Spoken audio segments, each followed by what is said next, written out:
This young man is Li Yun, a transmigrator from the modern world to Daigon, one of the 4 great kingdoms, where from the very first day he arrived, the young man has rebelled, possessing strength beyond that of an ordinary person, leading an army to overthrow the dynasty with Li Yun. Oh, it was extremely easy. Not only was he successful, but the young man was also celebrated as Zhixian, a living legend of the rebel army. But all that was the past. 2 years later, when the world was at peace, he decided to set aside fame, living a simple life with his wife, Chu Ruli, who Li Yun thought was just an ordinary girl with an ordinary background. Interestingly, both were concealing their greatest secrets. Chu Ruli never told her husband that she was the new emperor of Daigon, while Li Yun had never revealed that he was the leader of the ancient rebel army. Thus, they enjoyed a peaceful life, until one day a loud explosion sounded from afar, shaking the ground. The shouts of "Overthrow the emperor, long live the troops," echoed loudly, shattering the peaceful atmosphere. From the balcony, the two saw a group of people fiercely brandishing swords, destroying the village, fires raging, and cries filling the air. Ruli watched the scene before her, unable to contain her anger, gripping the railing tightly, her eyes flashing with determination. But Li Yun was worried that his wife would be scared. He gently hugged her to reassure her. "My dear, don't be afraid, I am here, I absolutely will not let you get hurt." Ruli looked at him with disdain. The traitors are just like this, they are parasites that only know how to destroy. Right after his wife's words, Li Yun felt like he had been slapped in the face. The young man felt guilty, forcing a fake smile. "Let's not talk about traitors anymore. The previous emperor was foolish and immoral, which is why so many rebellions occurred. Who knows if the new emperor is the real emperor?" After hearing this, Ruli exhaled sharply, casting a glance that made the young man think he had said something wrong. Li Yun carried Ruli and ran straight out the gate, but was immediately blocked by a group of soldiers. Thinking his wife was frightened, the young man acted tough, telling Ruli to hide behind him. Unconsciously, he pointed directly at the rebels and shouted, "Heaven and earth." The leader of the rebels was confused, not understanding what Li Yun was talking about. Realizing that these people did not understand the signal, they were just a bunch of fake rebels. Li Yun raised both hands and grinned, "Hey, brothers, let's talk this out, let's prioritize peace." One of the soldiers whispered to the leader, "They have no martial energy, these are two ordinary people. What should we do?" The leader shouted fiercely, "Just take them out." Seeing their shabby appearance, it was already displeasing. "The woman should be kept, later on, I will enjoy her slowly." Watching the chaotic scene before her, Ruli maintained an unusually calm expression. The moment they surged forward, Ruli skillfully pulled Li Yun to escape. Li Yun looked at them with blatant contempt. "They can't even see that I'm hiding my energy, a bunch of fools. It can't make too much noise, otherwise, my situation in the capital will be exposed." The overzealous young man accidentally activated his power, creating a huge explosion. To avoid making his wife misunderstand, he turned to explain, "Are you still okay? It seems that there is a master helping us, we are really lucky, ha ha ha." Just at this moment, the imperial troops approached. Li Yun confirmed that this time, it was all over for him. Lai Hai led the imperial troops, and after assessing the situation, he was puzzled that the mysterious stone had been crushed in such a short time. The only person capable of doing this is that person. Turning his head, he was startled to see Ruli. However, immediately after, Lai Hai composed himself and ordered the separation of men and women for interrogation. Li Yun was then taken away. Still worried about his wife, he managed to say, "Don't worry, it will be fine, I will find Muoi quickly." As soon as Li Yun was out of sight, the entire imperial troop knelt down and bowed respectfully before Ruli. "Your Majesty, we apologize for alarming you." Ruli began to observe the situation. "Tran Hai, is this the person who was present at the Lantern Festival?" "Yes, Your Majesty, we must not miss anything." Ruli was still very curious about the person who had created the explosion that crushed the mysterious stone. "I was clearly there, yet I could not find out who did it." Tran Hai, with a serious expression, reported, "Your Majesty, we have identified the identities of the traitorous troops. They are thugs from the capital, someone has used money to hire them to cause trouble." Ruli immediately guessed that someone was behind this scheme. She began to analyze the traitorous troops. If the leader of the traitorous troops was also in the capital, where could he possibly hide? At the 6 Panels Gate, after the interrogation, Li Yun was released, and even given a grand send-off. "Master Lai, take your time, do drop by if you have the chance." To put it plainly, it wasn't really an interrogation. The young man didn't understand why he was treated so grandly. "Strange, why is the 6 Panels Gate being so polite? They didn't even interrogate me and then just let me go." Just then, Li Yun ran into his wife. Ruli maintained a cold expression, "Just got outside." Li Yun obediently replied, "I'm sorry, I made you wait for so long. With that, hand in hand, the two started to share their thoughts. Li Yun was actually very worried, afraid Ruli would be mistreated. She also began to express her feelings. Recently, the capital has not been very peaceful. Not only are there rebels, but there is also someone behind the scenes. Those people were sent by someone behind the scenes, with the aim of terrifying the emperor, creating chaos in the base, and then reaping greater benefits. The new emperor has just ascended the throne and does not dare to act against them. Suddenly, Ruli slipped and revealed too much secret information, causing Li Yun to be startled and confused. Wife, you're really impressive. How do you know so much? It's like you're the emperor. Ruli turned away, sweating. Oh, I just happened to overhear from the officials during the interrogation at the 6 Panels Gate. While strolling down the quiet street, suddenly she heard a woman crying out for her husband. It seemed that this man had just passed away. Suddenly, Ruli was heartbroken. If something had happened just now, we really would have been separated. Immediately, the young man turned to hold his wife's hand tightly. No need to worry, I am here. This is the safest place. Indeed, when in love, no one can be normal. Just as she pretended to sulk and looked away, Ruli revealed a contemplative expression. Thinking that it seems I have to deal with the rebels and those behind the scenes. I cannot let them have the chance to harm Li Yun. Standing right behind his wife, Li Yun also revealed a cold expression. What's going on? The emperor doesn't dare to deal with you, then let me. The next morning, everyone seemed more excited than usual and was discussing a certain event. It seems that a certain noble family was robbed yesterday. Not just robbed, I heard that the face of the royal family's master and his lady was painted with flowers by the robber. Now the entire royal family is in chaos like a pot of porridge. Suddenly Ruli smiled lightly. Li Yun turned to ask, it seems that Moai is not jealous either. Ruli gently replied, seeing the rich get their comeuppance makes me very happy. At any moment, Li Yun looked at his wife, finding her truly adorable. The young man was proud that the peaceful life had returned. No fighting or brawling, everything is very peaceful, and people are very genuine. Before he could think further, a girl with huge assets caught his eye, making Li Yun suddenly gasp, sweating. Just as he was lost in admiration, Ruli pulled him back to reality. He had to explain, no, my dear, I just find her identity suspicious. Then the girl with the huge assets tried to strike up a conversation with Li Yun. Hello, warrior, today is a day full of hope. The young man couldn't help but sweat, such a scary opening line and still use it. Immediately, he pointed at her face and shouted, if you are spreading propaganda, I will call the 6 oarsmen. Moreover, your identity has been exposed, what does covering your face do? Suddenly, this girl approached with innocent eyes. Isn't this just hiding your appearance? So even if the emperor discovers me, I wouldn't be wanted. While Li Yun was talking, he suddenly felt a chill and a scent of danger behind him. Ruli, upon hearing this, was furious. Li Yun remained calm and continued, wait a moment, I feel like I've met you somewhere before. Take off your scarf so I can see, aren't you someone who owes me rent? To distract him, the girl yelled, pointing into the distance, look over there, another beauty is taking off her pants. Li Yun followed her gaze, taking advantage of the moment nobody was watching, the girl ran away quickly. The young man was certain she was someone determined for money, but before doing anything, karma struck. While running, the girl tripped over a stone and fell ungracefully. Rolling around like that was quite painful, she was hurt and shed tears, feeling miserable. At that moment, Li Yun approached, glaring directly. Knowing she couldn't escape any longer, the girl bowed her head and said, my lord, I wronged you, I beg you to spare me this time. After observing her tense features, Li Yun even remembered her name. It seems I remember your name is Le Shui.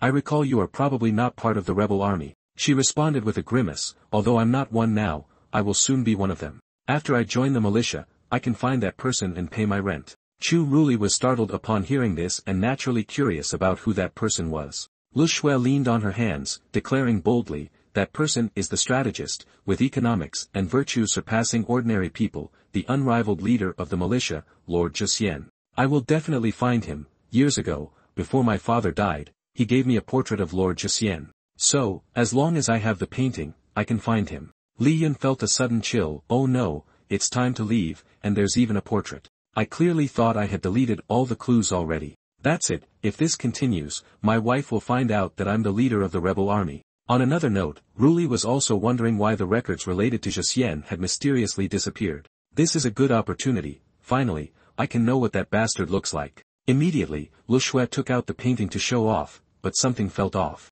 Although he looked a bit ugly, with a face like a shoe, he was still our leader. Recently, I had been asking passers-by, just at the right time, I want to ask if you have seen this person. After seeing this painting, Li Yun no longer knew whether to be happy or sad. Moreover, he had seen this painting somewhere before. As for Ruli, she firmly believed that this was the appearance of the rebel leader. Suddenly, people around started shouting that the rebels had appeared. Lu Shui didn't know if there was something wrong with her head, but she suddenly pulled out a stick and covered herself as if it were real. Can't see me, can't see me, can't see me. Li Yun felt utterly helpless, to the point of tearing his hair out.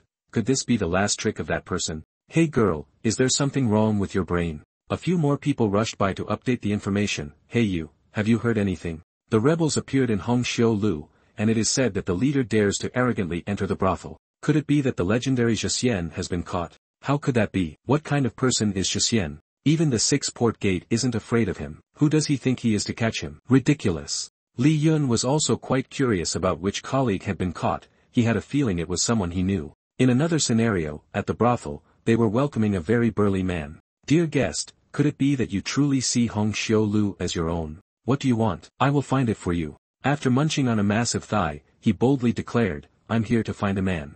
At that moment, a young man in blue wielding a sword entered, tasked by the emperor to capture the wanted Zheng Hu. Cooperate and raise your hands to be arrested. He stood up, glaring at the young man with blue hair, looking even larger than him. The young man in blue turned into a defensive stance. I advise you not to resist. Zheng Hu stared wide-eyed, thinking about what he might do, but unexpectedly knelt down and begged, finally, you're here. I've waited for you for a long time, quickly come and take me away. I've used up all my travel expenses, I surrender. Quickly take me into the court, it's me, I'm the rebel, hurry and take me away. Everything unfolded differently than expected. The young man in blue was startled too. Let me go, my tears are all over my feet now. Shortly after, Zheng Hu was obediently captured. He grinned, not expecting that a doctor like me would end up in such a fate today. Recalling 7 years ago, Zheng Hu was a highly trusted doctor. But in a bizarre situation, he only used a little force to treat a sprained leg. Little did he know he broke the bones of that person's arms and legs.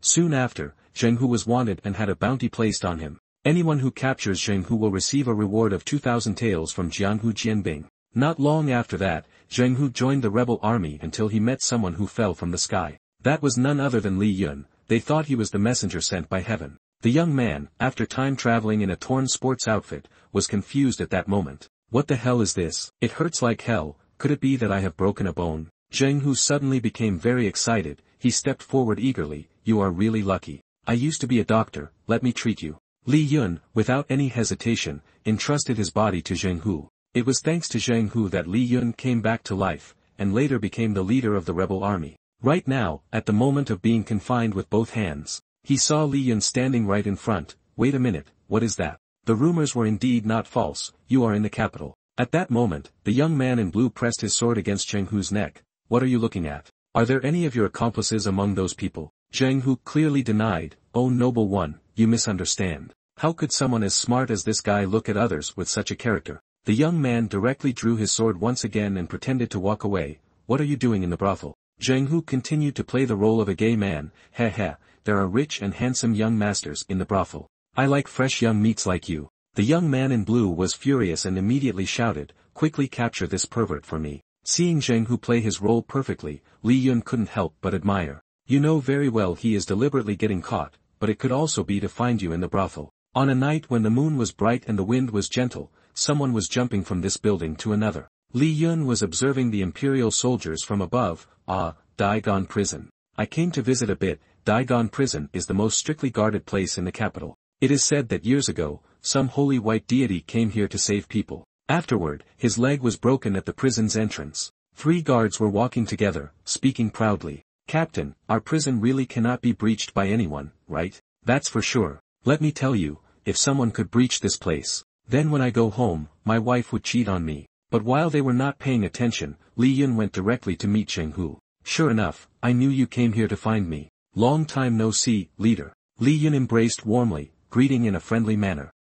Indeed, long time no see, the bearded one. Zheng Hu was not surprised that Li Yun managed to get in here. Sure enough, for someone like you, entering Daigon Prison is as easy as flipping a hand. No wonder you are the man I saved. Li Yun pretended to be innocent, not remembering anything. Who saved me? Why don't I remember anymore? Ah, wait a minute, it seems like it was when I time traveled here. After undergoing treatment from the healer, I had to lie in bed for 3 months. Fortunately, my life is still intact. It turns out that this Zheng Hu guy also informed Li Yun about everything. I'm sorry, I don't know how to say it, he clasped his hands. It was just an unfortunate accident. Li Yun replied with a bright smile, but because of this incident, I discovered my own physique. After recovering, I realized I could absorb true qi to reshape my body. That's how I could quickly become stronger. However, this physique has a critical drawback. The stronger I get, the more serious the problem becomes. Moreover, I've been losing a lot of hair. Luckily, people have developed hair loss prevention medicine, so I didn't end up bald. Otherwise, I wouldn't be able to marry such a beautiful wife. Zheng Hu didn't know the true identity of Li Yun's wife. Is that your wife? I've seen her, she's beautiful indeed. Let's end the old story here. Li Yun casually turned to leave, saying he had to go home, otherwise, his wife was waiting. At this moment, Zheng Hu, filled with excitement, finally spoke the main issue. To be honest, I've been practicing too hard and have become lost in my practice. I probably won't live much longer. So, I desperately came to you to see if there was any way to help. After all, you are the strongest in the world. No one matches you in cultivation. Without a second thought, Li Yun turned back and agreed. Sure, over the years, I've also studied a bit about medicine. In summary, the 4 words that can cure 100 diseases, I will gift to you. Zheng Hu was overjoyed and quickly asked for it. This time, he would be saved. Li Yun made a heart shape with his hands and declared very solemnly. Those 4 words are to drink plenty of water. Zheng Hu was so bored that he didn't want to reply anymore,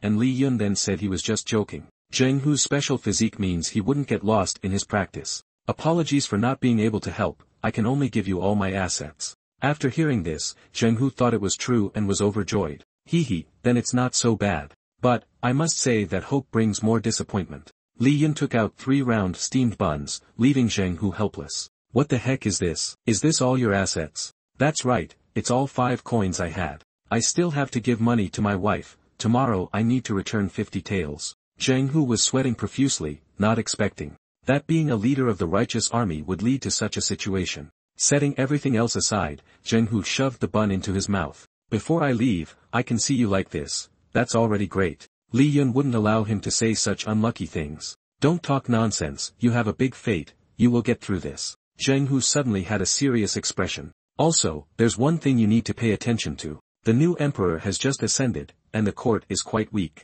So it turns out they all intend to rebel, especially that Hong family. They not only colluded with the remaining rebel troops but seem to have some plan brewing as well. I have a kind of premonition, this is not simple at all. It's possible that the entire capital, even all of Daigon, will be affected. Suddenly hearing a noise inside the prison, I realized someone was preparing to enter. Li Yun immediately put on his mask and left. I've remembered what you said, I'll go ahead. Quick as the wind, in an instant there was no one left inside. The young man in the blue robe entered, questioning if someone was here just now. Zheng Hu feigned a lovesick expression. Did the little brother come? Are you finding an excuse for us to be alone together? I'm so happy. As for Li Yun, he successfully escaped outside. While running across the rooftops, he thought. So the Hong family has been through that market before, huh? Now that intelligence is limited, finding a monk is fine, quick information. The power of the new emperor and the aristocracy begins with disputes. If another emperor disappears now, what does it have to do with me? What's important is not to disturb my life or involve my wife. Let me see what kind of plot you have. Relying solely on your small aristocratic clan, what can you do to me? This is Long Sun Temple, the most prosperous temple of incense in Daigon. The abbot of Long Sun Temple is Master Kong Van, a person of high virtue. Yearly, Master Kong Van helps the poor. Through them, he builds a strong intelligence network. Thus he becomes the person with the fastest news in the field. At this moment, he is receiving a few more pieces of information. Last night, Tian Lao was defeated. It seems the leader of the rebels did it. It said that the guard was scolded all night and found himself humiliated when he got home. Lu Shui immediately went to meet Master Kong Van to inquire about the situation. Master Kong Van, I've heard your news updates are very fast. May I ask where the leader of the righteous army is? With a lofty demeanor, he clasped his hands. Azida Fat, you are not the first to ask this from the old man. But I swear to the Buddha, I really do not know where he is. Just as he finished speaking, Li Yun suddenly appeared before him, causing him to panic. The naive young man waved his hand friendly. Hello, Master. At this time, Master Kong Van could only mentally chant Azida Fat. The Buddha is compassionate, please forgive me. Upon seeing Li Yun, Lu Shui rushed out. Not only did Li Yun show up, but Ruli was also there. Mr. Host, why have you both come here? We heard that the wishing tree here is very effective, and we came to hang a tag to pray. Lu Shui believed it, surprised, and asked, Sister Chu, do you believe in this too? As soon as he heard this surname, Master Kong Van was startled. The surname Chu, isn't that the surname of the emperor? The old man turned to stare, his eyes wide with shock immediately. It's the emperor. What about a couple? What kind of situation is this? While the new emperor is around, I'm in the palace conducting a religious service. There's no way he could be mistaken. Am I dreaming? The great rebel that everyone fears is marrying the female emperor of Great Khan. Everyone was still standing there until the wish was completed, and only then did Lu Shui agree to leave. Master Kong Van stood between Li Yun and Ruli, sobbing. You two, I won't resolve your conflict here. Both turned to look at him with a confused expression. Seeing the reactions of both, it seemed they knew nothing of each other's identities, so Master Kong Van sighed. Ah, it's nothing, at this age, it's easy to say silly things. With that, he led them both to stand in front of the wishing tree at Long Sun Temple. People say the wishing tree at Long Sun Temple is very effective, which is why many pilgrims come here. Regarding this, we must thank Li for the kind thoughts. In the distance, 3 monks were declaring over a kneeling boy. Dear patron, I see that your forehead is dark. You will definitely encounter misfortune in the coming days, only here can you pray to avoid calamity. Currently, our prayers are on offer, just 9 taels, and everyone, young and old, will be safe. Looking at the boy, he didn't seem very keen. And the 3 monks became enraged, as if they wanted to eat him alive. 9 taels is quite cheap, you won't encounter misfortune or be deceived. What are you waiting for? After a moment of intense staring, the boy reluctantly produced money, as if offering tribute. Here, I pray for everyone, here is 100 taels, you don't need to give change. Li Yun understood the situation, who would dare to say no when the monks were pressuring like this. Returning to Li Yun and his wife, Master Kong Van asked them to write their wishes and hang them on the tree. Both looked up at the tree, which was adorned with many tags. Li Yun leaned in to whisper a question. Master, I actually have something else to ask. What is the royal family up to? With a bright smile and quick squinty eyes, Master Kong Van calmly replied. I don't know why the royal family has their scheme, I only know about the food store. If you wish to know more, just go there and see. Still wearing a friendly expression, Li Yun turned away and didn't forget to thank him. Looking at Li Yun and Ruli, the old monk could only sigh. Indeed, it's a special fate. How did these two end up as a couple? If one day they find out about each other's identities, what will they choose? It would be a scene of them clashing swords on the battlefield later. Such a beautiful scene now would truly be regrettable. The two of them had placed their written wishes side by side, neatly and beautifully in a corner. Li Yun wrote that he hopes to be with his wife forever, while Ruli prayed that her husband would always be safe. Meanwhile, Zheng Hu was bound in chains, looking desperate. I ask you once more, where is the leader of the rebel army? Zheng Hu resolutely refused to speak. Who knows? Maybe he's deep under 2,000 fathoms at the bottom of the sea. Didn't I explain all the details to you already? The blue-haired boy revealed an item. Is this what you're talking about? In the most critical moment, one can transform into a giant mech over 200 m high, skilled in all kinds of ring techniques, almost becoming a pirate. At the same time, the consorts are enemies of those with evil deeds. Friends of the righteous are those chosen by heaven to gather enough 7 Dragon Balls. I don't know what kind of nonsense you are talking about. Zheng Hu didn't say anything more, just smirked. With your IQ, you won't be able to understand the content above. In fact, Zheng Hu also didn't really understand what Li Yun was ranting about. Well, let's treat this move as a scare tactic. The guy in the blue shirt told Tran Hai that perhaps they should just use a picture. Zheng Hu not only wasn't afraid but also challenged them. Then let's give it a try. Do you think we will be scared of this? Seeing Zheng Hu's tough demeanor, Tran Hai leaned in to mock threateningly. I think we should bring a pack of wolves and give them a little sedative. Suddenly, Zheng Hu jumped and said he would confess everything. Tran Hai found this flip-flop too quick and started to interrogate. Then tell me, who brought the steamed buns you ate? Zheng Hu was sweating, a bit flustered. How does he know I ate steamed buns last night? I didn't leave a single crumb. An unexpected move, Tran Hai actually sniffed and checked Zheng Hu's feces. He even confidently asserted it was the smell of steamed buns, no mistake about it. Just mentioning this already seems too gross. The guy in blue beside was amazed. Impressive, truly worthy of being Mr. Tran Hai, with such keen insight, not missing any details. Zheng Hu thought about the scene of someone sniffing his feces and felt like throwing up. What a lunatic, the 6-sided gate is full of lunatics. Tran Hai leaned in close to Zheng Hu again. The food we've been giving you these days doesn't include steamed buns, which means someone special has been delivering them to you. You could enter the prison without being noticed. Besides the leader of the rebels, who else could it be? I ask you, is he hiding in the capital? Zheng Hu said nothing, but his face went pale enough for Tran Hai to understand the matter. Your dumb expression has betrayed you. Just as Tran Hai was about to leave, Zheng Hu shouted. Hey, if I were you, I wouldn't put all my attention on the immortal family. Do you think why the aristocracy has been so arrogant lately? It must be that they have enough military force to have the right to be so arrogant. In the royal palace, Tran Hai hurried back to report to Ruli. From providing buns to prisoners, it seems he might not have enough resources. Moreover, he also went to the jail, proving he currently has no thoughts of a revolt but could be planning an ambush. Subordinate Togan speculated.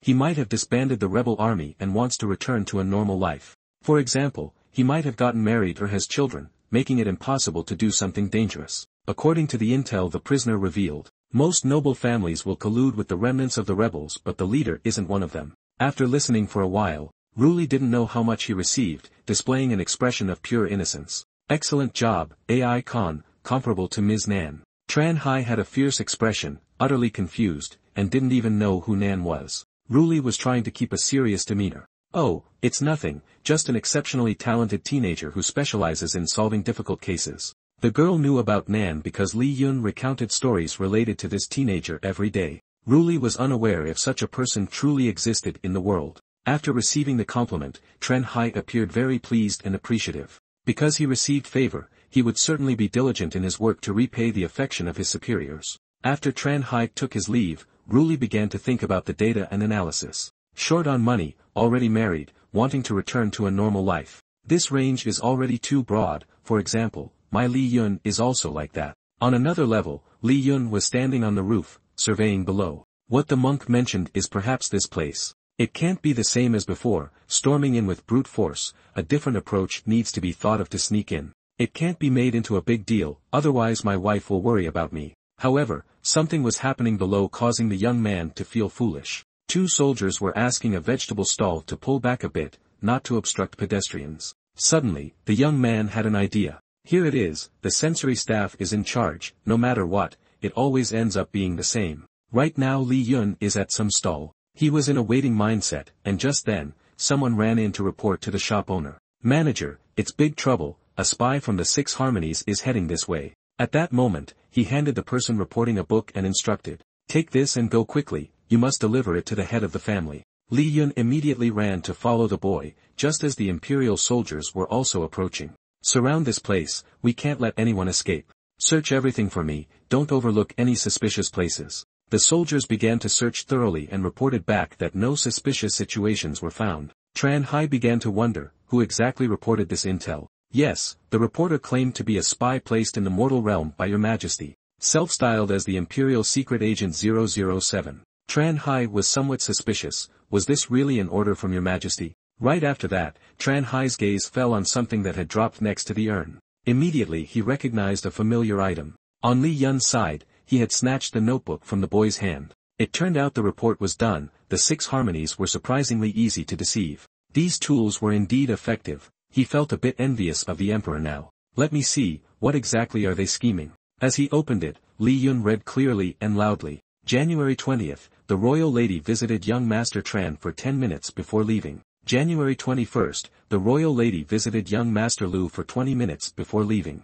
January 22nd, the royal lady visited again. Then there was a ton of information that made Li Yun blush. What the hell is this? Is this a cuckold's diary? Waiting for one day of revenge to be used? Is the matter of being cuckolded a signal? What a ruthless person. But thinking it over, something seems off. No, the notebook has noted this. Clearly, there's something being concealed. Let's use a gas test to see what it is. Soon after, Li Yun realized what was hidden behind the book. It turned out that mineral gas was used to write the book. Thus, even if someone steals it, without using the gas, the concealed content cannot be seen. The specific lines were as follows. Perhaps he is also in the capital, but it doesn't matter. This letter has no impact and the emperor leaves the palace and starts his actions. Li Yun realized these lines were referring to him. Moreover, this content implies that during the new emperor's outing, they plan to assassinate her. The young man remains naive, unaware that the one in danger is his wife. Although this matter has nothing to do with him, if it escalates,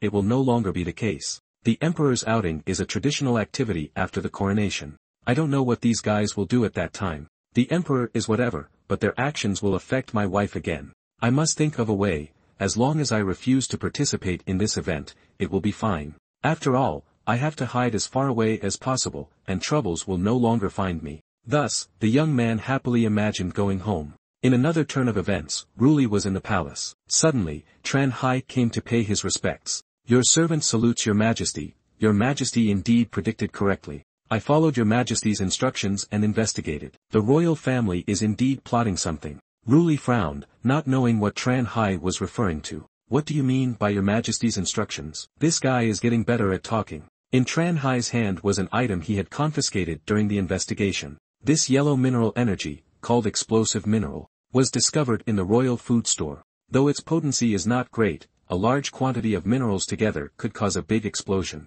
I suggest cancelling this upcoming outing. Ruli turned her back and replied that emperors of all dynasties do not forego this tradition upon their ascension. Cancelling it now would only embolden the noble families. It's time for them to know who the real master of the realm is. In truth, all of Ruli's actions were motivated by thoughts of Li Yun. If I can't handle these matters, how can I give him a peaceful life in the capital? Moreover, there is one thing Ruli is very much looking forward to. She eagerly anticipated how surprised and astonished her husband would be when he saw her traveling. As she sat calculating and reviewing work, breakfast from the dining room arrived. The servant girl asked what Ruli wanted to eat. Without a second thought, she replied, sweet. As a close confidant, this servant girl knew very well that Her Majesty preferred sour food. But why does she always choose sweet? It turns out that Ruli prepared a lavish spread for Li Yun to enjoy. The young man was still unaware and thought this was all food his wife cooked, eating with delight and praising that the chef's skills were getting better and better. But isn't cooking this much tiresome?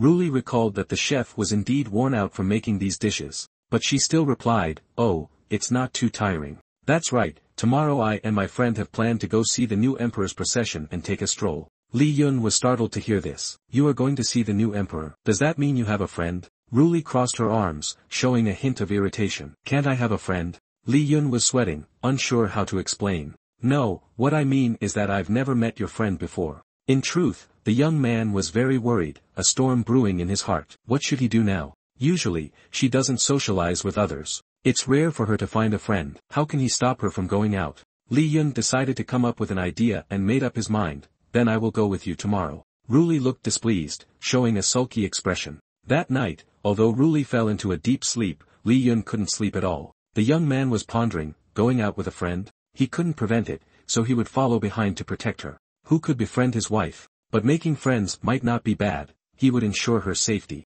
After the young man opened his eyes, still yawning as he searched for his wife, he realized she was nowhere to be found. Li Yun panicked upon realizing he had overslept. Oh no, I slept too late last night because of all that thinking. She didn't wake me up, she must really be upset. I must quickly find her. She is probably on her way. At that moment, a crowd was gathering, excited to see the new emperor passing by. Li Yun squeezed in to take a look. It was a timely arrival, as their focus was on the new emperor. As long as he ensured his wife was not nearby, that would be enough. However, looking to the left and right, he still couldn't find Ruli, and he felt a bit panicky. Passing by, some citizens overheard and said they heard that the new emperor is the most beautiful woman in the world. Everyone was surprised. They didn't expect the emperor to be a woman, and a beauty at that. People speculated that the concubines in the palace must feel very threatened. Li Yun also overheard and frowned. Isn't this just Wu Ziqian of history? At most, it's just an evil woman. Just like that, the young man left,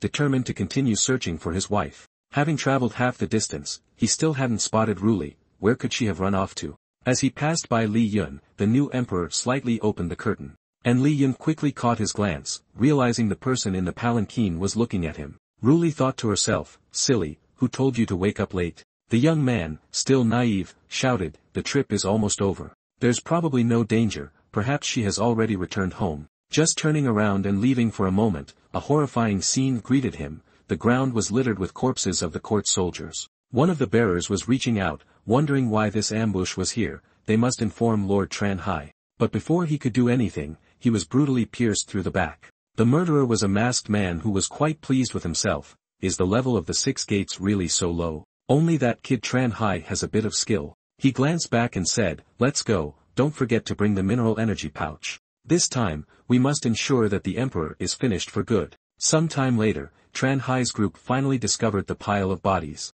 Did we arrive too late? The method of killing is indeed brutal. The culprit clearly used a technique that could have immediately ended it but intentionally allowed them to suffer slowly. Not good, could it be that person? Everyone spread out to investigate. If anyone seems suspicious, don't alert them, send a signal to contact me. The man in green asked, Tran Hai, who did this, and why are we so tense? Could it be because of the rebel forces? Tran Hai replied seriously, it's not him, but someone even more ruthless than that.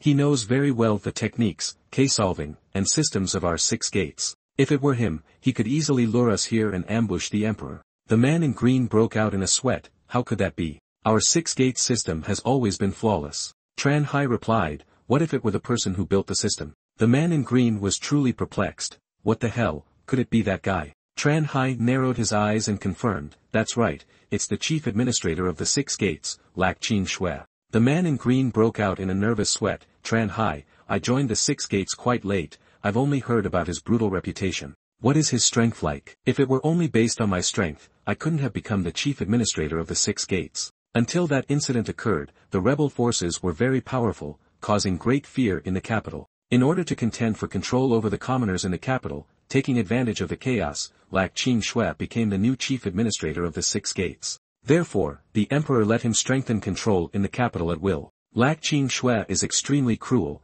he established a strict set of rules. And moreover, every time he enforced the law, it caused extensive damage, injuring innocent people. The capital, under his management, inevitably turned into hell. Initially, this high-handed method of governance indeed had a suppressive effect, curbing rebellion and insurrections. But in the end, this method reached a breaking point. Eventually, the people of the capital could no longer endure it, leading to a large-scale riot. After that, the late emperor issued an order to deal with Lak Qin Shui to ease the people's grievances, and dispatched 4 top experts to pursue him. The passion of the 6 doors in capturing him, but Lak Qin Shui's strength far exceeded everyone's imagination. The strongest elite troops were completely wiped out by him. After that, he disappeared without a trace, never to be seen again.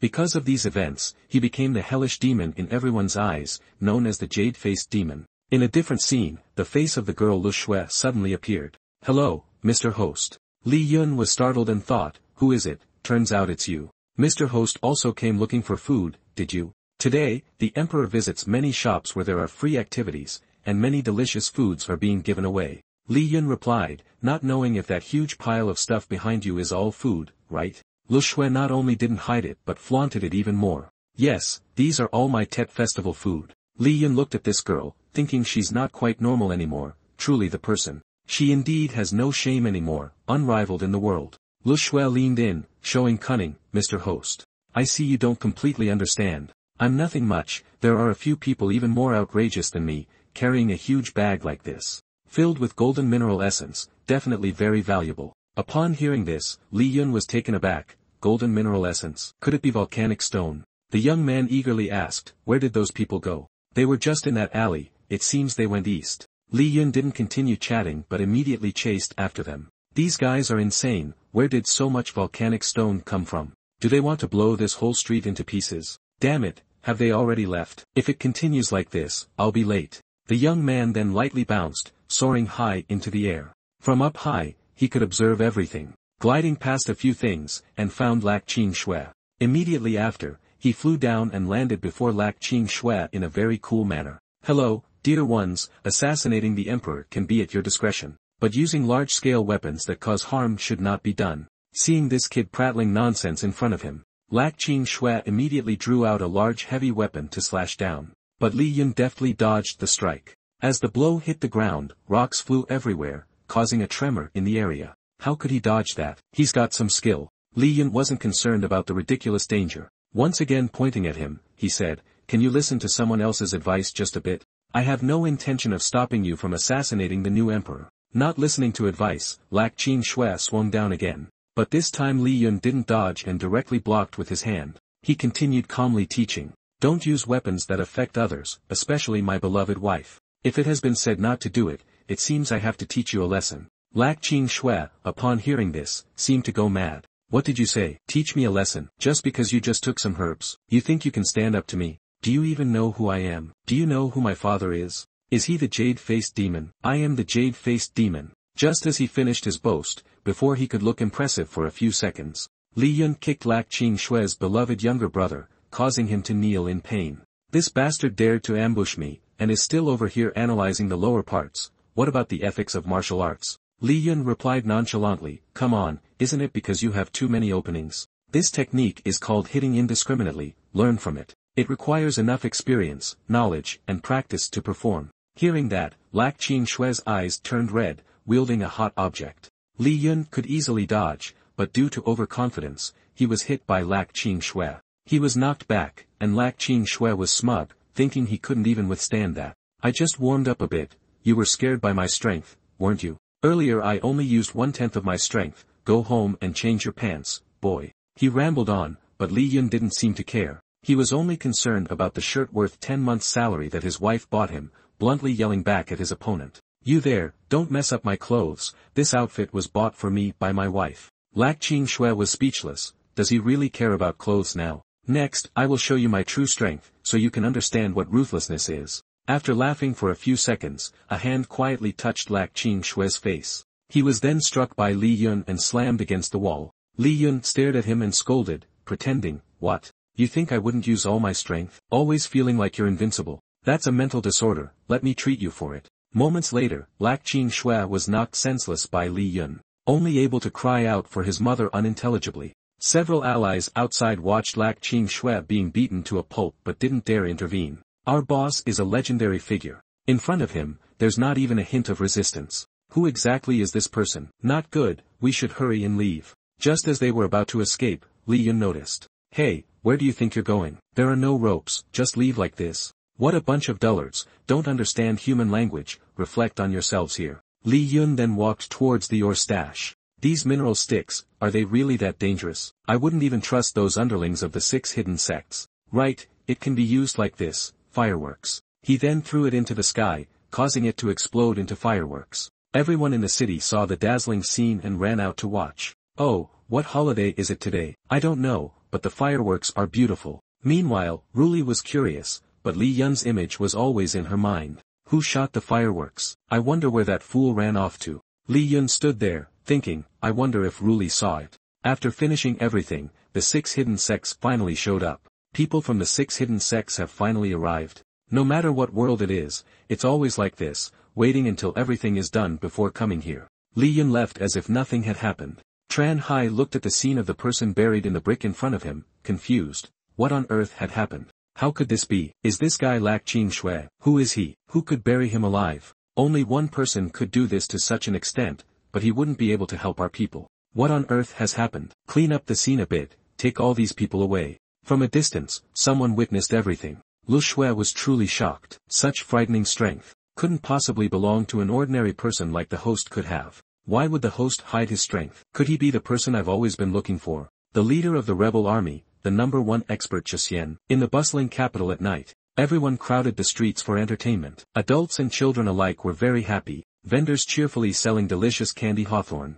while children's eyes sparkled at the cute toys. Although he didn't understand why there was also a lap fi here, our male lead looked gloomy, scratching his head and sighing. The outing had ended, yet he still couldn't find Ruli, not knowing where she had run off to. Suddenly, a girl's voice called out from behind, why do you look so gloomy? Ruli, very beautiful, smiled brightly, why didn't you greet me when we met on the street today? Li Yun, glad and scratching his head as if it were real, asked, is it true or fake? Did we pass each other by? I turned the entire capital upside down but couldn't find you. Ruli seemed a bit bored, saying, oh, I saw you were being flirted with by some girl, right? For example, the Empress today, isn't she rumored to be the most beautiful woman in the world? He blushed a little, not understanding his wife's implication, hastily denying it, no way, the Empress can't be as pretty as you. My dear wife is indeed the #1 beauty in the world, besides, when we strolled, she hid behind the curtain. Who would know what the Empress looks like? Lu Shue suddenly approached them from afar, calling out loudly, I know.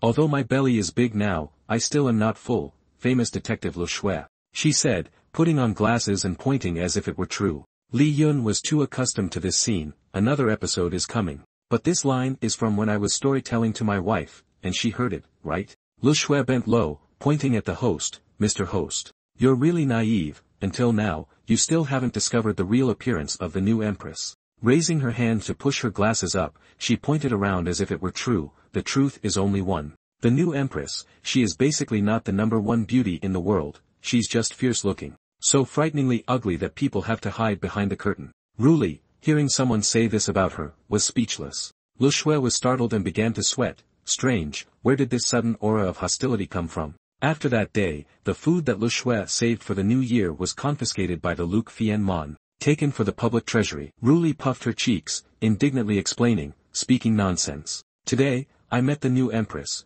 She is not fierce and frighteningly ugly. Li Yun narrowed his eyes, somewhat doubtful. Did you really meet the new empress? Speaking of which, today she was out with friends. Could it be that what caught their eye was a bunch of delicious hawthorn skewers? The young man bought a skewer for his wife, holding it out in front of her. Ruli, eat the hawthorn candy to cool down. Ruli, sulking, turned away. You eat it yourself. Li Yun remained fixed, very sweet. The girl had a puzzled look. Oh, you don't want the sugar coating, right? Saying that, he bit into the sugar coating outside and returned it to her. Like this is good, right? This sour fruit. At that moment Ruli smiled and walked over to the candied hawthorn, gently taking a bite. Women are truly hard to understand, Li Yun thought happily. The taste isn't bad, right? Ruli was busy enjoying the flavor in her mouth, then as if she remembered something, she turned to ask Lu Shui, just remembered, where did you get that item from?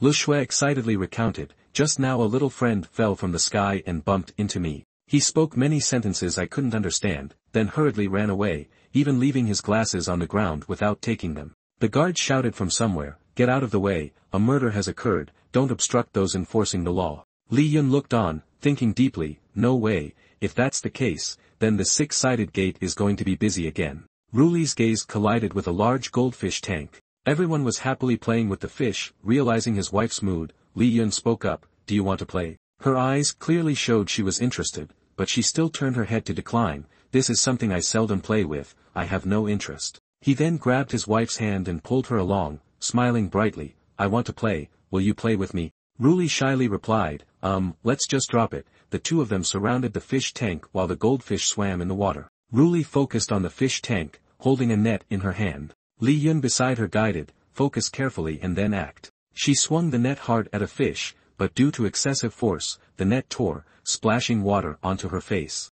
She puffed her cheeks in anger. Li Yun quickly said, don't be so hot-headed, then gently held her hand, guiding her from behind. Oh my goodness, what a romantic scene. The youth lowered the net, catching the fish right at the moment. She exclaimed in delight, oh, I caught one. Holding the prize in her hands, her face was filled with satisfaction. Li Yun noted, you usually only care about money, I didn't expect you to also have a childlike side. Ruli looked at him with a puffy face, it's just that I've never played it before, so I didn't understand. He unexpectedly took a handkerchief and wiped the water off her head, gently saying, your clothes are all wet, let's go home. Yes, this is truly the face of someone in love. The two walked home hand in hand. Meanwhile, Li Yun frowned realizing he still hadn't met Ruli's friend. Moreover, Ruli said she had already seen him, indicating it wasn't convenient for her to let him see. He excitedly exclaimed, wife, your friend is not simple at all, rest assured I won't investigate deeply. The scenery submerged into night. Inside the manor someone was trembling while kneeling before the royal master. The royal master had a serious face. Do you know how important that ledger is to us? If it falls into the hands of the emperor, all of us will surely die. The eldest son of the royal family clasped his hands together. The child understands and has arranged for people to investigate. The one chosen is the girl standing on the roof, ranked 9th in the assassin leaderboard, Hute Mai K La Fei Yen, level 12. In a small warm house, the faces of Li Yun and Ruli were close together. The young man blushed, hesitantly calling out his wife's name. At this moment, Ruli had crawled completely onto her husband's body, her face as red as a persimmon. Why is Ruli so proactive today? She teasingly asked, why is your clothes torn? I clearly remember that this outfit was the first gift I gave you. She touched the torn fabric on his clothes. Li Yun hurriedly explained, this was when the new Emperor Tundu accidentally tore them. The girl still didn't believe, pressing him, is that true? Then she crossed her arms before her chest, consider this a pass, but next time must pay attention. Li Yun squinted and smiled, feeling relieved. Luckily, it must have been because they went for a walk at the night market that she was in such a good mood, otherwise, she would surely have scratched his head. But still, there had to be punishment. She held up 2 fingers and said, you are fined 2 months' worth of spending money. Hearing that, Li Yun felt that the punishment was a bit too harsh. The next morning, Li Yun stretched pleasantly after a good night's sleep, turned to see his wife still sleeping, and he chuckled. Aren't you getting out of bed? It seemed she was really tired from yesterday's outing. She looked so cute while sleeping. Looking at her full lips, he blushed and stole a kiss. It should be okay, right? Who told my wife to be so adorable? He leaned down slightly, but before he could do anything naughty, she opened her eyes, and he was caught. Ruli's face darkened, a clang rang out, and everyone knew what would happen next. At a restaurant, the two were sitting at a table waiting for their food. Li Yun said, "The smack from my wife was really something, just one hit and it woke me up." The young man had an imprint of a hand on his face. Ruli seemed still not to have calmed down, turning her face away in anger. He scratched his face and asked, "Do you really need to be this sensitive?" She still didn't look at him, blushing as she replied, "It's not that, I just don't like it when you do things sneakily." Once she finished speaking, he slammed his hand on the table. "I understand now, if I can't kiss sneakily, then I'll do it openly. Like right now, for instance," he said as he leaned his face close to hers. Their lips almost touching, gazing sweetly at each other. But Lu Shui suddenly barged in and ruined the moment, looking completely innocent. "Good morning, host sir, what are you and Sister Ruli doing?" The two hurriedly turned their backs, each to a different side, awkwardly explaining, "Nothing. Sister Ruli here just had something fly into her eye, and I was just helping her blow it out." Realizing something was off, Ruli glared at him, and he swallowed hard. "My wife. Can we negotiate a bit? Could you not hit me again?" So, in one morning, he got hit twice. What a wonderful morning. In a different scene, a girl with blood-red hair, Fei Yan, panted. Regardless of the judgmental looks people gave her, she trembled, feeling the thick aura from earlier. Who was it? She sensed that he could crush her like an ant, her whole body unable to move, only shaking in fear. Fei Yan's gaze became cautious. This was a warning to her. She reached into her chest pouch and pulled out a piece of paper. If it weren't for the royal family's high price and the relatively simple mission, she would have left this damned place a long time ago. Fei Yan unfolded the paper. Her mission was to find the missing ledger. The last person to appear was a young man. Finding a person was much simpler for her than locating an object, especially since she had tracked down his position. As long as she didn't encounter a monster like earlier, she clenched her fists and thought she could definitely do this. Now Fei Yan stood on a rooftop, spying on the couple, Li Yun and Ruli. This time she had accepted a job. As long as she could find the ledger lost by the king, she would earn a significant amount of money. The couple below was being affectionate, but it seemed they had no martial arts skills and were completely unaware of her presence. But in reality, Li Yun was well aware that someone was sneaking around.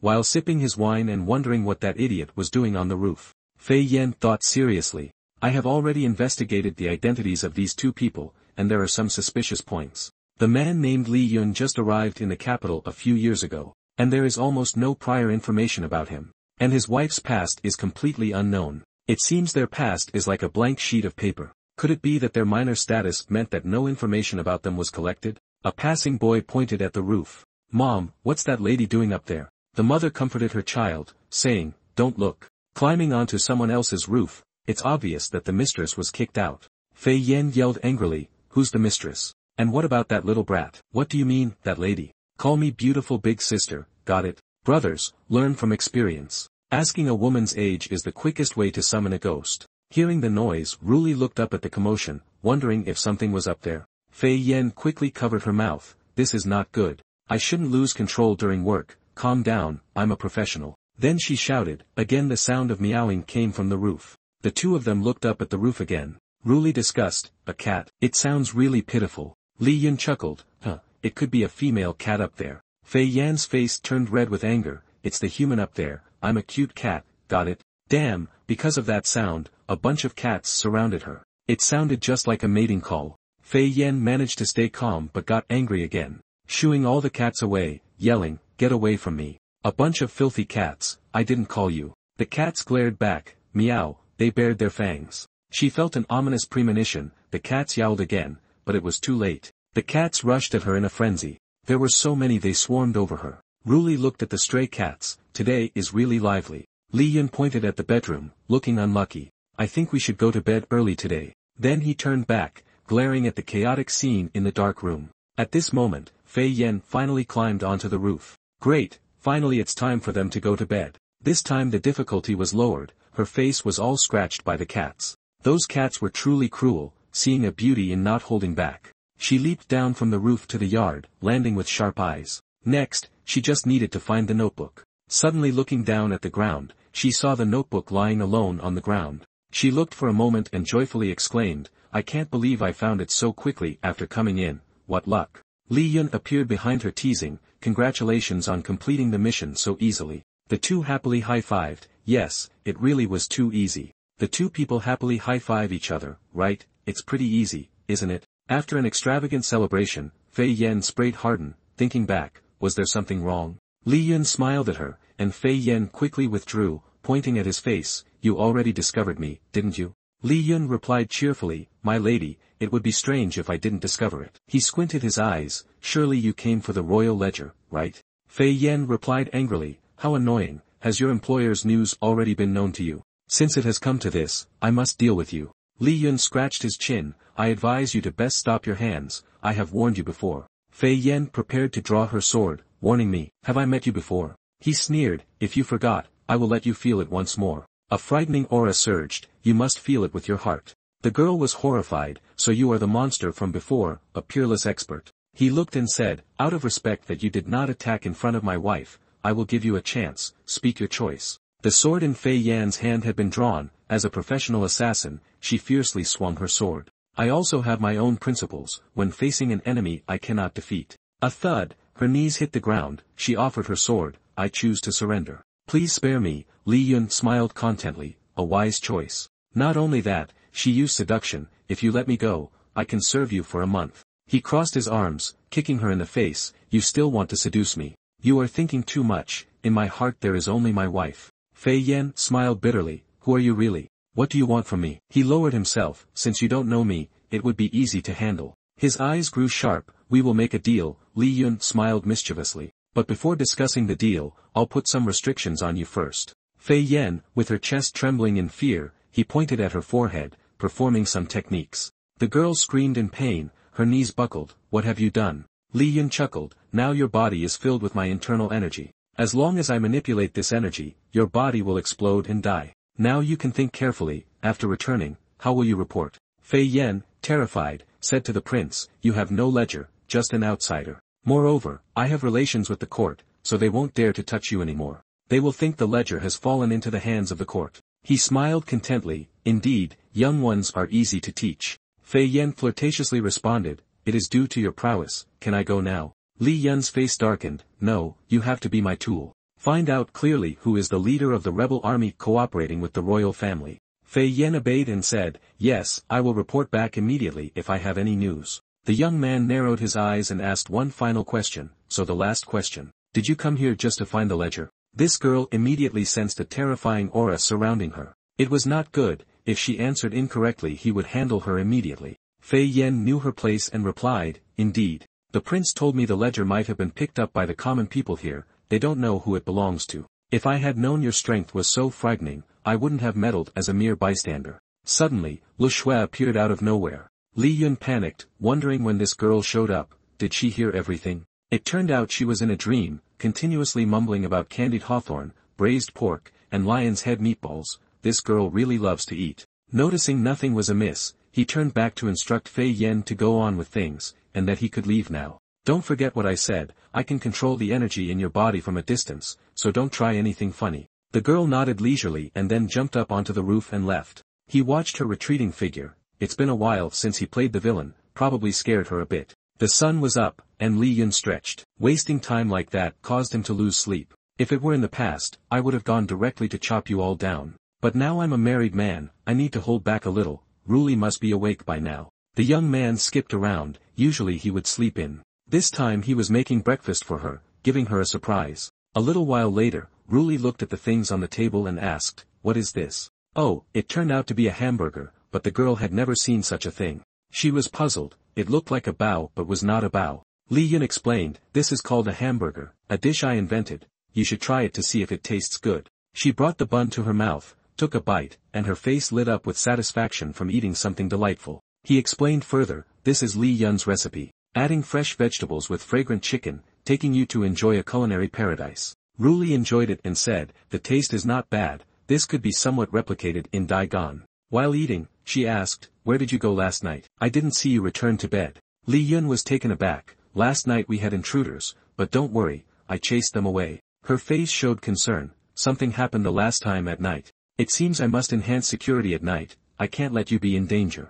Li Yun took a sip of water to calm her, don't worry, nothing in the house was lost. Ruli blushed, she didn't care about the money but was worried for him. The young man explained, usually, you're quite strict with finances. She crossed her arms, saying although money is very important, the person earning the money is even more important. Li Yun snorted, meaning in his heart, my wife is indeed the most important. She admitted, no one dislikes money-making tools. Then she gently said, so you shouldn't take risks anymore. Money can be earned back, but you must never let anything happen to yourself. So please agree with me, you have to protect yourself well, okay? At the royal family, Fei Yen returned to report, lazily sitting on the chair. The head of the family spoke up, you have completed your task successfully. Fei Yen feigned arrogance, replying, yes, I kept watch all night without seeing anything unusual. Just a regular couple, the man collected the rent, and his wife managed the finances. I searched their entire house and didn't find the ledger at all. The head of the royal family eyed her suspiciously,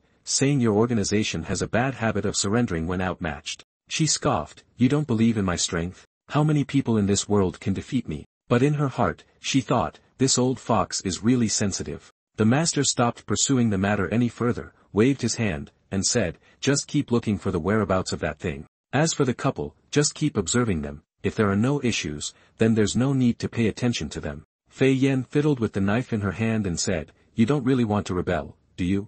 I heard you collaborated with some of the remnants of the rebel army. The master's face darkened, some things are better left unknown. Curiosity kills the cat, you are a person, not a cat, right? Fei Yen slowly stood up, yes, I understand now, no need to make a face like a ghost. She waved goodbye, I'll take my leave, no need to see me off. In her heart, Fei Yen was confused, yes, the royal family is not so easy to deal with. The man entrusted her to investigate something, but she didn't expect it to be this dangerous. It's true, there's no free lunch in the world. The prince asked his father, is it possible that we can't find it? It seems the majority of the ledger has fallen into the hands of the new emperor. His gaze was sharp, given this situation, we can only quickly create that thing.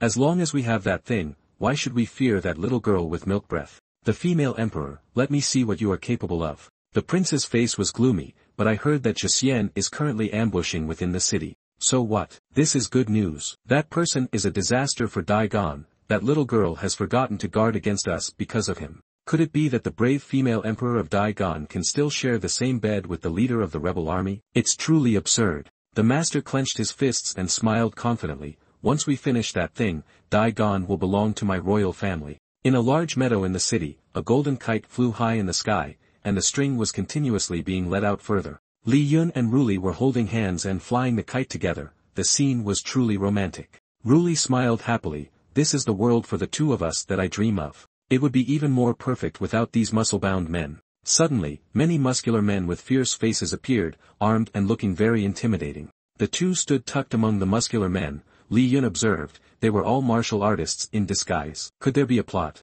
Ruli looked up and explained, don't you know, Daigon is renovating something like the railway. Li Yun tilted his head in confusion, railway? I suggested using spiritual energy instead of steam for the trains back then. Could they have actually done it? Ruli replied, yes, they say they are using spiritual energy minerals to operate the transport, the speed is very fast. Since then, travel between cities will be faster by numerous times. She held his hand and pulled him along. Let's go take a look. Her eyes were filled with anticipation as she looked at him. Li Yun said, yes, I ordered the renovation so you could see a glimpse of my capabilities. Upon arrival, the workers were loading, carrying large stacks of barriers. A colossal iron train appeared. Li Yun looked up at the train, how is it? It looks really impressive. I never expected to see a train in this world. In the future, if there's a chance, I will take Ruli out for a trip. Lu Shui suddenly appeared again. What a coincidence, to meet both of you here. She cheerfully waved her hand, the two came to see me as new job.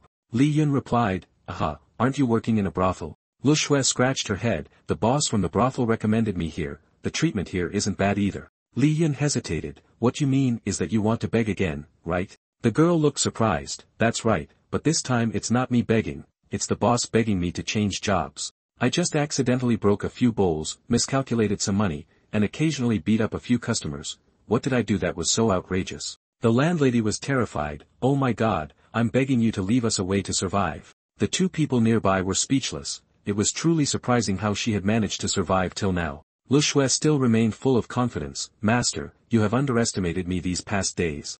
I come from a distinguished background and have received a higher education. Li Yun took the opportunity, so now that you can earn money, when will you pay off the rent? Lu Shui gave a thumbs up in agreement, of course, I will definitely earn enough money by tomorrow. I'm off to work now, bye-bye. How did this girl from a distinguished background end up in such a situation? Lu Shui went on to instruct her work, placing the orchi into the designated spot. Li Yun seemed satisfied. Although Lu Shui usually didn't do much, this kind of mechanical operation was unlikely to have any issues. Ruli nodded in agreement. That's to be expected, the officials are very reliable, we must trust the ruling dynasty. Just as she finished speaking, a bang erupted from Lu Shui's area, sending the worker flying into the air. Everyone began to shout, put out the fire, quickly. Who was the idiot that placed the orchi near the air pump? It's over, all the efforts from this period of time have gone to waste. Lu Shui smiled sheepishly. Well, I'm out again, I ended up being fired, and I turned back to look at the landlord couple naively. The two of them had long since run out of words.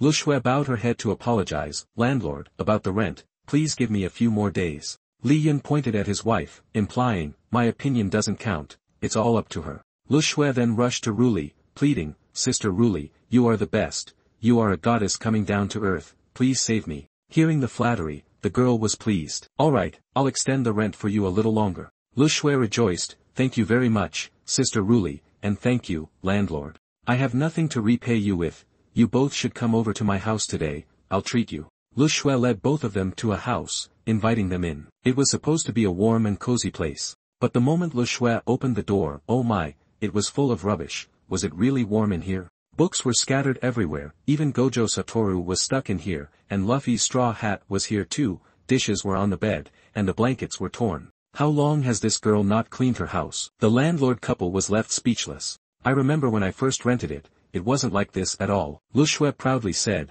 this is how I designed it for convenience. Li Yun shouted, you're just lazy about cleaning. Ruli observed a towel fall out of a suitcase, thinking to herself, she claims to be from a prestigious family. I remember there's a well-known family named Lu in the south. But this family, I think Ruli must want to take something from it. Lu Shui quickly guarded it, this is the remaining item from my family, even Sister Ruli can't have it. Ruli looked resigned, I don't want this thing. You can keep it for yourself. Lu Shui then took the scarf and tied it around her head. Although I can't give you this clothing, to repay your kindness, I decided to cook a meal to thank you both. Li Yun was surprised, I didn't expect you could cook. She patted her arm, landlord, don't underestimate people like that. You are hesitant, based on the details in the comic, more than half the time she would cook something extremely horrible. Ruli stood next to her, bewildered as she did not understand what a comic was. Shortly afterward, there was a surprise that could not be more shocking. On the table were beautiful and sumptuous dishes. What was even more unexpected was that they were prepared by Lu Shui. To keep you waiting, please enjoy. Even Ruli was surprised, truly impressive. Lu Shui then boasted about her greedy eating habits as if she was proud that someone who loves to eat could cook. These dishes are my specialty. After tasting, both husband and wife had to exclaim in admiration. The flavors were excellent. If she continued to eat and talk like that, she might even get into the gourmet room. Ruli sat beside her, nodding, thinking that was really possible. While Li Yun and Ruli were chatting happily, Lu Shui looked solemn. Her father had told her before he died to look for Zhixian. I searched everywhere and couldn't find him. Today is a good opportunity to confirm whether the host is really Zhixian or not. It is best to confront him directly. Lu Shui's face darkened, staring intently at Li Yun as if holding an important matter in her heart. After a moment, she spoke up, Mr. Host, how could you defeat those people? Hearing these words, both of them stiffened. Li Yun couldn't help but spit out everything in his mouth. He scratched his face and replied, that's because they are too weak. Even I can't defeat them. After saying this, he secretly thought, not good, Ruli is still beside me. Just as expected, Ruli immediately turned to ask worriedly, when did you fight with others? What if you got hurt? He stammered, it was just a little scuffle, nothing serious, and those people aren't very strong. Fei Yan also flustered and waved his hand, yes, they are all very weak. If I took action, they wouldn't be able to stand even one blow. Ruli frowned seriously and admonished both of them, in the future, if someone causes trouble, just go find the Luke Fianmon directly, you should not handle it yourself. Li Yun nodded, I understand, my wife, I'll listen to you. Fei Yan smiled awkwardly and continued the conversation, Mr. Host, how did you end up in the capital? He thought, looks like asking directly would scare Ruli, I'll change the way I ask. Li Yun quickly replied, I didn't have anywhere to go before, so I just happened to stay in the capital for a while. The next words from him made Ruli's eyes flicker, and her face turned red. Originally planning to leave after a while, but upon meeting Ruli, he didn't leave anymore. Fei Yan was astonished, banging the table and standing up, Ruli is more important than anything else. More important than the dreams that countless people want to achieve. He smiled and thought for a moment before answering, how should I put it? I used to really want to go home, but now I can't bear to leave. Then he took the little hand of the person sitting next to him, for me now. Li Yun looked into her eyes, filled with love and deep emotion. Ruli is everything to me. Fei Yan was stunned, completely not knowing what to say. Li Yun turned to look at her and asked, is the past very important to you? She lowered her head, her voice a bit lost. I don't know, I only heard my father talk about it, so I've always been looking for it. Fei Yan lamented about her situation. I don't know why my family suddenly disappeared, I just want to know why this happened. Li Yun spoke, then just say it like that. He looked directly at her and sincerely advised, life is ultimately a journey that needs to be taken. On the road to meet this person takes a lot of time to get through. Valuing what you currently have is the most important thing, do not let yourself sink deep into the past. Fei Yan listened silently, absorbing each word as if it were crucial. Li Yun pointed at himself without any reservation and spoke, you can come to me, I will protect you. Fei Yan's heart melted as she smiled softly, this might be the most reliable assurance in life. She tried to gain some benefits for herself, so can the rent for next year be waived for me? Li Yun and Ruli simultaneously refused, it can't be done. In the hot summer, the cicadas chirped loudly on the branches. Li Yun sat under a tree, happily watching his wife fan herself beside him. Ruli looked at his cheerful face and wondered how he remained so relaxed. Doesn't he find it hot? He shook his head, it's not hot, it's actually quite cool, I get to enjoy the breeze from your fan. She fell silent, pondering the small fan in her hand for a few seconds. A while later, the gentle sound of the fan could be heard beating steadily. It seemed that the one holding the fan had changed to Li Yun. He happily fanned Ruli, constantly asking, wife, is it cool? She laughed with squinted eyes, ordering him to put in more effort, as you wish, wife. Suddenly, a gust of wind came from somewhere, startling him. It feels like there's cold air. Lu Shui approached from somewhere, holding two objects in her hands and said, good morning, host, it's really hot today. Li Yun, a bit curious, pointed at what she was holding and asked, wait, what are you holding? She was taken aback, this is an ice stick, are you really unaware of this, host? You have no knowledge. But what he was currently focused on was a piece of crystal. No, I'm talking about the thing in your other hand. Lu Shui held it up in front of him and said, it's ice essence. It's also a type of mineral energy that can continuously generate cold air. Without hesitation, she handed it to him, giving the ice essence to the two of them. As a thank you gift for helping me waive a year's rent. Li Yun accepted the piece of ice essence, observed her face for a moment, and asked, you seem very happy today, is there something good happening? Lu Shui didn't hesitate to brag, I got reinstated. The officials not only didn't hold me accountable but also assigned me an even lighter job. Ruli smiled friendly on the outside, you should cherish this opportunity, don't cause any trouble again. However, in her heart, she kept urging, isn't it all thanks to me? Hurry up and thank me. The two of them, without understanding the situation, just laughed together at the silent help she offered. Really, it seems that the officials must be very foolish. I think so too, they likely treat money like trash. The next day, Lu Shui was assigned to work under the blazing sun, moving bricks for a month. Before leaving, she still happily waved goodbye to everyone, I'm off now, host. Li Yun stared at the piece of ice jade in his hand, quietly calculating in his heart. Tonight he would place the ice jade at the head of the bed. That way, Ruli wouldn't be hot, it's just that the feng shui there is relatively good.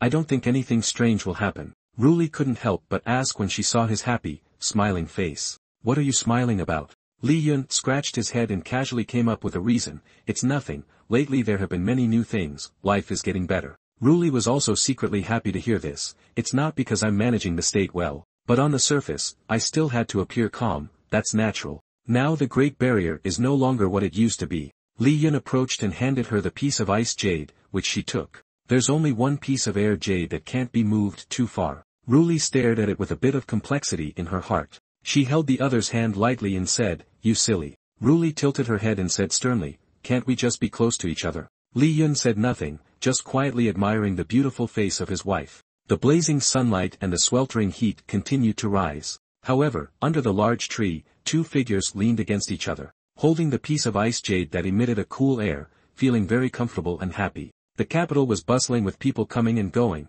and the bustling trade continued day and night. Fei Yan looked around, telling herself that since coming to the capital, she hadn't had a proper meal. She smiled, her eyes scanning around as if she was looking for something. I've decided, I need to find a place to eat a good meal first, and then I'll set off immediately. She stood in front of a very spacious and elegant restaurant. Looking up, this is the place, I can't believe I could actually meet someone here. As she walked in, she kept thinking, there's an old saying. The most dangerous place is often the safest. Ignoring the warm greetings of the attendant inviting guests inside, Fei Yan felt secretly pleased. This house isn't as wealthy as it seems. The last time I came here to eat, he must have saved for a year to come once. But just a few days later, there's no way he could afford to come again. Suddenly, a familiar voice rang out, "Waiter, give me another table of food." The grinning face of Li appeared right before Fei Yan's eyes. "Add another portion of bland rubbish." "Oh no, I mean spicy chicken stir-fry." Fei Yan trembled, sweat pouring down like rain. "Oh, Lord."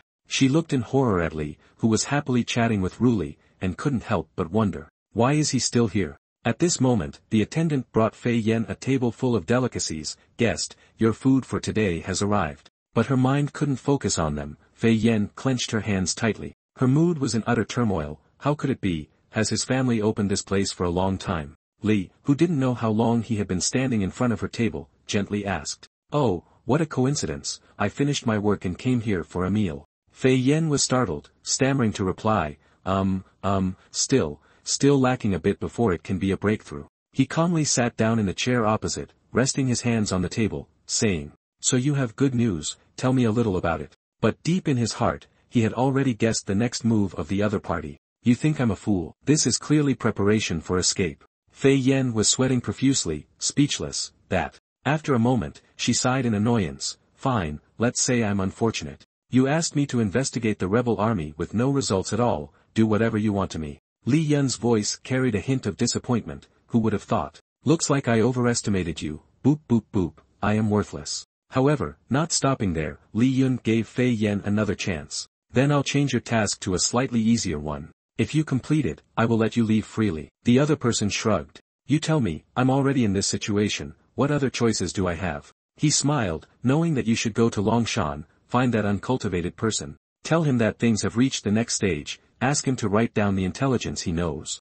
You just need to bring it to me, and it's done." Fei Yan slammed her hand on the table. She shouted, "What is this joke?" She angrily yelled at him, "Who doesn't know that the uncultivated person understands the capital's affairs? But who can get information from him? Are you stupid? What do you base your assumption on that he will tell you?" Li Yun remained where he was, smiling calmly. "Isn't it just that uncultivated person?" He pointed at himself, incredibly confident. "Just report my name and that'll be enough." Ruli waited for a while and finally saw Li Yun. She immediately asked, "Where did you go just now?" He scratched his head. "It's nothing, I just ran into an acquaintance and stopped to say hello." Li Yun pointed outside and told her, "We should leave. The West Market seems to have a lot of new stuff in." Ruli frowned. "What new stuff? The West Market is so far away." Li Yun softly coaxed, "If not, I'll just carry you across. Do you think of me as goods?" The sky outside began to darken. The sun was covered by a layer of dark clouds. After Li Yun and Ruli settled the bill, they left together. The sound of the waiter continued steadily behind them. "Take it slow."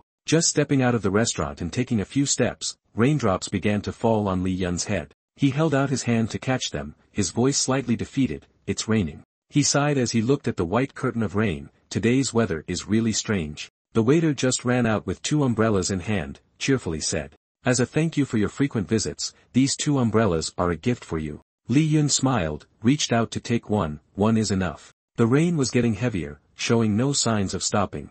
Li Yun held the umbrella with one hand, shielding both of them while walking and complaining. "With this strange weather, I forgot to bring the umbrella." Ruli began to feel a bit worried and asked, "What's wrong? Why are you suddenly sighing? Is something happening?" Li Yun shook his head. "It's nothing, just the rain making me a bit sentimental. I never thought I would have such a life now." The other person's eyes widened, unable to hide their surprise. "Why?" He looked back longingly. "In the past, my temperament was very bad. If I had met her then, I might have missed out." The scene of bloody slaughter unfolded. Li Yun softly said, "I used to see myself as the center, believing that what I did was just. Every painful strike fell without mercy." His entire body drowned in a sea of blood without feeling remorse. Recalling the eyes filled with hatred and brutality from that year, Li Yun sighed, blindly believing that everything he did was undoubtedly right. He stood alone on the corpses of the unfortunate warriors who had fallen. Li Yun silently stared at the weapon he had used to annihilate an entire powerful army. Then he looked at his blood-stained hands and realized that, when I turned back, I discovered I was wrong, extremely wrong. In fact, the people I considered comrades with shared ideals, actually did not walk the same path as me. Li Yun still vividly remembered the furtive glances, The mocking smiles, and the unpleasant gossip about him, coming from those he once trusted. All of it made him feel like he was falling into darkness. His face hardened, and in the end, he was left all alone. A warm hand placed on his cheek brought Li Yun back from his dark past. Ruli pressed her forehead against his. The warmth of her voice, but now, he was no longer alone. The rain had stopped, and the dark clouds had dispersed, making way for the warm sunlight like Ruli's kind heart. Because I will always be by your side. Li Yun happily held her small hand, knowing he would never let her go. Ruli said nothing, just silently looked at him with eyes full of love and affection. She suddenly huffed, pretending to threaten him. It's not too bad being with you, after all. If you dare betray me, I will swallow you whole. I will absolutely not betray you. She smiled in satisfaction, and that was good enough. The two continued their conversation. I was surprised to hear you mention that past for the first time. You actually had friends. Of course I did. It's just that I couldn't connect with them. Ruli nodded. If I can connect later, I might invite them over to hang out a bit. Li Yun scratched his head and smiled faintly. We'll talk about it later if there's a chance.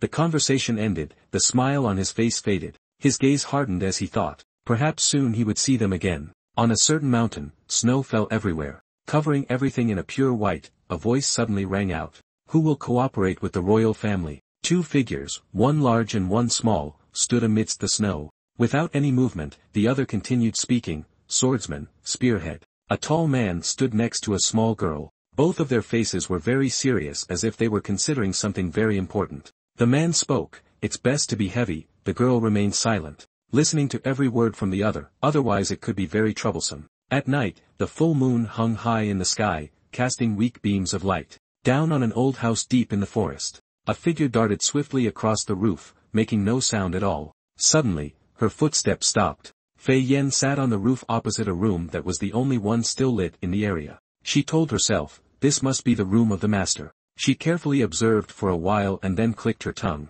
Still lit, no wonder he is a great master, even this late he is still studying Buddhist scriptures. Fei Yen leaped down, kicked the door open with force. The door swung open, and she strode in, startling the person inside. Master, someone has entrusted me to deliver a message. The monk, Kong Van, abruptly closed the book in his hands and turned to look at the newcomer. What caught her eye was the cover of a pink book titled 69 Meditation Positions. Fei Yan's face twisted in disbelief. Huh, what is this? The monk was flustered, beads of sweat began to pour down his face. Fei Yan angrily pointed at him and shouted, Master, aren't you a high-ranking monk? How can you be looking at this kind of material? Master Kong Van cleared his throat. You misunderstand, this is just a method for cultivating concentration. He sighed and held the book up to the fire to burn it. Amitabha, I have once again successfully resisted temptation, my Buddhist nature has advanced another step. Watching the flames blaze, Master Kong Van silently wept. He had just gotten to the interesting part. Fei Yen suddenly called out, Master,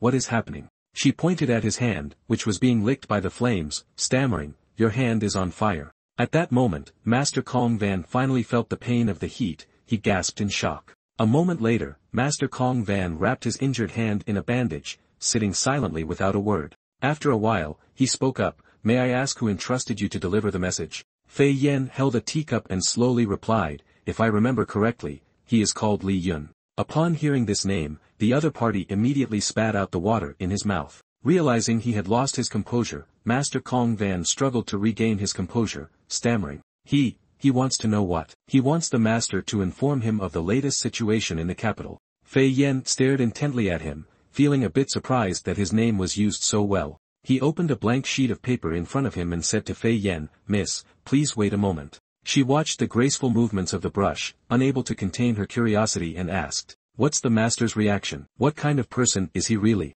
Master Kong Van calmly replied, the Buddha cannot speak, you can rest assured. If he does not kill you to silence you, then he will not harm you in the future. Fei Yen leaned closer and whispered in his ear, Master, why do you associate with someone whose whole being is filled with lust like him? Master Kong Van smiled, that is because he carries compassion in his heart. Upon hearing this, Fei Yen seemed to awaken, indeed, to help others be reborn. Truly is great compassion and great mercy. He handed her the scroll of paper, gently saying, the message has been written, please take it back. Holding it in her hand, Fei Yen couldn't stop wondering, that aura of lust, who exactly is he? I have never heard of anyone like that, could he be a rebel? The next morning, the warm morning sunlight enveloped the cozy little houses lined up closely together. Li Yun stepped outside to bask in the sun, stretching with a sense of refreshment. The weather today is truly pleasant. He raised his hand to cover his mouth, which was yawning widely, wondering if he should sleep a little longer. A strange noise suddenly rang out from behind. Lu Shui was lying in the middle of the yard, sleeping with her tongue out to one side, snoring loudly. Li Yun thought to himself, her sleeping posture is really poor, she didn't go home after coming here to eat last night. He reached out and pinched her cheek, calling, "Wake up, Lu Shui."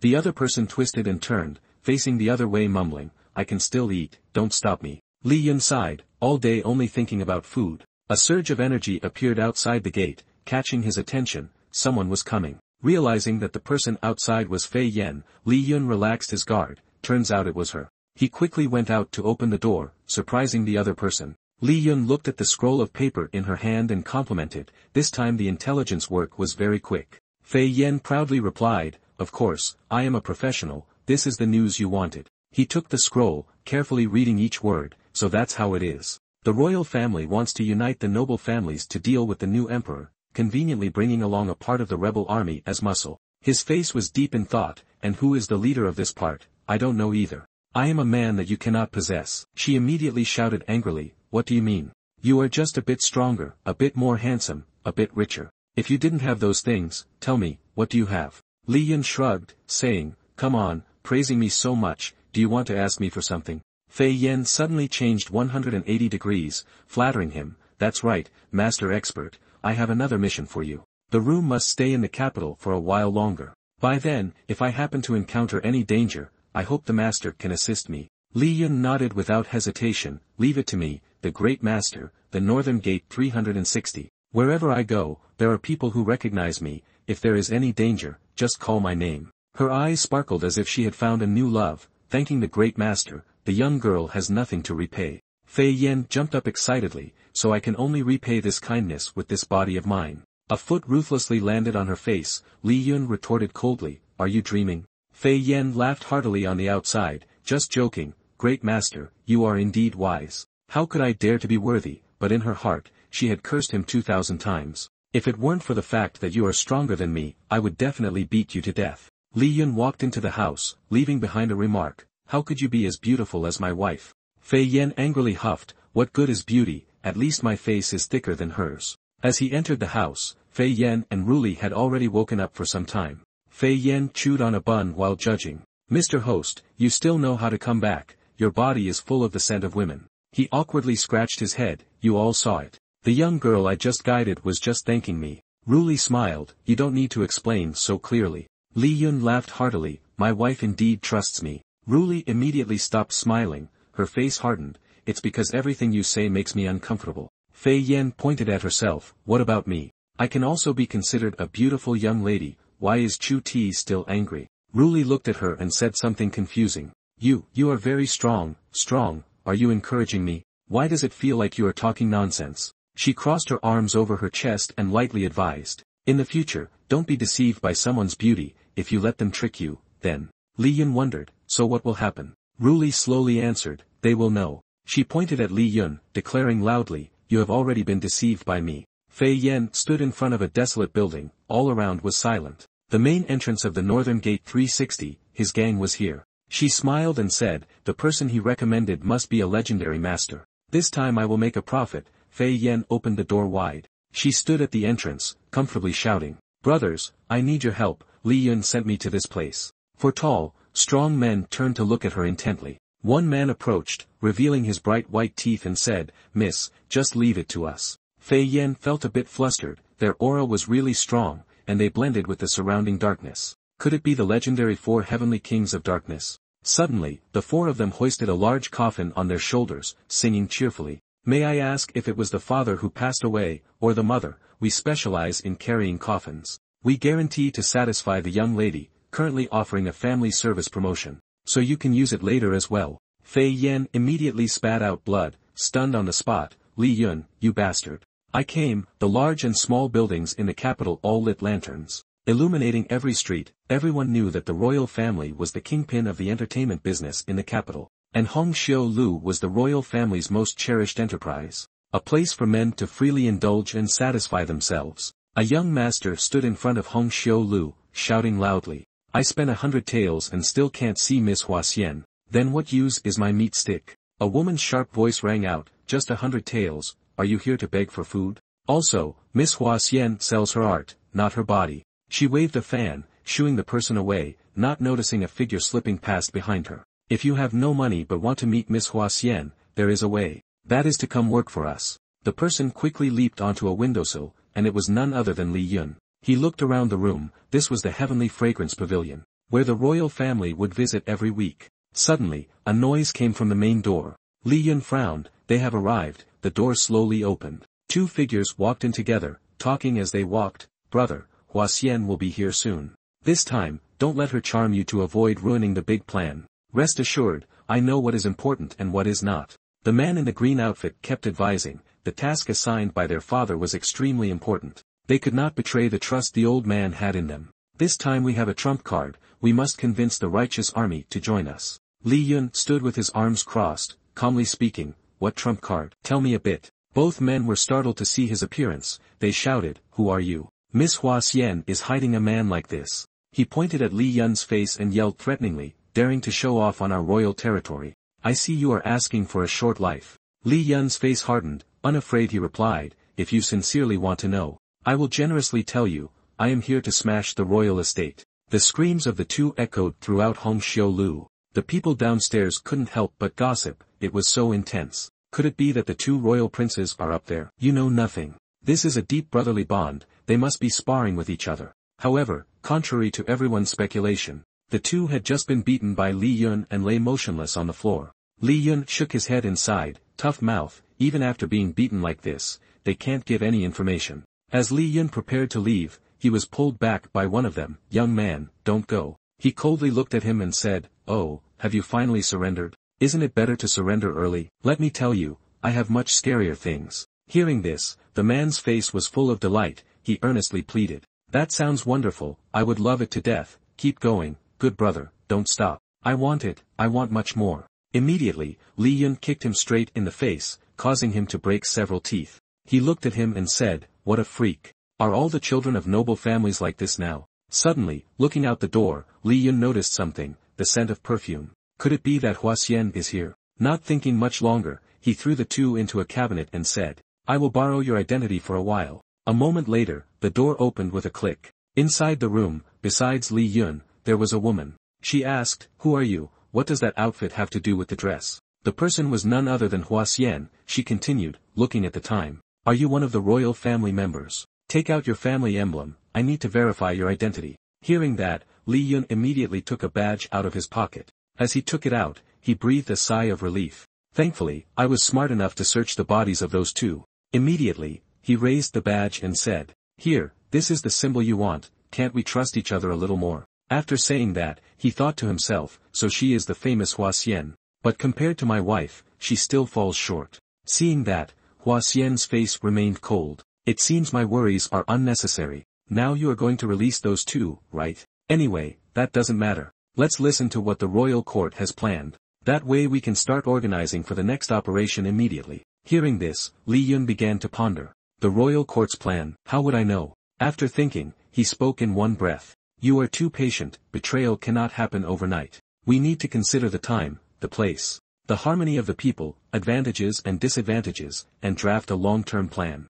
He said a second later, concluding with a sentence. Only then can we eliminate the enemy with a single blow. In this way, we can invade their stronghold with the least casualties, and everything will turn out well. Hearing this, Hua Xian frowned in confusion. What is this man's situation? I thought the royal court was just like those two fools, but they actually have a genius like him. After thinking, she decided to use her beauty as a strategy. What is your name, and how did you become an expert? Seeing that, Li Yun also responded to that act. Hey, please have some self-respect, I am a married man. Hua Xian gently asked, oh, do you fear my unintentional love? But in response was your harshness. Sister, you are overthinking. My wife is much more beautiful than you, I just don't want to hurt your pride. Let's talk about the head of the operation, how can you help me? Hearing the term of address, Hua Xian began to get angry, thinking, sister, what a blind fool. Why do you call me that? What a joke. Even after being spoken to like that, she still shamelessly rubbed against him and said, if you really want to know who that is, be careful if anyone is listening to us, come closer and I will tell you the truth. As she spoke, she took a knife from behind, a spring knight worth 1,000 gold. You should know that an ordinary person will not have the chance to see my face again. As soon as she finished speaking, Hua Xian immediately lunged at Li Yun with the knife. He quickly grabbed her hand. He tightened his grip, causing her knife-wielding hand to tremble. This is not good, Hua Xian. If you speak, your internal energy is too strong. Such strong internal energy can only be trained in a rebel group. That's right, you are not someone sent by the family head, you are also a rebel, right? Even though he knew he had been discovered, Li Yun still managed to smile. I think I did very well, where did I go wrong? At this moment, he still did not let go of her. Hua Xian kept questioning, the Huang family already knows who the big boss is. Why are they concerned about something they already know? Because you are a rebel, so what is your motive? Li Yun released her hand. I guess I overlooked something. I didn't think I could get an answer from you. Besides, I have already left that place, no need to be too sensitive about it. Then slowly he moved towards the window, turning his back and saying, I advise you to give up while you can. Don't do this job anymore, it's better to go home and work instead. Before leaving, Li Yun concluded with a sentence. You shouldn't be in this line of work with a face as beautiful as yours. Right after that, he jumped away. Goodbye, take care of yourself. Hearing these words, Hua Xian felt a bit moved, her eyes glistening with tears. Beautiful, right? But the last time you called me sister, of course, I am beautiful. I think you need to tell me that, don't you? Scene change a moment later at Li Yun and Ruli's residence. Just returning home, Li Yun immediately saw Ruli standing in the yard with an unhappy expression. So late, where have you been wandering? He scratched his head, holding out a few firecrackers and said, Isn't it to buy some firecrackers to play with you? The small flames coming from the tips of the firecrackers looked no different from the stars in the sky. Ruli softly said, By the way, I have a major matter to discuss with you. What is it? She did not dare to look at the other person's face, only able to observe the small light in front of her and speak. Just wanted to let you know, but temporarily cannot tell you. Although I hide it from you, I do not intend to deceive you. If one day you find out, I absolutely will not allow you to divorce me. Li Yun immediately affirmed, No, from the first day I never thought about divorcing you. Ruli smiled happily, I think so too. At the royal residence at that time, the news about the two sons being beaten had probably reached there. A furious hand slammed down on the table. Honglock angrily cursed, Damn it, I'm so mad. He shouted, his voice filled with dissatisfaction and humiliation. How dare they touch a member of the royal family, completely disregarding me. The eldest son calmly reported the situation. Father, the second and third meridians are severed. If not corrected, he will become a cripple. That is truly vicious, but in his heart, he was secretly pleased. The family fortune is now mine, may the old man leave early. A voice suddenly rose, the head of the family need not be angry, let this old man handle it. Honglock exclaimed in surprise, Old man, you have come out. The person who just arrived was an old man whose whole body exuded a terrifying aura. His eyes bright and emotionless, speaking slowly, That's right. My divine skills have now reached great success, just in time with no one to test them on. The royal family naturally does not allow others to trample on them, outwardly fierce as such. But deep down, he was selfishly only thinking of his own wealth. Probably just a small fry. A single act of intimidation could earn a large sum of money. Switching scenes to that afternoon, a cool afternoon at the palace. Today seemed to be a special occasion, so it was very lively inside. There were many beautiful dancers performing in front of the emperor. Little Toei looked at Ruli in confusion. Why did the emperor suddenly invite dancers? And is smiling so happily, could it be? Thinking of this, the image of the cunning emperor looking at her appeared. Little Toei, today you are here for the emperor's favor. At this moment, her face turned completely red. Does the emperor really like women? My opportunity has come, from here I can reach the peak of life. Thinking this, she sprayed blood from her nose, her head smoking from embarrassment. Ruli glanced at her in confusion. In her heart, she was smiling, so this is how dancing is done. Wait until I return to dance for that fool to see. The performance gradually came to an end, and the atmosphere in the palace quieted down. At this moment, Ruli's face was full of shyness as she asked, How is it, beautiful right? Lai smiled with squinted eyes and said, Of course it's beautiful, my wife looks good in anything. Hearing this, her joy increased. Just wait, it's still behind, it's time for this fool to see the results of my learning over the past few days. A few seconds later, Ruli suddenly raised her hands and twirled around. Li's face was full of confusion. He asked in confusion, Why is my wife spinning around? Is she dizzy and can't stand? Hearing this, she was very displeased. I am dancing here, if you have the ability, come and dance the waltz, our dance style is quite unique. The eyes of the two looked at each other with great affection. He continued, it is called the waltz, a style for two people to dance together. The scene of the two of them now is very romantic. The joy within her began to swell, of course. After warming up for a while, Ruli's legs were suddenly lifted, while Lia's hands still wrapped around her tiny waist. A stunning romantic dance was performed by the two, making Ruli even more shy. After a moment, Lai praised, as expected of my wife, she knows the next move without me having to teach her. Ruli pinched his dumpling-like cheek and said, you talk too much. Just when we were having a moment, someone suddenly appeared and drew our attention. It turned out to be Le Shui, who, not understanding what was happening, looked at the two with tears in her eyes. Teacher Shirley helplessly asked, what happened to you, has your intelligence been lost? Le Shui replied, someone from the royal family has been causing trouble on the street, coincidentally I was buying right at their place. Hearing teacher he asked further, so have you been harmed by them? As he spoke, he thought to himself, she has been bullied by someone else, I must handle this well. The teacher seemed to misunderstand her meaning, and she quickly explained, oh no, I fell while chasing after a frightened vendor, I just wanted to get my things back. In her heart, she felt very indignant and kept saying, I don't know why there have been so many beatings from the royal family these days, they are also very unreasonable, causing chaos around. Ruli then spoke up, I heard that the two foolish sons of the royal family were made disabled by someone while playing in a brothel. So the head of the royal family sent people everywhere to find the culprit. Hearing this, Li Yun looked a bit worried and asked, are you affected by this? She replied, I only caught a glimpse a few times while walking on the street. Li Yun frowned and said, is that really the case, just a few glances? Then once again, the two displayed their affection for the public to see. Ruli cutely asked, do you feel jealous? Li Yun smiled and replied, a little bit. Hearing that, she shyly looked at him and said, silly, I already said I belong to you. What are you upset about? Li Yun scratched his head and laughed, I feel embarrassed when you say that. Then Ruli began to advise, anyway, you should be careful. The head of the royal family has left the private training area, and he is the one leading this current operation, he is extremely arrogant. Fei Yen completely agreed and spoke up, exactly, these days he is very overbearing. It feels like as long as he is here, the royal family will continue to be reckless and chaotic like this. Seeing the two too tense, Li Yun encouraged, relax. When things become too extreme, they always start to reverse, maybe they will be taught a lesson.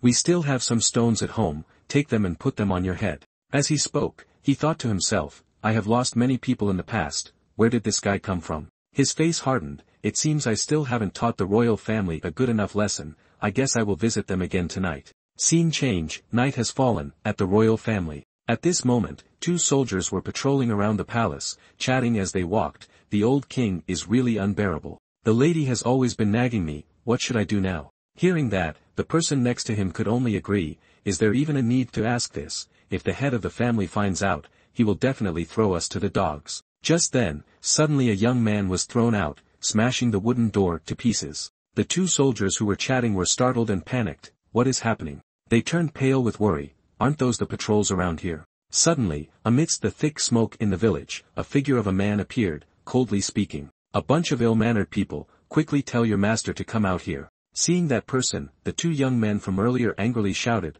who is this person, daring to attack even the royal family? In the blink of an eye, the mysterious person had already sped behind the two of them without them noticing. That person is none other than our brother, Li Yun. At this moment, he had his face completely covered, exuding a fierce aura, saying, I am your grandfather. Switching scenes to the front of the royal palace, just as the master here was focused on his work. Suddenly, a woman and a boy came in, saying, Father, you've worked hard, go to bed and rest a bit. I specially made a bowl of nourishing soup, it's still hot, you should drink some. That woman is none other than his wife, quickly bring it to your father. Immediately, a dark-skinned boy came over, holding a bowl of soup, calling out, Father. Huang Lu smiled happily at the sight, sorry to trouble you, my wife. Heaven truly takes care of me, not only did I get a virtuous wife, but also a chubby little boy. The wife gently held the bowl of soup, saying, let me feed you, dear, it's time to take your medicine. Before the soup could reach his mouth, a servant rushed in shouting, it's not good, master. His face was filled with panic as he reported, a thief has broken in. But the master didn't care at all and asked, how many thieves are there? The servant replied nonchalantly, just one. Hearing this, the master felt disheartened, just one. Is there a need to panic like this? But looking at the servant's face, he seemed very frightened, master, but he. Before he could finish, Huang Lu shouted directly at him, if you keep panicking like that, what will others think? It's just one person. Seeing the terrified demeanor of the servant, don't disturb our sweet time, can he really turn my palace upside down? Feeling suddenly scolded like that, the servant turned his face to the side, mumbling, it seems like he really is just a small fry. Huang Lu frowned and continued, over the years I have recruited powerful people from all over, countless followers, what can just one small thief do? Switching scenes to Li Yun, who was currently facing off against several large men. The leader of the group stood with his arms crossed in front of him, arrogantly saying, little brat, you can break into this place, it seems your skills are not bad. His face looked very fierce, too bad you ran into the legendary 6 clan of our people. Li Yun was feeling quite unimpressed by his words, the strength of the 6 clan was such that even Lai Hai would run away at the mere mention. Before Li Yun could respond, suddenly 500 men with knives charged towards him, little brat, pay for your foolishness, die. Li Yun's eyes were filled with fierce energy as he glared at them, the shouting was so loud that it could be heard clearly even inside the main hall. Huang Lu still calmly took the medicine, but the lady beside her was worried, the cries outside were truly tragic, but finally stopped. The old man set down the medicine with a face full of indifference, serves him right, barging into our royal residence, he must be sold into 1,000 pieces to feel satisfied, if calculated, that thing should be done by now. The lady listened in confusion, but can that thing pose a threat to the emperor? Isn't it just said to be a part of it? The head of the family said, once this is built, don't say the emperor, even that person from the rebel army will be easily eliminated. The lady raised her finger and said, annoying, you be quiet for a moment, I heard that guy is in the capital. The teacher and his young wife laughed loudly, ha ha ha, the lady thinks too much, that guy has disappeared for a year, maybe he has long since died in some corner. Just as they were feeling very relaxed, suddenly something flew in and cracked the wall. Dust filled the air, Huang Lu stood up, what's going on, is there an assassin? The 500 brothers who were just there now lay scattered all over the place. The old man frowned and said, these are all top masters from Daigon Ma, how could they be turned into mere balls like this? As soon as he finished speaking, a cold figure appeared and spoke, what is it that excites you so much? None other than Li Yun, his face still handsome without a single injury from the previous battle. He asked, could it be a nuclear explosion? Something appeared that caught Li Yun's attention. A huge, strange hand appeared in front of him. Outside, some force was rushing into the royal residence. Immediately after, the family elder jumped out from the front, a guard saw this and immediately shouted, the head of the family, retreat. The strength of this intruder is not simple. Dust was flying everywhere, both sides stood facing each other, one on the east, one on the west. However, Li Yun was not the least bit afraid, he raised his hand in front as if preparing for the next move. At this moment, the family elder warned, young man, I see you are also a top martial artist, if you don't want to die here, then obediently leave. After saying this, he frowned and thought to himself, I just used 3 parts of my power, and he was not harmed at all, this person's martial arts are not inferior to mine. Li Yun was not modest at all, he began to mock, old man, you're about to crawl into a hole, quickly retire and enjoy your old age, just relying on your little skills in the capital is not simple at all. Hearing him say this, the family elder was filled with doubt, unless you are sent by his majesty, what relationship do you have with the emperor? After saying this, he was calculating in his heart, does the capital have such a master? It could be someone from the emperor, unless she discovered our plan. Even at this moment, Li Yun could still joke around, your emperor desires my body, what relationship do you think it is? Just thinking about it, he was full of excitement, this is an opportunity to slander that emperor. The family elder heard this and was stunned, he was confused and asked, the emperor wants your body. In his heart, he had countless questions. What is this person talking about? Only a fool would believe it. What is he trying to do, buy time, or is it a plot to distract me? Immediately after, Li Yun raised his finger friendly in front of the elder and said, stop talking nonsense, if you have any skills, show them all. Hearing this challenge, the family elder began to activate his power, indeed, he was being underestimated, this young man is looking for death. Do you think what I just showed was all my strength? To control my overly powerful strength, I had to seal it, today I will lift that seal. Hearing this, Li Yun helplessly scratched his head and asked, do you think you are the emperor of this universe?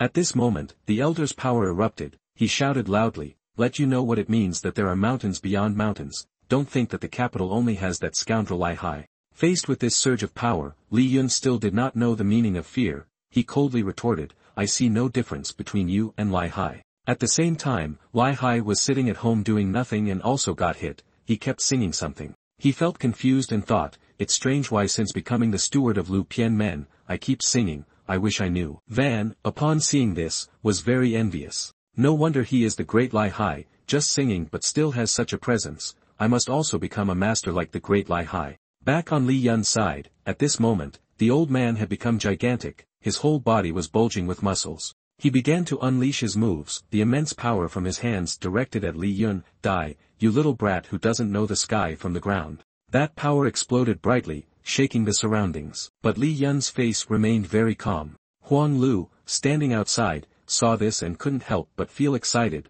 Ha ha ha, kid, you're done for. This is the strength of our #1 royal expert. No matter how strong that old man is, he is not even as good as Li Yun's toenail. With just a flick of his hand, he sent the old man flying through the roof tiles. When he first entered, the old man was so cool, but now he was sent flying, scattering the roof tiles everywhere. Huang Lu stared in shock, his mouth agape like a stone. Immediately after, Li Yun turned to look at the old man with a fierce expression and asked, "What did you just say?" The head of the Huang royal family and his wife, witnessing Li Yun's high-level martial arts, were drenched in sweat. With a trembling voice, he spoke, "What we meant was, how could I, an old man, be rude to a guest? That old immortal was asking for it, he was indeed disrespectful." Li Yun frowned and coldly ordered, "Kneel down." Huang Lu was startled, his eyes wide open, and he couldn't help but curse, "Damn it." The powerful voice of Li Yun once again rang out, like a command from a god, "Kneel down for me." Li Yun threw a disdainful glance at the couple, "You are not worthy to speak with me." Without hesitation, Huang Lu and his wife were terrified and knelt down on the ground. He bowed his head, discarding all pride and pleaded, "Hero, spare our lives, where did we offend you?" His whole body trembled violently, "If you have any orders, please just say." Li Yun raised a finger and said sternly, "Your royal family members have been causing trouble on the street, disturbing my peace, tomorrow on the street." Before he finished speaking, Huang Lu gritted his teeth and replied, "Hero, rest assured, after tomorrow you will not see any of the royal family's descendants outside anymore." Li Yun continued to speak, causing the two to tremble in fear. Moreover, Huang Lu smiled obsequiously, "Hero, rest assured, the royal family will absolutely support the emperor's decision. We will fully support it, but in their minds, they thought, while supporting, we also cannot avoid rebellion." Li Yun felt a bit conflicted. What does the emperor's business have to do with me? This is too beneficial for the emperor, never mind, it's fine. He shrugged, turned around, and prepared to leave. The candied hawthorn seller on the street was scared away by you. Li Yun glanced back and ordered, "Remember to bring it back for me." Then he decisively flew out, leaving the couple still kneeling on the ground. Huang Lu angrily snorted, "Candied hawthorn." At that moment, another explosion occurred right before his eyes. Huang Lu, without any unnecessary movements, kept banging his head on the ground, his mouth continuously pleading, "Hero, spare my life. I didn't say anything just now, I'm a worthless person, I'm not even human." The person who just appeared was not Li Yun but the royal family's old man, who had just fallen from the sky, lying flat in the rubble and crying for help. His head was spinning, smoke was coming out of his mouth, but how far had he flown already? Early the next morning, on the vast river with fragrant lotus flowers blooming, a small boat was drifting lazily. Li Yun was rowing while taking his wife for a stroll, smiling with his eyes squinted. Ruli recalled the attitudes of the court officials this morning. One word from the emperor was very correct, 2 words from the emperor were very good, but there was some suspicion. This morning's boat trip, why were those people so obedient? Although they only spoke like that, who knows what they would do behind their backs? Li Yun turned back to ask, "Is there something joyful?" She replied softly, "Sitting in the boat with you, away from the gossip and noise, how could I not be happy? I really want time to stop at this moment. Since my wife likes it this way," Li Yun lovingly said, "this is just an ordinary day, if you like it, I will take you here to row every day." Ruli laughed, "Silly, it's precisely because I experience these ordinary days with you that makes me so happy." She leaned down, using the umbrella to cover her slightly dreamy expression reflected on the water, thinking of the emperor of the great dynasty. "I have my responsibilities, for the people of Li Ming, for the honor of the family, I must bear my responsibilities." A large lotus flower suddenly appeared before her eyes. "Look, isn't it beautiful?" Li Yun happily compared it to his wife's mood. "If there's something unhappy, there's no need to put on such a gloomy face. You can find me anytime, I will definitely help you relieve your sadness." Ruli gently replied, "Really?" She took the flower, looked straight into his eyes, "If you say so, then." The next words made Li Yun break into a sweat and exclaim, "Then you can do all the housework for me for half a year." Time passed quickly, and the sun was gradually setting behind the distant mountains. Their stroll was coming to an end. Li Yun reached out to support Ruli. She gently leaned on him as they stepped off the boat. He looked at the sky and said to her, the weather is nice, let's go to the night market of the newly opened city, Ruli agreed without hesitation. As night fell, the lights gradually lit up, illuminating the bustling and lively atmosphere of the great dynasty. Li Yun and Ruli stood in front of a mask stall, admiring the items together. He picked up a mask shaped like a dog and began to play. Look, how about this dog mask for Lu Shui? It feels very suitable for her. The bright yellow moon hung high above, along with the twinkling yellow lights, highlighting the grandeur of the world. The couple stood on a balcony, quietly admiring the beauty below. Ruli pointed towards the distance. That area is the palace of the great dynasty. She turned to Li Yun and asked, weren't you very curious about the layout of the palace before? He nodded, awkwardly giving a reason. Yes, it is indeed the most imposing architecture in the capital. He thought to himself, if something happened back then, would have directly killed that emperor, but now it's no longer necessary. Ruli began to tell him, outside is the lake area, if you look in the morning, it's very beautiful, but many leaves have fallen. And to the right is the main hall, which is usually used for discussing state affairs, behind it is the inner palace, but in fact, there are very few people, it looks quite cold. Li Yun was stunned and couldn't help but ask, my wife, how do you know so much? It's just like your own home. This time it was Ruli's turn to be awkward. I heard someone mention it before, I don't know if it's true or not, so that's how it is.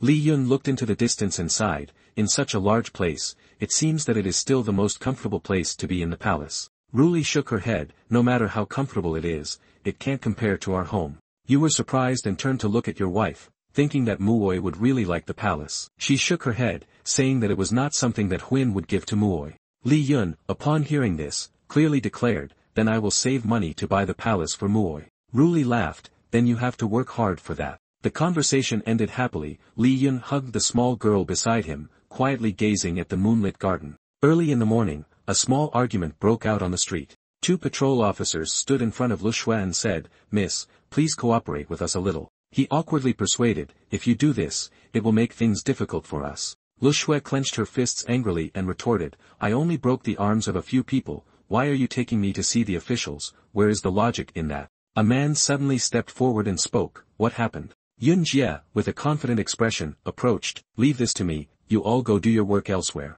He was sure in his heart, resolving civil matters was his strength, and it could also enhance the reputation of Lu Pianmen. Looking at Lu Shui's dissatisfied face, Yun Jie secretly assessed, just an ordinary young girl. What big trouble could she cause? Why not just raise her hands and surrender? Yun Jie smiled and asked, Miss, what happened, can you tell me? Seeing the other party's conciliatory attitude, Lu Shui relaxed, it seemed he knew how to reason, unlike the two just now. She smiled brightly like the morning sun, Miss, rest assured, if there is any misunderstanding, I will help you seek justice. Lu Shui argued, I just broke the arms of a few people, and they want me to pay for their medicine, those small wounds will heal in a few days. Yun Jie tried to maintain a smile on his face but had already cursed the other party 100 times in his mind, a few days. What kind of physique is she? How could she still be as strong as an ox after beating so many people? Is this what martial arts is? Moreover, why did they look like they were being bullied just now? I really can't understand. Not knowing how to respond, the other party turned away, cheerfully waving, Master.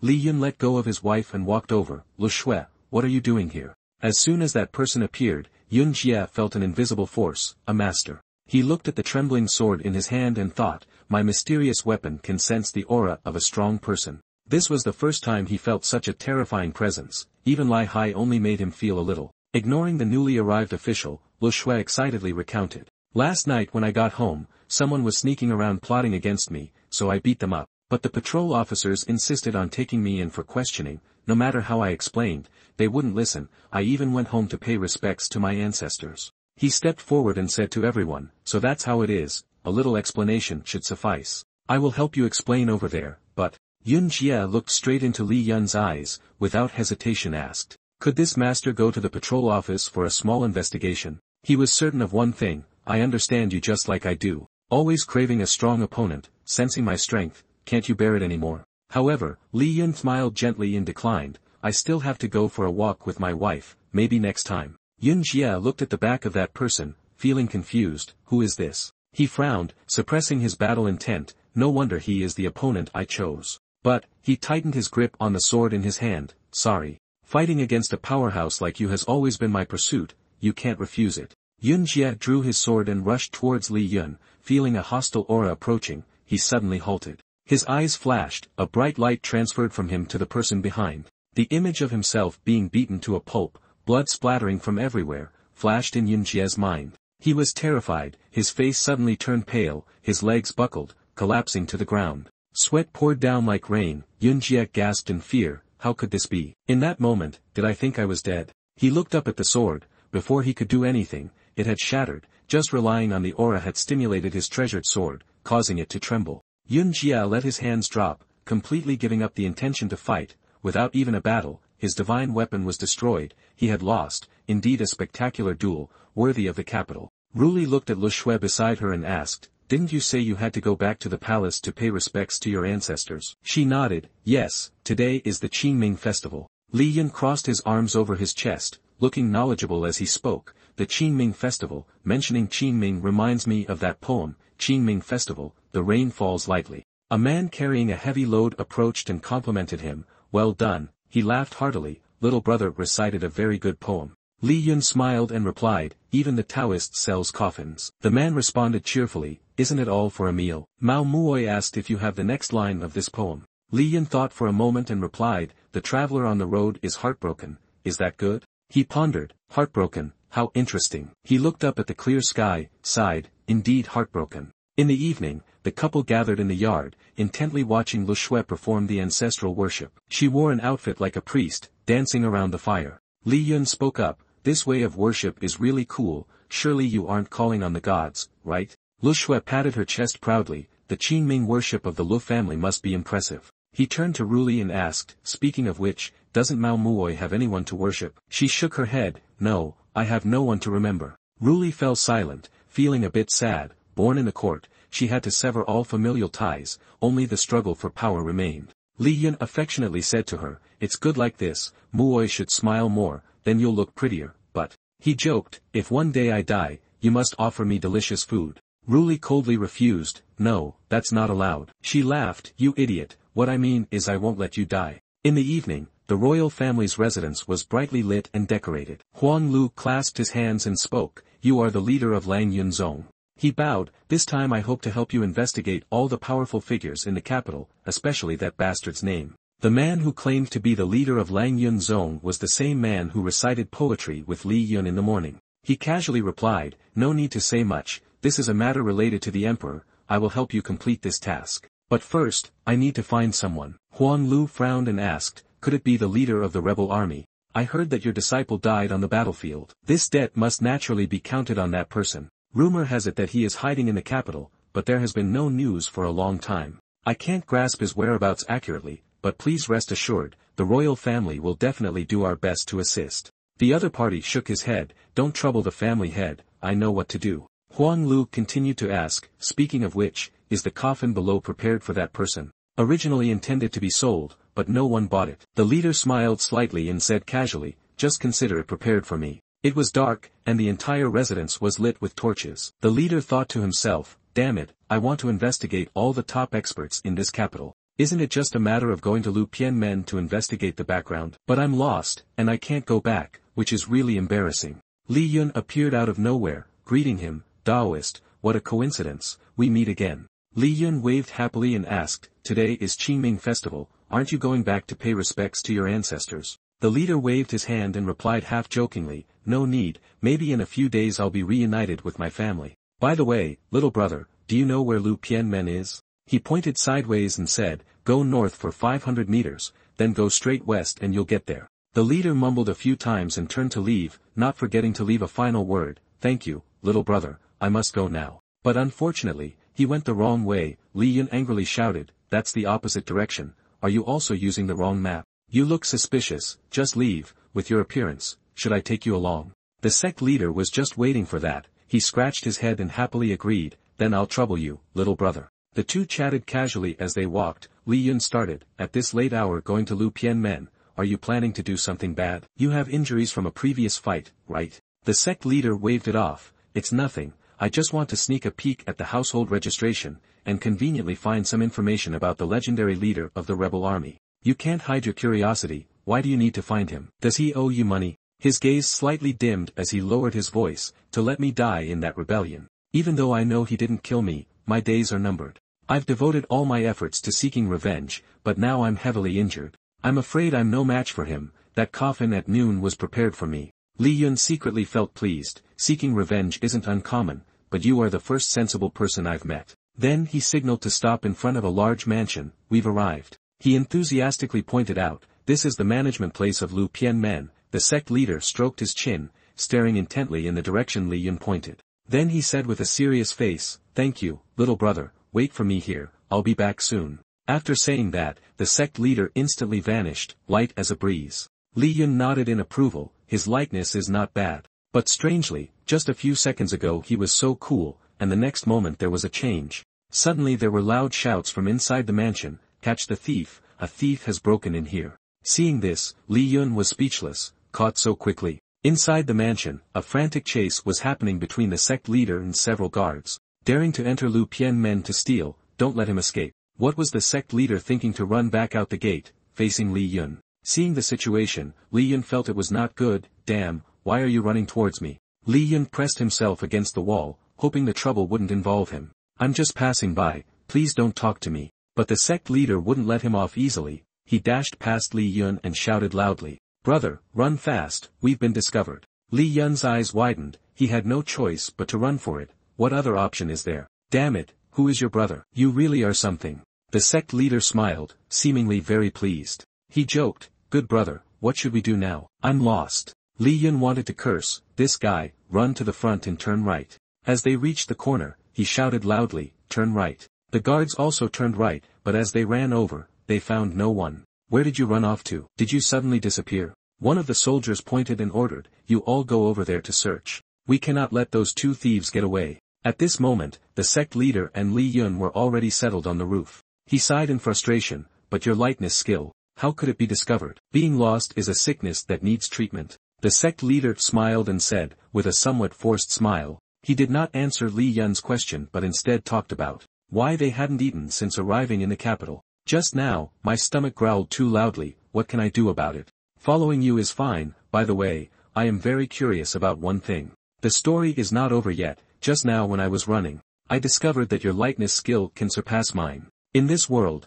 there are not many who can surpass me in likeness skill. The sect leader confidently affirmed his guess. So you are Zhixian, right? Li Yun pondered and did not answer immediately. Suddenly, he spoke to himself and laughed triumphantly, see, I scared you. I was just joking a little, you look like you don't care. The sect leader's expression slightly darkened, the forced smile from earlier reappeared. Actually, I was just looking for him to ask if he had met my daughter, and if he thought my daughter was handsome. Li Yun replied hoarsely, I have no impression at all. After all, there were quite a few people then. At this moment, the two fell silent for a moment. Suddenly the sect leader jumped far away, his movements decisive without any hesitation. He looked at Li Yun and shouted, unexpectedly far away, right in front of you. The sect leader loudly provoked, show your moves. You calmly smiled, this guy is quite interesting. While speaking, you reached into your green robe. Immediately, Li Yun pulled out two thin, sharp round objects. Quick as lightning, they flew towards the sect leader. He widened his eyes and took a stance, his eyes never leaving those two round objects. Then he reached out and grabbed the two objects as easily as eating a cake. The sect leader scoffed disdainfully, a Zhixian using hidden weapons. Truly disappointing. Li Yun was not to be outdone, he retorted immediately, do you have a delusion of grandeur? He explained, this is all my wealth. I went to buy some food, I have injuries on my body and I'm hungry. At least I need to eat until I'm full before we can duel. At this moment, the sect leader finally opened his palm, it turned out to be just two small coins. Realizing he had been tricked, he grumbled in frustration, you little rascal. Then he angrily turned away, his martial arts were not as good, and his character was lacking too. The sect leader turned his head back, pretending to acknowledge Li Yun, considering him a worthy opponent, seeing that you are quite good. Our rivalry ends here. Hearing this, he was speechless, only able to helplessly mumble. Over the years, even admitting defeat can be so arrogant. The next morning, the weather today was warm and sunny. At Li Yun's home, he lay sprawled out enjoying the early sun, resting his head on Ruli's lap while she gently stroked his hair, and he closed his eyes, looking truly content. He thought to himself, damn it, I've been using too much inner energy lately. That stuff has caused my old wounds to flare up again. Ruli gently asked, are you feeling any better? Are you still unwell? Li Yun frowned slightly, don't say that, it's as if I'm crazy. She lowered her head and pretended to be sulking, huh. If you were normal, you wouldn't have married a woman who loves money. You too, just go along with it, marry, why not marry? Where in this whole world can you find a good wife like that? Ruli flicked his forehead with her finger. You idiot, get up quickly. By the way, I also have some news for you. I heard that last night the household registration of Lu Pian Men was stolen, and today it needs to be redone. Li Yun thought to himself, the leader of the rebel army is always hiding in the capital. Taking advantage of this opportunity to redo the household registration, I might be able to find him. Scene changed to the busy desk for paperwork in the capital with people coming and going. Lai Hai was the one at the desk, with Yun Jia assisting next to him. Yun Jia was deep in thought. It's really a pity. Encountering a master and forgetting to ask for their name, when will we be able to fight again? He looked up, his gaze caught by a figure that drew his attention. It was Yun Jia who had seen Li Yun approaching. It was him. He also came to redo his household registration, Yun Jia anxiously reported to Lai Hai. Lai Hai, the one who made my treasured sword yesterday has also arrived. Lai Hai's tone was full of arrogance. Really? Then I must go get acquainted a bit. Is he really that strong? I have never heard of such a character in the capital. Unless he is the person we have been searching for all this time, the one who has been hiding. Li Yun was still smiling at this moment, not at all aware of the danger lurking ahead. Lai Hai's face was filled with confidence. If the one hiding has blended in with the common people, then he will follow the rules of ordinary people. Around the nearby houses, several guards were lurking. Weapons at the ready. I have arranged quite a few guards nearby. Not only underground but also on the rooftops, there are soldiers on guard. As soon as they detect anything unusual, they will capture them first. This time I will see how he escapes. Lai Hai quietly observed Li Yun from afar. According to Yun Jia's words, this guy probably has decent skills. He imagined the scene of the opponent being surrounded by his own army, leading them to victory, waiting for me to signal for them to attack, to test his strength a bit. If he is weak, he will definitely expose a flaw. At that time, the emperor will surely reward me. At this moment, Li Yun and Ruli also just arrived. It's just a matter of registering here.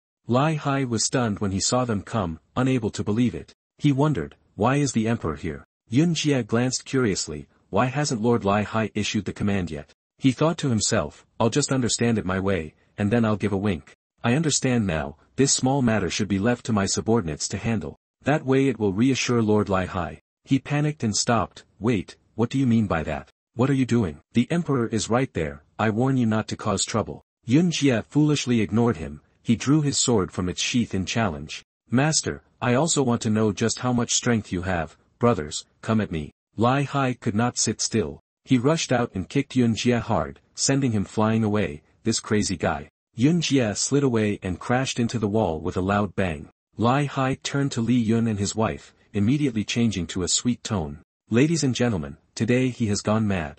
I already gave him a hit that might make him feel a bit better. Secretly analyzing that this guy seems to have a good relationship with the emperor, he cheerfully pointed at the paper on the table for guidance. Sir, just go over here and fill out the registration, while secretly guessing. Perhaps he is a friend of the emperor, with such strong skills, and it's not strange to hide his identity. Li Yun quickly realized the attitude of that guy. From the beginning, he had seen through all of Lai Hai's plans. Why suddenly scared, with so many people ambushing around? Perhaps it's because they want to deal with the leader of the rebel army. After finishing the work, Li Yun and Ruli left immediately. He thought to himself, when entering, he thought he was exposed, but it seems not. A moment later, Li Yun glanced up at the roof, where a few soldiers were keeping their eyes on him. If there was any unusual movement, those guys upstairs would have come down immediately. But not caring about those things for long, he smiled and asked his wife, Mrs. Li, where are we preparing to go next? Let's think about it a bit.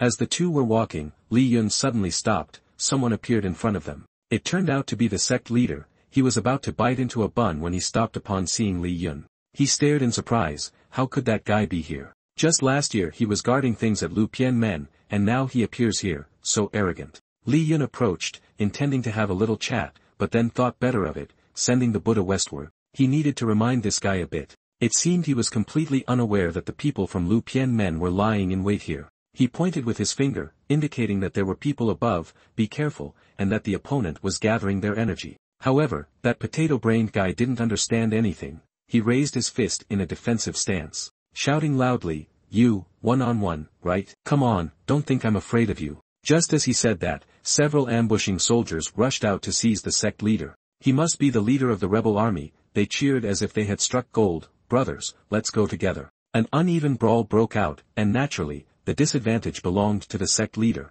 He screamed in despair, "Your Majesty, it's a misunderstanding, I'm just a commoner." The sect leader finally realized the situation, his face turned as pale as a constipated person. It turned out there were people above.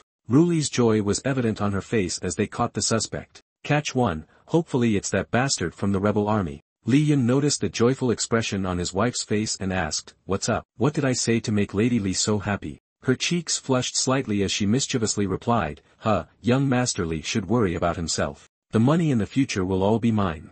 Li Yun smiled gently and replied, "It's okay, whatever you want, I will give it to you." Ruli made a mysterious gesture, shaking her finger. "There's one thing I can't give you right now." He was curious about what it was. She flirted sweetly without any shyness, "I want your whole life, can you give it to me now?" Li Yun hinted, "This?" He leaned his face close to Ruli's small face, his eyes filled with affection. "In the past days, I couldn't, but the rest of my life, every minute and every second will be yours." The siblings flirted with each other in the most cheesy way possible, then happily took each other out to eat and play. "Come on, let's go check out the new dim sum place." As for the sect leader, he was unfortunate enough to be thrown into the heavenly prison. The sect leader walked while observing carefully. "This is the heavenly prison of the Great Barrier." He peered into each cell and muttered to himself, "It seems they are locking up all the dangerous characters in the martial world." As they passed by one cell, the prisoner inside suddenly jumped up and shouted, "I'm ready. I'm ready, let's catch jellyfish together." The sect leader's face showed disdain.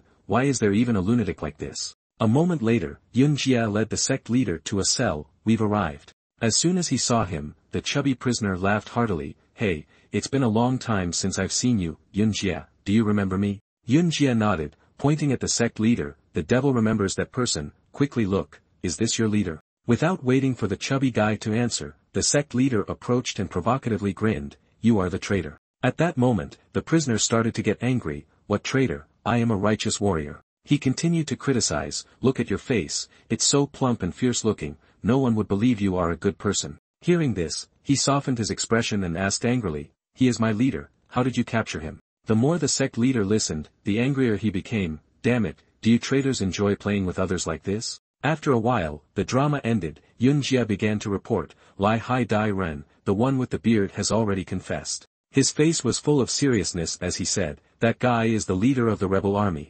Hearing this, Lai Hai showed no emotion and asked, "Do you really believe what he said?" Yun Jia seemed to be hit in the heart, rolling his eyes. How could it be? This is just to see Lai Hai Dai Ren's judgment performance. Then he hinted that he would go release him. Lai Hai immediately said, "No need. Although he is not the leader of the rebel army, he is also not a good person. His movements are almost identical to that of the household registration thief from last night, just keep him locked up." He said darkly, "The household registrations in the capital have all been completed, but there is still no clue about that guy. Where on earth has that guy escaped to? Could it be that someone helped him conceal his identity? Who would be so bold?" Switching scenes, the newlywed couple over there was sweetly feeding each other. "How is it? Is it delicious?" "Everything my wife feeds is delicious." Li Yun held a newspaper reading the news. He wondered why the officials have been losing power recently, including the descendants of the noble families. Ruli replied, "These people were previously arrogant and domineering, basically no one managed them." She commented with satisfaction,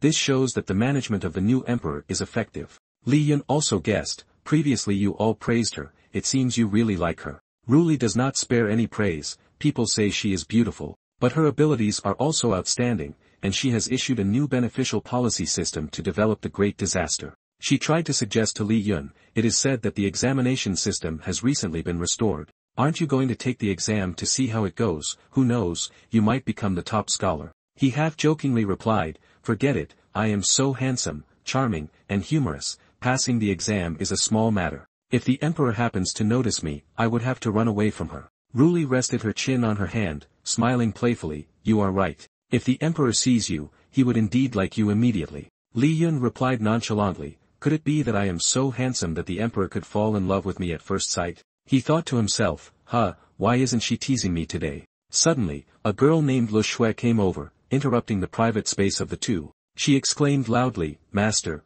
Ruli's sister." Lu Shui's eyes sparkled with excitement as she said, "I heard that the flowers in the northern city have all bloomed, a magnificent sight." Ruli seemed not very interested. "What does this have to do with us?" Lu Shui cleverly poked right into her heart, making her face flush red. Because sister really likes to enjoy such beautiful scenery with master. Ruli turned her face away to hide her embarrassment. This girl, what nonsense is she talking about? Lu Shui is still very enthusiastic about matchmaking, I'm not joking. The older sister must really like the host. Every day we get to eat together. Usually sneaking glances at the host's face, even smiling shyly, clearly this is love. The girl kept talking, and Ruli's ears turned red. She lowered her head, mumbling, yeah, and Li Yun quickly understood. He suggested, with such a beautiful scene, of course, we should enjoy it together. Ruli, can you come with me? Ruli immediately agreed, but still had to play hard to get a little. If Li Yun wants to see it, then I will reluctantly go along.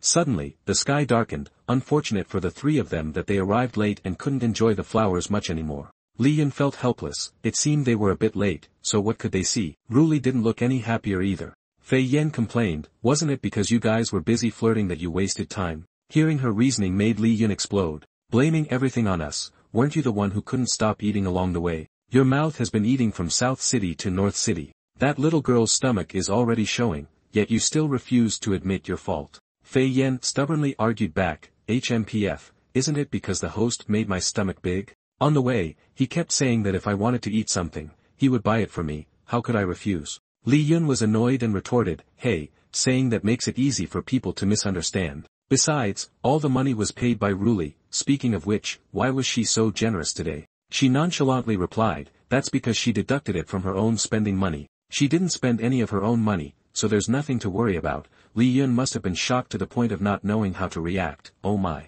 After that, Ruli turned around and said casually, forget it, it seems we can't see it today, let's come back tomorrow. Li Yun silently watched her go, guessing that although she didn't say it directly, it was clear she was very disappointed. He wondered if there was any way to make her happy. As he was lost in thought, suddenly a bright firefly caught his eye, fluttering and gliding through the air. Li Yun looked down at the blooming flower patch and saw a swarm of them flying around. An idea suddenly flashed in his mind, fireflies. He intently followed the flickering lights that danced up and down before him. Just then Ruli also noticed. Surrounding the three of them now was a beautiful carpet of flowers adorned with ethereal flickering lights. Ruli seemed to be a bit more cheerful than before. Li Yun took the opportunity to say a few comforting words. It seemed that even the heavens couldn't bear to see Muoi's pained expression. How many points could this beautiful scene score? The fairy replied, HMPF, just ordinary, I'll give it 1 point. He feigned disappointment at not receiving a higher score. I thought Muoi would be very satisfied.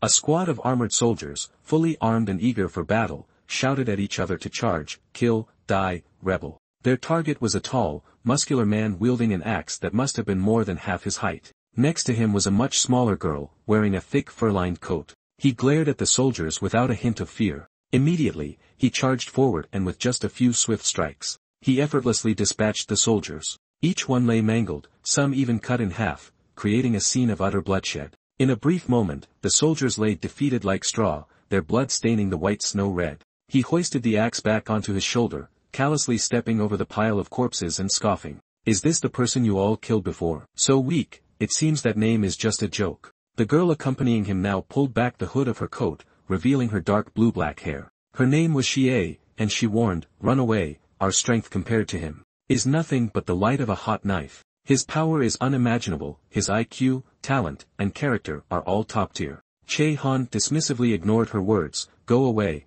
I don't care about that stuff. If you defeat me, I will listen to you. But if he can't defeat me, I will directly chop him to death. And don't forget, in the end, he abandoned you all. A fragment of memory returned with Dai Han's words. In a battle engulfed in flames and danger, he taught me. He made me understand dignity and respect. He is the god of this world, he is the lord of the world. The two walked along the railway tracks, and as they walked, Xie recounted that they finally had news of him. He has abandoned you, I will listen to you. But if he can't fight me, I will directly chop him to death. Moreover, don't forget that in the end, he abandoned you. He made me understand dignity and respect. He is the god of this world, he is the lord of the world. The two walked along the railway tracks, and as they walked, Xie recounted that they finally had news of him. Her gaze was resolute, let's go, let's find our god. In the prison, Li Yun stood smiling happily, watching Zhang Hu and the leader of Lang Yunzong sitting and eating cakes. Zhang Hu, feeling moved, spoke up, truly a good brother, thank you. However, the leader of Lang Yunzong was not very happy at all, it was indeed a waste of waiting. Since you are here, why not find some heavenly snow lotus for your brother to taste a bit? But the boy could only helplessly reply, I am just an ordinary family, not even a person, where can I find heavenly snow lotus for you? However, his gaze was filled with suspicion as he stared at the person in front of him. Girl, where does the scent of heavenly snow lotus on you come from? Only frequent consumption would have that scent, but it's true, the places selling these things are all managed by the royal family. Only the emperor can eat them. It seems I misjudged. He, not caring about that, kindly reminded, right, I heard some people talking in the prison. It seems the royal family and some officials of the righteous army are collecting your severely injured remnants. You need to be more careful. Hearing this, Li Yun rubbed his chin in thought, so that's it, no wonder the head of the royal family was so arrogant before. If they have that, they would indeed have their own capital. In addition, Zheng Hu provided more information. Also, I heard the group of Lu Pian men chatting. It seems the guards at the border city in the North Wilderness have lost contact. It seems someone has ambushed there. That news made him confused. It seems the great chaos is about to happen. I wonder if the new emperor can cope. Speaking of this, he turned to suggest to the leader of Lang Yunzong, how about I rescue you today? But he was rejected by him. Forget it, at most I will just be locked up a little longer. If you rescue me, then I will become a wanted criminal. Seeing this, the young man smiled and stepped outside. Then I won't stay any longer, later I still have to go out with my wife. Outside, the street was filled with bright lights, bustling with people. Suddenly, Li Yun saw Lu Shui standing across from him, looking very tired, and felt puzzled. Oh, Lu Shui, what happened to you? The question made her dazedly look up.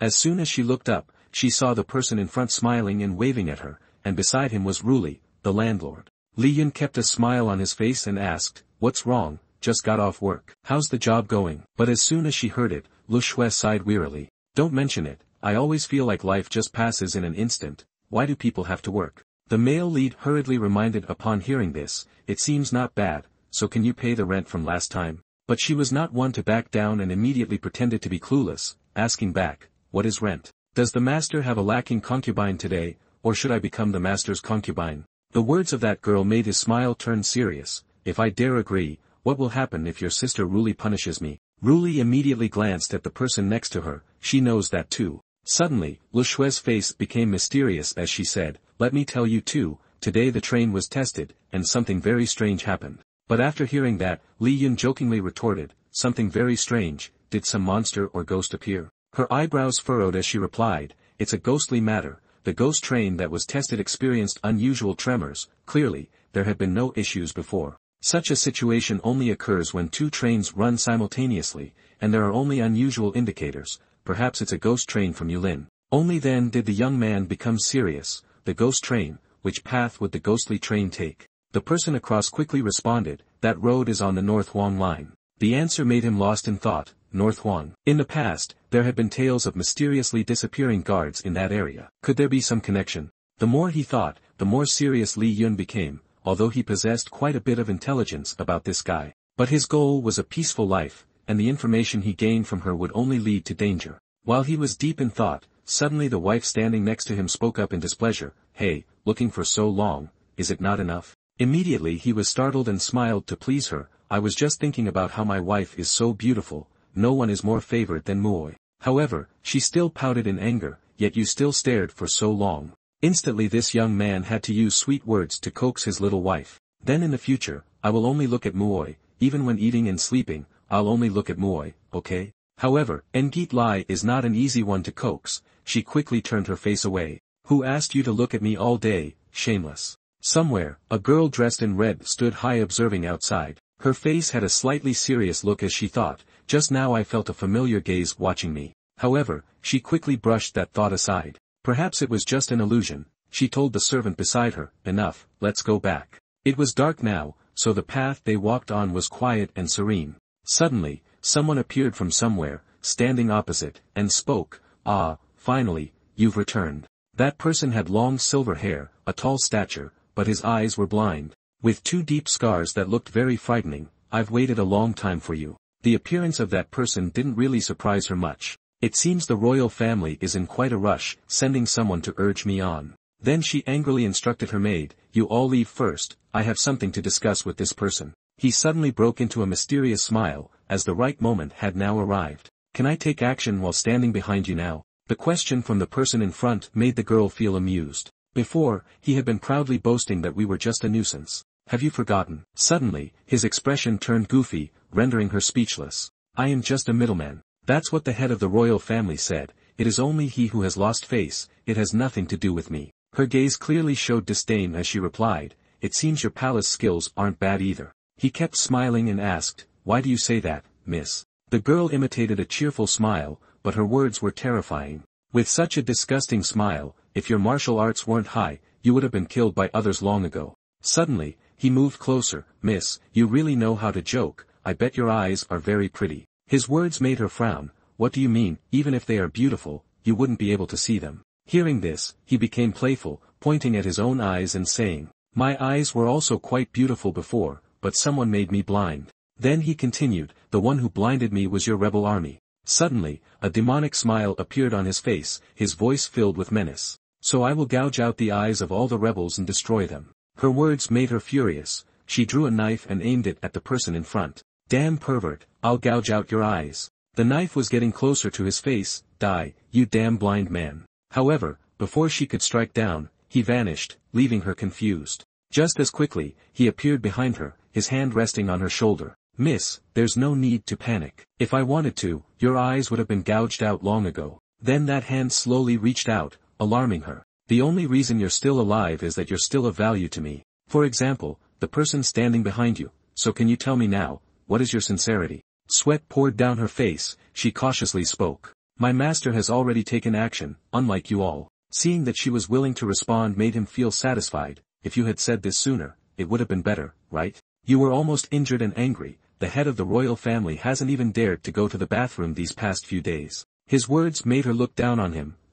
Is it good to speak ill of my master? But this man did not think so. Master, is the head of the royal family my master? He is not worthy, it's just that both sides need benefits. Suddenly he stroked his chin and asked, speaking of which, your purpose is to find that person, right? She did not answer but asked back, is there a problem? However, he pointed to his own eyes and replied, nothing at all, anyway, my eyes were blinded in a fight. I will take my leave, may we meet again. After saying that, the person walked away, making her frown in confusion. Who on earth was this guy? He wasn't part of the royal family, nor was he someone from the emperor. Her mind was being overwhelmed with questions. Where did he come from, and what was his true intention? Outside, the sun shone brightly, and the streets were bustling with people. Li Yun struggled to carry a pile of clothes behind Ruli and managed to say, why did you buy so many clothes, dear? Hearing this, she turned to him, dissatisfied, and replied, if I want to buy them, I will. Why ask so much? He didn't dare to speak up, so he could only look at his wife, thinking,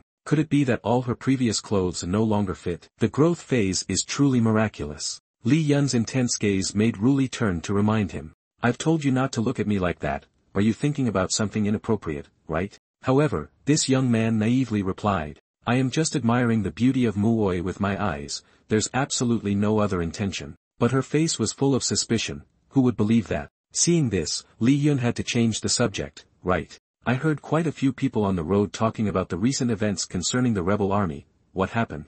Ruli squinted her eyes, recalling that the recent rumor was that the rebel army had risen. They said the leader of the rebels was hiding in the capital, certainly plotting something. His answer made the male protagonist silently say, it's not related to me, why should I bear the brunt of it? I just want to live peacefully with my wife. His smile remained on his face, but his mind was filled with thoughts. From uprising to hiding, 6 years have passed. If I hadn't given up from the beginning, perhaps I could have become emperor by now. But if that happened, I wouldn't have met Ruli, emperor, who likes it can do it. She didn't know what her husband was thinking, so she continued. Hui asked why there are people in the world who can grow powerful like the leader of the rebel army. So powerful that it seems that the ordinary principles of the world have no effect on him. Li Yun hurriedly replied, perhaps he has a special constitution superior to ordinary people. Even the essence of his being could gradually develop over time, easily absorbing the countless primal energies of many predecessors in Shenzhou. So isn't cultivation just like drinking water? However, she disagreed with her husband, saying nonsense,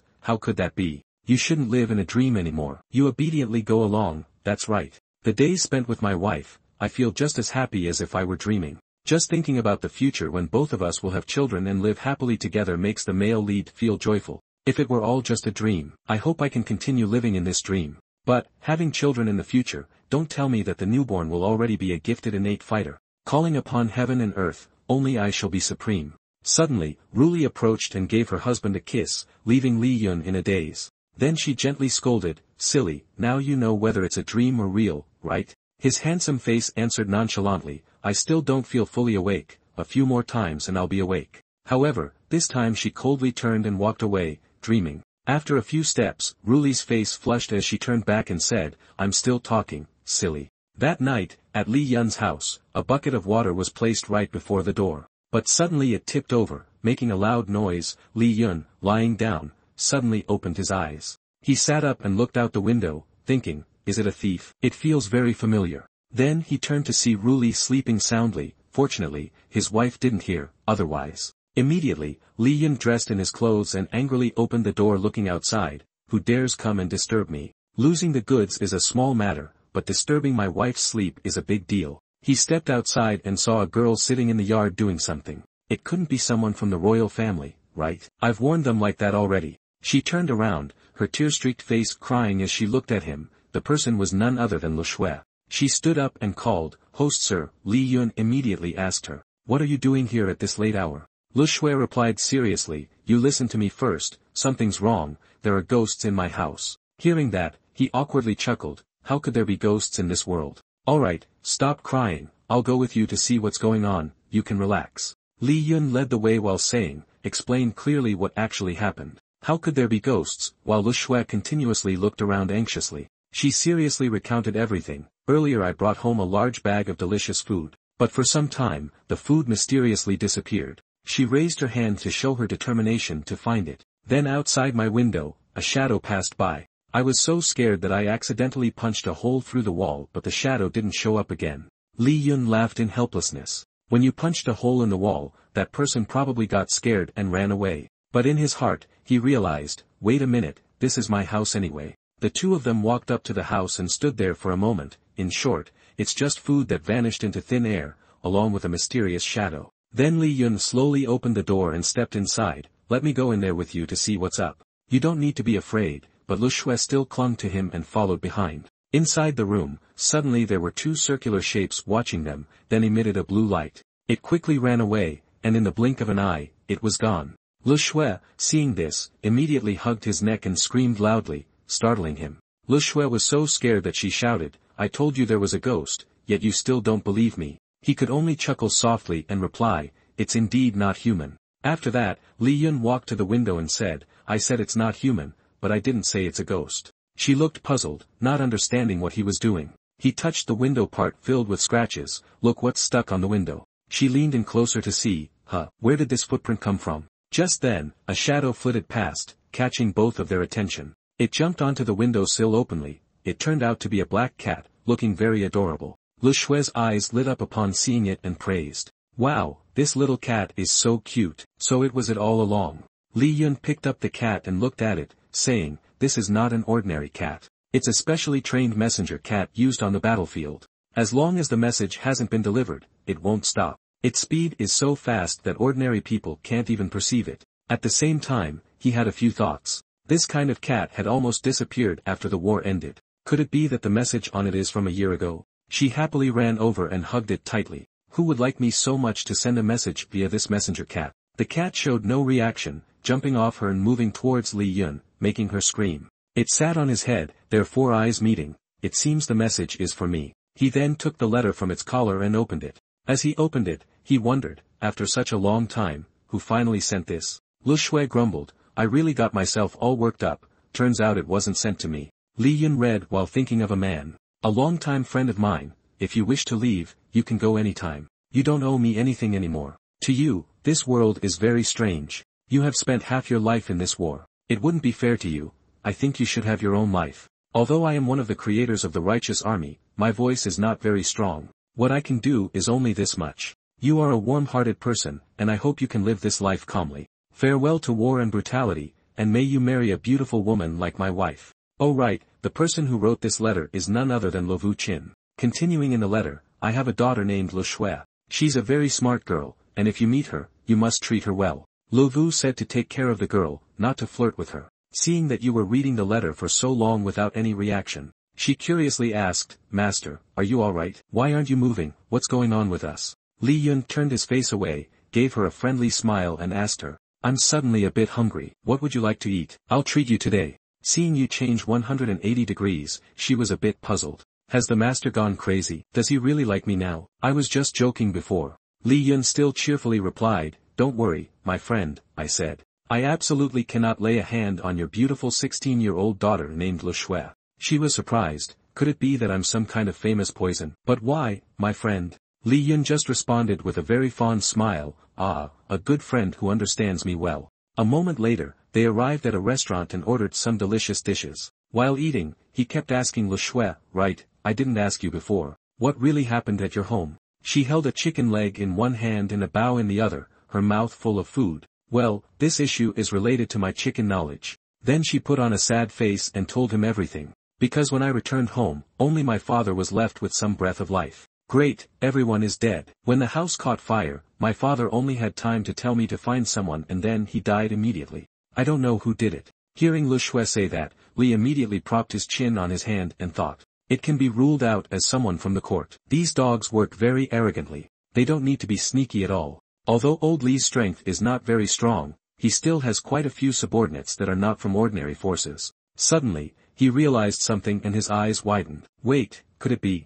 That night, the whole city was brightly lit, looking incredibly beautiful. Suddenly, a burst of red energy with a terrifying face radiated from a house. At the same time, Lai Hai and Yun Jia were watching from afar. The frightening aura truly made him want to do something. He stared intently. This powerful chi definitely belongs to him. After such a long time suddenly showing off, is he trying to challenge? On Lu Shui and Li Yun's side, they were also very worried. It's not the court and not the gang of thieves, so it must only be possible. His face was very serious, wondering who in the internal affairs of the righteous army could it be. Lu Shui suddenly realized something, and the girl spoke up asking about the master's profession. "It's so late, why are you going outside? Isn't that a problem? Won't Ruli's sister be worried?" He smiled cheekily, reassuring the girl in front of him that it's fine. She's still sleeping, this is when she's the sleepiest after all. Lu Shui was quite surprised to hear that but also asked sarcastically, "Do you know all of Ruli's sister's habits? I'm really curious, how did you two get to know each other?"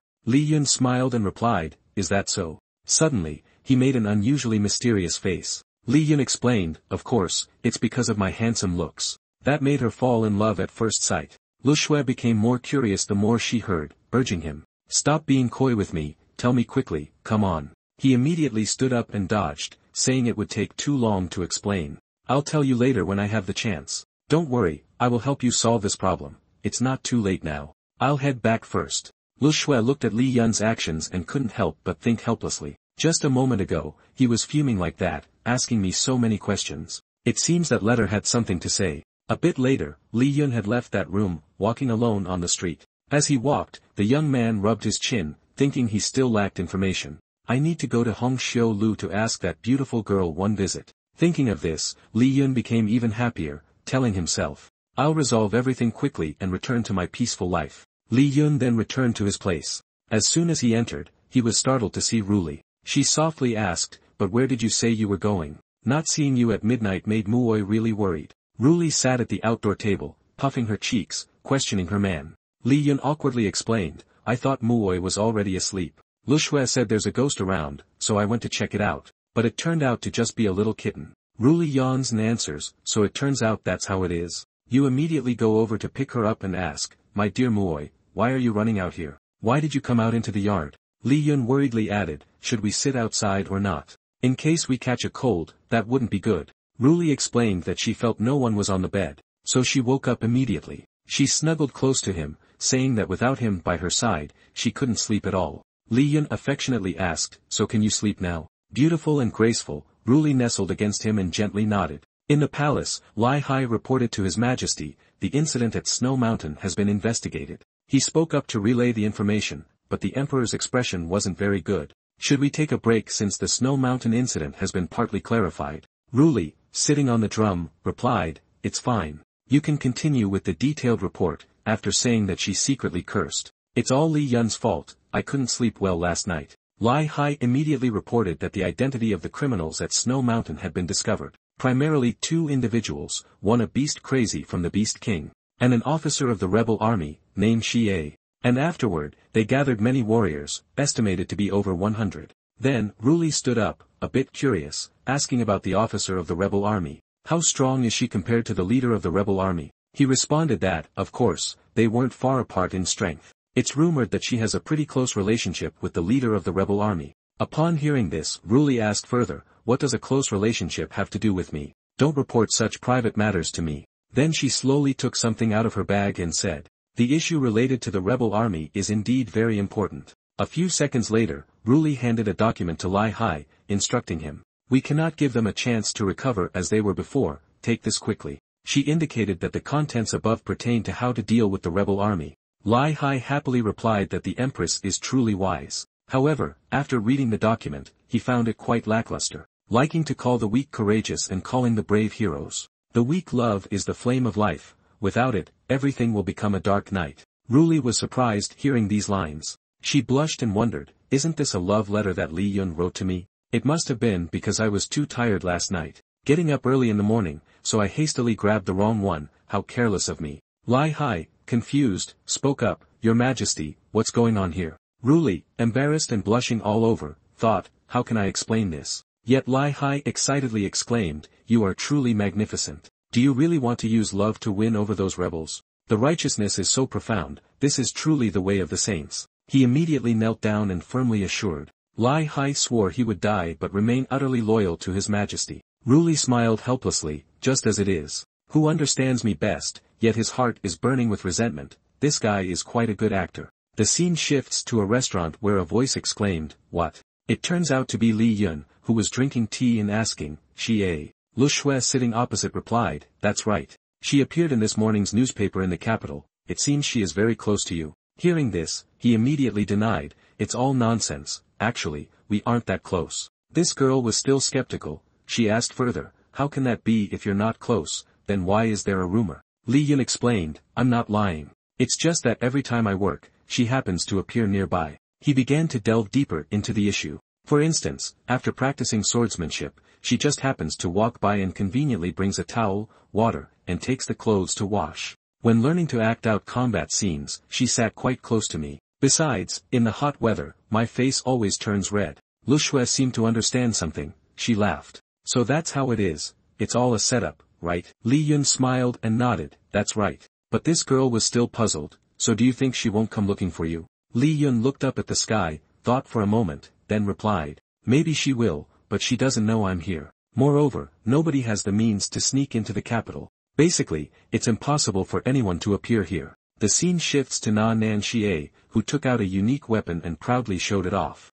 Come admire the miracle I've created. Na Nan Xie confidently stated that this miracle would lead her to find him. At a large brothel in the city, young girls were warmly embracing a middle-aged man, inviting the guests to come this way. Hearing that, he excitedly replied, fine, I want them all. Above the city, a young man was hiding and observing the scene from above. Li Yun covered his face and mumbled, truly, the older the ginger, the spicier it gets, look at him with two beauties. Hua Xian, standing beside him, spoke up. Are you in the room of the flower that's the jewel of Hong Xiu Lu and yet watching other women? Li Yun smiled in response, what's the difference between looking at you and them? After all, they aren't as beautiful as my wife. Hua Xian let out a sneer. Then what brings you here this time, to instruct us? Are you here to lead us in revolt? The righteous army you mentioned is a warning. The one behind me is not someone you can compare with. He explained, recently I've discovered something. I want to gather some intelligence from you. She immediately replied confidently, I cannot disclose that,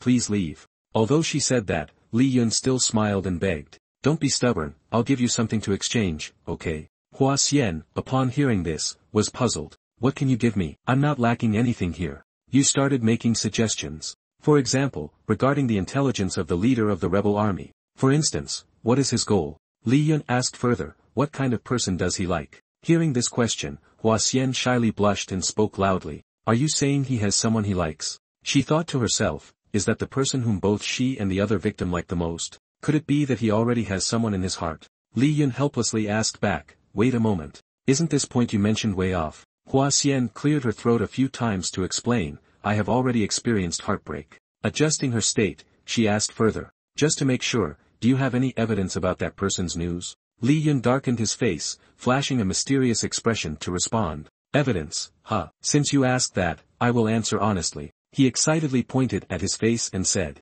I am the leader of the rebel army, so please tell me all the intelligence you know. Hua Xian was surprised and cursed. Do you even deserve to be its leader? If you really are the leader of the rebels, then in my next life, I will be reborn as a pig. Li Yun felt a bit dejected after hearing this, thinking the damage wasn't that great. But the humiliation was too strong. Why did she have to insult herself like that? He was still lost in thought. I have already revealed my identity and yet she still doesn't believe me. Forget it. It seems I have no choice but to find another way to obtain intelligence. Soon after, Li Yun continued to persuade Hua Xian. Miss, I was just joking with you earlier, now this is the real negotiation. His face then darkened, he added, you can also consider it a threat. Li Yun began to present his intimidation tactics. If you don't provide me with intelligence, I will expose your background, and eliminate everyone here. Hua Xian, unfazed, smiled and asked back. Expose me, aren't you afraid of getting caught yourself? You are not even one of the righteous army. After that, Li Yun went around behind her and touched her shoulder then said, just rest assured about the escape speed. I am very confident, you see, I just want to ask about past occurrences. I won't ask what your current plans are. Hua Xian sighed in reply, well, I hope you keep your word. What exactly is it? Just go ahead and ask, she thought to herself. This guy with great martial skills really likes to appear unexpectedly behind others, doesn't he? Li Yun crossed his arms and began to narrate. At the beginning, the rebel army received help from someone named Li when they first revolted. But a year ago, they all perished. Hua Xian added to the story, I've heard rumors about this, but I don't quite understand the specific situation. I only know that there was a young lady from that Li family who survived and to this day she has yet to be found. At that time, we also investigated but didn't find much information. The initial conjecture was that it might not be the ones from the court who acted. Hearing that, Li Yun sighed to himself. He hoped you would say it was the court's doing so that it wouldn't take long. Just go find the emperor to settle the score. If it continues like this, the chances of Dong Lu taking action are indeed quite high. While thinking, he used his power to sense. His heartbeat resonated well with the qi, not a lie. Perhaps she didn't need to deceive him that much. As if all questions were answered, Li Yun immediately went to the window before leaving. He didn't forget to say, thank you for your honesty. Sorry for bothering you at this late hour, miss, please rest early. Li Yun then took a leap outside. Hua Xian stood there watching his figure, thinking, a master so strong can hide for so long. In the capital, he is not an insignificant person. Who exactly is he, or should I ask Na Nan Xie, one elder sister here? She frowned while calculating, but this person acts very secretively. With the nature of Na Nan Xie elder sister, she must be the type to ignore him. She would look down on him and would probably not even know him. The scene shifts to a while later at the house where Li Yun and Ruli are living. At this moment, Ruli was lying on the table thinking, this morning was so embarrassing, how could I take out Li Yun's love letter? Clearly before, personal and state affairs were very distinctly separated. Why am I so confused now? While she was thinking, Li Yun appeared and approached her to ask, what happened? Why do you seem so embarrassed today? Suddenly, he remembered that first night, the first time he saw her embarrassed was on their wedding night. Ruli blushed and replied, it's nothing, don't worry about me. Li Yun took out a few tricks of the trade, smilingly complimenting his wife. If I did anything to upset you, just say it and I'll try to change, okay? Li Yun, feeling a bit anxious, voiced his concern, may I ask, did I do something wrong? After asking, he secretly guessed, perhaps it's not yet that time of the month for her. Ruli walked over and angrily replied, how could you not be the cause of my distraction? She blushed in annoyance, it's all your fault for making me like you this much. At that moment outside the houses, a figure was leaping across the rooftops heading toward a target. The girl halted on a large branch, choosing a suitable spot to observe. It turned out to be Fei Yan, she whispered to herself, regrouping for yet another complex task. The girl frowned as she observed, with countless questions in her heart, what kind of weapons is the prince hiding? While investigating a bit, she should also repay the favor to that guy. Fei Yan stood on the high branch observing the group of people below, thinking, I didn't expect so many masters to be arranged like this. Each of these patrolling members has strength equal to mine. She frowned, one hand on her hip, wondering to herself, this is too dangerous. With just Li Yun's last mission, could it be that top experts are everywhere in the capital? After that, she swiftly jumped down from the branch without making a sound. On the top of the residence, Fei Yan's shadow moved swiftly. The assassins below were still unaware of her presence. Then she landed on a wooden platform. Fei Yan maintained her landing posture, praising herself, luckily her lightness skill was good. But if she thought about it, this was the royal family's secret house. Once this task was completed, she wouldn't have to worry in her next life. Her cheeks flushed, she covered her mouth and smiled happily, thinking that by then she could have some fresh meat, changing one every day. Fei Yen stood with her hands on her hips in the middle of the room, looking around to see if there were any clues. Suddenly, she unexpectedly looked up in one direction. On the wall was a huge painting with strange drawings. She gazed at it, wondering what kind of weapon this was. It really looked strange. At that moment, she noticed a book placed on the table and said, "Isn't this the book of the leader of the rebel army that was passed down?" Fei Yen opened the book, and as she looked in, she lamented, it was so secretive. Was it necessary to have a handwritten copy like this? Suddenly, a person appeared behind her and spoke, "The learning is still too broad. I humbly admit that I am still shallow. I can only slowly comprehend," and upon noticing the stranger, Fei Yen was startled. It turned out to be Hong Don too. He was holding a fan with a smirk, and although the book was very good, it was just a means of deception. To win people's hearts, one must slowly learn what that person left behind. Upon hearing this, she looked at him and asked, "So, does this mean the one worshipping the book is a joke?" He opened the fan to reveal the writing on it and squinted as he replied, "Bringing the deity to worship is what truly is a joke." Fei Yen let her bangs cover part of her vision and asked sharply, "It seems we have met before. I remember you as a member of the royal family." Don Tu gave a mysterious look and answered, "I am the legitimate heir of the royal family, Hong Don Tu, miss. You have seen things you should not have seen."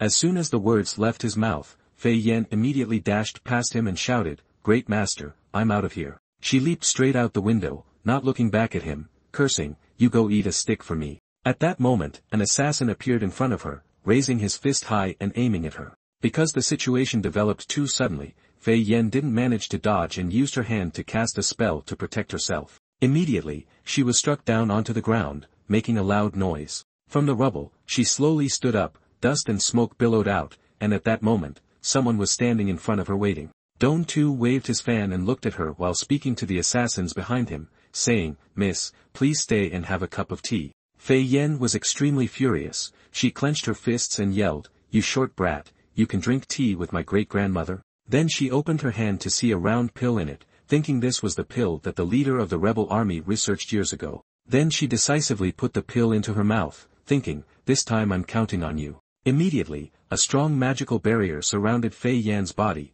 and then she jumped high into the sky without looking back. The assassins below looked up at her. Don Tu naturally said that it was a stimulating pill. The duration wouldn't last long. Chase her and don't let her survive. So the group of assassins replied, "We obey," and immediately shot off in the direction Fei Yen had gone.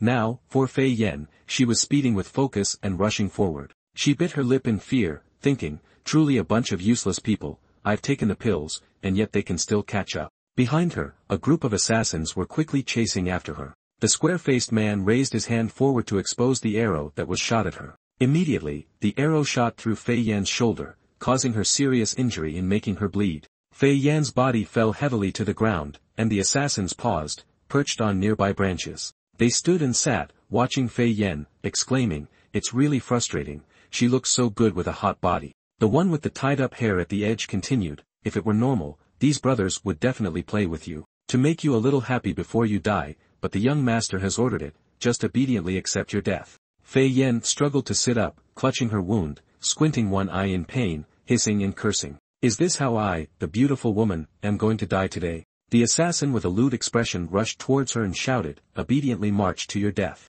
Due to her severe injuries, Fei Yen could only despairingly watch the incoming punch. She closed her eyes with a resigned expression, telling herself, being young, she hadn't yet known the taste of love. "Ah, how wonderful it would be if a good man appeared right before me now." Suddenly, there were strange sounds, and Fei Yen opened her eyes wide in surprise. It turned out that Li Yun was standing in front of her, looking at her and softly speaking. "Hello, you really are a super loser, why do you look so pitiful?" In front of him lay an unconscious assassin. She stood up and asked, "Who are you? How did you get here?" In her heart, she thought, "How embarrassing, he ended up saving me." Now on the ground were the bodies of 3 assassins lying motionless. Li Yun squinted and smiled, pointing with a finger and responding, "Do you remember the inner energy I left in your body before? I noticed something unusual, so I came over." Upon hearing this, Fei Yen immediately displayed an admiring expression. Her eyes sparkled, hands clasped as she said, "I didn't expect you to come to rescue me. Could it be that you recognize the charm of this young lady?"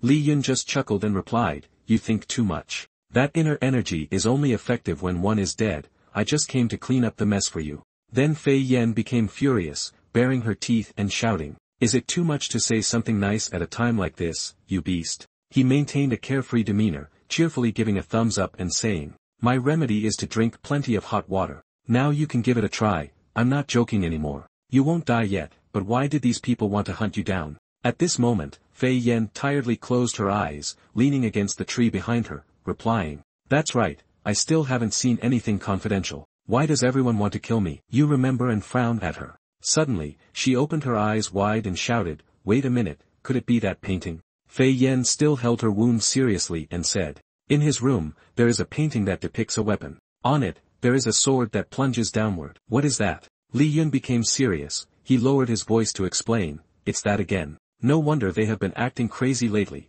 it's a very formidable weapon. It is a weapon that can only be used once in this world before being destroyed." Under the direction of the old emperor, the great craftsman created a peak weapon known as a cylindrical object with a unique and mysterious structure appeared. His voice rose when he called its name, the Jade Seal. After speaking, he quickly rested his chin on his hand, flying out with a perplexed expression. But what was the new emperor of Dai Can finally doing? Could he endure for a lifetime to take this thing? Could it be that he was drugged by those men? A dignified emperor can't put his mind to work, can't learn like my wife. On Ruli's side, a loud hiccup sounded, she wiped the mosquito with a handkerchief. Her cheeks flushed and frowning, strange, could it be Li Yun was referring to me? All three of them sat at the dining table in an unusually quiet atmosphere. Ruli suddenly stood up, "I'm going out for a bit," she thought. "The paperwork from the past few days is still a lot to handle, I should read it through first." Li Yun coughed, clearing his throat, "Wait a moment, young lady." He started to pout, "Don't you think you should stay with me for a bit?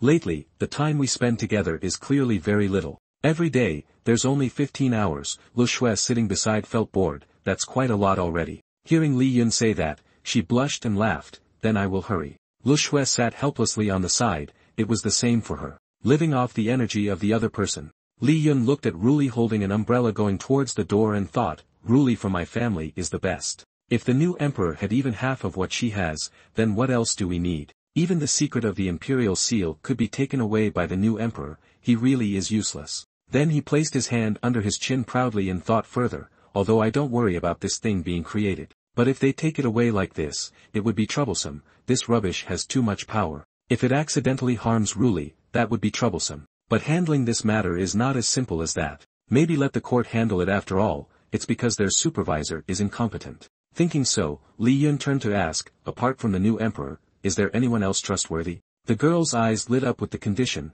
2 meals. He laughed out loud, "I thought you would ask me to reduce the rent for 2 months. She scratched her head and laughed, "Rent? I've already paid." He smiled and threatened, "Do you believe I'll report to the authorities that someone is here and not paying rent?" The girl became serious again, "Let me think, the trustworthy person is Lai Hai of Lu Pianmen. His martial arts are considered top tier in the capital, he basically supervises everything." Li Yun heard the girl's answer and was very satisfied. He could also be considered a tool, this guy isn't stupid at least. In the prison, shadows moved about, Yun Jia looked at the prisoners. Why is it so quiet today? Under normal circumstances, these criminals are quite noisy. This one looks like he's seen a ghost, what exactly has happened? The prisoners trembled all over, sweat streaming down. Yun Jia suddenly sensed something. He turned to face a skull with its mouth wide open in front of him, immediately taking a defensive stance. His face clenched as he thought, "What kind of monster is this? When did it come in?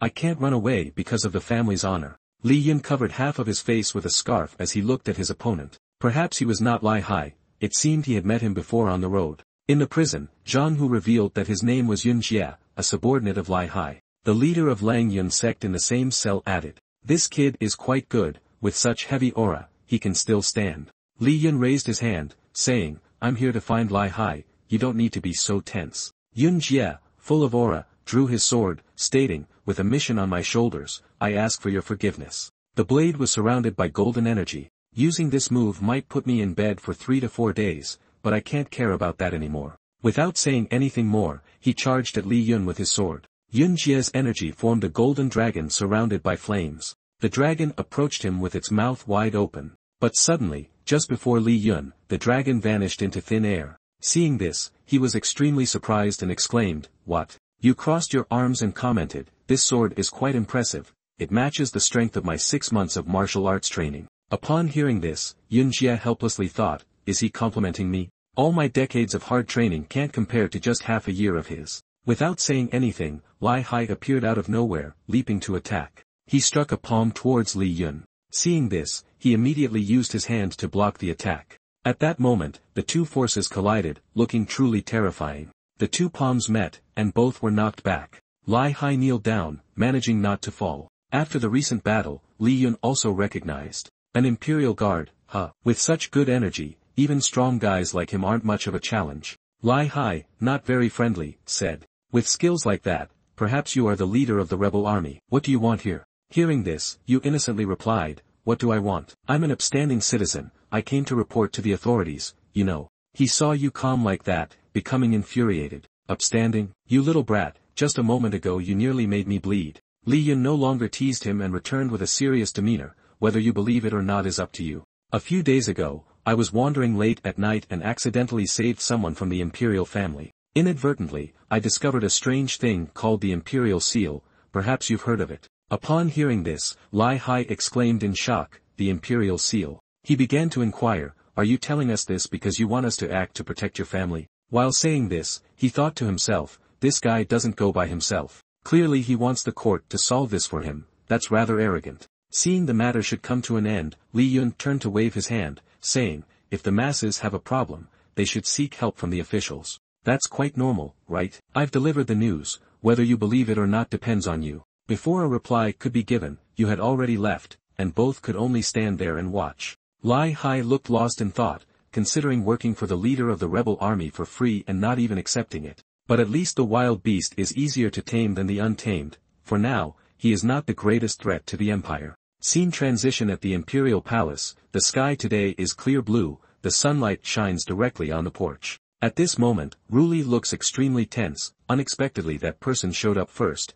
it seems he really loves his wife. Lai Hai asks, Your Majesty, what should we do next? She orders, temporarily ignore him, deal with the royal family first, unexpectedly there is still a big problem like this, what on earth did the old emperor do? After saying that, Ruli furrows her brows, also not knowing what that fool is doing now. Promised to return early to him but got delayed by all these matters. The royal family cannot create that thing, what if it injures him? In one night, countless houses were burned down with no one around. The family name sign of the clan broke in half, all the clan members were tied up and laid on the ground. Yun Jie stood in front of Lai Hai reporting, My lord, we have searched everywhere and captured the servants and relatives of the royal family, the Tong family members have long since dispersed. Lai Hai realized that someone must have informed them in advance, it seems there are also people of theirs in Lupianmen. Li Yun stood on the roof in the distance watching the flames blaze. He crossed his arms and looked on, finally the emperor has acted against the royal family. Ruli stood in the yard and asked, What are you doing up there? She pouted, Hurry down and rest, don't keep Muoi awake anymore. Li Yun laughed out loud, I'm coming down now. A morning with the sun on the street, people bustling about. Li Yun was on the street, stroking his chin thinking about what gifts to buy for Muoi today as it was the anniversary of their first meeting. Lu Shui suddenly appeared calling out loudly, Young master, what's wrong? The girl excitedly said, The dogs of the royal family have all been captured, it's truly delightful. Li Yun looked at the excited girl and asked, Weren't you also thrilled when you were part of a noble family before? That was back then, now I am a proud working citizen, right? Lu Shui reported further, By the way, young master, I actually came to find you because last night I discovered a corpse on his chest that also has a petal-shaped wound like my father. He shouted, Didn't you say there was no clue worth noting before? The girl timidly replied, I was confused at that time, I saw another corpse and only then remembered. Li Yun sighed, As expected of you, the capacity in your brain, have you stored it elsewhere? Then let's go to Lupianmen later to investigate that corpse a bit. He suddenly asked a side question, But what do girls nowadays like? Lu Shui thought for a moment and replied, Maybe lipstick. Li Yun smiled in confusion. Lipstick? Thousands of rays of sunlight shine down on Lupianmen, dispersing the morning's chill. Lu Shui helplessly laughed, Young master, are we being a bit too much? Both of them stood in the yard, it turns out you said it wasn't sneaking in, but rather walking in broad daylight into Lupianmen like this. Li Yun turned back to look at the girl and smiled, Rest assured I used my qi to sense around, and nobody is guarding here. Both stood in front of the door, all the energy of Lupianmen is now handling the royal family's affairs. There is basically no one in charge here. Both entered the house of the corpse, Lu Shui murmured, May you all rest in peace and not cling to us. Li Yun approached to examine the corpse, he lifted the cloth up, it seems this corpse is On the chest of the corpse there is a flower shape, indeed a lotus flower shape. He picked up a notebook. Why does it feel like I've seen this somewhere? Let me check what the file says. The records indicate that the deceased was killed by members of the Black Tiger Gang, with the lotus tattoo being their symbol. The Black Tiger Gang accepts contract killings every year.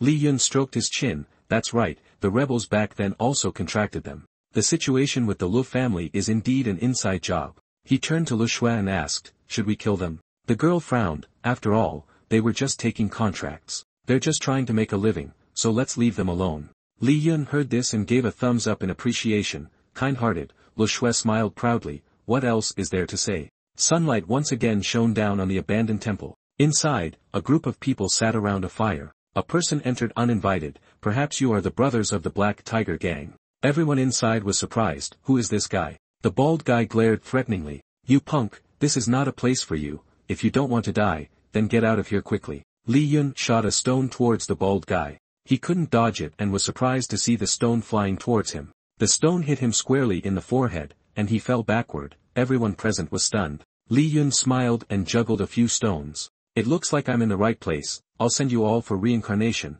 and hope you become good people in your next life. The members of the Black Tiger Gang charged at him all at once. You punk, you must be tired of living. He was not afraid, looking straight at them as they charged. Yeah. A moment later, the leader of the Black Tiger Gang was trembling, sweat pouring down his head. All the members of the Black Tiger Gang were knocked out by Li Yun, and the leader knelt down, begging. Hero, I have eyes but couldn't see, please spare me, I will give you anything you want. Upon hearing this, he immediately asked, are you the leader of the Black Tiger Gang? Who contracted you to do the job regarding the Lu family? He trembled in fear. I really don't know. In our line of work, we are only responsible for carrying out the tasks. We never inquire about who issued the orders. All I remember is that the person was injured in the eye, a blind man. Li Yun was satisfied upon hearing the information he wanted. Please believe me, I'm telling the truth. Of course I believe you, but... He shot him in the forehead. I cannot forgive all the things you have done. After dealing with the Black Tiger Gang, he pondered. It seems the clues only lead here. Is there such a character as a blind man in the rebel army? The sun cast bright rays down on Li Yun and Ruli's house. He presented a gift box. Here, this is a remembrance of our first meeting. I specially chose this for you. Ruli blushed. I don't use makeup, only on the day of marriage with you. She turned her face away. Li Yun helplessly said, this is a good time to remember the past, but you don't like to remember it. He teased her. For me, that is my happiest memory. If I don't recall it often, what if I forget? How about I apply some makeup for you to remember? Ruli shyly said, you fool, just listen to me, but you must know. He applied blush on her cheeks. The most beautiful memories don't only exist in the past, the most beautiful memory for you is this moment. The sky was clear with a few white clouds, creating a sense of peace and brilliance. The sun cast bright rays down upon the palace. Lai Hai stood in front of Ruli and asked, Your Majesty, has the inventory of the remaining assets of the royal family been completed? How will your Majesty arrange it? Ruli looked at the document. This jade pendant is not bad. Recently, Li Yun seems to be sleeping very little. Should we change the pillow? And why are there so many health supplements like Velvet Antler? How weak must the royal family head be?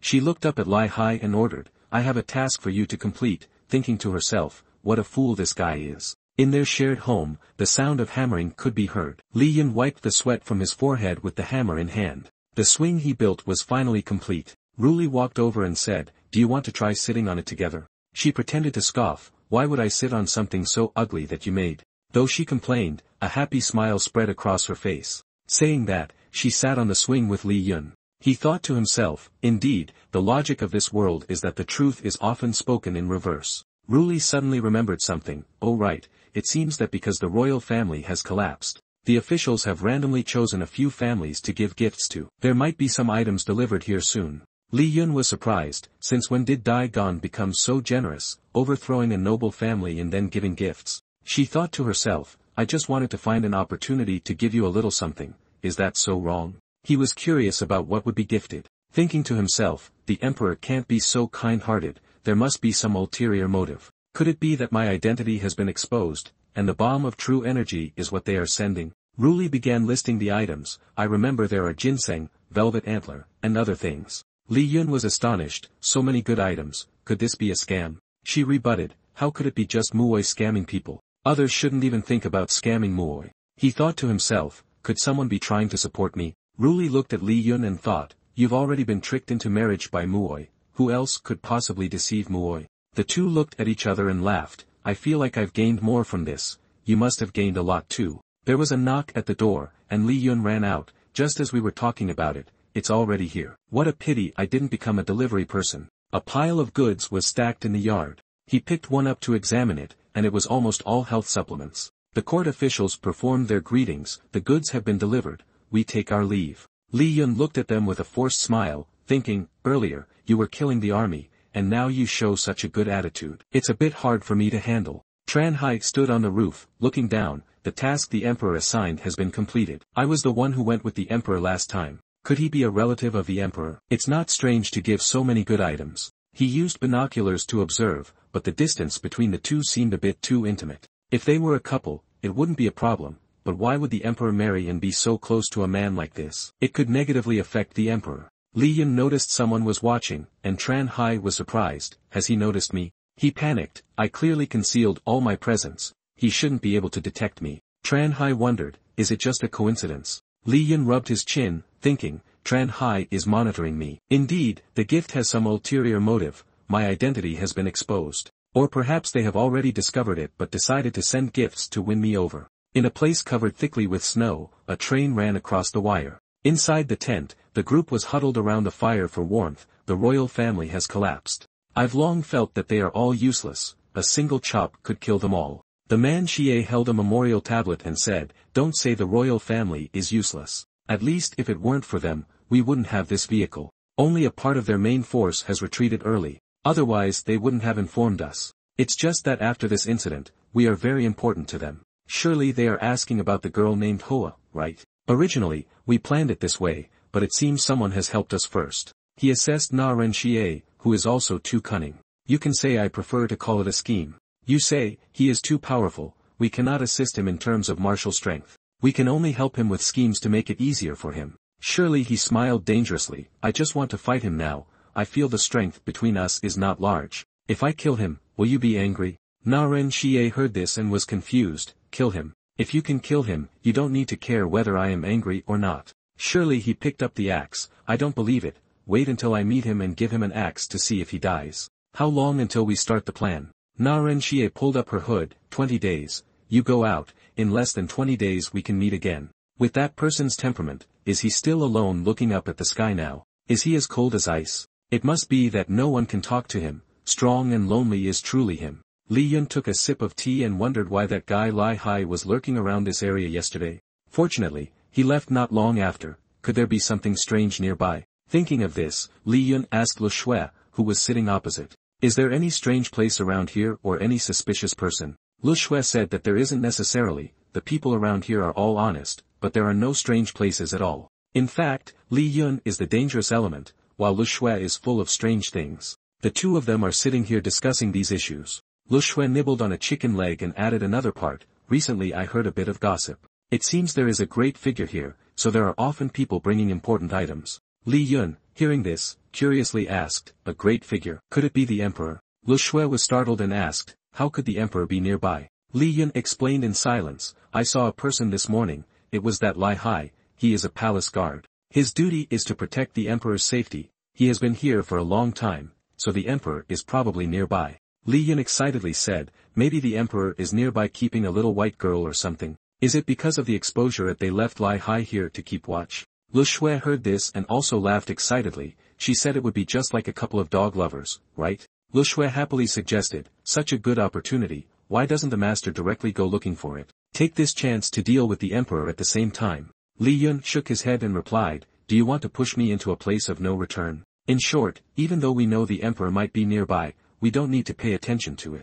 At that moment, Ruli also brought something over. She asked, what are you guys talking about? Li Yun smiled and explained, it's nothing, just chatting a bit about some old love stories. Ruli was scooping soup while asking, what's so good about that which everyone keeps talking about? Li Yun explained, it's really interesting. For example, people from different worlds fall in love with each other. Or like that female fox who keeps flirting with the house cat. Ruli asked curiously, what are those things? She blew on a spoonful of soup before bringing the spoon up to Li Yun's face. She smiled and said to Li Yun, come over, let's taste the ginseng soup we made. The scene of Li Yun feeding his wife soup was truly warm and romantic. Outside the city, people were still very crowded. Li Yun took his wife out of the city. He was thinking, who would have thought the emperor was so close? What a stroke of bad luck. If it weren't for my wife being here, I would really want to teach that emperor a lesson. Ruli suddenly said, there are still quite a few people who believe in the rebel forces. He smiled reassuringly. Isn't that because the former emperor did something unreasonable?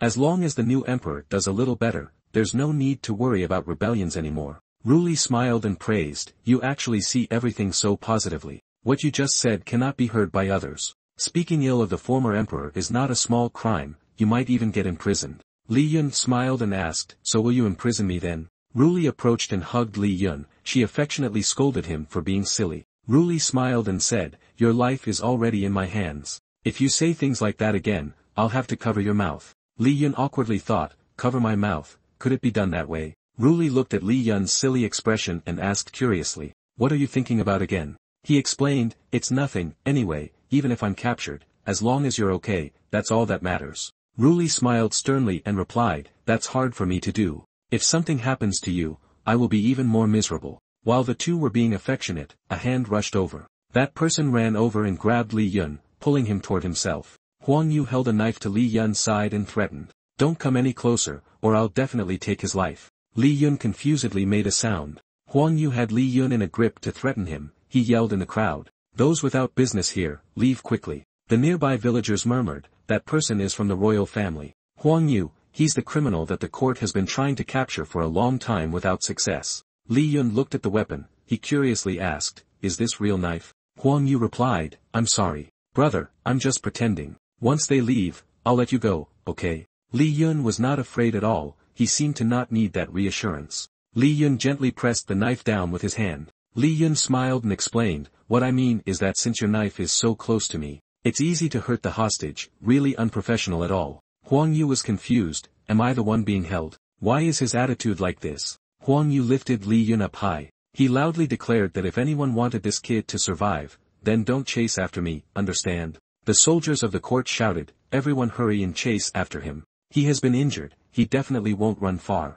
A soldier ran up and said to Ruli, my lady, please rest assured, we will definitely bring your husband back safely. The soldier looked at Ruli and was startled by something unusual. Ruli thought worriedly and angrily, this is clearly the capital city. The great port of the national capital, I thought he would be safe here. As a result, he is in danger in front of me time and again. And now he has even been captured by someone else, it's truly unforgivable. After reaching a hidden corner of the city, Hong Hu sat down and said, come here quickly. Hong Hu was heavily injured at this time. He spoke. Sorry brother, now you can go. Li Yun approached Hong Hu to check. He asked, aren't you supposed to be able to speak quickly now? Hong Hu asked back, are you a doctor? Oh my, is that true? I still don't want to die, can I still be saved? Li Yun calmly smiled and replied, you are right, you just need to drink plenty of warm water. Hong Hu angrily asked back, are you joking with me? Li Yun sighed and explained, why do you say that? I was clearly captured by you, and now you still blame others. Hong Hu helplessly spoke, I'm sorry,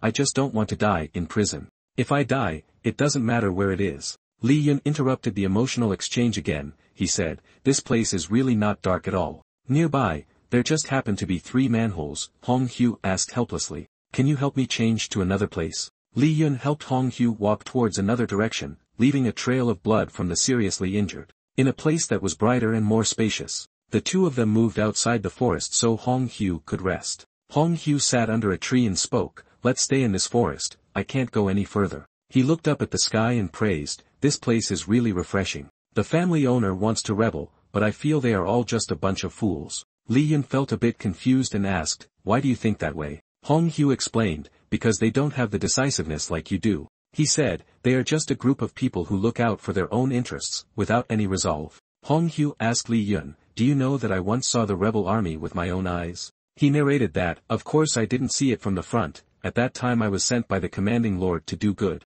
From a distance, I saw a figure with one sword, and even from miles away, I couldn't stand straight because of the pressure. Speaking of his men, they are not much different from you, it's just a pity that your family doesn't have such spirit. Li Yun could only smile helplessly upon hearing this. Li Yun explained that, there are probably many who look like me. Hong Hu added, the royal family and the entire rebel army have made an agreement. Basically, in a few days the capital will welcome a disaster. I see you look quite pleasing to the eye, so I advise you to take your family and leave this place early. Li Yun moved closer and asked, so where has your master gone? Huang Yu stammered in response, I don't know why you asked about this, is there something going on? Li Yun then showed a serious expression. He said, of course, I will go and eliminate them. Huang Yu was very surprised by Li Yun's words for a moment. Huang Yu tilted his head sarcastically, you really have some ambition, go for it. Maybe you can even marry the new emperor. Li Yun glanced at Huang Yu, who fell silent and said nothing. Suddenly, after a while, the group of soldiers had discovered the whereabouts of the two. They shouted, we have found the target. Li Yun was puzzled, thinking it was not quite right, it was just a person who was about to die. Why could so many martial artists be mobilized here? Could it be that my identity has been exposed and they are here to capture me? If I act first, that would mean the second rebellion against the emperor, wouldn't it? He thought to himself, don't push me. For safety's sake, I might as well go and kill that emperor right now. The soldiers shouted loudly, quickly protect the hostage. Li Yun was taken aback and wondered, what situation is this? Are they here to save me? Since when has life turned into something like this? The soldiers put Li Yun in the middle of their ranks to protect him better. One of them approached Huang Yu. The soldier brought his hands close to Huang Yu's neck to check. The soldier announced, unexpectedly, this person has chosen to die first. He stood up and announced, the heart has stopped beating, but I'm not sure if he practiced qi. To ensure there would be no future troubles, he stood up and drew his sword. Li Yun from behind advised, hey, even so, the person is already dead, let him die with dignity. The soldier thought, this is a hostage we were ordered to rescue by the emperor himself, I can't touch him. The man turned and respectfully took orders from Li Yun, shocking him. Li Yun thought, is it possible that he's really listening to me this much? The man approached, and immediately the soldiers respectfully called him Lord Lai Hai. Li Yun recognized this man. Lai Hai came forward and said to him, well done, the great lord will not abandon any citizen. Because of you, we took action, I didn't expect you had already resolved it beforehand. Li Yun pointed to his own face and asked back, I didn't take this person's life, he ended it himself. He thought, I wouldn't believe you, did you really come to save us? Unless the emperor and I have a close bond. Lai Hai smiled and said, no need to be so modest, for an outstanding citizen like you, we will always reward them. This is your reward. Then a soldier brought a reward box, and Li Yun felt very curious. You look at that amount of money with confusion, is this still a major obstacle that I know of? If you all are really that easy to approach, then how could there be a rebellion? Lai Hai added more information, recently the capital has been a bit chaotic, it's best not to go out for a meal again, you can go back now. Li Yun wandered along the road holding the reward gift, lost in thought. He muttered as he walked, what's with that Lai Hai today? Why is he caring about me so much? Could it be that he has seen us? Ruli worriedly ran over to ask, is everything okay? The couple reunited, Li Yun reassured her, don't worry, ordinary people can't get close to me. Ruli said, but those martial artists are all Muoi's fault, I still can't ensure your safety. Li Yun smiled and said, suddenly a martial artist appeared, how could that be Muoi's fault? Li Yun brought the reward box forward. Look at this, it's not only a set amount but also a reward for me, it's all for Muoi, don't be sad anymore. Ruli sobbed and said, if something happens, what use are these things, are you really not hurt anywhere? Li Yun smiled and swore, don't worry, my body is fine, still very strong, there's absolutely no problem. The box of gold coins fell wildly to the ground. Ruli rushed to hug her husband tightly, she scolded silently, this silly head of mine. Ruli's tears streamed down, feeling warm as she spoke, don't you know how much Muoi worries about you? Li Yun happily embraced his wife, he reassured her, don't worry, there will definitely be no more incidents like this in the future. Li Yun wiped the tears from his wife's face, she smiled and told him, there will definitely be nothing like this happening again, I guarantee you. Li Yun comforted Ruli, what are you guaranteeing, don't mention it anymore, do you feel any better now? Ruli replied with tears in her eyes, I feel much better, but I'm still very worried, it seems like many bad things have happened this past year. But it seems like nothing has actually happened, it feels like Muoi's long dream, a very long dream, always having a bad feeling in my heart. Li Yun laughed loudly, he tried to comfort his wife, don't think nonsense, of course many things have happened. Otherwise, why would you sometimes sleep until noon? Ruli shyly replied, isn't it because you take advantage of me? Being with Muoi, you must be enjoying yourself too, right?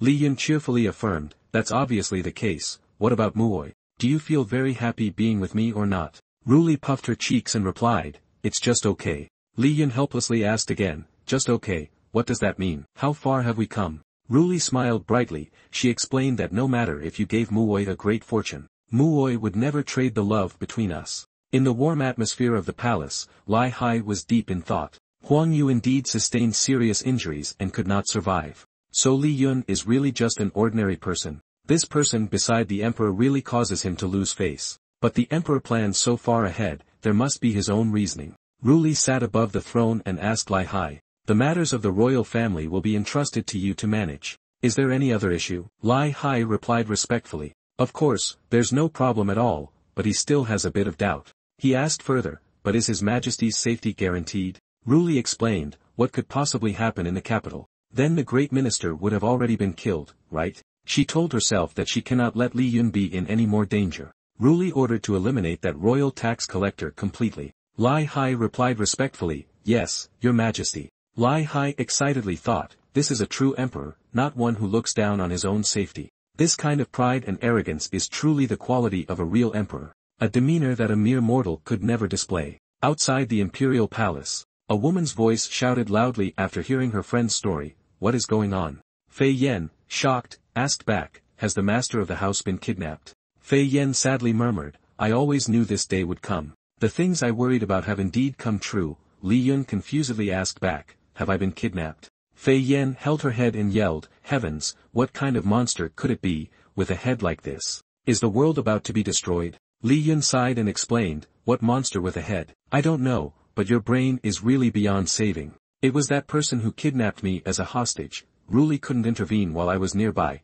so I let him take me." Li Yun added, "Although he is from the royal family, his character is quite good. He told me that after a while, a calamity will befall the capital. It seems the royal family has figured out how to use the imperial seal." Fei Yen added, "Speaking of which, I just remembered something." She said, "I've heard that the royal family and the Tongs are in hiding. They are hiding outside the city. The families of the capital, to avoid being implicated by the royal family, are making desperate moves." Li Yun affirmed, "That royal family, no matter what grand plans you have in the future, everything is for Ruli's safety. This time, I will directly eradicate your people." At the house where Ruli and Li Yun live, Ruli opened the kitchen door and went inside, where Li Yun was cooking. Li Yun saw his wife and turned to smile brightly, asking, "You're back early, huh? Look at what delicacies I'm making for you to try." Ruli asked curiously, "Are you cooking something strange again?" Li Yun explained, "Just wait, I'm a genius chef with dark ingredients, you know." A colorful dish with plenty of vegetable starch appeared before Ruli.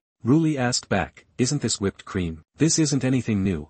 It can be found all over Daigon." Li Yun scooped a spoonful of food and presented it in front of her, telling her, "Try it, this isn't ordinary whipped cream." Ruli had nothing more to say. She enjoyed the food Li Yun gave her. Ruli tasted it, eating carefully and pondering, savoring its wonderful flavor. After a while, Ruli excitedly hugged her face happily, praising, "Wow, it's so sour, just the flavor I love." Li Yun joyfully said, "I made this using yogurt and added some osmanthus. Especially since I wanted to make it so you wouldn't complain about whipped cream being too sweet." Ruli nodded in response, "You've done quite well this time."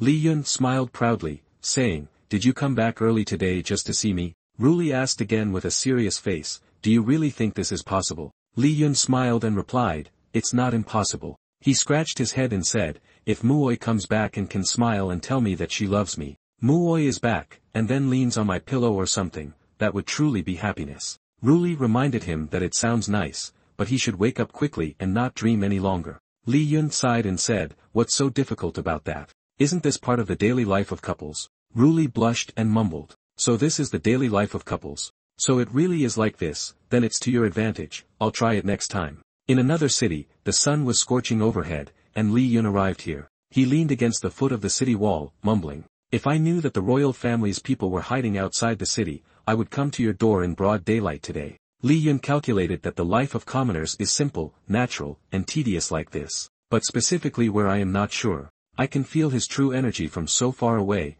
it might be a good time to ask for directions. Suddenly, a figure swiftly darted out from within the city, showing that this person's internal power was not to be underestimated. When moving, it was impossible to get a clear view of this man, only seeing a shadow flit up and down swiftly. Until he landed on the ground, only then did I clearly see that this figure was Li Hai. Li Hai self-praised, "Well done, no one detected my actions this time, it seems the information has not been exposed." Li Yun called out from behind, "Hello, we're meeting again. Are you sneakily going outside the city?" Li Hai screamed upon seeing him, "How can he be here?" Li Hai explained, "I went out to work, my friend." If there's nothing important, it would be better to stay inside the city. Li Yun pointed in another direction and asked, isn't it just the right time for me to have business? My friend, let's go this way together. Li Hai turned to go another way, saying, I'll take another route, it's more convenient. Li Yun smiled, thinking, that direction. Isn't it a coincidence that we might meet? After Li Hai turned, he ran frantically toward where he wanted to go. As he ran, Li Hai thought, the emperor often stays beside that person, surely he has turned him into his pet. I mustn't let him fall into danger. This mission relates to something significant. Thankfully, I left him behind. After running to a desired spot, he stood there, telling himself, this is the place if the intel is correct, inside is where the royal family is hiding. Suddenly, Li Hai sensed something that made him alert and startled. Looking at the grass moving nearby, Li Hai panicked and wondered, what is that? He cautiously thought, I clearly didn't detect anyone following me. Could it be a trap set up by the royal family beforehand? From within the grass, the silhouette of a large beast suddenly rushed out quickly. Li Yun was riding a large wild boar, happily pointing forward and shouting, charge forth. Li Hai was initially astonished at this scene, then he stood still, not understanding how to explain the unfolding situation. Li Yun smiled and greeted, Your Majesty, what a coincidence, are you also racing pigs? Li Hai gasped in shock, he thought, raise your head, what the hell is this? If you weren't His Majesty, I would have punched you out already. What on earth is going on? If you weren't the Emperor, would have knocked you out by now. Li Yun then bid farewell to the wild boar, while Li Hai stood there assessing, how can such a weak, chicken-hearted person run around like this? I must protect him. We can't let the Emperor down like this, given how things are now, we can only retreat. Causing such a commotion, our position must have been exposed by now. Suddenly, there were men in black rushing out from the bushes. They were likely there to attack Li Hai and Li Yun. Both Li Hai and Li Yun turned to look at the strangers in surprise. Attacking weapons flew towards Li Yun and Li Hai. Li Hai exclaimed, oh no, these are the energy bombs. Li Yun, from a corner that Li Hai didn't notice, quietly maneuvered to counterattack. The energy bombs were immediately blocked, then redirected. They turned back towards the attackers and exploded. The blast was truly not to be underestimated. Li Hai lightly covered his face, feeling dazzled by the explosion. After a short while of explosions, the energy bombs had cooled off. Only Li Hai and Li Yun were safe. Li Hai thought in confusion, it's rarely this terrifying. And it came from behind us, it must be that insidious rebel leader at work. Li Hai finally decided to lie down to take cover. He shouted, Li Yun, lie down quickly, don't go out there anymore, we are lucky. The energy bombs in front have all exploded, but there will definitely be a second wave of attack, Li Hai thought. Why is this guy still standing there? It's over, it's over. If that dog His Majesty Ray's dies, the Emperor will be heartbroken. Li Yun thought in confusion, what is going on here? Why do I want to slap him so badly? Both Li Yun and Li Hai lay down on the ground to avoid danger. Li Hai thought to himself, this guy is really bold. Doesn't he realize how dangerous the situation is? Li Hai pondered that an ordinary martial artist would have trouble breathing under this energy pressure. Why does he seem unaffected? Could it be that only martial artists can sense it? Li Yun felt helpless, the sword energy from earlier should have scared them off. Having him here is just a hindrance. Li Hai turned to Li Yun and said, you might not understand the situation now. We have been cornered by someone, the goal of this sword energy is to drive us to a dead end. Li Yun gasped in disbelief, oh my, what a vivid imagination you have. If you didn't become a detective, how regrettable. Wait, aren't you from Lupian Men? Li Hai crawled forward, advising, stay close to me, don't drift too far away. Otherwise, your life will be in danger. The more Li Yun looked at that scene, the more helpless he felt. In another place, like a village, with a well and a pathway, there were houses built closely together of the same size. Li Hai and Li Yun were hiding in a corner, he said to Li Yun. It seems that the surviving members of the royal family are hiding here, and they haven't discovered us yet. Li Hai moved forward, instructing, you stay here quietly, don't wander around, I'll go take a look. Li Yun followed and called out loudly, wait a moment, Royal Master, there seems to be something wrong with that place. Li Yun analyzed, you see, the smoke from that place looks like someone is using it, but there is no smoke, which is clearly suspicious. Even if they are not cooking, could it be that they don't even hang out their clothes to dry? The weather has been very humid these days, the room can easily get damp. And if they don't hang out their clothes, they can't possibly dry, unless they wear the same set of clothes every day. Li Hai was surprised to hear these thoughts from Li Yun and curiously asked, how did you notice something unusual like that? Li Yun replied, just some experience I had in the past. Li Hai assessed, Could it be that he specializes in washing clothes and cooking for His Majesty? It's no wonder he can figure this out. It seems that something is definitely off, but let's not dwell on that anymore. Lai Hai assured Li Yun, you've already made a significant contribution. After we leave here, if I have the chance, I will say a few good words about you to His Majesty. Li Yun chuckled and thought to himself, just let it be. I don't care for sweet talk to flatter the new emperor in front of me. Lai Hai suddenly realized something strange. He squatted down to examine the ground and said to Li Yun, upon closer inspection, it seems that the ground here has been disturbed before. After clearing away the dirt on top, Lai Hai discovered a device underneath. He wondered aloud, what is this? Slowly opening the hatch of the underground compartment, light gradually shone from the dark space. Lai Hai flipped open the lid of the strange object he had just found. Without a doubt, this was a well-built hidden basement. Lai Hai finally realized, he muttered. It turns out that both the trap and the village are all bait, the real secret lies below. You just follow closely behind me, walk only where I step. Li Yun nodded repeatedly, replying, I'll follow your orders, I'm just an ordinary civilian here. After moving for a while, they saw a door with guards standing watch carefully. One of the two guards sneered, it's surprising that the Emperor's minions could find their way here. Which means there are no unusual movements anymore. The two of them joyfully chatted, no doubt the Emperor's dogs. Probably, they have already been poisoned to death in that place. After a few days, this will belong to our royal family. They had no idea that Lai Hai was right beside them, and Lai Hai was ready to strike them down. He angrily cursed, a bunch of garbage, how dare you speak so recklessly, Li Yun thought helplessly. You reveal your scheme so openly, if you succeed, I will make sure Lai Hai cleans out that place. Lai Hai walked to the door to examine it. He told them that it seemed they had protected this secret room, what on earth was really hidden in here? Filled with doubt, Lai Hai reached out to touch the door. After the door opened, strange images appeared inside. Lai Hai wondered if this was the design of the jade. Seeing the designs, the sheets of paper carefully hung like a plan prepared in advance, Lai Hai felt very shocked. He told himself that they initially only had theoretical drawings, it seemed they had modified everything possible. Outside, where Lai Hai did not notice, a hand touched the secret chamber to ambush the two of them. Lai Hai panicked and shouted, what the heck, there's a mechanism in the back. The door that the two of them, Lai Hai and Li Yun, entered has now slammed shut. The person outside the door shouted in, if you can find this place, it's actually not bad, but you can only come this far. This room is made from special stone energy, self-styled as a relic, it can suppress the operation of spiritual energy. Unless you have someone who possesses extraordinary spiritual energy like that person,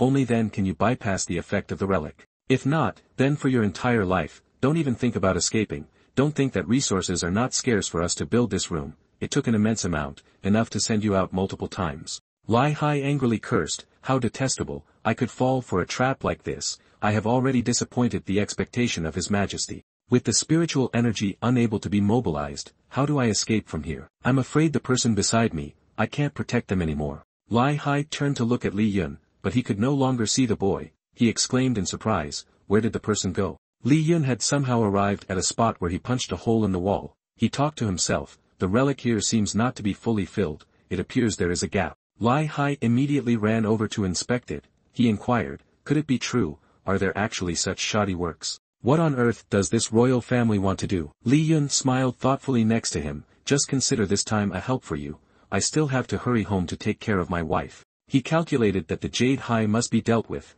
that thing has too much power, they can't let them harm our Ruli. Lai Hai assessed the land here was very special, if he dug with his hands, he didn't know how long it would take. Li Yun raised this suggestion from behind, I have discovered something that can be dug up, I just don't know if you are willing to do it. Upon hearing this, Lai Hai felt like he had found a life-saving straw. He turned around to ask, what do you mean? A sword thrust directly into the hard ground. It was not difficult to see that this was Li Yun's suggestion. Lai Hai both acted while regretting his sword. He thought, this sword of mine, I saved my salary for 3 years just to buy such a good sword, what a shame. Lai Hai angrily turned around and shouted, why are you not doing anything, just standing there? Li Yun smiled and explained, I am just an ordinary person, I can't dig. Have you trained in energy manipulation yet? Lai Hai retorted, I wouldn't even bother to practice that lowly martial art. Li Yun smiled faintly, then you are finished, the air here is about to run out, I'm afraid we're going to die here, I suggest you breathe less. At Li Yun and Ruli's house, the afternoon was gradually ending, yet Li Yun still hadn't returned. Ruli in the room spoke to herself, as if Li Yun had returned, darling, are you back? Do you want to use my lap as a pillow? Then she also shyly scolded herself, Ruli's room, how could it be that you went to Hongxiu Lu, why did you come back so late? Ruli sat alone inside the large room, she was silent for a moment, waiting and waiting, but her husband still had not returned. Ruli then shyly rolled over on the bed, whispering to herself, talking to herself like this was too embarrassing. Ruli resentfully told herself, why hasn't her husband come home yet? She wanted to tease him but couldn't find him. Li Yun and Lai Hai were currently crawling through a tunnel. As they crawled, he asked, why have you never practiced weaponry? You look quite cheerful, aren't all the Daigone soldiers supposed to know how? They can play dead on the battlefield. After saying that, Li Yun muttered to himself, scared to run into me. But Lai Hai felt a bit uncomfortable. He said, that's unreasonable, my responsibility is to protect the king. Even if it means sacrificing my life, I've never thought of living in fear of death. Then Lai Hai turned and added, you seem to know quite a bit about the battlefield, huh? Li Yun chuckled and replied, back then because of the battlefield, I had to learn a bit. Hearing that response made him a bit suspicious. It seemed my expectations of this person were too high. With his bravery and life experience, it wouldn't be strange for him to be by the king's side, just a pity that his cultivation was a bit weak. Meanwhile, on the endless battlefield, everyone was gathering to hear an announcement. Except for the greatest experts in Daigone, we will still need the strength of all of you, to help our royal family. When the time comes, noble titles and rewards will not be lacking for you all. The gathered crowd were all people from the martial arts world, each of them was frowning, listening attentively. The person who was speaking was the Grand Steward of the royal family, the Grand Prince. He had long red-brown hair and a face full of confidence. Now that Lai Hai is dead, the biggest obstacle has been removed. No one will be able to stop us anymore. Suddenly the Grand Prince heard a sound coming from underground nearby. He wondered, what noise is that behind? Suddenly the wall began to crack, which puzzled everyone. Why is the wall cracking? Just a few seconds later, a terrifying explosion occurred, rocks and dirt flew everywhere. As it finished, a voice rang out, finally got out, it has been too long. The one who appeared was none other than Lai Hai and Li Yun. The two faces completely opposite to each other, one was grinning slyly, while the other had no expression of confusion. But where is this place? Do we still have a secret in the royal family's secret base? When Lai Hai saw the Grand Prince, he recognized him. I remember you seem to be from the royal family. At this moment he was being sprayed with glue. Immediately, the Grand Prince commanded his brothers to charge. What are you all standing there for? This is just Lai Hai, isn't it? Not the rebel general who has come. Hearing the command, the brothers immediately charged as ordered. Kill them all, whoever brings me Lai Hai's head will be rewarded with 10,000 taels of gold. Seeing this, Lai Hai turned to remind, you hide really well, I'll handle this. Then he valiantly charged, cutting down all opponents. No one could even touch a hair of Lai Hai. Gradually they wore down in numbers, one by one falling to his sword.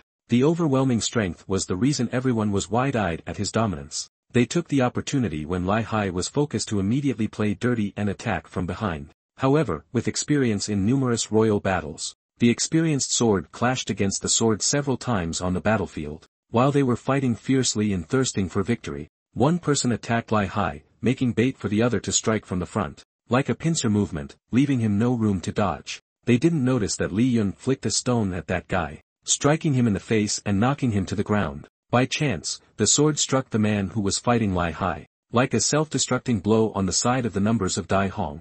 Lai Hai didn't quite understand, lucky hit maybe, why did this person suddenly die? While Li Yun was trying to hide, we can't let our identities be revealed, so I will help you silently. At that moment, Dai Hong witnessed each person fall to the ground until he was left alone. He was terrified, how could this be, even if Lai Hai is truly strong, but all the masters here wouldn't flee. He couldn't believe it, how could he easily defeat everyone? Therefore, Dai Hong seized the opportunity to escape, considering you are strong, I will remember this grudge. Of course, Li Yun wouldn't let him run away, and he struck a pressure point to knock him unconscious. Li Yun stood behind with a dangerous smile, asking, with me here, where do you think you can run? Around those two, there were no opponents, only a battlefield where everyone lay face down. Lai Hai felt a bit skeptical about today, since when did I become this strong? These people are not weaklings, could it be that under dire circumstances, I broke through? However, the arena was facing a huge problem as it was gradually collapsing. The tremors showed that the foundation of the building could not withstand much longer.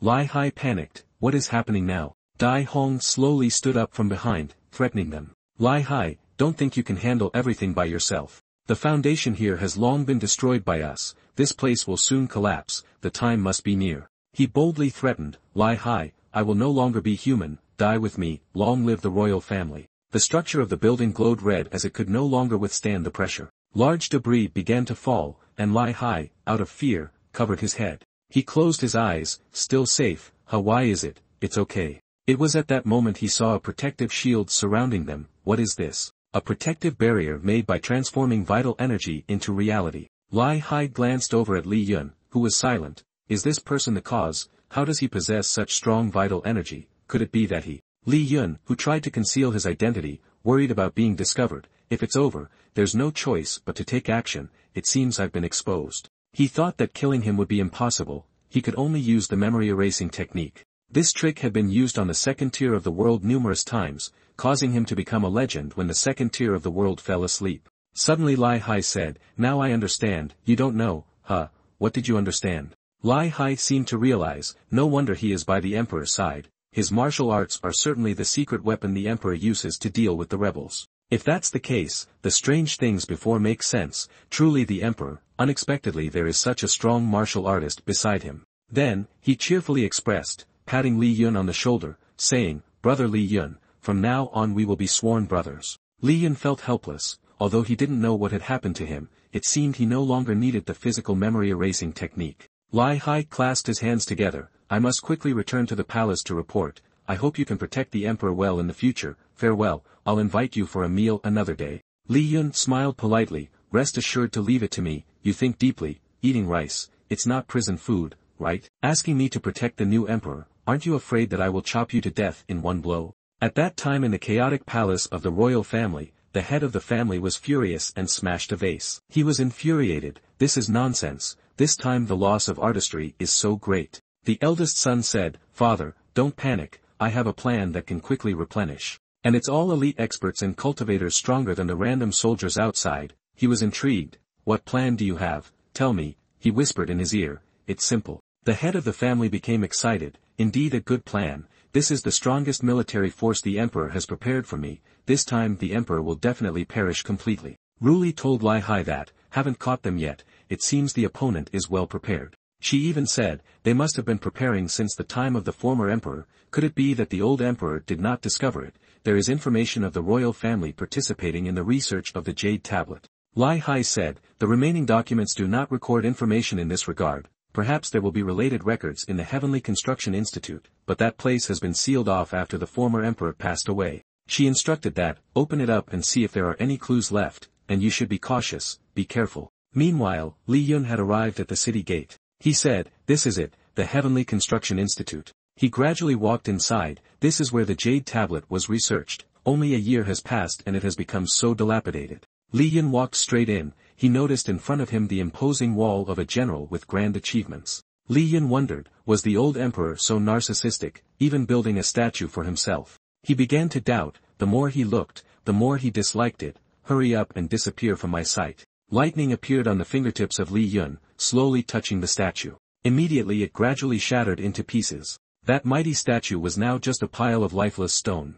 Ignoring that issue, Li Yun observed his surroundings. He found. What he discovered after breaking the statue was actually a hidden chamber. He replied, under the stone statue is a secret passage. The old emperor was indeed cunning. Li Yun curiously went down. If he hadn't destroyed the statue, who would have guessed that there was a separate space beneath it? He still didn't understand, but didn't he think that after I saw this statue I would smash it first? At the gate of the room was a sealing card for the secret room. Li Yun knew, there was not 300 taels of silver here. If there was movement inside, could it be that someone from the royal family was hiding in there? Suddenly it activated self-detonation mode. He shouted, resist illegal enticement. Surprisingly in front of Li Yun was a small system resembling a spinning wheel with 3 needles pointing in 3 different directions. He then realized, the model of the jade tablet. Wait, there are 3 more swords on top. Then he wondered to himself, that man clearly only had 1 sword that harmed me. Could it be that in total there are 4 swords from above? Li Yun curiously strolled around the room.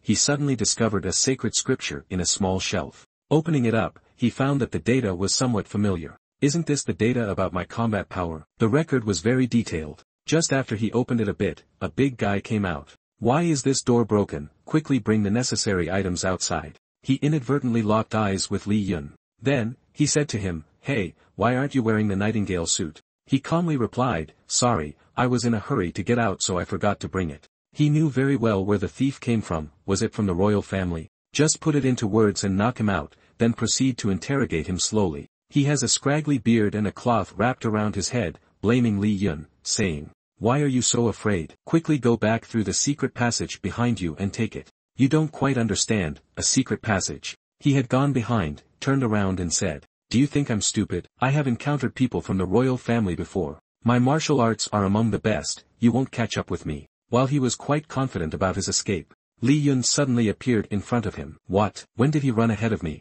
Then he immediately kneeled before Li Yun, pleading, "Please spare me, let me go." He tried to say, "I am Huang Zheng, a distant relative of the royal family. Because my martial arts aren't advanced, I usually just run away. Please spare me for my life." He was worried, where does this powerful being come from? His martial arts are too strong. Then, Li Yun began to ask, "So why did you run away?" Surrendering quickly, Huang Zheng admitted, "Isn't it out of fear? Either it's someone from the court or a rebellious faction. I can't offend either." He said, "You're quite honest, I like smart people. So why did you come here? Are there others behind you?" He replied, "I came through a secret passage from the old royal residence. After the royal family was investigated, I lost contact with the Tong family. I came here on my own, initially planning to take a few items while here. Then go help the poor and assist women." Li Yun praised him, saying, "I didn't expect you to be a good person, explaining things clearly to me." He said, "When I'm happy, I might give alms to beggars, and when nothing's happening,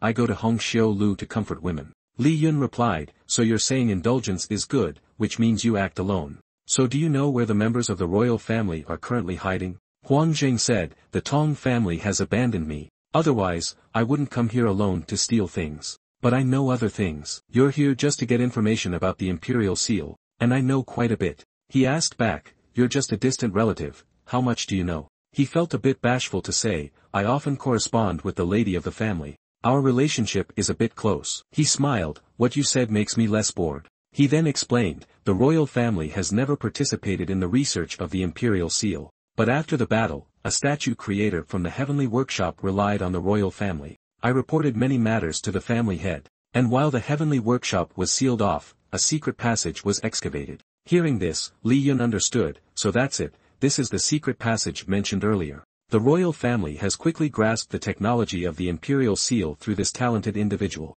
Huang Jing noticed that you were too silent, so he spoke, "It's been a long time, yet you remain the same person. Surely you are the rebel. In other words, you are that legendary figure among the rebels." He thought to himself, "The ground is shaking violently, I can sense that the people from the court are about to arrive." Just as he said, the footsteps grew closer. They had arrived. Tran Hai and 2 comrades were here. Huang Jing quietly thought, "Sorry, I still want to continue living." He then accused Li Yun, "I am a member of the royal family, I am willing to offer everything. There is a rebel leader here, I am willing to submit. But that person is the rebel leader, quickly capture him first." It is Li Yun who sprayed glue on the spot. He did not expect that the one being captured would be himself. The soldiers put cuffs on Huang Zheng and took him away. He didn't understand. "What are you doing? I am just a scion of a small noble family. How could I compare to him? Are you all fools? He is the rebel leader." Tran Hai was secretly pleased. You don't even know how to lie. If it weren't for confirming his identity earlier, I would really believe you. This is someone from the camps. How could he be the rebel leader? If it were true, then Dai Gang would have been done for long ago." He then greeted Li Yun, "As expected of you, your actions are quicker than mine. And now you've achieved another accomplishment." Li Yun replied, "You two have worked hard. What is the current situation? What has happened?" It was dark, the city walls were shadowed by the night. Li Yun went outside. "Recently, it's truly strange. Could it be that Tran Hai is planning to surrender to our side? But I have long since stopped rebelling." Ruli came to ask, "Where are you off to again?" He replied, To protect the capital." She knew he was lying, just making excuses, as the capital certainly did not need him to protect it. He joyfully remarked, "Because even if it's hard, I still want to be a great hero protecting the capital." Ruli took Li Yun's hand. She smiled, "You only know how to brag, you should go eat first." She thought to herself, "This is all done by Muoi, so you have to eat everything, my great hero." The house was filled with a pure essence when Ruli unexpectedly cooked a sumptuous meal for Li Yun. Richly flavored with home-style dishes, vegetable soup, and savory rice were all simple, humble meals. Li Yun curiously asked, "Did you make all of this elaborate meal yourself?" Ruli responded, "Of course, I did," but in reality, she had asked the kitchen staff to prepare the meal. Since it was the first time, he was a bit puzzled about when she had become such a great cook. Indeed, she must have been secretly practicing all this time, but urgent matters are still royal issues. Li Yun set aside everything else and slowly enjoyed the warm moments with his lovely girl. The old emperor had investigated me thoroughly, and as for the new emperor, according to recent intelligence, it seems he is backing a certain young man. I hope she won't be driven mad by that young man, otherwise, Dai Gang will surely come back to me sooner or later. After all, my Ruli is the best. The beautiful moonlight was peaceful, resembling the family scene of Li Yun and Ruli. Li Yun planned to go to the palace tonight to see what the new emperor was really like. That night, the moon was as beautiful as this. That night, the moon was tranquil, and the silhouette of a young man could be seen on the roof of the Dai Gan Imperial Palace. Li Yun covered his face to avoid being recognized, while the moonlight seeped into the palace. He mused that it was truly ironic. In 5 years of rebellious living, he had never set foot here, yet today he entered for the new emperor. Li Yun gracefully leaped, soaring over the palace walls. The figure of a solitary young man glided across the moonlit night, and he thought to himself that this was indeed a palace. Li Yun observed the training formations in the palace, recognizing that these martial artists had quite the reputation in the martial world. Even an average expert would struggle to compete here. It was a guaranteed dead end. Immediately, his feet landed silently. Before him was the site of the gate, where Li Yun aimed to inspect the new emperor's working chamber, which was the emperor's study. He thought to himself that, at this time, the emperor of Dai Gan must be diligently reviewing documents. He opened the door untraditionally, kicking it open rather than using his hands. At that moment, Li Yun casually and calmly entered, stating nonchalantly, "Check in here." He was surprised to find the room brightly lit yet devoid of any presence, muttering, "Is this emperor already off duty?" A regular person intruding into royal territory, Li Yun attempted to sit in the emperor's chair, remarking how similar it was to his own home, showing a knack for thriftiness. Then, he sensed through his hearing that the fragrance here was much like that of Ruli. Could it be? In that moment, Li Yun plopped down nonchalantly as if nothing had happened, leisurely flipping through a book. He casually propped his feet on the desk and stated that the new emperor shared the same scent as Ruli, implying she had some character. He opened a book to scrutinize it, calculating that this emperor had reviewed quite a few documents, which indicated dedication. But where had the new emperor gone? That night, Li Yun remarked that if he was not in the study, perhaps he had gone to meet a young lady near his location. Meanwhile, Lai Hai was patrolling the palace at night. Lai Hai felt pleased, thinking it was time to tidy up the emperor's study again. The emperor normally worked so hard that he shouldn't be bothered with such trivial tasks. They had no idea that in the study lurked an assassin, Li Yun, while Lai Hai was unaware. When Li Yun saw familiar faces, he greeted them casually, shocking the two in the royal family. The young man with platinum hair and green eyes was about to attack Li Yun, saying, "Lai Hai, I will catch him. Call someone quickly," but Lai Hai advised against haste,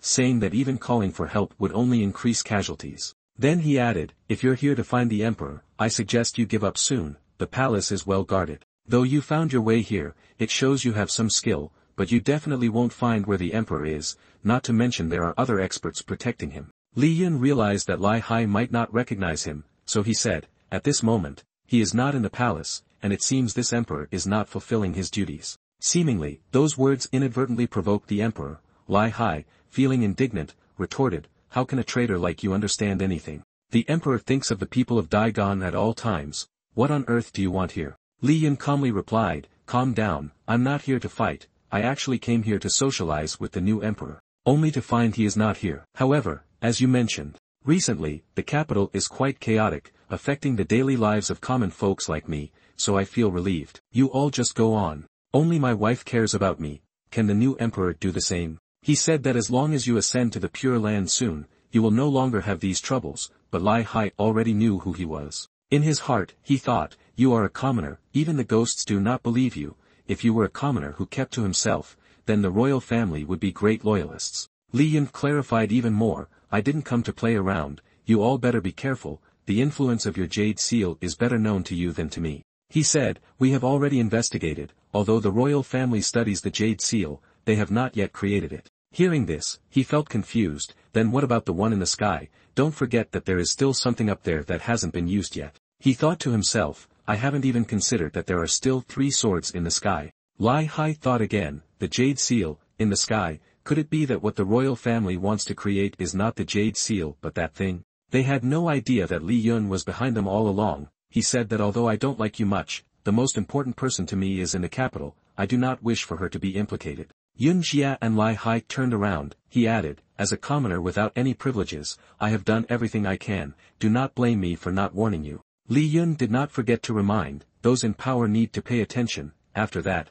he waved goodbye, the news has been conveyed, I bid farewell, a commoner takes his leave. Lai Hai already knew him before, but today he became even more suspicious of his power, this person is truly too arrogant, luckily this monster has some restrictions. For now, it seems safe, but if I knew the chain that has bound this monster, it might make him useful to the emperor, but what if it affects him? He felt a little worried that it would lead to unforeseen disasters, how could such a terrible person really live peacefully with others in the future? Li Yun returned home peacefully. Ruli was reading reports from the imperial palace. Unexpectedly the leader of the rebel army was so arrogant, daring to storm the imperial palace directly, disregarding the authority of Daigon. Seeing this, Li Yun became worried, another person dared to provoke Ruli's anger, it seems I need to learn how to appease her before it's too late. He asked, what was written that made you angry, who provoked you?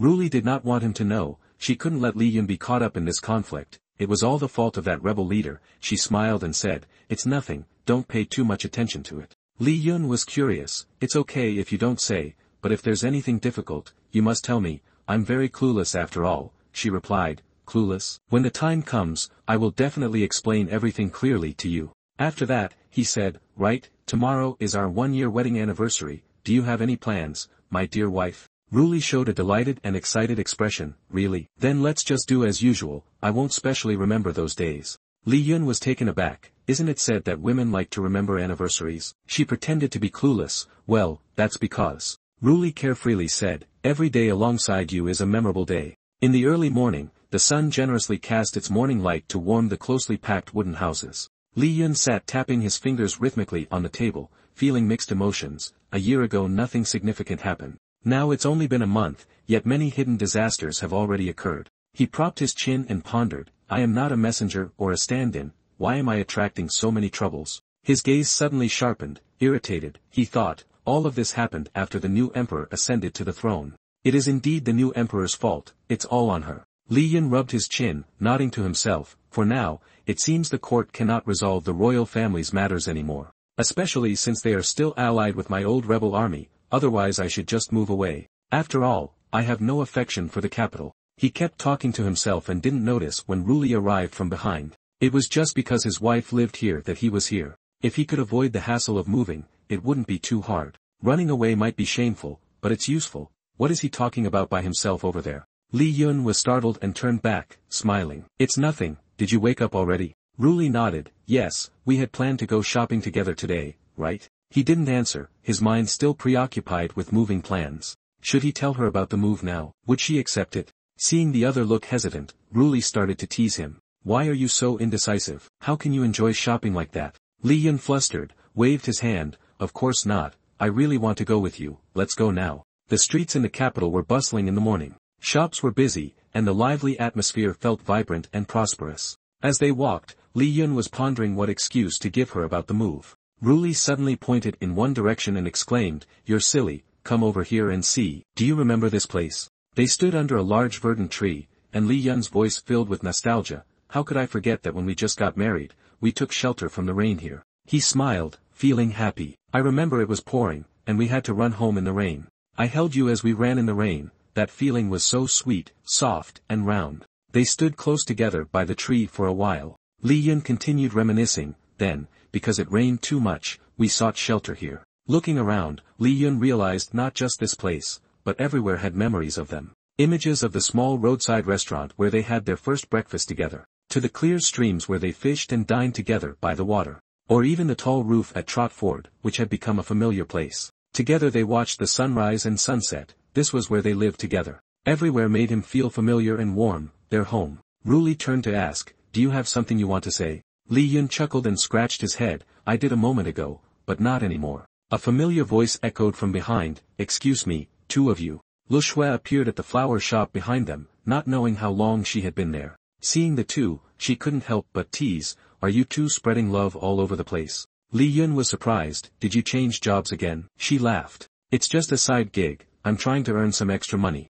Lu Shui presented them with a colorful bouquet. Here, for you too. Li Yun accepted it, reminding her, be careful not to pick flowers from the shop. Lu Shui laughed, it's okay, he can't argue with me. Thinking of something, she suddenly became serious. I heard that there have been quite a few incidents in the capital lately, many people have left. Upon hearing this, he asked, so why didn't you leave? Lu Shui hesitated, how should I put it? Initially, I didn't have any feelings for the capital. Her face suddenly broke into a happy smile. But after meeting you two, if I could, I wouldn't want to leave this place because I really like you both. That's why I want to stay in this city filled with our memories. Li Yun's expression suddenly changed, this city is filled with memories. I don't want to protect the capital because I have always been in conflict with Daigon. I don't want to protect the capital because of my past, I have always been at odds with Daigon. The enmity towards Daigon has always remained until now, making it difficult for me to take action to protect the capital and the palace. He raised his face to gaze at the beautiful face of the old woman,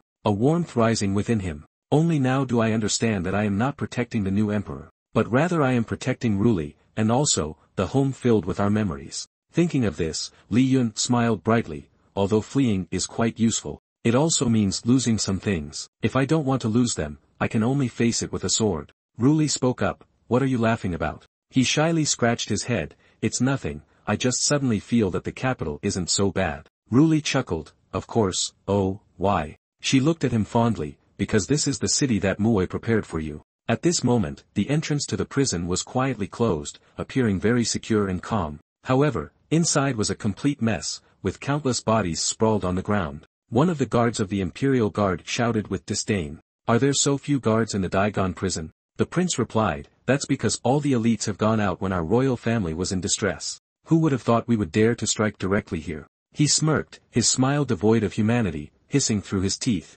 Now we should execute our plan. The leader of Lang Yun Zong, having been provoked by someone, shouted loudly, you should also check your own bed. Then compare it with 100 portraits of beasts. Maybe you can find the long-lost old lady of yours. His opponent, Zheng Hu, pointed at him and laughed. Don't say that, if you really find your father, wouldn't you be my long-lost son? The leader stuck out his tongue teasingly, the way you look, surely. There's a next life, you're the person I've seen dreaming in broad daylight. A sudden loud explosion occurred behind them, the stone wall crumbled and shattered everywhere. The leader turned to look, waiting for another sentence, your boss just hid in here. Zheng Hu was puzzled, no way, if he really wanted to fight, he should have gone to the royal palace first. The royal prince and 2 guards walked in, greeting them. Hello everyone, I am the royal prince, the eldest son of the royal family. Do you want to be free? He held out a small vial of poison, clearly stating, the poison in my hand is a rare toxin in the world, Yukio Tsuyuan Dan, all you need to do is eat it. I will release you, I will definitely give you the antidote regularly, but from now on, you must sell your lives to me, be my dogs. The man sitting in the nearby cell suddenly laughed, finding it ridiculous. Do you think we would sell our souls for a little freedom? Huang Duanzi chuckled lightly, not expecting that you all would have such an insight. Originally each person could receive an additional silver tael every month. That man was lost in thought for a moment, and in just 2 seconds, he transformed into a different person, clinging to the bars and barking like a dog, now obedient to his master's commands. Huang Duanzi was at a loss for words, could he really be bought so easily? So what were you pretending to be just now? With money, you can do anything. A moment later, each person had a small white pill in their hands. Zhang Hu and the leader of Lang Yun sect did not hesitate and swallowed it. After all, they had already fallen under the train's influence and would die sooner or later. Such a fun event cannot be missed. I wonder what other tricks the royal family might have up their sleeves, I must go and see. After freeing everyone, they all gathered in the yard. Huang Duanzi spoke clearly, stating that all the prisoners gathered here to arrange the next task. One of them spoke up, are you saying we should be your dogs? Then what is your purpose in doing this? He replied, although you are merely tools, there's nothing wrong in telling you. I'm a person chosen by heaven in this world. His eyes were filled with ambition. I will accomplish the great undertaking that person could not complete. I will become a being that surpasses even him. If heaven turns against me, I will tear it apart. In this world, there is not only Zhixian, but also me who will break the heavens. Huang Duanzi carefully observed the expressions of the crowd while sneering. It's all useless, you are all guilty. And apart from cooperating with me, you have no other choice. Everyone stared blankly, only able to listen silently to Huang Duanzi's words. Perhaps these people had been convinced by his speech. One could say that without insiders, great things could be accomplished. However, contrary to his expectations, Zheng Hu and the leader laughed. How could he utter such embarrassing lines? What do you think? Just as the boss said, he must be mentally ill. One of Huang Duanzi's scar-faced henchmen suddenly reported. Chief, we found him, he is locked up in a separate cell, quickly remove his chains and release him. The sound of metal chains falling onto the tiled floor resounded. A man slowly stepped out, and upon seeing him, Huang Duanzi immediately bowed in respect, offering that the beautiful Lasat might continue to help our royal family in the future. Lao Qingxue rotated his wrist that had been chained for days, speaking refreshingly, remember this, I am not here to help you. It's just that our goals align. But it seems you have a good eye, apart from that person. There is no one stronger than me in the Daigon realm.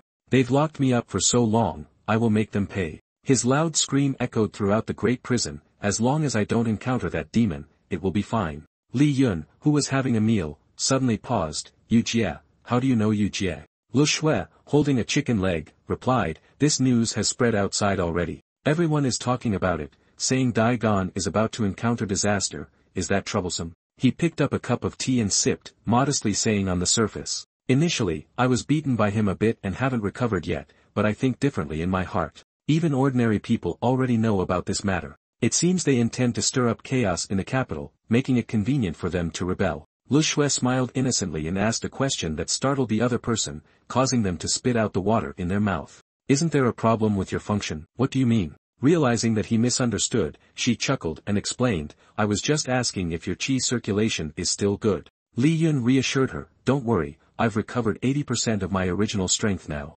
And moreover, I now clearly understand the operation of Yu Jie's technique, it can't injure me anymore. She sighed in relief, then it means we don't need to run away anymore. He shook his head and advised, for your safety, it's still better to leave quickly. Li Tuet said seriously, if we can't hold on, anywhere will be a risk of ambush everywhere. Ruli stepped forward and quietly asked, what are you two talking about?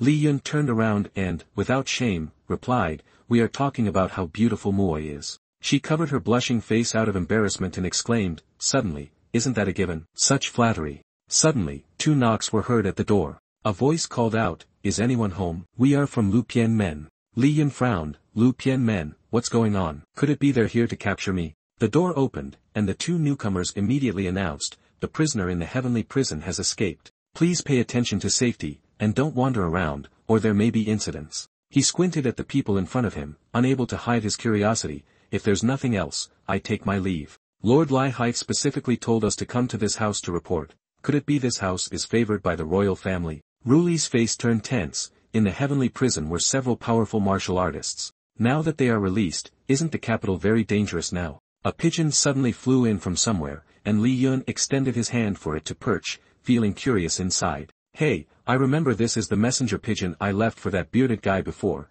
it seems he has also escaped. Li Yun took out the small scroll from the pigeon's leg and then let it go. He read each line of the letter carefully and realized what was happening. It turned out to be the royal family's people. So now they are hiding in the royal ancestral house, that's quite clever. Lai Hai will definitely not figure out that these criminals are so bold. The next morning, the sun gradually rises over the closely knit rooftops. Ruli angrily kicked the door hard, continuously cursing, worthless, all a bunch of useless people. The door broke down, she stomped into the house. This morning was truly infuriating. After searching all night, she only found a few escaped criminals, while there was no clue about the mastermind behind the prison break. Ruli sulked and sat down on a chair to think, now a bunch of vicious criminals are outside. The civilians are scared all day, and the whole capital is in chaos. Where exactly have they escaped to? If they have left the city? No way, this just happened last night, so many people couldn't possibly have left the city. Lai Yi walked over gently to inquire, what's wrong? Calm down, who provoked our esteemed lady? Here, enjoy the lemonade I've made. You will definitely like it. Also, recently don't go to the royal ancestral house, the criminals who escaped from the celestial prison are there. Ruli was surprised, what? How did you know? Lai Yi replied, isn't it because of my wide connections? I heard it from Mr. Truong, the vegetable seller. I can't say that my friends are among the criminals and then secretly tell me that. Ruli started to panic, even the vegetable seller knows about this. Why do my friends in Daigon have no news at all? A bunch of loafers, whether true or false, let Zhen Hai go check it out. Just as Lai Yi said, all the criminals are currently concentrated in the royal ancestral house. The leader of Lang Yun sect asked his cellmate, have you sent the letter outside yet? Zheng Hu replied, don't worry, the messenger pigeon is trained by our rebels. The matters entrusted to me have already been written in the letter. He looked at Huang Duanzi who was enjoying himself at the top and pondered aloud. Do you think this kid has the ability to surpass our boss? The slightly disgraced face of the boss made Zheng Hu curse. Shut up, this little brat looks increasingly useless. At first, the boss who fell from the sky looked quite impressive, but he was very cool. 100 times stronger than him, this little brat simply lacks the aura to unify the world. Suddenly, a red quartz stone fell into the middle of the yard. Everyone was startled and rushed out to see, what the hell is this? Zheng Hu shouted from behind that this is what Daigon uses on the battlefield. It's about to explode, quickly dodge. No sooner had the words finished than the quartz stone immediately exploded. Those standing nearby were blown to bits. Dust billowed everywhere. A group of people took the opportunity to rush in. The leader of the Daigon Imperial Guards shouted loudly, "Spare not a single one, whether alive or dead." The criminals and the Imperial Army then fought fiercely against each other. The leader of Lang Yun Sek's mind started to doubt. Lu Pianmen arrives really fast. Could it be that the boss is discussing secrets with the new emperor? Could it be that they have an improper relationship? Zheng Hu firmly denied it. Absolutely not. Our boss cannot accept the feudalism of the emperor. Huang Duanzi's bodyguard worked hard to fend off to protect him. Feeling that the situation was not right, he shouted loudly, "Don't be eager to fight. Withdraw for now, speed up." Huang Duanzi quietly contemplated his plan. How could they find out so quickly? Could there be a mole? Right now, I can't think about those things. I need to quickly get to another place to hide. The next morning, the capital was extremely lively. All the high officials and gods were gathered for the court session. The news from last night left everyone shocked and fearful. This new emperor is truly terrifying. In less than a night, they discovered the hiding place of the royal family. Eliminating the fleeing criminals, the control is indeed frightening. Lai Hai reported the situation from last night without delay. Your Majesty, our efforts have not been effective. We couldn't eradicate all of them. The mastermind took part of the fleeing criminals, but we successfully eliminated their morale. Ruli waved her hand. It's all right, continue to strengthen the patrols. Do not give them any opportunities. In fact, even she was somewhat surprised. She never expected they would truly hide there. An official from Daigon was not as capable as her husband.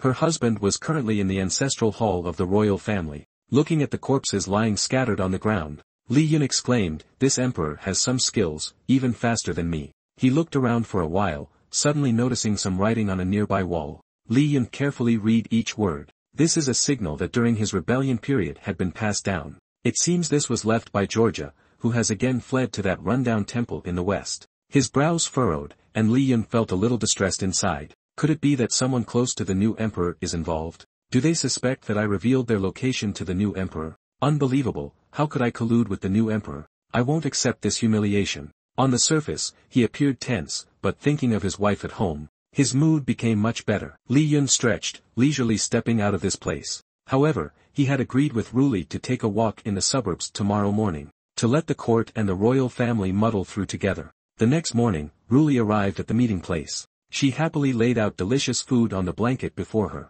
Li Yun rushed over, awkwardly speaking, "I'm really sorry, I'm late." Ruli frowned, giving him a look. "Why are you so slow? Did you go somewhere to flirt with someone?" He chuckled, "I really was caught by Muoi." Then, from behind his back, he took out a bouquet of vibrant, fragrant flowers, picking some flowers for Muoi. "How about this? Do you like them?" "All right, I forgive you, Huin." The two sat down together, enjoying the romantic atmosphere. After a while, Ruli turned to him and said, "By the way, the place you mentioned last night seems to really have a group of criminals." Li Yun smiled. "Even if there are, that's a matter for the emperor to handle, it has nothing to do with us." She nodded. "That's true, even though I've heard they still haven't caught all of them, which has allowed quite a few criminals to escape, but we can relax a bit." Li Yun innocently badmouthed the court. The emperor really made a mistake. If it were me, they shouldn't expect any of them to escape. Ruli immediately stopped smiling, turning away sulkily, bragging, "The emperor must have thought a lot. Isn't it because he wants to protect you,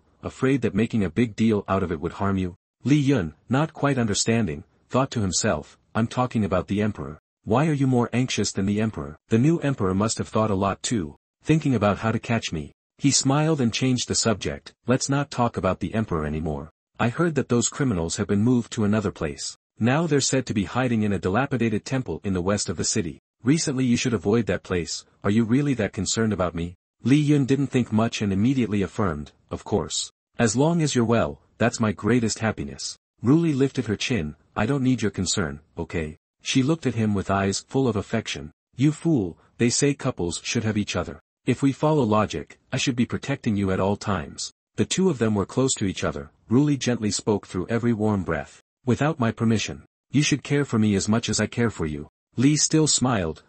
I'm afraid it will be hard to comply. At the dilapidated temple in the west of the capital, the worn-out sign hung down, and the moldy smell spread all around. It didn't look like a place where anyone lived. Huang Duanzi and several criminals sat cross-legged, seriously discussing. It's strange, how did they find us? Could it be an insider? He looked over these people and firmly believed. These people absolutely cannot betray me, they bear the death penalty. Moreover, under the control of poison, what kind of conspiracy is there in betraying me? Besides following me, there's no other path to take. He looked over Zheng Hu and the master, beginning to assess. Like that bearded fellow, originally a rebel, his face looks like a traitor. How could he rely on the court? And that Taoist priest, a pretty bad character. His face stiffened. He searched for a long time without finding any reason. Could it be that the court is too powerful? It seems I have underestimated my opponent. The master whispered to the person next to him, if someone from the court comes this time, I suspect it must be that the big brother of yours has an unclear relationship with the new emperor.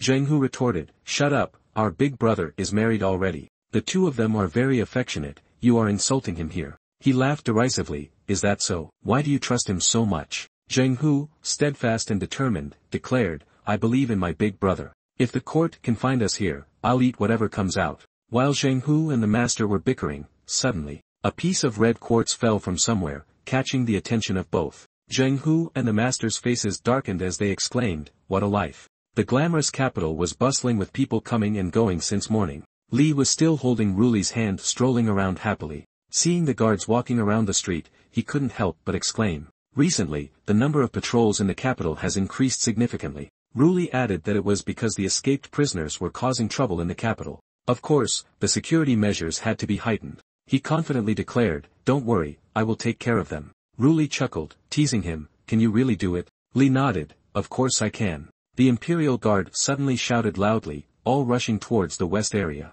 There has been a murder in the west again, quickly gather. The cheerful atmosphere was shattered, both fell into deep thought. The west, isn't that near our home, has increased significantly. The crowd, upon hearing the news, immediately gathered around to gossip. One person among them spoke up, it's terrible, a family of 3 has been killed. The capital is becoming increasingly unsafe. Li spoke with deep sorrow, I remember it was the house of the vendor who sold mooncakes. Every time I bought from him, he would give me an extra one, he was a good person. Ruli worriedly reminded him, you shouldn't meddle in other people's business. Those criminals are extremely dangerous. Leave it to Lu Pianmen to handle, the emperor will protect you. Just relax. A small stone suddenly fell on Li Yun's head. He angrily turned around to find the culprit, who dares to disturb my romantic time with my wife. It was none other than the leader of Lang Yunzong and Zheng Hu, disguised as a hideous woman. They frantically gestured for him to come over. Finally, have you seen us? Li Yun turned pale and broke into a sweat. What kind of nonsense is this?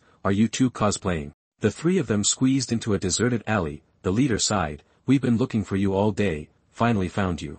Li Yun asked, why did you all sneak out by yourselves? Zheng Hu replied, after our hideout in that shabby temple was exposed. The royal family has scattered us. The main goal is to cause chaos everywhere, isn't it a good opportunity to find you? The leader pointed at him, starting to interrogate, you and the new emperor really have no special relationship, right? They came looking for you as if they already knew we were there. Li Yun scoffed, ridiculous, do you think I would collude with the new emperor? Besides, the new emperor can't compare to my wife, I would never have anything to do with him. Zheng Hu reported the situation, these criminals have been scattered everywhere causing trouble. It seems the court cannot resolve this chaos for the time being. He smiled and shared his plan, I'm also planning to deal with them. I have a way to catch them all in one net, but I need 2 people to help, what is it? At night, when everyone was deep in sleep, a riot broke out on the streets. The guards were sprawled on the ground at the hands of the criminals. One criminal gleefully cursed, Lu Pianmen is useless. As long as Li Hai doesn't come, there's nothing to worry about, if you're capable, send the Daigon army to deal with it all at once. Suddenly, hurried footsteps sounded from behind, he was startled and shouted, who is it? Seeing the crowd approaching, the spirits of the criminals wavered, this formation, could it be Li Hai? I just said it and they appeared, quickly shut your mouth, you're going to get us caught. Seeing that the leader was Zheng Hu, he breathed a sigh of relief, it turned out to be the bearded guy from the rebel army, you scared me. He kept asking, why did you all gather together? What do you want to do? Zheng Hu stepped up and said, "The boss told me to gather everyone to do something big." The prisoner with a face full of deceit laughed heartily at these words. "Doing something big, great. Many prisoners in the dark prison have excellent martial arts skills, and even if they encounter the army, they can still fight." A voice echoed down from the roof, "Count me in." Lao Qingxue had been sitting up there for some time, interestedly speaking up, "I want to see what big thing you're planning. Are you going to storm the emperor's den?" The group of prisoners followed Zheng Hu back to the royal family's house. The deceitful-faced man felt something was off and voiced his confusion. "Isn't this the royal family's house? Why do we have to come back here? There's nothing here, what a joke." Of course, Zheng Hu glanced back and smiled enigmatically. "It's a trip to hell, a once-in-a-lifetime opportunity." Footsteps approached accompanied by a voice, "You two have worked hard." Lao Qingxue frowned, a wave of unease rising within him. The voice was too familiar. Li Yun stepped out, stating clearly to the group of prisoners, "The time for senseless slaughter is over. I'm here to take you on your journey." The leader and Zheng Hu quickly left, leaving a remark, "Leave it to him, we will prepare over there." The scar-faced man still arrogantly threatened, not caring that Lao Qingxue's face had turned as green as a banana leaf. "Who is this little demon? Do you want to die? Do you know who we are? You think just throwing a random person at me can scare us? For instance, that jade-faced ghostly executioner from Lu Pianmen, who once wiped out all 4 great masters of Lu Pianmen." As soon as he finished speaking, Lao Qingxue turned and ran. "This has nothing to do with me, I was just passing by. You may do as you please, spare my life." The scar-faced man laughed scornfully, claiming to be the jade-faced ghostly executioner and yet is scared like this. "Someone go deal with him." A big muscular man stepped forward, laughing loudly, "Let me handle him, he looks quite delicious and tender." He looked at Li Yun, licking his lips, "I just love eating fresh meat like this." As he finished speaking, in the blink of an eye, his head was gone. Blood sprayed everywhere from his neck. In Li Yun's hand was his head. Still not having time to close his eyes, the grin from earlier still remained. The prisoners witnessing this scene couldn't help but stare wide-eyed in shock. Li Yun slowly told them, "You know, no matter how you die, it has nothing to do with me." His gaze suddenly hardened, his voice a bit displeased, "How dare you scare my wife?" Lai Hai's troops just arrived and were caught off guard by the current scene. Everyone lay sprawled on the ground. What happened here? Lai Hai stood there, observing them and thinking, the strength of these prisoners was so overwhelming, they seemed to be mowing grass. He frowned, thinking deeply, the one capable of this must be the leader of the rebels. Could it be that these people have offended him? But no, it seems these prisoners were rebels as well. A subordinate rushed over to report to him, "They have checked the numbers accurately, only 3 people are not among them, namely Lak Ton Loi, along with a poor old man and a Taoist priest." Upon hearing this, Lai Hai said, "Indeed, it's the subordinates who came to save themselves, yet let go of the most troublesome one, quickly catch Lak Ton Loi, the other 2 don't need to worry about." He chuckled lightly, inwardly thinking, so that's how it is, not rescuing his own subordinates but wanting to use this opportunity to make the emperor owe him a favor. That's a nice thought, right? Lu Pianmen doesn't care about the 2 of you. If that's the case then no one owes anyone. A traitor like you shouldn't expect to take anything from the court, not even a grain of rice. The emperor surely thinks the same. Scene changed to Li Yun's home, where he is happily eating a cookie. It turns out he is eating with his beloved wife, praising the cookie while enjoying it, saying it's not bad, sweet yet tangy. Ruli proudly replies, "Of course, this is a dish meant for royalty, it's a recipe she just invented, so eat more if you like it." Outwardly they laugh and talk, but inside, she feels frustrated, lamenting the unfortunate fate that has befallen them. Can the people of Daigon really do nothing? She turns away in anger, huffing that one day she will personally capture the one who made them suffer. Li Yun, eating the cookie, feels something strange. It's odd how he senses a surge of ominous energy. He absent-mindedly holds the piece of cookie, contemplating that although they have eliminated the criminals, the royal family certainly won't stop their plans because of this. What will they do next? In the tense atmosphere, Lu Shui runs in, cheerfully announcing, "Uncle, I've come to have a free meal." Li Yun tells her, "All you ever think about is getting free meals. Didn't you see there are vendors selling delicious food outside?" But before he could stop her, she dove in, eating voraciously, proving that her aunt's culinary skills are indeed stellar. The food sold outside can't compare at all, it might even be as good as the royal kitchen, and he can't help but think that she truly is a glutton. Suddenly, an unusual noise from outside attracts their attention. Li Yun wonders, what is that sound? Is it the Daigon train? Lu Shui chimes in, it really is a Daigon train, but it sounds a bit strange. With a cookie in her mouth, she explains while munching, trains make that kind of noise only when they go fast. They are approaching Daigon, they can't possibly speed up now. They must be testing the operation, Soon the noise will stop, and they certainly won't crash into the capital. On the tracks, a train speeds along, billowing dense smoke. It charges ahead as if nothing can stop it. At this moment, the chieftain and the Shia people stand atop the train chatting, having traveled thousands of miles from the snowy land to finally arrive. The chieftain teases the small girl below, Shia, why don't you say something? You haven't spoken since we started. Are you afraid? If I scare you, would you give me your heart? That could work. Immediately, a sword points threateningly at his neck, startling him. Although she appears smaller than the chieftain, she's not one to be trifled with. He raises his hands in fear, saying it's just a joke, no need to take it seriously. After hearing this, she turns away silently, not saying anything more. Her cold expression is fixed ahead as she thinks, I've come to help you reclaim what belongs to you. Having been oppressed by the emperor for so long, you surely can't be comfortable, it's time to rise up. The train prepares to charge straight into the city, crashing through the city gate at a terrifying speed. After the collision, it comes to a halt, the walls shattering into countless pieces.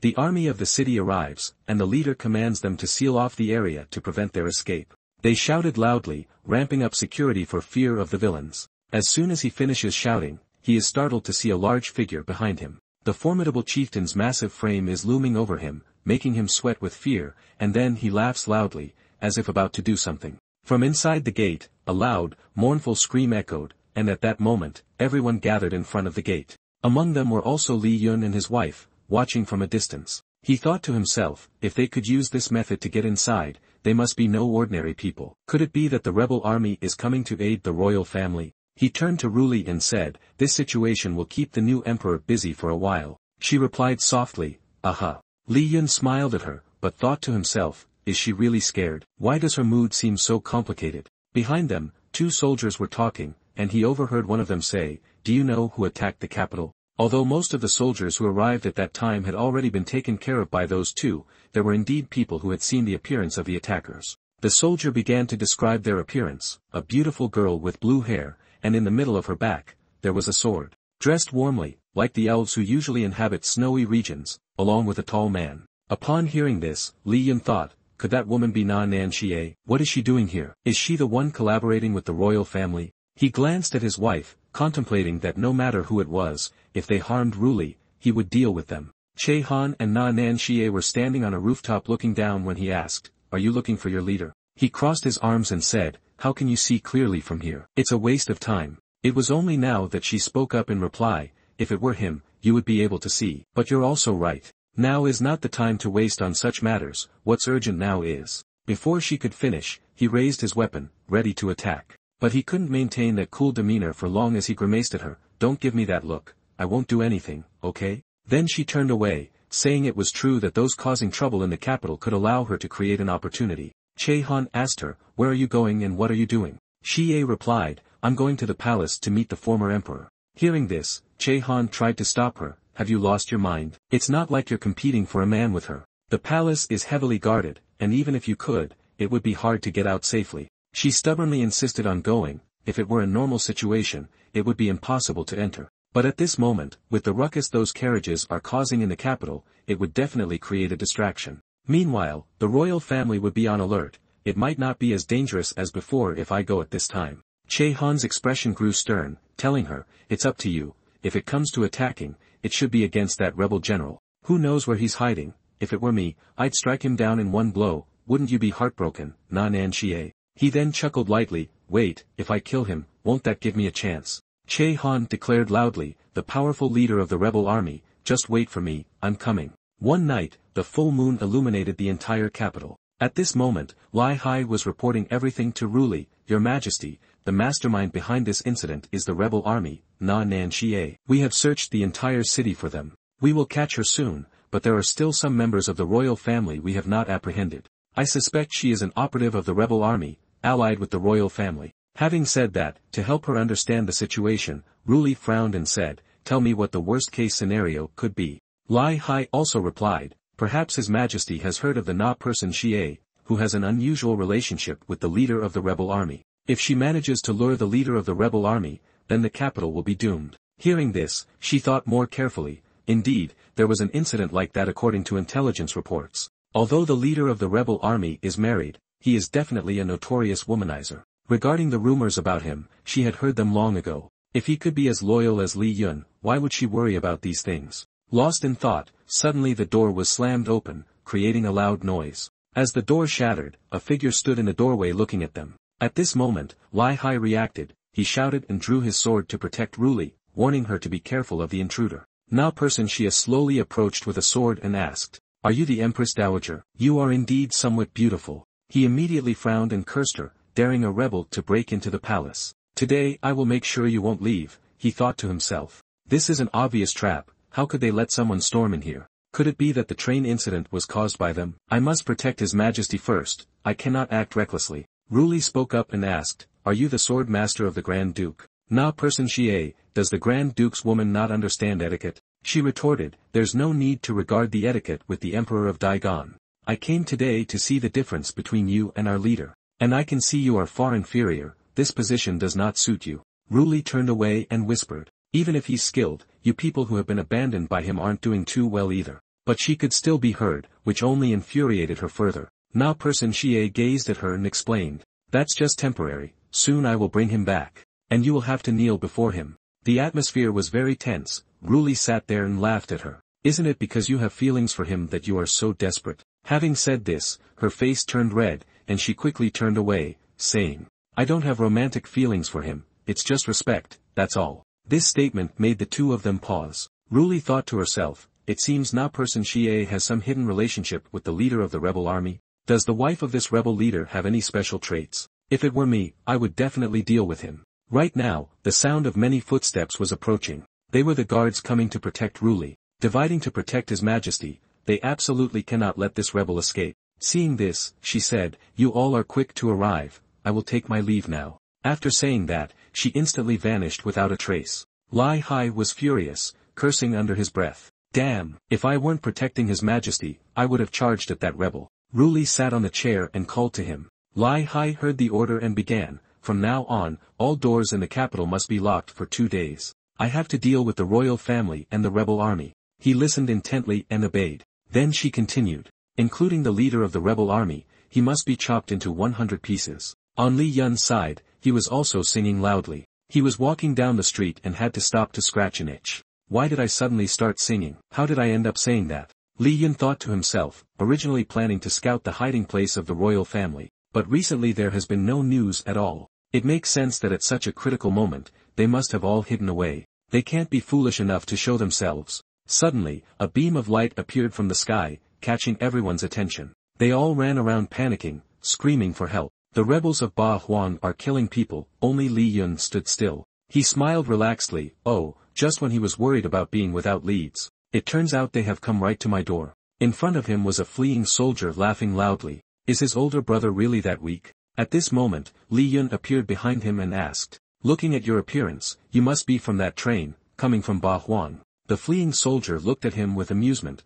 considering the boy had good eyesight. "Do you want to fight me?" He thought to himself, "This kid has no energy at all. Instead of running away, he comes here to seek death." Li Yun greeted him, "No, no, no, I'm not here to fight you. It's late now, fighting will disturb the surrounding townsfolk." He shouted louder, "So you are advising me to stop? What a useless thing, do you think you are worthy? It seems you're intentionally causing trouble." Before he could say anything more, a sword swipe came around. He stared wide-eyed, unable to react. A punch came straight at him. Even if he raised a weapon to block, it would still be difficult. Li Yun smiled lightly and said to him, "Oh, you can take one punch with such quick reflexes, your weapon isn't bad either." The fleeing soldier trembled as he took the hit but didn't forget to counter.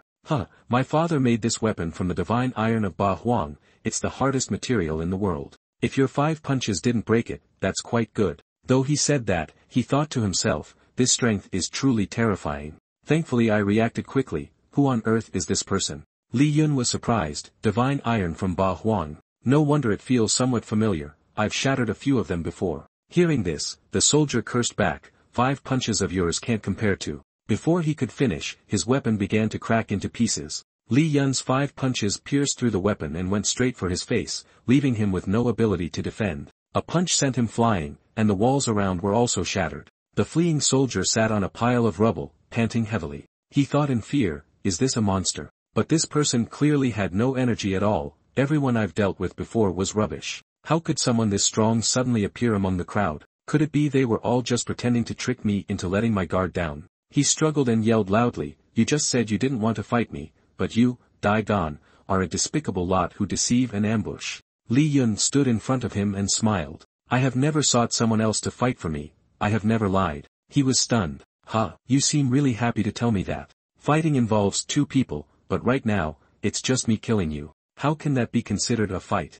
Che was terrified when he heard that. He gaped. Oh damn. Che had been trying to escape quickly over the rooftops, but he was still chased by Li Yun. He thought to himself, what kind of monster is this? I've run 12 laps around the capital and still can't shake him off. Right behind him, Li Yun was close on his heels. Wherever he went, Li Yun followed. Li Yun looked at him and devised a plan. He was hoping this fool would lead him straight to their hideout. To his surprise, he wasn't that foolish. "I can't waste any more time, I need to get home to my wife." Thinking this, he jumped high with a powerful push. He threw his fist straight down on Che's head, scaring him. The punch struck Che's head and made a loud explosion sound. He was left amidst shattered bricks, with smoke billowing around. Che, furious, gritted his teeth and cursed. "Cough cough, if it weren't for holding on to some vital energy to protect my body, I would have been finished today." Li Yun slowly approached him and questioned. "Tell me the truth, why are you and that she a person here in the capital?" He was unwilling but had to reply.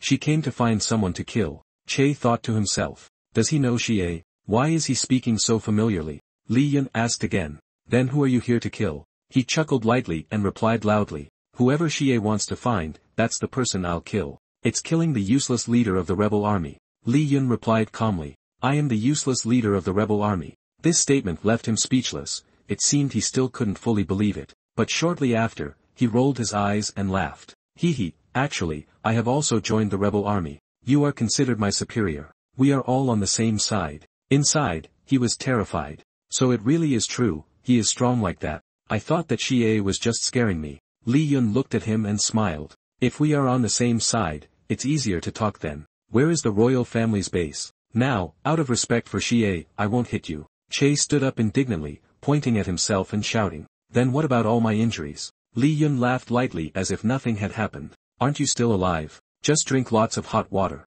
Hurry up and tell me, I have to go perform rites for them." He immediately replied. "The royal family does not know, but their people are currently in a tavern in the capital. I will take you there right away." At the same time, he also thought to himself. A good man is not afraid of immediate losses. Just when that person, Xie, said she had met him before. But why do I feel like I've been cheated on? After asking for a while, he didn't go again. "Forget it, you can tell her what I said. Don't cause any more trouble and don't get involved in anything. Quickly leave the capital." He then set up a scenario. What if she says no? Li Yun pointed behind and smiled with a fierce air. "Then I will throw her out." After returning to the base, he told her everything that was transferred, but she only asked, "Did he really say that?" "Run." He stood behind and added fuel to the fire. "That guy really doesn't take you seriously. Are you going?" Xia looked out the window and answered. "Of course not." Her face was serious. "I will definitely make him regain his rightful position." At this moment, a man entered and asked, "Have you two prepared everything?"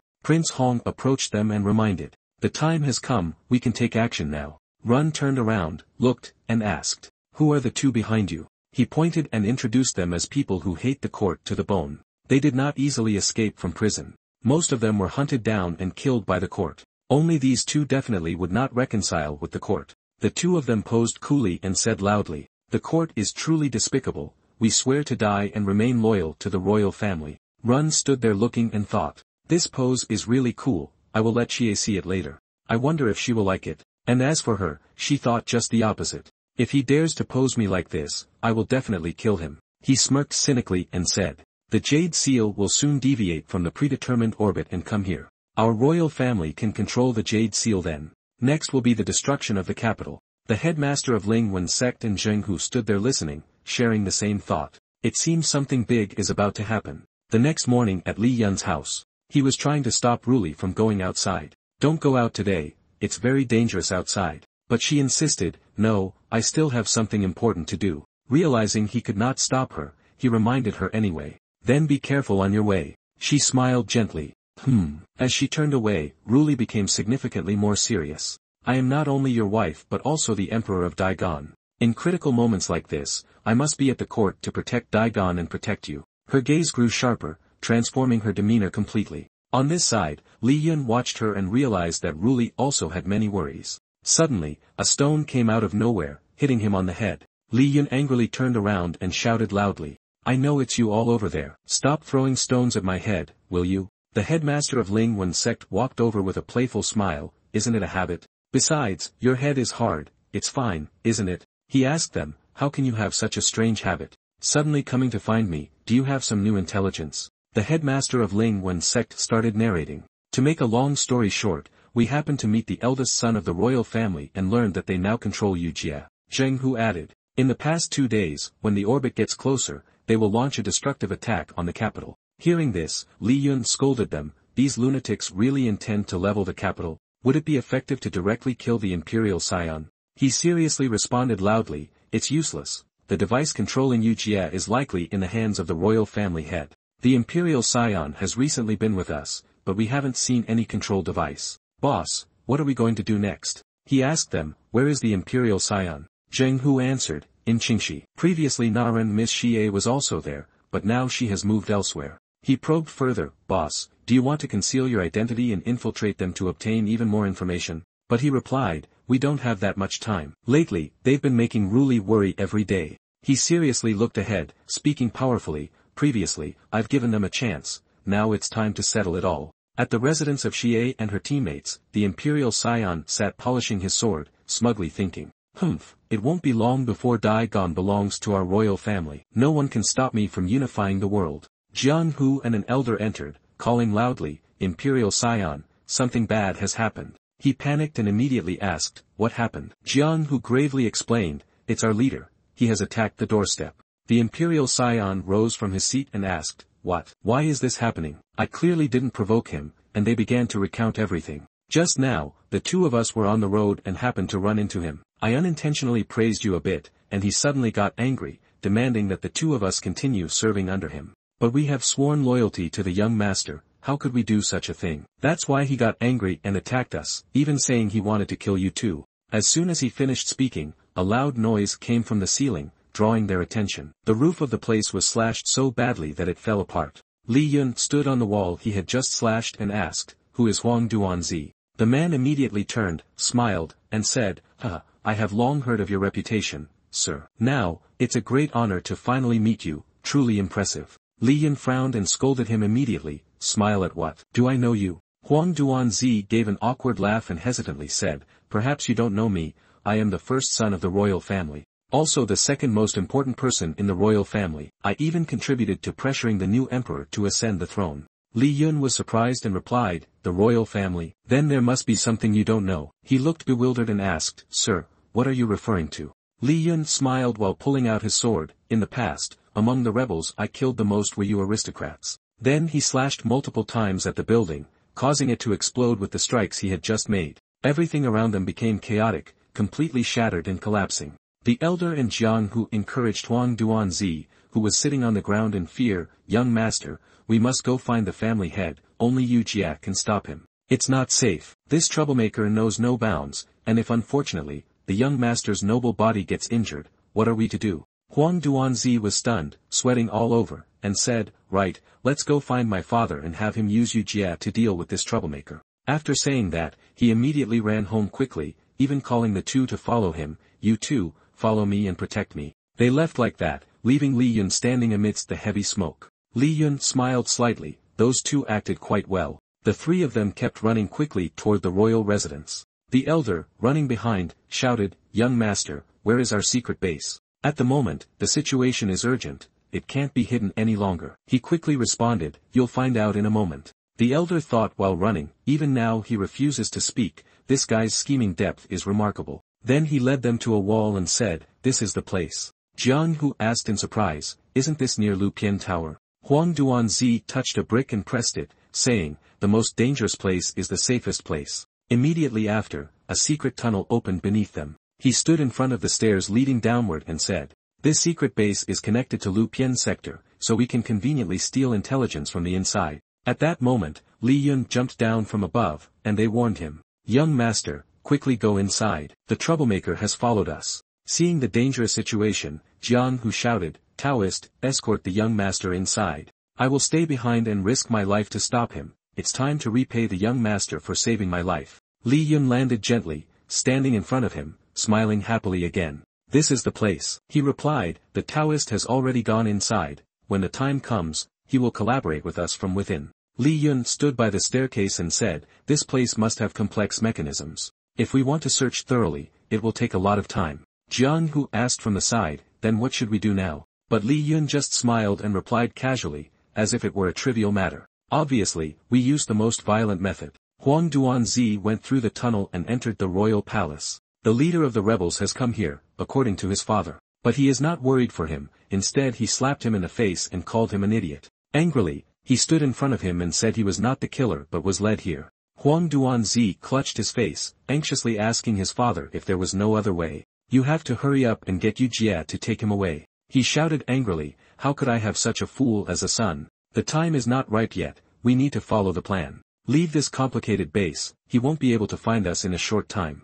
As soon as he finished speaking, there was a sudden loud noise from the ceiling that made them look up. A huge hole created by Li Yun. He looked at the hole and said, I'm not playing hide and seek with them, destroy it directly and see where they can hide. Kwang Ho was startled by his action. You make such a big movement, Lu Pian Men will be here in a bit. Boss, you've been in the capital for so long without being exposed, it's really because the emperor has a secret love. Hearing this, he angrily yelled at him, I only have my wife Ruli in my heart. He looked at him and thought for a while, right, how can a rebel leader have an affair with the emperor? Hold on, their Chu emperor seems to also have the surname Chu, how can that be? Boss, you marrying Dai Gon is new, it must be because I was drunk. Seeing him looking at himself, he scratched his head and smiled brightly. At this time, the two of them had also escaped from the tunnel and appeared behind Li Yun. As soon as they reached the ground, they heard the elder shout, Master, the rebel leader is on the other side. You absolutely must not cross. His words made the two of them freeze in fear. He turned and shouted in anger at him, who told you to shout like that? At this point, Li Yun heard this and jumped up, disappearing in front of Kwang Ho. He directly drew his sword and rushed towards the two quickly, which startled them. Suddenly a light sword was slashed towards him. The move startled him, giving him no time to react. Li Yun looked up and saw a familiar sword energy. It was Xie who was standing on the roof and calling down, finally, we meet again. She slowly called, leader, while Li Yun stood below and said, Xie is indeed remarkable. He earnestly advised her, don't make trouble anymore, stop. But she still refused to change her mind and stubbornly countered. Even if you have forgotten, I will make sure you get what you want. After that, she disappeared from the roof. Li Yun scratched his head and let out a sigh. This stupid girl doesn't listen to advice. Suddenly, there were many footsteps running towards them quickly. Kwang Ho stepped forward to block them. Lu Pian Men is about to be here, retreat quickly. But those soldiers shouted out, don't let them run away, surround them. As I said, they began to surround the two of them. One of the subordinates ran to report to Lai Hai. Mr. Lai Hai, Mr. Yun Jia has led some men to pursue other rebels. How should these two people be dealt with? Kwang Ho turned around and looked at him, thinking to himself, what to do now? The boss just wants to live peacefully with his sister-in-law. If he takes action, his identity will be exposed. But contrary to his thinking, the one who was handcuffed was Kwang Tu. Lai Hai patted Li Yun on the shoulder and praised, you did a great job destroying the royal star. This confused him and he had no idea what was going on. By the time he realized it, it was too late, and he screamed in despair. What is this situation? Is the boss working for the new emperor? How is it possible that our boss has a relationship with the new emperor, but can't tell anyone? That night, the city was still bright with the lights from large houses. All the royal people and the two of them were handcuffed and taken underground. Yun Jie stood in front of Lai Hai and said loud, the royal people have been mostly captured, unfortunately, the family head of them has ran away. The elder and Kwang Ho looked at Li Yun thinking, damn it, why is he on the side of the court? He's not the leader of the rebels, is he? Now, is Lai Hai blind? At this point, he spoke up and said, let the son-in-law and that Taoist go, they have surrendered. Lai Hai thought to himself upon hearing this, these two are the blessings of the rebel leader. Even these two can be subdued, worthy of being a man of the underworld. And then he immediately ordered his subordinates to release the two. From now on, there will be no need to hunt them down, and they obediently complied with the order. The elder glanced at him and said, your boss struggles for many years, and just surrenders like that? He replied, it's not about surrendering to the enemy, the boss and Dai Gon are like water and fire. He must be playing a big game, he can't really surrender. Suddenly, a girl in a pink dress came over and called Li Yun. This young hero, wait a moment, can I follow you? I am innocent. He turned around and replied to the girl, call me what? I am a commoner. People who are not close to me, based on what say to plead for you. She is the pretty young wife of Huang Lu. She just looked up at him and smiled. As long as the young man marries me, isn't that okay? Then we would be a family, and the little girl lives quite well. At this point, everybody was shocked and looked at her. Even the elder and Kwang Ho looked at her in surprise. Li Yun propped his chin and coughed. Woman, respect yourself, I am a married man. She wasn't deterred, but rather flirted even more. So let the little girl be a concubine. Isn't that good too? She thought to herself. Huh, this little guy is a man who won't be able to resist the temptation. Contrary to her thinking, Li Yun told Lai Hai. Cut her off. He didn't stop but added. I've wanted to do that for a long time. This surprised her. Then two subordinates came over and dragged her away. She didn't want to go and reveal the big secret. Wait a moment, I know the conditions to unlock Yujia. If I reveal it, will I survive or not? Hearing that, he immediately approached and changed his attitude. Now we can talk a bit. She pulled her child closer and made a pleading face. I can tell you, but you must promise that both I and the young master of my family will remain unharmed. Lai Hai saw this and teased. If the intel you provide is accurate and error-free, it could be considered a contribution. Li Yun just stood there with a darkened expression, contemplating. The young master of the royal family. It seems I have an idea of how much the patriarch of the royal family has been betrayed. So it turns out she was trying to trap me earlier. She nervously explained that it required royal blood. To unlock Yujia it requires royal blood, without which it cannot be activated. Li Yun crossed his arms, pondering. This time it's troublesome. I didn't expect such an important figure to be the emperor. I can't just stay by the emperor's side to protect her all the time. Luckily, their main target is the emperor, not my wife. Lai Hai at this moment also glanced at him and thought deeply. Having such a trusted brother by the emperor's side. Ordinary people fundamentally pose no issue, but this guy mentioned earlier he already has a wife. Why is he always by the emperor's side? Could it be? Lai Hai smiled brightly. Indeed, a great loyal minister who stays with the emperor rather than his wife to protect her. He helplessly looked at him. It's been said to require the emperor's blood, yet this guy remains supremely confident. It seems Lai Hai does have a few abilities after all. That evening, on a very beautiful bridge, everything was glowing and magical. Li stood there confused, wondering whom this lantern procession was commemorating. Ruli suddenly approached him from behind, sighing, the soldiers and innocent people who died. Seeing his wife, he smiled gently. You came back a bit late, didn't you? I didn't expect us to meet here. Why are you reminiscing today? Is it a special day? She approached as she explained, today is the anniversary of the Great War against the rebels. That war claimed countless lives from so many people. She narrated while reminiscing about those who lost their loved ones. Some lost their fathers, others lost their children. The survivors can only honor them in this way, also wishing for blessings for the future. Li became serious and remarked, indeed, that battle was nothing but a scramble for power and personal gain. In the end, the ones who suffered were still the ordinary citizens, he said, reflecting.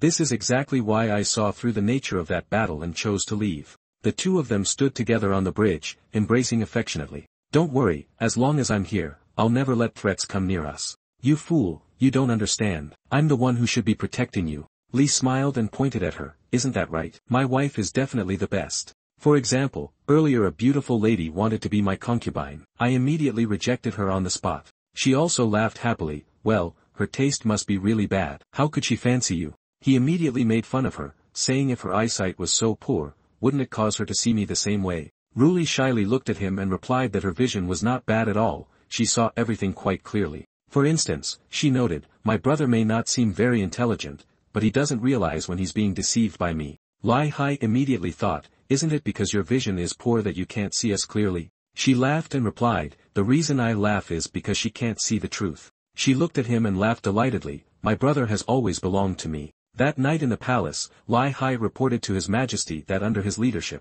the royal family had been captured, except for the head of the family. He also mentioned being really impressed by your strategic plan. He thought, it's no wonder you are His Majesty, you quickly located the royal family's hideout and sent our brothers Xin Fu to eliminate them directly. Then, Ruli asked, did she get any clues? She was wondering why Lai Hai was getting all the credit, she wanted to reward him. Lai Hai said that, under our interrogation, they confessed that the key to opening the gem is His Majesty's blood, and the head of the royal family is leisurely on the outside. Tomorrow is the day of the ancestral worship ceremony, Ruli suggested. Isn't this the right time? If their target is me, then we should wait. She emphasized that, we should seize the opportunity to get rid of these pests, and completely exterminate them, that night in another space. Xian told everyone that tomorrow is the day of the emperor's ancestral worship ceremony. The emperor will ride in a sedan chair. He said, you and the royal family's people are divided into 2 teams, blocking and killing the emperor together. Have you understood the plan? Xie retorted, are you his damn strategist? What if the emperor is not in the sedan chair tomorrow, but it's just one of his underlings? Xian assured her, you're worrying for no reason, our people have already infiltrated the ceremony team. You just have to wait for our signal at the designated place. But she retorted, I despise underhanded tricks, if it wasn't for my order to nominate you, I wouldn't cooperate with you. He smugly said, thank you for your trust, miss, rest assured, our goals are the same. Xie warned as she left, I will trust you this time, but if you dare to trick me, you won't come off easy this time. Across the palace, the emperor asked, our royal family has suffered heavy losses, can our plan be successful? Xian comforted him, don't worry, the net is ready, we just have to wait to close it. Outside, Zhou Han asked Xie, that guy makes me uncomfortable. Do you really trust his plan? She replied, only a fool would trust him, I don't know what they are planning to do. He lamented, unfortunately our leader is quite strong, if he could cooperate with us, it would not be so troublesome. She asked, how did he become our leader? Didn't you used to dislike him? Zhou Han was slightly taken aback, ahem. How could it be? I was just beaten into submission by him, by the way, how did he become so strong? She commented, actually,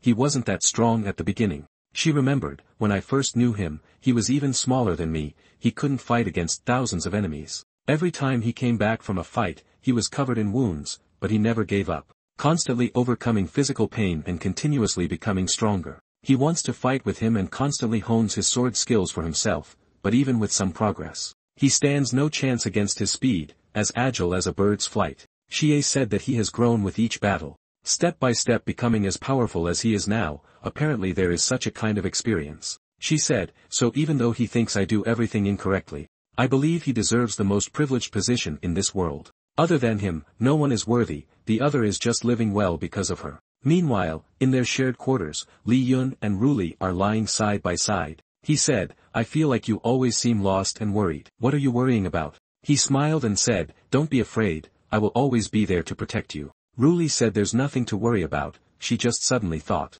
What if she disappeared tomorrow, what would he do? Li Yun didn't quite understand and replied, don't say such unlucky things. There's no way that's going to happen. She turned her back to Li Yun, saying it's just her overthinking, just pretend she didn't say anything. Suddenly, Li Yun hugged her tightly, stunning Ruli. She told him to rest early today since tomorrow she has to get up early and perform ancestral rites. Li Yun whispered to her, no matter what happens, he won't ever leave her. If he can't find her, he will go look for her. Even if it means turning the whole city upside down, burning the entire world to ashes. Ruli listened to him pour his heart out, it healed her soul. She said, so to protect the world, it's best that she does not disappear, right? She thought again, everything will go well tomorrow. The coming of the evening signals a new day full of energy, citizens saw the royal palanquin. Li Yun is worried, strange, last night Ruli said so much. The result is an early trip this morning, and today is the emperor's day for ancestral rites. It's too dangerous outside. He said,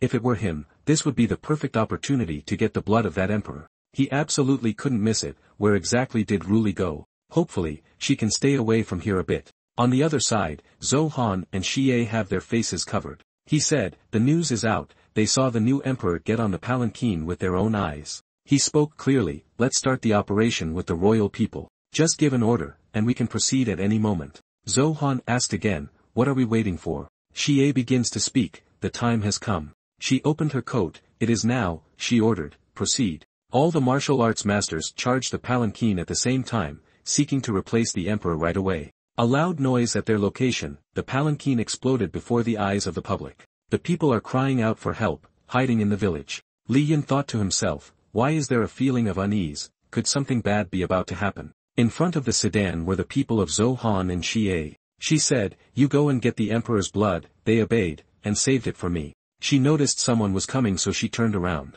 Xie recognized Li Yun's arrival, so it was you who came. Li Yun stared at her quietly, she said, aren't you going to stop me, why haven't you taken action yet? Suddenly Ruli's voice came, this woman is very dangerous, brother, keep your distance. He recognized, wait, is my sister here too? I am looking for my sister. She thought to herself, originally I was still on the run, this guy suddenly came here, forcing me to reveal myself and pull him back. Xie didn't understand, why is she here, how does she know him? On the other side, soldiers are checking, what the hell is going on? To their surprise, there is no one here, why are they resisting like this? Instantly, the attack came toward Xie, she sensed it. She quickly drew her sword to block it, saving her life. The royal army is here, you fools, you've been fooled. Lai Hai ordered his soldiers to surround them, prepare the law. As a result, the royal soldiers stormed in like a storm, killing. Xie had no other choice, damn it, they dare to scheme against me. Is the person that blind man sent even more blind than him? It's like there are no people at all. She also gave an order, everyone, kill this group of dogs. Both sides began to fight evenly. Only Li Yun and Ruli were enjoying themselves. He said, honey, quickly look at this is a rare scene. In the midst of bad luck, there is good luck, he quietly rejoiced, thankful to be there protecting Ruli. We should find a way to get my sister out of here. Ruli answered, indeed, it's a big scene. He asked, aren't you scared? She laughed weirdly, what's there to be scared about? Li Yun didn't expect, is that so? My wife is indeed not an ordinary person. I didn't expect her to be so calm. There, they fought until there was a winner and a loser. The attack accidentally slashed across the door behind them. Ruli held on to Li Yun's arm. He asked, are you scared now? She was shy, I just feel that you would be scared. Thanks to her talent, she gradually defeated many royal soldiers. The more she fought, the more frustrated she became, damn it. It seemed she was becoming more and more anxious and tormented. What exactly is their relationship? Where have the royal people gone? Have they all been sold off? Then, Xie turned back to Li Yun and Ruli, but she just wanted to observe the soldiers. Unexpectedly, she saw a couple's intimate scene. It was Li Yun and Ruli, they looked at each other and smiled. Ruli still hasn't let him go yet, so Xie froze in place. The other night, you stormed into the imperial office. I haven't used all my strength to protect His Majesty. Today, we will openly determine who is stronger. Hearing this, Xie's pride was hurt. She decided to fiercely confront Lai Hai. Go die for me. The two began a fight. She fought wildly, showing the strength of a woman is nothing less. While Lai Hai was cautious in every move. The battle was evenly matched, but Xie seemed to have the upper hand. He was caught off guard. How did she suddenly become so strong? It wasn't you who started the trouble, was it? Why are you angrier than me? He recognized the ferocious face, as if she was the one who robbed him for. At that moment, Ruli calmly said, it seems Lu Pianmen has fully taken control. Soon, they may overpower these rebels. Li Yun complimented her. Worthy of being my wife, seeing through everything. He still had his doubts. But why don't I see any imperial people? Where are their family heads? Their martial arts are messy. They must be underworld figures. It seems they are our rebel army. Someone called them. The landlord, sir. Ruli's sister. It's no one else but Lu Shui. He was crying and pointed to the mark on his head. What happened to your head? Aren't you called the toughest head in the capital? Lu Shui explained. I was sleeping soundly just now, and a noise woke me up and I fell off the bed. In a moment, I bumped my head. Later, Ruli comforted him. She rubbed his head. Clean it up quickly, kid. You're making us worry. Suddenly, Li Yun pulled back. If it's blood, just a gene or some tissues. Yes, in this entire capital, apart from the new emperor, there is one more emperor. Today is the day of his ancestors' worship. The imperial mausoleum will be opened. Inside, there is a gravestone that's not yet overdue. It is the old emperor who competed with me 5 years ago. His body could be considered as a key. That is, the older emperor I fought against 5 years ago. His bodily organization could be seen as a key. Everything is clear. All the military force is now concentrated here. They basically cannot leave. And the emperor's tomb is virtually unguarded. That's their good chance. Their goal from the beginning was not the new emperor. A corner of the capital. Li Yun, Ruli, and Lu Shui stood talking together. Only the young man was thinking with his hands on his hips. This emperor hasn't yet discovered the royal family's plan. Young man, say something. Don't let people be so dizzy. Thinking of it, Li Yun spoke to his wife. I'll go out for a while. You should also go home quickly. It's dangerous here. He's in a hurry. Seems like it's time for him to make a move. There's no hope for the new emperor now. Ruli with her shining blue eyes. Her facial expression is very determined, somewhat angry. Where do you want to go, brother? Don't go to dangerous places. Li Yun places his hand on his wife's shoulder to comfort her, as well as trying to reassure her with a soft tone. Don't worry. I'm going to the opposite direction of this place. There will be no danger at all. Trust your husband, okay? Hearing this, Ruli feels relieved somewhat. Then it's okay. He then turns to leave. Before leaving, he doesn't forget to flash a smile and wave at the two women. You two also need to be careful. I will be back soon. Seeing Li Yun's figure gradually disappearing, Ruli furrowed her brow in worry. He's an ordinary person. What if he encounters danger? What should we do? Lu Shui just listens and ponders. An ordinary person. Is he really ordinary? Lai Hai appears tense from the start. The pain is in his hands, making the two women surprised. Your Majesty, be careful. He speaks while defending Ruli and Lu Shui. The three of them are on high alert. From a distance, Xie of Na tribe appears. She slowly walks up. Lai Hai speaks. Is this crazy woman here for us? God has arranged for your Majesty to leave. At this time, Xie with a sword in hand, speaks nonchalantly. The new Emperor of Daigon is pretty brave. To directly go to the front lines to meet death. She thought to herself. I see. This new Emperor uses his charm to tease our leader. Just need to get rid of me. And the leader may wake up. Ruli smirks. Her smile is winning. The arrogance makes the other party feel annoyed. Isn't that because you guys are too weak? Even if it's the front line, there's no danger. Lu Shui, on the side, is shocked and left speechless. Your Majesty, the new Emperor. Hearing this, Ruli looks at her, bluntly saying, please keep this secret from me first. I don't know how to explain it to him. Lu Shui stands there, in deep thought. Lai Hai is the imperial bodyguard. She gasps. So that's it. One of them is the leader of the rebel army, and the other is the new Emperor of Daigon. I understand it all. To realize everything. Lu Shui feels shocked and surprised. She clenches both hands as if she wants to yell, making Ruli beside her puzzled. Understand what exactly? What the hell is going on? On the other side, Li Yun is sprinting across buildings. So many chapters already. Li Yun, finally, it's time to act like a rebel. He laughs. Eyes full of confidence. Digging up the grave of the Emperor's ancestor. Then destroy the old Emperor's body and leave no trace. The old Emperor, don't blame me. I also just want to help you protect the throne. He stops at a gate. That's exactly where he needs to go. This royal tomb has a respectable look. Li Yun sees the guards have been notified. He speaks up. It seems the royal family's owner has taken a step ahead. You irritating young man. Damn it. The matter of taking the old emperor's body. I'm not the first one. The tomb is built in an ancient style. Both sides of the wall are built with large stones, with added lamps of orange light, increasing its mystic and age-old character. Li Yun walks along the tomb path. Truly worthy of a royal tomb. Such valuable lamps are also used. He looks around, examining for a while then wondering, but why is there no one stopping me? Did they already achieve their goal? Li Yun stops at one point. In front of him are three gates forcing him to choose. A gate with strange characters above attracts Li Yun. That's exactly the gate he needs to find. Gets into a fight stance. His eyes turn solemn. This old scoundrel is really sitting here. With a bang. His move shatters the stone gate. A big explosion occurs. Rocks fly everywhere. Li Yun stands there. A mound of stones falls beside his annoyed face. The old emperor. Didn't expect it, did you?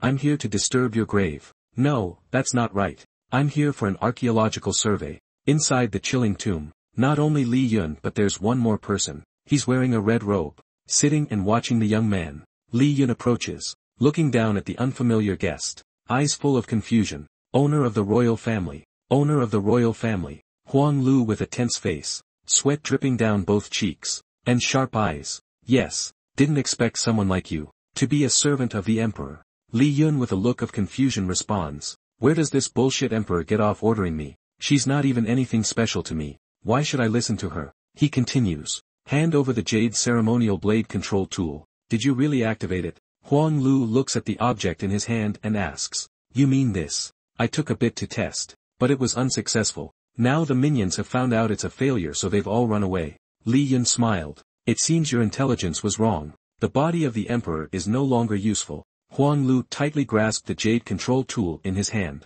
His eyes narrowed and teeth clenched. His face turned red with anger. The power that the old emperor used to propel the jade is likely to be true energy. Only buffaloes have dragon chi. It seems that heaven also wants to kill me. My plan in the end also got nothing. He threw the object to Li Yun. This old and tattered card is for you. I keep it and it's useless. He looked at the card lying neatly in his hand, wondering how this small thing could activate the jade. I wouldn't believe it even if I was beaten to death. The card immediately emitted a series of dazzling light. The hidden power in this mysterious golden card gradually revealed itself. Li Yun was shocked. He exclaimed in surprise. It's lighting up. What is happening? The card emitted golden rays of light. It flew out of young man's hand, escaping from the imperial tomb. Li Yun was furious. He grabbed Hong Lok's collar, nearly yelled the question. What the hell is going on? He immediately replied. The jade has activated. Hong Lok was scared. Sweat broke out. The jade has overloaded. It has been fully activated. Why do you have so much chi inside you? Just like the emperor. Don't tell me you're the emperor's illegitimate child. Li Yun roared in annoyance. Nonsense. How could I have chi in my body? Hong Lok was pale. The jade card never lies. You have. Moreover, you have a lot. The jade card has left the earth, transforming into a new shape. He said. Now the jade card has been overactivated. The jade will not only cast a sword, but 4 swords. Every word from Hong Lok made Li Yun dare not believe his ears. He held him back. When these 4 swords gather, the capital will be completely destroyed. Li Yun grabbed Hong Lok's collar while he laughed. A careless laugh. Ha ha ha. Unexpectedly, so many people will die with me. In a 100-mile radius of the capital, except for you. No one will be luckier. Hearing these words, he couldn't help but yell out his rage. You, as the leader of the rebels, protect Daigon. In the end, Daigon still destroyed by your hands. Facing Li Yun's anger, Hong Lok didn't feel a bit of remorse. He even mocked him. Ridiculous. Very funny. You are a natural rebel. His words directly infuriated Li Yun to the core. He forcefully slammed him down. He shouted loudly to vent his anger. Hold on to this for me. Li Yun was utterly confused. He gritted his teeth in thought. Why did it turn out like this? How could he possibly open the jade seal? What should Ruli do now? Meanwhile, Huang looked at some thoughts of his own. But after all is said, why does he possess a dragon's breath? He had also studied it years ago. Apart from the bloodline of the emperor, there was another way to have the dragon's breath. That is, being with someone who has a dragon's breath. Hold on. Could it be? Thinking of this, he seemed to recall some information. He remembered ordering the female bandit to investigate the secret book. He had seen his documents. His name is Li Yun. His wife was probably named Chu. After that, his eyes suddenly widened. Sweat also began to break out as he pondered. The Chu family. Although he was worried, Huang didn't let Li Yun know. He said at that moment. Smart, I didn't expect there would be a way to obtain Daigon like this. You indeed have your tricks, but I still do not understand what you are talking about. Hu looks at him with disdain and asks, what nonsense are you talking about? What are you rambling on about? Hong Lok did not care about how you felt toward him. He still casually waved his hand and said, if you have obtained it, why hide it from me? I didn't expect all my plotting for years. In the end, I'm just a clown before you. He continued to ramble on about his thoughts. Obtaining the new emperor of Daigon, you are the first person in the world to do so. Hong Lok praised him with a finger raised, while he looked confused and asked, what are you talking about? Is your brain broken? He sat down on the ground and insisted, why are you pretending? In this situation, you must have spent a lot of effort, right? In response to that question, Lai remained silent and stood there, drowning in his thoughts. What do you mean by marrying a new emperor? Is this intended to disrupt my relationship with my wife? His gaze was directed at the coffin placed in the middle of the hall, silently thinking, it's already a blessing that I haven't done anything to this old emperor's body. If it weren't for my good character, Sun would have already acted against the old emperor's daughter. The scene outside was chaotic, his thoughts still lingering. The important thing now is to deal with this jade seal and protect my wife, Ruli. At this moment, the atmosphere here was suffocated by a heavy aura of death. On one side, Xie was tightly gripping her sword, aiming at Ruli's group. On this side, Lai Hai stood in front, protecting the 2 young ladies. In the tense atmosphere, Lu Shui was very hesitant. Should she tell Ruli's sister about the true identity of their host? How could such a great secret be revealed to her? Suddenly, a strange red light emitted from the top of a nearby tower, attracting everyone's attention. Xie noticed it first. She quietly said to herself, as if figuring out what that light was, this is. Ruli also recognized it. She looked at the source of the light in confusion and said, Yu Jie has been activated. Lu Shui watched anxiously. The girl exclaimed, Yu Jie is about to fall. In contrast to Lu Shui's panic, Lai Hai remained remarkably calm. He explained gently, it's not Yu Jie, it's the sword on Yu Jie. Yu Jie is a peerless weapon created by the previous emperor. With just one strike, not even grass can grow for 10 years. The previous emperor mentioned this object is very dangerous, therefore, he destroyed the seal, not expecting it to be activated by thieves. Hearing this, Lu Shui felt somewhat reassured, but her voice remained hurried. So what do we do now? Lai Hai still calmly reassured, Your Majesty and this young lady need not panic. The previous emperor, knowing the current situation of Yu Jie, has built defenses on the tower with high technology. If one sword is lost, the top of the tower will light up with 1 lamp. If 2 swords are lost, the top of the tower will light up with 2 lamps. At the same time, the capital has specialized defense measures to respond to Yu Jie. Even if 2 swords are lost, the capital will still be fine. Upon hearing this, Lu Shui felt relieved, but her gaze, filled with fear, remained focused on the tower top, sweat pouring down as she anxiously asked, "What if all 4 lamps light up? Then we'll switch from eating dog food to eating burnt offerings, right?" Hearing that, Li Hai began to feel fear. He couldn't believe his ears and asked again, "What did you say?" Now he looked in the direction of her gaze, and the calm demeanor from earlier vanished, replaced by a look of panic. He couldn't help but shout, "For lights!" On top of the tower, 4 lights at the 4 peaks of the tower had lit up, signaling that the 4 swords had disappeared. Li Hai also realized that the situation was more serious than he thought, quickly reporting to Empress Ruli, "Your Majesty, it's an emergency. Please, Your Majesty, leave the capital. I will risk my life to escort you. As long as you are here, there will still be hope for Dai Kan." Ruli immediately rejected firmly, her gaze full of determination, "No need. An emperor who can't even protect his own country. What good is it to survive? Moreover, where could the imperial jade seal run away to?" He couldn't keep calm anymore and anxiously exclaimed, "But Your Majesty." Before he could finish his sentence, Ruli interrupted him, resolutely saying, "No more need to say, my mind is made up." After finishing, she always felt a worry in her heart. Li Yun was still in the capital, how could she leave? Xie, watching the scene, spoke with a tone full of mockery and triumph, "The new emperor of Dai Kan. Your luck is quite high, isn't it? It seems as though the imperial jade seal has activated, and we have won." Ruli refused to back down, answering confidently yet mockingly, "Don't be so smug. You do not have the prowess of the leader of the rebel army, you won't escape this fate." Standing before her impressive aura, Xie appeared even more arrogant than ever. "Naturally. I do not have strong internal energy like him, even if it's a path to death. But if it allows me to deal with the hated emperor of Dai Kan, that's enough." Lu Shui, standing aside, spoke to herself, "No, I think that person probably does not hate the emperor." Meanwhile, a massive surge of power emanated from the 4 small lights atop the tower, shining straight up into the sky as if to tear the sky in half. The townsfolk, witnessing this strange scene, could not close their mouths. Everyone began to worry about what to do to counter this. Chen Hai was even more anxious, asking, "Is it coming soon?" But Ruli maintained her calm face, like a tranquil lake, looking up at the sky, while in her heart, she was cursing. "That annoying person, where have you run off to now? I'm about to disappear. You said you would come find me, as long as I'm by your side, what's the point of tempering?" Li Yun's face darkened. He looked at the head of the royal family quietly asking, "You've been plotting for so long, do you really not know how to stop it?" He feigned satisfaction, smugly replied, "Even if I know, do you think I will tell you? Furthermore, the late emperor's research on Yu Jie has not been completed yet." Before the head of the family finished speaking, a loud noise erupted. The ground trembled, startling both him and Li Yun. Immediately, he clenched his fists and laughed heartily, "It has finally begun. The day of Dai Gang's destruction is today." Li Yun kept looking upward, clicking his tongue to himself. "If it continues like this, there may not be enough time, I need to hurry." Then, Li Yun, with a serious expression, stepped towards the head of the royal family. Cracking his knuckles, he said, "Pity, I originally wanted to beat you up." He frowned uncomfortably and asked, "Do you want to kill me?" He smiled in reply, "No, you still have some use left. Relying on your royal lineage, it's impossible to create Yu Jie. I'm very curious, once I'm done with my work, I'll come to interrogate you." Upon hearing this, the head of the family squinted and laughed loudly, beginning to speak condescendingly. "No matter how strong you are, you won't be able to block a full-force attack from Yu Jie. Just wait, you will be buried along with Dai Gan."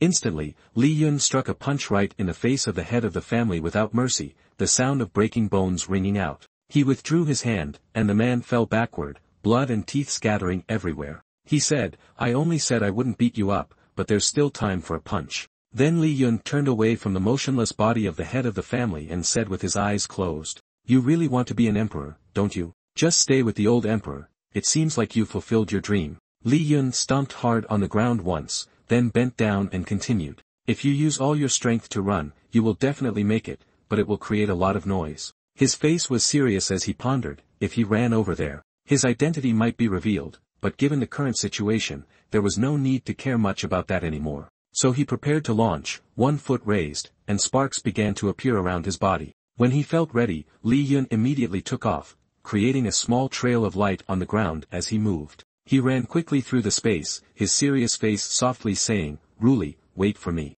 Outside, the bright light in the sky and the violent tremors continued incessantly, making the forest space seem to cave in. The guards gritted their teeth, painfully enduring, their faces full of helplessness. Xie remained silent, staring intently at the glowing mass in the sky, as if she were not much affected by gravity. On Ruli's side, at this moment, the girl Lu Shui was in a state of panic, not understanding what was happening now. Ruli frowned, looking at Yu Jie and explained, "This is Yu Jie's gravity stone, it can affect gravity. Wherever there is gravity, it will cover the entire capital. Ordinary people cannot leave the area affected by Yu Jie's gravity, and moreover, it will provoke attacks from falling rocks." She pondered for a moment, looking toward Lu Shui and said, "Humans can only ignore it until they're destroyed." At that moment, a massive rock came crashing down to the ground at a high speed. The sound of the rock grew louder, closing in on everyone.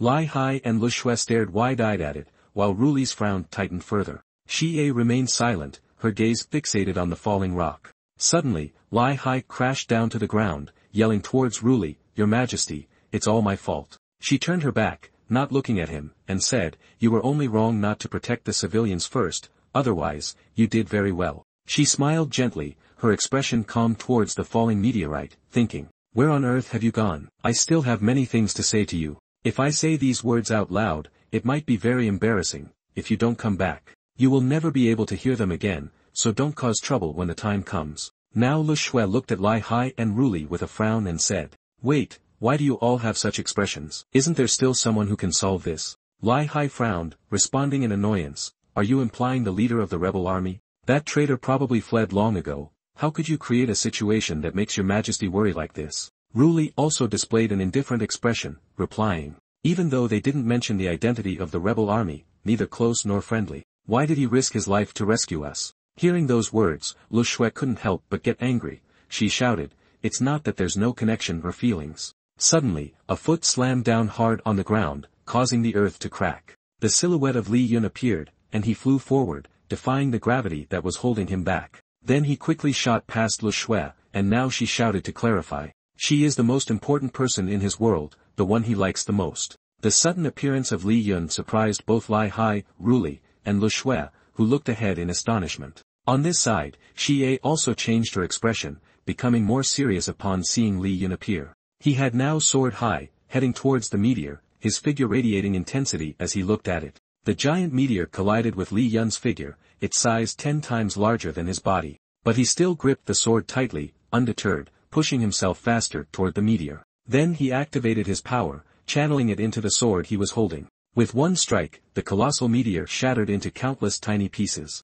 It exploded, freeing the energy inside, which shone brightly, enveloping the entire sky. The small fragments began to rain down onto the ground. They fell onto houses in the town, causing destruction, and the people began to panic, running in all directions. Ruli's group watched as a meteor fell to the ground near them. All three were stunned, speechless. Li Yun stood tall and imposing on the ground. Besides a torn sleeve, he was not severely injured. At this moment, Li Yun closed his eyes and grinned at Ruli, saying, "Hee, sorry, I'm a bit late returning." Her face turned pale, she slightly parted her lips, eyes wide, listening to what he was saying, "Just don't deduct from my spending money." Li Yun looked at everyone, the atmosphere was silent, no one spoke. He raised his hand to pat his head and laughed, wondering why you all look at me like that. "I'm scared, haha," he thought to himself. At this moment, Lai Hai was protecting Ruli, he realized, "No wonder I have a protective aura around me." She frowned seriously and said, "Come over here for me." After saying that, she thought, "They say the leader of the rebel army is in the capital. There is also a wife, if I hadn't investigated it, it turns out that wife is me." Ruli looked straight at Li Yun and asked, "Where were you hiding? What are you afraid of?" He still smiled and replied, "Of course I'm afraid you scold me, you're not hurt, are you?" But when he realized, she had already bandaged and was tying the cloth tightly around his arm. She gently took his hand and said, "I'm not hurt, why would I scold you? I'm just worried about you." Hearing those words, Li Yun's cheeks flushed, and his expression turned happy as he said, "What could happen to me? Surely it is my beloved wife who cares for me the most." Lai Hai, overhearing the conversation, was shocked to the point of gaping. Her face pale as she thought, "Wife, he is the man of the Empress. Someone like me, Tong Fuck, how did not know anything? Besides, he is the leader of the rebel army. Has the world been destroyed? Is everything just an illusion of mine?" Xie gritted her teeth, staring fiercely at Li Yun, silently wondering in her mind, "Are they a couple? In the year I was absent, what exactly happened?" The light in the sky had not yet faded, both Li Yun and Ruli looked up at it. She softly stood next to him and explained, just now was merely a warm-up image of Yujie. Now is the real attack of Yujie, it's about to come. Hearing that, he looked at her and smiled, it's a small thing, wait for me, I'll be back shortly. I promise to protect you forever. Suddenly, Lai Hai stepped forward and spoke, wait a moment, drawing the attention of the two. He held out a sword and said seriously, this is my beloved sword, take it and use it. Li Yun took it and smiled, thank you, just what I needed for a handheld weapon. He still maintained a serious demeanor and quietly said, no need to thank me, don't misunderstand. It's just borrowing your strength to deal with Yujie. At that time, the automatic defense system of the capital will also activate, it will assist you. Now Xia slowly walked towards everyone, looking at Li Yun with curiosity. Why do you want to save Daigon? Why choose to be with the new emperor? Have you forgotten the beginning? She paused for a moment and then said seriously, have you forgotten that Daigon made you suffer?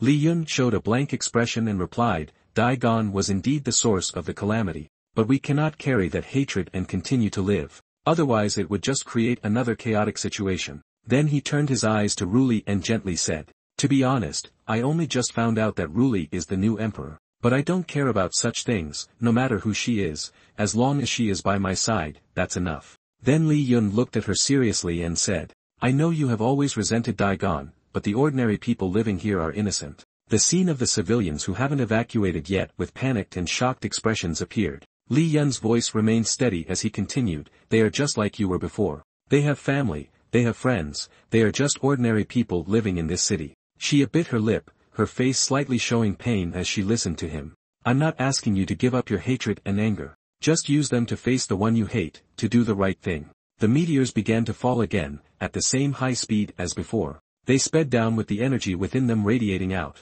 Li Yun also became serious, carefully drawing the sword from its sheath. He firmly stood in front of Ruli, nervously reminding her, you have to be careful. He smiled and replied, rest assured, the man of Manhwa is very strong.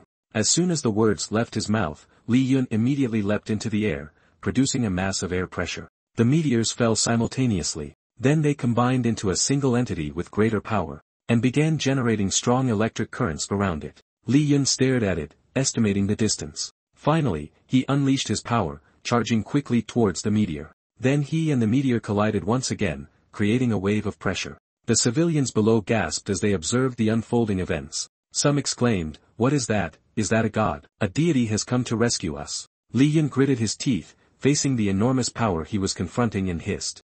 No, if it continues like this. Even if I truly am a deity descending to earth, I can't completely block the cosmic pearl of this sword fusion bag. Now the sword had begun to show cracks, and the blade was shattered. Finally, it shattered into pieces, and Li Yun looked at it in astonishment. The surge of power quickly overwhelmed and enveloped his entire body. He gritted his teeth, helplessly gazing at the stone mass approaching him. Then, Li Yun's body fell freely toward the ground. He landed directly on the ground, causing a loud impact. After that, he sat up slightly amidst the dust. Li Yun frowned and told himself, this old sword of Lai Hai was basically useless. The defense method of the capital could not be activated. Looking at the stone mass that was getting closer to the capital, Li Yun softly said, he needed a weapon. He furrowed his brow tightly and concluded, no, not just one, but all the weapons of the capital. There was a loud noise as if someone was jumping high. That person was none other than Li Yun, as a large source of spiritual power rushed toward him from afar. Without any fear, he stood motionless in the air, surrounded by shimmering spiritual energy. Suddenly, all the swords in people's hands vanished simultaneously, causing collective panic. It turned out that their swords had been absorbed. All of them gathered together and formed a vortex surrounding Li Yun. The swords clustered together above his head, and then a gigantic sword of spiritual energy appeared in this place. His small hand grasped the sword's tail. Li Yun used all his strength to hold this mighty sword of spiritual energy. Next, he shouted with determination, this is Li Yun's sword. Ruli, standing below, was stunned by this scene and his words, thinking of that person, to protect the vast mountains and rivers. As soon as the words left his mouth, Li Yun swung his sword down. His first sword strike was both powerful and precise, soaring high, and it quickly approached the source of spiritual power coming from afar. As soon as the two strong sources of spiritual power collided, a tremendous shockwave occurred throughout the city. The light from the two sources of spiritual power enveloped the city. This left the residents in shock, their mouths agape. Ruli, Lai Hai, and Lushue anxiously waited for the outcome after this strike. Suddenly, something fell in front of them with a thud, like a ripe fruit dropping. It turned out that it was Li Yun descending, and he landed in a way that cracked the ground beneath him. One of his arms showed signs of injury while the other was unharmed. Seeing him, Ruli hurried over in worry. As soon as he saw her, he smiled and said, "Finally, I don't feel ashamed." She quickly asked him, "Are you all right?" With his confidence, he replied, "What my wife said is true. I have never deceived you. This is just a small matter, no need to worry." His words made her blush, but for the sake of pride, she had to retort, "Who is worried about you? I just feel sorry for the land and bricks of Daigon. If they are damaged, they have to be compensated." Li Yun's thick skin was unmatched as he nonchalantly said, "What do I have to pay? The money I spend is all in my wife's hands. Besides, I saved the entire capital, isn't there any reward?" Ruli smiled brightly and approached him, then requested, "Of course there is, you should close your eyes first." Thinking it was a kiss, he obediently complied, feeling pleased. Is she going to kiss me? It must be. I didn't expect Ruli to be so bold. But life was not as he dreamed. He was given a slap on the head, leaving him stunned and bewildered. So he awkwardly said, Miss Ruli, don't you think this reward is a bit too exciting for us? I remember I don't have this particular interest." She angrily replied, "The leader of the rebel army is a top wanted criminal of Daigon. If I don't catch you, who else should I catch? If you have the ability, then break free from your chains and just run away." Of course, no one would dare to argue and deny their guilt in front of their beloved wife, so he explained, "Wife, even if I had the courage of a lion, I wouldn't dare do that. If I had known your true identity earlier, I would have stripped down and begged for your forgiveness that night." Upon hearing this, Ruli became less angry but still questioned him, "So you admit you were wrong then?" Li still straightforwardly acknowledged his mistake. I was wrong, how will my great wife handle me now?" In his heart, he felt that things were about to go south. Initially, he thought it was just a trick to smooth things over, but it seemed more serious than that. After all, it was a serious matter. Suddenly, she furiously accused him, causing him to panic like a frightened rabbit. "You have concealed your identity for so long. Heaven knows how many secrets you've hidden. Outside, it's rumored that you have many beautiful confidants. Perhaps you were even married before." Facing her anger, he insisted on his innocence. "I'm wronged. Only you have had my body." Out of nowhere, a punch landed squarely on his face. Although Ruli was no longer angry with Li Yun, she still held a high and mighty warning for him. "Who told you to provoke me? Now that I know your martial arts abilities are high, if you bully me in the future, I will still have ways to discipline you." After that, she suddenly frowned and said, "Right now, news of the ambush in the capital might soon spread. Handling the aftermath isn't a simple matter. Perhaps outside forces will take advantage and sneak in. The situation in Daigon is the most dangerous right now." Suddenly, Li Yun confidently stated, "They won't do that." He smiled gently at Ruli and said that the news of the rebel army leader helping the new emperor of Daigon would soon be spread all over the world. He gently declared before her, "You don't need to face challenges alone anymore, even against thousands of troops, because I'm here." His warm protection made her heart feel so happy. On the roof of a house, two figures stood together watching the sun. Both turned towards the bright gate, and Xie spoke up, "Let's go, there's nothing for us here anymore." As soon as she finished speaking, she immediately soared away, while Zhou Han stood there. After a moment, both figures flew from this rooftop to another. Suddenly, he asked her, "Are you just going like that, not saying goodbye to him?" She replied nonchalantly, "No need. I thought this time I would help him achieve what he deserved, but unexpectedly, he educated me instead." At this moment, Zhou Han expressed his concern. "The power of Daigon is truly frightening. They can even create something like the Jade Seal, and now they also have this monster Li Yun." Suddenly, Xie noticed something. She and he quickly landed on a rooftop, where there was a young man standing in front of them. This person was Tam Vo. Zhou Han turned to Xie and asked, "The person ahead feels very dangerous. His strength is definitely much higher than Li Hai's. He wants to stop us." Ruli quickly explained his identity. "No need to worry, he is Tam Vo. Li Yun often calls him that, and he has another name." She looked at him and called, "Swordmaster, the rebel army's swordmaster." Upon hearing this name, Zhou Han gasped loudly, "He is the rebel army's swordmaster. I heard that one of his two swords is the blade of the rebel army leader." His gaze was set on one of the two swords on Tam Vo's back. That sword had never left his sheath. No one knows what secrets lie within. Countless people want to possess this sword, which is why his reputation has long spread across the 4 seas. After a while of chaos, Xie finally spoke up to ask Tam Vo what was the matter with the person who was blocking him. He remained silent, and the three of them stood looking at each other on the rooftop for an hour, their 6 eyes still locked on one another. Zhou Han, losing his patience, shouted, "You brat, what do you mean by this? Are you trying to toy with me?" At this moment, Tam Vo hesitantly spoke up. He then said nonchalantly, "I was thinking about how to greet you." This response made Zohan feel exasperated. What a lunatic. Now it was Shi-A's turn to ask, "You came to find Li Yun, he is currently in the capital." He replied seriously, "I know, but now is not the right time to meet him, besides, I am not like some lovesick person." Hearing this, she continued to ask, "Then what are you here for?" In her heart, she was cursing him, this guy still talks provocatively as usual. Tam Vo then got to the main point, "You might find this interesting, do you remember when the rebels almost reconciled with Daigon? Ultimately, it was sabotaged, and since then, the two sides have become irreconcilable. Now I have found a clue about that person." Upon hearing this, Xie asked seriously, "Who is it?" He slowly recounted, "It is a story from a year ago, originating from a family named Luo that had connections with the rebels." At the same time, in the high tower of the prison, Lai Hai inside was feeling uncomfortable and said, "No wonder the defense system didn't activate." He looked at the soldiers who had been sent to the afterlife and the desolate scene around him, not expecting that someone would destroy this place. He himself did not think about this. He had arranged for many people to protect this place, and if it weren't for that person, the capital would have definitely been destroyed. Looking at the slashes on the necks of those here, he speculated that judging by the wounds, these people had all been killed with a single blow, and the techniques were extremely similar, indicating that they were all caused by the same person. From these wounds, he began to make assumptions about the perpetrator who was freely roaming somewhere in the capital. This person had extraordinary strength. Could it be a member of the royal family? No, if he were a royal, he would have revealed himself by now. While he was pondering this, that person was laughing arrogantly. Who exactly is this? In the capital on a beautiful morning, the sound of gossip echoed, as people talked about how the young man from the Lai family was the one who had fought against the immortal. Another person immediately countered, "That must just be a rumor. He single-handedly protected all of Daigon yesterday.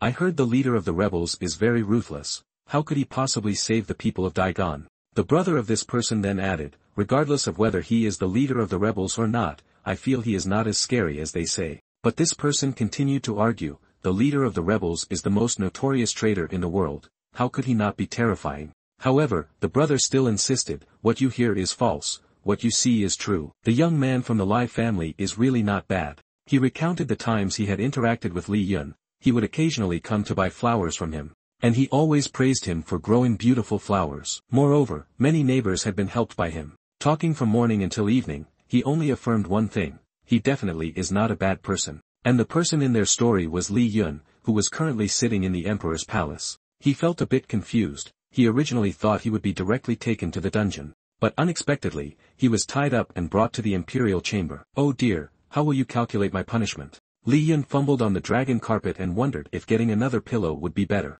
A moment later, Ruli walked in with a welcoming face. "Seeing your face makes her uncomfortable. What are you thinking about this time?" Yu smiled sheepishly and pretended to be naive, saying, "I'm just thinking how large this imperial palace is, it really has a majestic presence." Not wanting to dwell on you anymore, she sat next to you and shared about the current situation of the citizens. The people affected by the disaster have basically been taken care of, most only have minor injuries. The news that the leader of the rebel army is helping Daigon has finally spread. Upon hearing this, Li Yun could only smile and change the subject. "There's no choice now, forget about this. Do you know there are 4 ways to place a pillow?" Annoyed by your attitude, Ruli stood up and shouted, "Don't you think we should talk about this now?" Knowing he couldn't avoid the issue, you had to be honest and said, "I'm really sorry for hiding it from you for so long. The truth is..." Before you could finish, she suddenly hugged you tightly and gently said, "Not this, what I mean is I hope you can tell me." With tears in her eyes, she asked softly, "How did you become a rebel? Why have you worked so hard for the common people?"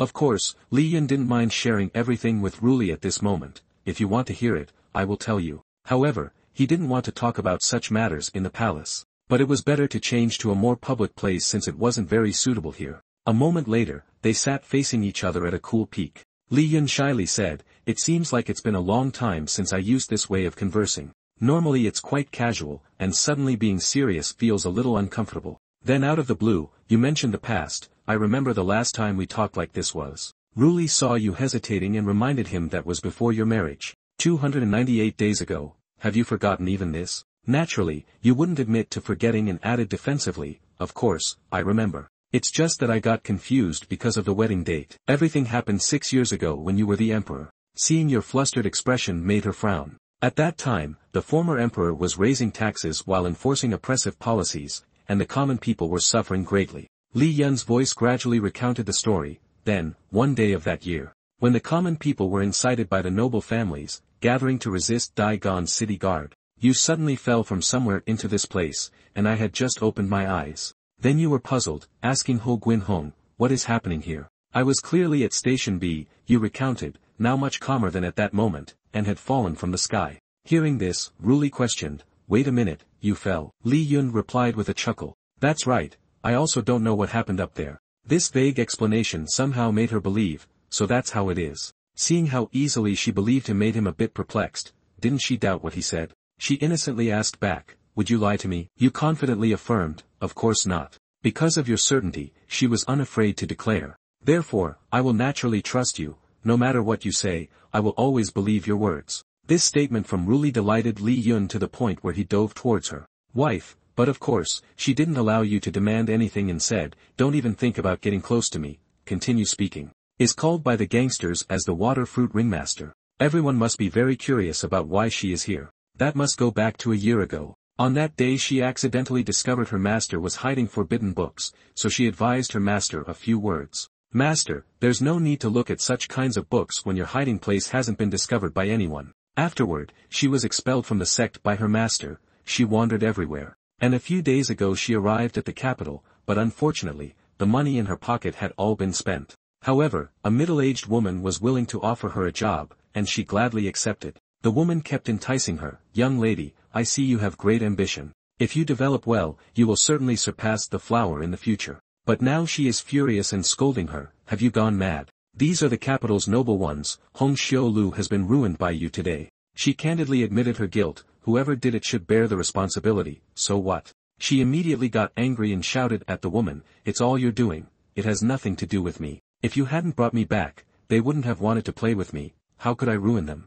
The woman was furious and immediately ordered her men, quick, call the authorities, don't let this girl escape. The servants chased her down the street, trying to catch that woman. Being pursued by the authorities, she panicked and thought, this is the capital. How come everyone runs so fast, don't you all have anything else to do all day? While running away from the authorities, she suddenly froze in the middle of the street. It turns out she saw Li Yun and Ruli walking together. She shouted loudly to scare the two of them, you two better get out of my way. But just a month later, she no longer saw Li Yun around. Why is there only one person left? It turns out he had speedily darted behind her to pressure point her, knocking her out. Just after that, she was lying flat on the ground, and he seemed delighted to have brought her down. She was really unlucky to have run into me. While feeling happy, he suddenly discovered something unusual about this strange girl he had just met. On the cloth bag strapped to her back, there was a jade fish pendant, this is. So he had to take her back to the royal palace. He opened the paper, it was truly ruthless. He directly incapacitated several young masters of noble families. She is the great disciple of the Jade Maiden Palace, but has been expelled from her sect. Hearing the words, great disciple of the Jade Maiden Palace, Li Yun thought to himself, the martial world records. The royal family's information is really detailed. He looked at Ouyang Tian and thought, but how did this come to be on her? Unexpectedly, Ruli next to him was observing his actions, staring intently at anything that fascinated him. This young man, being caught, had to appease her, haha, old lady. If you hadn't said anything, I would have thought you were a girl disguising as a boy, really. Just barely escaping this fate, his face turned pale. It was really dangerous, almost got tricked, luckily I reacted quickly. He explained to her, what I was paying attention to was the rebel's token on her. The jade fish pendant that I showed her. This is what we rebels use to verify each other's identities. Ruli asked him, using this can verify identities, right? But this piece is different from what I used before, it must have been created later. While the two were talking, suddenly Ouyang Tian, who had now awakened, spoke up, my head is killing me. She touched her head in confusion, not knowing why she was brought here, what happened, why was she unconscious. She also noticed her jade pendant was in Li Yun's hand, my jade pendant. Ouyang Tian was extremely angry and jumped up to snatch the jade pendant from his hand, give it back to me, this is the gift my master gave me. However, the aura emanating from Li Yun caused her to stop in surprise for a long moment. It turned out that his true identity had been revealed through the jade pendant, and he began to interrogate her, demanding to know where she got this item from. Seeing his identity made her extremely frightened, the aura of death was truly terrifying. This guy must be a master, what should she do? She decided to use her identity as a revered female archer to intimidate him. Unexpectedly, she ended up apologizing to him, I'm truly sorry, I was wrong. I will listen to whatever you say. Please spare my life. Upon reflection, I have already been expelled from the sect, haven't I? Her actions made him freeze in place. He thought to himself, I just want you to tell me where this jade pendant comes from. He wondered why this kneeling posture reminded him so much of Lu Shui. Suddenly, behind them, Lu Shui stepped forward and spoke, isn't that little Tian? The girl seemed surprised to see Ouyang Tian there. How did you end up here? He turned to ask her, do you know this person? How are you two related? The girl recounted, 6 months ago, I met her when I was wandering. Don't be fooled by her appearance, she is quite wise. But we learned a lot from each other, the two of them thought. What she means is that they learned the art of shamelessness. Ouyang Tian laughed heartily, so, you two are friends of Lu Shui. We're all from the same family. I thought I would finally become a woman. This girl's mind truly deserves to be a friend of Lu Shui. She began to tell a story. This jade pendant is from a year ago. At that time, someone came to find my master. Before leaving, the other party left this jade pendant, and my master then gave it to me. His gaze was suspicious of this girl's background. He asked, who was that? Do you remember clearly? She replied in confusion, how could I forget them? One was a coward, and the other was blind. However, the leader wore a hat. Since it was forbidden for men to enter the Jade Maiden sect, this matter left a deep impression on her. But these three didn't know what type of divine power they had cultivated. With a single strike, they flattened an entire area. This was an act of intimidation, as if they were telling them, you are meat, I am the knife and cutting board. She still remembered his words back then. The guy in the hat spoke, rebellious army leader, I can tell you this, the rebellious army will definitely disperse because he will leave soon. His gaze was sharp, and his affirming words indicated that they would take over all the forces he left behind, waiting for the great opportunity to arrive. After listening to Ouyang Tian's story, he found it somewhat strange. They had been plotting for so long just for this so-called new dynasty. She leaned closer to Lu Shui, inquiring about Li Yun, who exactly is this master of yours? His true energy is quite strong, he won't suddenly become hostile towards me, will he? The master is the legendary leader of the rebellious army, you don't need to worry, Ruli's sister is much more beautiful than him. He turned to Ouyang Tian, asking, do you know what this jade pendant is used for? My master told me it was for protection, but nothing else was mentioned. After hearing this, he felt somewhat doubtful. For protection. How could a token possibly protect one? Moreover, having been allies for 5 years and still not knowing about any traitors, as the leader, I feel truly ashamed. Ruli comforted him, how can you say it's a failure? This has nothing to do with you, this is merely the negligence of your subordinate. He then teased her, are you comforting me? That actually makes a lot of sense. Do you want to be beaten? How could I possibly comfort a fool? It's just that my man cannot be looked down upon by outsiders, otherwise, I too would lose value, including you, who also cannot look down upon yourself. Suddenly, the sound of fireworks exploded outside, drawing everyone's attention. Li Yun, Ruli, and Lu Shui Tran-Chu looked out the window at where the fireworks were bursting the brightest. The girl expressed her surprise, it's not even New Year, yet someone is setting off fireworks. Ouyang Tian was puzzled, wondering how the rescue signal from the Jade Maiden Palace appeared in this place. Li Yun turned to ask her, do you mean the Jade Maiden Palace is in trouble? That's right, I won't be mistaken. I need to hurry back. He immediately suggested, then let me accompany you on this trip. Who knows, I might be able to help with something. At that moment, a group of rebels, who were old subordinates of Li Yun, suddenly appeared here. They displayed aggressive and combative expressions. Their fierce eyes looked toward the girl opposite them, and next was the person from the Jade Maiden Palace, who was like jade. The Jade Maiden Palace seemed angry and tried to resist against this unruly group. What a bunch of rascals. They used threatening words, assuring her, don't worry, we won't kill, as long as you serve us comfortably. Suddenly, a kick attacked him out of nowhere, catching him off guard. Just one punch was enough to knock him down to the ground, leaving the two standing beside him astonished. After a few seconds to regain their composure, they glared at the unexpected attacker in anger. The one who was just attacked reddened from the injury, his face filled with frustration. Who did that? Ouyang Tian shouted loudly in front of the rascals, you bastards, how dare you touch someone from the Jade Maiden Palace? She stood in front to protect her little sister, brave and strong. Senior sister, don't be afraid, I'm here. The girl's eyes sparkled, her senior sister's confidence surely came from years of training. Ouyang Tian's eyes were full of confidence. After half a year traveling the world, she finally understood the truth. This group seemed slightly frightened by her overwhelming aura. It was truly horrifying. What scheme did she want to use? Unexpectedly, she employed such a cunning tactic, shouting as if she wanted everyone to know, help me, help me, help me. Her junior sister panicked upon seeing her act this way, you foolish head. If you can't win,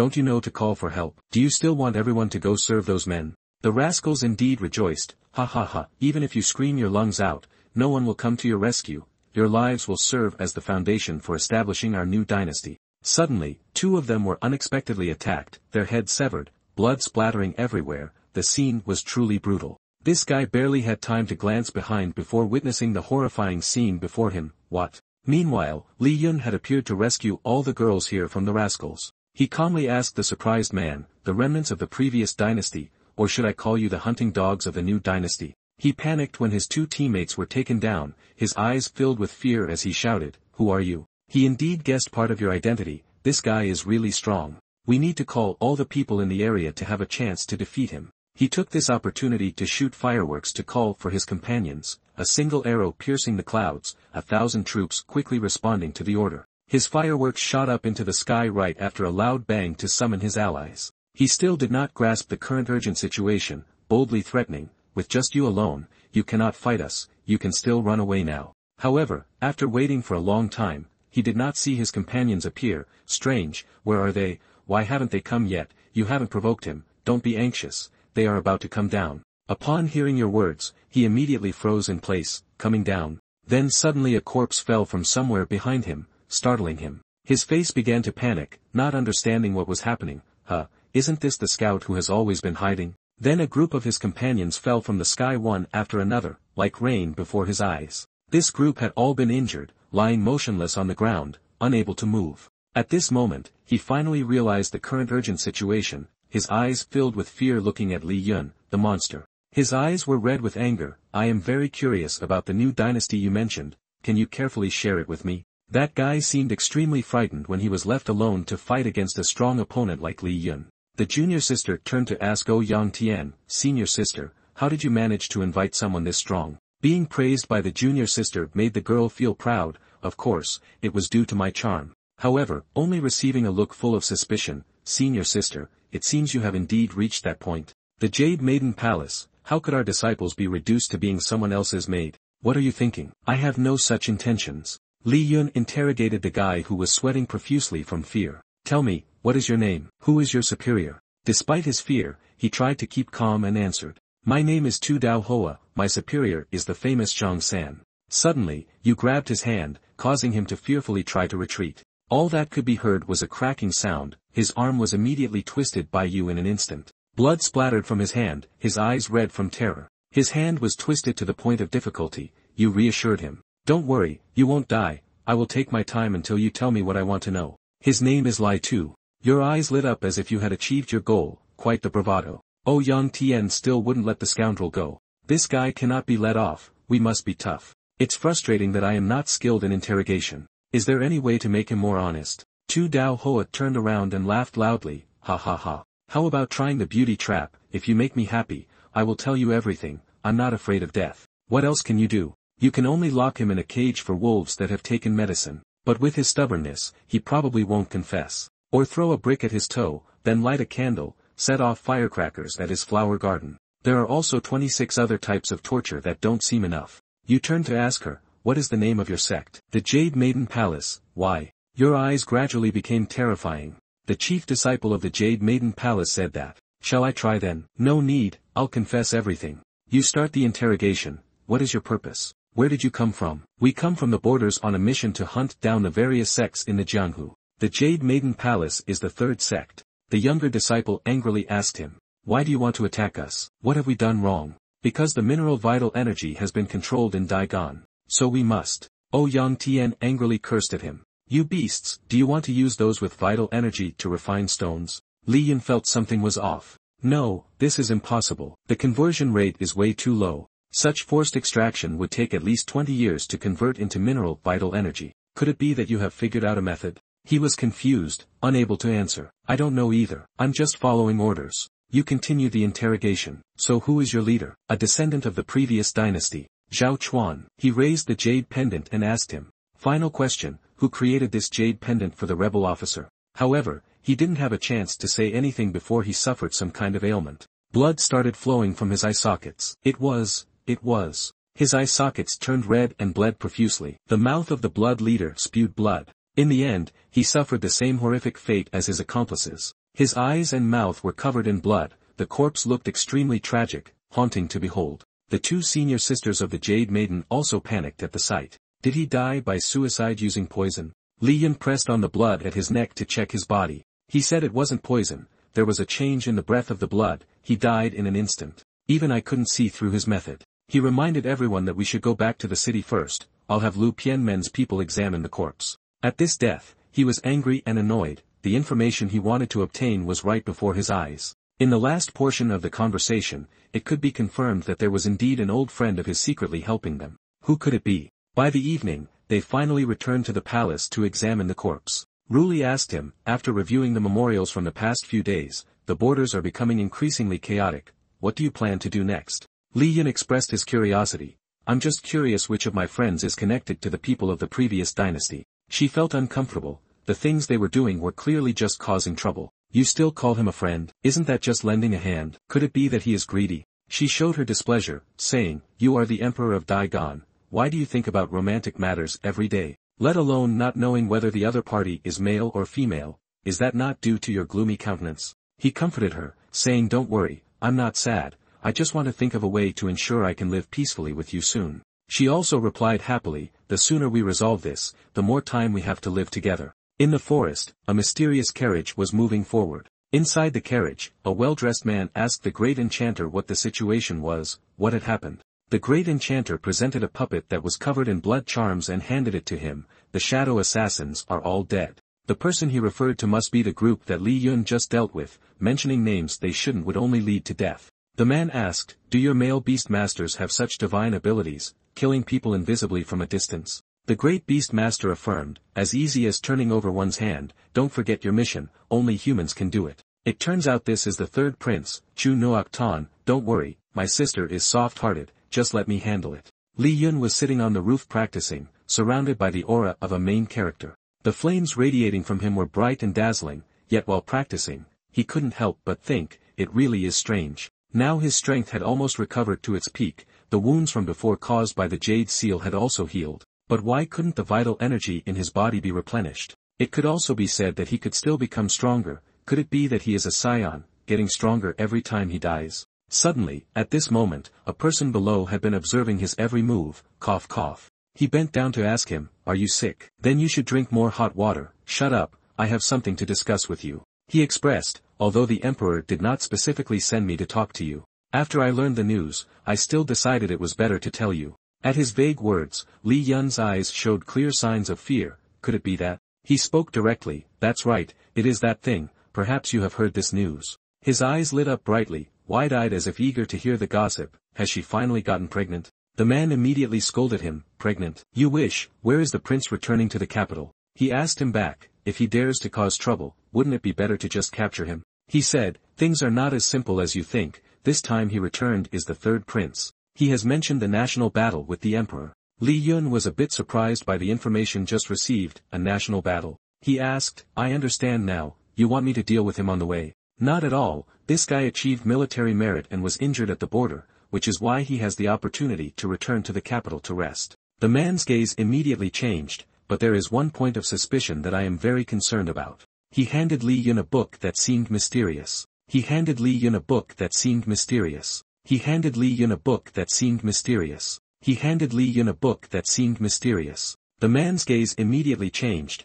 but there is one point of suspicion that I am very concerned about. He handed Li Yun a book that seemed mysterious. You will understand after reading it. After a while of pondering over the book, it seemed that he had understood part of it. So it turns out, this guy is a child of privilege. All day indulging in pleasures and debauchery. How could someone like that achieve so many military merits at the border? He affirmed, that's right, I suspect that the third prince is colluding with the remnants of the previous dynasty. Those military merits were fabricated by him, and this time he has other purposes for coming back. Li Yun smiled and said, then it's just right, this time let's see what they are plotting. He also added, furthermore, the poison you brought back for us has been tested. Did you find any clues? Li Hai concluded, only found that his vital blood suddenly flowed out and caused death. There was no poison, nor any other useful clues found. He felt that this matter must be unusual. What kind of trick did they use to kill him? Outside the door, a sudden scream echoed as if there was a struggle. Let go of me. Over here, people were gathering in small groups, seemingly discussing some indignation.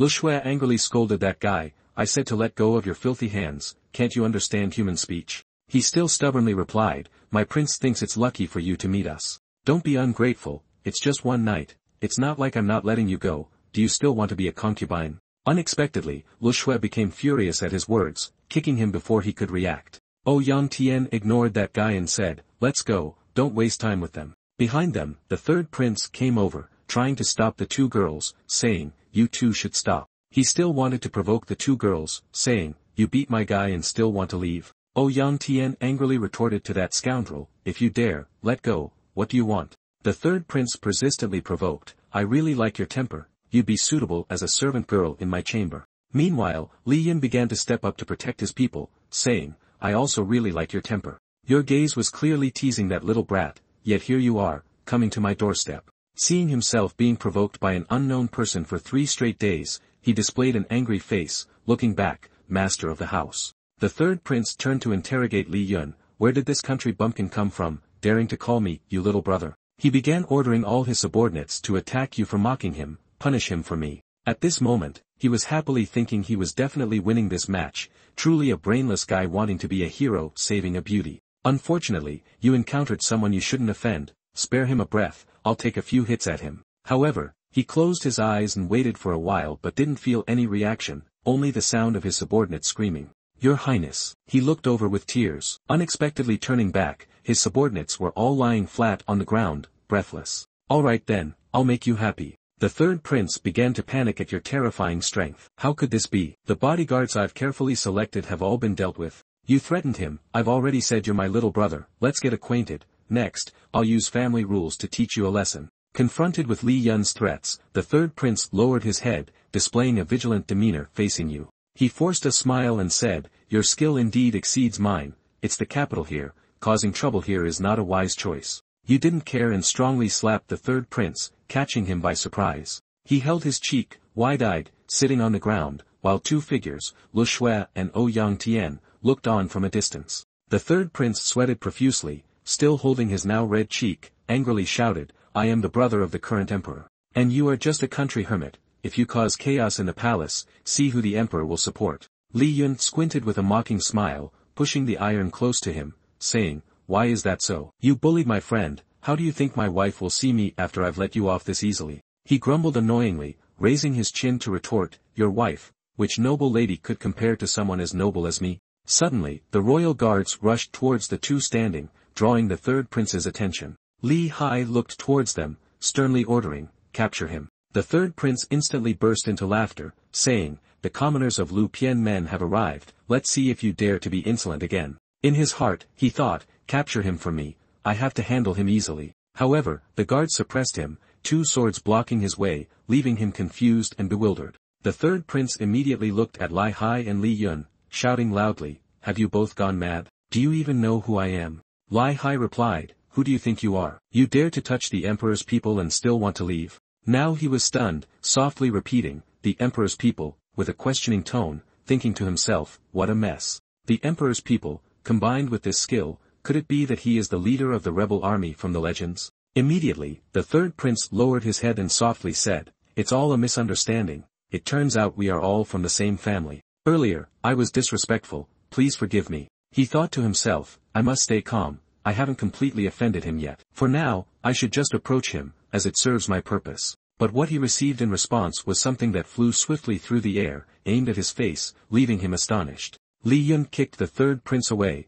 causing the guards holding him to panic. He frowned and glanced at him, saying, is your brain broken or something? You just bullied my little sister and then called for someone to chop me up. Do you think this is a grudge that can be laughed off? The third prince's face was now bruised all over, looking utterly miserable. He shouted, what do you want? I've already apologized, harming a royal family member is a death penalty. Li Hai, why don't you take action? However, he didn't pay attention to what he said and turned to Li Yun, asking, why don't you just kick him to death? He replied with a smile, after all, he is your brother of the emperor. When we go back, there will be more charges against him. He angrily retorted, have some respect for me, I'm still here. But the third prince was ignored. Li Yun raised his hand and looked towards Lu Shui, saying, you two should also come and throw a few punches to vent your anger. How about it? She squinted, smiled, and sighed, teasing, after all, he is a prince. Hearing this, he raised an eyebrow, resting his chin on his hand, and said thoughtfully, "What do you mean?" The third prince smirked in satisfaction,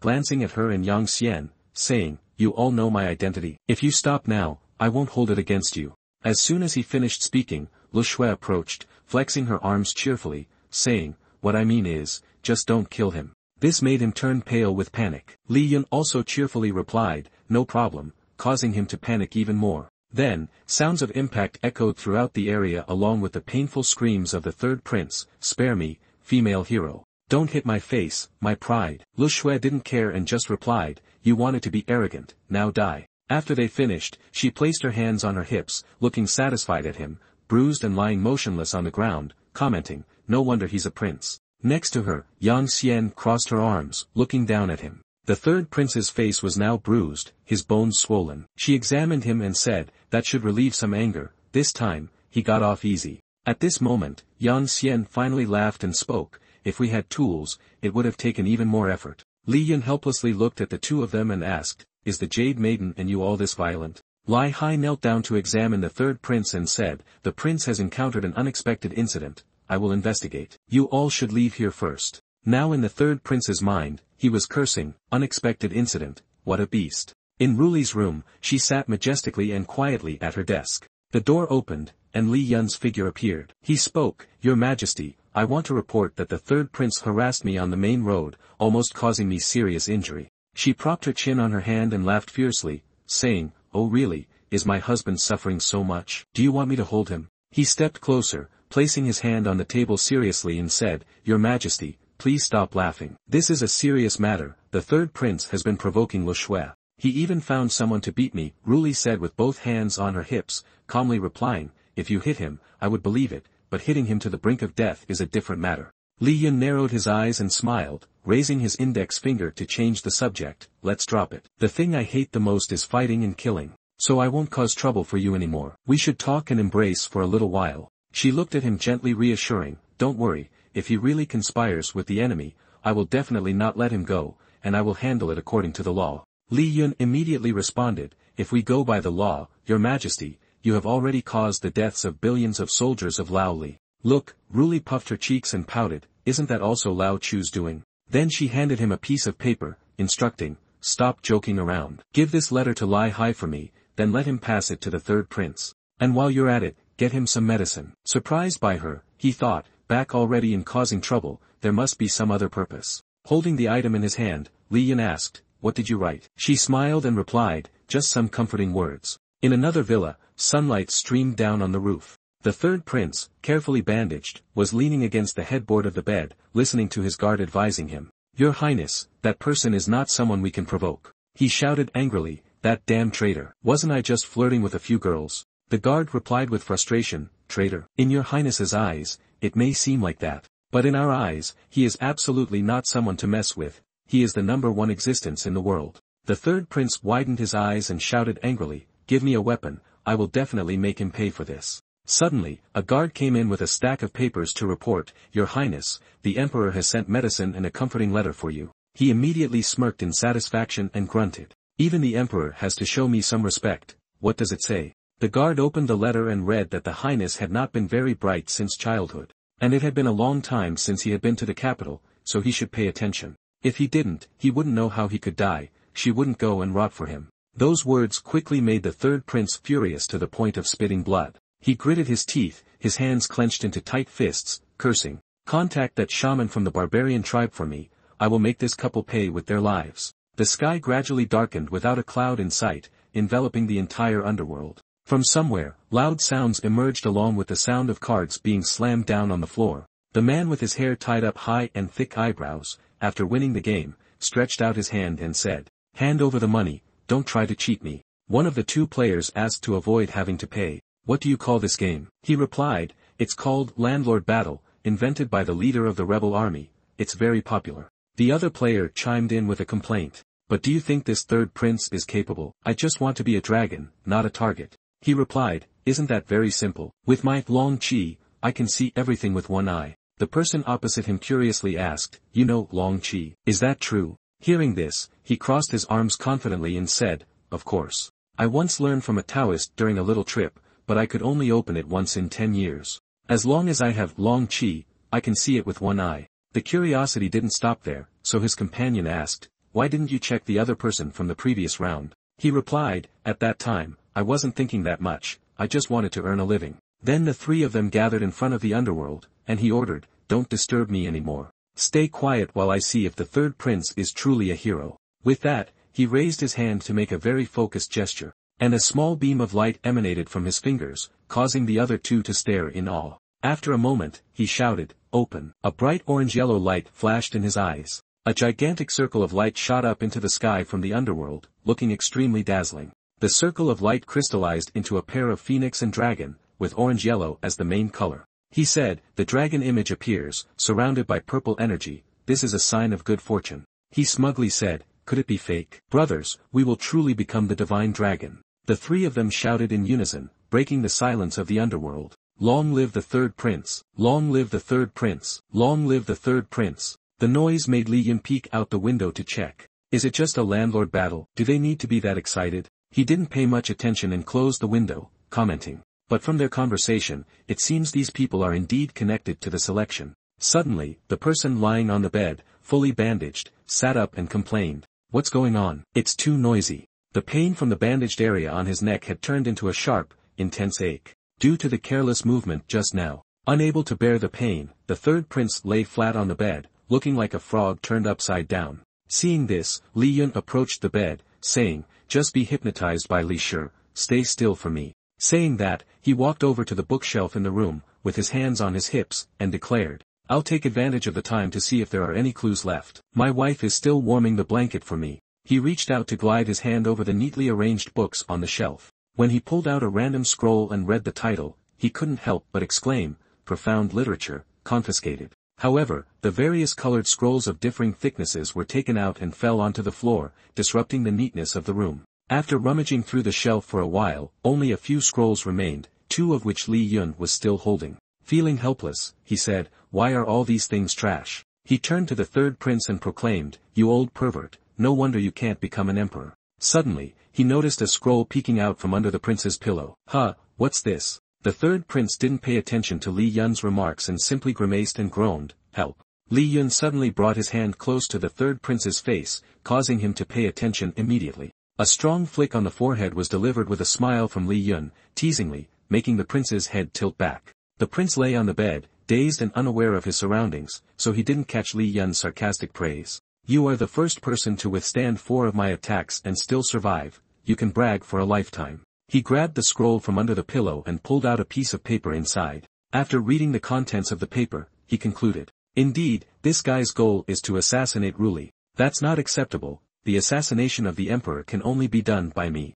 The content of the paper was as follows. "When you arrive in the capital, you will probably rely on the emperor. I will soon deliver the items to you. This is our plan. In terms of poisoning, it is very effective. As a member of the rebel army, I assure you, once everything is successful, you will obtain everything you desire." Li Yun exclaimed, "This is." He rubbed his chin thoughtfully, "He will personally come to deliver the items later. That way, I will find out who it is. You lucky little brother, it seems you still have some value to exploit." Having achieved his goal, Li Yun didn't linger but still went to the prince to say one more thing before leaving. "Such an important condition should be hidden under a pillow, you should quickly destroy it. You truly are a fool." At that moment, the scene shifted to another area, but it still seemed to be within the underworld. Li Yun reached out to open the door and walked into a brightly lit room. Upon entering, he saw Ruli sitting at the table, so he asked, "Wife, you're still not asleep?" Ruli was wearing a fitted red dress that accentuated her bosom, with a loose white blouse over it,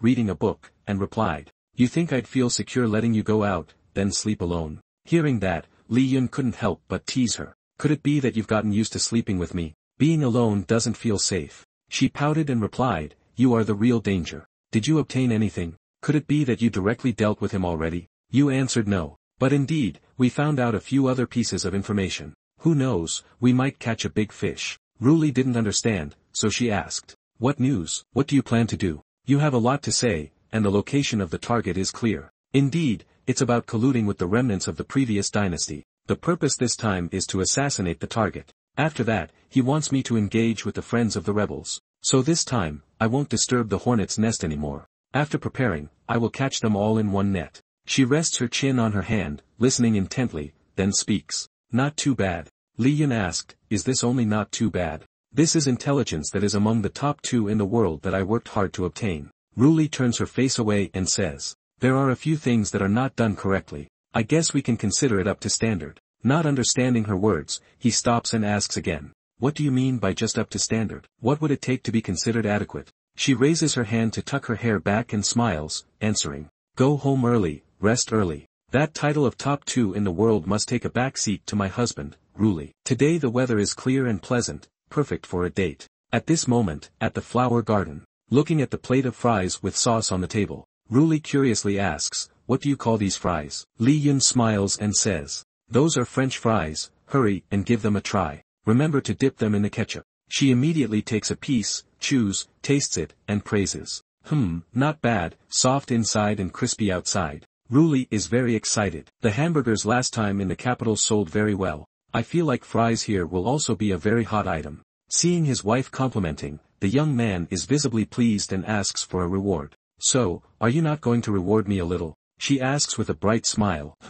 That's fine. What do you want for your reward? Li Yun was just waiting for this question, his face lighting up. Then let's be a little more intimate. Seeing the expectant look on his face, she playfully replied. Go ahead, at most, I will just feed you. Open your mouth. At that moment, Ruli places a piece of fry at her own mouth, shyly tucking her hair behind her ear. She brings the fry to Li Yun's mouth. He leans in to eat the fry. The two of them then share a deep kiss. As the young couple is being sweet with each other, Li Hai stands awkwardly nearby, clearing his throat. Your Majesty. Hearing this, the two quickly separate. Ruli shyly covers her mouth and asks, is there something wrong, Ai Khan? Li Hai solemnly reports. The third prince has recovered. He wants to enter the palace to pay respects to your Majesty. He says he hasn't seen your Majesty in a long time. He wants to get closer to your Majesty. Witnessing the recent scene made him very envious. He could only scream inwardly, that damn traitor. Do you think of me as heir? After hearing the report, she gradually understood. He wants to approach me. He wants to build a good relationship to kill me, doesn't he?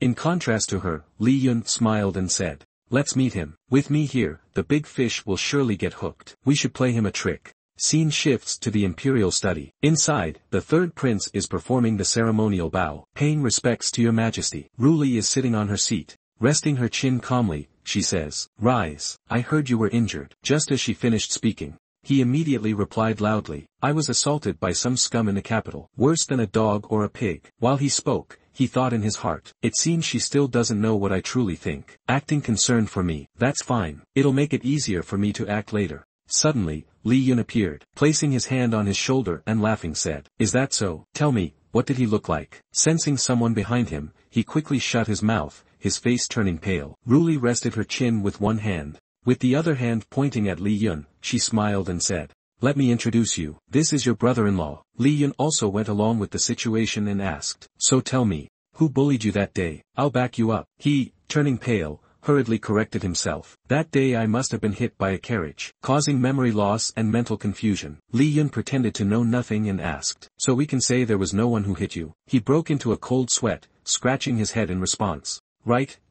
I must have been confused. Li Yun pretended to be under threat. And you could say that his face looked ominous. What do you mean? Immediately after, he turned to clasp his hands and spoke to Ruli. Your Majesty. That's right. Just now, he committed a treasonous act. According to the laws of Daigon, he should be sentenced to death. The third prince was horrified and shouted, what? The third prince panicked and raised his hand to explain. Your Majesty, I absolutely did not mean this. Li Yun put on a scary face to threaten him. What you mean is that everything you just said is true, right? The man was trembling in fear.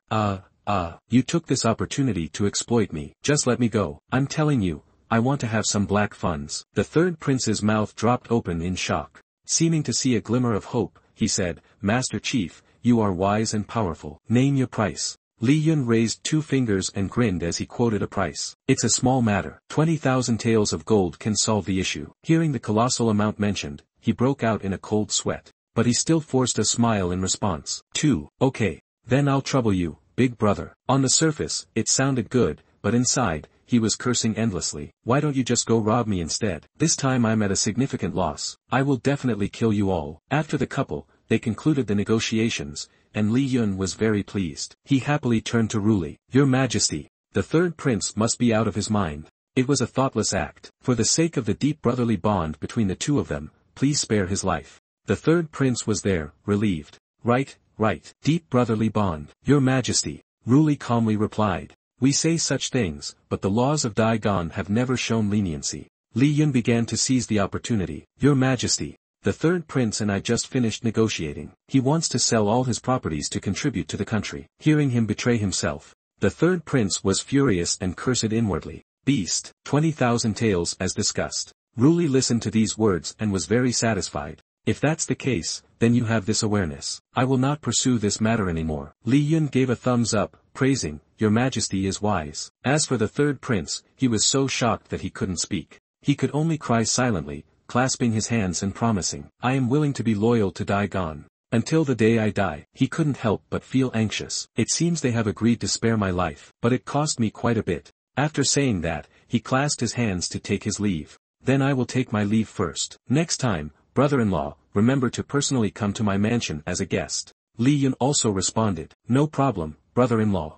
We are all part of the same family. Ruli watched the third prince leave, humming happily, wondering to herself, is this person really related to me by blood? How did they turn out with such a fool? Li Yun spoke to her. Cousin, look. My cousin is taking advantage of me. What if our future child ends up being just as foolish as he is? She visibly showed her displeasure. Who are you calling foolish? The foolish one is him. The intelligent ones have all come over to me. He raised his hand in questioning. But why is there only one prince that came here? Shouldn't there be more brothers coming too? Hearing him say this, she showed no emotions. What do you mean by, more brothers? Are you making fun of something? Li Yun immediately waved his hand. No, that's a touching story about a gourd saving grandpa. Ruli crossed her arms and proudly said, You should feel pleased. A kind, intelligent wife with a good temperament like me. Our future child will surely be outstanding. Hearing that, you started wanting to cause trouble. A wise and gentle wife is indeed correct, but her temperament. She got angry immediately upon hearing that. What do you want to say? Li Yun smiled brightly and corrected what he was about to say. I mean, don't say it like that. It's not certain even when pregnant.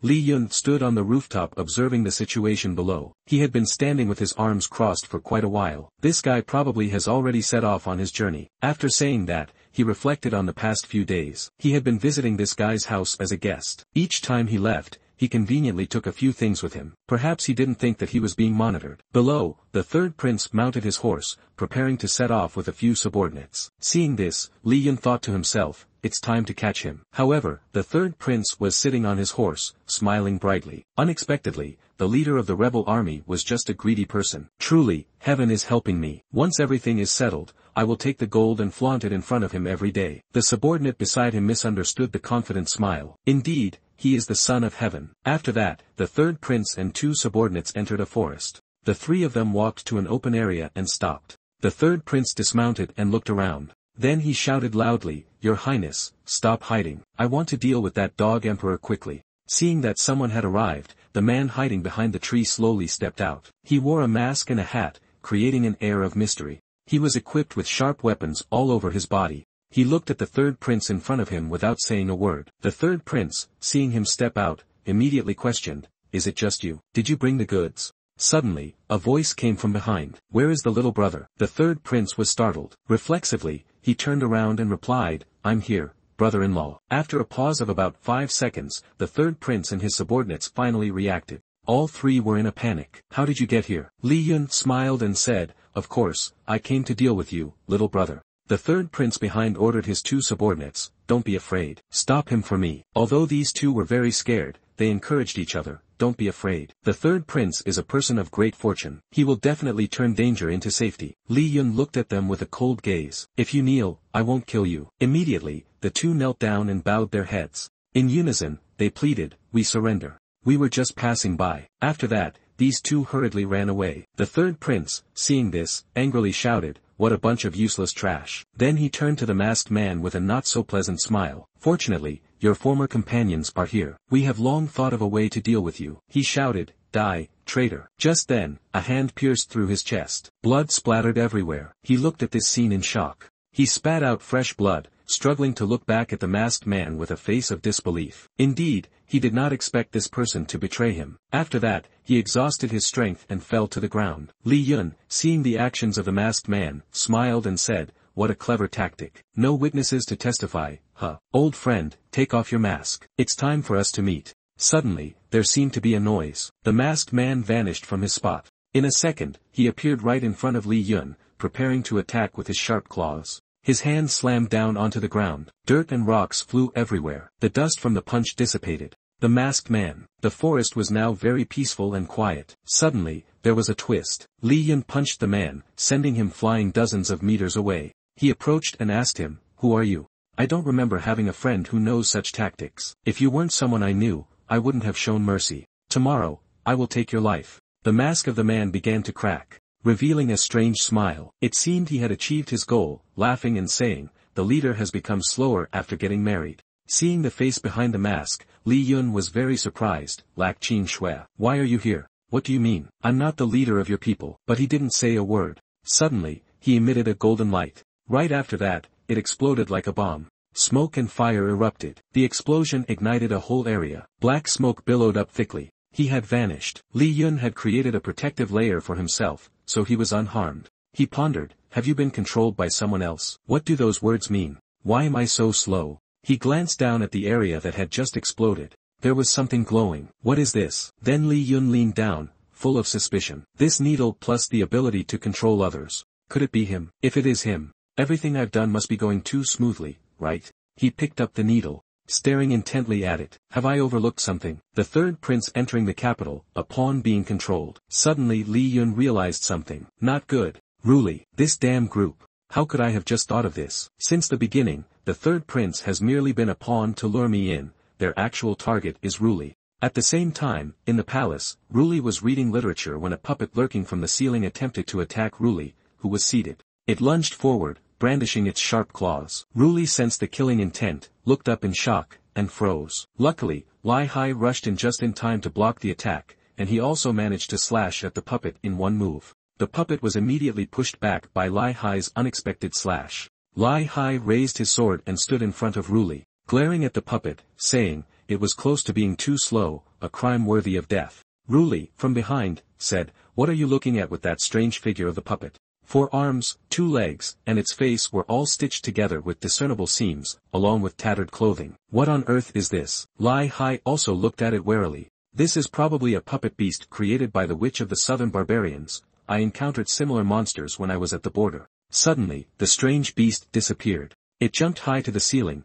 its limbs coiling as if preparing for the next attack. It then extended its 2 arms straight out, spinning around, creating a swirling cyclone to attack Ruli and Lai Hai. Lai Hai replaced both hands, holding the sword before him, closing his eyes to adjust his sword technique. "A few trivial tricks, let me broaden your eyes a bit with the true combat strength of humanity. This petty thief has never been seen as a real person in my eyes." Suddenly, his eyes opened, radiating a red light like a demon. Then Lai Hai raised his sword. Behind him the shadow of a demon was roaring. The puppet cyclone was charging forward with tremendous force. Lai Hai, with his demon-like eyes, shouted, "Slash!" Suddenly, a terrifying beam of light shot up to the sky, reaching the heavens. The ceiling was pierced by the beam of sword intent. Not stopping there, Lai Hai and Ruli remained on high alert, watching the puppet that had just been attacked. Seeing the puppet completely destroyed, the two finally relaxed their guard. Ruli asked how it managed to infiltrate the palace. "The witch of the southern barbarians has such methods."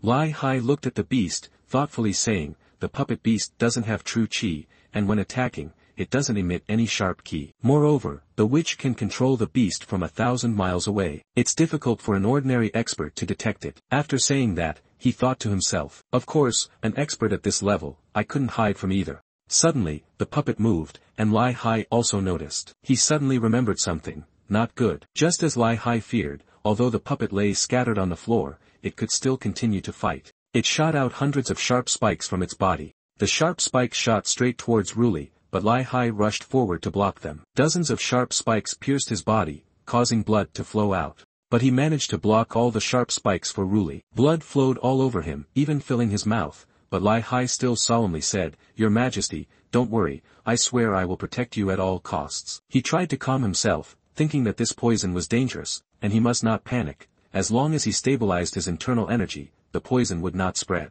The puppet continued to crawl closer to the two of them. It opened its mouth wide. A red-tipped arrow protruded from its mouth. At this moment, Li Yun also arrived and said, He stepped firmly down and jumped straight into the puppet, causing its already damaged body to become even more mangled. The head of the puppet was blown off, but the arrow continued to be activated and shot out endlessly. The arrows flew past Ruli's hair, leaving her stunned and unable to react. Not only that, but it also shattered the ceiling and flew straight out, with tremendous power. Lai Hai watched this scene and breathed a sigh of relief. Phew, it's lucky that it missed, Ruli's hair is safe. Ruli turned her gaze toward the direction of the arrow while Li Yun, standing on the puppet's head, looked at the direction the arrow had shot with annoyance, saying, "How dare you harm my wife's hair? Just wait until I deal with you all." Ruli looked at him with disappointment. "If you had come a little later, you would have been too late." He smiled reassuringly. "I'll admit my mistakes and accept punishment when I get back, but it's undeniable that you are my wife. Facing life and death situations, you remain so calm." Hearing this, Ruli smiled playfully and replied, "Because I trust you will definitely arrive on time." Li Yun seriously thought about it. He realized he had been careless, but since they had set this trap up for so long, it wasn't surprising. Even if he hadn't made it in time, Lai Hai might still be able to cope. Could there be another goal in mind? At this moment, the two of them noticed Lai Hai, who was covered in injuries, collapsing. He fell to the ground, exhausted. His spirit seemed to be leaving his body. Ruli saw this and worriedly exclaimed, "Lai Hai." She turned to Li Yun and said, "You should quickly go call for a doctor." He was puzzled. It was strange how could someone with his strength be so deeply poisoned like this. On the ground, Lai Hai looked furious as he saw this kid messing around. "Your Majesty, the blood is rushing to my head." Switching scenes outside, the arrow from earlier was flying past the tree lines. It flew into a forest. Wherever it went, the outlines of green could still be seen. It seemed like it was aiming straight for a man with orange hair sitting under a tree. Swiftly, it shot straight into the trunk where the man was sitting. The man was sitting.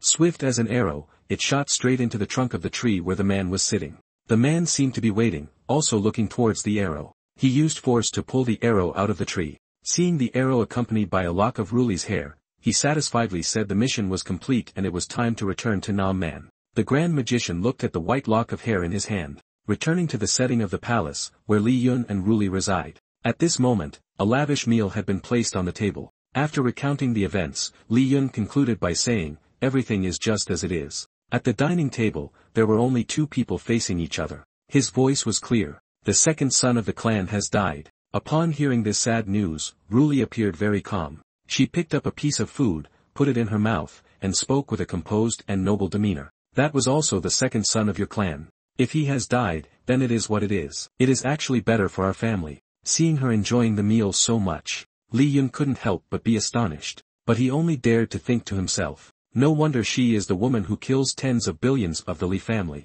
Remembering that he had something more to say, he spoke up again. "I even found out who the bad friend helping the remnants of the previous dynasty is. Have you heard of someone named Tu Yen?" Ruli was about to pick up another piece of food when she heard the name Tu Yen and suddenly paused, then calmly said, "Is it him again?" She raised her eyes to look at Li Yun and continued, "The Saint Tu Yen, back in the day during the rebel army, saved many distressed people. Very compassionate. I certainly have heard of him, but why would he do this now?"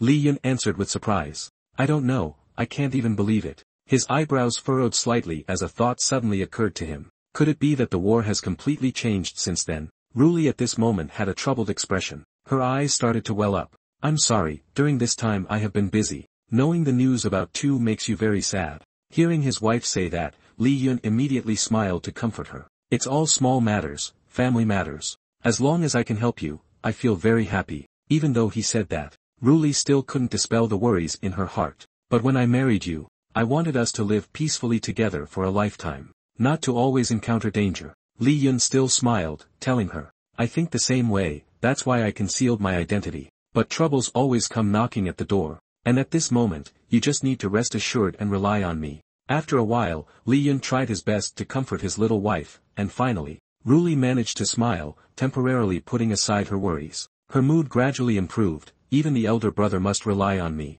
While they were immersed in this romantic moment, it was interrupted by the annoying Lai Hai with a loud voice. The two of them finally noticed his presence. Stopping their yawning and turning to look, Ruli was a bit puzzled. "Lai Hai, you're still here?" Li Yun also found it strange and asked, "Hasn't the poison on your mouth been resolved yet?" Upon hearing their questions, Lai Hai immediately frowned. He tried to suppress the frustration within him. "Damn it, that makes me want to vomit blood, that traitorous bastard." At that moment, a little girl approached Lai Hai with a treasure in her hands. It was a 1,000-year-old ginseng placed in a very ornate box. Ruli spoke up at this moment, saying, "You've worked hard." Miss Lai glanced at him and continued, "This is the 1,000-year-old ginseng, you have protected me well, and I will always remember it in my heart." Lai Hai laughed, holding the precious ginseng in his hands, unable to stop smiling. "Thank you, Your Majesty, even in death, I will remain loyal to you." At this moment, Li Yun beside him deliberately said, "So this is the 1,000-year-old ginseng, I thought it was just regular ginseng from a week ago."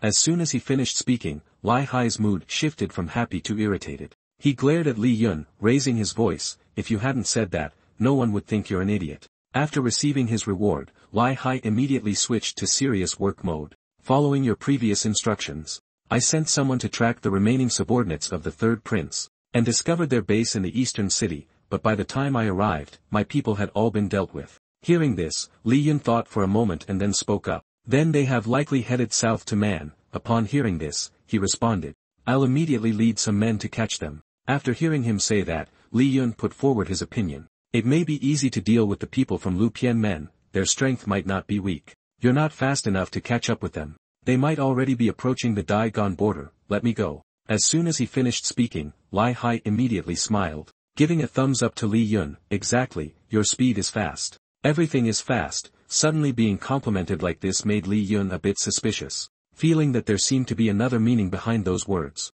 Ruli, listening to all their conversation, immediately became unhappy. "You want to go?" However, seeing her a bit hesitant and worried about him, Li Yun smiled, "Trust me, it's fine." He continuously used his words to reassure her, "Not only am I doing this for the sake of the little one, but I also want to know what my old friend is up to. And as long as I catch those people, I believe I will gain quite a bit of intelligence." Hearing that, Ruli also felt unlucky. "Then that's good, let's take some medicine with us, it will be useful if we get injured." Saying that, she immediately ordered the little girl next to her, "Where are the people? Bring the 9-turn soul returning pill, pack 3 portions of life-saving medicine." Lai Hai, upon hearing this, instantly panicked as if he were the one who had lost something. His eyebrows furrowed, wanting to say, "Your Majesty, don't give more, if you keep giving, you'll deplete the treasury completely." At this moment, the scene began to shift to a lush green forest with the canopies of ancient trees. Here, 3 men appeared, dressed in black cloaks and black hats, looking very mysterious as they rushed forward.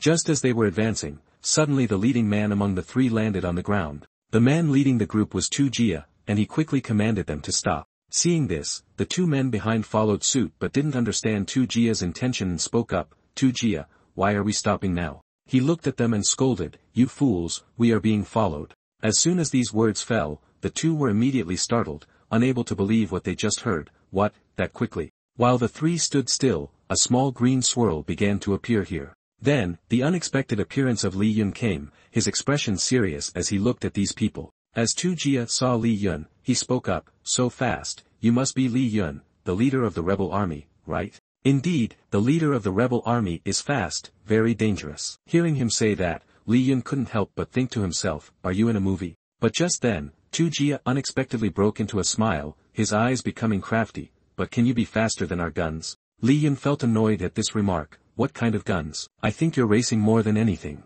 As soon as he said this, 2 machine guns appeared out of nowhere. Li Yun quickly retreated, successfully escaping death in the nick of time. After a while, he was seen climbing up a large tree, still complaining, "What kind of situation is this? Why are they using guns in close combat?" In Li Yun's mind, a thought suddenly flashed, "Could it be that I've time traveled back to another world?" As for the 3 men, they were still looking up at Li Yun. At this moment, Li Yun frowned, looking at them in disbelief. "Back in the rebel army, I indeed thought about creating modern weapons like guns, but I didn't expect Tu Jia to really be able to produce them." Below, the 3 men continuously fired at him, bullets flying in waves, with pieces of bark flying off the tree from the successive shots. They aimed and fired at him, but with quick, light movements, Li Yun nimbly dodged them. On the other side, they became more and more eager, laughing and mocking. "He's scared, we didn't expect our newly developed weapon to be this powerful." At this moment, he just continued to retreat, constantly on the defensive as bullets rained down on him.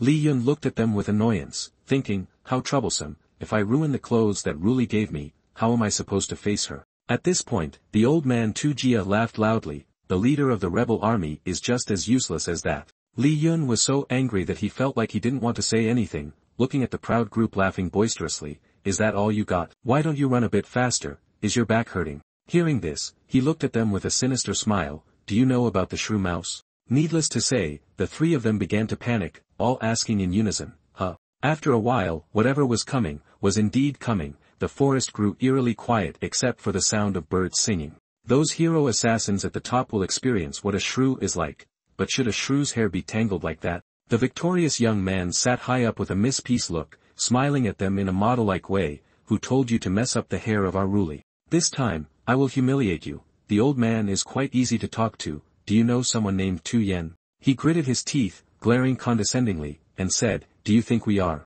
Our divine bloodline has undergone rigorous training since birth. We are professionals. Li Yun was too lazy to reason with professionals. He took out a vial of powerful substances. Do you know what this is? This is a plant essence researched and created by the grand disciple of the Jade Maiden sect. Hearing this, Tuda mocked with a commanding tone. The Jade Maiden sect was exterminated by us. What could that third-rate sect possibly research? The friendly Miss Li Yun began the questioning round. This thing is very powerful. It's called the Beast Harmonizing Powder. It is a medicine that my friend specialized in researching for animals to use in these dense forests and mountains. If I just sprinkle a little, the scene doesn't need to be described, right? I will only give each of you one chance. His two beloved teammates jumped in to say, Tu Yen is our strategist, we must listen to him. If you let us go, we will divulge everything. The other one hurriedly added, I will speak first, a good man will spare his life. Tuda sneered, how could the intelligence they know possibly be more than mine? Do you know where the few wolf teeth we hunted went?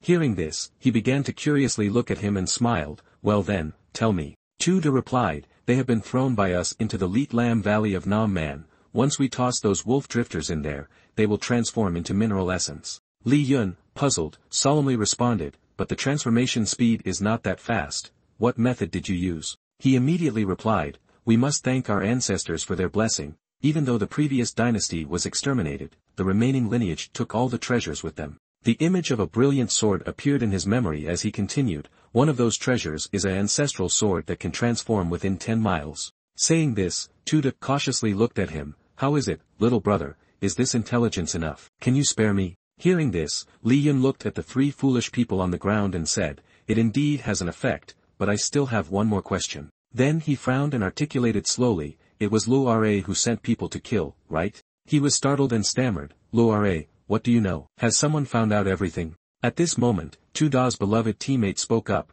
this guy won't reveal anything, I don't know anything. Please spare my life. Hearing this, he looked at him with a loving gaze. Li Yun swiftly noticed something behind, a group of people holding guns, clearly showing hostility. He merely glanced indifferently in that direction and said, did your reinforcements arrive so quickly? Tuda laughed smugly, you'll never know, the people from Lu Ra must die. As soon as he finished speaking, he felt a small splash of saliva filling his shiny bald head. He disdainfully said, stupid secret of Lu Ra, not knowing now is fine, I will slowly investigate. I just need to confirm who took action, and that's enough. Tuda, being older, found it hard to grasp quickly like the younger crowd. He furrowed his brow and asked again, what do you mean? Now the reinforcements behind them had arrived, the leader shouted loudly behind. Kill the leader of the rebel army, reward 1 million taels of gold, level 2 official rewards. Li Yun heard this and coldly looked at them, you are really out of luck, coming to provoke me at the worst moment. They all charged forward, but suddenly froze, sweat running cold down their backs,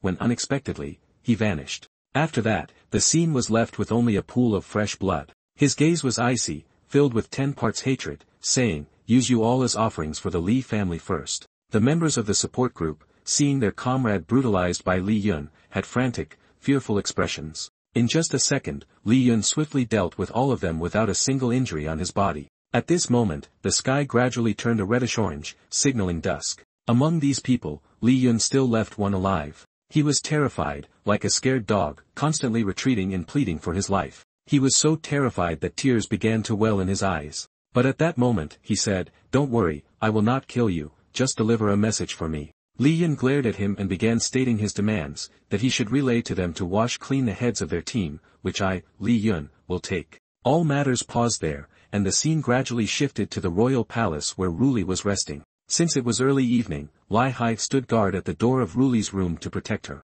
At this moment, he sensed something odd, his brows furrowed, and his pupils constricted with high alert, a bloody scent wafting up his nose. Although it was Li Yun standing behind Lai Hai, he mistakenly thought it was an assassin and shouted loudly, who dares to invade the royal palace at midnight, get out now or die. Hearing this, Li Yun smiled and spoke up, it's me, don't be tense, just step aside a bit. Lai Hai shot him an annoyed look and replied, Her Highness is resting, do not disturb her. He wanted to say for a long time, your appearances in the royal palace during this time make me more worried. Li Yun, hearing him say this, still kept smiling, don't say that, however I am the legal husband of your Her Highness, it's only reasonable for me to enter the royal palace. Lai Hai, after hearing this, still looked at him with unfriendly eyes, expressing his distaste, just say what reward you want, and I will relay it to Her Highness tomorrow morning. Seeing Lai Hai so difficult, Li Yun's smile gradually faded, his expression became sullen, pointing at him and saying, how will you demand it tomorrow? Why is your personality so boring? At this moment, he thought to himself, he hasn't married yet, right? Lai Hai looked at him with a somewhat provocative gaze, speaking with disdain, Her Highness is asleep, and with me here guarding, don't think of anything inappropriate. Just at that moment, while the two were bickering, the small maid of Ruli stepped outside and, seeing them, she forced a smile, Master Chen, Her Highness instructed me to escort this esteemed guest inside. Li Yun, upon hearing this, was extremely pleased, I told you, without me, Ruli would not be able to sleep, while Lai Hai could only stand there, grinding his teeth in frustration, unable to do anything more. With no more fierce objections from Lai Hai, Li Yun quickly opened the door and walked inside. Ruli was sitting to one side waiting, and as soon as she saw him enter, she quickly asked about him, are you back, are you hurt? Seeing his wife concerned like this, he immediately switched to a charming demeanor, of course I am hurt. As soon as Ruli heard her husband was injured, she began to ask about it non-stop, where are you hurt? Li Yun, at this moment, said nothing and moved closer, wrapping his arms around her waist, and with one hand, he lifted her up effortlessly. Li Yun looked at his small wife with affectionate eyes, speaking sweetly, my heart has dried up from being apart for so long. In response to her husband's words, Ruli seemed unhappy, her eyebrows slightly furrowed. Clearly, it had only been half a day, was that too much? Li Yun immediately replied, I want to be next to you every second, but you always make it difficult for me to love you. She listened and pinched his cheek, her tone a bit sulky, you've already held me in your arms, and you're still not satisfied. Come on, tell me, what have you gained? Li Yun frowned from her pinching but still managed to keep a cheerful expression. It hurts, I was wrong. I managed to hear some information regarding Luare. Under the bright yellow light, they chatted together. Ruli had freed herself from Li Yun's embrace and was now sitting beside him, her expression pensive. I also don't know what relationship Luare has with the previous dynasty, anyway, I will send someone to investigate this matter. Upon hearing her say this, Li Yun smiled and started to make demands, so this means I have completed my task. Is there any reward? At this moment, Ruli's complexion seemed off, her gaze gradually became vacant, and her voice grew weak. Oh, after that, feeling exhausted, she leaned on Li Yun's shoulder, surprising him a bit.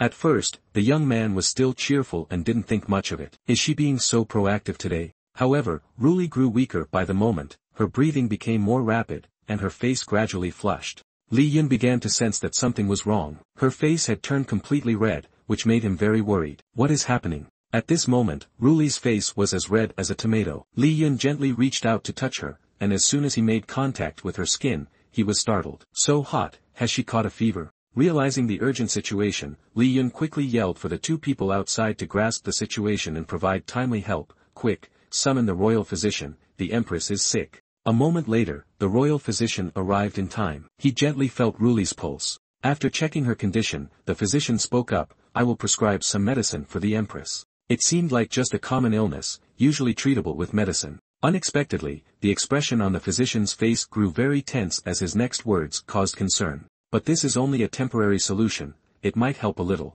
Lai Hai couldn't help but anxiously ask, what illness does the empress have that cannot be treated at the root? Calmly, he replied, since I was young, I have studied medicine, and I have never seen a pulse like this, I fear that. Seeing the physician hesitate to speak further, Li Yun cautiously asked, fear what? The physician solemnly said, if it cannot be treated at the root, I fear that there may be little hope for recovery. His words left Li Yun stunned, unable to believe what he had just heard. Seeing his little wife boiling with heat, her face flushed in discomfort, he grew more anxious. How could this happen? What on earth has happened? Meanwhile, in another location, a phoenix was radiating power. It emerged from a forge, surrounded by powerful waves of energy. A group of tribal people surrounded it, paying close attention to the phoenix. One person, standing at the forefront, was called the Great Master of Sorcery. He held a skull in his hand, continuously muttering spells, looking extremely mysterious. At this moment, someone's voice echoed, "Could these noblemen be trusted?" The voice came from the leader of the Yuhong dynasty, calling out.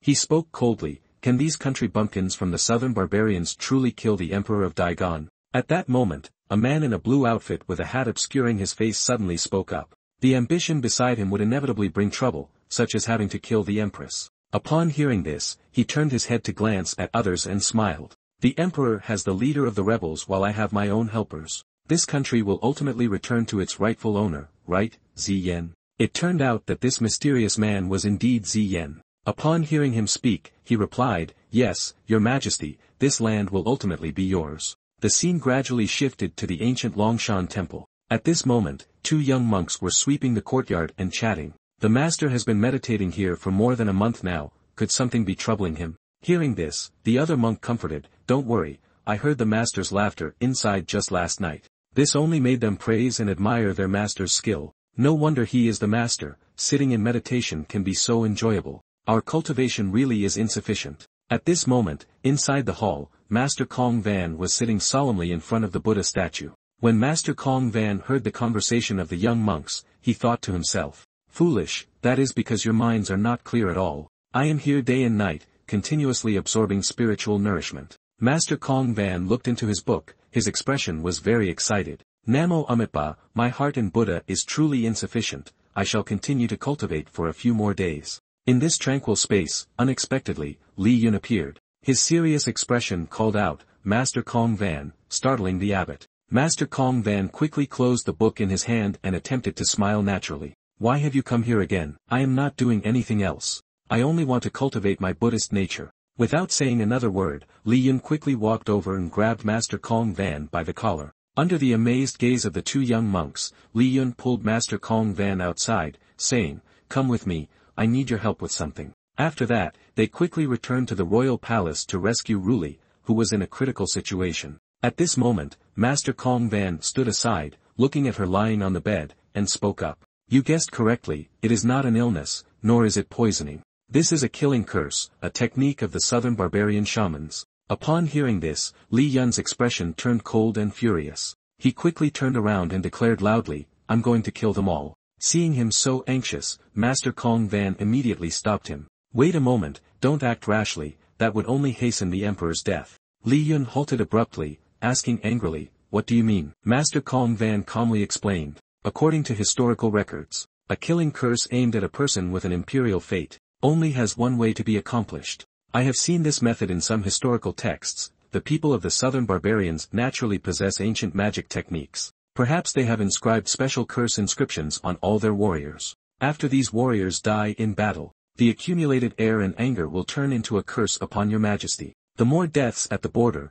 the more adverse effects it will have on your majesty." Lai Hai was extremely furious with this provocation from the opponent, as not only would he be unable to take action, but the entire army of Daigon would also be restricted. Cunningly, Li Yun did not take long to guess that the only one who could think of such a method was indeed from Yen. Master Kong Van then spoke up, saying he had a method, but he was unsure if your majesty would agree. As soon as they heard Master Kong Van mention a method, the two of them hurriedly asked, "What is it?" as if they would miss out if he spoke too slowly. Master Kong Van calmly replied to them, "However, if we surrender, there can be no more casualties at the border, and with your presence, they certainly would not dare to make things difficult for your majesty." As soon as these words were spoken, Li Yun sighed in frustration and quickly opposed. "You monk, go away. My Ruli will not do such a thing." He finally lost his temper with this monk, to the point of threatening him and suggesting several ideas. "Be careful, I might just burn your golden books." Although Ruli was feeling exhausted, when she heard their conversation,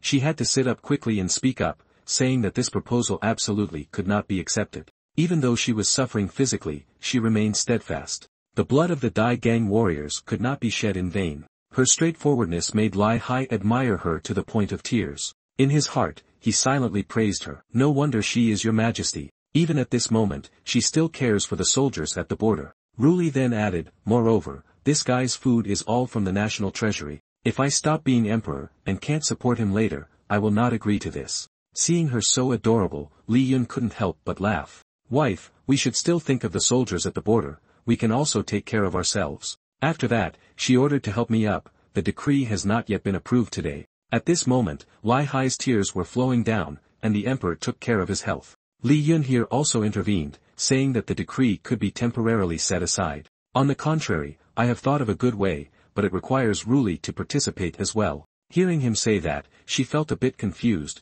her eyes filled with anticipation, asking what it was and why Ruli needed to participate. Li Yun was also worried that his method might not work, so he asked before taking action. Master, if I directly help Li bear half of the emperor's fate, would that be acceptable? Master Kong Van replied, theoretically, it could be done, but how could fate be divided between two people? Suddenly, at this moment, Li Yun smiled and said, actually, the two of them occasionally are one entity. This statement left Ruli, a fan, momentarily stunned, her cheeks involuntarily flushed. The scene shifted to where the group of Nam Man was. At this moment, the group of Nam Man had already sat down together to chant spells, aiming to cast a spell on Ruli. Unexpectedly, at this moment, the leader of the group, the great shaman, suddenly widened his eyes. Just a second later, he unexpectedly spat out a significant amount of bright red blood. All the others immediately stopped chanting and stood up in panic, asking, Great Shaman, what happened? He also dropped the skull he was holding because of this.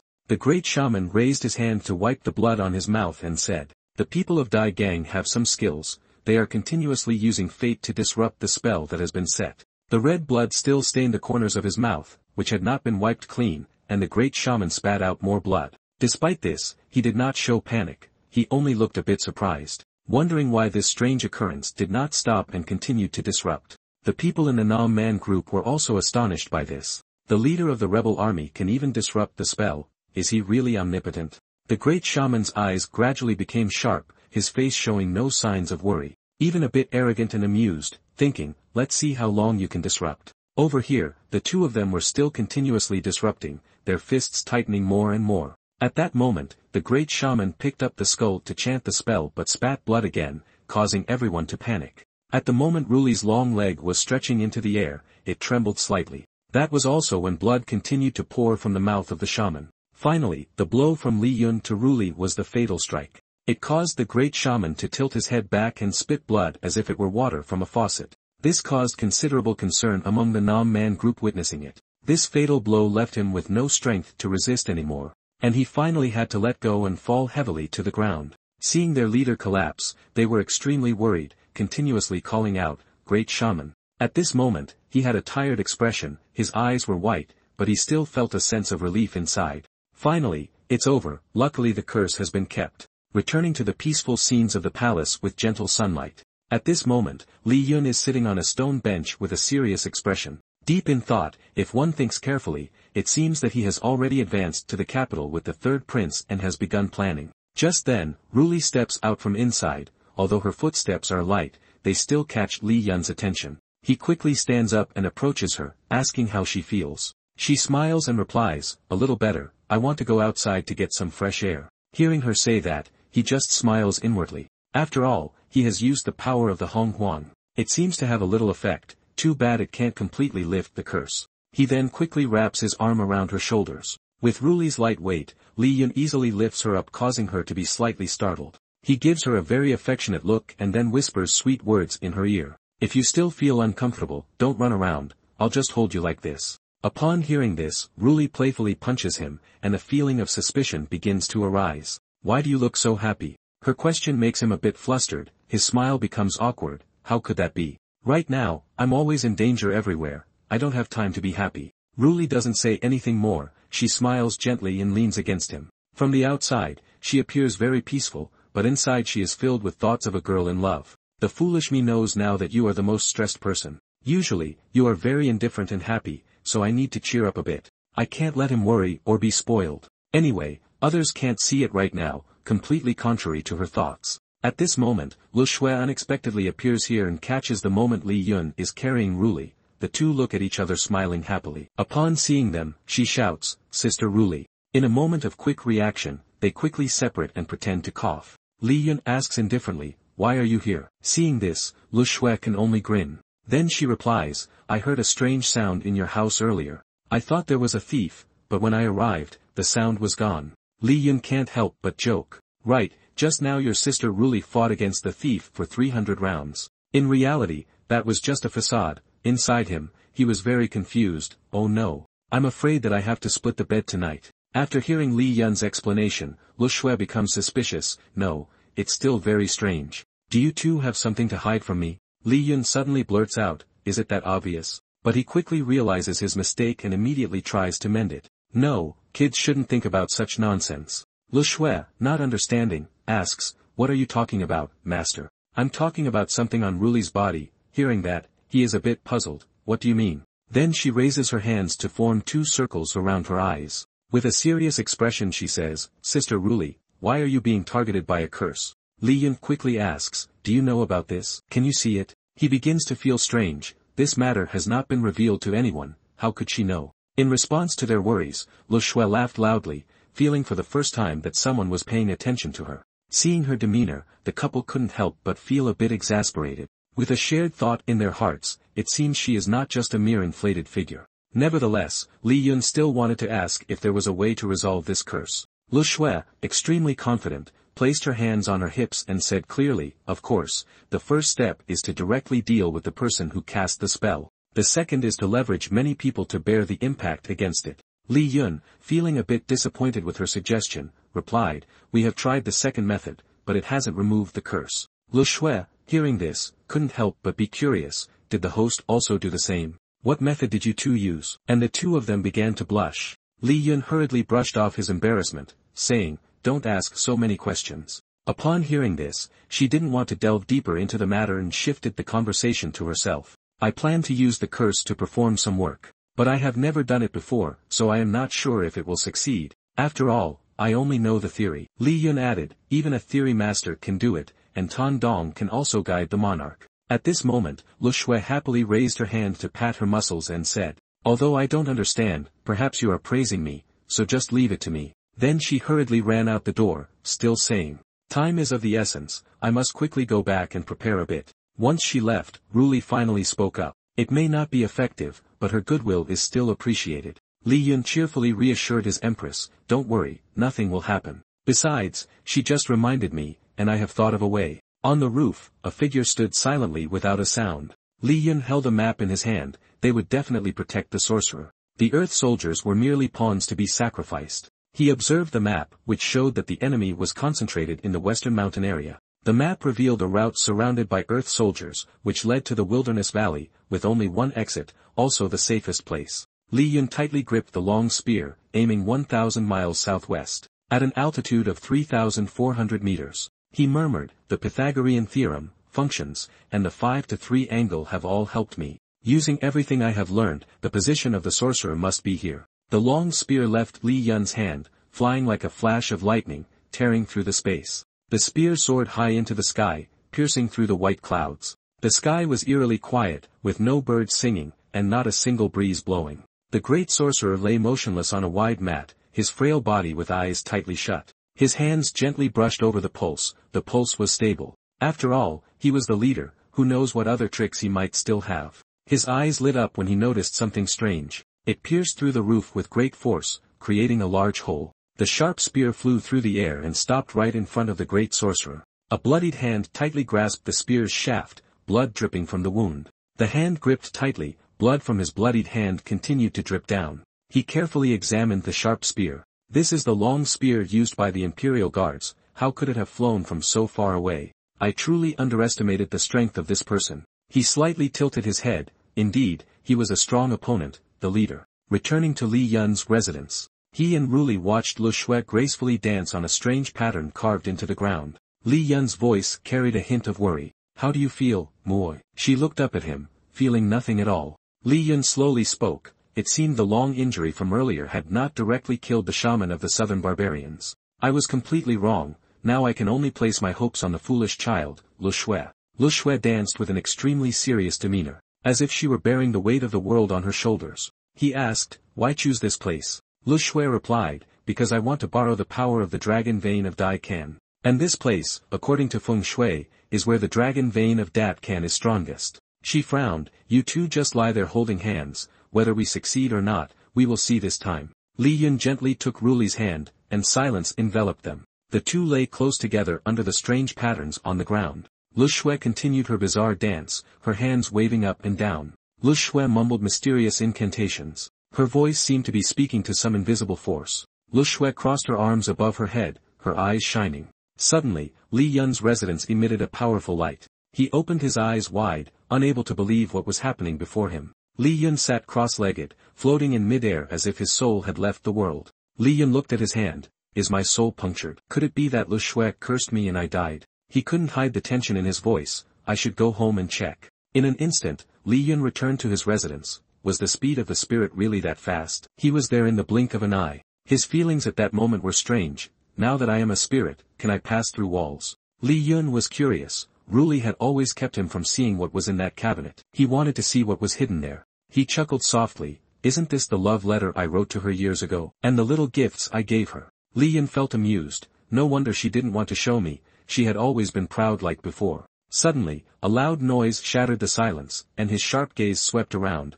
What was that? A massive dragon appeared, its eyes glowing bright red. Li Yun was momentarily stunned. The air around him began to feel suffocating, and everything seemed to freeze for a moment. The dragon looked directly at Li Yun as if trying to convey a message. Inside him, there was a bit of confusion, unable to ignore the sense of caution. Do you want me to follow you? Without saying another word, Li Yun decided to follow the dragon. In an instant, they soared high, the vast sky opening up beneath them. They flew close to a camp, and he saw a large area with many tents. Li Yun's gaze was sharp as a knife as he observed the camp below. Is this the hideout of that damned shaman? The great shaman had awakened, sitting on the bed, still weary from his severe injuries. His voice echoed in the air, how detestable to make me suffer like this. I will never forgive you, Emperor. Li Yun suddenly appeared, hovering in front of him, moving so fast that no one could react. You have no chance now. The shimmering light from his palm created an extremely strong energy vortex. Li Yun stood firm, his eyes cold as steel, his hand clenched into a sharp stream of air that cut through flesh.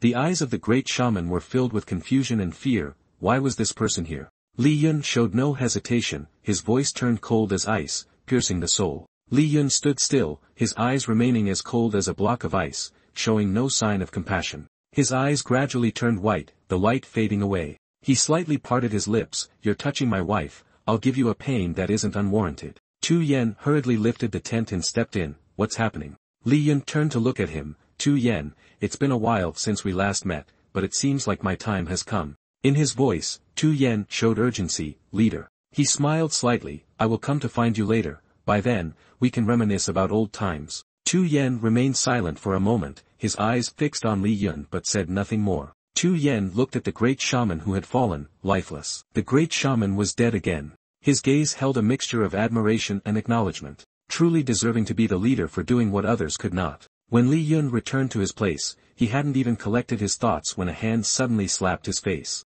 Li Yun blinked in confusion about what had just happened. He gently rubbed his cheek. That slap was enough to show he had completely recovered. Ruli's eyebrows knitted in worry. Finally awake, huh? Did your soul get punctured? We called you multiple times, but you didn't wake up. Li Yun's eyes twinkled with a hint of teasing. You're not wrong. I even saw the dragon vein of Daigon. He said that you and I are a good match. I would be a great empress. After hearing Li Yun's words, she couldn't help but smile. Do you need me to recruit 3,000 concubines for you? His expression remained unchanged. Hee, don't be angry. I haven't finished speaking yet. I just went to the southern border of Naaman and directly killed that turtle shaman. Ruli's eyes gleamed with disbelief. Stop dreaming in broad daylight. Are you still not fully awake? Li Yun replied calmly, neither fast nor slow. Then what if I really did it? As for the reward next time, let's change location, like the literary chamber. She could no longer keep her usual composure. How outrageous. Instead of continuing the argument, Ruli gently said, but I do feel a bit better now.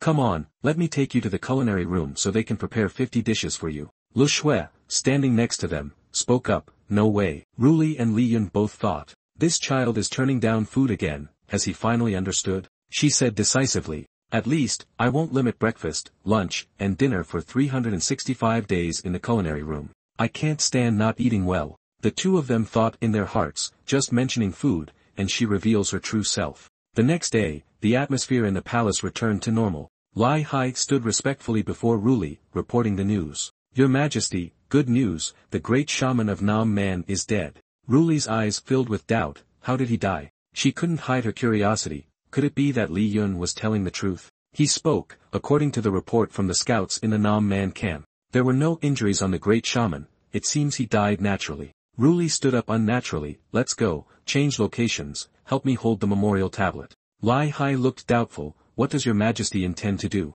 She replied, it's nothing, just changing the working environment. Ruli blushed and thought. For the past few days, I couldn't stay in the workroom, otherwise, the emperor's majesty would be completely lost. The Nam Man barracks were still quiet, but the atmosphere had clearly changed. A scolding voice rang out, damn it, the entire plan has been thrown into disarray. The eyes of Chang Chuan shone with anger. Clearly, they were just one step away. It's all due to that damn traitor who left. Once I ascend the throne, I will definitely kill him. The face of the emperor was calm, but his gaze was sharp. Rest assured, once you leave the palace, I will have him infiltrate the returning team of Duke Nanwan. Chang Chuan's voice was low but decisive. Very good. Let him take the opportunity to strike at the internal affairs of Daigon. This time, we absolutely cannot fail. The residence of Li Yun was quiet and peaceful, with lush greenery and fresh air. Ruli was sweeping the yard, her eyes showing concentration but also a hint of tranquility. Her voice was gentle, why are you always doing housework? Moreover, you don't need my help. Her warm gaze at Li Yun made him feel as if he was the master of the house. This is our home, of course I have to clean it up. Ruli looked up at the sky, wondering if the sun would turn harsh today. He chuckled softly in response, don't worry, no matter how you look, you will always be beautiful. She pouted, well if I turn dark it doesn't matter, going out like that is also fine. Li Yun's eyes were filled with sincerity, how could that be? I only mean that you, in my heart, will always be the most beautiful. He suddenly thought of something, is that day finally coming? I feel a bit unhappy, I thought it was still a few days away. Ruli's gaze turned gentler than ever. Then you must look at me, even if I grow old, you must not complain. Li Yun spoke with confidence, don't worry, I know there are some kinds of medicines that can preserve beauty. When we return, I will find them in the imperial kitchen. She thought to herself, do you believe that a 10-year-old girl can devour the entire imperial kitchen by herself? A voice called out, the host, Sister Ruli. Lu Shui, her cheeks puffed out, her eyes sparkling with mischief, have you two eaten yet?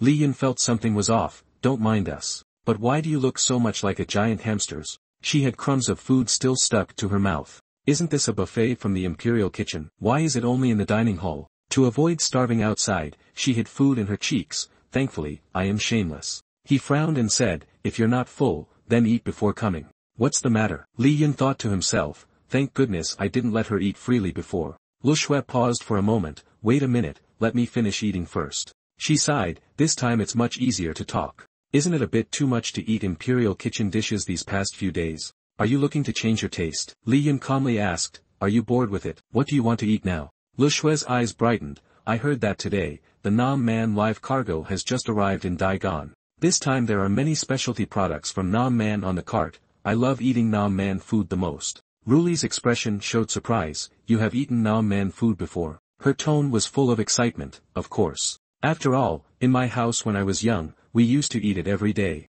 Sister Ruli has invited me to eat in the imperial dining room many days, this time it's my turn to invite her back. Ruli smiled, well then, I'll give it a try, I've never eaten food from the South barbarians. She thought to herself, this child really has a heart. In the capital, the shops stood in rows, the bustling streets were filled with the sounds of calls to customers. Lu Shui's eyes were filled with anticipation, Sister Ruli, hurry up and eat, this is really delicious. Li Yun frowned as he looked at the dish in front of him, is this really South barbarian cuisine? A pile of bugs in the bowl, he said half-jokingly. You're not trying to assassinate me, are you? She picked up a bug, this is a delicacy from the South barbarians. They particularly eat fresh fruits, the taste is really good. Li Yun tried to avoid it, my stomach feels a bit uncomfortable today, maybe you can eat it. Ruli smiled awkwardly, what a coincidence, I feel the same. Lu Shui poured the bugs into her mouth, well then, I won't hold back. She looked towards the train ahead, but this train can actually transport quite a lot of goods.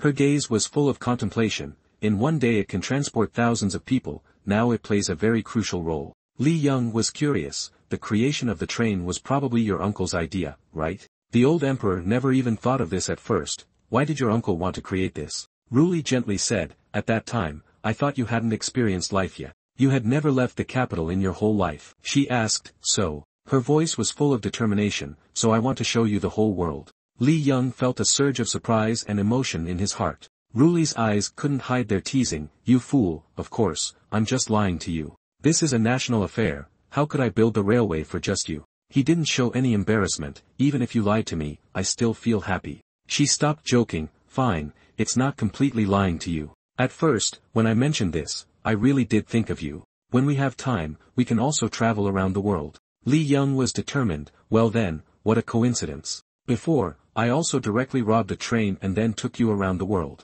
Ruli replied, then let's promise each other. He furrowed his brows. Alright, so now I can rob the train. I wonder if robbing my own train would get me caught. She felt helpless. No, not that, I just want to travel around the world. Li Yun chuckled lightly. I naturally know that, silly girl, if you trick me, I have to trick you back. He raised his pinky finger, but this promise is not to deceive your uncle. I promise you, I will definitely take you around the world. Ruli gently extended her pinky finger to Li Yun. Then it's a promise, pinky swear. Li Yun's voice was firm and warm. Yeah, this promise will never change. Suddenly, a scream rang out, making the entire surrounding space abruptly quiet. Help. A group of people rushed by, seemingly fleeing from something very terrifying. Li Yun and Ruli looked towards the direction of the scream. What happened? The sound of the whip cutting through the air. One person in the group was hit on the back. The man with a fierce expression said, "Get lost, you commoners. If you don't want to die, then get out of here." The middle-aged man standing behind had an arrogant look in his eyes,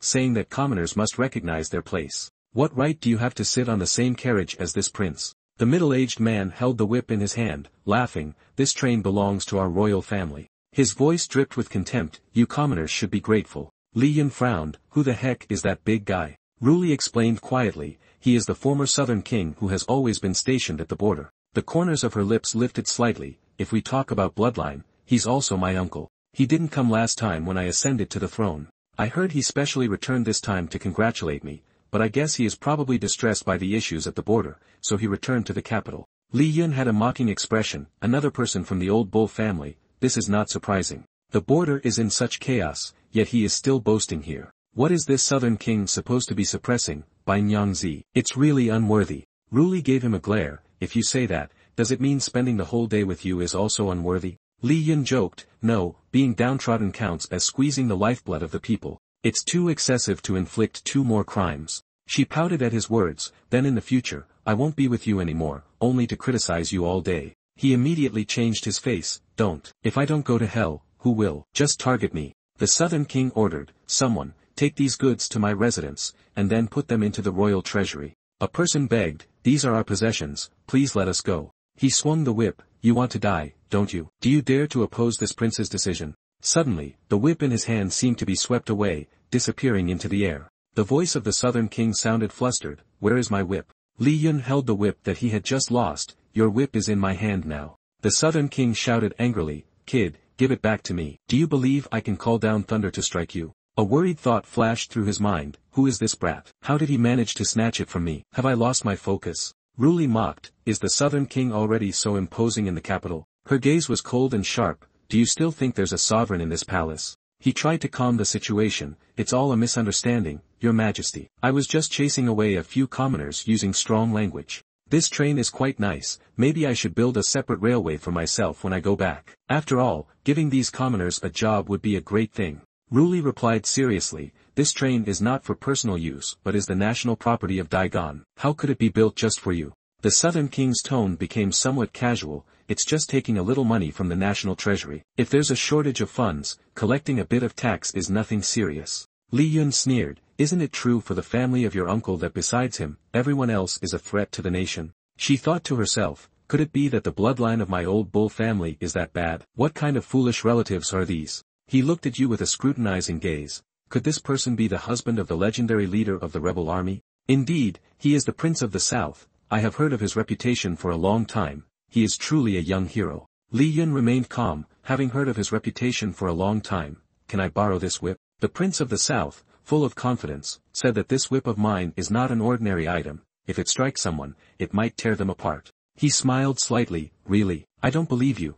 Are you trying to deceive me? He replied. How could it be fake? The prince of the south pointed to the people. Isn't there a target right there? You can give it a try. Li Yun looked at the prince of the south and said, thank you for the suggestion, then I will respectfully follow your orders. He was self-satisfied, saying there was no need for courtesy. Being struck by the leader of the rebel army was an honor for them. In an instant, the whip in Li Yun's hand struck the face of the prince of the south. He shouted angrily, are you blind? Why are you hitting me? Hit them instead. Li Yun's gaze was somewhat mocking. I'm sorry, but I have been a rebel for a long time, it's just my profession. He thought to himself, this old man is really interesting, I need to think about how to play with him. The Prince of the South thought to himself, this rustic fool is merely the male favorite of the Emperor, I will find a chance to embarrass him. Li Yun glanced at the person standing behind him. A feeling of suspicion crept in. But who is that person? Why did he want to flee directly when I made my move? He is not my target. He looked directly at the face of the person, a myriad of questions rising in his heart.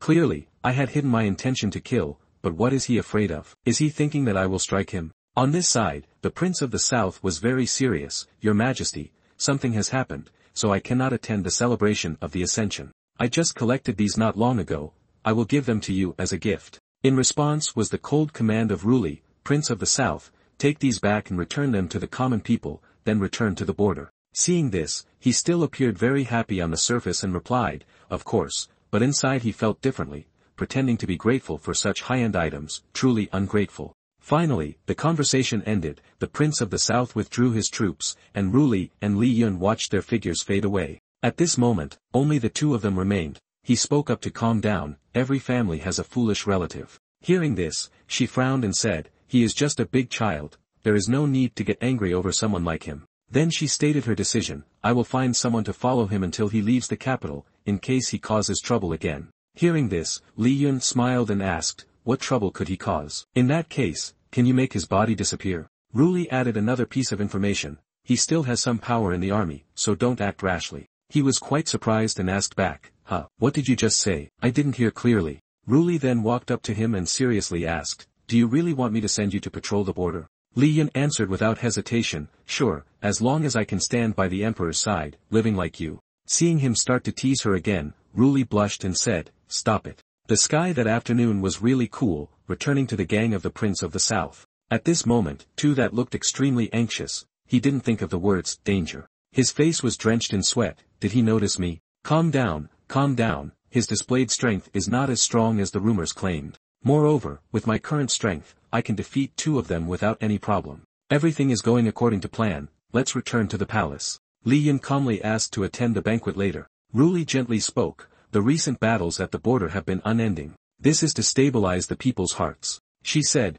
participating in the nation's banquet could also threaten them. Li Yun smiled, it's a small matter, when the time comes, I'll be beside whoever comes, then I'll bite that person. His eyes flashed with determination. It should have been done earlier, directly tell them whatever rebellion they want to create we can discuss when we meet. Ruli frowned, you're not saying I'm a dog, are you? You speak as if I'm a tyrant. Li Yun replied, how could that be? What I mean is a righteous partner. Everyone is also righteous, you tell yourself your wife still has the kindest heart. Her gaze became sharp, I want to let them see how formidable my husband is. And then see if they dare to be angry but not say anything. Li Yun looked down at the dining table, then it settled, the food is getting cold, let's hurry and eat. The two couldn't hide their surprise and looked around. The dining table was empty, there was not a single dish left, where did the food go? Lu Shui, with a mouth full of food, said eating is like fighting, you are all too weak for anyone to fight. He pinched Lu Shui's cheek, you say that to the most formidable person in the world.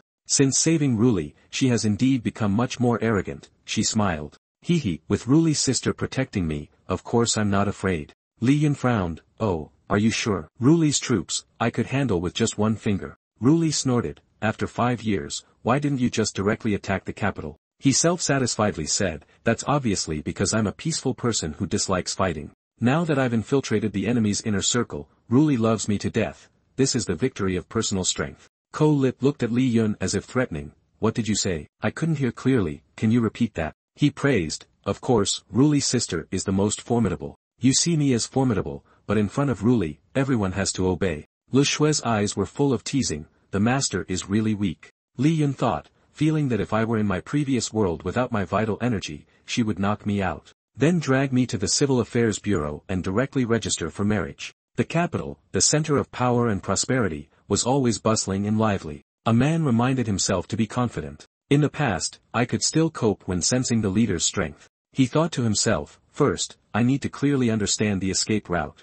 After assassinating the emperor, I can then leave. This person named Tu that is the strongest strategist of the Yun Xian Chao. Since childhood, his innate talent in swordsmanship was as elusive as a ghost, earning him the title of Sword Demon. Yet, he had never gained fame due to a critical flaw. Suddenly, someone shouted out, voice filled with panic, could it really be a ghost? A sense of worry surged within him. Sword Demon, has my identity been exposed? He felt immensely uneasy. It was just a common crowd of Daigon, yet they know my identity. Daigon is truly formidable. His heart heavy with concern. Was Tsu Shi sending me to harm me? Should I run away? He must be jealous of my talent, wanting to scheme against me. There must be some evil plot. The middle-aged man looked at the dagger in his hand. This dagger he had just bought. Why is it broken? Must be a ghost's doing. Tsu Shi took a deep breath. So it turns out that's how it is. I must have overthought things. However, being cautious of others isn't necessarily a bad thing. He appeared extremely confident on the outside but was seriously paranoid about being harmed, constantly teetering on the brink of collapse. Fei Yen held a chicken leg in her hand. It indeed feels best to be 80% full. Tsu Shi was lost in thought, looking at her, this girl. He thought to himself, is she not the girl who was next to the emperor during the day? I really am fortunate. Fei Yen felt confused and uncomfortable. Who is this strange person? Why does he keep staring at me? Does he want to steal my food? Tsu Shi calculated silently, first, capture her, then target that man of the emperor. His brows furrowed, unable to hide his confusion and suspicion. What? Tsu Shi suddenly bent down. Why does this girl have such a strong aura? A thought flickered in his mind. Could she be the secret weapon of that emperor, the ultimate weapon of Daigon? Fei Yen looked at Tsu Shi. Isn't he here to steal my chicken leg? Did he come to beg? Even if he asks nicely, I won't give it to him. Behind her was an invisible force, like an undercurrent. Each wave from Fei Yen was not natural but rather influenced by a hidden force behind her. Ruli spoke gently, why are you putting your hand on the wall? Li still slightly tilted his head and whispered, there's a thief outside, I want to scare him. Tsu Shi told himself, as expected, I still wasn't careful enough, this world is truly dangerous. That girl is next to the emperor because she possesses strength that surpasses that thief. He wept internally, I am so foolish, I must have fallen into a trap. They must have had a plan all along. Fei Yen couldn't help but feel surprised and confused. Crying, wanting my chicken leg, how long has it been since they've eaten? She threw the chicken leg on the ground, causing an oddly silent atmosphere. Fei Yen huffed, consider it my good mood, hurry up and eat, she thought to herself, even though I don't really want to. Tsu Shi sat down, forcing himself to eat the chicken leg off the ground, which humiliated his dignity.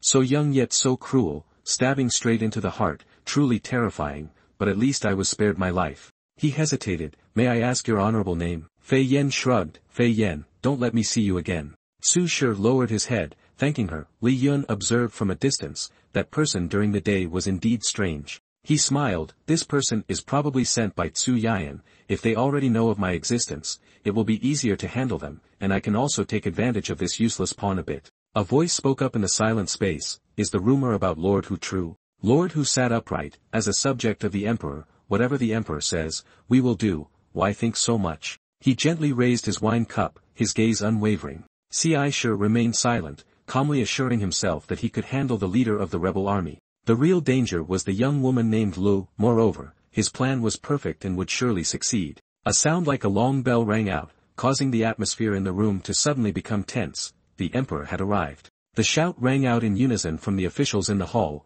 welcoming the emperor. Li Yun looked at Ruli, you caught a slight cold last night, don't drink anything cold. She nodded slightly, I know. Lord Hua respectfully asked, may I ask who is the person sitting next to the emperor from the royal family? His gaze swept over Lord Hu, who replied, you know about this matter, thank you, bowing his head, the leader is too polite. Ruli gently opened her mouth, didn't you already know the answer to this question? The eyes of everyone in the room widened in surprise. The rumors were indeed true, there had never been a precedent like this before. The two of them clearly had not, especially since he was the leader of the rebel army. A hand slammed down on the table, the sound echoing in the quiet space. The voice of the Prince of the South carried disdain, where is the traditional etiquette of our ancestors? The people around whispered, indeed, is the Prince of the South that brave? His mouth continued to spew out criticisms. A rebel can actually ascend to the throne, this is truly against etiquette. Ci Shi stood to the side, laughing, I have succeeded, the mesmerizing charm I used has indeed provoked the Prince of the South.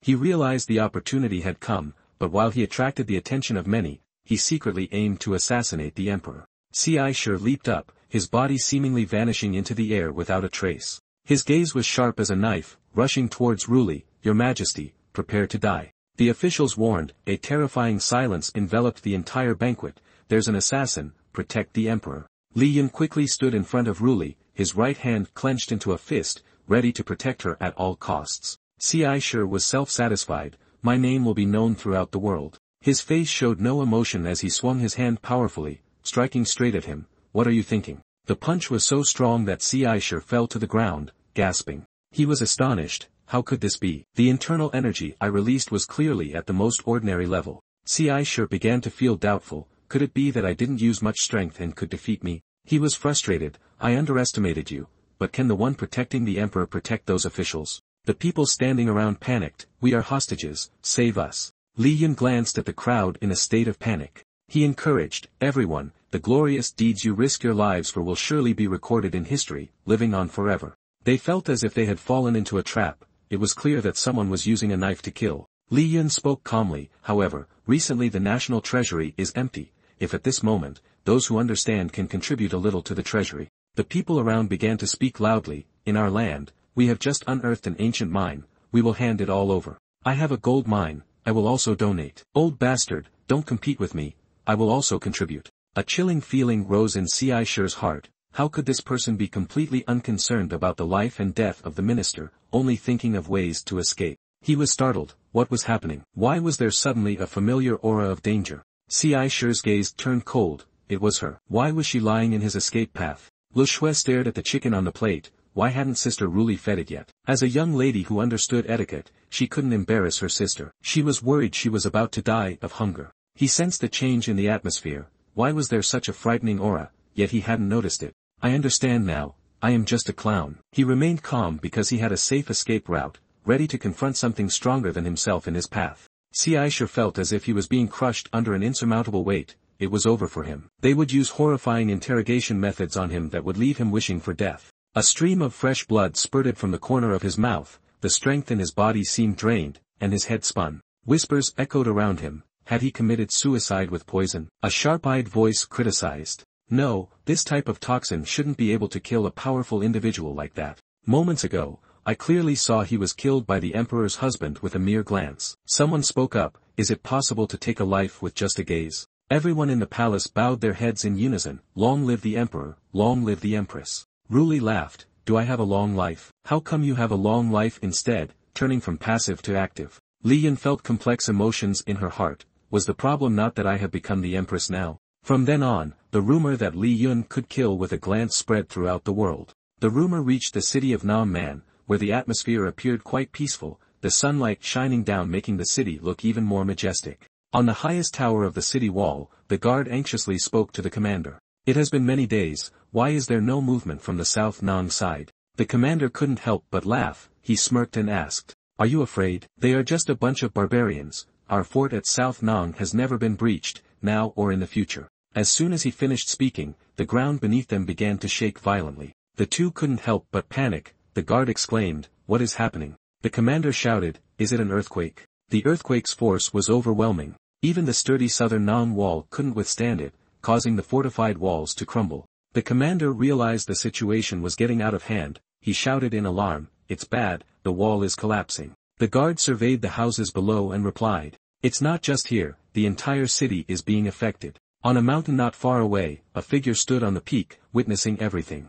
A joyful voice exclaimed, Ziyan is indeed impressive. The person was none other than Zhao Quan, his tone full of confidence. This is the power we presently hold, a power that can destroy everything. Though Ziyan did terrible deeds, he still had a sliver of humanity left within him. It's just that the casualties were too great, innocent people were also affected. Zhao Quan turned to him and scoffed. He seemed completely unaware that his actions were inhumane and replied, cities can be rebuilt. People die, new ones can be born. As long as this world ultimately belongs to me, no matter how many sacrifices are made, I can create a perfect nation. Then he turned back to look at Nam's declining state and laughed loudly, the nation of the dot, ha ha ha. Ziyan was also convinced by Zhao Quan, he smiled and said, as long as your majesty is satisfied, that's enough. In the quiet deep forest, the air here is very fresh, with gentle sunlight streaming through the leaves. Li Yun sat beside his prince, and the two enjoyed the picturesque natural scenery before them.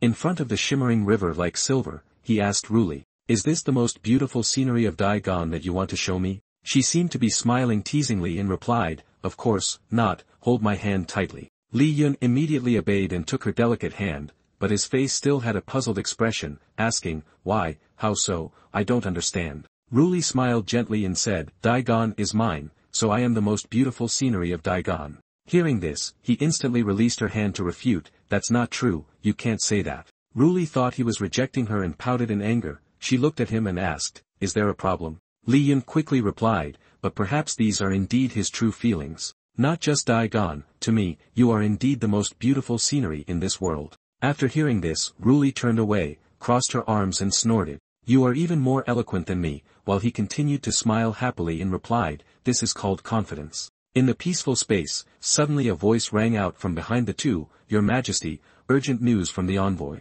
It was Lai Hai. He hurriedly reported, the southern city has been breached. Ruli, hearing this, could not help but feel it was unreasonable. She frowned and asked, how could the iron wall of Daigon be breached just like that, is this true? He continued to report, according to the surviving soldiers. There was an earthquake in the city, leading to the destruction of the entire city. She skeptically asked again, an earthquake? The envoy's face grew even more serious, and furthermore, it's not just that. Because of this, rumors have spread all across the borders, describing this earthquake as a rebellion against the will of your majesty, causing divine punishment to descend. Ruli's eyes showed clear anger. She raised her voice and asked, what? Li Yun maintained the cheerful attitude from before. He smiled and reassured her, my dear, don't be angry, being angry is not cute anymore. There is a weapon in the rebel army, I call it the seismic machine. It can produce large vibrations within a certain range using internal energy to create earthquakes. His words inadvertently revealed a part of the story from before. Ruli and Lai Hai couldn't help but raise their eyebrows, inwardly scolding him, so he is the mastermind. He seemed not to realize his slip of the tongue and continued, perhaps Si Yen followed my method to create one, I just provided the idea. Ruli anxiously asked Lai Hai, how is the damage at the border now? He seriously replied, the casualties cannot be estimated anymore. Moreover, they are extremely frightened, some people have even sought refuge in the south. In the current chaotic state of the country, making quick decisions is extremely important. Ruli is a compassionate leader. She issued orders without hesitation, immediately distributing food and using the treasury to help the people. However, he worryingly replied, but our Daigon treasury has been depleted after the royal family's affairs and the chaotic battles at the border, it's truly empty now, it may be difficult to continue. At this moment, Li Yun suddenly remembered something. He said, you forgot, during the national banquet, many of the ministers also supported quite a lot. Especially Zhen Nan Wang, in order to wipe out relations, he directly donated a large sum, now it's just the right time to use it. You still maintain a positive attitude to reassure the two people, it's okay, just leave the rest to me to handle. Ruli, feeling a bit uneasy, asked you, what do you plan to do? We still don't know the situation of the opponent. You expressed your idea, this device can be used once, but it can also be used a second time. We can't let innocent people suffer anymore, the only way to quickly resolve this issue is for me to take action. She listened and solemnly reminded you that you had to be careful. You gently told her, with a tone full of conviction, not to worry, even if Daigon attacks, I won't be defeated. She gazed at you with her sparkling eyes, her voice filled with resentment, if you get injured, 1 year's worth of your snack money will be deducted. You lightly touched her cheek and replied, there isn't much to begin with, then I should save a bit. Then you turned your back and walked towards Lai Hai, saying, little Tran, come with me to the border. Your face showed a clear fighting spirit, your will was ready to tackle the major issue of the country. You coldly declared, it's time to resolve this thoroughly. The country of Daigon, once beautiful and peaceful, is now engulfed in chaos, rooftops are beginning to smoke with flames. It turns out the calamity wasn't caused by an earthquake, but rather soldiers had stormed and causing havoc, mercilessly killing many innocents. Before the corpse of one man he just killed, the soldier grumbled unpleasantly, blocking the way for me, you deserve to die. But he was so inhumane that he murdered a man in front of the man's father and daughter. The old man held his grandchild and exclaimed, why, you are clearly soldiers of Daigon, why do you want to seize our food and even kill your own people? He didn't show any signs of remorse but instead wore a cunning smile and replied, why, this is the king's order. The pay and rations of the imperial army are insufficient, as citizens of Daigon, you must contribute. The poor old man hurriedly knelt down and earnestly pleaded with him, sir, please leave us some food, give us a chance to live. But sadly, just as he finished speaking, an arrow shot straight through his heart. He barely had time to widen his eyes in surprise and fell unconscious. The poor child, having lost both her father and grandfather, knelt beside him and cried out in pain, Grandpa, Grandpa, but there was no response. The soldier witnessed this scene and looked over at the person who had just shot the arrow and said, Ailwan, are you stupid? We must let them live. Ailwan smiled, he smirked and replied, I'm sorry, I haven't killed anyone in a while, I couldn't hold back. The girl trembled with tears in her eyes and said, that person is from Nam Man, you are not people of Daigon. He heard this and approached her, his voice threatening, exposing her, I have no choice, let's deal with her too. The girl could only shrink back, closing her eyes tightly in fear, and in her heart, she silently blamed, why? We clearly haven't done anything, yet we've encountered this, is there anyone coming to save us? Suddenly, she heard the soldier's agonizing scream and watched him fall in pain. The boy was both surprised and confused. What happened? At this moment, in front of the boy were Li Yun and Lai Hai. It turned out you had taken down that soldier. You concernedly asked the girl, are you alright, little lady? The girl looked at the young man standing in front of her, the one who had saved her. In her eyes, he was like a shooting star shining brightly. She looked at him with an admiring gaze and asked, are you a messenger sent by the divine? Yu cheerfully replied, no, we are here on behalf of His Majesty the Emperor. Just then, behind them came a group of armed thugs shouting, who are they? Kill them all. Lai Hai warned Li Yun, another group of people is coming, don't talk anymore. He held out something that looked like a tapioca pearl in front of the little girl and instructed, your mother is still alive, give this pill to your mother, your grandfather will be fine too. He gently patted her head, listen to your brother, close your eyes and count to 3 before opening them. The gentleness he showed to the little girl was in stark contrast to the hatred he felt towards the enemies. His eyes radiated seriousness as he said in a deep voice, the bloody scene should not be seen by the child. In the city, the chaotic sounds grew louder. In the forest earlier, the fresh air was completely untouched by the horror in the city center. Li Yun and Lai Hai ventured deeper into the forest,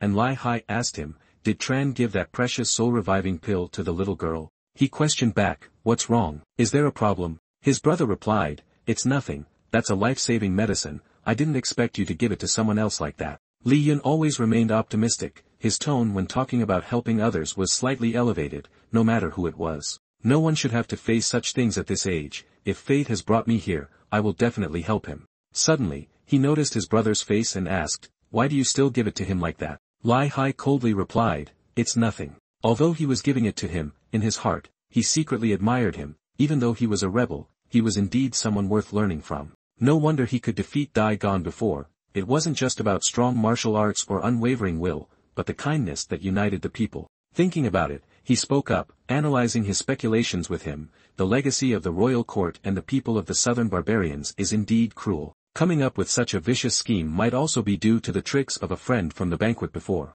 But he stubbornly refuted with his intuition, if it were someone I knew from the banquet, he would never do such a thing, he wouldn't involve innocent people in this. Suddenly he stopped and said, wait, I've discovered something. His brother curiously asked, what is it? The two of them stopped in front of something brownish-black, resembling clumps of dirt. He asked his brother, look, do you know what this is? His brother skeptically replied, isn't it just dirt? What's so special about it? He raised a finger and mysteriously said, poke it with your hand, and you'll know what it is. His brother followed his instructions, poked it with one hand, and commented, it's quite soft. He stared at his finger in confusion and asked, it smells really strong, what on earth is this? Meanwhile, Li Yun was laughing excitedly behind him. Then he pretended to be knowledgeable and explained, this is a valuable item from horses, also known as horse manure. After hearing this, his brother felt like he wanted to sink into the ground, feeling both embarrassed and scolding him, you're playing tricks like this, be careful I might turn against you. He quickly replied, isn't this to enrich your knowledge on the battlefield?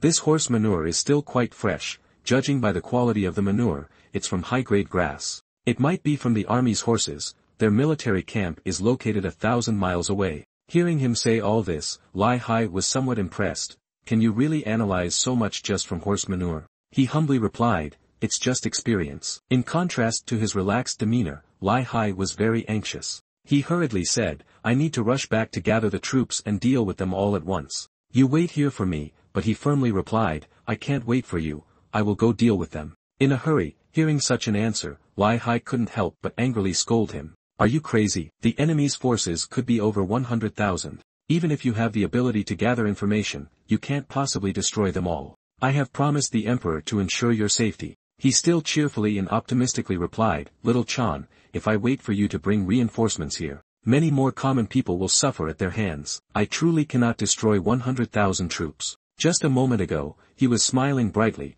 but in the next moment, his face transformed into the cold expression of a strong warrior. But if I can instill fear deep within their souls, that is something I can do. The scene shifts to a camp with strict fences and watchtowers. On that high tower, 2 soldiers were on duty, seemingly noticing something. The green-haired soldier in the lookout exclaimed, "Another person is coming to seek death," causing the brown-haired soldier to look on in confusion. Indeed, from afar, there was a shadow of someone walking alone towards this direction. It was Li Yun, walking slowly with determination towards the guards. The brown-haired soldier sneered in disdain upon seeing him. Perhaps this person's mind is not right. Turning around, he suddenly couldn't see the shadow of the boy anymore. The other soldier wondered, where did he go? Did he run away? Peeking near the tower they were guarding, they saw the young man's head. They shouted loudly, "He is down below." Li Yun bit his lip, his hands clenched into fists surrounded by a green light as he gathered strength. Li Yun quickly raised his hand and unleashed a powerful strike full of focus.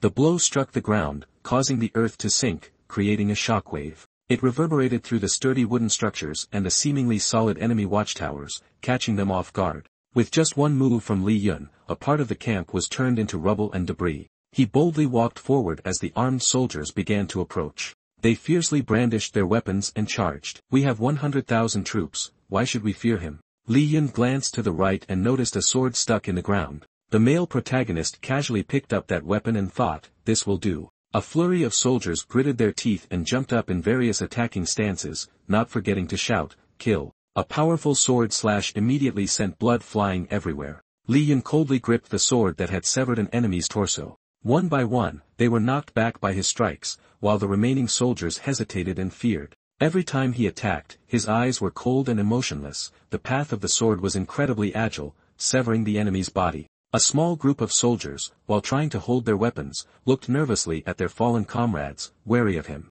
He said nothing, only furrowed his brow, channeling energy into the blood-stained sword pointing towards the crowd. Li Yun's eyes were fierce, staring directly into the fear, and he uttered, "One strike." The destructive power would sweep across the area, with light covering a vast space, obliterating thousands of troops. Now, only piles of broken wood and debris remained, dust swirling everywhere. The dead soldiers could not even close their eyes, their lifeless bodies scattered without restraint. In that deadly situation, Li Yun appeared with a proud and heroic stance. This only increased the pressure on all the survivors, who stared wide-eyed and shouted, "Monster, monster." No one reminded anyone, every person dashed off in horror, screaming for help, saying they would not do it anymore. But before they could escape, one of them crashed face-first into the shattered body of someone. Han collapsed to the ground, startled when he saw the person in front of him. That person said, "Don't block my way, get out of my way." The fear intensified as his face darkened, his tone stuttering as he said, "This flag is..." It was a flag with a bull's skull wearing a hat and 2 crossed bones below it. 4 members of Wu's team appeared. They were introduced as the Black Horns tribe Tupis. The soldiers expressed their feelings towards Li Yun upon seeing their group. The young man stood emotionless, silently observing. "They are the strongest tribe, they can definitely overpower this person." Someone among them thought, judging by their expectant expressions. "They say strong opponents like to fight strong opponents, he is doomed." At this point, the young man smiled brightly, while Wu turned to the noisy crowd, gritting his teeth in annoyance. He approached and looked at the now bewildered soldier. His expression hardened, and he quickly threw a powerful punch that distorted the opponent's face. He fell to the ground, unconscious, while the remaining soldiers stood in shock. The young man raised his hands and shouted, "Long live the leader! Long live the leader's wife!" A member with green hair in his team quickly voiced, "Yes, leader. Eliminate them all." All 5 soldiers listened, their teeth clenched in disbelief. What kind of situation is this? Thus, the 2P group charged in to deal with the remaining remnants of the enemy in front of the male protagonist. He could only smile inwardly, hoping their energy remained abundant and that they wouldn't drag him back later. The scene shifted to a sign above the large door indicating the residence of the noble Ruli. She held on to it with slight worry, wondering why that fool hadn't returned yet, with no news at all. At that moment, a maid stood in front of her reporting, "Your Majesty, Lady Lai Hai has sent news from the front line." She turned her eyes toward the source of the sound, paying close attention, her mouth commanding, "Read it out." After reading the note, her expression changed, exclaiming, "What? How could this be?" Upon seeing the queen's reaction, the maid speculated, could it be that trouble had arisen at the front, causing the Majesty to stress? Resolutely, Ruli commanded, "I will personally go to see it myself." Meanwhile, she sulked internally, thinking, what a worrywart, when will he return to settle his debts? back at the site where Li Yun had caused a mess, amidst the ground and wooden stakes. He was gradually delving deeper into dispatching the soldiers, expertly slicing off heads, arms, and bodies of the enemies.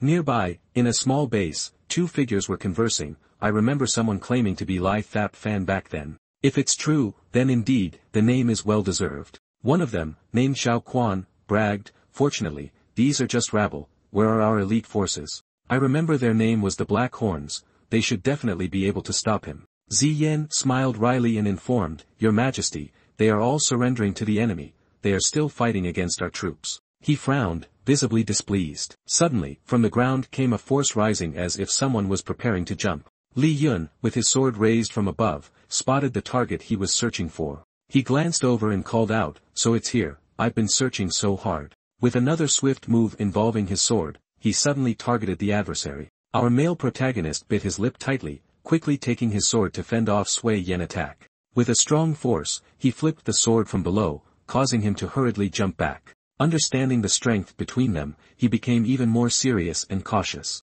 He also straightened his facial muscles and complimented him. "Leader, your strength has improved a lot. You laid out all your doubts. What exactly is your purpose in causing trouble for me everywhere? Aren't you afraid that I will just kill you and take your place?" In response, he feigned indifference, saying, "Even if you kill me, it would be useless. The descendants of my family number in the thousands. Someone will take my place." Ziyan agreed, "Leader, instead of killing me, I advise you to leave here and go to Jiangnan City to see. The tragedy in Xiangnan City is happening again in Jiangnan City. If you run over there now, you might still make it. If you wait too long, it won't be easy to leave." As he finished speaking, a group of soldiers with weapons rushed in, shouting to protect the emperor, causing him to turn around and look. Still in a relaxed posture, Li Yun exposed his trick. It was indeed a clever scheme, using the common people as a trump card. He exchanged glances with him, his eyes containing discomfort. "This grudge, I will remember." In another location, slightly more distant with the presence of trees,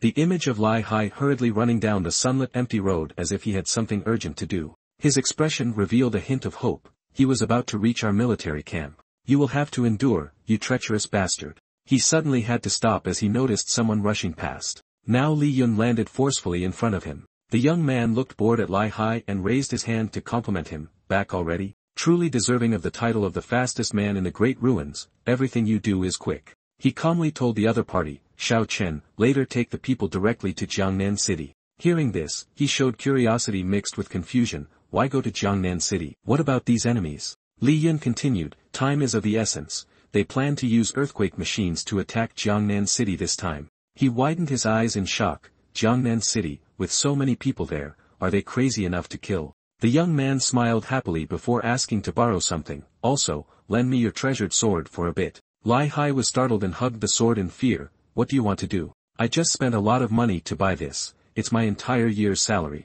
He took the weapon, raised it high, and walked away. "Time is urgent. I have to try to stop them. The task of resolving this later depends on all of you," he said, leaving him confused. Lai Hai's tears flowed for his precious item, my newly bought treasured sword. In another view at Jiangnan City, grand in scale with high, sturdy walls. Inside the Divine Hall, dozens of civil and military officials were kneeling respectfully on both sides, with an official welcoming them in the middle of the carpet. Ruli stepped out solemnly, followed by Lu Shui and Ouyang Tian, both pouting unhappily. The girl asked, "Sister Ruli, aren't we supposed to go to battle? Why are we here?" She frowned and explained, "The situation at the border is unstable, rumors are spreading everywhere. I will start addressing the fundamental issues to comfort the people. Moreover, after the fall of Xiangnan City, Jiangnan City is the only stronghold left. The enemy will definitely lead an attack here. My presence can boost the morale of the military and the people." The Grand Minister welcomed them with clasped hands. "Your Majesty, what brings you and your entourage here today?"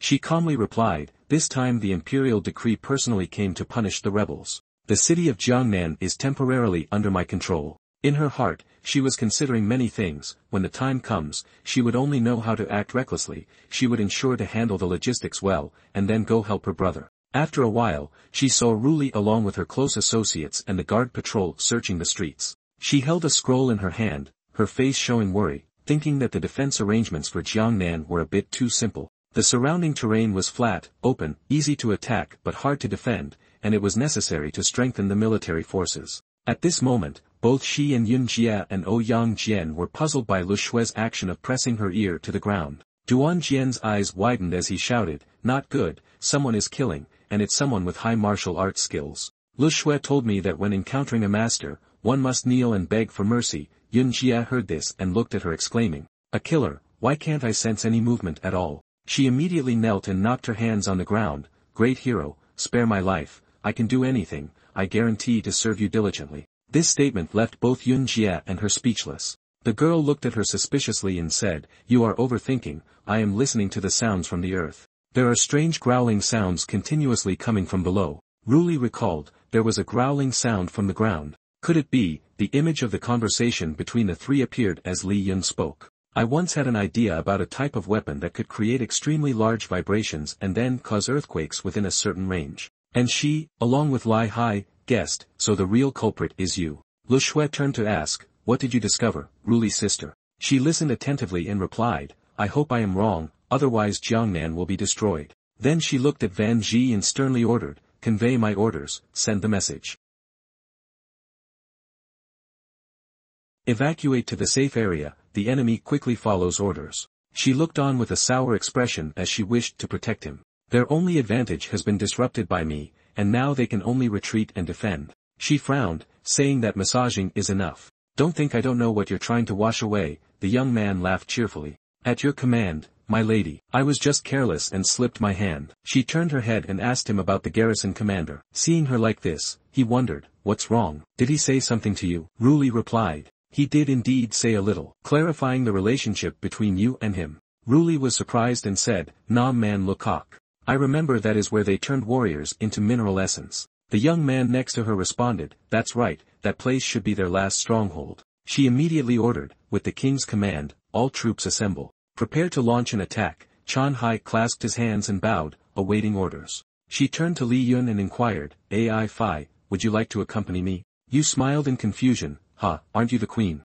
Ruli smiled with squinty eyes, "Ai Fi has always been the most favored. Of course, I must give you this title." Moments later, Ruli resolutely decides to leave. Li Yun probed a little further, "Then what am I to you, do I have any title?" She blushed with joy, "Let me think for a moment, if not, I will just call you martial arts concubine." You happily bowed in respect, "Then thank you, your majesty, for the happiness present on the queen's face." She then gestured to a soldier, bringing forth something that caught your attention behind. The soldier approached with a box containing a treasured sword, the voice from Ruli conveyed, "This time I also have a gift I want to give to you." Looking at the sparkling sword, she introduced, "This is the heirloom sword of the Daigon royal family, ranked second among the 12 divine weapons of the Thap Chao, named the Ren sword." The other party enthusiastically informed that this treasured sword is quite special. It can only be wielded by absorbing the Daigon Long Qi, saying that if the citizens have not evacuated, neither can she. You, upon hearing this, were surprised, "Absorbing the Daigon Long Qi, I am not an emperor, where would I find Long Qi?" Suddenly, she blushed shyly, "No, I am sure he will have the dragon energy, I will look up some texts. I discovered that there is a method to help those close to absorb dragon energy from the emperor." This interesting detail made the young man even more bewildered. "What method? Teach me quickly." Ruli blushed even more and turned away, concluding that he did not need to know. In short, she affirmed that he had dragon energy. The camera angle shifts to an area full of valleys and lush greenery. At the foot of the mountain, there is a cave blocked by a door. And from within, the voices of two men can be heard expressing their frustration. "How detestable, our trump card was directly destroyed by that man." Chiu Tran gritted his teeth and complained, "It is all because of those damn traitors. I want to chop those young couple to pieces and feed them to the dogs, no, better to feed them to the pigs." With a determined attitude, she commands a group of soldiers. As he spoke, this man's eyes gleamed with excitement. "Tu Yen, can this weapon be used now? It seems that only it can suppress that traitor."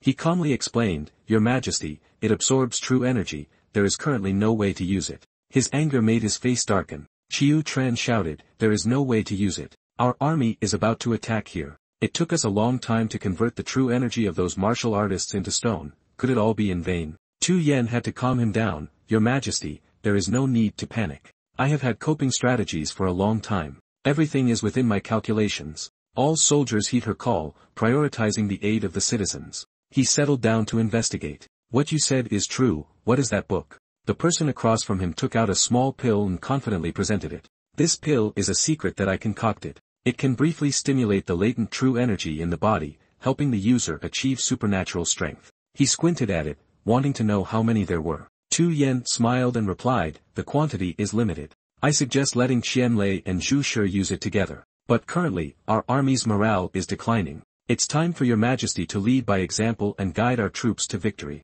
protecting them and guiding them swiftly to the designated safe area. Zhu clenched his fist tightly, gritted his teeth and shouted, truly, heaven does not want me to perish, the time has come for us to counterattack. On the other hand, the enemy seemed to be calculating something very profound, hard to predict. But they also echoed, that's right, it's time. The scene shifts to midnight, as light spills out from the room. Li Yun carefully placed his hand on his mouth looking at the treasured sword, puzzled. Having studied for half a day still unsure how to use this sword. Ruli, again watching the young man lost in thought, couldn't help but ask, what's wrong? He helplessly told her, I've tried so hard but could only make it twitch slightly. Ruli just smiled and walked closer to him gently saying, it must be that the dragon energy is still insufficient. They bowed their heads respectfully, obeying orders. So she immediately suggested a duel with the young man. Aren't you curious about how to achieve dragon energy? But he just pursed his lips signaling that he didn't really understand. He wondered how long it had been, how she had placed her hand gently on his bare shoulder.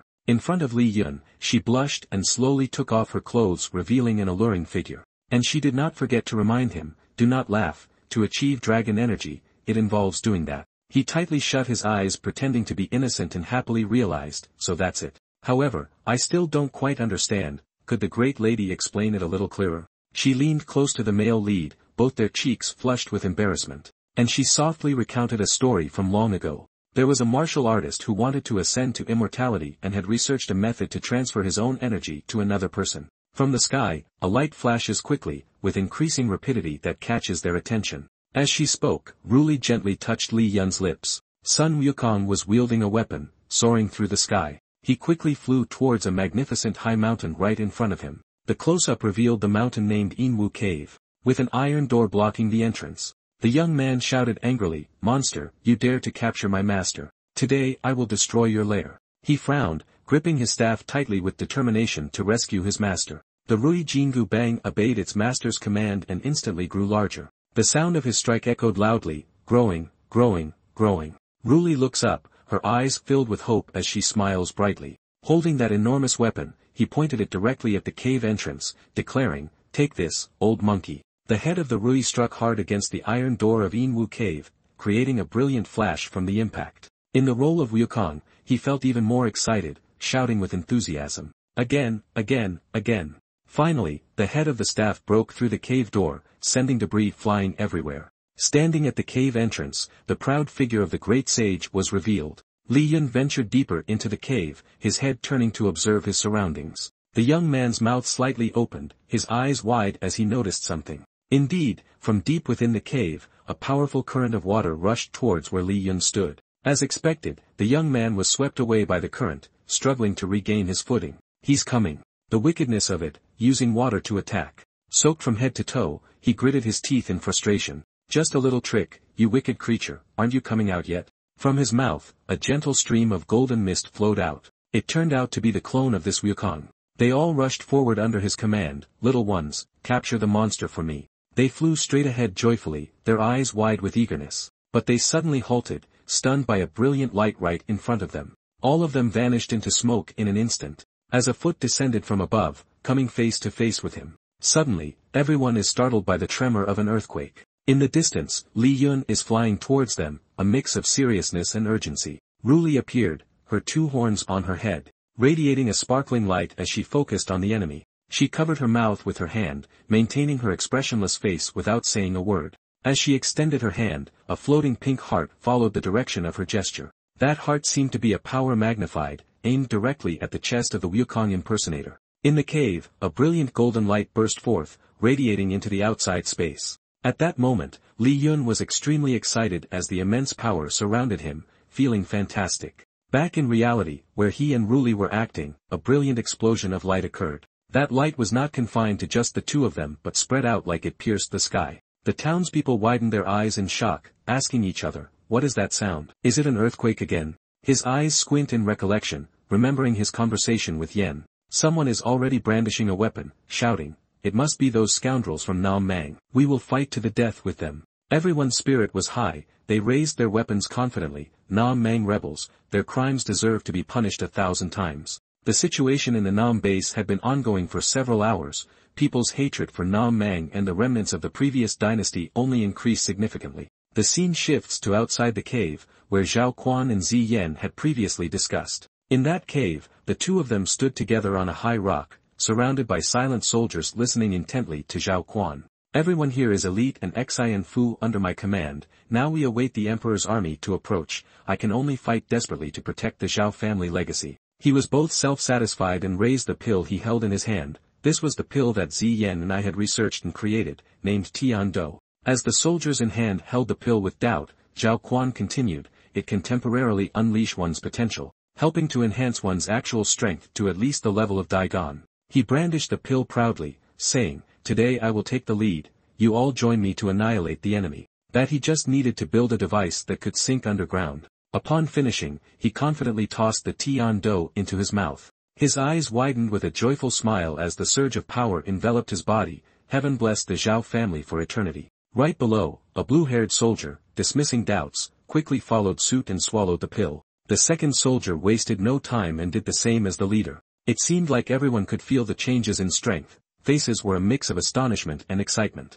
The atmosphere in the cave shifted from the earlier gloom. The bloodthirsty soldiers enthusiastically shouted in unison, Heaven bless the Zhao family for eternity. But strangely, one soldier began to exhibit unusual symptoms that drew attention from those around him. His face swelled up, with round lumps rapidly increasing in size. Finally, the lump reached its limit and burst, causing blood to splatter before the witnesses, and then use anti-gravity to potentially create an earthquake. The other soldiers were destined to share the same fate as the unfortunate first one. Zhao Quan was bewildered by what happened to the soldiers and felt an inexplicable rage. What is going on? He spat out a mouthful of fresh blood, his eyes widened in shock at this reaction. He clutched his chest, sank to his knees on the ground, with blood still on his lips. Facing him was Zi Yan, who wore a nonchalant smirk. Zhao Quan recognized the traitor immediately. Zi Yan, I trusted you so much, and you dared to betray me. He coldly replied, I didn't deceive you. The true energy increased significantly. It's just that your body cannot handle it.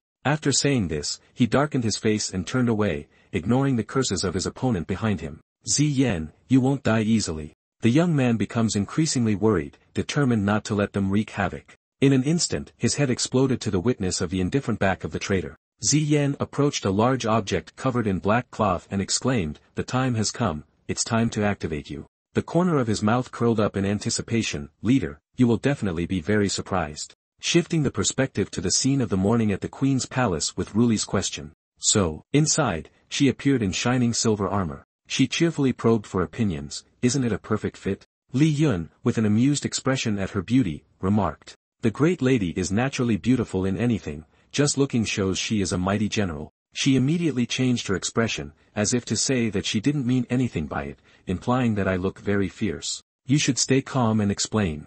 Standing atop a high building, he sees the earthquake wreaking havoc below. No, this is called a commanding aura. Enemies who see it will be so enchanted they will surrender immediately. She smiled to indicate her acceptance, her words smooth and light. If it really went that smoothly, that would be great. Just as she spoke, a strange noise from outside drew the attention of both. Ruli seemed a bit confused and turned towards the source of the sound, wondering what was happening. Is the enemy attacking? Li Yun reassured her, telling her not to panic. I am here to protect Jiangnan. Stay here, don't run around. Let me see what's going on. With that, he stepped outside, leaping onto the rooftop, moving swiftly like a rabbit from place to place. He hadn't gone far when the young man was stopped in his tracks by what he saw. Right ahead, in the dust of the village, was a very large shadow that looked like a mountain. The stones of the pavement are shifting in long streaks, confirming that the epicenter of the quake is right here, likely beneath him. No way, the remnants of the last dynasty got rid of such things. Could it be?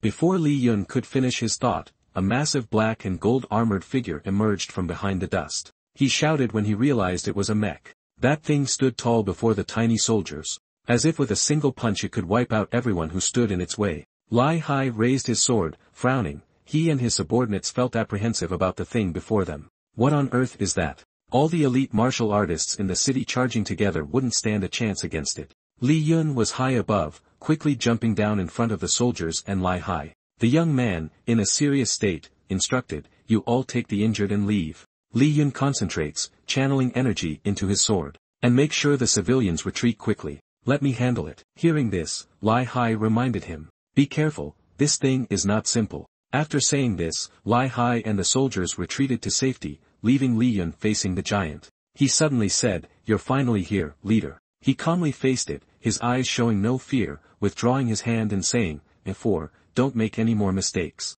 "So this armor really is from Tu Yen," he again firmly declared. "Sorry, even if I am wrong, this time I will stand my ground." Li Yun stood tall with his arms crossed, facing the giant that was dozens of times his size. "What is your purpose?" Vowing to himself that he will not allow anything to happen that would cause Ruli sorrow. "There's still time to withdraw, don't make any more mistakes." Tu Yen spoke with a sharp tone, "Is the leader still this naive?" Immediately, he swung his massive fist down at Li Yun. The ground around them shattered, the shockwave spreading out, showcasing its immense power. When he stopped, there was only a crushed area covered in dust. It seemed that Li Yun had perished beneath the rubble, but he reappeared right behind Tu Yen. The young man focused intently and quickly counterattacked with his own punch. Tu Yen had also quickly noticed his presence, his red eyes signaled dangerous intentions. Li Yun could only strike the edge of the mech's helmet, while two red laser beams shot from its eyes. The areas swept by the beams were devastated, resulting in explosions that filled the air with smoke and fire.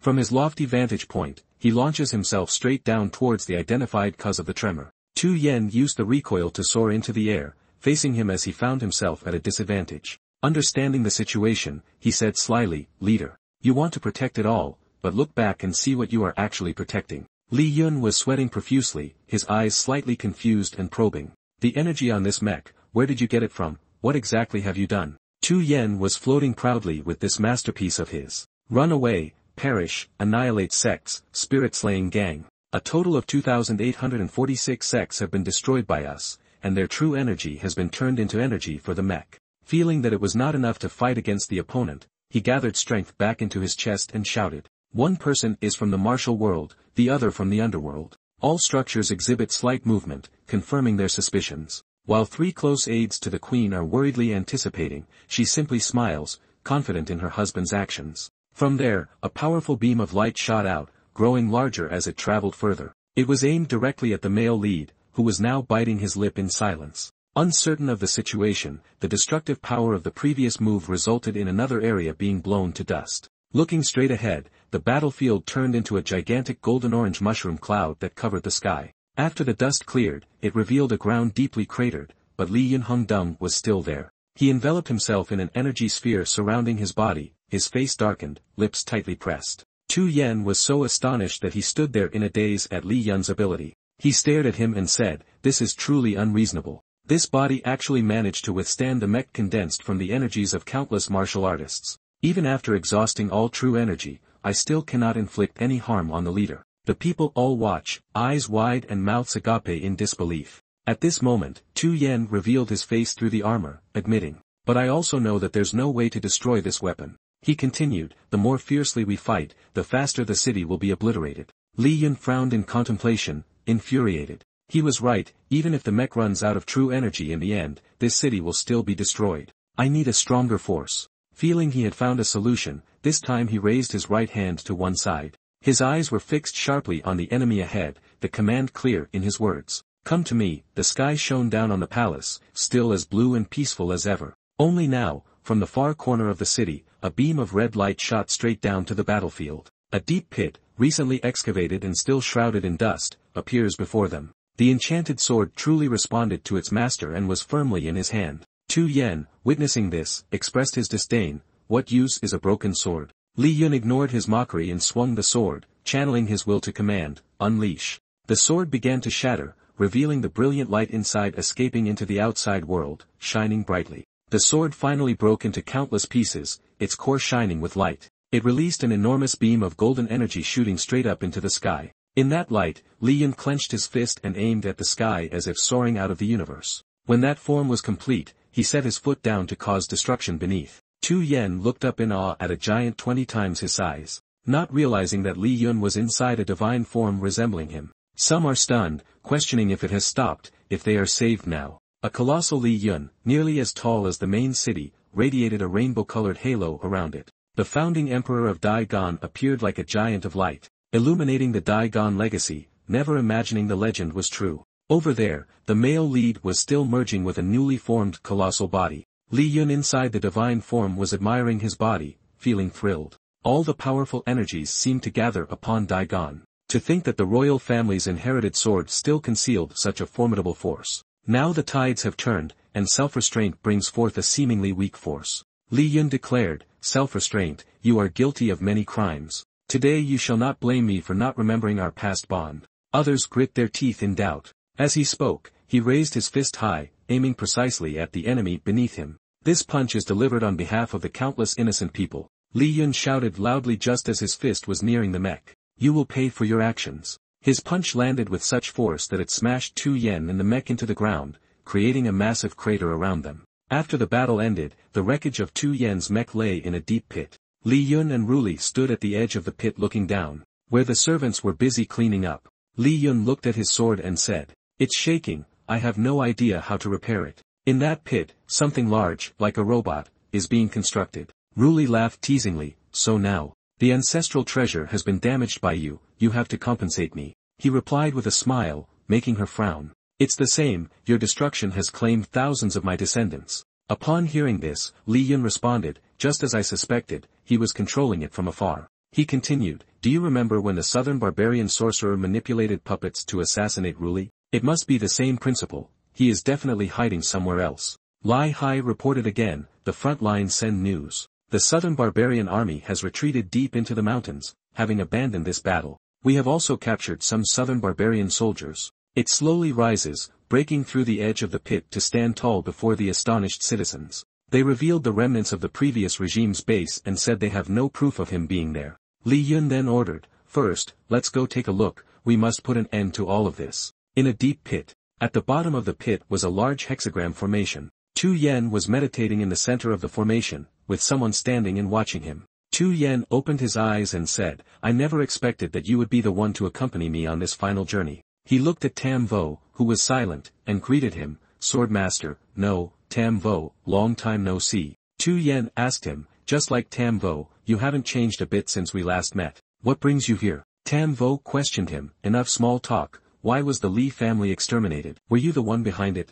Li Yun stands tall with his sword on the robot, with electrical sparks flickering around. He replied, do you know the name Southern Barbarian Chi Master? The Li family is the descendant of the Southern Barbarian Chi Master. In order to completely control the Southern Barbarians, they secretly exterminated the Li family. Luckily one person survived. He continued, her name is Le Shui. Unfortunately, she did not inherit even 1% of old Li's IQ. If not for her secretly protecting her to reach the capital, she would have long since perished. Tam Vo questioned, if you did that, then why continue to slaughter the common people and assassinate the new emperor? Tu Yen replied, what do you think? He added, forget it, having someone know the truth isn't too bad. They direct their astonished chatter towards the young man. Since childhood, I have learned medicine, only to be groomed as a pawn for the Chi family. In the end, I was forced to work as a killer. He remembered when Li Yun had once said to him, welcome to join the rebel army, my dream is to pilot a Gundam. What is your dream? Xi Yen told Tam Vo,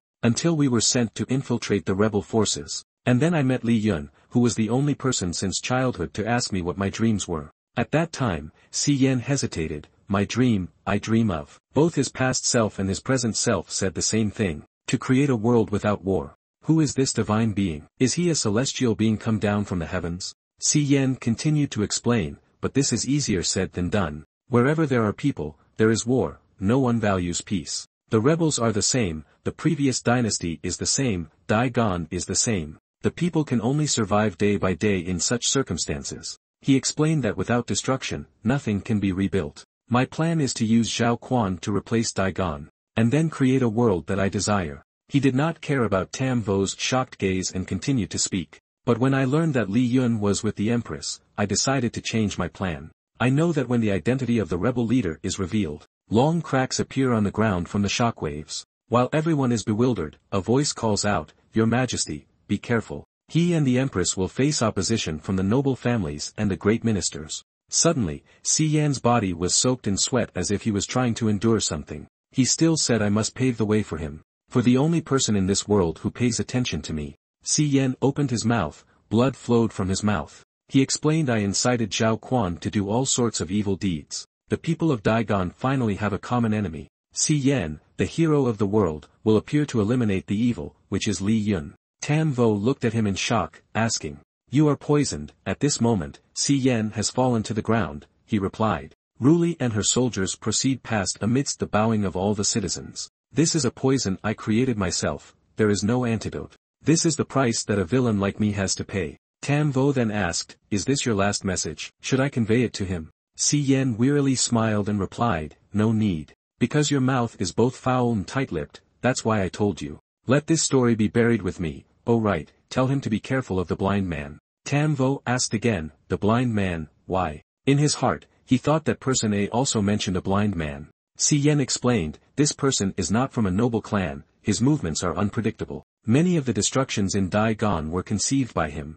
A middle-aged man inquires, "Your Majesty, why is someone younger than you bowing and asking, why are you here?" "Luckily he trusts me more, otherwise Daigon would have encountered you already." Tam Vo saw that he was about to die and said, I understand, rest in peace. Now I will remember, so don't forget to burn some gold for you." Xi Yan smiled and replied, "Your mouth is still as foul as ever." A moment later, someone walked in. Li Yun, accompanied by Lai Hai, saw Tam Vo and Xi Yan's corpse. He immediately asked, "Tam Vo, how come you are here?" Tam Vo picked up a sword and replied, "I came to find him to ask a few things, I didn't expect you to come as well." He laughs joyfully, asking her, "What are you doing at the front lines?" "This sword is for your wife, consider it a congratulatory gift." Saying this, he turned to leave, "We will meet again later." Lai Hai checked Xi Yan's body and then announced, "He is dead, judging by his appearance, he died from poisoning." At this moment, Tam Vo spoke about Xi Yan's last message to Li Yun.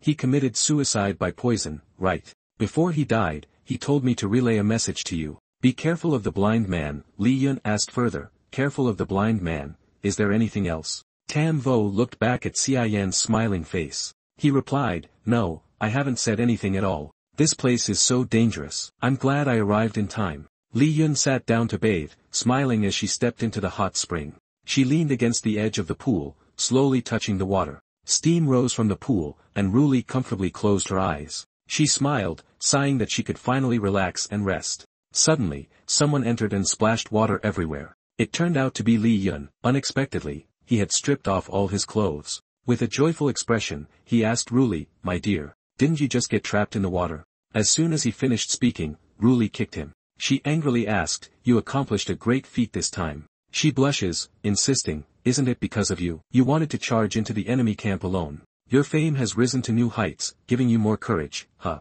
Li Yun surfaced, crossing his arms, and asked her, "Are you jealous?" Hearing this, Ruli began to chuckle, thinking it was great. "I'm happy for you, the better your reputation. The less criticism I will receive, actually it strengthens my position." Then she had a little doubt, yet since his return, it was clearly a victory. Why did he seem troubled? Li Yun slowly replied, "I still can't hide it from you." She proudly said, "Of course. Every laugh and every move of yours is not hidden from my eyes. Moreover, this is my country, I want to protect them." Li Yun teased her again, saying, "So does that mean you watch me all day?" Noticing his gaze, Ruli shyly turned her face away and replied, "Who is paying attention to you? I'm just observing to see if you are hiding any money. Anyway, what is bothering you?" Li Yun explained that it was because of Sui Yan's past. Di Ongwen had warned me before he died to be careful of the blind man. This reminded me of the previous royal rebellion, where there was also a blind man stirring up trouble everywhere. Upon hearing this, Ruli asked in surprise, "A blind man, is that true?" Upon hearing his wife's feelings, he jumped down from the horse. "But more than this matter, I was more concerned about why Sui Yan did so many bad things in the end. Di Ongwen had ultimately reminded me." She began to ponder, resting her hand on her chin. Perhaps he had some difficult reason, she thought to herself. Isn't it that he did all this to help us? We cannot let him guess, otherwise, he will feel guilty for a lifetime. Suddenly turning around, she saw Li Yun flattering. Hee, seeing my husband troubled like this. Can you save me a little pocket money for tomorrow? But unfortunately, Ruli flatly replied, and approached her firmly, saying, just leave it to me to deal with it. Want to save money again? I remember that including the savings and deductions from before. You currently have no money for expenses for the next 125 days. He smiled and replied, do you remember it so clearly? Let me keep 30 days worth then. Hearing him say that, she frowned and questioned. Of course I have to remember. This debt, even if you want to escape, you cannot get away from. Suddenly wanting to keep money, what for?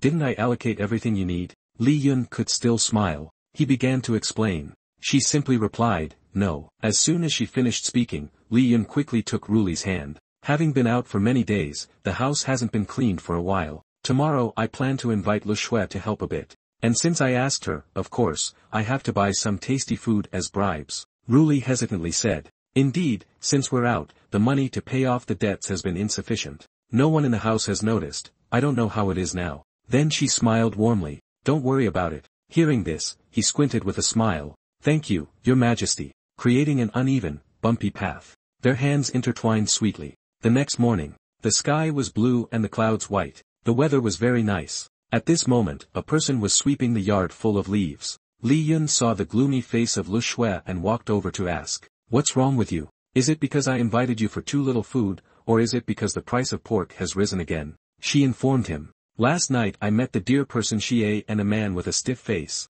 who seems to be a leader of the rebellious army. The queen solemnly announced, the remnants of the previous dynasty, the northern rebellious bandits. They told me about my background and the reason for the destruction of the Lu family. Hearing this, Li Yun frowned and asked, the man with the stiff face, are you talking about the swordmaster Xiao? He thought to himself, that guy went to find Ziyan. He is investigating the reason for the destruction of the Lu family. Lu Shui exclaimed, is he really a swordsman? He told me, have destroyed the Daigon dynasty, killing the people of Daigon. The Lu family is the descendant of the Manchurian chief. The previous dynasty was afraid that we would control Manchurian forces, and directly wiped us out. The master of the house. Ah, Li Yun began to frown in thought. It seemed she, like me, couldn't let go of the past. I invited her to more than a month's worth of meals and departed. Suddenly, Lu Shui asked, can I turn into a giant gorilla? Hearing that, I was at a loss for words. Now they are destroying the southern cities, we have already suffered too much. I realized I had been thinking too much. The girl excitedly asked further, or is there a sealed nine-tailed monster within my body, or even a sister from the south turning into a demon? Li Yun was utterly helpless. I forced a smile and asked, somewhere on your body, you must already have some innate talent. Could it be that my Chinibyo tendency can also be transmitted to others? Scene shifts to another location. A camp was burning fiercely. We cannot allow these treacherous rebels to act recklessly any longer. The southern soldiers looked panicked at the blaze. One person asked, what was stored in this camp? How could it suddenly catch fire like this? Another replied, this place previously contained materials for creating armored monsters. The soldiers began to gather around. They were very worried, just an empty warehouse. Why would it be set ablaze? At that moment, a soldier running to report suddenly met a white-haired person wearing a white cloth wrapped around his back. The soldier stopped and asked him, as the Daigon Emperor, I now personally lead the troops. Wait a minute, I've met you before. If I'm not mistaken, you are. Before he could finish his sentence, a flash of light appeared.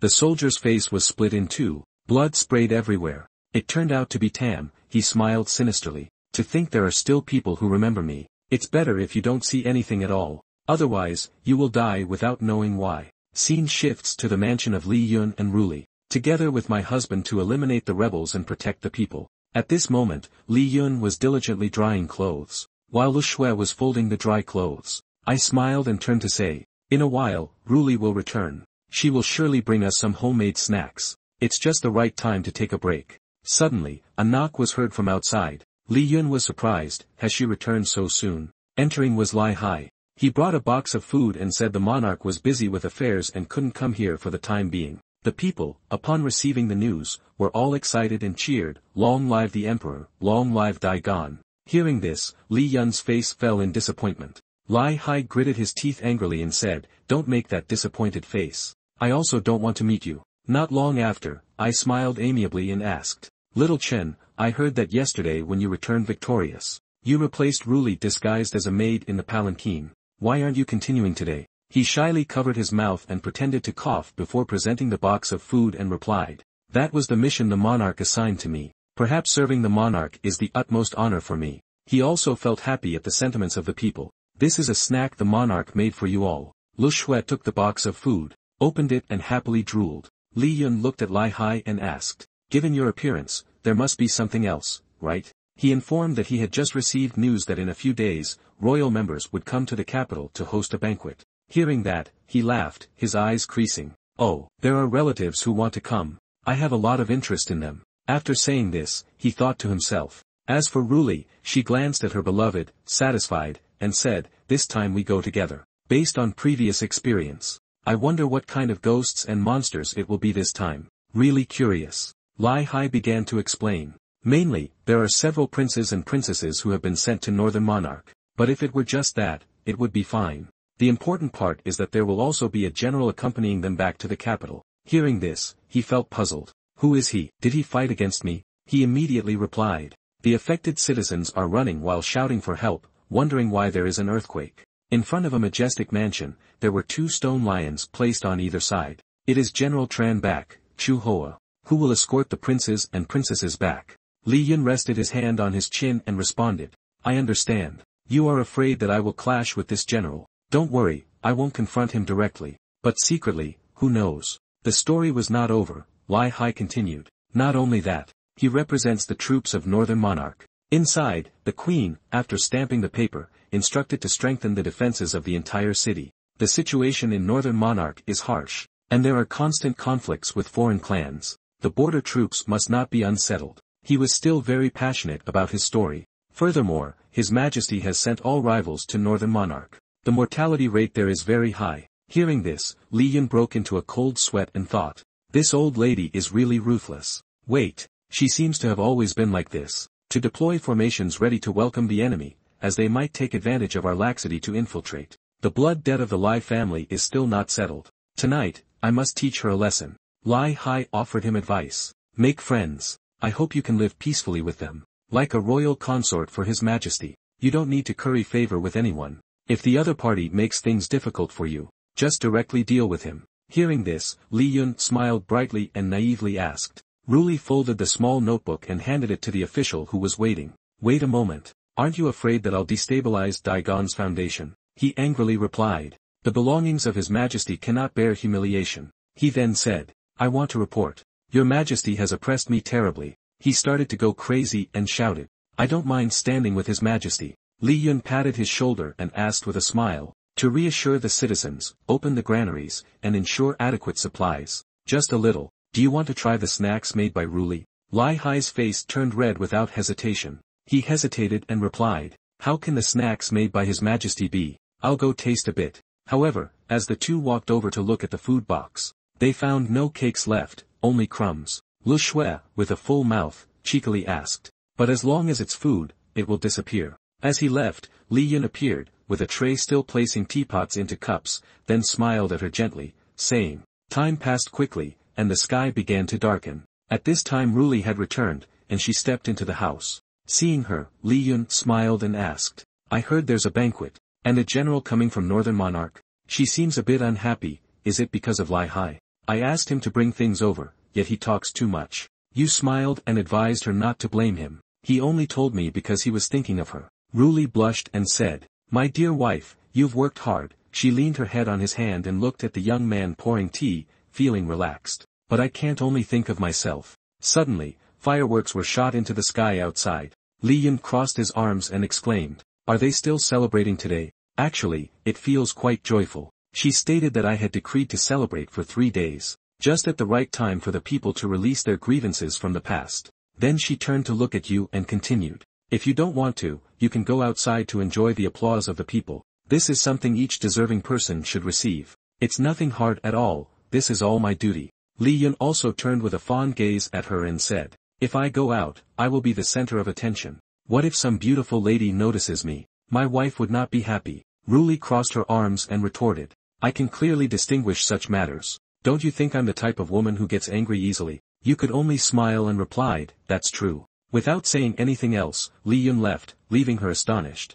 So I'm going outside for a bit. But when will we be able to escape the shadow of war? We can only rely on ourselves, the people. At this moment, Ruli was left alone in the room. She comforted herself. Calm down, think a little. He should have some friends. But having some basis among the common folk is a good thing for me. After a while, she sat down at the table. Feeling a bit discouraged, she held up a cup and wondered. Why hasn't he returned with the good things yet? Is he lost on the way here? She silently reassured herself. Don't think too much, it will be good. Casting her reflection in the cup, she expressed cheerfully, but what makes me happiest is that despite these events, the people can still unite and stand together, truly worthy of the Daigone people. Suddenly, a small ceramic vase was presented to her, with a familiar voice saying, "Did you wait long?" It turned out Li Yun had returned, holding the small vase. He smiled and said, "It looked far outside, so I didn't go anymore. It's more enjoyable to drink something with my wife at home." Ruli took the ceramic vase and asked, "Is this dried plum water?" Li Yun replied, "Although it's not as good as what the cook makes. It's not bad, do you like it?" Their faces clearly show fear, eyebrows furrowed as they run at full speed. With an excited demeanor, he quickly prompted. She blushed and shyly replied, "It's okay for now." Then Ruli looked at the image on the ceramic vase of a couple holding hands and kept wondering, why does the capital of merchants like to make such flashy things? Do they only have love in their heads? Why can't they learn a little from me? The two faced each other. Li Yun said, "One person wandering the streets is too tiring, but two people will be a bit lighter. My lady, would you like to stroll around with me?" Ruli smiled beautifully. "Is there an important task I can be assigned to do?" She extended her hand and replied, "Since you said so, I will try my best to follow you." Li Yun took her hand, and they went outside together. He asked while walking, "What kind of people do princes and princesses want to come to the capital? What is their relationship with you?" Ruli chuckled lightly and replied, "They were really pleasant to talk to, and extremely smart. They are truly my dear friends." In her heart, she thought that this time she absolutely could not let him tease Chu about his lineage again. She propped her chin up with both hands, staring intently. HMPF. Scene shift to the bright morning after. The sky was clear above the train carriage. Inside the train, the mysterious people had shown up. It turned out to be the royal trio, of which her only sister, Zhu Rihua, was crossing her arms, immediately heading to the capital, with some words that she was unsure whether to say or not. Hearing her sister say that, Zhu Richao raised a question. Is not catering to her the most important task? Are you really going to refer to that rebel as brother-in-law? Zhu Rishui heard this, and then it was time for her to raise her voice sharply. "The dust storms can't do anything to me. How could a mere rebel make me submissive? Especially when all of you are preparing gifts. Do you really want to curry favor with him?" However, regarding such strong and resolute statements, the others were indifferent. "Who do you think we are?" Li Yun remained cheerful and stood there, calmly replying, "Of course not. This traitor, I can't wait to eat his flesh and drink his blood." The answer from the two really struck at the heart. Ye Tui looked on with apparent satisfaction and said, "That's good. This time I intentionally brought various poisons from the northern wilderness. I will definitely poison this traitorous scoundrel. He will be no less than his brother." Nuok Tao added lightly, "I also brought fire weapons to burn him." It truly was like minds meeting. She pouted, looking displeased. "What, is catering to her not a bit of a grievance for you?" Though it was labeled as weaker fire, she brought something entirely opposite to the name. Her eyes shining brightly shouted, "How coincidental. I also brought something that can freeze him to death. Thus we agree not to submit to that traitor. The moment we see him, we will first provoke his anger, and then look for a chance to eliminate him." It seemed that all three of them shared the same determination and goal for coming here. The two brothers affirmed loudly and clearly that anyone who violates their oath will be punished by heaven and earth. Finally, they reached the port. Before them was a large capital city. He then placed his hand on Ruli's shoulder as if preparing to comfort her. And inside the throne hall, Li Yun was quite cheerful but still had some doubts to discuss with his wife. If their relationship wasn't too bad, then why did she send them to the northern wilderness? Wasn't that a bit too unfeeling? Although on the outside she only replied very briefly, letting them train. I can't let him think that I'm an unfeeling person, not only caring for her. He also mentally reminded himself to be very formal. With a sweet tone, he smiled and said, "Later, there was no need to flirt or show affection to her. Otherwise it would undermine her hard-earned reputation." After talking for a while, suddenly her close servant Li Hai walked in to report, "Your Majesty, the princes and princesses have arrived outside." The news of the appearance of the three also made her serious again. Her face tensed to show the imposing demeanor of an emperor and then issued an order, to summon them in for their opinions. The door swung open, allowing light to shine in from outside. The trio of the prince and princess had entered to meet Emperor Daigone, standing in a straight line, neatly arranged without revealing anything. However, their faces clearly showed tension to the point of tightening all their muscles. "Catering to my dear wife can't be considered a task, isn't that my duty?" At this moment, Ri Hua was speculating. The princess beside her must be Li Yun. Whispering to the group was happening right now. The signal had been sent, and the three of them exchanged worried glances. The seriousness was terrifying. Ri Chao also felt a bit hesitant. They thought they were going to do something intense, but it turned out they were just going to meet the emperor and shout out to pay their respects. Initially, they had planned something fierce, but now, under the immense pressure from Ruli, they dared not utter a word. Ri Shui, who was usually hot-tempered, turned red and scolded her. "You wretch, we clearly agreed to unite and kill the traitors," but Ri Hua was quite timid. Ignoring her cowardice, she only dared to go along with the plan, which was frustrating. She had originally intended to report them directly. This way, she would gain praise and be allowed to stay in the capital. Unlike her earlier stern demeanor,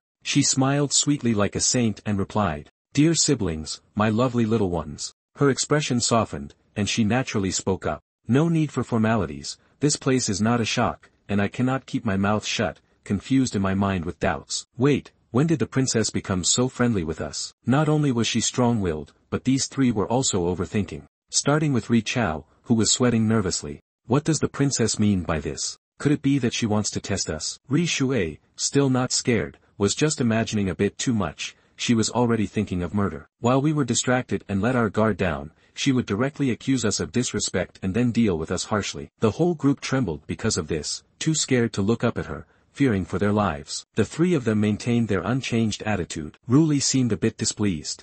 "I finally managed to be so friendly. Yet you all do not want to accept it." It seemed she could guess how dissatisfied she would be. Nuak Hoa had to speak up, unable to hide her nervousness in her words. "Your Majesty." Upon seeing the princess, we immediately felt a deep admiration. "We also ask your Majesty to let the princess say a word to stand up so that we can satisfy our respect. We cannot let our sister endure this alone." Ri Chao tried to reassure. "That's right." Respectfully addressing the royal brother-in-law, "The heavens can witness." Ri Shui praises to the utmost to curry favor just a little more. The royal brother-in-law's reputation spreads across the seas. The brilliance emitted by the brother-in-law makes us mere mortals unable to look directly. In the face of their actions, Li Yun could only awkwardly smile and feign compliments. Indeed, the three of them are not ordinary people, continually urging others to flee. "This is acceptable. Just now I was going to deduct a year's worth of your spending money, but now I will only deduct half a year." No wonder he is an elder. Yet in his heart, he completely disagrees with the evaluation, feeling that these three people, along with the Prince of the South, show that the royal family's intelligence is not particularly high. Everything they have said so far is hard to refute. At a loss, she finally shouted loudly, "You all shut up. There's no need to look at his face. When I speak, it's equivalent to him speaking." Because she was thinking about the extremely embarrassing situation. "I'll be humiliated again. When I return, he will tease me about this." Seeing Ruli completely dismiss everything about him, Ri Hua was quite surprised. The princess was angry. She wanted to make it clear that she was the Dai-Gon emperor. She did not want Li Yun to get involved. It seems the two of them are not very intimate. The tension had just eased for a moment. Suddenly, Lai Hai spoke up and asked, "Several princes and princesses coming back to the capital this time. I wonder if they brought any gifts for the monarch and her fiancé." Then she turned to look at the young man, curious, and asked, returning to the earlier question. Just then, it felt like hitting the jackpot. All three of them cheerfully answered in unison. "Of course, we brought gifts." Then it was just like the beginning. They silently cursed one another. Bastards. They previously said they wanted to kill the rebellious traitors. And not just one, but 3 items at once. Each person introduced them in turn, but the primary purpose was to use them as treasures to attack him. At that moment it was entirely different. Starting with Ri Hua. "This is a cold jade from the Bo Huang. Even in summer, it does not melt." Next is Ri Shui. He brought a hot stone from the Bo Huang. In winter, carrying it can provide warmth. And finally, it was Ri Shui with a snake-shaped gem. This is a vitality-enhancing herb from the Bo Huang. It can replenish vitality and strengthen sexual energy. Each of their introductions was noted by Li Yun with a blank expression. At a loss for words, he felt utterly helpless. It seems the Bo Huang is truly very poor. So poor that these people can only bring out such common items to curry favor. Moreover, they did not want to stay in the Bo Huang any longer. They wanted him to help, but she refused. With an indifferent expression, she replied, "No, you don't have to worry about it. How did you know that the southern city was attacked?" Although that action seemed quite normal, in the eyes of the three people, it was terrifying. Their relationship was indeed extremely poor. A little carelessness could lead to fighting. Then Ruli, sitting on the throne, spoke up to ask where General Chu was. Ri Hua replied immediately. The general did not receive orders to enter the palace, so he is still resting at the inn. Upon hearing that answer, she felt it was unworthy of his title and said, as the National Protector General, how could he rest in an inn? Let me find a more suitable place for you all to stay. If there's nothing else, you may withdraw. You have successfully passed the initial test. They did not linger. They clasped their hands and bowed, saying, Your Majesty, Royal brother-in-law, we shall take our leave now, but we are still a little anxious. We have passed the examination. You don't need to worry about such trivial matters. Xian Li helped and suggested, Actually, I have thought of a place where they can stay comfortably. Would you like me to arrange something for them? It was just too wonderful, so Ru closed her eyes and agreed without a second thought. Feel free, so you can arrange things for them.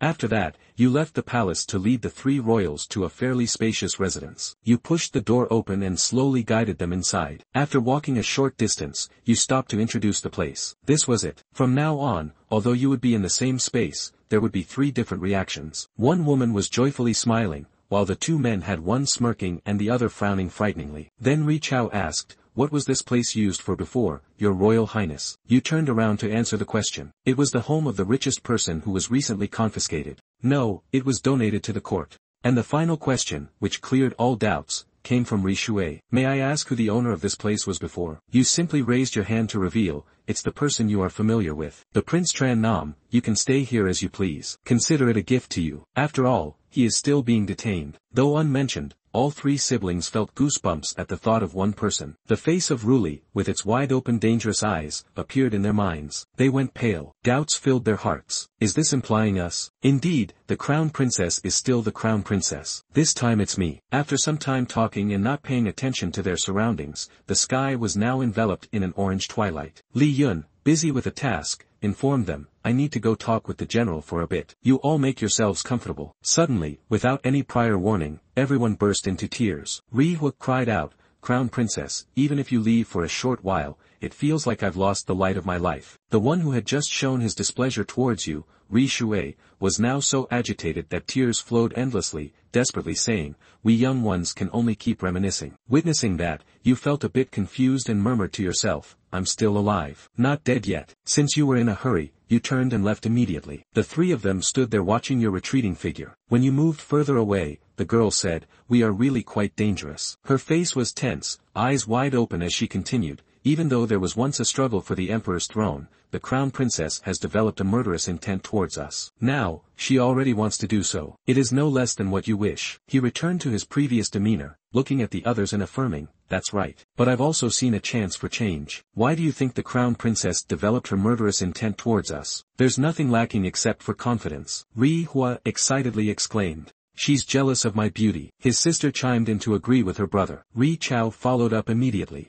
She's jealous of my talent. But he denied everything. No. Then, after being out of arguments, he finally admitted, that's correct. Ri Shui confirmed, that's right. Our main character rested his hand on his chin, pondering. I originally charged into the enemy camp alone. This is indeed one part of the reason. The two other siblings were taken aback, mouths agape. It sounded like a bolt from the blue. Ri Hua shouted, it's true then. He explained that the crown princess must have seen them training in the North Wilderness. They have grown quite a bit. This threatens her dominance, thus rising her murderous intent. But there's one more important reason. He looked quite worried. What could that be? She asked, curious. Seeing this, Ri Shui clenched his fists and shouted while fuming, the truth is simple. She is venting her anger, transferring her marital conflicts onto us. Like how you have seen it all this time in your head. She found it reasonable, so she replied, that's true. Their marital relationship has indeed worsened to the extreme. Subsequently, without stopping, he switched the topic of discussion and asked, at least we have made it clear. Now, what do you think of Li Yun? Everyone had their own opinions. Ri Hua commented that he was quite handsome, while Ri Tao responded that his temperament was also decent. After hearing the views of his two siblings, he shared his own feelings along with a plan. Compared to the crown princess, he is indeed easier to get along with, so we need to get started from him. We need to help them reconcile. If that manages to please the crown princess, not only will she not kill us, but she may also let us stay in the capital. Hearing this, Ri Hua was so happy that he rubbed his face, exclaiming in gratitude that it was a good plan. Moreover, even if they failed, as long as they managed to please the crown princess, he could protect them from death. Despite all the jesting and talking, Ri Tao did not forget to remind everyone. There's also something very important. We cannot appear to be too smart. That is a given, Ri Shui only added. That's obvious. It's best for us to pretend to be a bit innocent in front of them. In other places, it was already late at night, yet the Wu Na palace was still brightly lit. In the room flooded with light, the elder was sitting in a chair asking questions. General Zhu,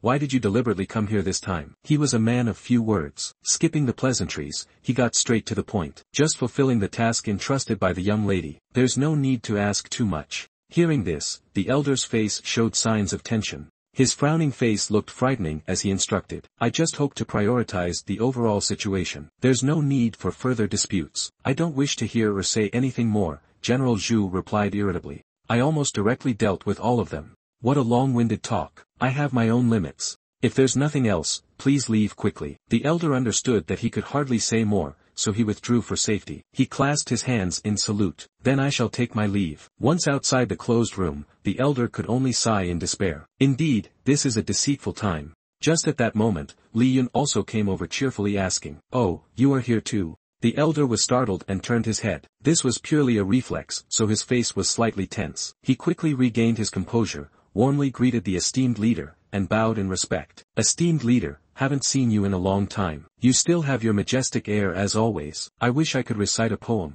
spreading the ancient teachings. Hearing this, Li Yun felt a bit troubled and politely declined. No, I still have business. Is General Zhu here? Only then did the elder inform that General Zhu was resting here for the moment. I came to visit him as we are old friends. It was unrelated to what Li Yun needed. He looked straight at the elder and said, Is that so? Well, then you have nothing more to do with it. Once there is an order, one should just follow it. The elder clasped his hands and said his final words. It has been a long time since we last met, esteemed leader. Even though there was no prior engagement, I must take my leave now. Suddenly, the young man remembered something and held the elder back a bit and said, Wait a moment. You must know the newly arrived princes and princesses, right? The elder, realizing he was mistaken, replied that of course he knew them. He had even been their elementary tutor. Hearing this, Li Yun seemed to have anticipated it, smiled slightly but with a hint of apprehension. No wonder they seem a bit dim-witted. Ziyan deliberately revealed to me for the sake of guiding me, but thinking back now, I find it a bit confusing. In General Zhu's room, the light was still shining from inside. But a moment later, all went dark, leaving only darkness enveloping both outside and inside the palace. He extinguished all the candles, humming happily as he went to sleep. Going to sleep. Tomorrow he would meet that traitor. Just as he thought he was alone, Li Yun unexpectedly burst in announcing, Disturbing General Zhu. I support His Majesty's will. As he approached, his gigantic body and shaggy fur were revealed. In the thick darkness, he couldn't see clearly, so he said casually, Ah, a big gorilla. Without anything having happened, he already felt himself compared. Big gorilla, he scolded me. I couldn't resist. But he was panting heavily, just like the description, and it was hard to argue. Furious to the point of trembling, he couldn't help but leap up, raising his fists. His fierce face silently thought, Today I'll give a little lesson. No one saw what was happening. Just in a flash of speed with quick sounds. It seemed like he had to bear the brunt of it, but the one lying flat on the floor was the elder. His eyes lost their light as if extinguished. As for Li Yun, he just silently watched. Perhaps because he had not done it intentionally, he smiled to brush it off with a thought. Not good. It was clear he wanted to resolve the issue amicably. This must be the pet that General Zhu raises. This is not how to treat a guest. Meanwhile, he was completely unaware that the one laying unconscious on the floor was the very person he needed to find. Li Yun was still very calm, oblivious, lifted the elder and simply said, It seems General Zhu is not here. Taking the opportunity, he placed this pet in the Imperial Beast Garden. This way it could resolve the situation and also make sense. The enemy focused their attention on the question after receiving an answer, wondering what I didn't understand. At the gates of the Imperial Beast Garden, illuminated by the bright light of the lanterns and the scattered swords. At the base of a large tree. This is where he laid the old man, exposed without a shred of cloth to cover his body. He was even splashed with water by the white snow on his pants. That night, the air was really fresh. A room was still lit. Li Yun happily entered his wife's room and spoke up. Is she still working? Her younger siblings have already eaten well. Ruli, hearing his voice, looked up and asked where the general was. Did he meet him? He smiled, squinting his eyes and replied, I went to the inn to meet him, but I couldn't find him, only saw his pet. Li innocently told her about what he had seen. The northern wilderness people are very advanced. They actually tame giant apes as pets, and they even dress them in clothes. Ruli, hearing her husband say that, asked back with an expressionless face. The giant ape wears clothes? After hearing such a question, he continued innocently, saying that the beast is indeed a beast, yet it directly attacked me. I knocked it unconscious, but I was afraid the general would see it as a provocation, so I took it to the royal beast garden. Regardless of that, I have a project worth hundreds of millions that I want to discuss with you a bit. At this moment, she seemed to realize something and exclaimed, Wait a minute.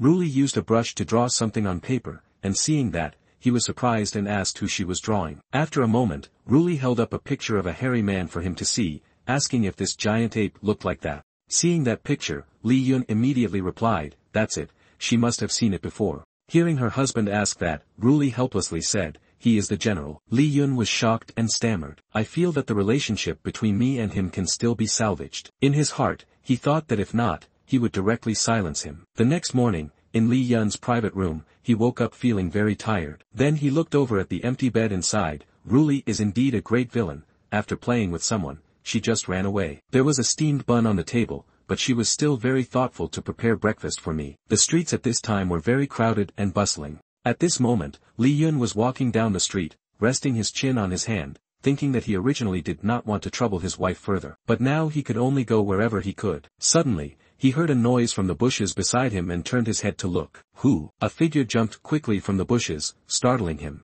3 people, Ri Hua, Ri Shui, and Ri Chao, stood in front of him, forming a strange shape and said in unison, "The sky must have been moved by us. How could we meet right after dawn?" Li Yun was very serious when recounting, "He could have easily given me the wrong location. What a coincidence, the prince consort." Li Yun looked at them helplessly and immediately pointed out their lie. "Coincidence? Why were you hiding in the bushes then?" Ri Hua, hearing him say that, hurriedly tried to cover it up. "Prince consort, are you planning to go to the palace? Why don't we lead the way for you?" Li Yun smiled and replied, "All right, then I will trouble you," but in his heart, he thought, "It's early in the morning, and they are already trying to curry favor. Do they want to go back to the northern wilderness that much?" After receiving his agreement, she turned to her 2 brothers and said, "The prince consort has agreed. Quickly open the negotiation format." The 2 answered in unison, "Rest assured, leave it to us." Ri Chao and Ri Shui immediately lifted Li Yun up. Ri Hua shouted loudly, "Let's go." Li Yun couldn't help but get angry and raised his hand to hit the heads of the 2 who were lifting him. They could only hold their heads in pain. He was extremely uncomfortable. "Put me down. Don't you know shame?" "But I do." Ri Hua stood by, only able to smile wryly. Li Yun walked ahead while the 3 followed behind. Suddenly, she asked, "I wonder if the prince consort spent the night with his majesty?" Li Yun, resting his chin on his hand, replied with a serious face, "To take revenge for Li, I fought with her all night." Hearing that, all 3 of them looked worried, thinking, "Revenge? Did it come to the point of fighting each other?" It seems that the relationship between these 2 is worse than expected. Ri Chao once again asked, "Prince consort, the general seems to have gone missing. Yesterday, you said you were looking for him. Did you see him?" Li Yun, hearing that, turned his head and replied, "I didn't see him. In such a prosperous capital, he might have gone out to have fun somewhere." Ri Shui grumbled unhappily, "He must have gone to a brothel. The prince consort is defending him." Ri Chao, standing beside, also found it hard to believe. "I didn't expect the general to look so serious usually. It turns out there can be this kind of sentiment." At this time, the sun was high, shining down on the courtyard of the Grand Hall. The general was standing in the middle of the Grand Hall, speaking clearly, "Your Majesty, I will act according to your command." "I will not," Ruoli replied with a serious tone. The general had always protected Master Hong. This time returning to the capital, he must rest well. "If there is nothing else, you may leave." The sunlight was now covering the entire city. At this moment, the general walked outside, muttering to himself non-stop, "Stay calm to complete the task given by the young lady. Absolutely no anger should rise." When he looked up, he saw Li Yun's group in front of him. Ri Chao gleefully said, "General, you arrived early this morning, such speed." The general lightly punched the boy and said, "Just now, His Majesty allowed me not to hold this against you. Consider yourself lucky, making me go on a wild goose chase, but he didn't do that." Li Yun was pleasantly surprised at this time. "General Tin Tin, I truly apologize." Hearing the boy misname him, he exploded in anger. "It's General." Ri Chao, who was behind him, interjected, "The general is really going to the pleasure house to cool off. Why are you still so hot-tempered?" Ri Shui disdainfully spoke, "Is it poor service? Next time, I'll bring you more flowers to introduce." The general, confused by their remarks, asked, "Who told you I went to the pleasure house?" Ri Chao went on unabashedly, "Of course, it was Lady Hong Tai Fu who told us." Upon hearing that, he turned to the boy with sharp eyes. Li Yun, confused, looked back at the stair. He could no longer contain his emotions and shouted, "You rebellious brat, you are being too disrespectful. If you hadn't kidnapped my lady back then, none of these events would have happened." Hearing this, Li Yun curiously asked, "Did I kidnap your lady?" Hearing the general's words, Ri Hua hesitated to explain, "Kidnapped? General, the lady. The general supported the family line, which is the Ko family. Ri Chao asked lightly, which lady are you referring to? The girl, with a serious face, replied, the eldest daughter of the Ko family is also the biological mother of His Majesty. After hearing Ri Hua's explanation, Li Yun spoke up, you are that subordinate of my mother-in-law. In his mind, he unconsciously recalled the image of the general from before, thinking, back then, he was completely wrapped in armor, making it impossible to recognize him. Seeing Li Yun calm like that, he intended to walk straight towards the boy. Today, I must let you know what respect is. The three behind saw it as a test and stopped him. The general remained calm. He puffed out smoke from his anger. Step aside, don't block me. The three then moved aside. Ri Hua spoke, if the general has made up his mind, we will not stop you anymore. But at that moment, he stood still, staring at the boy. The general was now sweating, silently praying, I hope they can stop me. I'm just speaking to feel good. I am no match for this monster. To salvage his face, he angrily said, consider yourself lucky today, as there are a few princes and princesses stopping me. I will spare them. Hearing that, Li Yun felt completely puzzled. Ri Hua at this moment teased, General, you don't need to hold back. You can go ahead. He turned around, frustrated, and said loudly, you don't need to say anymore, next time he will not be as lucky. He made me feel like he was intentionally revealing it. Seeing that, the two behind continued to tease him. General, don't wait until next time, go for it now. He seemed to simply ignore us. Li Yun observed the actions of the general and thought, this really is a dead duck, still strong-mouthed. The sky was clear, the sunlight illuminating the rooftops. The four of them stood in front of the emperor's study. Ri Hua asked, should we head into the emperor's study directly or? At that moment, Li Yun replied seriously, this place is the emperor's study, a solemn location, how can we intrude recklessly? In his heart, he thought, Ruli doesn't even know that I've come with them, and if she isn't ready, it will affect Ruli's image. However, the three others did not understand the boy's thoughts. Ri Hua whispered to the two accompanying him. Didn't expect that even the crown prince consort wants to adhere to the palace rules. Ri Chao beside him confirmed that it seems their relationship is relatively distant. At this moment, Lai Hai came out of the room and said that His Majesty has summoned you all to enter. Hearing this, the three brothers whispered among themselves again. Remember, we must not appear too clever in front of them. The two people responded in unison. That's right, we also need to work on mending the relationship between them. Immediately, the four of them went into the room together and stood before Ruli. Seeing them enter, her face showed no emotion, but she thought to herself, although they are not very smart, at least they can be considered normal, talking with them is easy. It's as if they give me a bit of face, otherwise, would just let them stay in the capital. The three men were feeling very awkward and spoke in unison. Your Majesty, you look very youthful today, radiating brightness. Hearing this, Ruli helplessly said there's no need for such formality, feeling confused. What's wrong with these people? Li Yun, standing alongside, also felt their behavior was strange. Just a while ago, everything was normal, how did they suddenly become like this? Ruli sighed and said, yesterday, I met you all as the emperor. Yun Jia watches this scene with increasing anxiety, Your Majesty, it is too dangerous inside the city. Hoping that I would go to the southern city. That's why I let him go instead of killing him. Today we can treat each other as family. Let's go to the flower garden and enjoy the scenery together. She tried to calm herself. It must have been a long time since I returned. I'm not used to the climate. I'll bear with it, after all, they haven't done anything too bizarre. The three of them were scared upon hearing her and had a thought. It feels like they're getting angrier and trying to revert to how things used to be, wanting us to let our guard down. Moments later, they walked across a bridge in the flower garden, with the sunlight bathing the pathway. The three of them trailed behind, feeling incredibly anxious. What should we do now? It feels like we've been seen through. No need to panic, at this stage, we can only play to our strengths to have a chance at resolving this.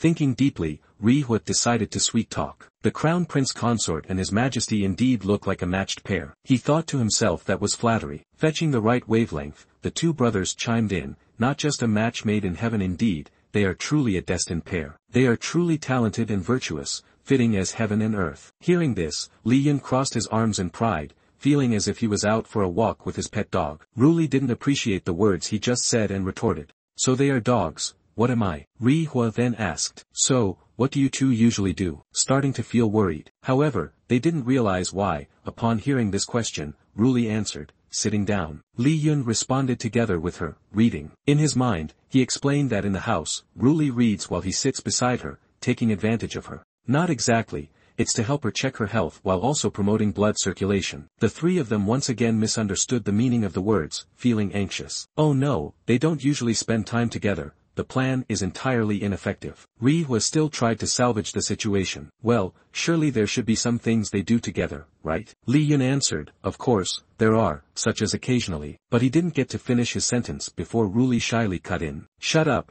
internally cursing, don't think I don't know what you're trying to say. Seeing their actions, Ri Hua thought, the crown princess is trying to stop the crown prince consort from speaking. Could it be that the two of them have had a serious conflict, to the point of revealing it outsider? At this moment, Ri Shui spoke softly. Just now, the crown princess realized I was playing dumb because we acted too poorly. Now we can only follow the plan and proceed accordingly. Hearing this, the two of them asked back, what are you planning to do? He mysteriously replied, let nature take its course. Meanwhile, Li Yun whispered into Ruli's ear. She looked at her brother, worried that he would get scared. She heard this and replied without emotion, I'm after him. It must be because they've been in the northern wilderness for too long, so they. At this moment, Ri Shui took off his clothes and threw them away, shocking those around him. He shouted loudly, ha! Both he and she asked in unison, what does he want to do? He jumped onto a nearby bridge. She expressed her feeling of something being off. He hoped that you would go to the southern city. Then, without hesitation, he leaped into the water, astonishing everyone. Ri Shui swam underwater while pretending to quack like a duck, shouting loudly, I am an ugly little duck,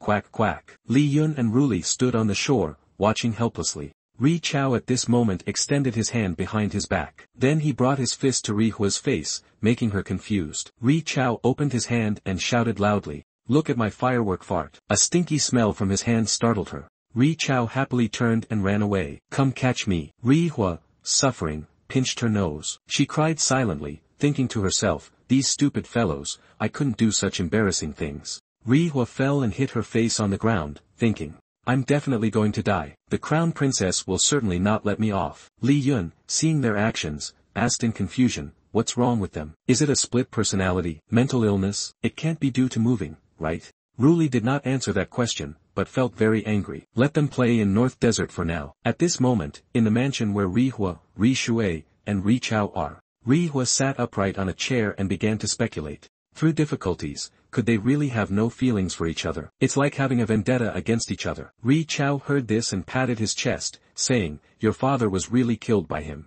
Ri Shui, full of doubts, spoke up. Why did he want to do that? We only see them hating each other on the outside. Is it possible that inside they are extremely affectionate? Ri Hua replied. Although the possibility is very low, we still don't know how they usually are. Suddenly a maid entered. The three princes and the crown princess are invited. She looked at the maid in surprise. Then all three suddenly fell into deep thought. Could it be that we are being sent off? But Ri Hua still cheerfully walked towards the maid. Maid, are you the crown princess's maid? Although she said that, she was secretly calculating in her heart. This is my opportunity to find out how their relationship is from the maid beside the crown princess. The maid, hearing this, responded with confusion, this servant does not dare to claim that. I am indeed the crown princess's maid. Then Ri Hua smiled in a standard way and asked, maid, there's no need for politeness, I just want to chat about some household matters. How do you feel about the relationship between the crown princess and Li Yun? They both always seemed extremely serious. Indeed, they are usually like this. The more she spoke,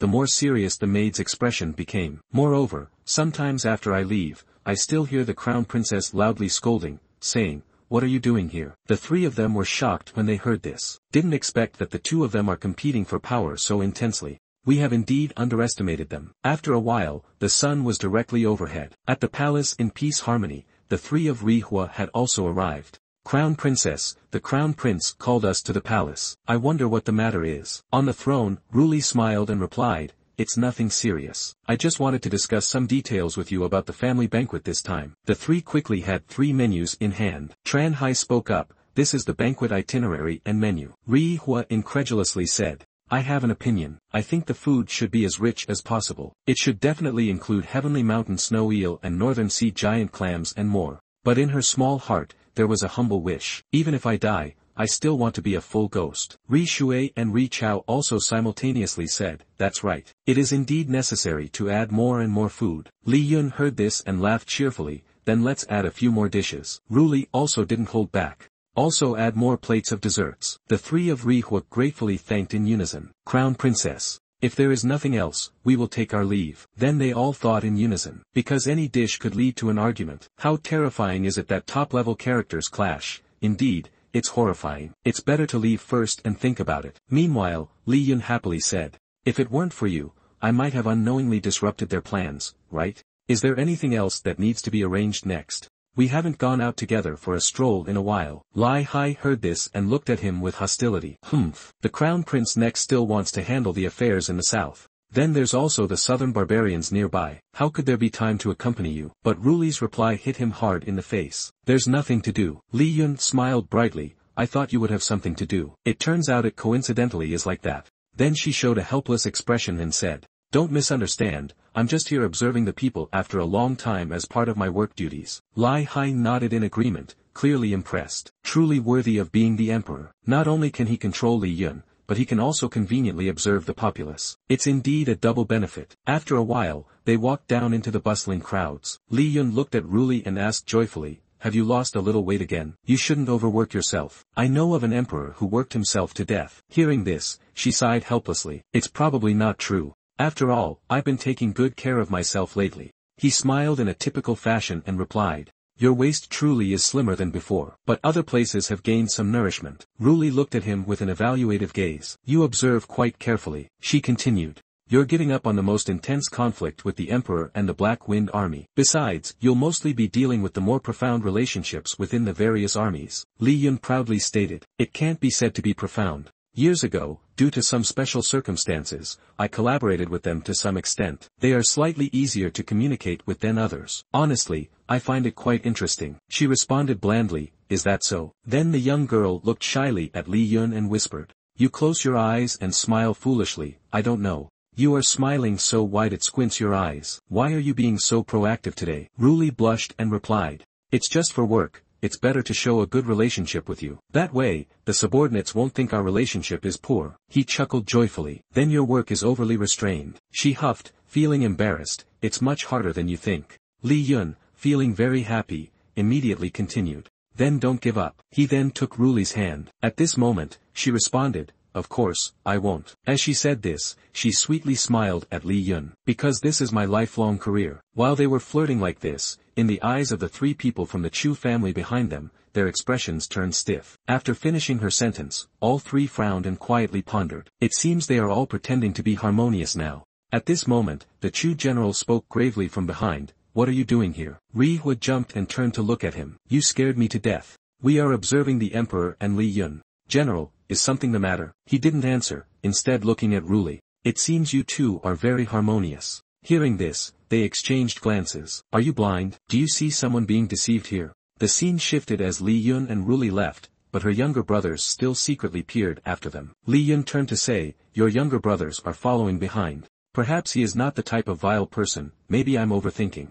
She glanced at him and replied, that's fine with me. It can show that our relationship is very harmonious. It cannot be misunderstood as being too good. Ri Hua peered after them, curious, and asked, what's going on? What did the emperor consort say earlier that made you so angry, sister? The anxious kids looked back at the general and continued, if they make a move against each other later, remember to protect them, general. The general replied, are you blind? They have a very good relationship. How could anything happen? Ri Hua stepped forward to say, have you ever been in love? Based on my years of dating experience, they are definitely just acting. The general responded, no, why would I want to talk about love? The men of the Bao Huang side are solitary. She began to frown. You don't need to lie to yourself. I think you will only be friends with the ones behind you at Rishui. The general began to analyze for the kids. I have always been liked by women since I was young. I am a handsome man, Dai Gon. I just don't like dating, okay? Understand? Based on his own experience, they surely genuinely like each other. Hearing this, she showed a doubtful expression. Women, are you sure they are human, and handsome? Clearly a gorilla. Ri Gao saw this and raised his eyebrows. The emperor consort treats you like this.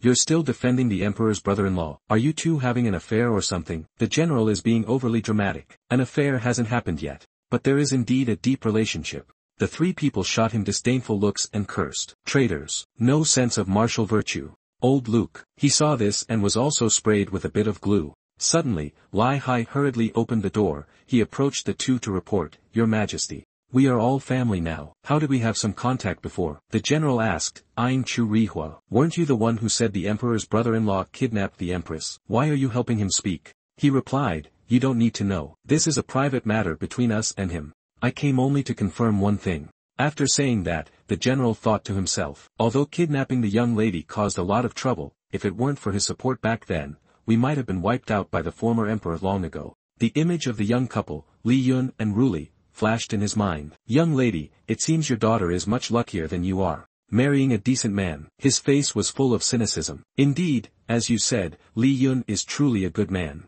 The three people on the other side saw him like this and said, look, Dai Tin Tin is smiling. Is that right? This made him very angry. You lot. The general went over and pressed Ruli's head down. Are you looking for death? On, indifferent, cried for help. Wait, I was wrong. I shouldn't have told the truth. The screams echoed throughout the city. Dai Tin Tin wants to kill someone. Help. Switching scenes to Ruli. She also heard that scream and wondered, what happened behind. Li Yun smiled gently and said, it's nothing. Must be a case of poking a dog and getting bitten by the dog. In his demeanor, his sharp eyes conveyed. Now, continue. We were just harmonious. It must be very clear, right? You joyfully replied. Actually, it's a bit lacking. If we could kiss, that would be even better. She pouted in response. That's just thinking. Don't get too proud after becoming an official. After that, Ruli looked directly into your eyes and said, it seems you have met my mother before. Hearing this, Li Yun hesitated a bit. That story, the eldest daughter of the Ko family is also the wife of the great official. Back then, on the battlefield, I did indeed capture her. Hearing this, Ruli glared a bit angrily and said,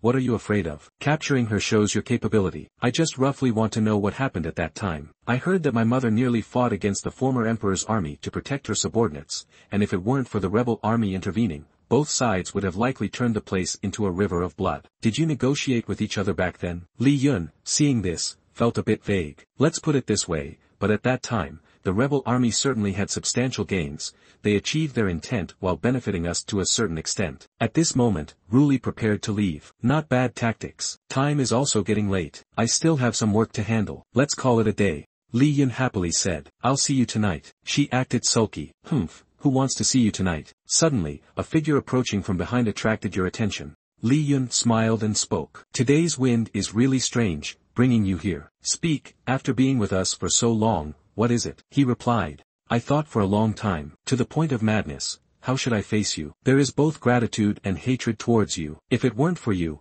we would not have fallen to Bei Huan. Hearing this, you smiled wide and said, I heard that there is nothing there, just sand everywhere. He immediately replied, yes, it's very boring. Li Yun went straight to the point. So what is your purpose? General Chu didn't beat around the bush and stated. Before coming, we discussed how to face you. In the end, we couldn't decide and just chose to use a designated representative. The front lines reported that the enemy had retreated back to the vicinity of Nam Man Lokok. That is me. I came to decide how we should act moving forward. Hearing this, Li Yun appeared helpless and asked, you all are really at ease. Aren't you afraid of things happening? So what is your attitude? He stated. The young lady bet with you. Although I don't know the content, she said that she lost and we must follow you. You crossed your arms and inquired. So you're going to become the leader of the army? Although I once wanted to, currently I no longer need it. General Chu continued his tale. The young lady truly did not misjudge you. However, the task she entrusted to us before her death, we must complete. May I ask if you plan to attack the capital? However, the method you are currently using is far more powerful than attacking the capital. I thought that this event would change Li Yun's heart. But no, he did not keep his eyes on it. We truly love each other. Please do not misunderstand. Thus, General Chu's heart gradually became more at ease. He felt relieved. We were worried as usual. It was also worrying that you might take the opportunity to seize power. But through my observations, I can see that you and His Majesty truly love each other. After that, General Chu knelt down with folded hands and bowed his head. Therefore, from now on, the strongest army in Shenzhou within the next 50 years will be commanded by you. His face was filled with certainty. He was not afraid if you were to confront the Ba Huang Langqi. We will not be scared either. Li Yun responded lightly. You are too stubborn. I said, no matter the situation, we must protect Ruli very well. The scene shifts to the sun shining with intense rays. Li Yun walked through the door and was surprised to say, Lu Shui, are you off today? The girl who was eating heartily responded leisurely, Master, you just got back, right? I finished work early today. He forced a smile and asked, really? Or did you get fired? The boss finally discovered you stealing food from the shop. You raised your index finger to express your delight. That choice was shrewd. She retorted, how could that be? I have perfected the art of stealing food to the point of being flawless. Today, I'm taking care of little brother. Everything is left for her to do. Hearing this, Li Yun directly asked, who went blind and accepted you as the elder sister? Lu Shui, still holding a piece of cake, chewed with her mouth full and said, Master, are you jealous today? Today, my boss at the place I work hired a new employee. She accepted me as her elder sister and asked me to take care of her. She's very hardworking, so I let her do everything. Upon hearing this, Li Yun kicked her lightly. It seems you are still unaware of a tremendously serious issue. Doesn't your boss want to replace you with the new hire? Your meal is about to be taken away. Lu Shui seemed to realize. It indeed made sense. She hurriedly ran away. I really am naive. I don't want to be fired. He felt satisfied. Finally, he managed to chase away that third wheel. Now there would be no one to disturb the two of us anymore. As night fell, Li Yun was happily massaging Ruli's shoulders. I also see it as turning a false identity into a real one. What on earth did he say to him? Why did Huang Lu suddenly show a different attitude? Li Yun confidently said, "Of course it's because my looks have an irresistible charm." Ruli puffed her cheeks and frowned, standing there a bit. Seeing this, he smiled at her and asked, "You don't believe me? Surely the esteemed lady doesn't think I'm handsome? She usually says it's acceptable." Hearing this, he immediately shed tears. "Am I only acceptable in your eyes?" Ruli blushed and replied, "That's not it." She shyly said, "Your appearance is exactly what I like, and that is enough." Upon hearing this, Li Yun turned to laugh. "I knew it. This time you've been fooled by me." Her expression remained emotionless as she replied, "Of course I can see it." Then Li Yun continued to ask, "So are you still letting me fool you?" She explained, "I was just thinking, what if you really got angry because of my words? So even if I was fooled by you, I still wanted to make you smile a little." Li Yun walked over and placed a hand on her shoulder. "It seems I was wrong." His face was full of mischief. "I need to compensate you a bit. Lady Li, let's go to the bedroom." But Ruli quickly extinguished that joy. "Don't be silly, we still need to prepare for the banquet tomorrow." But he still smiled and asked, "Have you decided? What are you planning to do with those local nobles?" She replied, "Let them stay in the capital or go back to Jiangnan." Hearing this, Li Yun was quite surprised. The esteemed lady this time is showing such mercy? Aren't you afraid they will affect the imperial throne? She smiled wickedly. "Of course it's not mercy. They are not contenders for the throne, so they cannot threaten me." The next morning, when the sun was blazing, the three, Zhu Riqiao, Zhu Rishui, and Zhu Rihua, were already seated and waiting. "It's done. It seems that it is already fortunate for us to be able to return to Beihuang. The Empress will definitely put some blame on us this time and directly execute us after that." Zhu Rihua was nervous. "Maybe we should just confess we want to go to Beihuang. Who knows, we might avoid the death penalty and perhaps even receive some supplies." Zhu Riqiao responded beside him, "That's indeed a good idea." Zhu Rishui agreed, "Let's take a gamble." Suddenly, a voice echoed, ending the conversation of the three people. "Silence, the crown princess has arrived." Ruli and Li Yun stepped out with their followers trailing behind. After sitting down, she spoke up, "This time for you to return. One is to observe your recent situations." Her expression today was very joyful. "Or perhaps she would let you meet my husband, who is also your crown prince." Li Yun raised his hand playfully. The three were stunned, as if struck by lightning. Zhu Rishui spoke up first. "Your Majesty, I am willing to go to Beihuang." Upon hearing this, Zhu Rihua and Zhu Riqiao gritted their teeth in frustration. "Damn it. She actually beat us to it." She immediately replied, "I cannot let her take the lead." Li Yun looked over. "You want to go to Beihuang? But Ruli and I have decided to keep you here in the capital." Ruli beside her also agreed. "The continent requires a petition, so the fourth and fifth should stay here." The three were stunned, confused. She asked, "What did the fourth just say he wanted?" Zhu Rihua beat the drum, saying, "What I meant is I also support the continent's proposal. It really touches the heart. I propose a toast to you." Zhu Riqiao also tactfully followed along. "Indeed, your Majesty has granted permission. The military goes without saying. You are truly a model for us to follow." Ruli, on the verge of tears, thanked them. Suddenly, an energy source like a missile shot straight down to the ground. Lai Hai immediately stood up alert. "Who dares to be so bold here? I must protect your Majesty." Li Yun, her face stern, thought, "This energy feels so familiar." Moments later, Lai Hai approached and bowed, reporting, "The assassin has escaped. I am responsible for this failure and ask for your Majesty's punishment." Li Yun just smiled. "It can't escape. It's still lingering in the palace." Lai Hai replied, "I have carefully investigated. Not a single trace has been found." Upon hearing this, Li Yun stated that it is fundamentally not a human. "If you come with me, you'll understand. The scene shifts as everyone has now gathered at the Imperial Treasury. Lai Hai led everyone in to explain that this is the Imperial Treasury. The sword aura emanates from here. As he walked, he mentioned, I suspect someone is using the banquet as a cover to sneak in and steal treasures from the palace. Tran Liyan approached the shining sword in front of him and said, It's not that complicated. If I'm not mistaken, it's due to its demonic enchantment. He then picked up the sword and turned to say, This precious sword, if I remember correctly, was given by a sword master. And from the first glance, it was clear it wasn't an ordinary sword. Then he turned to look at Ruli and asked, Was it in this state when it was first delivered? She replied, I remember it didn't shine at all at first. Liyan held the sword in his hands to get a better look. That's it, I know what this is now. He thought to himself, why did it suddenly release sword energy? Is it under some influence? Then the young man turned to hand the sword to Lai Hai beside him. Little Tran, can you hold it? Hearing this, he was a bit puzzled. It's just a sword. How can I not hold it? As soon as he touched it, Lai Hai was immediately shocked by electricity. He was stunned. What is happening? Liyan next to him acted as if he was unaware. Just as I thought, Lai Hai angrily shouted. It's true. You knew and still dared to deceive me.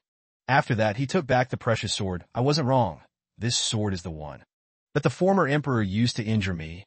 It's the dragon spirit sword. The story isn't over. He continued telling, it must have the special gemstone that can absorb true energy. When it pierced into my body before, it took away quite a bit. Now it has gained about 20 to 30% of my power. Ruli heard this and curiously asked, so does holding this sword immediately enhance his own strategy? Liyan smiled and replied, it has no effect at all. It can only unleash 3 of my true energy. It's even worse than taking a regular blade, one that is broken versus one that is intact. Hearing this, the 3 brothers from the Zhu family expressed their admiration, then just handed over to me. Let me protect Daigon Zhang's son. No, give it to me. I also want to go hunt for wild heroes to slay the enemy. Li Yun, with no expression, said, dream on. Even a master like Lai Hai would get hurt if he touched it. And you guys would probably just fall asleep. If you don't believe it, you can give it a try. The 3 of them turned pale, and we concede. He held the sword and began to think, it seems that it really has no effect at all. After all, it instinctively carries my true energy and is only normal to defend against others. Ruli stood beside Lean and touched the sword.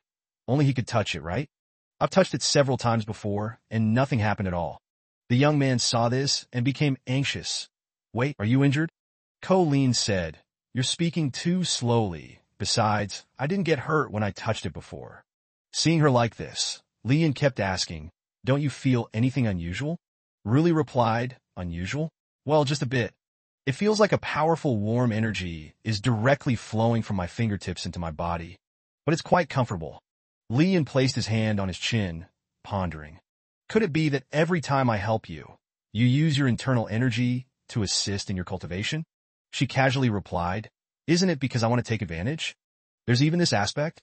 He grinned, saying, ha. Cultivating your internal energy is the main matter. Taking advantage is just a side benefit. Then he began to flatter her. Keep it up like this, and you might just become the most powerful emperor of all time. But Ruli responded casually. Holding it is useless for me. Hearing this, Leon asked, how can it be useless? If I'm not around, this sword is indeed your protective energy. Ruli placed her hand on the sword and continued. Are you going to leave me? If you really leave, then this is indeed protective energy. But if not, then as long as you are by my side, anywhere is the safest place in the world. You replied, saying it couldn't be said that way. If you kept it by your side, the spirit within would actively protect its owner. And at the same time, it would help the owner's body become better day by day. Perhaps even help certain areas grow a bit larger. Upon hearing this, she picked up the treasured sword that belonged to her. Therefore she accepted it. After all, he wouldn't always be by my side. You smiled behind her, thinking, indeed a woman. Then Li Yun fell into deep thought again. But why was this sword suddenly activated? It remained unclear. The sky had turned dark, and the lights were turned on. Ruli was sitting absent-mindedly, resting her chin on her hand. Li Yun approached and said, change also requires accumulation. Immediate effects are not to be expected.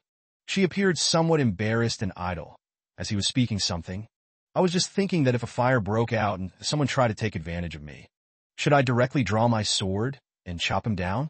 Li Yun immediately asked. Miss Chu, where's the trust between people? That's just a physical examination. She crossed her arms and began to scold. I carry this sword all day. But in the end, it only benefits you. He confidently replied, in fact, when I do a physical examination, the effect is not much different. Upon hearing this, she pouted and said, You think you can fool me? I believe you only if I meet a ghost. Early the next morning, as dawn broke, Li Yun suddenly heard a noise. He got out of bed. It was still early, and the rooster hadn't crowed yet, but someone was already knocking at the door. When he opened the door, he found Lu Shui waiting there. The girl spoke seriously. It's bad news, master. You're being hunted. She handed him a wanted poster featuring Li Yun's image, which left him bewildered. Who drew this? Li Yun was surprised. They want to capture me? Everyone in Daigon knows I have Ruli on my head. Moreover, the drawing doesn't resemble me at all. Lu Shui clarified. It's not Daigon that issued the wanted order. It's the Ba Wang that did. I heard that the image of the esteemed master spread in Ba Wang is of someone with a contemptible look, eyes turned up, and a mouth full of sharp teeth like a monster. Hearing this, he began to frown. Nonsense. What it says is to capture him alive and then personally go to see the Ba Wang magistrate. It seems the Ba Wang magistrate declared the wanted order. Li Yun then turned to ask, Why are they hunting me? I've never even been there, and I don't know the Ba Wang magistrate. Could it be just because I passed by while she was reaping the yang and supplementing the yin? She explained, the yang goat. Ba Wang's roasted goat is indeed quite famous. And when viewed from above, the opponent provoked you, so you didn't fight back fiercely enough. Hearing that, Li Yun flashed a bright smile, feeling that it was fine as long as everything was good. Right now, I just think about getting through each day normally with Ruli. Unless someone comes running to the capital, if so, I need to gather them up aggressively. Seeing the end of the fun, Lu Shui felt disheartened and prepared to leave. The host's demeanor is getting gentler by the day. If it were me, I would have long since smashed them with a club. Never mind, I'm off to work. Seeing her like this, Li Yun encouraged. Keep up the hard work, you're still half a year behind on rent. Changing scenes, a little later, Li Yun went outside, finally waking up early for once. Today, I'll prepare breakfast for her. No need for her to do it herself anymore. After walking for a while, he entered a small roadside eatery. The tables and chairs in this place were indeed quite few. Besides him, there was only the owner making food. Li Yun looked at the steaming bowl of tofu pudding in front of him and sighed. It had been a long time since he went out alone, and he felt a bit out of place. He took a bite. Could this be the direct consequence of social fear? In the future, I can only be supported by a beautiful empress. Unable to see sunlight, this kind of life won't attract any fans. After a while, he ordered another bowl. Owner, I'll have tofu pudding with a little sugar and vinegar. After finishing his meal, as he stepped out of the eatery, Li Yun saw a group of people rushing down the street. He recognized someone among them. Chen Hai? He called out excitedly. Xiao Chen, what are you up to? You smiled and looked straight at him, asking, Is it possible that a group of vagrants suddenly appeared in the capital to cause trouble? Chen Hai replied gruffly, Don't call me Xiao Chen. Suddenly a group of vagrants appeared in the alley to stir things up. What have you done to offend the vagrant leader? Li Yun still cheerfully said, Should I call you Xiao DM then? For the sake of the situation, if this trouble is caused by you, then any losses this time will be counted on your head. Though being scolded harshly, you still manage to smile. You say that, but I have no money. I'm so poor that I can't even afford a penny. Even a beggar shakes his head in disapproval at me. He continued to warn. Don't think I don't know anything. You have several shops and rental rooms. Turns out your family hasn't made as much as you, even if you're using that strange name Emilia Siru to register. Li Yun's expression didn't change. I really have no money. Even though I have that in, all the money goes to your majesty. Each month, I can only get 8 Lai Hai rebutted, Nonsense. Do you think I'm that easy to fool? You wave your hand, okay, it's 7 After all, I want a bit of face. Singing out loud would embarrass me. Lai Hai suggested, This group isn't too formidable. Let's leave dealing with them to Lu Pianmen. But in response, Li Yun comforted, Hard work, Xiao Chun. When we return, I'll recommend you for a promotion. After saying this, you thought to yourself, It seems the Bei Huang people have infiltrated the city. But why do they want to cause chaos everywhere? Doing so will reveal their whereabouts quickly. It's a bit too foolish. Then you picked up the box of food and headed back, thinking aimlessly along the way.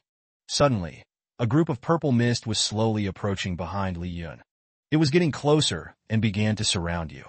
Finally, it enveloped Li Yun's entire body. He was surprised, wondering to himself what this was, something he had never encountered before. Van Kai Nam and a burly guy suddenly appeared, greeting, "Hello, Leader Lai." He introduced himself. "I am Van Kai Nam. This is a forbidden technique that only we Bei Huang possess. Once we use this technique, the vital energy in your body will become stagnant and completely unusable. Fortunately, you have never seen it before, which allowed me to succeed this time." Li Yun, without any fear, asked, "Are you sent by the Bei Huang leadership?" The man shook his head. "No, we are here by the master's order to take something from you." He smirked dangerously. "It doesn't matter if you don't speak. I will know using the soul-reading technique." As soon as he finished his sentence, he received a punch. It was Li Yun, who coldly punched the annoying guy so hard that his neck twisted back. He fell to the ground, shocking his teammates and making Li Yun's demeanor appear cold. Li Yun coldly said, "No need. You have committed two extremely foolish actions. The first is that in front of absolute strength, all tricks are worthless. The second," he shouted loudly, "is that you are the breakfast of my wife, reeking of rotten smell." At his side, Kainan was extremely surprised. "Wait, you don't care whether your wife lives or dies?" With a vacant gaze, Li Yun asked him, "What do you mean by that?" Suddenly, he presented a strange object, a mirror that could manipulate the brains of creatures, allowing him to control them. Kainan continued, transmitting their sights and sounds. "Every action of yours is being monitored by me." The scene shifted to Bao Hui, who was asking Ruli, "You're lying on the bed. Do you think our chaos everywhere is for what? We've dispersed Lu Pianmin, making it easier to act.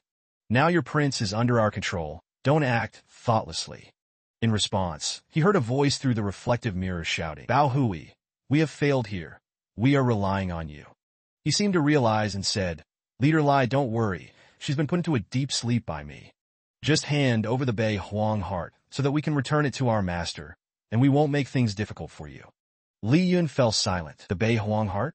What is that? I don't have such an item." Kainan shouted, "Don't try to deny it. Where do you think your immense vital energy comes from?" Li Yun replied, "I told you, I directly powered up after crossing over.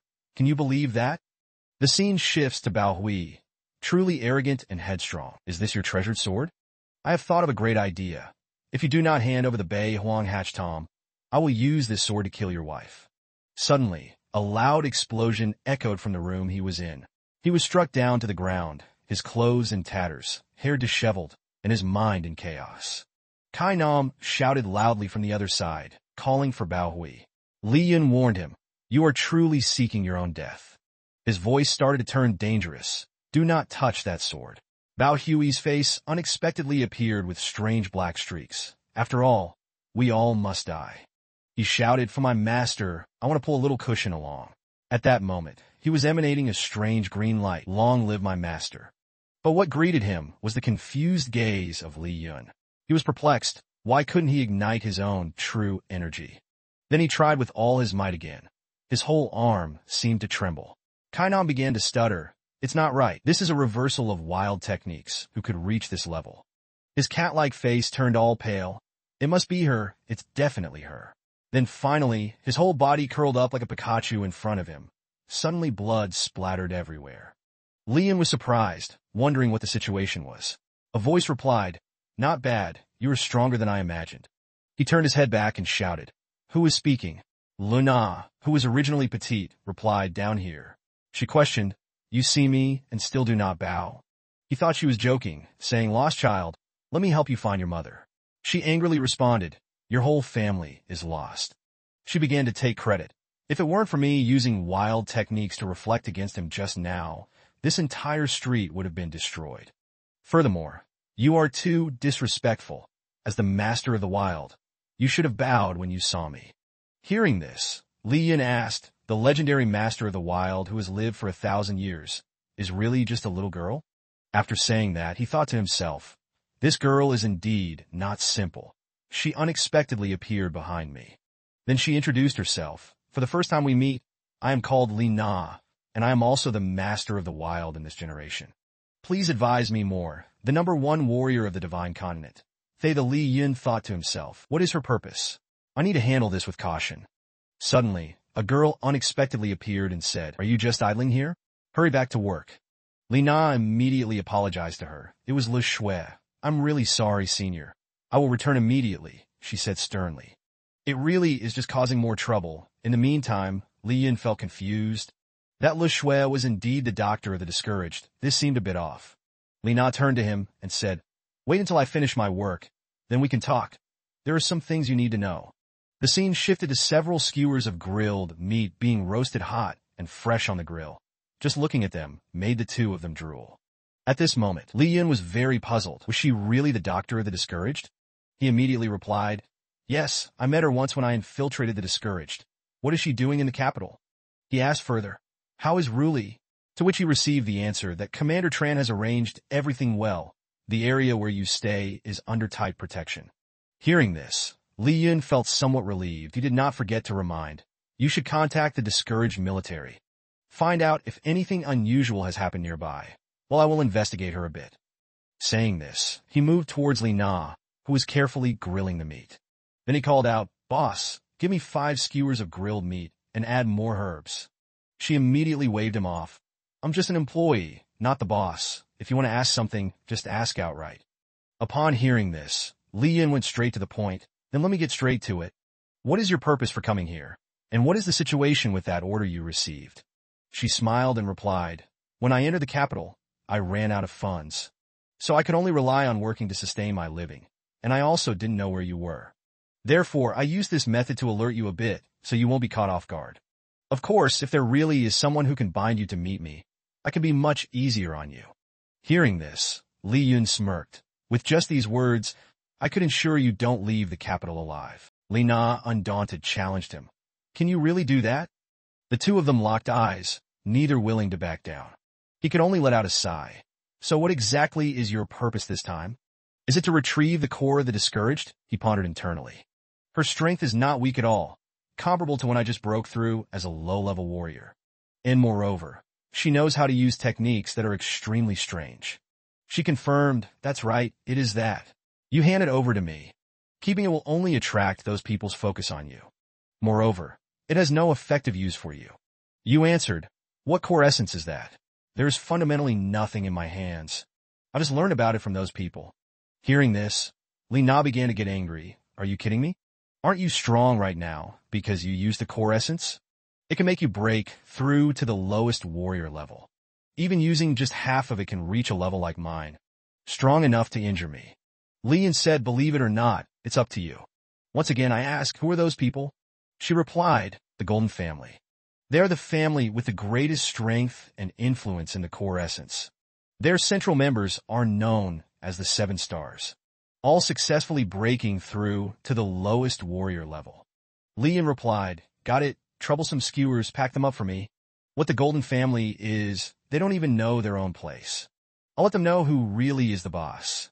After saying that, he thought there are actually 7 powerful figures equal to her.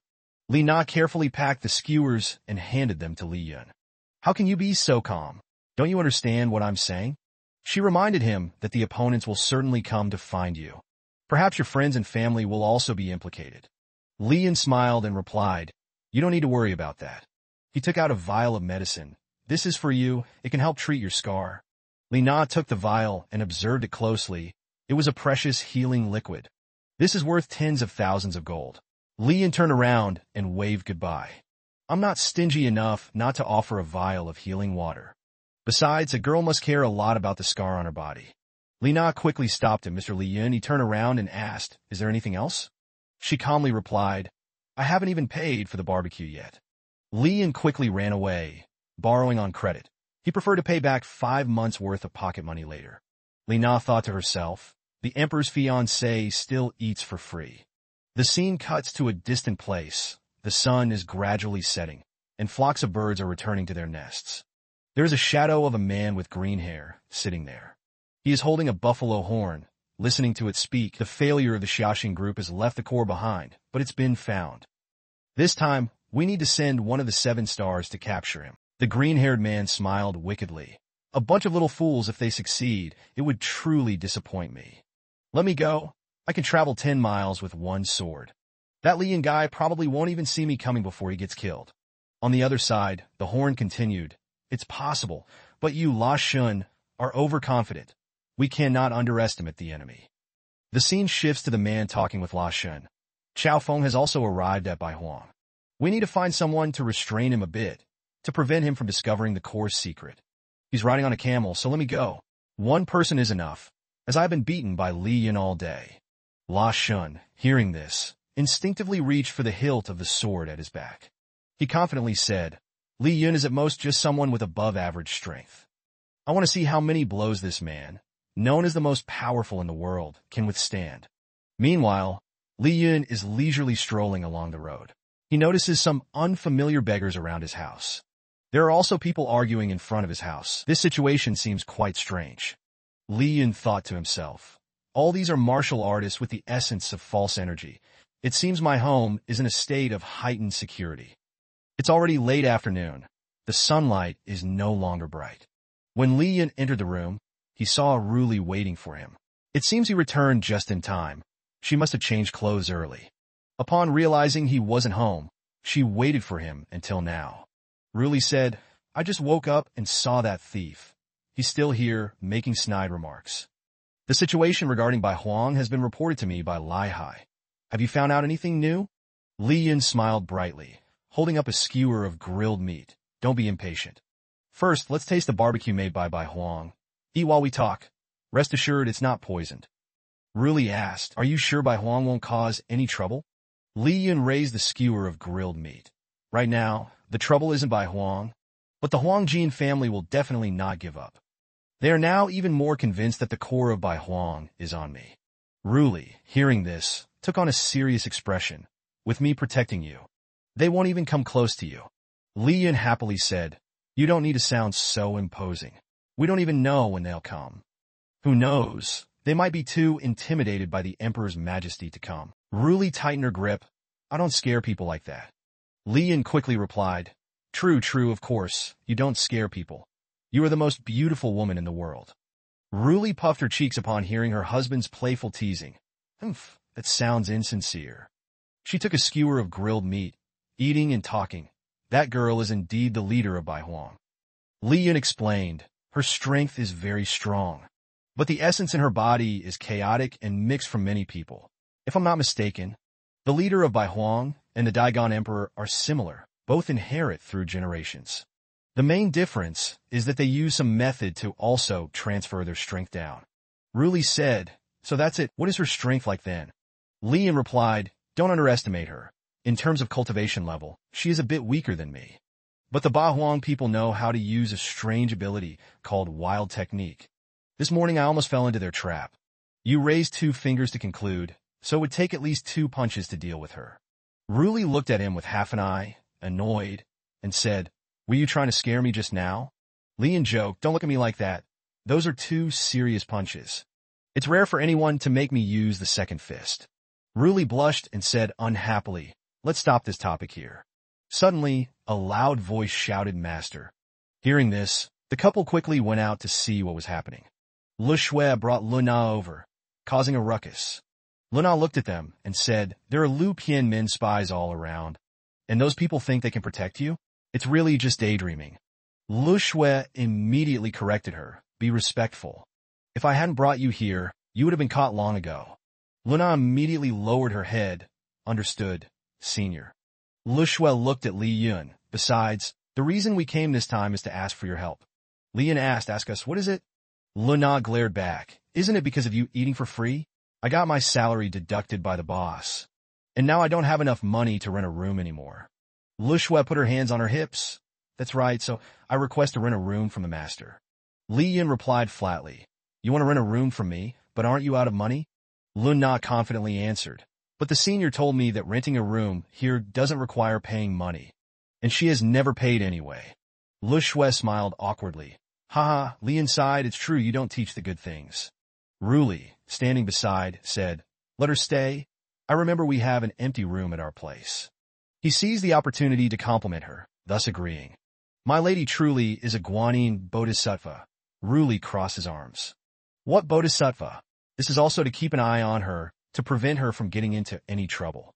Luna chimed in, I need to remind you that the 7-star people are starting to advance. Their level is almost not much weaker than mine.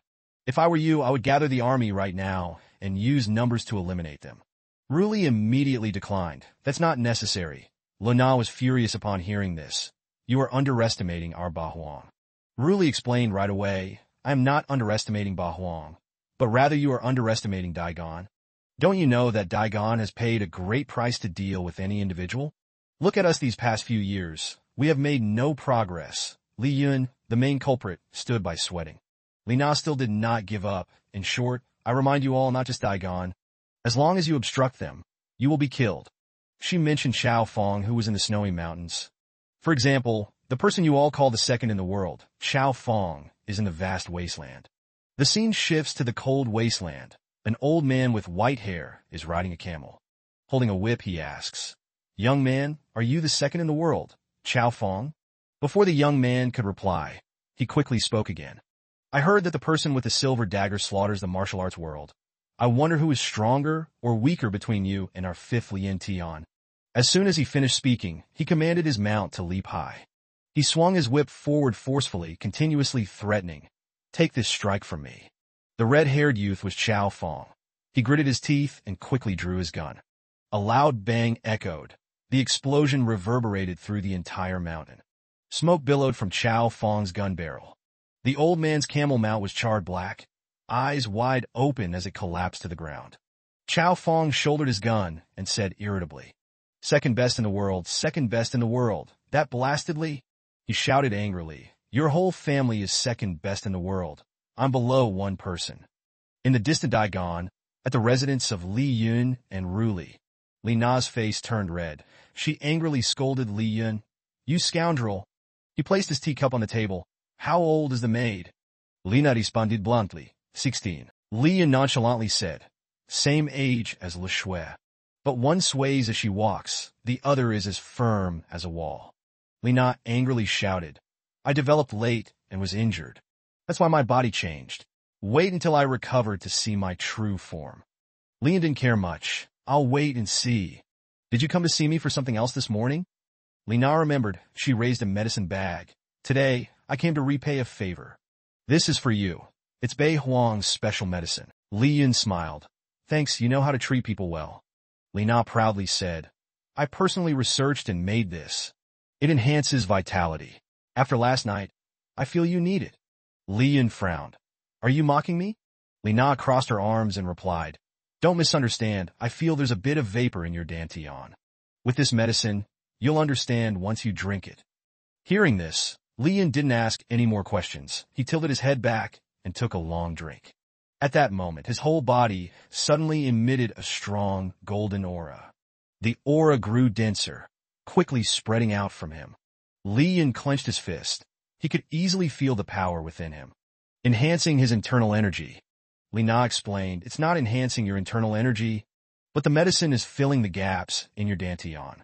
If it could enhance internal energy, Bei Huang would be full of internal energy masters. She moved closer to him and whispered, I have a question for you. Li Yun was curious. What's it about? If it's about the core of Bei Huang, don't ask. Li Na blushed a little, shyly touching her fingers together. Of course not. I've heard that cultivating internal energy affects the body. Le Shui said that after she cultivated, her body became so firm and white. Li Yun laughed and pointed at his chest. Is that really true? But when she said firm and white, did she mean here? Li Na was embarrassed. Don't misunderstand. I just want my body to be stronger. Seeing this, Li Yun took out a book, Understanding. He said, 99 dong per copy, one hand for money, one hand for goods. Li Na replied, 99 dong? You might as well go robbing. She gave him a small bag of money. Here is 20 dong. Li Na quickly took the book and left. I'll pay the rest later when I work to earn it. Li Yun looked at her back and thought, innate wealth cannot compensate. I hope she doesn't become like the headmaster. Ruli noticed some noise outside. She stepped out of the study and asked, What's going on? Li Yun turned to her and said, She came to repay a favor, giving me specially made medicinal wine. Ruli was curious. Medicinal wine? But you don't usually drink. Li Yun smiled and explained, On the battlefield, I sometimes drank wine to detoxify, holding it in my mouth and spraying it on wounds, but it was so painful that I swallowed it. Ruli felt her heart tighten. She said sadly, "You don't need that method anymore?" Lian asked curiously, "Is there a more effective way?" Ruli gently touched his face and scolded lovingly, "You fool, because I won't let you get hurt again." As the loving couple was full of emotions, Lai Hai appeared and broke the atmosphere, pretending to cough. Cough, cough, cough. Then Lai Hai handed an envelope to Li Yun. "General Tru asked me to give you this intelligence from North Wang." Li Yun took it and thought silently. "Tu Tran, you always appear at important moments." He quickly read the report in the letter. "The Hong Kim family is very intelligent." Ruli asked, "What happened?" Li Yun handed her the letter. "Read it yourself. They're uniting the northern families into a North Huang alliance." Li Yun was puzzled. Besides requiring increased vigilance, once they handle the internal issues, they'll target Daigon. "But something else is bothering me," Ruli asked. "Are you referring to their demand for information on the North Huang Lord during the unification process?" Li Yun sternly said, "Yes, it looks like expansion of power, but their true goal might be this." Ruli was curious. "Information on the North Huang Lord? What's the point of this?" Li Yun mocked her. "Information on the North Huang Lord? What's the point of this?" He turned to Lai Hai. "Tu Tran, where's General Tru?" Li Hai quickly deeply. "You forgot. Today he and the sixth prince are returning to North Huang. They left early this morning." Li Yun stroked his chin. "I wanted to ask him about North Huang's situation. Where have they gone now?" At that moment, in the forest, General Chu and Ri Shui were riding side by side. Suddenly, General Chu tightened the reins and shouted loudly, "Stop, there's an ambush." Ri Shui turned to closely observe his actions. A figure stepped out from behind a tree, blocking the path of General Chu's horse, speaking with a sharp tone. He smirked, his cold eyes staring intently at General Chu, mocking him. "I thought I was facing a giant gorilla. Turns out it's General Chu. You're also on the list of people my master wants dead. What a coincidence." General Chu was enraged, his nostrils flared with smoke, contorting his face angrily. "Brat, are you here for a fight?" The figure drew a giant sword from his back, ready for battle, smirking and shouting. "Prepare for the 7 stars horizontal slash. One strike of the heavenly song, I, Kai Duong Tin, will borrow General Chu's head." The scene shifts to a quiet forest, the sky clear, the setting sun's warm rays shining through the trees. The figure was covered in wounds, clothes dirty and torn. He sat under a big tree, sword planted beside him. Turning his head, thinking to himself, "Damn it, what's going on? His power should have been completely crushed by me." The figure's face was full of wounds. Frowning as he remembered earlier, General Chu pointed his gun at him, firing a barrage of bullets towards him. The figure thought angrily, what kind of strange weapons are those, attacking from a distance, and that reflective technique as well. Clearly, his speed doesn't match mine, but he predicted all my attacks, as if he's fought with me many times before. Then he looked at his hands, full of questions. He narrowed his eyes and said, in the end, he threw some kind of horrible-smelling thing at me. Under the beautiful sunlight, a frustrated scream echoed through the forest. "Damn it!" Far from the forest, golden sunlight shone on the red-tiled roof of a magnificent palace.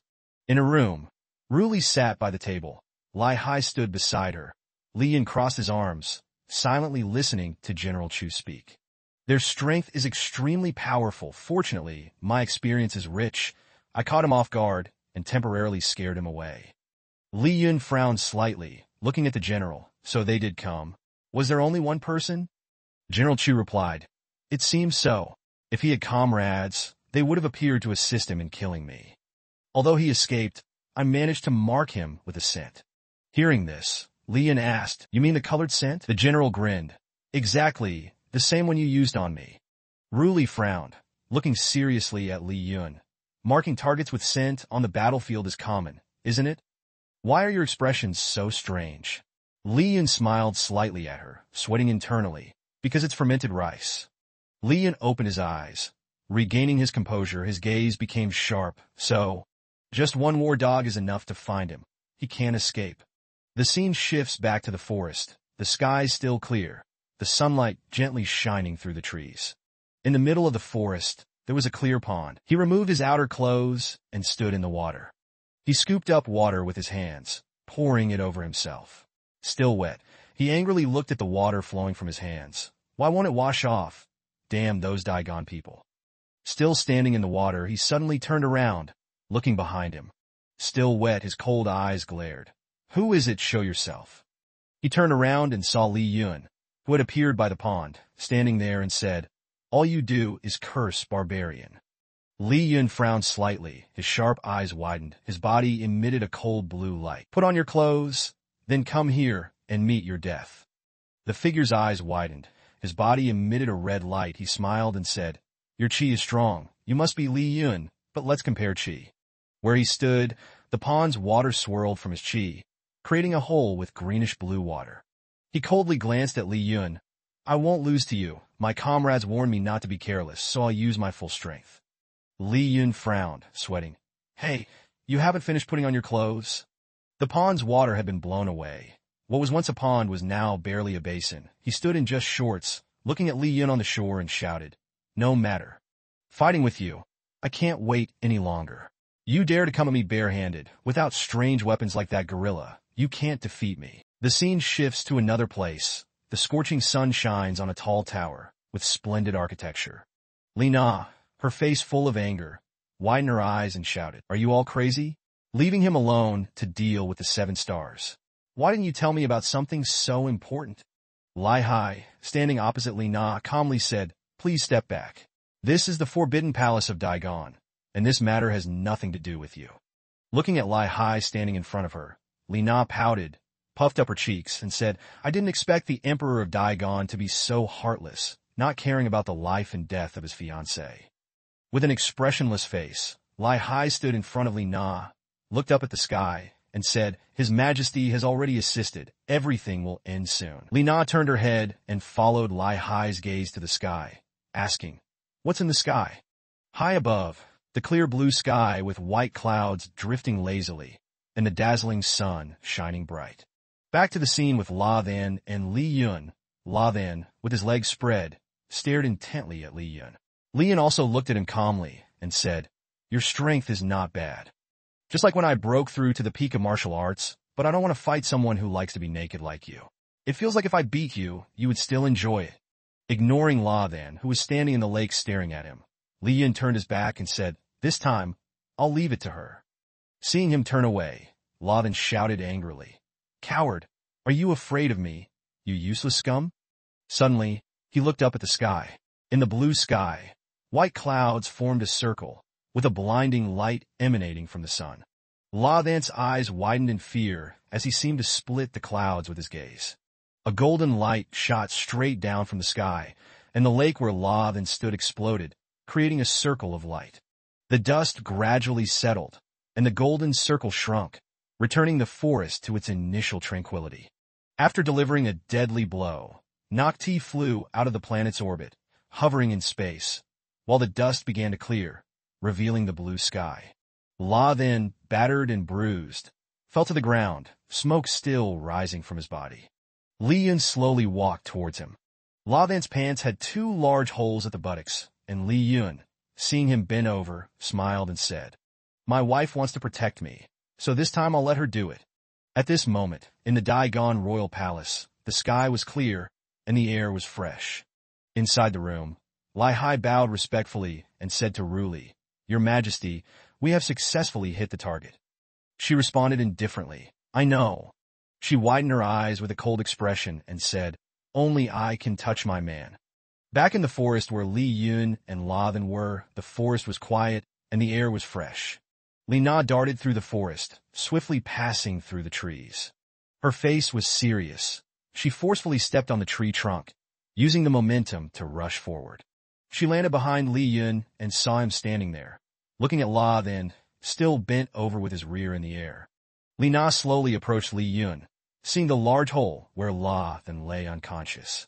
He was lying face down in the hole, still unconscious, with his rear in the air. She observed seriously and exclaimed, This is your strength. Far more powerful than the wilderness techniques I possess. Li Yun smiled, squinting, and waved his hand, saying, Of course, it's the power of love. Li Na looked at him, full of questions in her mind. He grabbed La Than's legs and pulled him out of the hole, with Li Na silently watching. Then Li Yun laid him on the ground, and she stood by, carefully observing him. Li Yun stared at La, then said, "Oh, this guy is still tough, he's still alive." Li Na widened her eyes and said, "Just in time to take him to Dai Gon's prison. Maybe we can get some intelligence out of him." Li Yun remained silent, just squinting and smiling. La Vance's eyes rolled back, and she placed her index finger on his forehead, a light entering his mind. The light on La Vance's forehead began to glow, his eyes still wide open. Li Na sat next to La Van and placed her hand on his forehead, emitting a light that entered his mind. She withdrew her hand and stared at him, saying, "I've sealed his power. From now on, if he forces it, he will suffer a backlash." Now he's no different from a cripple, and Li Yun, standing next to her, smiled and said, "Very good, you are still useful." Li Na turned her head to glance at him and said, "That's right, I advise you to be careful of Emperor Daigon. I want to find her to help you, but she completely ignored me. She even called that rotten guard to chase me away and said something about having already helped. Although both of us possess extraordinary martial power, we still need to be careful of being plotted against." Li Yun shrugged, closed his eyes, and said, "It's late now. Every day I'm under her control. A lot of my energy is spent on her. By the time I realized it, it was already too late." Li Na glared at him angrily, her eyes wide. "That's terrifying. You won't escape either." Li Yun raised his index finger to the sky, lightly furrowed his brows, and said seriously, "That's right, especially at night. I find it even harder to control." Upon hearing this, Li Na's eyes widened, and sweat broke out all over her body. Is there really such a magical skill? I wonder if I could ever learn it. I'll need to be even more cautious of her in the future. The prison door was solemnly closed, flames blazed in the furnace, and a heavy chain hung from the ceiling. La was tightly bound against the wall, while Li Yun stood beside the table opposite him. He silently looked at a few items from his bag that he placed on the table. As he looked at the items that fell out of the bag, he sighed, "How poor." For someone from the Northern Emperor's top force, a senior official, seeing just a few coins, a water pouch, and a whistle for communication, Li Yun lamented, "You only have 20 coins? Do you really have a kind-hearted wife?" Then he picked up the whistle to examine it for a moment and said, "What does this thing do? Could it be that this pervert has some kind of peculiar obsession?" Suddenly, a voice came from the whistle. "La, you managed to take care of the enemy just as fast as the old man did when handling the second matter here." Hearing this, Li Yun's gaze turned sharp. He lightly furrowed his brow and thought, if they're trying something with Gao Feng, could this guy be their leader? Looks like I have to follow their scheme. He brought the whistle close to his mouth, his face darkened, and smiled faintly as he began to speak into the whistle. "Umph, something like this can't withstand a single blow from me." "Too easy," the voice from the whistle replied. "Not bad. It seems the core isn't with him. He's just an ordinary human after all." Li Yun brought the whistle closer to his face, squinted, and continued speaking. Naturally, the one on the other side spoke of having taken care of Gao Feng. The voice from the whistle continued, "The old man just finished not long ago. Right now, he should still be with the old man." On the other side, Gao Feng pressed his face against the whistle, glancing at it as he said, "The opponent simply can't withstand a single blow in front of our 5 linked immortals. It's too easy." Over here, Li Yun also pressed the communicator to his ear, glancing at the communicator and continuously saying, "Old man, did you bring back the celestial profound cannon? That item is very valuable." He thought to himself, "Is he talking just like me? Could it be worth a try?" The scene shifted to another location, where a small fire was crackling. Chao Feng sat on the back of the 5-linked fairy's mount, roasting a large piece of meat while holding the communicator. He thought to himself, celestial profound cannon. How does he know about the celestial profound cannon? What's the outside information about it? Chao Feng frowned at the communicator and said, "Of course I took it. Did anyone over there get anything?" He heard that Chao Feng had a celestial tams that had been taken away by that thief. And since he had no shortage of good items on him, he thought, how could he deal with Li Yun? Or perhaps Li Yun pressed the communicator to his ear, wide-eyed, and said, "There's one, it was taken from the side." Chao Feng frowned tightly. He looked at the communicator with disdain and thought, this damn guy for real. Li Yun stared intently at the communicator in his hand and continued, "By the way, I heard that the rebel forces have sent people to capture Huang. We should also send someone to deal with them." To avoid affecting the core fight, Chao Feng's voice echoed from the communicator. "That's fine. Among those people, there might be someone who knows where the core is. I will send the others to catch them. He tightened his grip on the communicator, staring intently at it, thinking, the core, what is that? This bastard has dragged me into this strange situation again, all due to that damn prophecy. He remembered when he was young, holding a candied hawse. He encountered a ragged man on the road. He smiled and said to the young Chow Fong, I see you have a peculiar appearance. In your life, you'll likely encounter many opportunities to become a great hero. The young Chow Fong tightened his grip on the candied haw in his hand, his small face crinkling as he intensely stared at the man who spoke. He recalled at that time he always thought that was a scammer. Until he met this bastard Li Yun, the prophecy came true. But this opportunity is way too frustrating. Chow Fong remembered the moment he was pushed off the cliff by Li Yun. He stood with his hands behind his back, watching as he was wrapped in venomous insects, with only his hand left raised. First, it was in the southern demon swarm. He was kicked into the swarm by Li Yun, experiencing the torment of 1,000,000 stings. And in the end, I managed to obtain all the true energy from those ancient insects. Chow Fong remembered when he humbly knelt before a statue of a fairy, while the divine pearl of the earth dragon turned. He was beaten into a stream, crawling out after 7 days and 7 nights. But for reasons unknown, he obtained ancient martial arts secret texts. He remembered when he was stripped of his clothes by a small tribe and tied to a tree. The strong women surrounded him, looking at him with greedy eyes.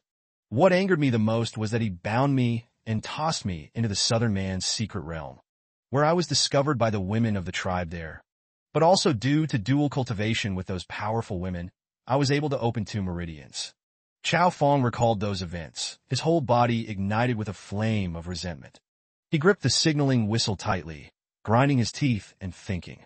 Since encountering him, various troubles have been endless. Even without doing anything, one could suffer broken bones, crushed organs, and bloodshed. Over here, Li Yun raised the signaling whistle to his mouth and continued speaking. I have completed my investigation. They are currently at Bei Huang, next to Shap Fang Mountain. Sending one person will be enough. They are very weak. From inside the signaling whistle came Chow Fong's voice.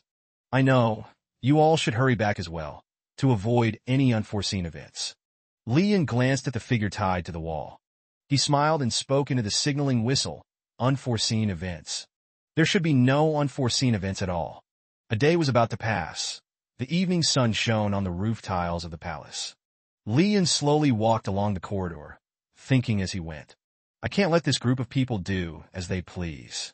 He raised his hand to stroke his chin, closed his eyes, and continued thinking. Based on their way of acting, killing tens of thousands of people wouldn't even be a concern. Li Yun opened the door to the room. Ruli was sitting with her chin rested in her hand, looking up at him, still holding a stack of documents. Li Yun approached, placed his hand on the table, and smiled at her. Is your Majesty still working? She glanced at the documents in her hand, her expression serious as she replied. I'm almost finished. The food is also ready. Let's have dinner in the palace today. Night fell, and the full moon shone brightly in the sky. Under the moonlight, Li Yun and Ruli sat on the roof. The two leaned close together, admiring the moon. At that moment, he smiled and spoke softly. Thank you for today, for directly using the Daigon secret weapon to protect me. Ruli turned slightly, narrowing her brow and replied, I am not doing this for you. Don't flatter yourself. They came to Daigon to cause trouble. I am merely retaliating. The moonlight shined down on the two of them, and Li Yun looked at her, smiling as he said, Why do I feel like you have something on your mind today? Ruli glanced at him and responded, Naturally, you always put yourself in danger. The people who care about you worry. Li Yun widened his eyes and seriously asked her, So you want to stop me from dealing with those people from Bei Huang?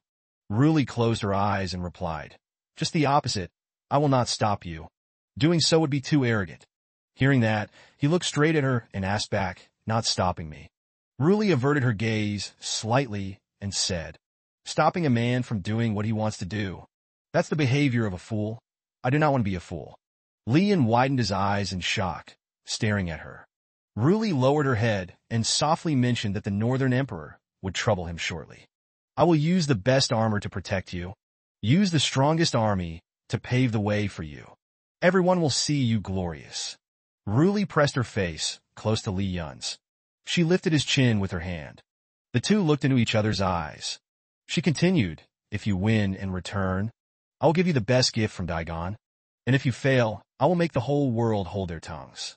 Ruli frowned slightly, her eyes full of determination, and continued, perhaps one day you will die in battle. And that day will also be the day Ruli dies. Li Yun heard her speak so seriously, and he smiled with narrowed eyes. All right, I will accept the Emperor's request. But there is one issue. Ruli grasped his shoulders and asked, what issue? Li Yun smiled and said, isn't the best gift from Daigon already in my hands? Those words made Ruli blush. She widened her eyes to look at him. Li Yun smiled. She blushed and awkwardly turned her head to hide her embarrassment. Ruli spoke. Then what else do you want? As long as I have it, I will give it to you. He heard this and laughed. Then every morning, let's say good morning. Before he could finish his sentence, a strong light struck directly at his face. Ruli withdrew her hand and glared at him. She puffed her cheeks and asked, what did you say? Li Yun's face turned bright red. He waved his hand in a hurry to explain. Calm down, I was just joking to ease the tension. Under the moonlight, Ruli crossed her arms over her chest, closing her eyes as she said to Li Yun, no matter what decision she makes, I will always support you. This is a promise from the Great Queen to you, Li Yun. Li Yun smiled widely and asked, can you give a little honor to the imperial kitchen? Ruli blushed and replied, what are you saying? That was done by me personally. A beautiful morning arrived. The morning sun slowly cast over the roof tiles of the courtyard. Li Yun was sitting drinking tea when a large bag of money thudded down on the table right in front of him. Li Yun widened his eyes in surprise. Li Na crossed her arms over her chest with a serious expression on her face and said, after deducting the money you owe for food yesterday, the rest is all for you. I didn't think you would easily catch La. It seems my plan needs to be adjusted a bit. Li Yun set the cup of tea down on the table and smiled at her. You are very trustworthy. What are your next plans? Li Na stood a table away from him. She spoke up in response, if you don't know where the core is, then I will prepare to leave the capital, traveling throughout the divine continent to search for it. Li Yun smiled and gestured with his hand. Okay. Li Na stared at him thinking, Nanny, this language is really strange. Li Na turned to leave, speaking as she walked. You need to be careful of that golden family person. Don't act alone. The two of us working together is the safest approach. Li Yun watched her figure leave, smiling as he said, thank you for the reminder. May things go smoothly. Li Yun's face became serious, his eyes sharp as he thought. This appearance in the capital will lower the level of vigilance. The signal horn on the table suddenly sounded. Where's the person? Li Yun lowered his head to observe it. He raised the signal horn in his hand and replied happily, here. What do you want? A voice came from the horn. I have found the rebel officers. They are at the location you mentioned. The teammate stood on the cliff, observing below while holding the signal horn high in his hand. There are a total of 4 of them. His gaze fell down, coldly staring ahead. The teammate smirked and said, I have used the binding technique to restrain them. Below in the valley, there were 4 individuals. Zohan, the Shia person, the chief, and the third void were standing. The Shia person raised binoculars to observe, looking at the lovely face and eye-catching pink hair of the chief. The teammate spoke, yes, and there's a very cute girl, she's my type. On this side, Li Yun, hearing him say that, smiled and replied, they are very weak, just a bunch of foolish mortals. Let's deal with them directly. Inside, he was sneering, that cute girl, it can't be the chief, this guy really has unique tastes. Meanwhile, the teammate's expression grew dark. He smirked confidently and said, of course, I know, as one of the 7 emotions. I have a bit of confidence. My vision technique can see several kilometers away. They have no idea I've arrived. The Shia person stared intently into the binoculars. She spoke. I see him. She turned her head and said to the chief, he is about to come over here. The chief smiled with a bright expression and asked, it's Li Yun. He wants to come, for people are surrounding each other. At this moment, the chief finally spoke. I have finally met him. He sent me a message saying he is here. I can hardly wait anymore. She smiled with her eyes squinting, unable to hold back, and punched him in the head. Come here quickly after hearing this. She thought to herself, this guy Li Yun is really something, actually deceiving her. He crossed his arms in confusion. Who is this woman? He felt she wasn't very smart, and Tam Vo beside him coldly explained, she is the headwind. Then he shot a glance at him as if to remind him, she is very dangerous, keep a distance. He frowned in suspicion. Headwind, she had told me that the headwind is a killer right before our eyes. Moreover, she is a monster with overwhelming strength, also known as the battlefield tyrant. As he looked toward her jokingly, he stood there in more confusion, but no matter how he saw her, she looked just like a young girl. At that moment, an explosion suddenly occurred on the high peak in front of them, sending smoke and debris scattering everywhere, drawing everyone's attention. Xie frowned, indicating that he had fallen for the trap. The rebel swordsman also looked towards the explosion, assessing that he was still alive. The layer of dust obscured their vision, rising high and creating a hazy area. As the smoke cleared, a man was revealed, surrounded by the debris of the ground that had been destroyed. Facing him were the 4 people from earlier. His companions shouted in annoyance, feeling frustrated and angry. This was too uncivilized. What kind of monster was this? Deep down, they were panicking. Fortunately, I used a technique to envelop my vital energy in all directions just in time to block the attack. Looking at the person present in the dust before him, he seemed to have recognized him and exclaimed, "This is him." She then added, "Earthquake Sky Star, abbreviated as Earth Thunder. This is a weapon invented by leader Li Yun, which activates the crystal and buries it underground.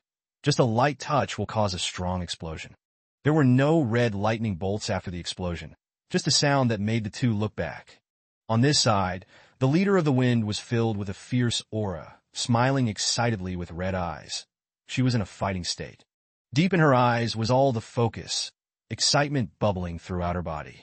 The leader of the wind was brimming with energy. Her strong muscles from her arms, abdomen to thighs shouted loudly, "You filthy scum!" As soon as she finished speaking, she charged forward with incredible strength, leaving only a cloud of dust and rubble, showcasing the helplessness of Xie and the others. The leader of the wind leaped high towards that man with determination. "Don't think that just because you change your hairstyle, I won't recognize you." Seeing her, he sneered in disdain. "Li Yun?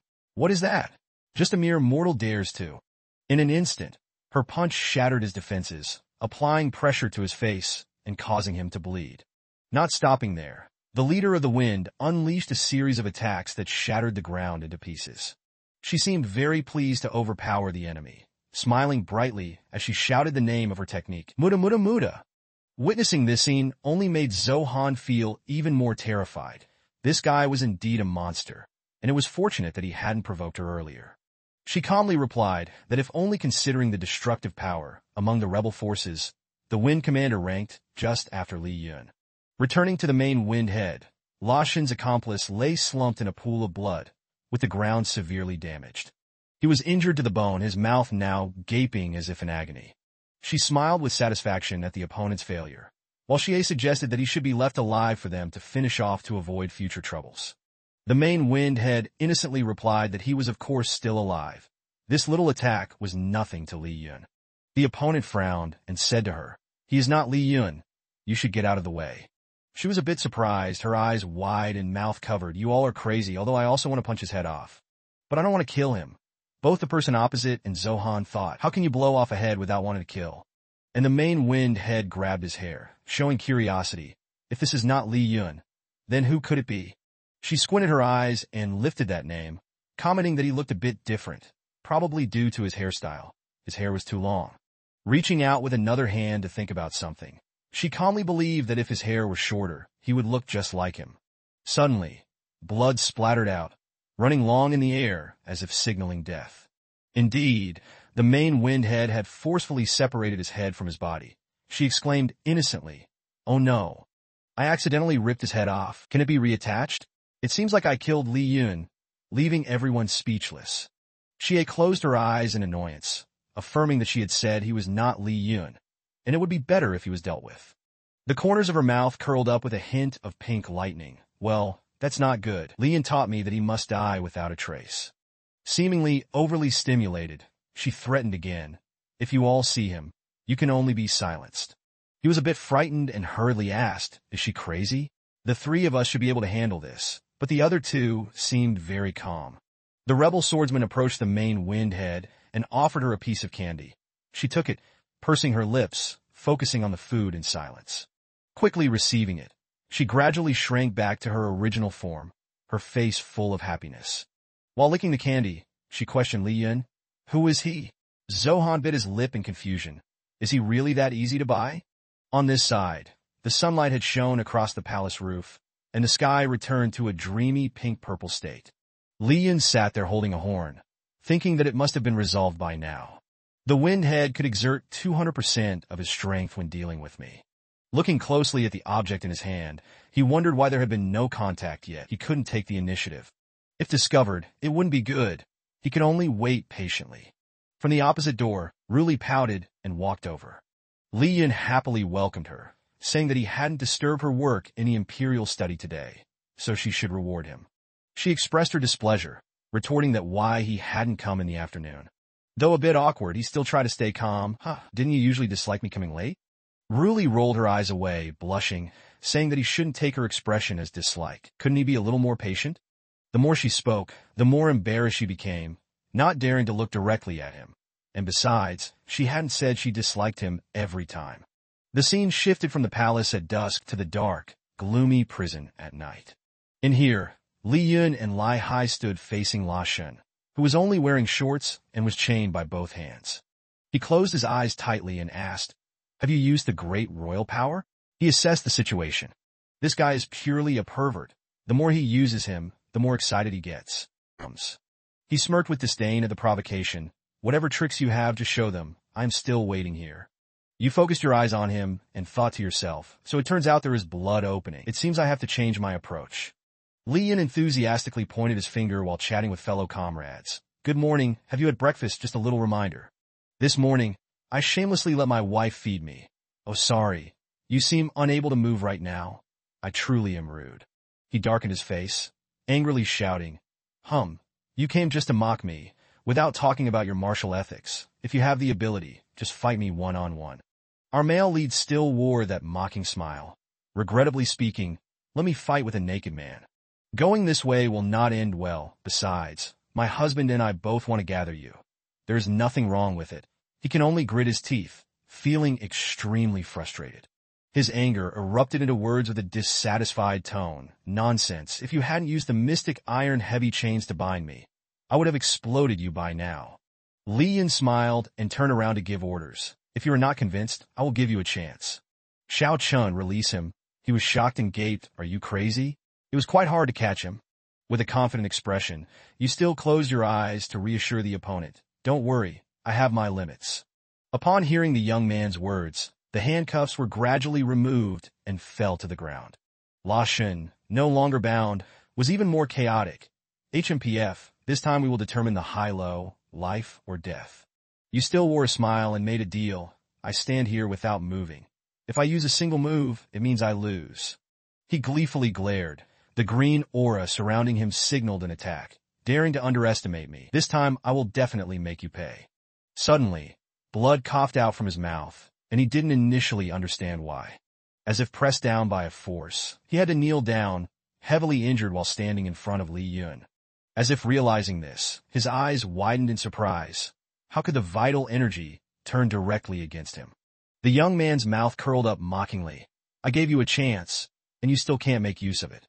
I remembered, the main control of the annihilation directly sealed the core inside. It was almost like being completely useless.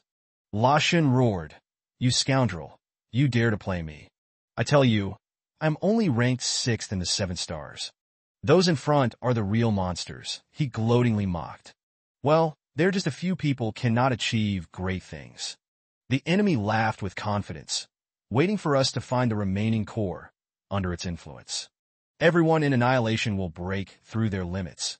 Just with your Daigon, you fundamentally cannot withstand the forces of the Annihilation martial artists. Li Yun leaned close to his face with a teasing gesture.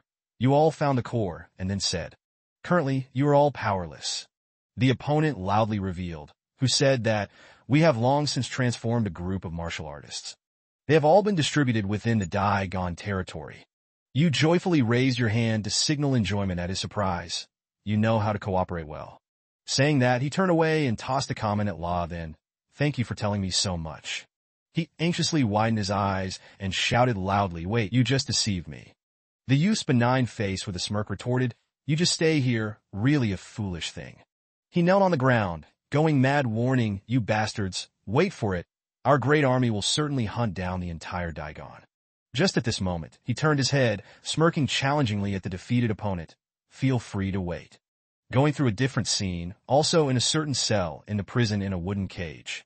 A hand with many bruises was continuously using stone to write on the wall. The Iron Fire monks, in a miserable state, were trying to draw something, mumbling a strange language. Tu mu ma ka tu tat ba ka. Outside the door, 2 guards were watching. One complained about him.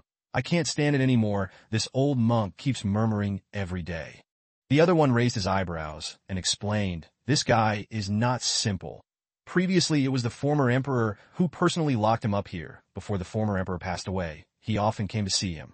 As for him, with a worn face and a lifeless expression, tears were welling at the corners of his eyes as he murmured spells.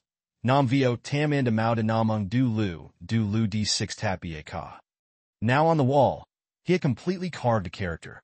Returning to the familiar scene of the palace, it was now late at night, quiet. Lian opened the door and stepped in, bright and cheerful, announcing, I'm back. But when seeing the quietness before him, the young man immediately felt curious. Hasn't she returned yet? I thought as soon as I entered, I would see my lovely wife. Inside that door, someone was sharpening a knife on a whetstone. The sound from the clash made him doubt. The sound of sharpening a knife. Clearly only Ruli's aura was in the kitchen. Could it be the bandits came again? Immediately, he kicked the door hard to rescue his wife. When the door swung open, his voice rang angrily. Little thief, are you here to seek death? Ruli glanced at Li Yun with a look of annoyance and confusion. The young man could only stand there, silent. She frowned and asked, what did you just say? He stammered, I thought the bandits came again, but why is my wife sharpening the knife? She took the plate of food and turned her back to answer. I was a bit lazy today, didn't want to cook, so I left it to the imperial kitchen. Looking closely at the plate, there were countless mixed fish, appearing almost poisonous. She complained, who knows, the imperial kitchen's skill is so poor. He reluctantly continued, the imperial kitchen is indeed inferior to my wife, but deep down he knew. This food was made by his wife herself. The imperial kitchen was just taking the blame. Ruli glanced away in justification, so I planned to cook dinner myself. While I was preparing to do so, you picked it up and begrudgingly said it was fine. We couldn't waste food. Your chopstick slowly picked up something like a piece of white thread to eat, and as you chewed, your cheeks flushed with delight. Though it wasn't perfect, the taste was really good. It truly was fit for a royal kitchen. She happily confirmed that it really was that delicious. You raised your hand in appreciation. Of course, this dish was filled with love, a culinary masterpiece unparalleled in the world. Hearing this, Ruli blushed too, because she understood the flattery of this young man, who seemed to have a knack for sweet talking. You smiled and shared information, extracting some intelligence from what you heard, uncovering a group of core members who had infiltrated Daigon, at least several thousand people. She curiously asked, several thousand people? Where is Lai Hai? Li Yun calmly reported that after learning about this, he had sent people to various places to gather intelligence. The other side worriedly asked, so what do you think if they were to invade? Where would you go first? You speculated that you would likely choose Jiangnan, as it was the economic center of Daigon. Moreover, it had just experienced an incursion from the south, so the situation was still a bit chaotic. However, if they had enough knowledge about Daigon, they would know about a certain unparalleled queen who established a line stretching across half the Divine Ox. This somewhat reduced the importance of Jiangnan. As long as this queen was determined, she could create another Jiangnan using that line at any time. She closed her eyes and blushed from embarrassment.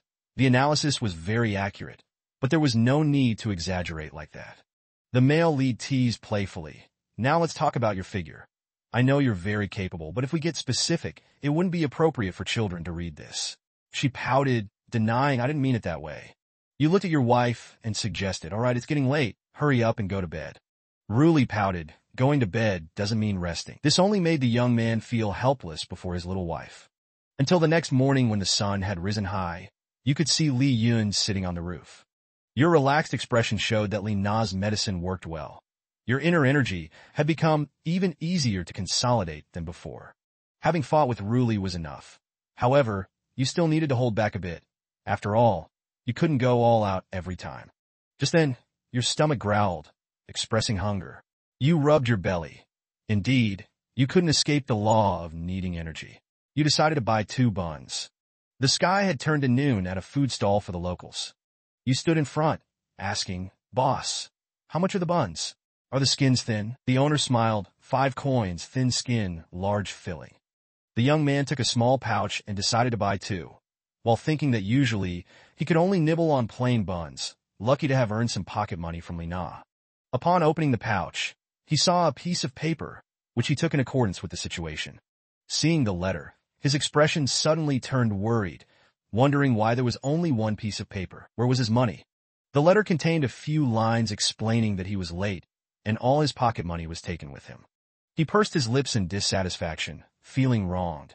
Clearly, he hadn't been delayed. It was she who was eager to fight, and tonight he had to battle her for 300 rounds. From afar, someone called out an order. "Boss, 6 buns, please."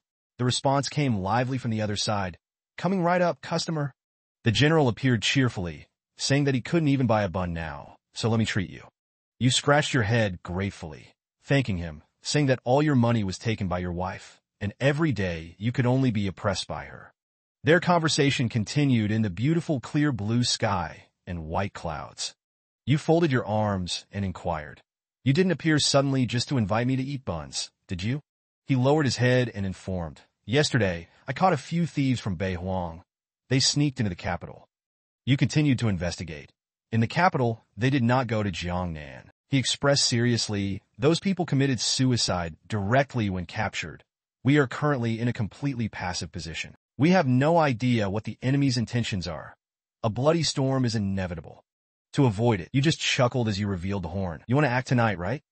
Don't worry. With me leading the team, you can rest assured." Seeing this made him speechless. Li Yin returned to a cheerful state. "Sorry, you continue." The general then asked, "Who were you talking to just now? That horn looks like the one from Beihuang." You also closed your eyes, presenting the item in hand, the head of the Golden Family, a heavily injured master of Beihuang. "And this item is a transmission tool, very useful." "What were you just saying?" He was a bit startled and cautiously nodded. "Let's just pretend I didn't say anything." At this moment, he began to think, secretly lying low at a high level within the enemy. Li Yin was indeed unfathomable. Li Yin quickly went to inform Ruli about the situation. She sighed, "Tonight, huh? They really know how to choose their timing." Li Yin clenched his fists. "Exactly. It's just the right moment for us to engage in a battle," you thought. These people had managed to seize the time I work and rest, even knowing when I want to kill Ruli without leaving a piece of armor behind. Ruli blushed a bit and said, "Stop talking nonsense. In short, how many people will be active in the capital?" Li Yun excitedly replied, "About 100 people, all martial artists, with their destructive goals being very strange." Ruli's expression turned serious. "With so many infiltrating, what's so strange about that?" Li Yun quickly explained, "Their objective is to create as much destruction in the capital as possible, then leave." Ruli raised some doubts. "Is there something wrong now?" Li Yun raised his hand. "There's no way they would hide so many people just to create destruction. It could be a smokescreen. There must be another plan in secret." Ruli anxiously asked, "Could it be that you've been exposed?" Li Yun considered, "It shouldn't be, otherwise they wouldn't send so many people to the capital. Moreover, they even informed me. What they want most is the core.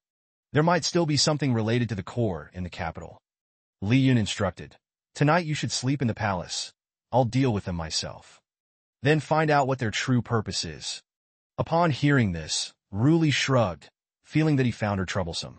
Li Yun, feeling flustered, explained, "Not at all. What I mean is that with you guarding the palace, it will boost the morale of many soldiers." Ruli laughed. "You don't need to be afraid like that. I know what I should do." "Do you really think I'm just someone who doesn't understand the bigger picture?" He asked bluntly. "So what do you want to say?" She hesitated a bit. It's nothing." As she spoke, her face flushed. "We should head back soon."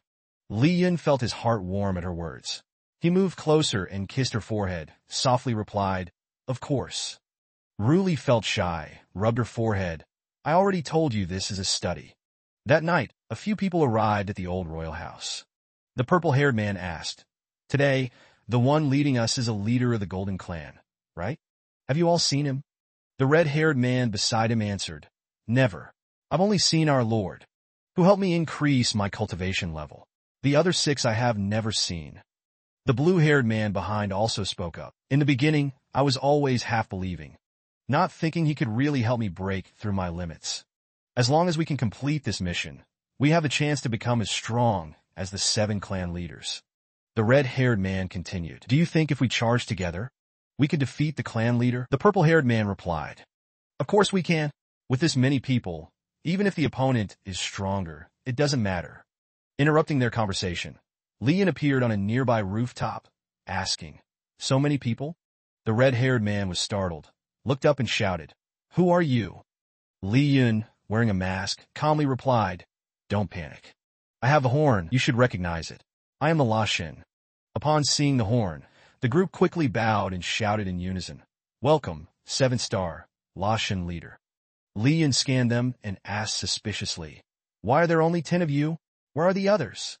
The red-haired man quickly explained, They are scattered, hiding in various strongholds, led by a few of us. Just give the order. Li Yun praised, Very good. Brothers, I, La Shun, assure you I will not treat you poorly. Although we are just collaborating on this mission, our sacred cause will not end here. He shouted, Conquer Bei Huang, stabilize Nan Man, annihilate Daigon, unify Shenzhou. This is just the beginning. Outside, there is an even larger world waiting for us, and soon all of you will surely become kings of your lands. Li Yun raised his hands high. From today onwards, we will be called the Iron Flower Regiment. You will call me the commander, and we will never stop. He looked at them, thinking, there must be someone hidden here for a secret mission. We need to find him. Hearing Li Yun say this, the others raised their chests, shouting in unison, Commander, Commander. But in their minds, they thought differently. Though they didn't know what he was saying, it felt impressive. The red-haired one said, Commander, please give your orders. Li Yun quickly outlined the plan. Let's start by dealing with Lu Pianmin Chief Manager Lai Hai. Capture him. Then we will be at ease, without one more opponent in Back Hong. Li Yun raised his hands again. Everyone shout after me, Kill Lai Hai, Kill Lai Hai. The crowd followed suit, Kill Lai Hai, Kill Lai Hai. In his residence, Lai Hai heard General Chu recount the situation, frowning in displeasure. Damn it, why do they want to use me as bait? General Chu explained. You are the Emperor's close confidant. Using you as bait is justified. Lai Hai found this reasonable and asked, The timing is just right. Where are they? The general replied, Act according to the situation. I don't know which direction they are in.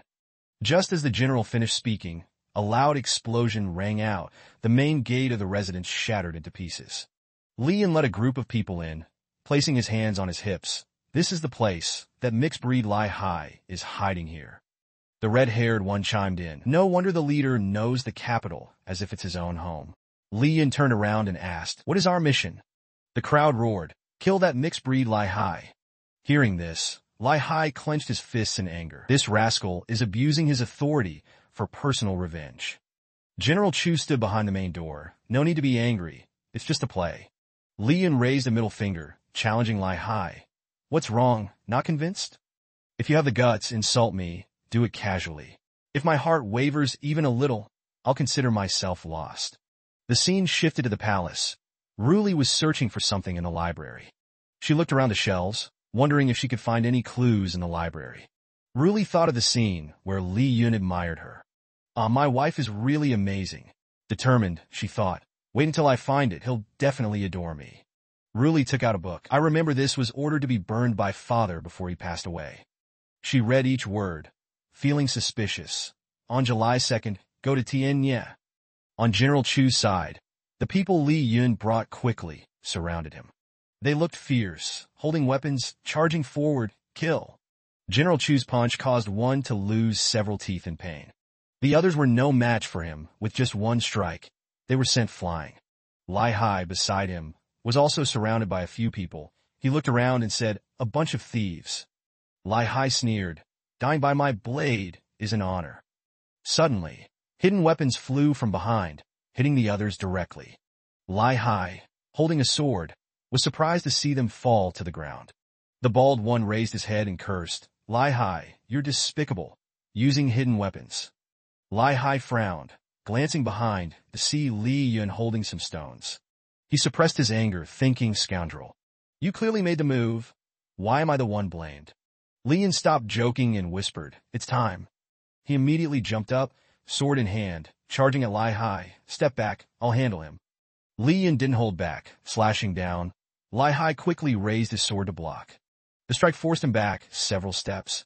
Lai Hai gritted his teeth. "You were trying to kill me just now." Li Yan acted. "You mongrel, you're quite strong." He turned to his lackeys. "This opponent is tough, stronger than the Li Yan I killed. Follow the plan I mentioned earlier." The red-haired one worried. "Commander, what about you?" Li Yan shouted. "I'll handle him alone. Go quickly, don't waste time." The two lackeys, though just met, acted like lifelong brothers, crying reluctantly but turning to leave. Understood. Soon, only Li Yan, Chen Hai, and General Chu remained. Chen Hai shouted angrily, "Take off your mask. Is this personal revenge?" He thought. "You often make me stay 5 meters away from His Majesty. Do you have to hold a grudge?" Li Yan happily removed his mask. "Chen, what are you saying? You're my close friend." He asked, "Is everything arranged?" Plan A was to use numbers to handle these people. Chen Hai, with a dissatisfied look, "All arranged. Anything else?" Li Yan responded, "Act according to circumstances. Another team is stationed at the prison." He thought, "A group left the team earlier. They must be those hidden for missions. But why did they go to the prison? Is the core there?" At the prison, the guards were knocked out. The red-haired one looked at the prisoner and asked, "Monk, where is the core?" The old man stared at the wall. Hearing the mention of the core, he wavered. "The master sent you?" The red-haired one didn't want to waste time. "Time is urgent. You've been hiding among the brothers for years. What have you found?" The monk was honest. "I indeed found the celestial temple. But the rebel leader was there. I hid to avoid exposure. A year later, I found the celestial temple again, but was captured by the old emperor. The object fell into his hands." The red-haired one confirmed, "So the core is in the palace." He thought, "They have the core, but Daigon shows no special change." "Wait, there's something like that." Li Yan appeared. "Let's go." Hearing his voice, they turned and asked, "Commander." Li Yan pretended to hold his chest in pain, blood at the corner of his mouth. "I barely injured Lai Hai, but the army will arrive soon." "Let's leave quickly," he thought. "This monk is their target. Talk to him later." Li Yan quickly left without saying more. Li Yan led the way. The two followed. He said, "We're almost at the exit. Once we get through, we can safely return to Back Hong." The two smiled widely, with no doubts, thinking, "It's good to have the leader here. He has strategy and charisma. Even the rebel leader can't compare." After exiting the prison, they sighed in relief. The red-haired one said, "The streets are quiet, no pursuers at all." Li Yan responded, "There are still people trying to stop them. We should leave quickly. Don't waste their efforts." Just as they were about to leave, footsteps approached. A group of soldiers with guns aimed at them. Without a word, the soldiers positioned themselves and started shooting. Seeing this, Li Yan ran forward, spreading his arms to shield them. Li Yan pretended to endure the pain. The two others witnessed this, and tears flowed down their faces. "Commander, what are you doing?" They thought. "For us small fries, the commander is risking his life." Li Yan clenched his fists, striking the ground to create a stone shield. He sat down. "I fear I can't hold on." The two shouted. "Commander," one puzzled. "But Commander, your clothes aren't even damaged. And there's evidence they were handled by a wife." Li Yan made an excuse. "Before I die, can't I use some power to maintain my dignity?" Hearing this, the two's eyes welled up with tears. "Of course." Li Yan took out a horn. "This is for you, I've activated it. You can communicate with the master using it." They took it. "Commander, you entrust such a precious item to us. We won't let you down." Li Yan, as if saying his last words, "From now on, I rely on you. You must defeat Daigon." He raised his hand and pointed forward. "It's a pity I dedicated my life to the Hong Kim family. But before I die, I still haven't found the core." The dark-haired one cried, "Commander, don't worry. We've found a crucial clue." Amidst the emotion, Li Yan asked, "Found the core?" The dark-haired one continued, "Years ago, the master sent the monk to Daigon. Earlier, we learned from him that the core was taken by the old emperor, meaning it's hidden somewhere in Daigon." Hearing the necessary information, Li Yan removed his mask, smiling. "So that's it. Thank you, I'll go ask the monk directly now." Before they understood, in a flash, Li Yan quickly dealt with them. Li Hai appeared from behind. You have a ruthless hand, no different from when you slashed at me. Li Yun calmly replied, being merciful to the enemy is being cruel to yourself. You shot at me with full force. It's the same. He asked, where are the others? Li Hai replied, some escaped. The rest were mostly eliminated on the spot. Li Yun quickly praised, well done but still a bit sloppy. Li Hai, ignoring the comment, asked directly, did you get any useful clues? Li Yun smiled. Find a monk. The one captured by the old emperor, do you know him? Li Hai closed his eyes. I'm the emperor's personal guard. I have many tasks every day, no time to care about a criminal. Li Yun, not backing down, showing off. I serve the Dai-Gon Emperor day and night, more tasks than you.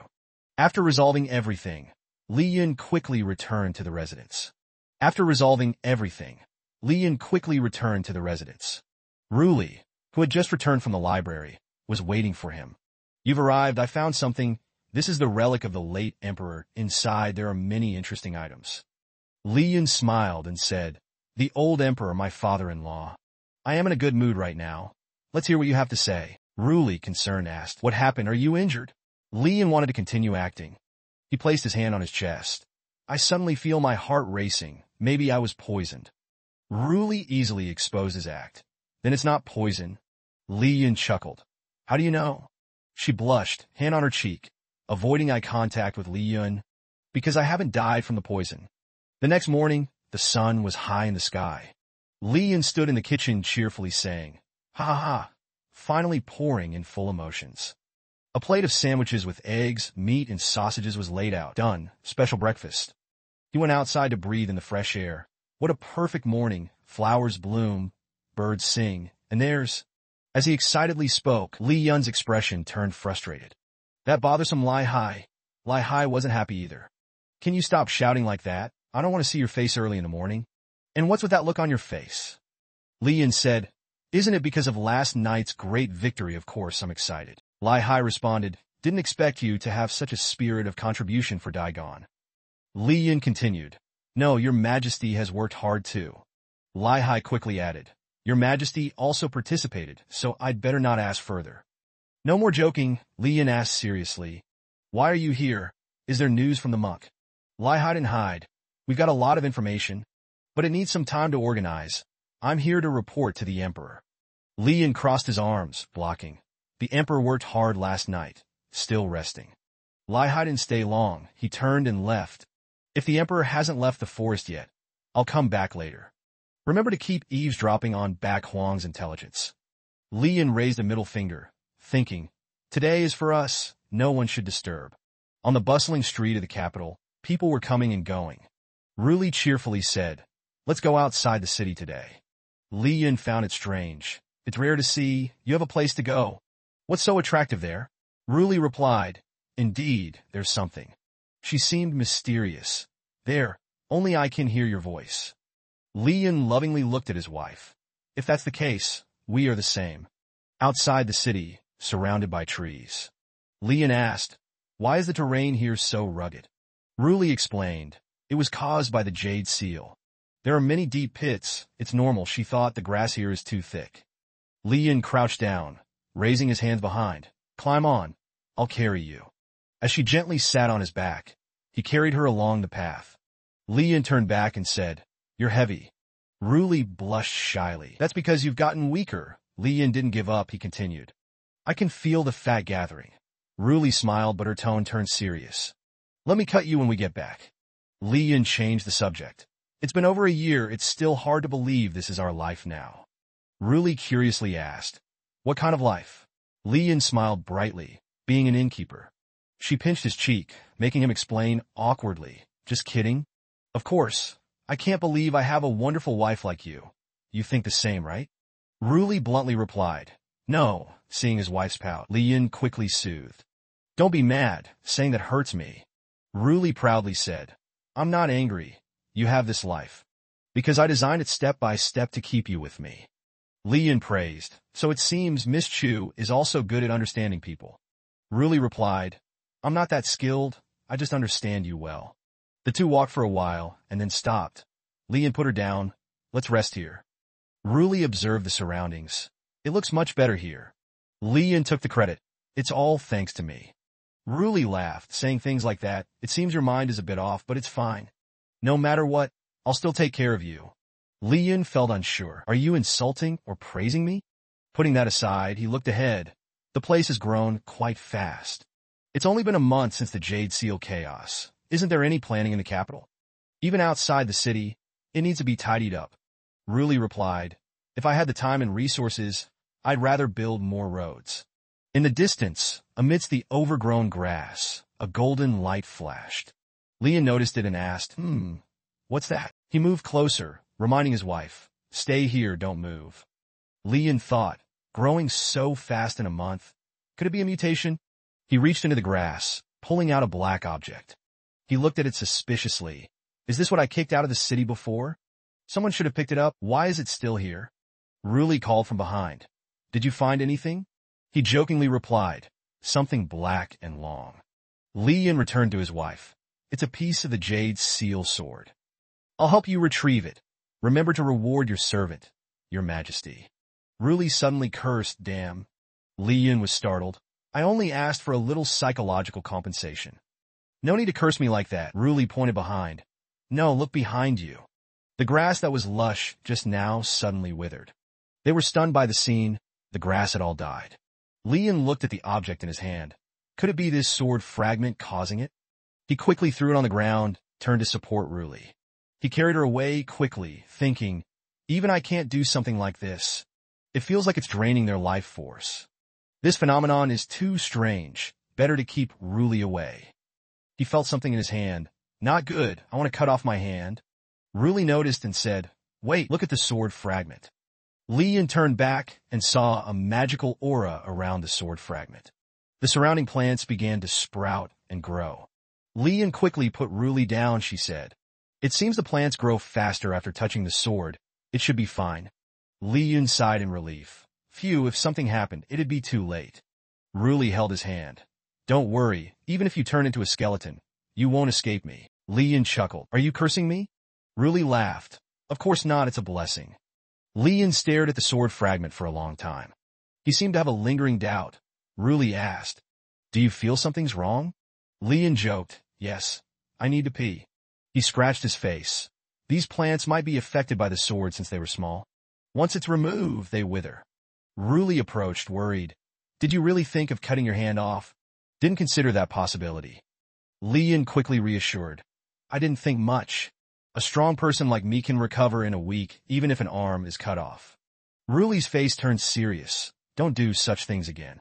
Li Yun smiled. Yes, I will listen to my wife.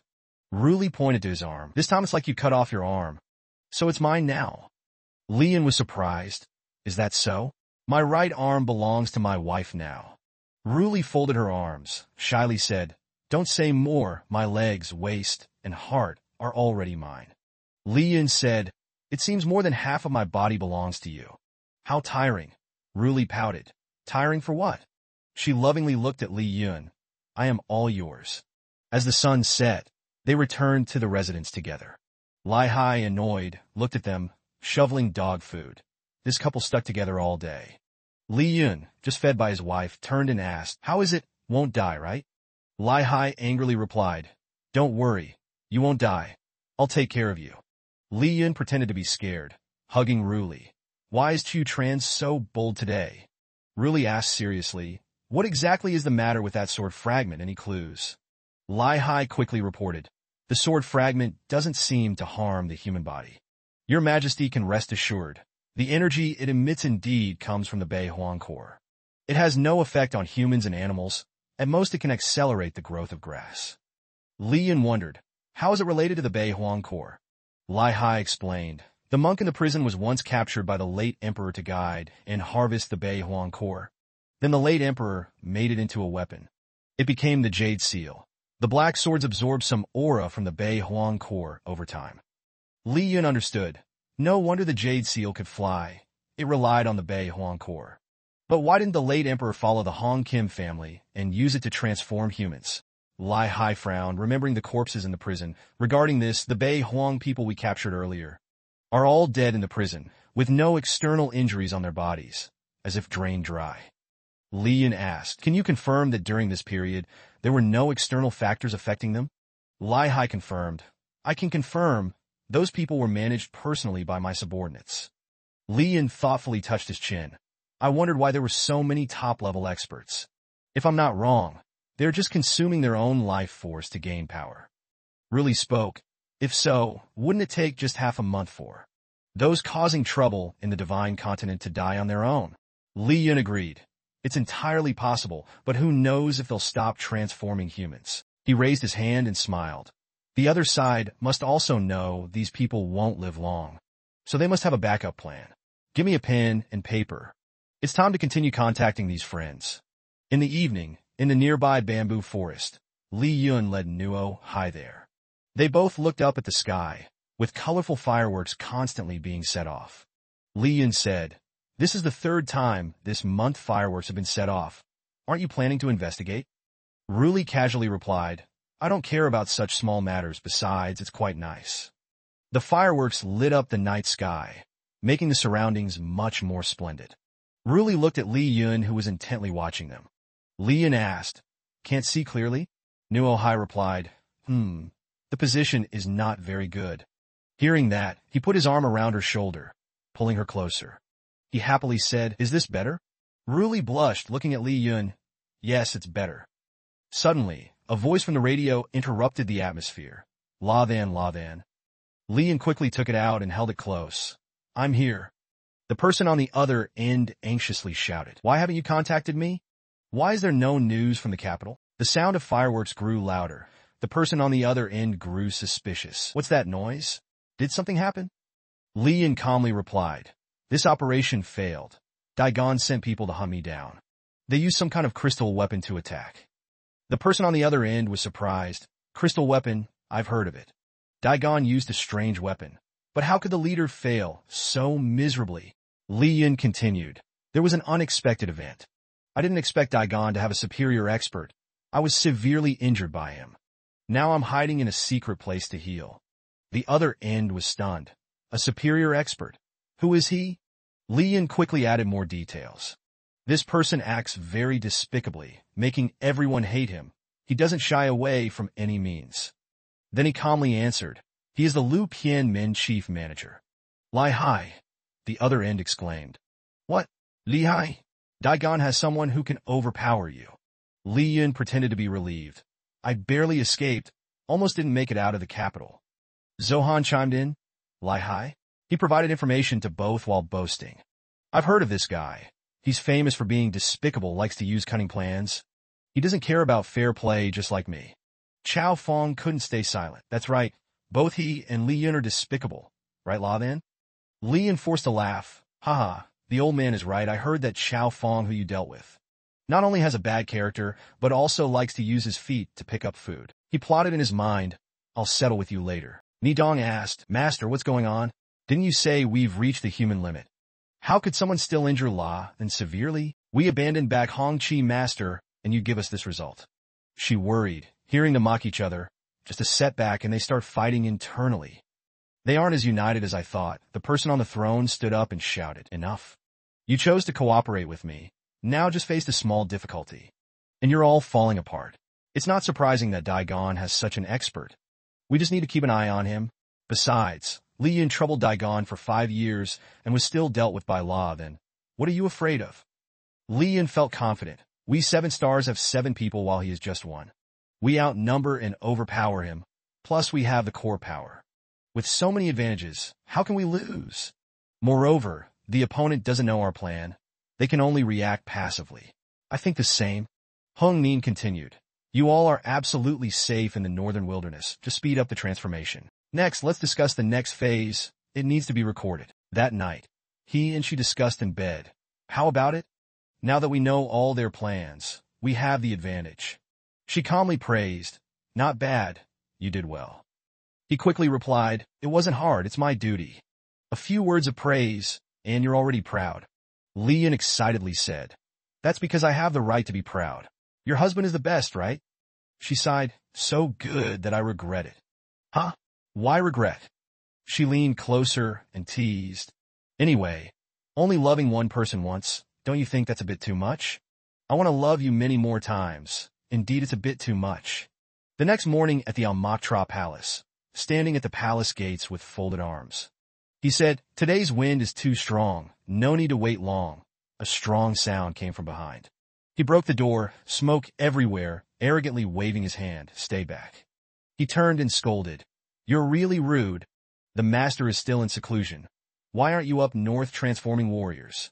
How did you return so quickly?" He proudly said, "I found a treasure," pointing to the small person beside him. "Let the master see him. With his help, taking Daigon will be as easy as turning a hand." He questioned, "You brought a stranger here to meet the master. Who is he?" The person removed his hat and greeted, "Sorry, allow me to introduce myself. You can call me too, Sam." In the morning light, he stretched and welcomed the new day, but felt a bit worried. "Damn, last night I gathered a lot of intelligence. Now it's morning and I have to handle all these tasks. What should I do?" Le Shui called, "Mr. Landlord." He asked casually, "What's the matter? Out of work again?" "Of course not, but I've been given a temporary break these days." He questioned, "Huh, even Lang Lang Mountain has breaks?" "I didn't want it, but I fought with a guest and the boss couldn't take it, so I got a few days off. He didn't fire me, but I want to work." He retorted, "Is that the issue? With her backing you, who dares to fire you?" The girl angrily replied, "Of course, that's not the issue." She continued, "I decided to go out for a few days, and while passing by a stall selling local specialties, the stall owner said, 'Run along, troublemaker, move aside.' But they didn't sell to me and called me a troublemaker." Lee listened to her story, a bit curious. "Which force did you mix with to be mistaken for a troublemaker? And what else did they say?" She added a suspicious detail. "They mentioned hunting the Northern Lord, wondering if he tasted good." Lee immediately told her, "Sit down and tell me everything." They both sat at the table. The girl continued, "There were 3 more people. They only talked to the stall owner, ignoring me." "And where are those 3 and the stall owner?" Mentioning them, she became upset. "They didn't give me good food, so in my anger, I dealt with them." A martial artist with such strong abilities to fight lie high. Is Le Shui already that strong? The girl smugly recounted her devious plan, reporting them to the authorities, and they were all arrested. The stall owner didn't have permission to set up his stall, and the others didn't have identification. "Who told them not to sell to me?" After hearing this, he admired. "That's impressive. You will definitely enter the Hall of Heroes after death." At the court, a group of people gathered, with corpses at their feet. One shouted, "We spent years hiding in Daigon, only to be caught now." A bald man angrily said, "I will make that girl pay dearly. The capital is too dangerous, especially with Lai Hai. We should be careful." A fat man added, "Our only hidden threat now is that girl. Fortunately, she doesn't know any big figures." Daigon Chao wanted to receive news, but it would take some time. In the meantime, it would be enough for us to gather intelligence about Bok Hong Chi Chu. He immediately expressed his intention, "Leave that girl to me. Since she humiliated me so greatly, I must kill her." In the capital city, the sun was at its zenith. "We must act separately. The most important thing is to retreat safely." Li Yun and Le Shui walked and discussed how she always managed to defeat the guests like that. "You think, let's check in front of the main gate. However, right now, he must have escaped." The girl put her hands on her chest, feeling perplexed. "There's no other way, but this relative always stared at my chest. Is it really that beautiful?" She looked at you, her eyes full of questions. "However, after they were beaten by me, they seemed really happy. What's going on?" It turns out it's not the boss or the dark forces behind the scenes that made her suspicious, but rather she was approached by some influential figures looking for special services. The bald guy happened to encounter both of them on the road. "What a coincidence. It's surprising to meet you." His face became arrogant. "It seems my luck has finally come. This place is a distance away from the royal palace. Lai Hai must still be in the palace. With Li Yun dead, who can stop me now? You don't fall behind in arrogance either. I see I'm fortunate not to have to go searching. He's one of the people I reported." He grinned mischievously. His body had grown large and aggressive. He lunged forward, throwing a punch at Li Yun, declaring that they would surely die today. Fueled by enhanced strength, the bald guy started to underestimate them. It would take just 2 seconds to win, but after a moment of confident self-assurance, a punch came down on him, sending him sprawling on the ground. The ground cracked into small pieces from the force. Even the bald guy was left dazed. After a while, his mind gradually cleared. It hurt so much. How could this be happening? Li Yun and Lu Shui just stood watching, feeling delighted, while he still couldn't believe the reality. I just came to kill an unnamed girl. How could there be a powerful expert by her side? At this moment, the bald guy was sweating profusely. I was deceived.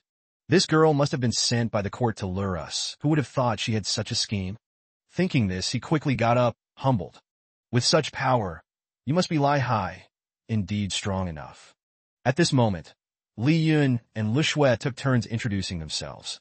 That's right, you don't know the name, but I am Lai Hai, and I am the archer disciple of the Jade Maiden Palace, Ouyang Tian. The bald guy's expression changed, becoming slack. His face full of delight said, Lai Hai, Ouyang Tian, I will remember your names. Then he transformed into a cloud, leaving only his head in front of the two of them. The gaze of the superior looked down at Li Yun and Lu Shui with intimidation. I will absolutely not let you go. Li Yun did not respond. He just took a deep breath, held the air tightly in his throat. Then he exhaled forcefully at the bald man. The air released powerfully like a storm, making him shudder. The wind blew against his face as if it wanted to sweep away that muscular figure. Before long, the bald man disappeared into thin air without a trace. Li Yun felt a bit disappointed, not expecting that he could escape. Magic is indeed miraculous. Passing by him without dying is already half crippled. Then he had another idea. Climb on my back, we need to set off. As soon as she climbed on, he shot straight up into the sky. In the air, Li Yun thought seriously. The capital is temporarily unsafe for her to go to the palace to hide for a while. A moment later, at the vast palace, the sun was rising higher. The guards outside had now gathered completely. Li Yun and Lu Shui landed from the sky. Lai Hai, upon seeing them, immediately pointed out the person finally revealed their true nature to the dizzy girl. Someone come and capture him. Li Yun was holding Lu Shui, who was feeling dizzy, and said, Little Chun, don't make a fuss, arrange a place for her. I just encountered an ambush and almost lost my life. Lai Hai had a smug look on his face, asking for details, especially about the part where he almost got killed. Li Yun felt puzzled upon seeing this, wondering how this guy could say such a thing. Was he influenced by someone? Then he calmly recounted the events. There were 4 people hiding in the capital. They probably have already escaped now. But for safety reasons, we still need to search the entire city once. A while later, at Ruli's palace, the sky was gradually darkening. She was sitting on the bed and upon seeing Li Yun, asked if he had encountered any trouble on the way. He sat next to Tranin and replied that it was nothing, just that he had met a powerful opponent like Lai Hai. After that, I gave him a punch that took half his life. It just cost me a bit of energy to chase him down. Upon hearing this, Ruli frowned and asked if that person was really that excessive. Hearing this, Li Yun wondered if his wife thought that it would be less excessive for him to directly commit suicide. He then explained that this was just a normal attitude between martial artists, and she didn't need to pay much attention to it. Ruli asked seriously, Not pay attention? Her gaze softened as she expressed, I love you so much. How could I not care? That night, the dark stillness enveloped the forest. 3:30:00:18:37, 5:20:00:18:40, 7:20 at this time. The group of young men who had just been dealt with by Lu Shui and Li Yun. At this time, the group of young men who had just been dealt with by Lu Shui and Li Yun were now sitting under a tree discussing. One of them spoke up. Damn, the third brother is seriously injured. We should retreat for now. Did any of you find any clues about the Northern Lord? One of them sensed something. Suddenly, his entire body exploded, blood splattering everywhere. A girl suddenly appeared and said, So this is where you are. It was Lina, she asked. I heard you were looking for me. The next morning at the palace, a voice echoed. Let's do our exercises here. Li Yun and the guards were enthusiastically exercising. At that moment, Lai Hai walked in and witnessed everything. He asked naively, Xiao Chun, is something wrong? With a frustrated look, he said, That girl Lu Shui. She spent all night sneaking food from the royal kitchen. I chased her all night. Take her away quickly, Li Yun said nonchalantly. Xiao Chun, if you keep this up, you'll die from overwork.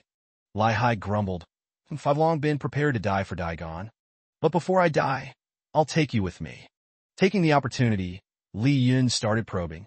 Speaking of the Jade Seal and the Northern Core, how do you plan to handle it? Seeing him like this, Lai Hai was puzzled. Why ask me about this? Why not ask Her Majesty directly? Li Yun explained, because if I ask, she'll worry, thinking I might take risks or something. Lai Hai reproached, Her Majesty isn't like that. You've been with her for over a year. Can't you see that?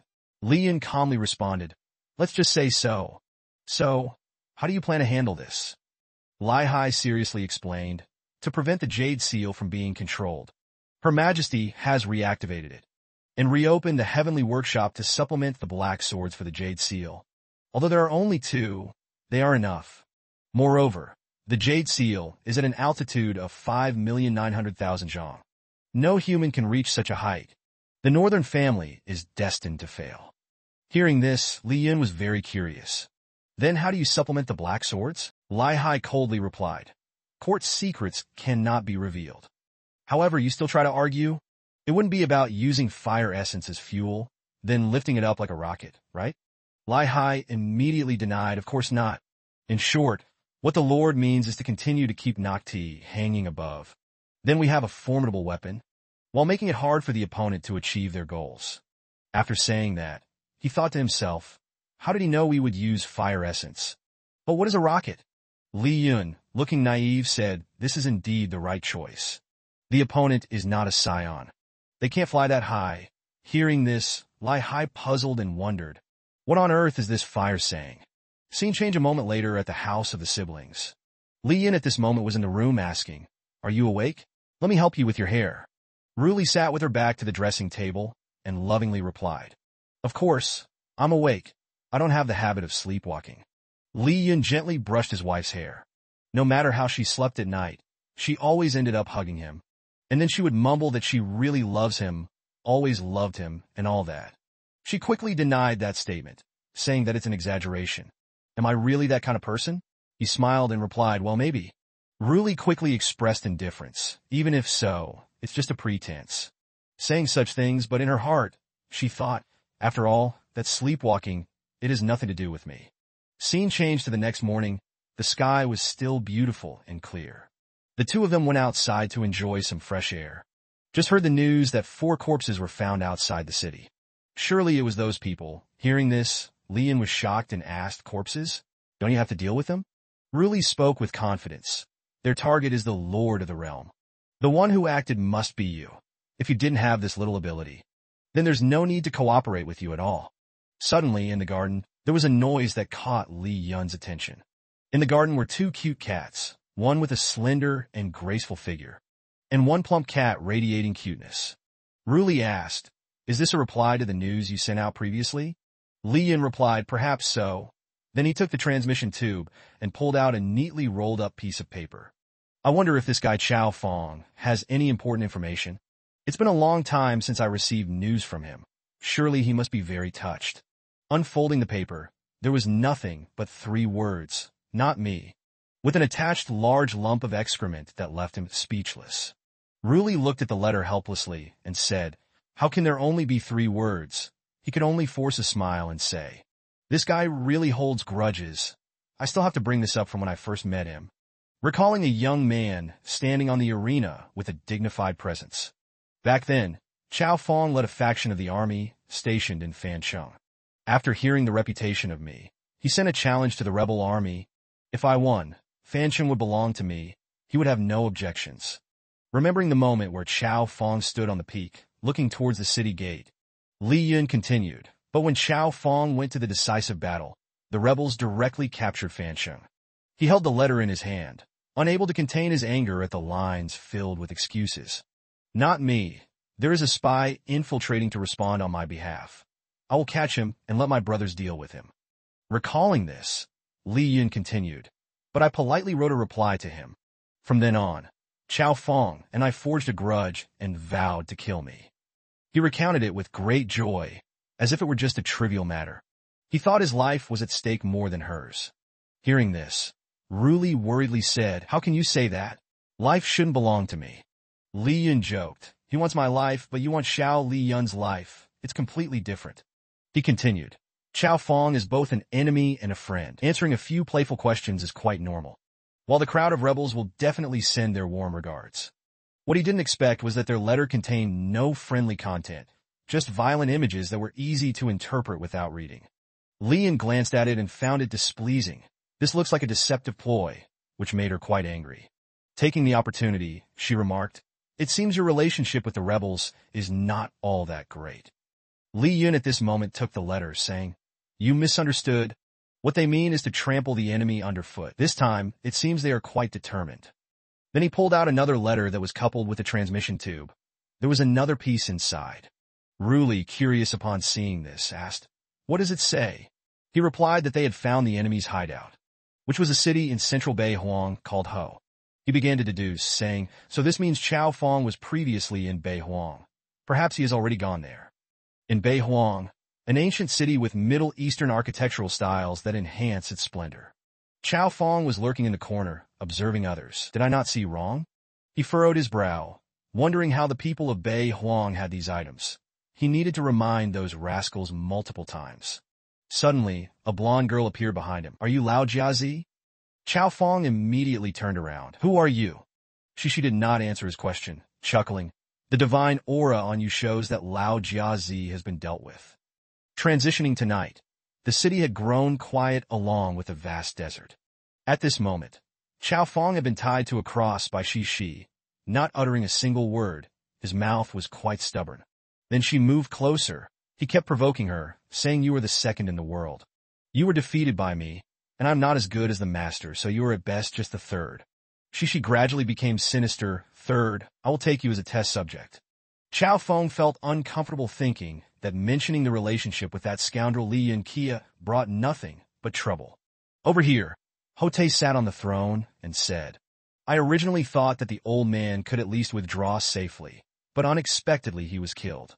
Mu Cha, standing aside, asked, "Master, what should we do next?" He analyzed the situation seriously. "It seems that the matter of La Xin killing Li Yun is also a question mark. Our conversation may have been overheard by him." Ni Dong Kin Thuong said, "Does he really have that ability?" "This is precisely our Tian Bak Huang's method." Hote explained that true energy is also a magical tactic, which we have now learned. It's not surprising if the other side learns from us as well. Hearing him say this, Mu Cha guessed that the master had already made preparations. Hote replied, "Of course, earlier I had you all investigate information regarding the emperor and Li Yun. What have you discovered?" One subordinate immediately reported, "It is rumored that the relationship between the emperor and Li Yun is very good." Hearing this, he smiled mysteriously. "Is that so? Even peasant couples will have conflicts, let alone an emperor and a traitor, if he likes to eavesdrop. Then we should take advantage of this to create a rift between them." Ni Dong was still puzzled. "Hote, is it possible that they really love each other like two ordinary people?" Mu Cha then said, "What are you talking about? This is not a fairy tale." Hote felt that anything could happen. "No, there is also that possibility. But if that is the case, it suits my desires even more. Let's proceed with the final plan. Gather the people in the square. I have something to say, you two Dai gang. I hope you can still be as rumored." Scene change at the Imperial Palace as the sun began to set, creating a beautiful evening scene. Suddenly, a worried voice shouted, "La Shun." At this moment, the newlyweds were being affectionate when a loud voice interrupted. "La Shun, you must return to Bei Hong quickly." The noisy sound came from the intelligence network. "I have new intelligence." Li Yun leaned closer to respond. "I am on my way back. What intelligence is there?" "It seems the opponent has a new plan." "You pick up the intelligence piece to listen," the scout at the general report said. The former leader of the rebel army, Li Yun, before he fell, had quietly prepared forces, ready to overthrow Dai Gang at any time and put the emperor under him. Hearing this, Li Yun casually replied, "It seems there's something going on, and it said their relationship is quite good." After saying that, he thought to himself, "What do you mean pressing down on someone? Most of the time, it's me who is on top anyway." On this side, the person revealing the tidbit is Ho Tai. He continuously excited the young couple and added a small piece of news. It is said that before getting involved with the emperor, Li Yun was always with a woman.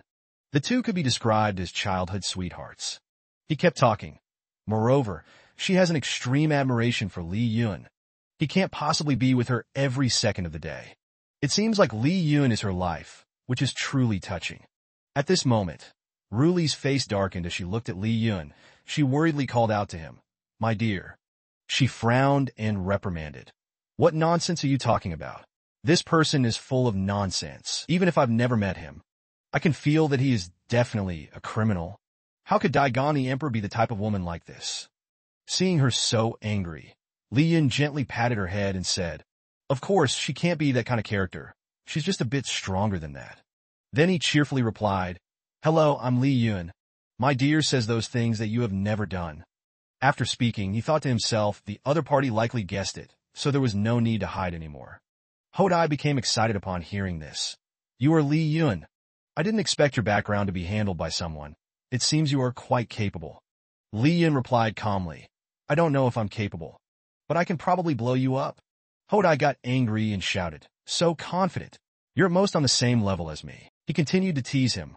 "I'm sorry, but I indeed have the aura of a main character, which can enhance physical and magical resistance, adding points to my skill tree."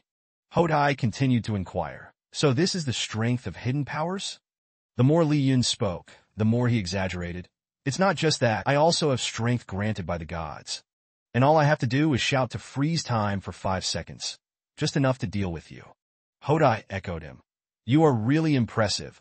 Boasting about yourself doesn't pose any threat to me." After saying that, he secretly laughed. "How ridiculous. Anyone would know if you cry." Suddenly, Li Yun changed to a serious tone. "People would find insects a threat, right?" This statement made Hodai quite annoyed. "You are really arrogant," he thought. "This guy sounds even more like a villain than I do." He continued, "On our side, we have specialized services from cleaning up corpses to dealing with problems. We are all very professional." The other end kept cursing, "You really are talking nonsense." Li Yun maintained a very relaxed attitude. "No, I genuinely find it enjoyable to mock others. Looking at you, it seems you have never fought like this with anyone before. Before the combat, mocking each other is very normal." At this moment, he lowered his hand and softened his expression, saying, "I understand now. This is indeed my flaw." "You then said, 'No way. You actually take what I said as the truth,'" and a loud bang echoed. His anger reached a peak. He threw the informant's horn to the ground. But inside, a voice still echoed, "Hey, are you there? Can't even withstand being thrown onto the internet on Earth. Surely they'd be totally ridiculed to death." Ruli saw that the conversation between Li Yun and the assistant had ended, and she was a bit surprised. "Is it really over?"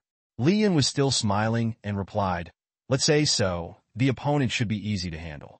Even though she didn't directly hear this phone call, she could guess part of it. "It seems the opponent has no intention of backing down. We can only counterattack." In this moment, Li Yun continued to tease her playfully. "No, given your personality, even if the opponent backed down, you wouldn't let it go." As soon as he finished speaking, he quickly received a glare from her along with a denial. "I am not that kind of person." Returning to the context of Hushi's castle in the desert. Hushi was still sitting on the throne, speaking to Shishi and Amo Cha standing below with an air of complacency. The opponent must have taken the bait. It won't be long before they come to attack us. At this moment, he looked toward Shishi and asked her, "How will we handle the Gao foam?" Shishi, being asked, happily replied, "No less than a top-tier martial artist of Daigon." After the core has infused the qi, the intensity has totally surpassed the previous ones. With the forbidden technique, he has now been completely subdued by us. Upon hearing her, Hushi doubted whether the opponent had captured the wild master for assistance, right? What if we eliminate the wild technique? But Shishi immediately refuted this idea. "My forbidden techniques are not traditional wild techniques, but Daigon has always been allied with the southern barbarians. How could there be anyone in the capital skilled in sorcery?"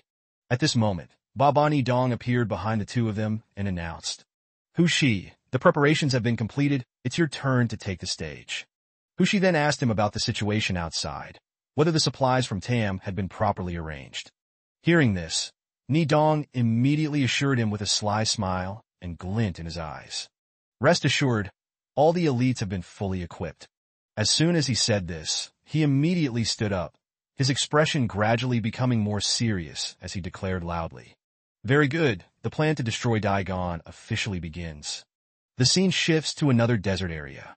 Here, besides the scorching heat, there is a gigantic cactus that is several hundred times larger than an average person. For people stand in this place to shield themselves from the sun, but it is still very spacious. After receiving the question, "How is it?" Nan Xie reads the paper in hand, calmly answering, preparing to launch a full-scale attack, heading straight for the enemy. Huan Han hears this and says, finally ready to take action. In his heart, he is looking forward to it, but the question is whether he can escape from this neurotic leader. The general, upon hearing this news, appears extremely excited. This time, I finally get to meet Li Yun. I want to blow him up.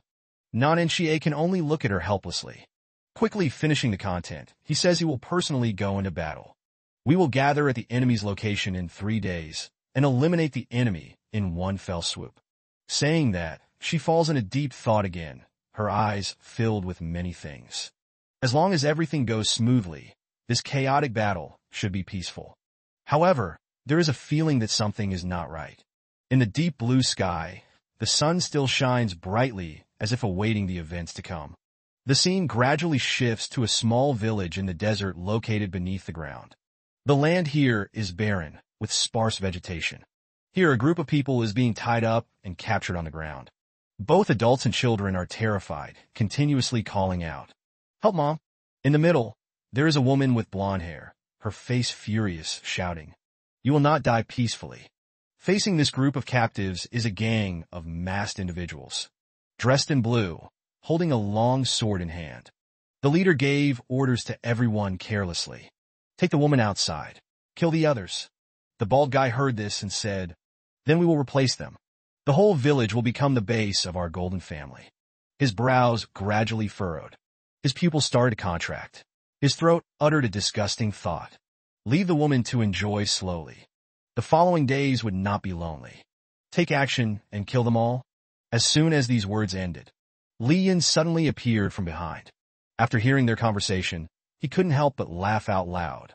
"You think that's a good idea?" His appearance surprised them a bit. "Where are the guards outside the village? How did the people outside come in?" Li Yun, still very cheerful, pointed in one direction and pretended to ask, "You mean them? They have all been buried well." It turns out that all the guards outside had been taken care of by Li Yun. Their entire bodies were buried under layers of sand, with only their bruised faces showing the wounds. Realizing the situation, they immediately reacted. After a scream, they rushed to attack him.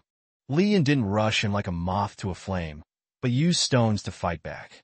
3 stones hit the faces of these 3 guys perfectly. As expected, before they could do anything, they were knocked down. The leader also fell down, and he began to acknowledge. The skills of the great fighter are indeed good. A remote place like this is still discovered by you. We lose, convinced and speechless.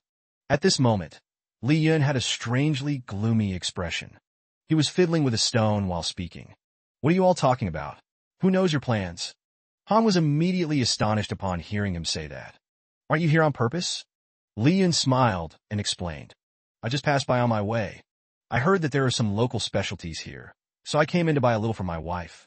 While Li Yun was handling things on this side, Lai Hai was still standing by the train waiting for him to return. When Li Yun came back, he was carrying a large bag. He had a bright smile on his face. "Xiao Chun, thank you for intentionally giving this to me." However, before this thank you, Lai Hai appeared somewhat displeased. "You've stopped more than 10 times on the way here. Do you want to go to Bei Huang or not?" Hearing that, he immediately explained, "Isn't it because of your majesty? You can count for yourself. The dried grapes here are very famous." Even though Li Yun said that, Lai Hai still had a stern, cold face like an old man. "Although it was for the purpose of offering to your majesty, the train is already packed full because of you." No matter how much Lai Hai showed his dissatisfaction, Li Yun remained optimistic and argued, "It's your majesty who stuffed too much food for me. The national treasury is almost empty." In the end, he didn't argue back, and they had to bring this matter back to the main topic. Lai Hai held up a piece of paper and said, "We don't have time to waste anymore." According to reports from the detective, the uncle of the Lac Nan city guards has been taken over by the Golden family. Moreover, there is someone there who is very familiar to you. Hearing this, Li Yun immediately asked who it was. The Soul Snatcher's iron claw. On the paper was an image of a man with white hair wearing a black eye patch on one side. After finishing their conversation, they set off together, with the train rushing past rows of trees. Inside the train compartment, Lai Hai continued, The Soul of Fire was once the deputy leader of the rebel army, ranking above officials. It is said that he single-handedly captured a fortress. His strength is very close to yours. Clearly, the achievement of the Soul of Fire is impressive, but Li Yun was not surprised. He even smiled with somewhat contemptuous demeanor. The Soul of Fire? Seeing his contemptuous attitude toward the enemy, Li Hai immediately scolded. What are you laughing at? That person is still following your orders. Li Yun replied calmly upon hearing that. It's a pity. Human nature is the most complex thing in this world. Even if he acts against me, it's nothing strange. Contrasting with Li Yun's relaxed expression, Li Hai appeared quite worried. Furthermore, he had also recruited quite a few rebels before. If he turns against us directly, we'll have an additional powerful enemy. At this moment, Li Yun became serious. You are not wrong. The Soul of Fire's strength is not something you can imagine. He saw the expression of confusion on Li Yun's face and became panicked. Even you say so. Is he that dangerous? Li Yun replied, the current situation is extremely urgent. You all temporarily do not need to take action. Wait for me to find him and talk first. After traveling by train for some time, they finally arrived at the wild hunting grounds. At this moment, Li Yun stood with his arms crossed on a solitary achievement. I thought about the rebellious army infiltrating the Golden Family, but I never expected it to be this person. As he looked down, his gaze unexpectedly bumped into someone, catching him off guard. What a coincidence. Below, 3 young men were walking on the road, and the blue-haired man said, Fire Soul Boss. I heard that he had once defeated that leader while still in the rebel army, and then he received feedback. Of course, at this moment, Fire Soul was speaking with immense pride. I merely discussed with him. Though in the end, I won, but had to pay the price of losing an eye. The two of them became excited upon hearing this. The brown-haired guy praised. As expected of Fire Soul, it seems this new day truly belongs to the unparalleled. Li Yun had now appeared before them, and he quickly interrupted their conversation. What a coincidence. This saves me the effort of searching for you. Li Yun cheerfully waved his hand. It had been a long time since he last saw Fire Soul, but contrary to him, Fire Soul showed immense surprise, even a hint of worry. The brown-haired man, upon seeing Li Yun, immediately grew furious and questioned. Who are you? Don't go pulling tricks on us. The blue-haired man added, Boss, we are not people you can address directly. Not wanting his subordinates to keep blabbering, Fire Soul quickly corrected himself. Don't be disrespectful. I didn't expect you to come here personally. Li Yun, the leader. The moment those words left his mouth, the 2 underlings froze in place. Both of them, without prior agreement, had the same thought. He is indeed the rebel leader Li Yun. No wonder he seems familiar with the boss. After observing him for a while, the 2 momentarily had the thought, he doesn't seem very strong. Did he come here, seeking revenge on the boss? Fire Soul's expression tightened as he said, It seems today we cannot avoid a battle. But there are many people here. It's not suitable for a fight. Let's change places. Li Yun agreed cheerfully upon hearing this. He turned to glance at his subordinates and reminded them. You all retreat. Otherwise, you'll be in danger. They could only respond in unison. Yes, boss. While Li Yun went to meet Fire Soul, Li Hai over here was also quite busy. A man holding documents approached and spoke up. Here are the intelligence reports collected about Fire Soul. As he picked it up and began to read, he had to exclaim, What? This guy is even more terrifying than I imagined.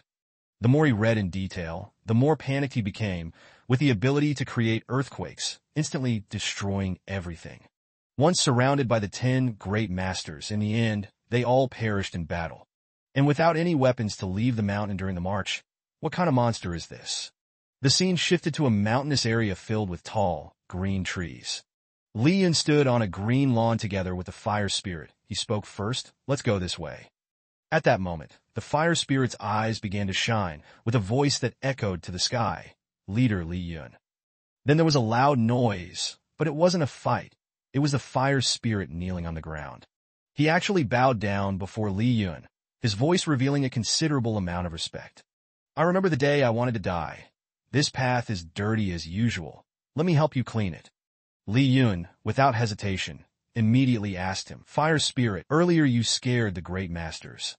To let them know that the rebels aren't just me, so you deliberately exaggerated about us. It's obvious how strong our rebel group is. Do you still remember? Hearing this, the fire spirit laughed. Leader, I remember everything. This is all thanks to the organization's training. I don't deserve any credit. At this moment, Lian looked down at him, curiously asking, What happened to your eyes? Are you blind? Upon hearing this, the fire spirit quickly pulled off his blindfold to reveal 2 perfectly normal eyes. At this moment, he explained that I wore the blindfold just to tell stories more conveniently. Lian smiled and continued to ask more questions. How did you join the Golden Family to help them do evil? Upon hearing this, he quickly clarified, Heaven is my witness. I joined the Golden Family purely to steal their money. I have always adhered to the rebels' principles and have never done any evil deed. Lian found it hard to believe and looked at him, questioning, Not doing any deeds? How could they trust you? The fire spirit chuckled and explained, I'm very afraid of dying, so I can't possibly go and commit violent acts. That's why I primarily help them monitor someone called Patriarch by Huang. This person isn't dangerous. Seeing this, Li Yun felt helpless. That job is far more dangerous than fighting and killing. But what you mean is that you can find Patriarch by Huang. The fire spirit confidently replied, Of course I can. She is currently hiding in this city. I pretended not to see her. So far, there has been no conflict. Upon hearing this, Li Yun, with an indifferent expression, made an offer that felt coercive. Take me to meet her. The fire spirit immediately agreed. No problem. But leader, could you help me with one thing? There are many little brothers in the city who saw us come here. Going out like this would be a bit awkward. Li Yun felt helpless upon hearing this. What do you mean? At this moment, the scene was still very peaceful, just like at the very beginning. But just a second later, a loud rumble could be felt as if shaking the very heavens. The 2 disciples following the fire spirit were astonished and broadened their horizons. In their hearts, they secretly believed that the battle of the masters was terrifying. After everything was done, the fire spirit continued to play his role. Not bad. The leader has improved a lot. He proudly told his disciple, We're just having a brief discussion, although I still have the upper hand. But after all, we are old comrades. So I decided to have the new rebel army I established break away from the Golden Family, with the former leader Li Yun taking over as the new leader. They naively cheered, Long live Brother Lu Hun, long live leader Li Yun, while secretly admiring how straightforward Brother Lu Hun is. At this point, Li Yun spoke up, The matter has been resolved. You should take me to meet Lord Back Hong. Then the scene shifted to a large city with an incredibly ancient beauty. Li Yun was now standing opposite Li Na to have a conversation. Upon seeing her, he said, You look much better than before. Li Na replied, I was injured before, but now I've almost completely recovered. You've come here this time to confront the guards directly, right? Hearing her point out his intentions, Li Yun got straight to the main issue. That's right, I hope you can assist me. But first, I have a question I would like you to clarify. She curiously asked back, What question? Li Yun began to adopt a serious demeanor, his eyes showing intense focus, then cautiously asked, What is your purpose? I feel uneasy if it's not made clear. After all, you're not a minor character. Li Na seemed a bit doubtful and uneasy about this young man. Is there a guarantee you won't speak outside? He smiled upon hearing this and honestly admitted, I can't. I won't hide anything from you, my lady. Li Na continued, This is much more reassuring than what you said. I just want to restore the core. Then hide it away. It's too dangerous. Li Yun was a bit puzzled. You've all been saying that core power is the breakthrough limit. Could you explain a bit more clearly? Her expression turned serious. Her voice carrying a more mystical tone. The so-called breakthrough limit is actually a change in the body's meridians. Then Li Na earnestly held a sheet of notes and spoke directly to Li Yun. Although you might not understand, this is the legendary holy body of our North Emperor. Looking at the detailed images, those who strive diligently can't even achieve a fraction. But through core power, one can forcefully modify their meridians to this form. Li Yun thought to himself, Isn't this just a diagram of meridians in medicine? Seeing him silent in contemplation, Li Na straightforwardly asked, What's wrong? He smiled and then foolishly remarked, I just feel that someone with your physical potential must be very beautiful when grown up. Then he regained his serious demeanor and asked, Has anyone practiced this before? Could it be that someone crossed over before me? Isn't this the physical constitution of Earthlings? Li Na explained, In my opinion, there hasn't been any. This diagram is probably a research result. and the core is used to break the limits. She confidently proposed a condition. I've heard that someone with this kind of physical constitution can achieve immortality. If you help me retrieve the core, I'll help you give it a try. Li Yun realized her intentions. I don't need to live that long. I will live as long as my wife lives. Then he closed his eyes in contemplation. I truly am cursed by that old emperor. Now I have to help his family reform. Li Yun, was once wise, yet I must become a beast of burden for Ruli. Then he smiled and continued to ask, is that who she capable of becoming a saint in your words? Li Na denied, for now it is impossible, but he seems to be planning to achieve his goal through the path of talent by means, for example, using blood sacrifice. Then she firmly said, so we need to quickly deal with him. Through this battle, he has devoured quite a bit of blood energy. If this continues, it will only help him grow stronger. This matter should not be delayed. We must set out immediately to crush the threat in the water realm. The next morning, all three were present in the desert, which was nothing but land, with barren stones and dry skeletons. Li Yun cautiously advised, there is still a distance to cover. Let's first discuss our battle strategy. But then he began to mention strange strategies, along with a confident smile, which left both Lu Na and Lai Hai puzzled. I will meet you at the rendezvous point outside. At that moment, Lai Hai casually made his way in through the center, while I advanced from behind. And finally, the four of us joined forces to directly destroy Tui Tin. At this point, a group of people passing by caught the attention of all three. Li Yun was surprised. Who were those people? Lai Hai looked at them and replied, Bei Huang refugees, amidst the ongoing war. For the common folks, fleeing to Daigon might be the best option. But it seemed Li Yun realized something. He had some doubts, didn't he? But this feeling, Lu Na, standing behind, reminded the two, speed is of the essence. We should hurry and eliminate the Golden Clan. At the same time, a man was lurking under a giant cactus, observing silently. She used binoculars to seriously observe everything from a distance. In the urban neighborhood, a desolate emptiness appeared. She was surprised to see the citizens gathering in a very large number. It was strange. Why were the people all concentrated in the square? At this moment, Li Yun approached cheerfully to greet her. Hello, startling Xie as she turned to look. He waved his hand in a friendly manner against the backdrop of Lu Na and Lai Hai, who both frowned disapprovingly. Been a while, hasn't it? Before he could finish his sentence, a flash of light appeared. A sudden attack struck. The boss gave him a knockback with a powerful punch right to the face. Like a boy's move. Li Yun still smiled and continued speaking, good to see you. The boss joyously laughed, confirming, ha ha ha, not dead, it's definitely Li Yun this time. He then introduced everyone to each other. This is Lady Lu Na, the best human friend Lai Hai, an enthusiastic swordsman, a challenger against the tyrant. Smart windmaster and the accidental Lady Xie. Lai Hai, after hearing this, felt vexed. Although he didn't know what he was talking about, it felt like an insult. Lu Na agreed. I feel the same way. Li Yun smiled. What's the situation? Xie recounted that all the beings were gathered in the square, not knowing what they were planning to do. He took out the binoculars to verify, somewhat puzzled. How long have they been there? Xie replied, they were like that when we arrived, at least half a day. After listening, Li Yun's face immediately darkened. He frowned, which was not appropriate. You all wait here. I will investigate a bit. Saying that, he quickly dashed away, nimbly jumping between the towering buildings from one side to the other.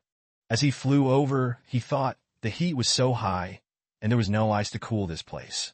Li Yun began to suspect, how could ordinary people stand still outside for half a day without moving? Just as he finished his train of thought, he landed on the ground, and a group of people suddenly appeared vividly before his eyes. But Li Yun's expression looked extremely angry at them. He glared furiously, that damned Hushi. Looking at the dry corpses gaping in the heat, he deeply hated. The blood of the whole city is on his hands. Then he remembered the strange man from earlier. Not good.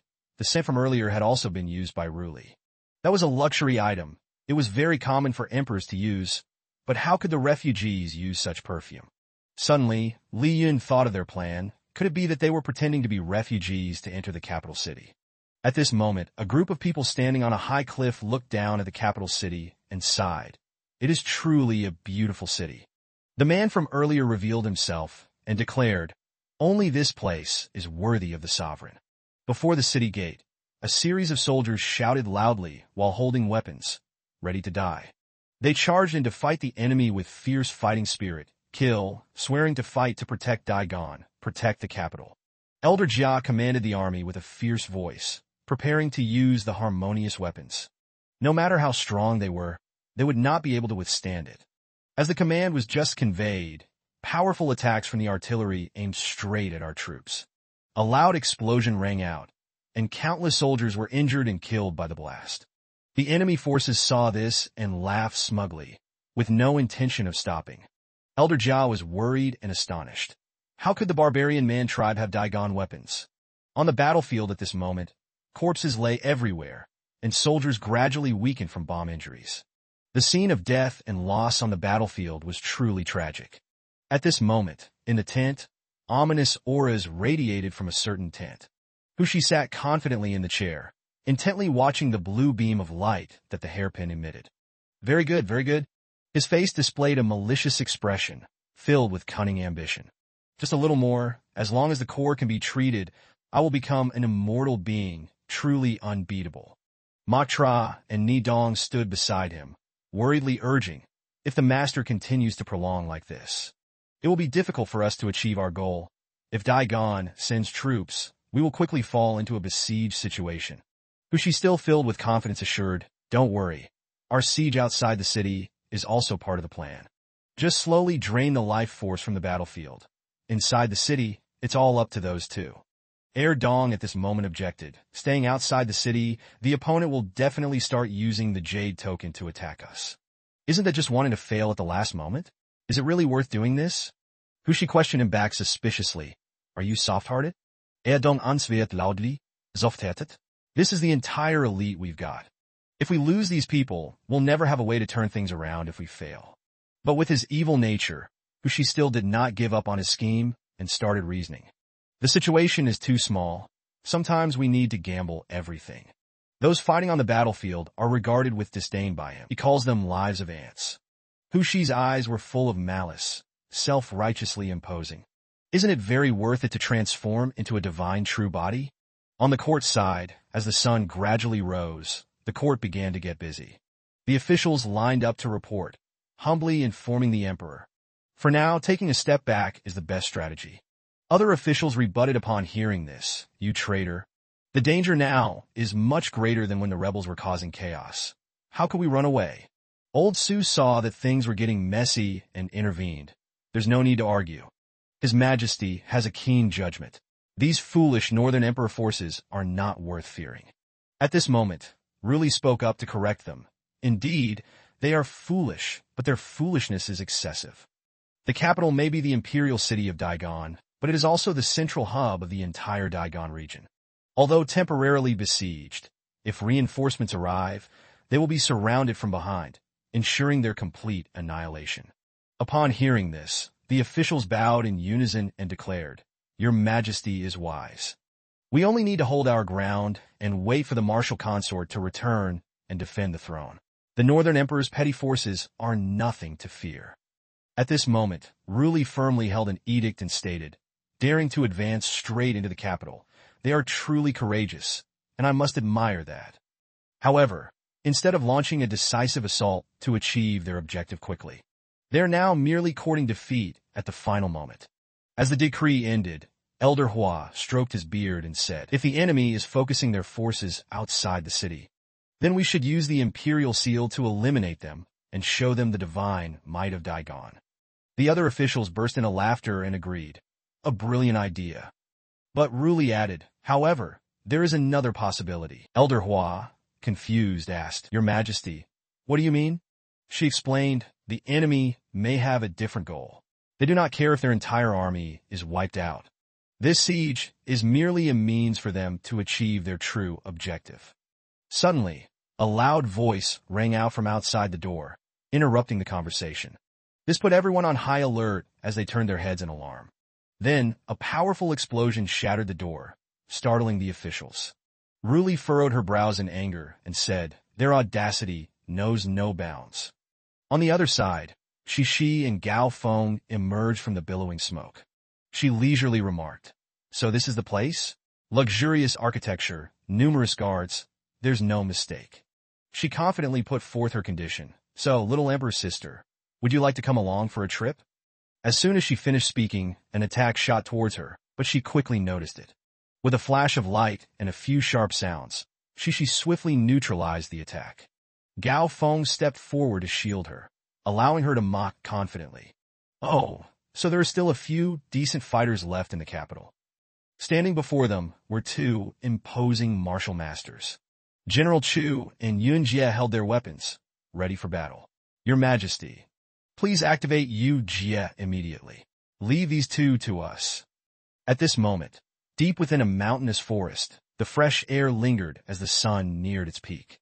A small golden-haired beast boy tirelessly dragged an enormous wooden cart along the rugged paths. Using all his strength, he struggled to pull the cart forward. Amidst his exhaustion, he noticed Tusan standing in the distance, smiling. He slumped to the ground, panting and whining. Finally, I made it.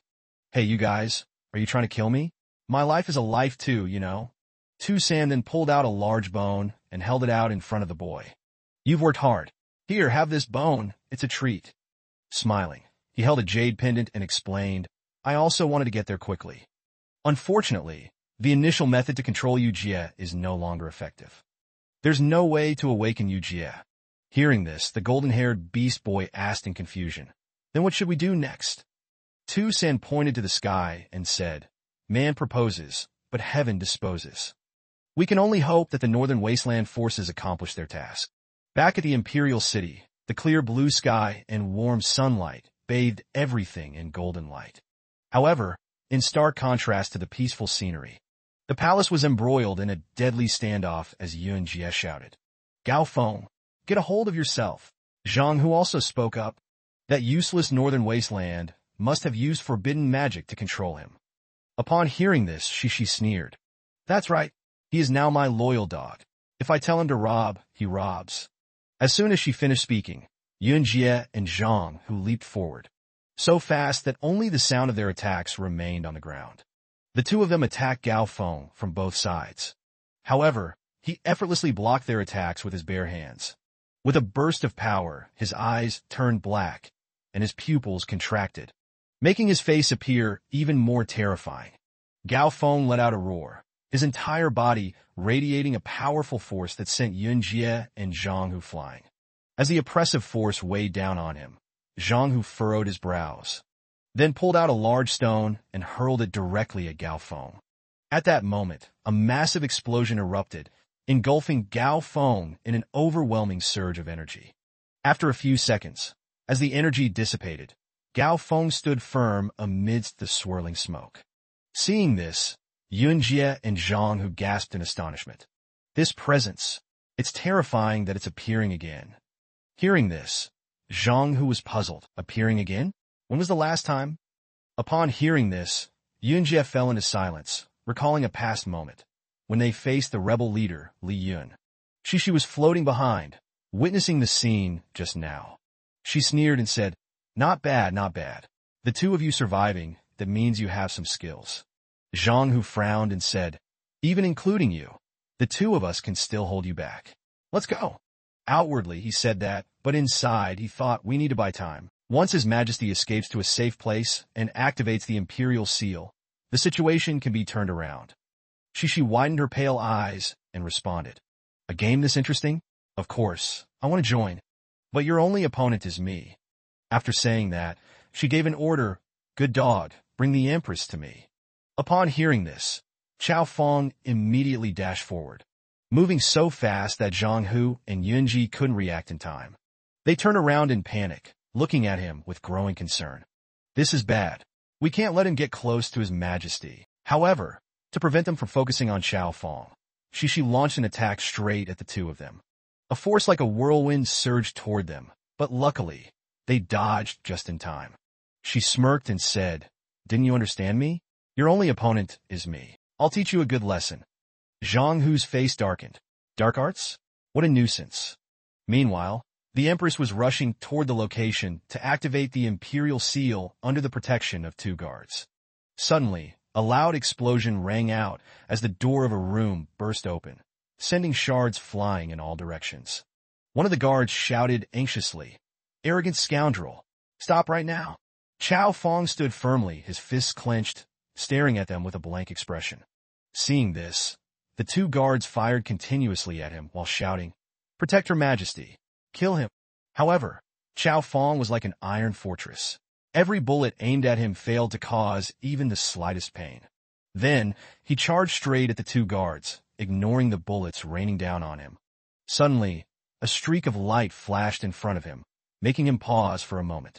The light was like a sharp blade, slashing his arm and drawing blood. Ruli gripped her sword tightly, exuding determination. Her sharp eyes locked onto Chao Fong. I didn't expect this sword to still be useful. The two guards were astonished, looking at Ruli in disbelief and whispering, "Your Majesty." She pointed her sword at Chao Fong, her expression grave. "Good. At least I managed to wound him a little." As she swung her sword, she thought to herself, "But if this continues, I'll be stuck in a deadlock."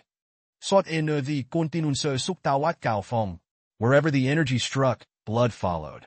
But this only made her more anxious, and her attacks grew weaker. Ruli stared at him seriously, her heart filled with worry. This is bad. The sword's energy is almost depleted. Suddenly, a crisp voice rang out. So noisy. The unexpected voice startled everyone. A young girl in blue robes stepped out, holding a chicken drumstick. It was Lu Shui. She spoke indifferently. "Can I eat in peace?" As she spoke, she pointed the drumstick at Chao Fong. Seeing this scene, Ruli and the two guards felt helpless. "Luxu. Of course. This is the Imperial kitchen, and she's always here sneaking food." Lu Shui tilted her head, looking at Chao Fong with countless question marks floating above her. Strange, his aura feels really weird. Back in the Grand Hall, Zheng Hu and Yun Jie lay defeated on the ground. The hall was filled with smoke and debris, shattered tiles and rubble scattered everywhere. Shishi stood there, smirking at them with contempt. She sneered, "Don't end it yet. I'm not done playing." Hearing a sound, she turned toward it in surprise.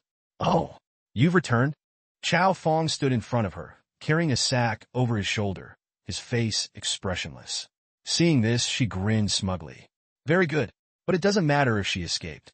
Let's just proceed with our plan." Zheng Hu lay on the ground, his face bruised and battered, clenching his teeth in frustration.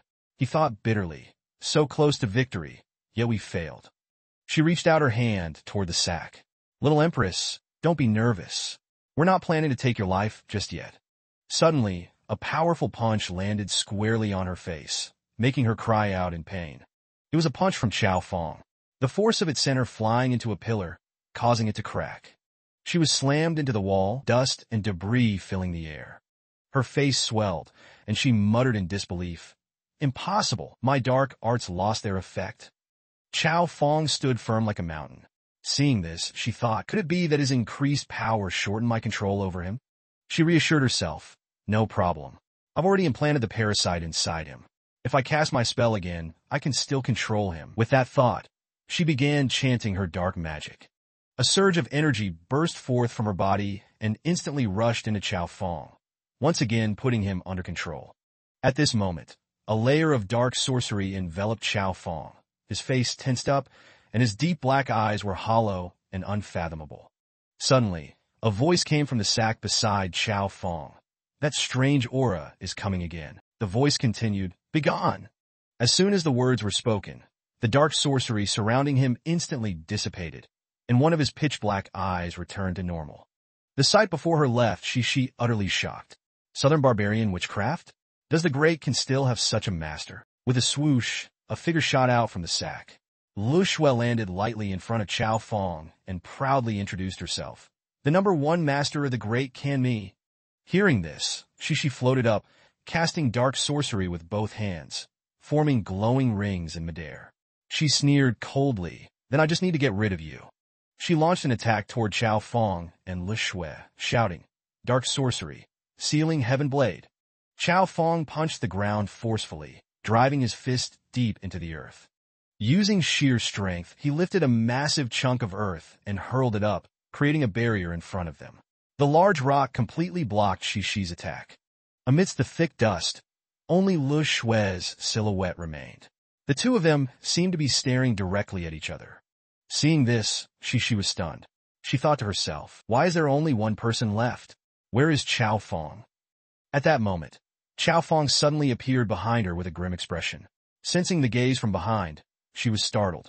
Chao Fong struck her down with a powerful punch, shattering the ground and sending debris flying. Seeing this, Zheng Hu was overjoyed and thought to himself, "It's over." Shishi lay motionless on the ground, her body buried in the dirt, unable to move. Slowly raising her face, she muttered, "Clever. You didn't dare to confront me head-on, so you resorted to an ambush from behind." Standing before her, Chao Fong spoke. "Give up resisting. You know better than I do how powerful this body has become. I don't kill women. Consider yourself lucky." Outside the imperial palace was a dark, gloomy sky. The palace had grown silent, making people feel uneasy. In the grand hall, Chao Fong looked at Shishi and gently spoke. "You have lost. The Empress has activated the imperial jade seal." Upon hearing this, Shishi sneered mockingly, as if she didn't take Chao Fong's words to heart.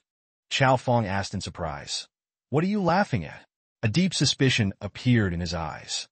As Chao Fong questioned her, she replied, "The master is finally going to fulfill the wish."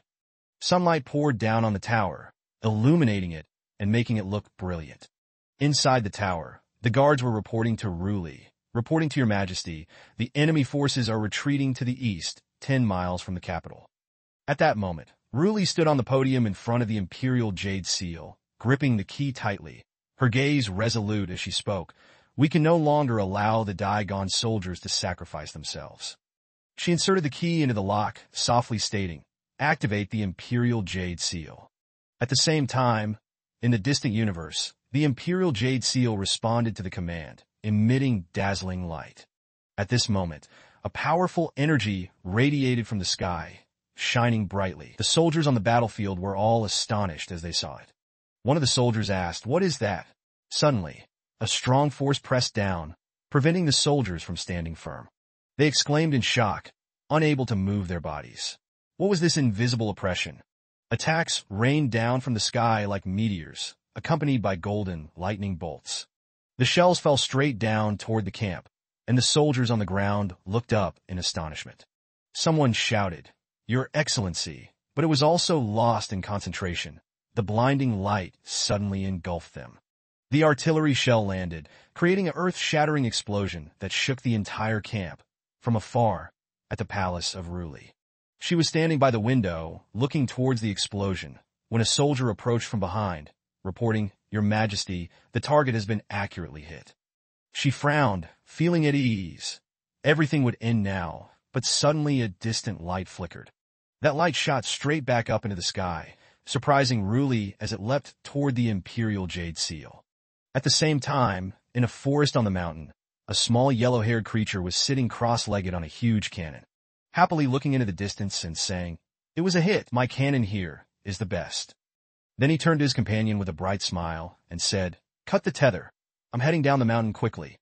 I'm too hungry." The figure beside him, Tam, smiled in response. "Hold on for a moment. We still have more crucial tasks. I hope that little Bei Huang can buy us enough time." On the other side, a group of 3, who she and his companions, had just arrived at the ravaged scene. The 3, ere Dong spoke up, "Your Excellency, the buyer indeed fulfilled their promise. We should proceed to the next step." Hushi smiled with satisfaction, slightly smug, and said, "I wonder what that fiend has in mind. Although I don't trust him, he indeed has some skills." Then Hushi raised his hand, casting a magical spell. The core of everyone around him was enveloped by a dazzling wave of magical energy. At the same time, at the mouth of a deep pit in the ground, smoke was rising thickly, and the pit seemed bottomless. A flash of green light, resembling Hushi's magical aura, suddenly shot up from beneath. It shot straight up into the sky as if searching for its master, and then landed in Hushi's hands. He exclaimed, "Finally, it's in my hands." In the palm of Hushi was an ancient stone inscribed with symbols, radiating blinding light. A man standing behind said, "Your Excellency, today has finally come. It was worth the wait of over a decade." A beam of green light enveloped the stone, with the 2 halves of the stone seemingly being pulled closer until they naturally fused together. Hushi held the core in his palm, grinning with pride, his handsome face radiating cunning.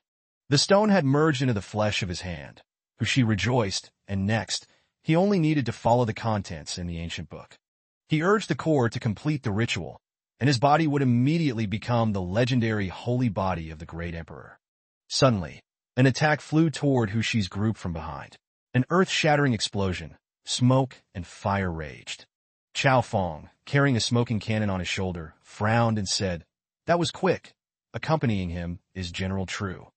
As the smoke gradually cleared, Hushi's group quickly erected a barrier around them, blocking the attack. He saw the attacker and immediately spoke.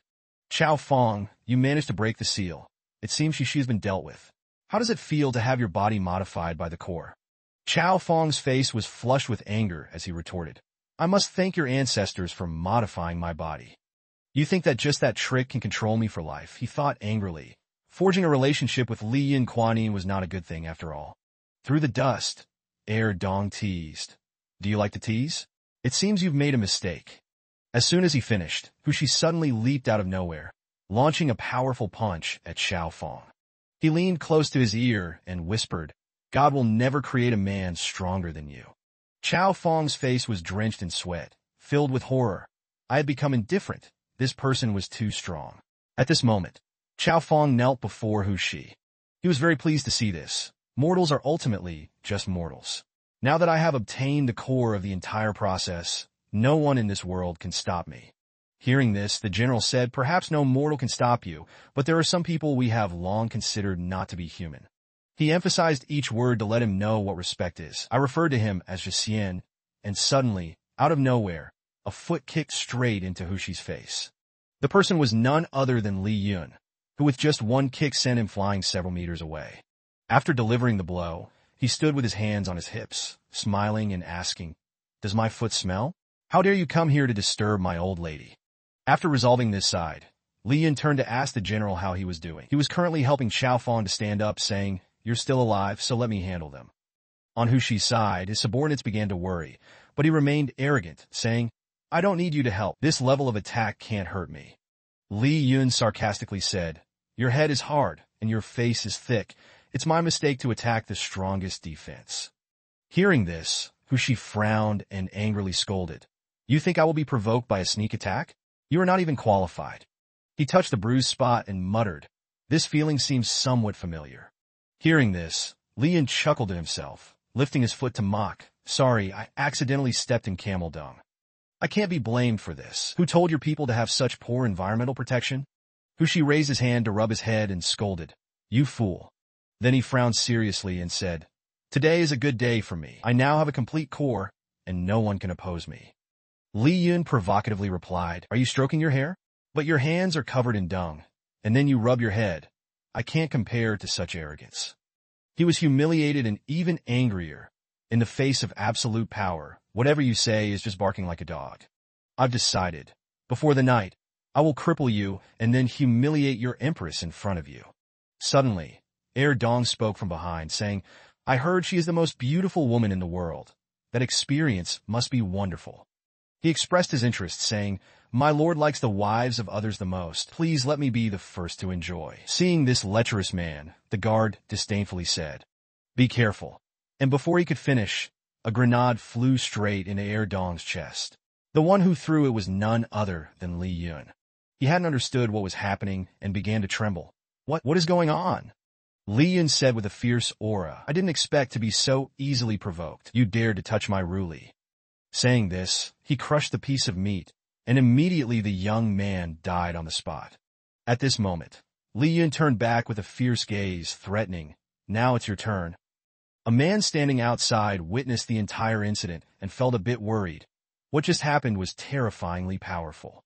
Standing behind him, he wanted to stop the boss, but the Lord was still able to laugh and joke. The guard laughed arrogantly, saying, very good, let's kill each other to the end." Seeing this, the man was frightened and thought, "This is the first time I've seen the Lord like this. This is not a battle I can interfere in. I should retreat." Just as he turned to leave, the guard coldly spoke, "Where do you think you're going?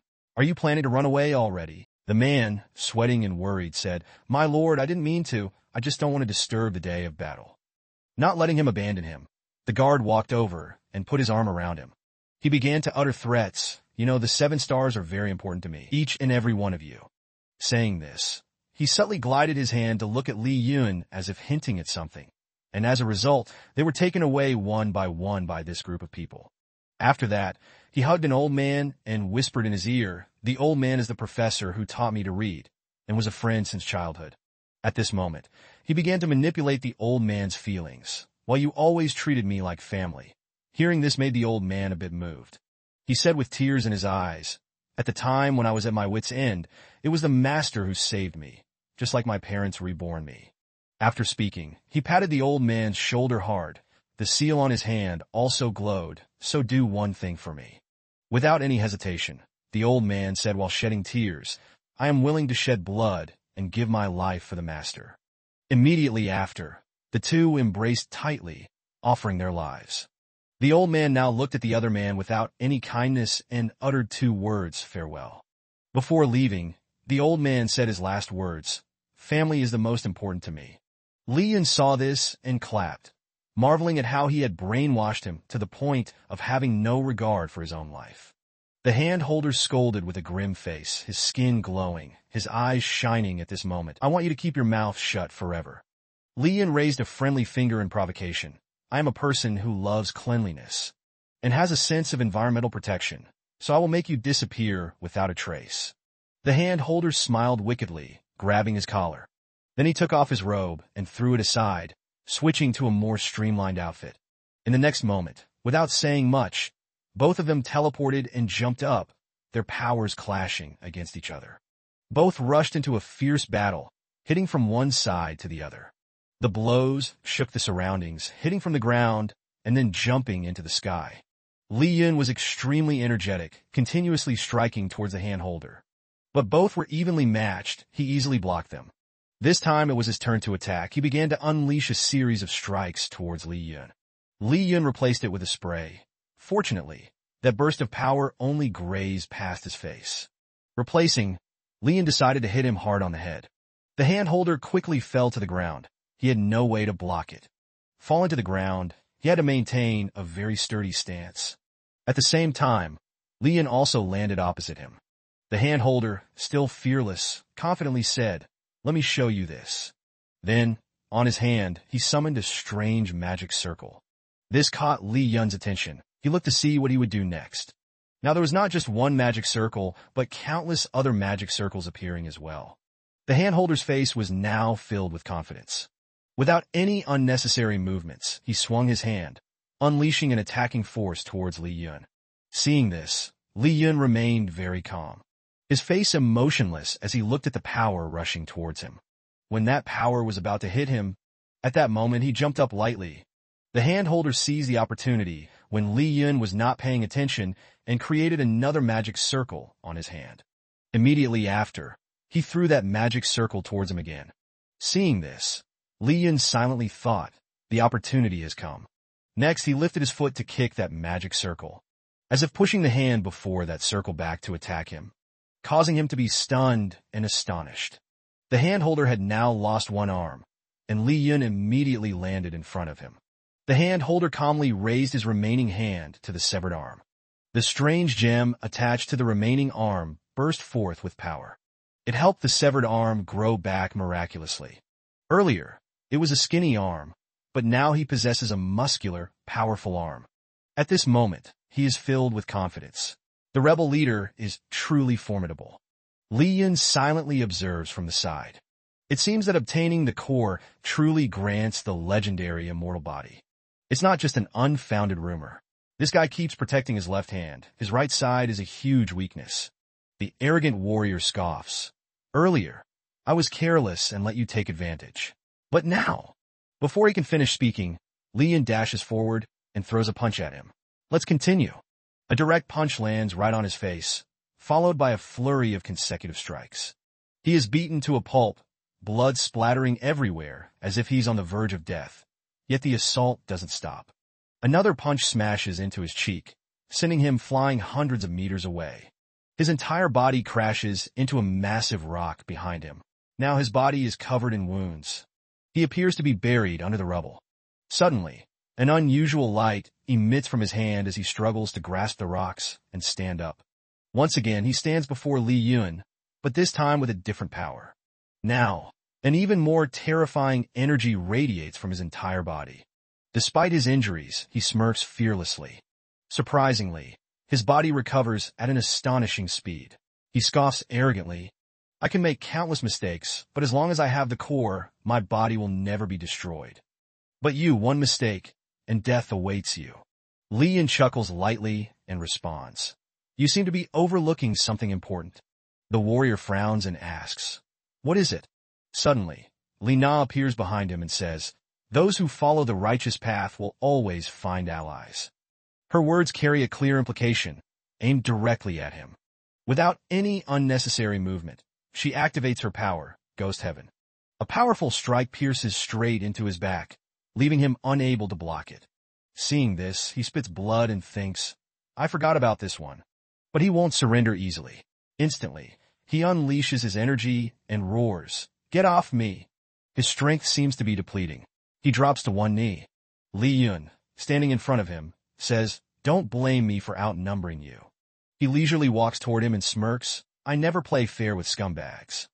At this moment, the warrior is still full of bravado. "So what?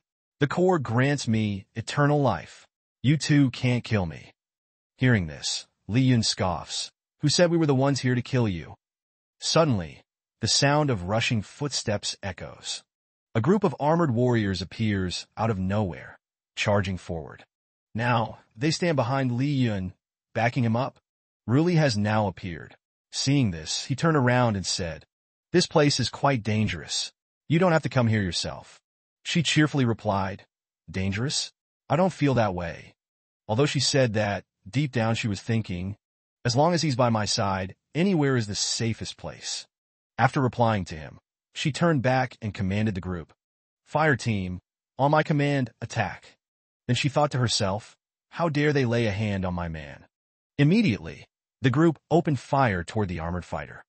Danger was surging ahead, but he stood there unfazed. At that moment, he let out a maniacal laugh. "As long as I have the core, I can withstand anything." Suddenly, the core embedded in his hand started to crack. Seeing this, he was bewildered. The core is breaking? His face turned pale. His eyes burned red as he clenched his teeth, screaming internally, "How could this happen?" Just as the thought crossed his mind, the bullets rained down and exploded upon him.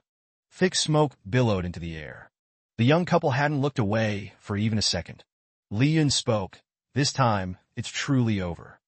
Seeing the last remaining part of his arm, he added, "Now, only his wife remains. The others have already returned to dust." Seeing that everything had settled down, Ruli turned to him, worried, "Are you all right? You're not hurt, are you?" He smiled and replied, "Don't worry, I'm fine." "Are you that worried about me?" Hearing this, Ruli's cheeks flushed slightly with embarrassment. "It's just that a good humanoid tool like you, if broken, would be a huge loss for my Daigon." Li Yun chuckled. "Kim family, for such a great achievement, shouldn't I be rewarded a little?" Hearing this, she absent-mindedly asked, "What kind of reward do you want?" Li Yun shamelessly replied, "This is not the right place to talk about it. Let's wait until tonight." She pouted, looking unwilling. Standing behind them, Li Na overheard something and immediately asked, "How is that possible?" She picked up the stone that had been in Hushi's hand earlier and said, "The core shouldn't be damaged." Li Yun responded, "I saw it clearly at the time. Even before the attack hit, half of the core collapsed on its own." Hearing this, Li Na was incredulous and asked, "The core collapsed on its own?" Frowning, he pondered, "That's right. I also find it very strange. Could it be that the core simply ran out of energy?" At that moment, Ruli also spoke up. "Could it be that the half-core was a fake?" Hearing this, the two were surprised. "A fake?" She explained, "Some time ago, I was gathering information in the royal archives about the core. I managed to uncover quite a bit. The emperor has always secretly studied everything about the core. Perhaps he has even managed to create an imitation." Li Na immediately dismissed the idea. "That's absolutely impossible. The core contains secrets beyond our comprehension." Li Yun then stepped forward and said, "Don't be so sure. The core was made by humans. If any force could replicate it, it would definitely be Daigon." As he spoke, he recalled past events and continued, from Mars weapons to ice crystal-powered trains, and even UGF flying in the sky. These are all considered miracles in this world. After saying that, Li Yun was puzzled and muttered to himself, "But where is the other half of the core? And who originally created it?" At that moment, Li Na closed her eyes and used her power to search. "I can't sense the other half of the core. It seems it's not on Yu Jie either." Li Yun felt frustrated. "That damned old emperor. He left me with such a huge problem." Ruli felt the same way.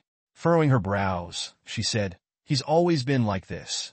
Let's head back to the capital to regroup." Seeing this, Li Na made a suggestion. "I'll take care of this half of the core. That way, it returns to its rightful owner." Just then, something appeared that took her by surprise. Noticing her strange expression, Li Yun asked, "What is it?" She calmed herself and replied, "I found it." Li Na said seriously, "I can sense the core." Then she revealed a new piece of information. "It's in the capital." Li Yun hurriedly asked, "The capital? Where exactly? Take me there." But instead of a direct answer, Li Na hesitated. "It's gone? I only sensed it for a moment."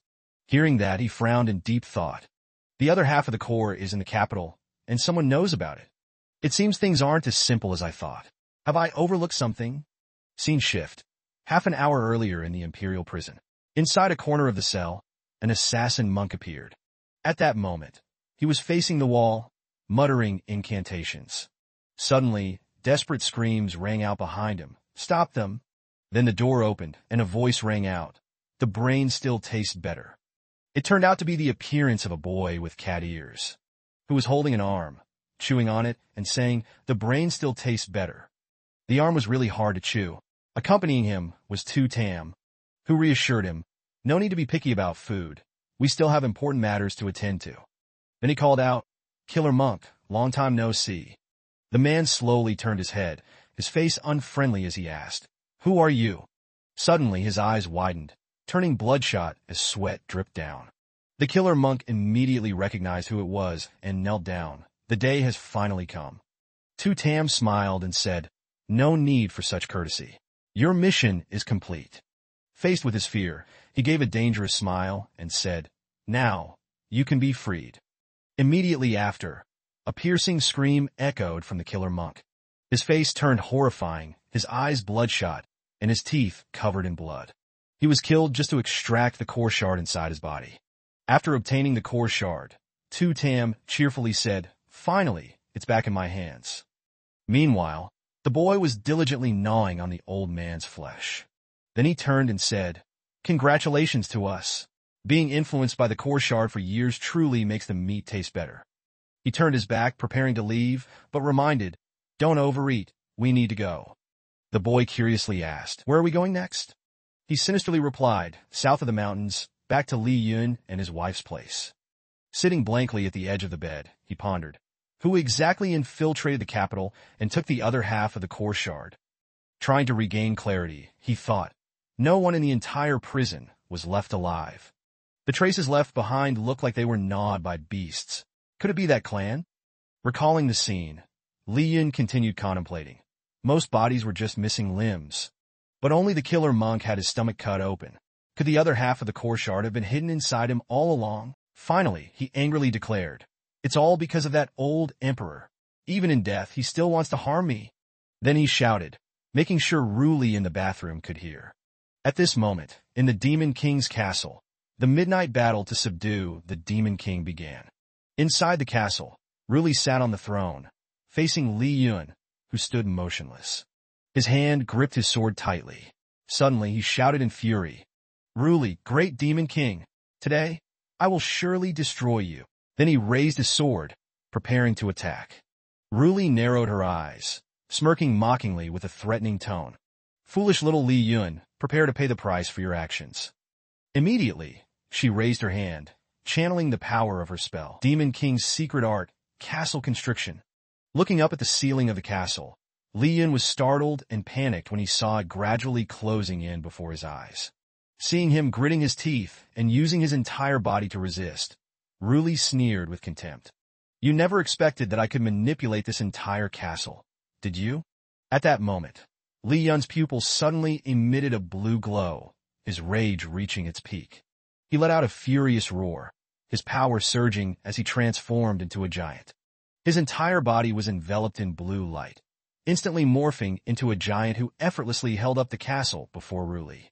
She was shocked by Li Yun's overwhelming strength and furrowed her brows in doubt. You actually had such a move? Seizing the opportunity, he gripped his sword tightly, lunged toward Ruli, and threatened loudly, "Behold my great sword." His sword slashed continuously, his voice echoing with overwhelming force. Dozens of strikes sliced across her entire body. Her garments became tattered, mixed with streaks of blood. Ruli panicked and cried out, "No! My life energy is depleting." But he didn't stop there.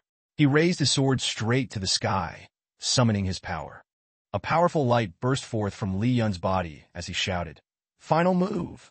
The blue light formed into a razor-sharp arrow and shot straight toward Ruli as he unleashed his ultimate soul strike. She staggered backward, eyes locked onto it. The light pierced through her chest, making her entire body tremble violently. Ruli, terrified, hastily clutched herself in defense. Li Yun's voice still echoed in her ears, "Demon King defeated."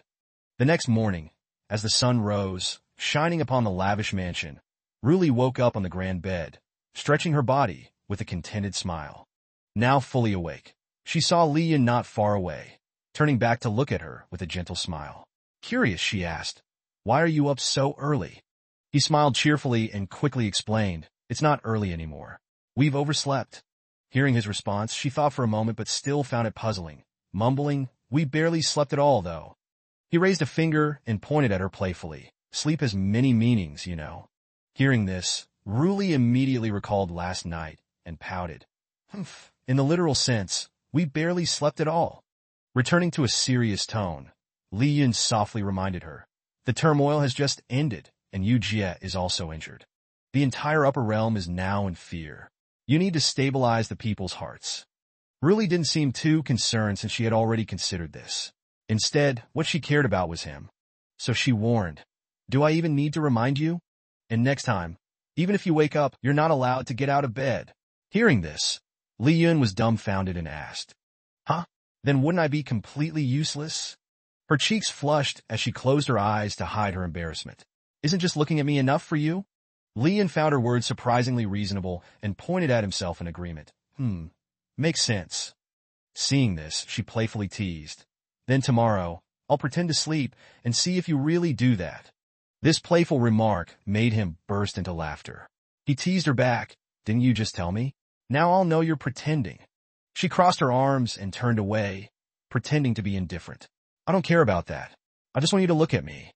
Meanwhile, Li Yun gazed at her, smiling endlessly.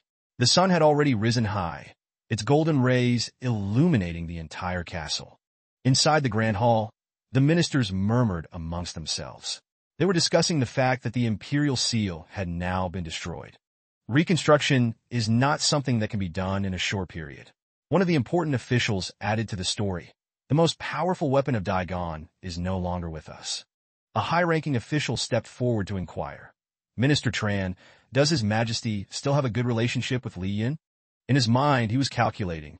At this point, the only hope lay in the intimidating power of the rebel leader. Hearing these speculative words, he frowned in displeasure and replied, "I don't know how to answer that. What counts as good? What counts as bad?" The official did not stop probing for information, hesitantly asking, "For example, if His Majesty and Li Yun are near each other, would there be any displeasure?" Li Hai hesitated and murmured, "Let me think about it." Recalling recent events, he suddenly remembered a shocking scene of Li Yun and Ruli intimately enjoying each other's company and recounted it. "I remember once, that damned traitor dared to put his hands on His Majesty's waist." Li Hai hesitated before continuing, "His Majesty directly beat him in front of me. From that, it was clear. That blow from Ruli at the time must have truly instilled fear in him." Finally, he crossed his arms and concluded decisively, "His Majesty will hit Li Yun." The official was shocked, sweating nervously, and stammered, "Why, you mean it's true?" "Li Hai family confirm, pasalutin." "Every time I get close, I see His Majesty hitting Li Yun." The murmurs of discussion rose again, as officials huddled together, speculating on various possibilities. "What do you all think? Who would have thought their conflict was this serious?" Some even speculated, "This could very well lead to a war surpassing the 6-year battle. We cannot let their relationship deteriorate further." This is a national matter. We must submit a formal petition. Seeing Elder Hua entering, an official hurriedly approached him and curiously asked, Elder Hua, at such a critical time, how can you remain so calm? He stopped walking and lightly judged them. I give you 7 words: scatter, ruin, collapse, and fade away. As soon as he finished speaking, the eunuch outside loudly announced, His Majesty arrives. Ruli slowly stepped toward the throne. Below, the officials bowed and chanted, Long live His Majesty. Observing everything at a glance, as soon as she sat down, she muttered to herself, Surely, there must be urgent matters to report today. I must handle them properly. Immediately, an official stepped forward and requested an audience. Your Majesty, I have an important matter to report. Ruli firmly granted permission. Speak freely. The official respectfully presented his suggestion. I humbly request that Your Majesty go on a date with the rebel leader. Hearing this, Ruli was stunned. Her eyes widened in shock as she loudly questioned, What did you just say? Feeling deeply uneasy, she hesitantly asked, Minister Ai, why would you say such a thing? The official solemnly replied, Your Majesty, while Daigon is undefeated externally, there are still internal issues, and this issue lies with Your Majesty, specifically, Your Majesty's relationship with Li Yun. She pondered deeply upon hearing this, then unconsciously asked again, An issue with me and Li Yun? He affirmed with certainty, Yes.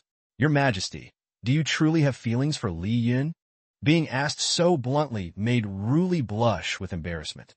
She closed her eyes to conceal her emotions and coldly replied, No, I am merely using him.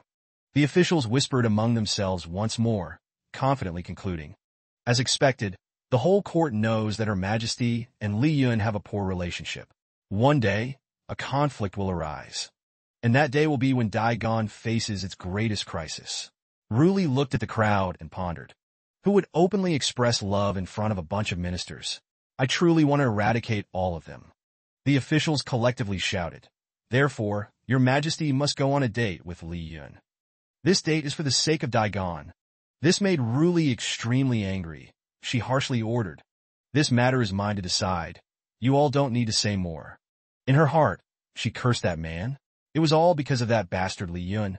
When she returned, she had to punch him a few more times. That high-ranking official, emboldened, exposed the matter. If Your Majesty and Li Yun already had a good relationship, why would we be worried?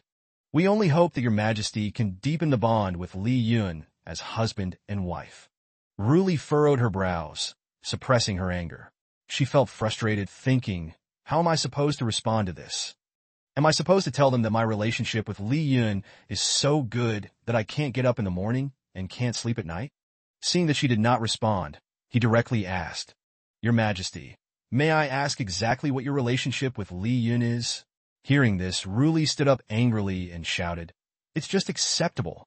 She tried to hide her embarrassment and pretended to be calm, clearly stating, It's not that great either. The official was not discouraged and continued to propose, Then, Your Majesty, for the peace of the nation, this date must be arranged as soon as possible.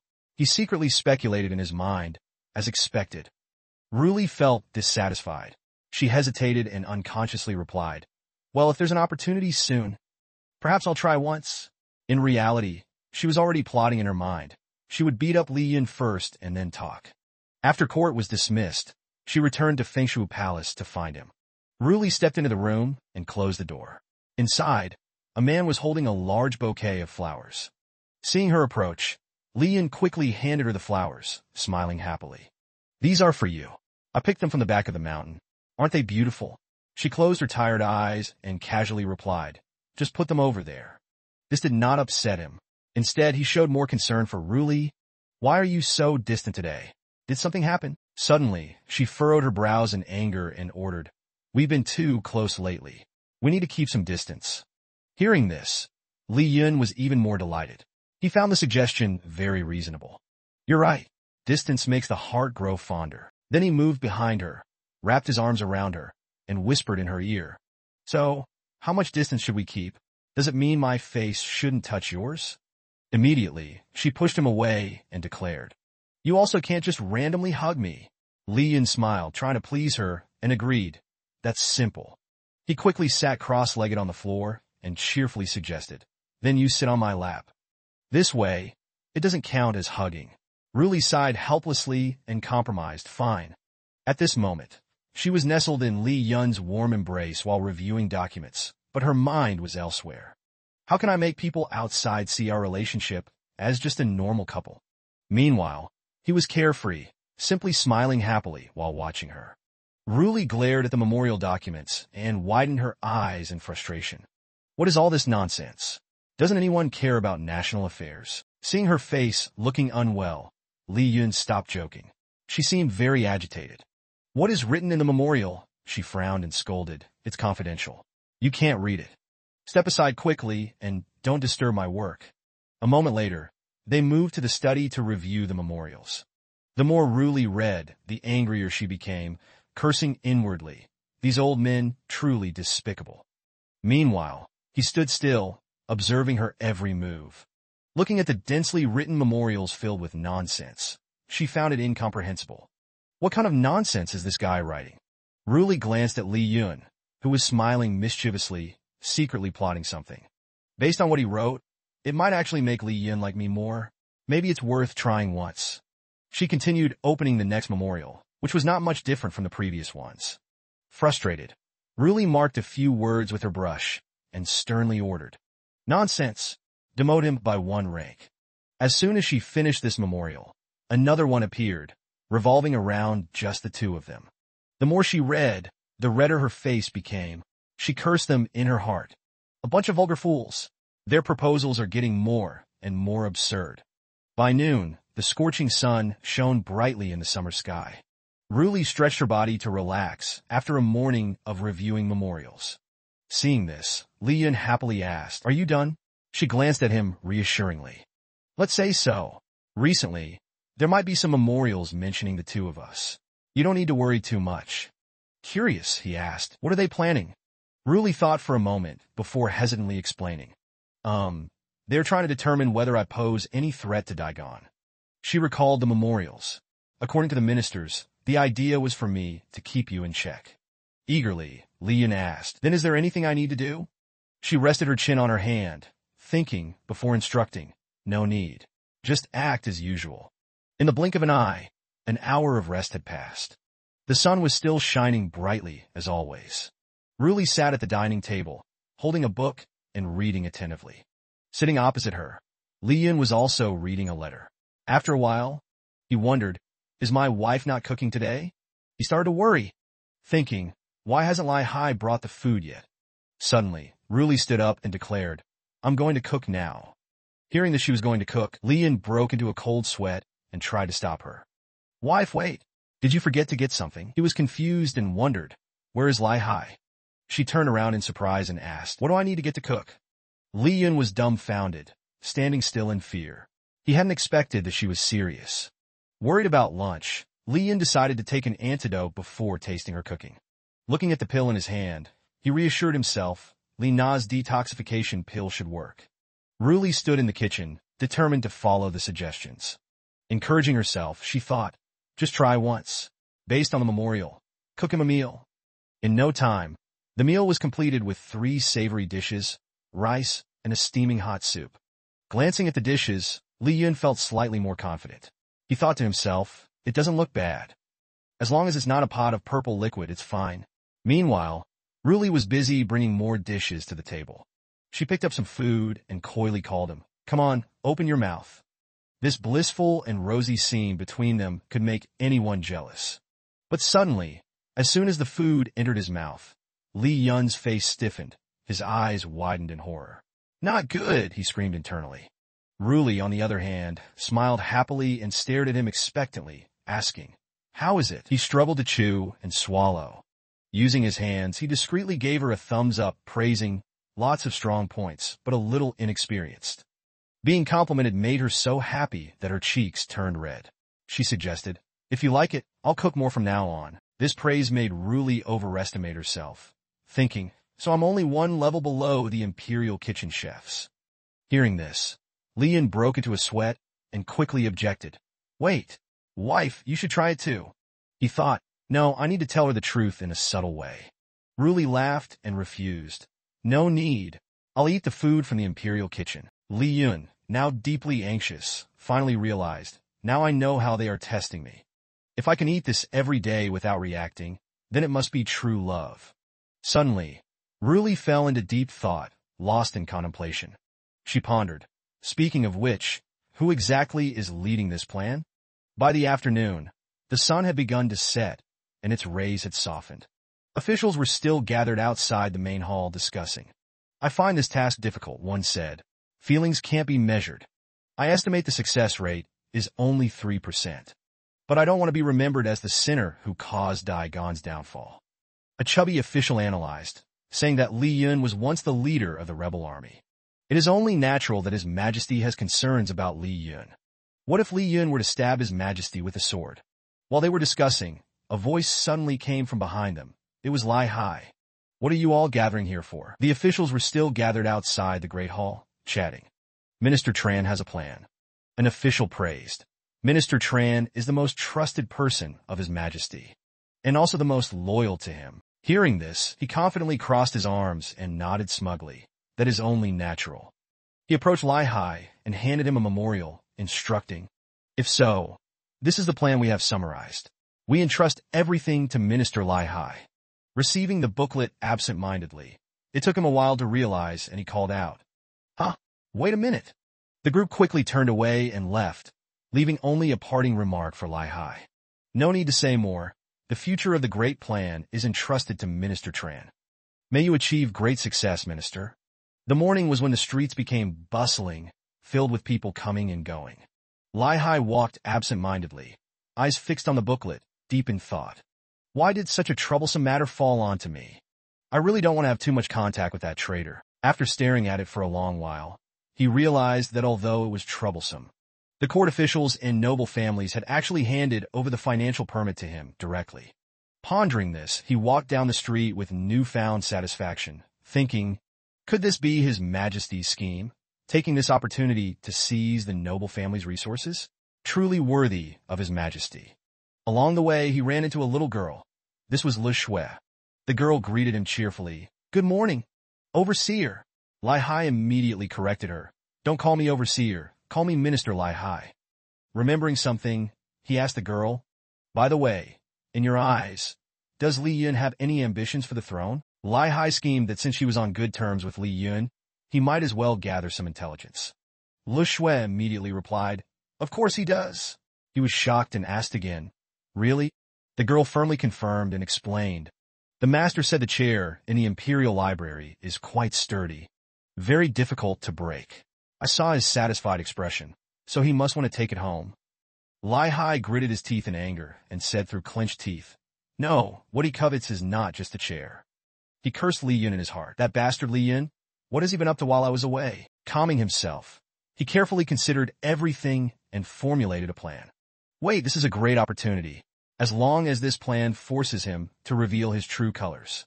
From now on, His Majesty can focus on his work without worrying about this troublemaker disrupting the imperial study. Just thinking about it made Lai Hai feel delighted. He praised himself. I am truly too clever. Seeing his sudden mood swings, Le Shui thought to herself, the chief inspector doesn't seem to be very bright. Watching Lai Hai fidget with the notebook, the young girl stared at it curiously. Chief Inspector, what is that in your hand? He held the notebook in front of her and revealed. This is a state secret, but considering your relationship with His Majesty, I'll let you take a look. Curious, she opened it and read through it, but her mind went blank. The more she read, the more exasperated she became. What kind of ridiculous idea is this? If you want to improve relationships with others, I have far better suggestions. Lai Hai crossed his arms proudly and boasted. This is the wisdom of a ruler and his minister bonding. A little girl like you wouldn't understand. Left with no choice, Le Shui simply wished him well. Then, good luck, Chief Inspector. Bidding farewell to the girl, he continued on his way back to the manor. As soon as he entered, he ran into Li Yun. The two of them sat at a tea table in the courtyard, and he spoke first. You said that tonight, there will be a celebration for the pacification of the northern wilderness? Lai Hai instructed, when the time comes, just accompany His Majesty. Li Yun curiously speculated, is this part of your plan? Hearing this, Lai Hai laid his cards on the table. So you already know? Indeed, it is. Li Yun pointed his finger and made a suggestion. Can't you give me an official position? I barely make a few coins a month, and even that's uncertain. My expenses are getting tight. Li Hai glanced at him with disdain. Do you even realize your own status? He inwardly cursed. A rebel wants an official title? Absurd. Li Yun stubbornly continued. Royal Knight. The three words made Li Hai erupt in rage. Today, I shall rid His Majesty of a treacherous scoundrel like you. Li Yun made another suggestion. Fine. How about a penny per pound? Is that acceptable? Li Hai reconsidered, and though it didn't sit well with him, decided, fine, so be it. He frowned and seriously instructed. There's no need to overthink the celebration. Just keep it as usual. Li Yun cheerfully agreed. Got it, don't worry. But in his mind, he was already planning, hugging the waist, touching the legs, and then kissing. That night, the entire residence of Li Yun was brightly lit from top to bottom. Standing outside the dressing screen, Li Yun called out, Do you want me to help you change? Ruli stepped out gracefully in a new dress, following His Majesty's command. She walked toward him in her brand new attire and cautiously asked, How is this outfit? Does it match what you imagined? His eyes widened in surprise. It looks just like it. I remember back then, in the rebel army, we designed this. I can't believe you actually made it. She wore a modern-style student uniform, which looked both elegant and beautiful. This design is really strange, but surprisingly comfortable to wear. Li Yun, without looking away, replied, Not strange at all. This outfit suits you perfectly. Today, I finally understand why people say the new emperor of Daigon is the most beautiful in the kingdom. Hearing this, Ruli frowned and asked, So, you didn't think that before? Still smiling, he explained, That's because I always thought my wife was the most beautiful in the world. Instead of getting angry, she blushed slightly and playfully scolded, You're just good with words. Li Yun immediately responded, No, I'm good at more than just talking. Ruli shyly replied, As long as you know. But the young man still had doubts. He looked at her with suspicion. I can't shake the feeling that you're hiding something from me. She answered honestly, What could I possibly hide? I just don't want you to know how much I like you. At that moment, Ruli glanced at Li Yun with her beautiful eyes, secretly thinking, I could like him even more. Suddenly, he stepped closer to her and smiled. It's about time. Miss, shall we set off? She furrowed her brows in frustration and scolded, Call me Lady Li. Outside, the lanterns had already been carefully lit. The entire area was bathed in a warm golden-orange glow as people bustled about. As Li Yun and Ruli stepped out, they instantly drew everyone's attention. She noticed this and felt puzzled. Why is everyone looking at me? This outfit really must be weird.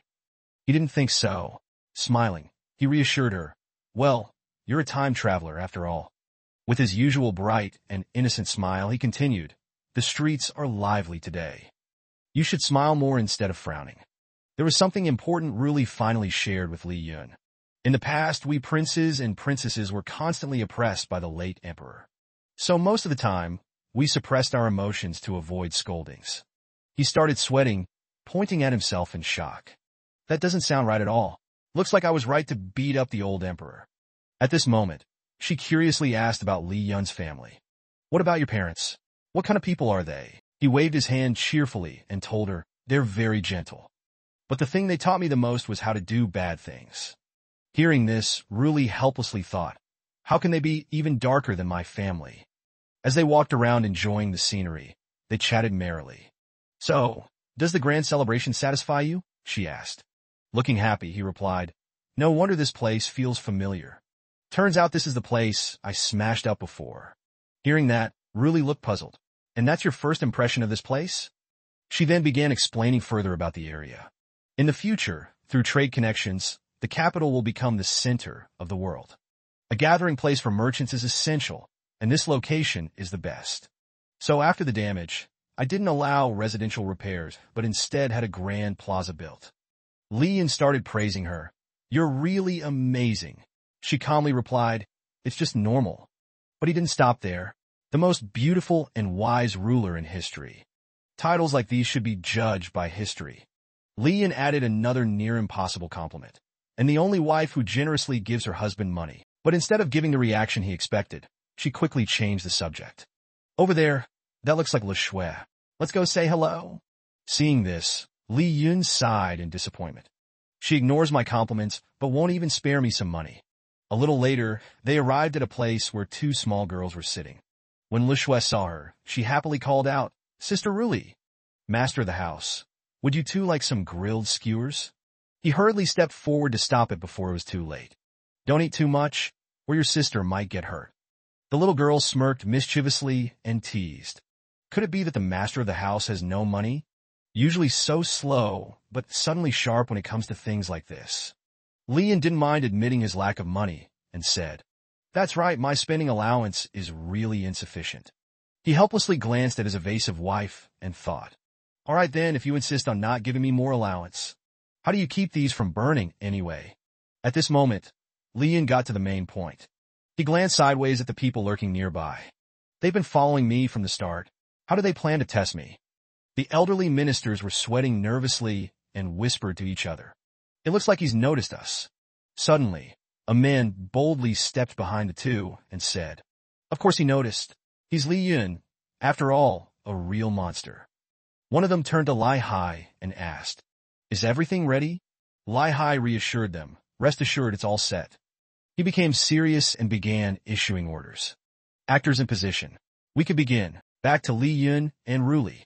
The two were still happily strolling and enjoying the scenery. Suddenly, a man bumped into Li Yun, catching his attention. Even though it was just a slight collision, the man immediately started making a scene.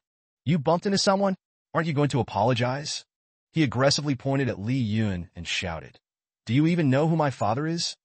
Li Yun was so exasperated he held his forehead and thought, "So, this is the person the ministers sent? What exactly are they trying to test?" As he pondered, he suddenly noticed the man trembling uncontrollably. So, he's actually this timid? Just a little pressure and he's already turning pale. "Help! Help! Why did they assign such a dangerous task to me?" Li Yun thought helplessly, completely unprofessional. Are they just afraid I'll kill him? The man forced himself to suppress his fear and challenged Li Yun. "Ha! I see that you are outstandingly handsome, a hidden talent. Today, I want to duel with you." Li Yun sighed helplessly. Is this one of those dramatic face-slapping scenes? Should I handle this directly, or follow tradition? At that moment, Li Yun made his decision and spoke in a serious tone. If that's the case. Before he could finish, the man turned pale with fear and shouted loudly, "Wait a moment." Suddenly, he knelt down and bowed, exclaiming, "So it's His Majesty himself? I was blind and failed to recognize Mount Tai. Please forgive me, Your Majesty." In contrast to Li Yun's helpless expression, Ruli's face was filled with frustration. Such a coward. At this point, the man put on an adorable act. "My admiration for Your Majesty flows endlessly like a mighty river.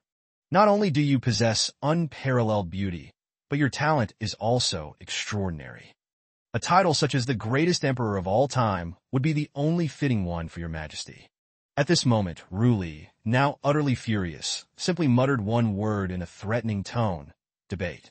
The young man was so terrified that he immediately bolted, shouting, "Understood."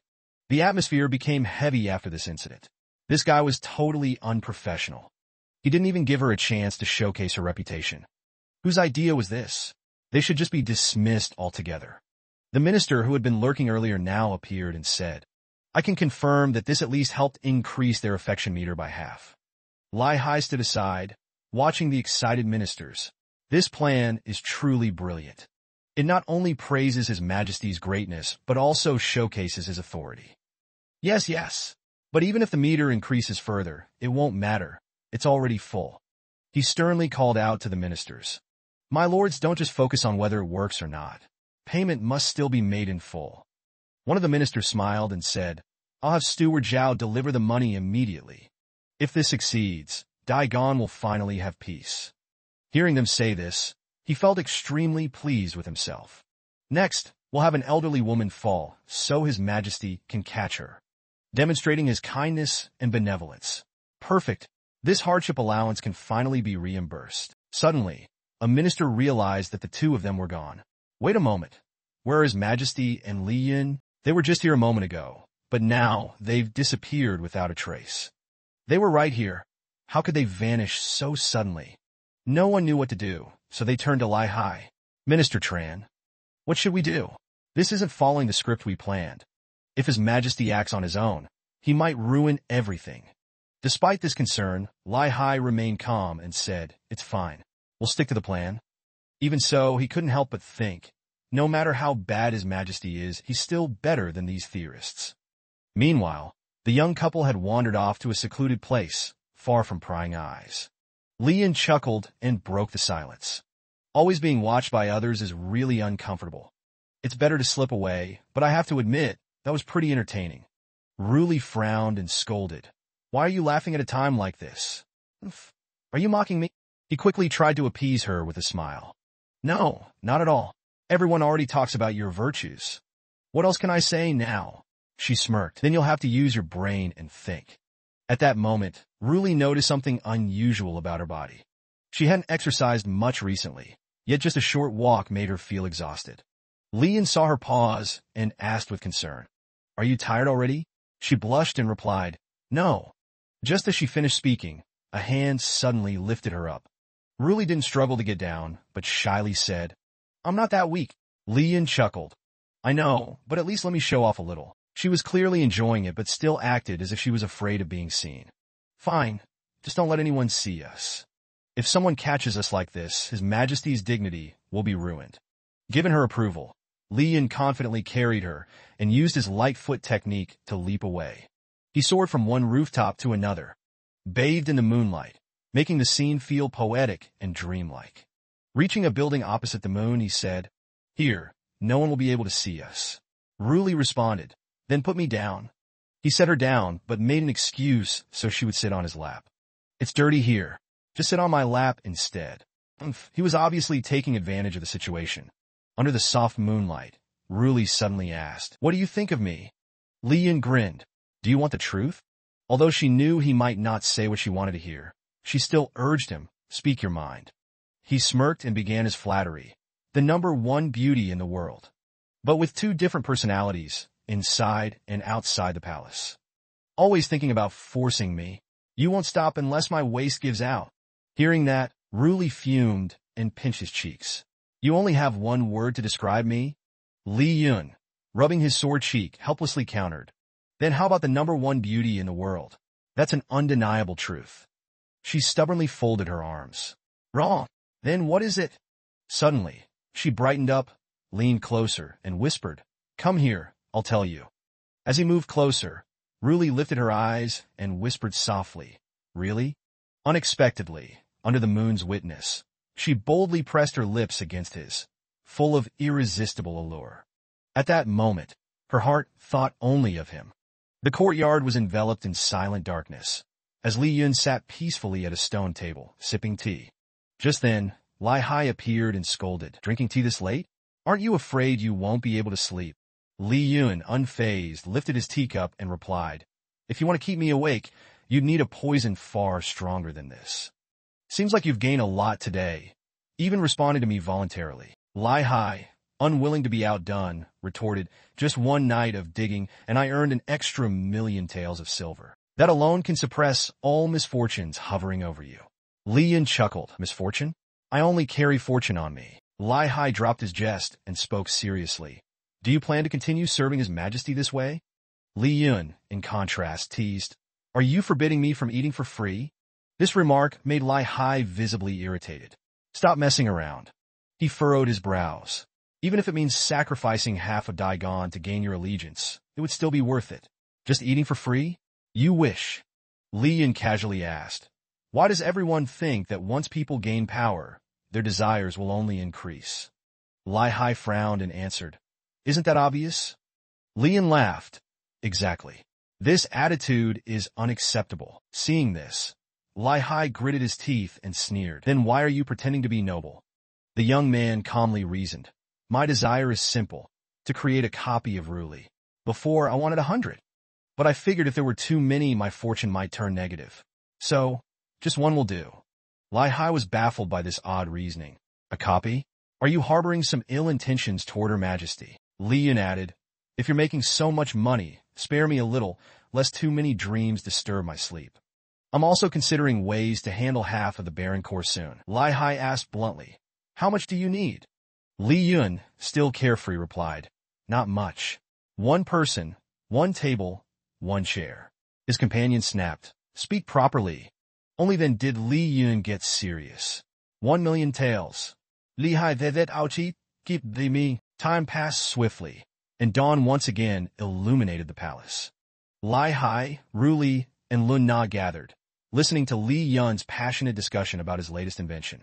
It harnesses the explosion of spirit stones to generate thrust, propelling its core into space. It will be Daigon's first rocket. The excited young man proudly displayed a golden chicken with goofy silver hair.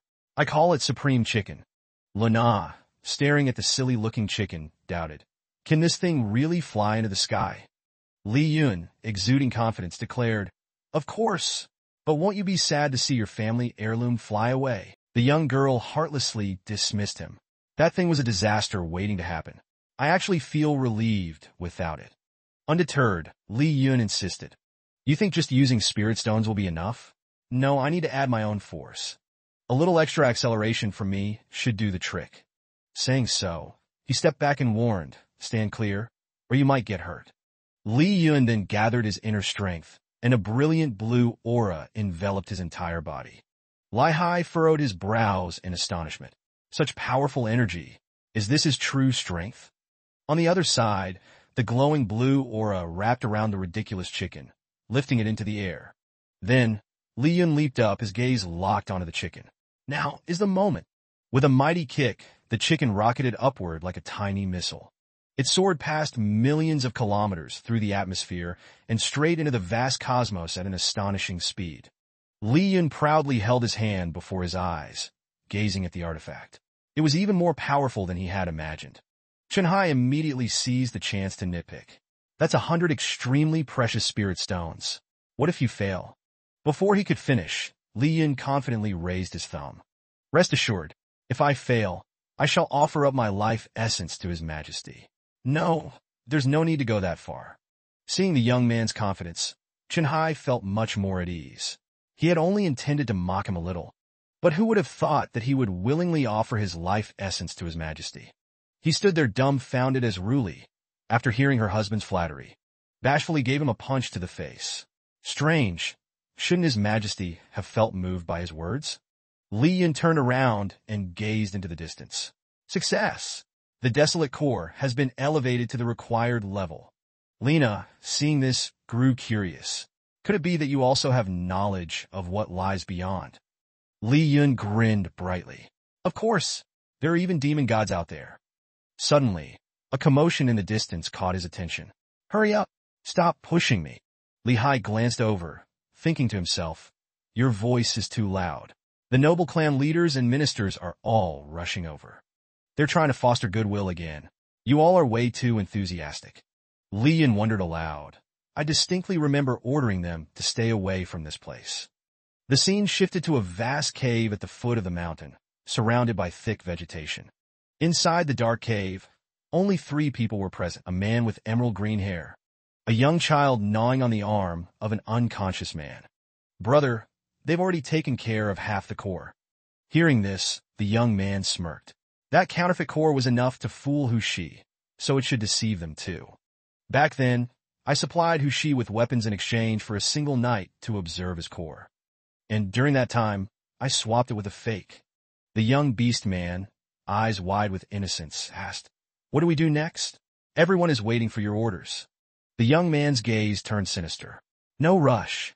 We wait for the right moment. Back at the palace, the commotion continued. Stop pushing me. If you push again, you can go by yourself. The gathered officials squabbled amongst themselves, some anxious, some fearful. Could it be that His Majesty is in a bad mood and plans to punish us? A chubby minister, full of concerns, muttered, No, we are here to see Li Yun. He is the commander of the split forces. If he displeases His Majesty and rashly takes it out on us, what are we to do? The previously confident minister hesitated. Let's observe His Majesty and Li Yun's expressions first. In any case, we must not let their relationship deteriorate. Their discussion continued as they walked down the corridor.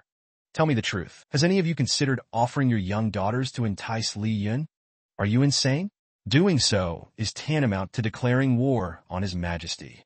Li Yun is His Majesty's betrothed.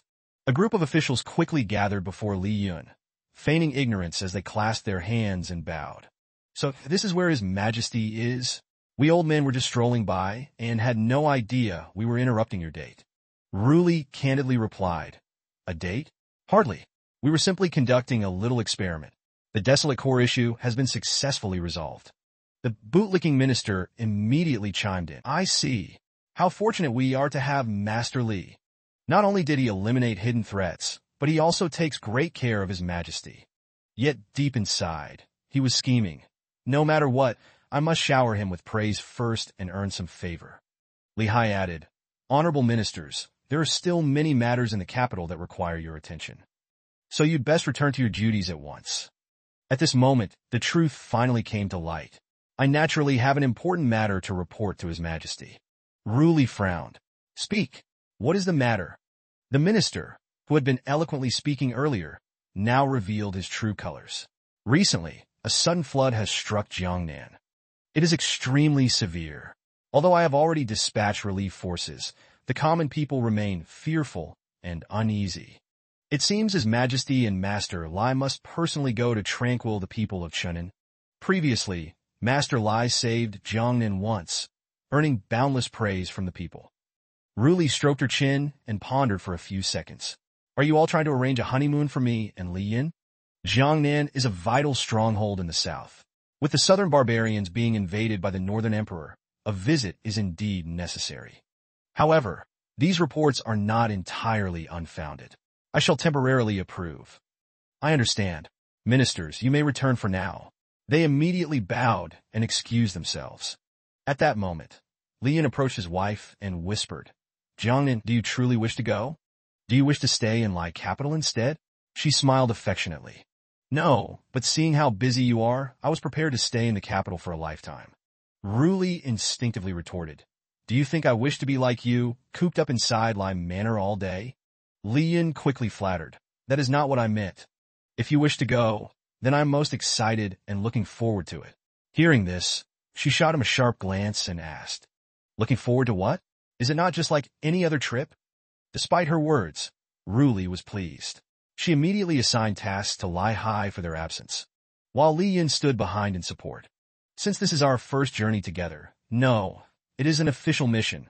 We must make thorough preparations." She turned around and announced, "I have entrusted the important matters to Li Hai. Tomorrow, we set off." This speed was beyond Li Yun's expectations. "So soon? I was not in that much of a hurry." Hearing this, she folded her arms and declared, "You may not be in a hurry, but I am. Sleep early. We depart at dawn." But is really not being a bit too hasty? It is still broad daylight. Scene shift the next morning. The wheels of the train had already begun turning, steam billowing into the sky. The train sped forward so fast that a small stone blocking the track was sent flying from the force. The rock flew straight toward a certain fool who had his head sticking out of the window. It was no surprise when the stone struck someone squarely on the face. Holding his head in pain, he wailed, "Is this a high-speed train? Truly formidable. It can even travel 100 meters on a single rail." Ruli sighed at Li Yun's foolishness. "Who told you to stick your head out? You got hit by a rock." "I did not expect a rock to come flying at me. If it were anyone else, they would have met King Yama by now." Thanks to this, we now bore witness to yet another moment of marital affection. Ruli reached out to soothe her husband. "Be good. Does it hurt?" Seizing the opportunity, he made a pitiful expression. "I have suffered grievous internal injuries." One would think this was a touching moment, only for it to be ruined by a bucket of cold water from his wife. "It is fine. You are not normal anyway." The minister beside them awoke from his daze. Who even comforts their husband like this? Ruli feigned indifference. "If you make a mistake, you must bear the consequences yourself." Li Yun had to change the subject. "The train is moving so fast, yet it's still so stable inside." "It's the gravitational stones," Ruli replied. "3 per carriage, all of the highest quality." Li Yun, intrigued, kept asking, "This time going to Jiangnan, besides the 2 of us getting some alone time, is there anything else you plan to do?" Ruli explained the purpose of the trip, although Jiangnan is wealthy. 2 wars and floods have drained the national treasury significantly. This time, I plan to have local officials and wealthy merchants contribute their own money for disaster relief. Squinting, he offered his opinion. If I'm not mistaken, they won't want to pay. Ruli glanced at the documents beside her and did not deny it. You're right. If they were honestly earning their money, I wouldn't force them. But every person on this list has colluded with Jiangnan officials to embezzle tax revenue. Li Yin clenched his fists and curled his lips. I understand now. This time, we need to strike them so hard they never dare repeat their crimes. His wife shot him a disapproving glance. That's too crude. We need to make them willingly hand over the money and ensure they leave satisfied afterward. Li Yin propped his chin up, deep in thought, secretly in agreement. This is no different from my own methods, gradually forcing their hand. In the end, they have no choice but to pay for their survival. That's basically my monthly allowance. The young man expressed his current wish. You're always busy with state affairs. Now that we have some time, you should relax a bit. Jiangnan is a beautiful place, isn't it? Are there any good spots to visit? He recalled what Zhang Hu had once said. Jiangnan was a paradise, with brothels, long-legged beauties, and fair-skinned women. But obviously, he couldn't say that to his wife, right? Li Yin quickly revised his words. Simply put, it's a place of breathtaking scenery. Ruli was skeptical. I usually only pay attention to Jiangnan's economy, not its landscapes. Which was true. So far, they had only passed mountains and trees, utterly monotonous. However, to support his argument, Li Yun remained enthusiastic. When we arrive, we should go sightseeing together. He continued questioning Ruli. So, do you already have a plan to deal with those officials and merchants? Ruli said, I have already thought of a plan. This time, 3 people are accompanying us. Hearing this, Li Yun was curious. Who are they? The door opened as soon as Ruli gave the order. Come in. Lu Shui entered, holding a large rib in her hand, mouth full of food, laughing. Master of the house. The buffet on the train is really good. Chu Nuok Tui and Chu Nuok Hoa beside her also greeted. Hello, brother-in-law. Li Yin forced a smile. So it's the resourceful one, the painting dragon, and the phoenix scribe. Though he said this, he internally sighed. 3 third wheels all at once. Ruli stood beside him and spoke. I deliberately brought the 3 of them along this time. Lu Shui is skilled in witchcraft and has always helped us escape danger at critical moments. Hearing that, Li Yin quickly asked, and the other 2? She looked at him and replied, If I only brought 1 person, how do you think the Jiang clan would react? Li Yin cleared his throat and said, Of course, they'd be terrified and avoid us. Ruli nodded. Exactly. But if we bring family along for sightseeing, they'll lower their guard. Besides, she had her own private calculations. It wasn't as if the 2 of them often traveled to Jiangnan for leisure. Taking them along as guides made sense. Li Yin laughed and started flattering his wife. As expected of Daigon's first female emperor, such a well-thought-out plan. Ruli lifted her chin proudly. Of course, I'm not here just for sightseeing. Chu Nuok Hoa confidently spoke. Sister, brother-in-law will arrive soon. Let us first introduce you to the major cities of Jiangnan. She excitedly described their destination. Jiangnan's wealthiest region consists of 7 cities, with 3 leading the rest. They are Dongsheng, Fengtian, and Jiangdu. Daigon's war funds primarily come from here. Li Yin turned to ask, Are the 3 city lords also on the list? Ruli confirmed, Of course, but I don't want to be too ruthless. They are capable men. When in such positions, greed is hard to avoid. Finding replacements would be troublesome. Li Yin frowned slightly, feeling conflicted. Money is easy to take in, but hard to cough up. Though in my case, I give it all to my wife. The train finally arrived in the capital. All the officials had been waiting for them. They had prepared to welcome Ruli's entourage. As she and Li Yin stepped off, everyone bowed and loudly greeted them. Long live your majesty and the martial consort. May Daigon reign for eternity. At that moment, Li Yun observed the 3 leading officials, making guesses. The 3 in front must be the city lords of those 3 cities. Conquering them should be enough. The ones he had in mind were the city lords of Jiangdu, Fengtian, and Dongsheng. Li Yin glanced at Ruli's stern face and found it amusing. Even when serious, my wife is beautiful. She frowned slightly, feeling embarrassed. Stop staring at me. Li Yin grinned foolishly. Why? Will people think I'm up to something? She sighed no. Her brows furrowed slightly. and she spoke with some discomfort. It just makes me want to look at you too. So those two buns are called the world.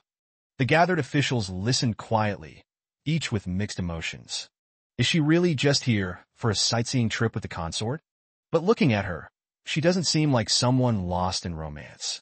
Besides, news from the capital suggests their relationship hasn't progressed that far. Then one official spoke. Your Majesty, should we assign someone to introduce Jiangnan's sights? Ruli immediately shook her head. No need. You may all withdraw. At that moment, another official presented a scroll. He bowed and reported, I am Wang Qingtian, head of the Wang family. This painting is my tribute to the martial consort. Years ago, Jiangnan was attacked. If not for the martial consort, our family would not have survived. Wang Qingtian placed the painting in Li Yun's hands and whispered, Third watch, Westlake Pavilion. Li Yun blinked, confused. What does that mean? The scene shifted. Under the bright sunlight, intricate carvings gleamed on the roof of a small pavilion. As Li Yun and his group walked back to their room, they silently thought to themselves, Jiangnan definitely had a problem. Ruli stopped and turned to ask, What's wrong? Li Yun spoke up, Do you know what kind of place the Westlake Pavilion is? She replied, Not very clearly. Chu Nuo, who pointed at Chu Nuo Shui and accused, Six's brother definitely knows. He's been there quite a few times. Li Yun looked at Chu Nuo Shui and asked, So, what kind of place is it? He answered vaguely, trying to brush it off. I've only heard about it.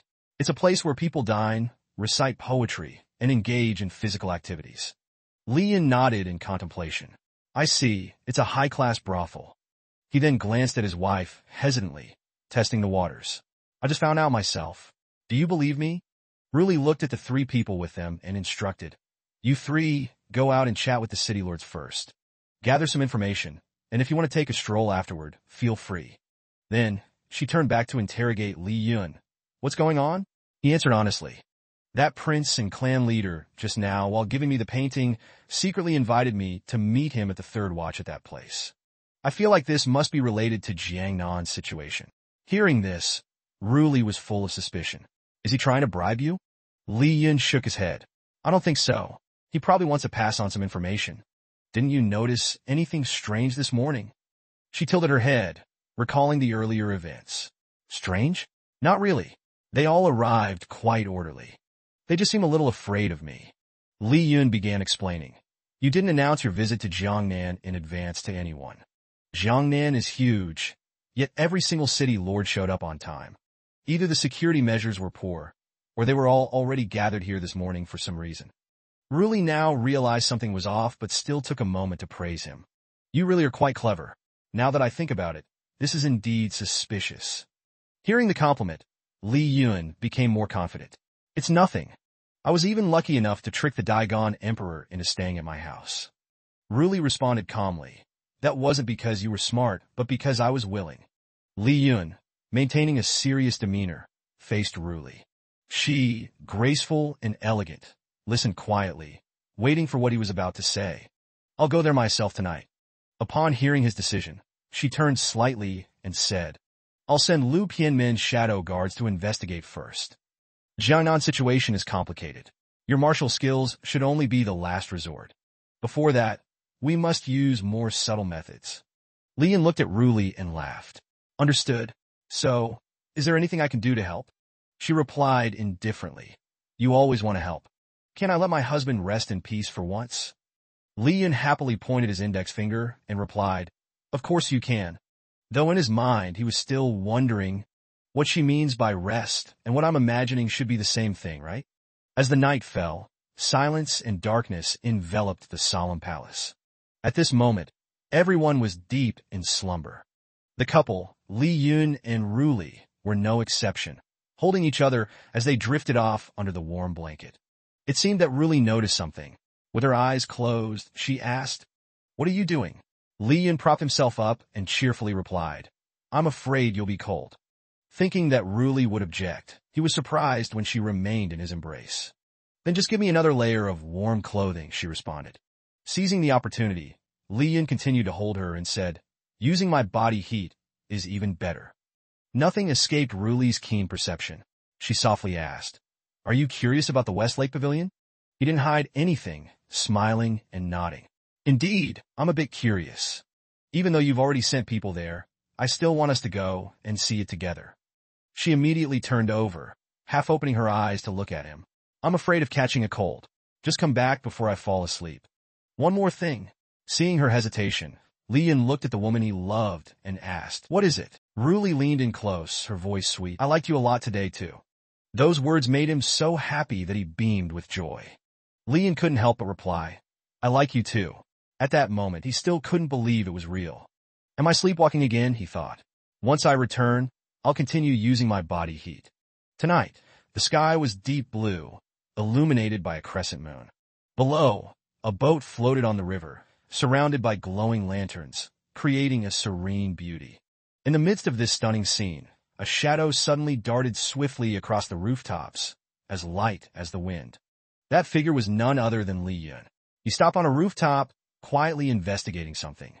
Gently lifting a roof tile, he peered down as light from the room below gradually revealed itself. Frowning, he muttered to himself, "These big shots all seem to prefer staying on the highest floors." Through the gap, he saw a grand banquet taking place.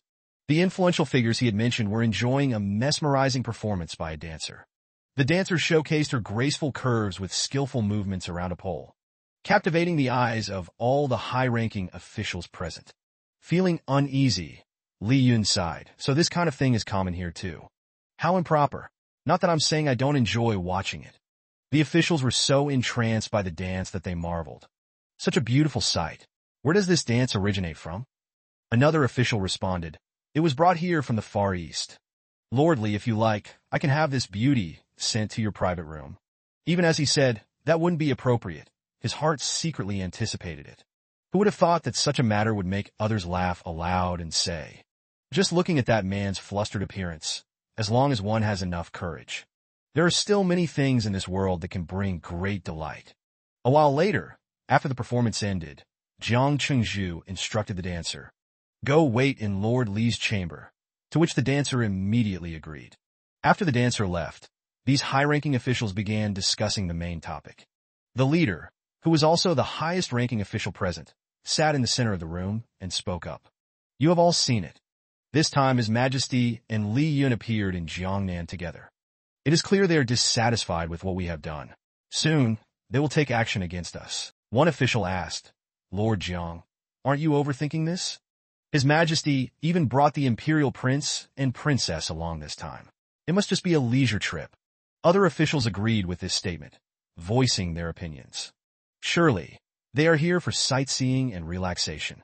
Seeing everyone refuting his idea, Lord Jiang replied in frustration, "Nonsense. If they were truly affectionate and inseparable, then I might believe it. They claim to be on a leisure trip, but it's obvious their relationship is strained. There must be another reason for their visit." Hearing this, Lord Wang spoke up anxiously, "I don't think it's that serious." "But you all aren't planning a rebellion, are you?" Though he said this, deep down Lord Wang was only thinking about money. Originally, he just wanted to make some easy profits, but now it felt like he was getting involved with a secret organization. Lord Jiang continued, still frowning in irritation, "We aren't bold enough for that. Only those foolish nobles in the capital would dare to do something so reckless. Even without Li Yun, we could never win against His Majesty." His statement was immediately met with agreement from the other officials in the room. One of them spoke up, "Exactly. What we seek is to secure our own positions. We want His Majesty to feel that without us, things would be troublesome." From the rooftop, Li Yun observed and smirked, thinking, at least they understand their own limits. While the others were agreeing with Lord Jiang's perspective, Lord Wang quietly retreated to a corner, deep in thought. Having such thoughts was normal, but he was relieved he hadn't joined an unlawful faction. Otherwise, the Wang family's reputation would be ruined. Seeing that the others supported his view, Lord Jiang pressed on. "That is why we have been conducting trade with outsiders beyond Jiangnan. Our goal is to make His Majesty see our value. However, these people are somewhat special." From the rooftop, Li Yun heard this and thought to himself, "That's it? If I had known, I wouldn't have bothered coming. How special could they really be?" Suddenly, a voice rang out from within the room. "Hushan Xiansheng, it is time for you to appear." The door slowly creaked open after the call.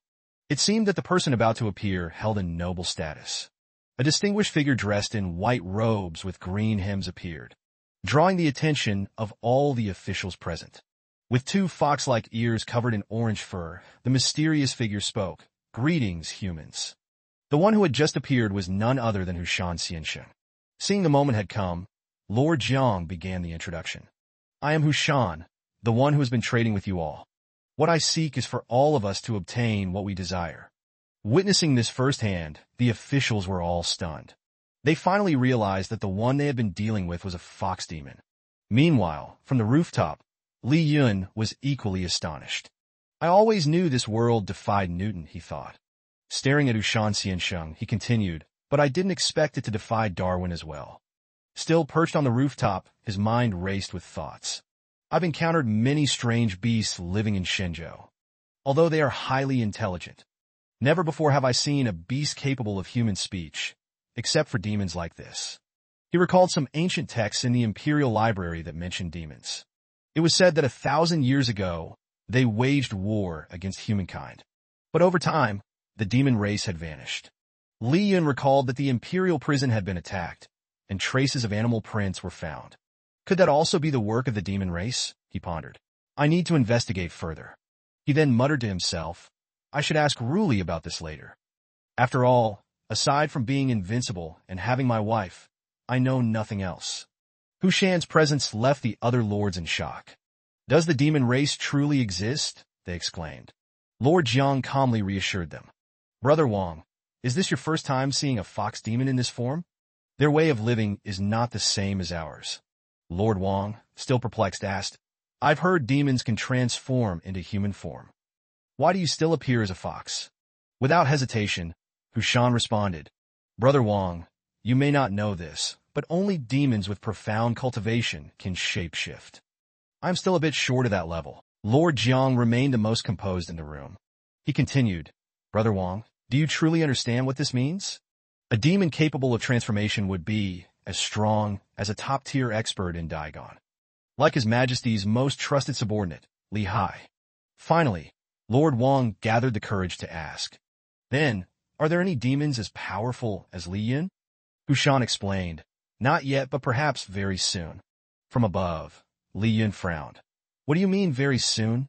If there are none, then there are none. Why try to act as if you can compare to humans?" He mused, "I don't even know how many demons exist.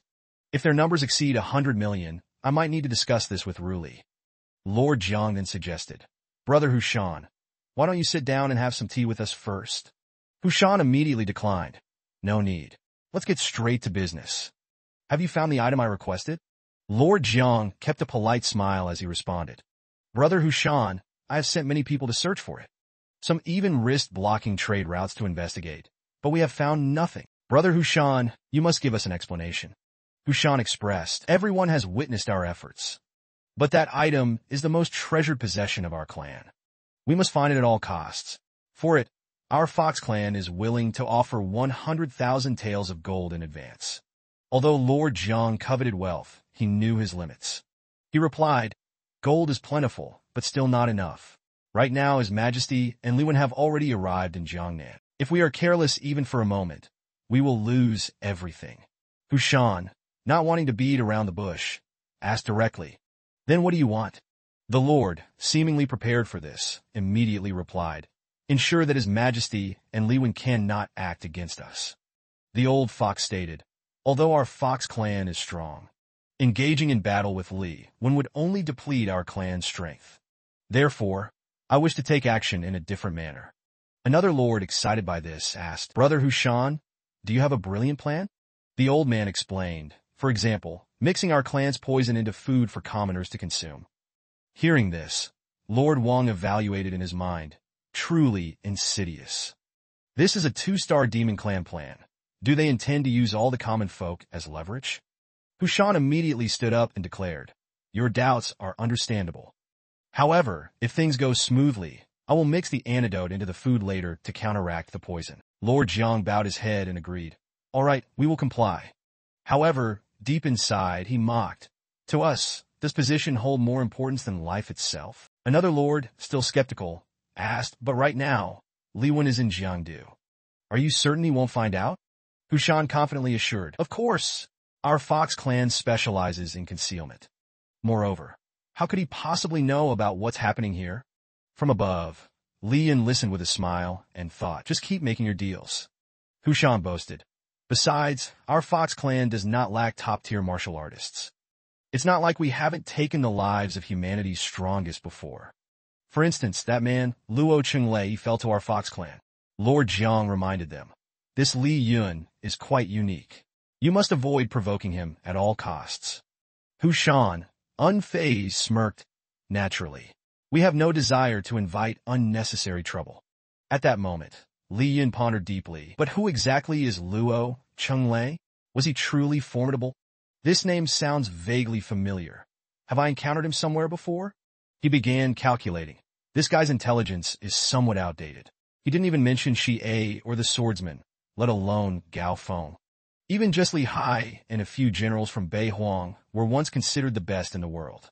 Li Yun then decided to leave. He muttered to himself, I've gathered enough information. It's time to head back. Otherwise, if my wife wakes up and doesn't see me, she'll make me sleep separately. Returning to the mansion where the couple resided, Li Yun quietly opened the door, tiptoed inside, and carefully closed it. Ruli was still asleep on the bed. Suddenly, she sensed a slight disturbance and opened her eyes. Li Yun walked over and asked, Did I wake you? I made sure not to make any noise. Ruli rubbed her eyes and replied, You came back without me knowing. Am I still your wife or not? Li Yun mischievously asked, Then you must be really amazing. Even the fox spirit couldn't detect me.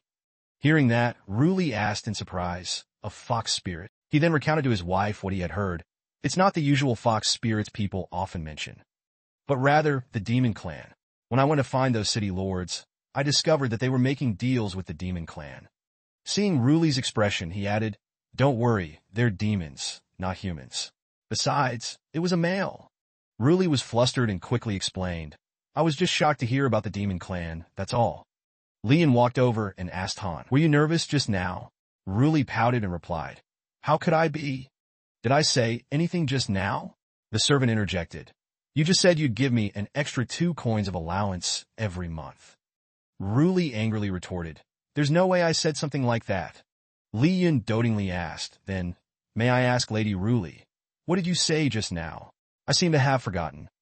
He thought to himself, She denied it too quickly. She didn't even stop to think before rejecting it. Ruli smiled and said, Of course, I wanted to say that. Li Yun curiously asked, Say what? She coquettishly replied, I wanted to say that I really like you. Is that good enough? Scene transitioned to the next morning at Li Yun and Ruli's residence. At this moment, the two were sitting and talking. Ruli sat in her chair, looking at him and asking, The demon guardian of Rang Nam? The court records do mention that. Hearing her say that, Li Yun asked, You remember this quite well, don't you? Ruli smiled and replied, That's because an emperor once passed away in Rang Nam. She started to seriously recount. The people spread rumors that he was drained of his essence by a fox spirit. Li Yun imagined the scene from her words and asked, So you're saying the people spread this rumor, but did the court record the actual truth? She answered, When that emperor was with the fox spirit at night, it suddenly revealed its true form. This scared the emperor to death. Hearing this, Li Yun immediately asked, So he couldn't bring himself to attack the fox? Ruli scratched her head and laughed foolishly, because it was a male fox. Hearing this, he laughed it off and thought to himself, Forget the emperor. Any man would be scared out of his wits. Thinking that, Li Yun asked again, So did the court not exterminate the demons in Rang Nam afterward? Ruli regained her serious demeanor and explained, The demon clan is skilled in concealment. Trying to find all of them would only waste a lot of manpower. That emperor died because of his own actions. Furthermore, for the succeeding emperor, there was no need to waste his own efforts. But this time is different. They're cooperating with high officials and targeting the common people. It's time to deal with that filth.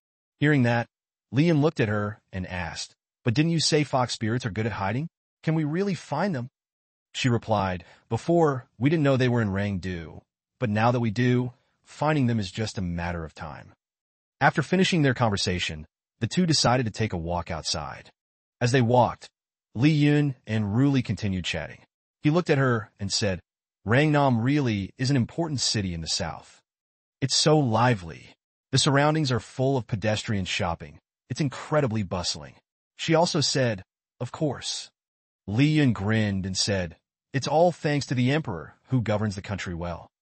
Hearing that, Ruli lifted her gaze at him and smugly asked, who do you think I am? He looked at her with a smile and said, if you want compliments, I'm happy to oblige, completely sincerely.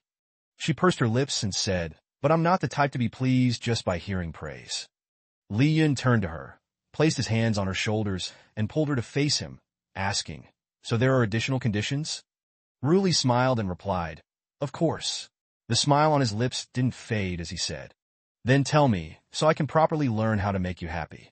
Ruli spoke softly, then it must be someone named Li Yun, who also happens to be the #1 man under the heavens. Hearing that, he played along with her, saying, your standards are too high. Ruli looked at him with affectionate eyes and said, then I'll lower them. Just being the best in this region is fine. Hearing her speak so sincerely, Li Yun froze, staring at her for a long moment. Seeing him stand still without saying anything, she asked in confusion, what are you spacing out for? Li Yun snapped back to reality, smiled, and said, nothing. By the way, where did the others go? Ruli pointed towards a food cart where familiar figures could be seen. Over there. Following the direction of her finger, Li Yun smiled happily and said, it looks like your younger sister is having a great time. The guy's quite handsome. She calmly replied, just average. At that, he confidently declared, of course, I'm still the most handsome. Ruli looked at Li Yun for a moment, then smiled and said, isn't that obvious? They stopped chatting and walked towards the group. Upon seeing them, everyone greeted them warmly. Master, Sister Ruli. Xieshi stepped forward, bowed, clasped his hands together, and said, you must be the relatives of Miss Chu. I am Xieshi. I'm just a humble nobody from Jiangdu. My father is the chief water conservator of Jiangdu. Yesterday, Miss Chu visited the governor's mansion, and we had quite a conversation. I quickly became good friends with her. Rihua ran up and interrupted. Wait, let me say this part. Trat, in her innocence, pointed and accused. Brother-in-law, this sly fox has an ulterior motive. Li Yun smiled at the two and said, not bad. You actually managed to see through him. But he's not a sly fox, he's a seductive fox spirit. Xieshi, realizing he'd been caught, thought to himself, damn, I've been exposed. Just then, a gust of wind whooshed past him. It turned out that Zheng Hu had suddenly leaped over and delivered a punch, knocking Xieshi flat onto the ground. Rishui was startled. What's going on? Weren't we having a nice conversation? Rihua also sighed in defeat. Yeah, that guy really knows how to compliment people. Just listening to him made me happy. Li Yun remained calm and asked, what was he trying to find out from you two? Rihua immediately answered. He mainly asked about things related to sister and brother-in-law coming to Jiangnan. He was probing about their plans, specific arrangements, as well as their strength and interests. Li Yun continued questioning her. Then how did you figure out he wasn't normal? She nonchalantly replied, because he kept bragging about how handsome and elegant he was. Rishui got annoyed and snapped, enough already. Xieshi, clutching his aching stomach, looked up at Zheng Hu and asked, so, you're Li Yun, right? Zheng Hu lowered his head to look at him and replied, I'm not. Xieshi, unconvinced, said, the #1 under heaven, yet trying so hard to hide. Zheng Hu, confused, responded, I'm not hiding anything. Xieshi shouted, then why are you saying you're not Li Yun? His yelling irritated Zheng Hu, who lost his patience and kicked him a few times. Idiot. Ruli observed and then said to Li Yun, he's a direct subordinate of Lai Hai. He's also a warrior raised by my maternal family since childhood. Then, she took his hand and continued. So, couldn't he also put on an act just like they said? Ruli smiled happily and said, he can also hold my hand. Her voice was soft and gentle, as if trying to seduce him. You smiled and said, this scene is not suitable for children. It should be done at night. Switch the scene a bit after returning to the residence. Xieshi's fox-like face is now clearly visible. Li Yun looked at him and asked, this guy seems a bit dumb. How should we deal with him? Ruli, standing beside him, looked at Xieshi and said, send him to the Jiangdu City Lord's mansion and see if he kneels or runs away. You smiled at her approvingly. Her two younger siblings are indeed worthy heirs of the old emperor's teachings. Even a fox spirit can hardly compare to them. Ruli responded calmly, not necessarily. After all, I'm still a woman with a simple heart. Li Yun burst out laughing at that, indeed simple. Every time I say, I like you, you always blush. She was teased and immediately retorted with a frown, I am not like that. The sky today is clear and cool. Yet, the fox, yes, she has been captured, looking battered and torn. At this moment, over at Jiang Qingzhu's side, he received some news and was startled. Has it been discovered? And so quickly at that? His wife standing beside him saw his reaction and asked, Husband, what's the matter? This fox has nothing to do with us, right? Jiang Qingzhu did not reveal the truth and shook his head in denial. No. After saying that, he thought to himself, Damn it, what does Her Majesty know? I don't dare to face her anymore. After pondering for a moment, the city lord stood up and ordered, I haven't traveled in a long time. Wife, quickly pack our things. We must leave at once. Immediately afterward, he went to a room filled with books. Upon entering, he pulled out a card with a fox's face printed on it and said, There's still one last way, the safest option. He furrowed his brows and muttered to himself, Things are changing. Inform the other city lords. Scene transitions to a bustling street filled with people. At this moment, Li Yun and Ruli are walking along the street amidst the crowd. Suddenly, a man behind a wall is watching them. Turns out he is one of her subordinates. He peeks out and signals with an OK gesture. Ruli sees this and tells Li Yun, We have it. Li Yun smirks playfully, leans down, and presses his ear against her belly. Let me hear if it's a boy or a girl. Ruli, annoyed, pinches his chubby cheeks. That's not what I meant. Li Yun grinned foolishly. You mean you pressured the Jiangdu city lord to reveal his trump card? Immediately, she returned to her serious demeanor. Next, we need to assess which remaining city lords and merchants to eliminate. And we must also investigate the hidden fox spirits. Then, we'll watch what the Jiangdu city lord does next. Li Yun smiled and praised, Truly Her Majesty the Emperor, ruthless as ever. Hearing this, Ruli forced a smile and asked helplessly, Who do you think my love is for? He immediately understood the implication of her words and dared not say another word. Am I wrong again? Then she coldly asked, What's with that expression? Li Yun chuckled and waved his hands in defense. It's just that my wife, being the emperor, indifferent and ruthless, is because of me. That must be why I look like this. Ruli walked along and remarked, Seems like today is quite normal. She then thought to herself, At least he didn't say something ridiculous like, the immortal man lives on. A moment later, the two arrived at a city gate, where a large crowd of men and women had gathered in front of it. Seeing this, Ruli curiously asked, What is that? Why are so many people gathered there? Li Yun observed and answered, It's the Jiangnan legend that has existed for hundreds of years. Apparently, once a month, a fox form can test a person's love, and even express it in numbers. Hearing this, she folded her arms and frowned. What nonsense. You continued explaining, though the principle wasn't entirely accurate. Using internal energy or other techniques to check a couple's physiological state when they are together. Perhaps it could be represented by a specific number, just like the so-called affection level. Hearing you say that, Ruli became intrigued and said, Really? Go get 2 of them. Afraid you'd find her weakness. Lien Tanmin quickly added, I'm not curious. I just think that if this kind of legend could harm people, I should at least check it out. Li Yun obliged and walked through the crowd to retrieve 2 fox tokens. After getting them, he approached Ruli and asked, Do you want to try? She looked at him and replied, Of course, you should try first. With that, the 2 of them fell into silence, staring at the fox tokens in front of them. Seeing the atmosphere, Li Yun spoke up. I need some stimulation for this to work, otherwise there won't be any reaction. For example, you could hold my hand or give me a hug and a kiss. As he was talking, Ruli suddenly moved closer to him. Before he could react, she planted a sweet kiss on his lips. A moment later, she pulled away, turned her back in embarrassment, and said, Is that enough? What were you just saying? Li Yun smiled in satisfaction and replied, Did I say anything? Then he thought to himself, If I can enjoy such a privilege, only a fool would ask for just a hug. Looking at the fox token, he suddenly noticed something. There's actually a number. Ruli glanced at hers and said, Mine is 1 too. It's meaningless. A while later, the 2 of them walked away, but their conversation continued. Li Yun stubbornly remarked, You were obviously looking forward to it just now. She persistently denied it. I wasn't looking forward to anything. At that moment, a married couple browsing the tokens happened to glance at the fox token that Li Yun and Ruli had left behind. The man was surprised and asked, "Who played such a weird prank? Look at the number on this token." His wife smiled and replied, "Actually, it just seemed like a prank. But if it really belongs to a couple, I'd like to see who they are. At the very least, their bond must be much stronger than ours." "You think so? Then the number on theirs must be several times higher than ours."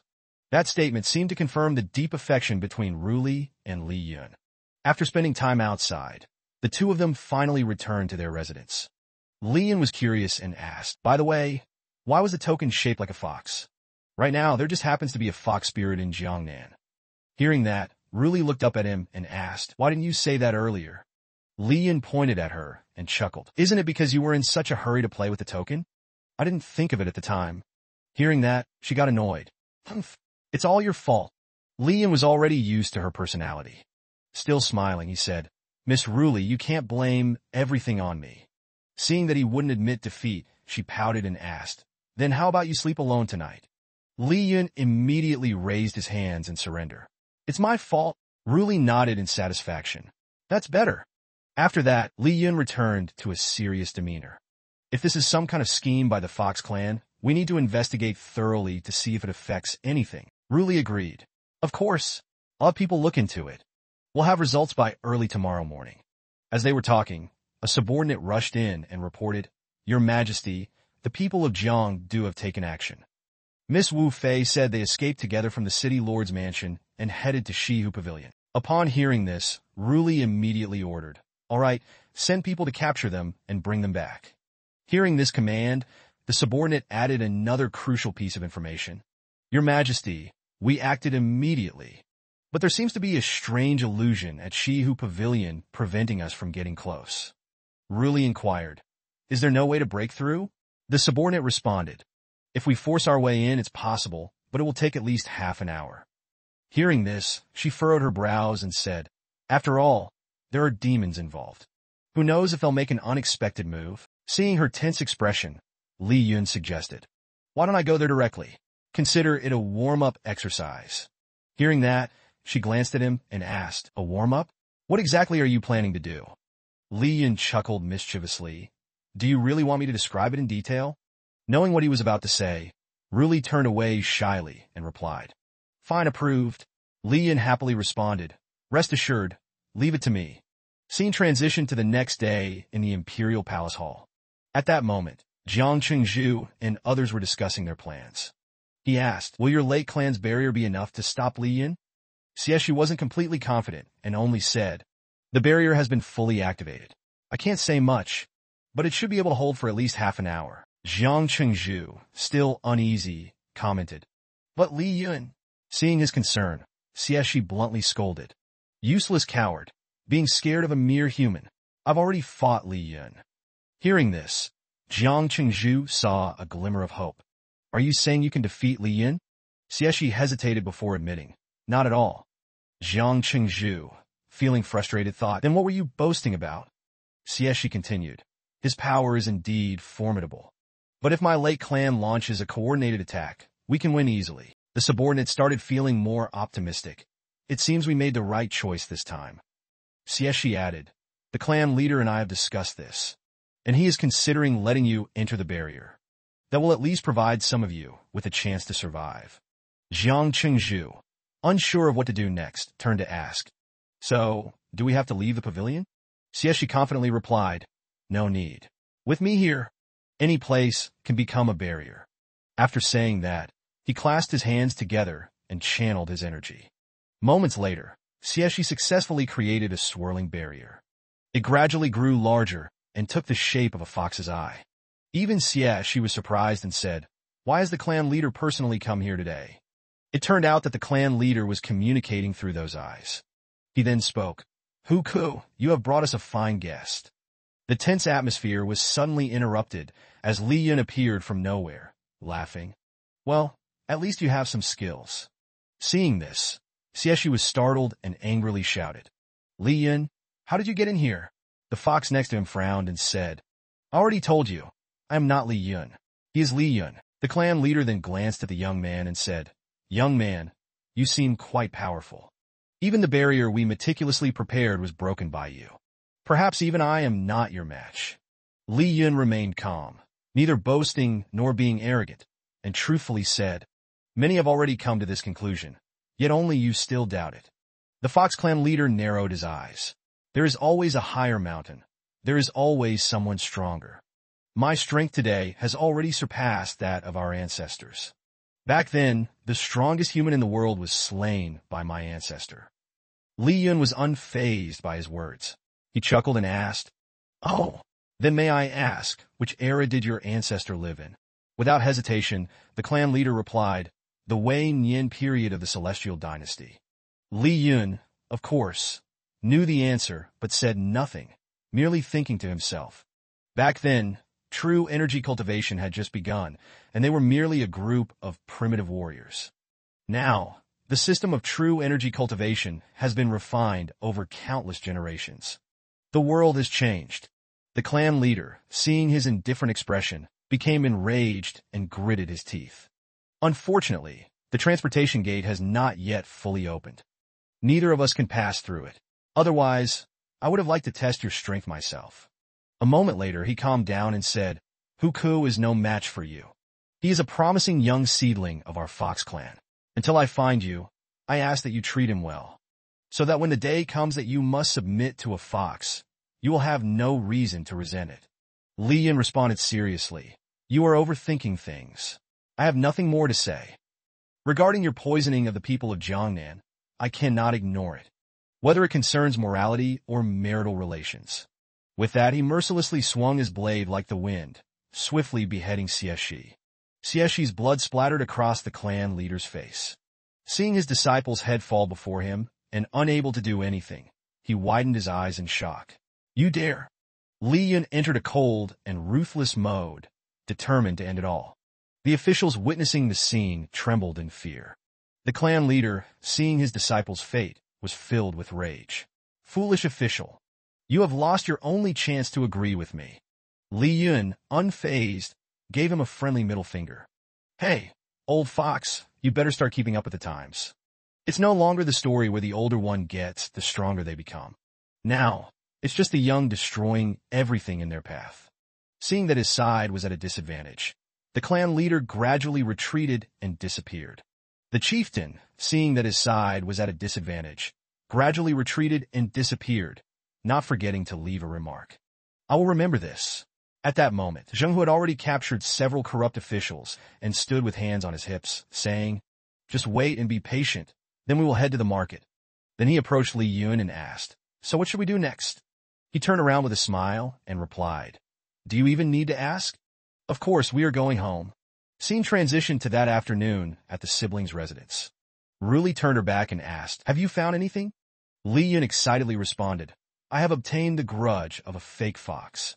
She could only sigh helplessly and replied, "Not bad." Seeing his wife's reaction, he immediately retorted, "That is not something a wife should say. No, I have subdued a being of great power." Ruli started to remind him, "You should remember how many times you have betrayed me. If I consider that, no one is stronger than me. And if you want a loving wife, then you shouldn't have married me. I will not comfort you at a time like this." Despite her words, Li Yun still smiled brightly and asked, "So what will you do next?" Her eyes were full of determination. "I will say that we will defeat them together." Hearing that only made Li Yun even more delighted. He started teasing her. "That is not what a queen should say. You should say, 'In the name of justice, I shall punish you.'" Ruli immediately shot back with a question, "Did you teach me how to be a queen?" Hearing that, he was left speechless. "Of course not. I'm only good at opposing the emperor." Seeing that the fun had ended, Ruli spoke seriously. "And who else would make a better emperor than me? I have captured a criminal capable of destroying everything. Have the other emperors accomplished as much as I have?" Afraid of angering her, Li Yun immediately replied, "You are absolutely right." Then he thought to himself, "Although I don't mind being called a criminal, is it okay to say it out loud like that? Other emperors have used force to defeat criminals, but she..."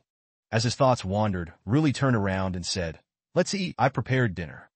Hearing that, Li Yun froze and asked, "You cooked dinner yourself?" Without hesitation, she answered, "Of course." Hearing that, he started to think deeply. The distance from here to the royal kitchen is quite far. We can't call for food to be brought over. That means my wife really cooked today.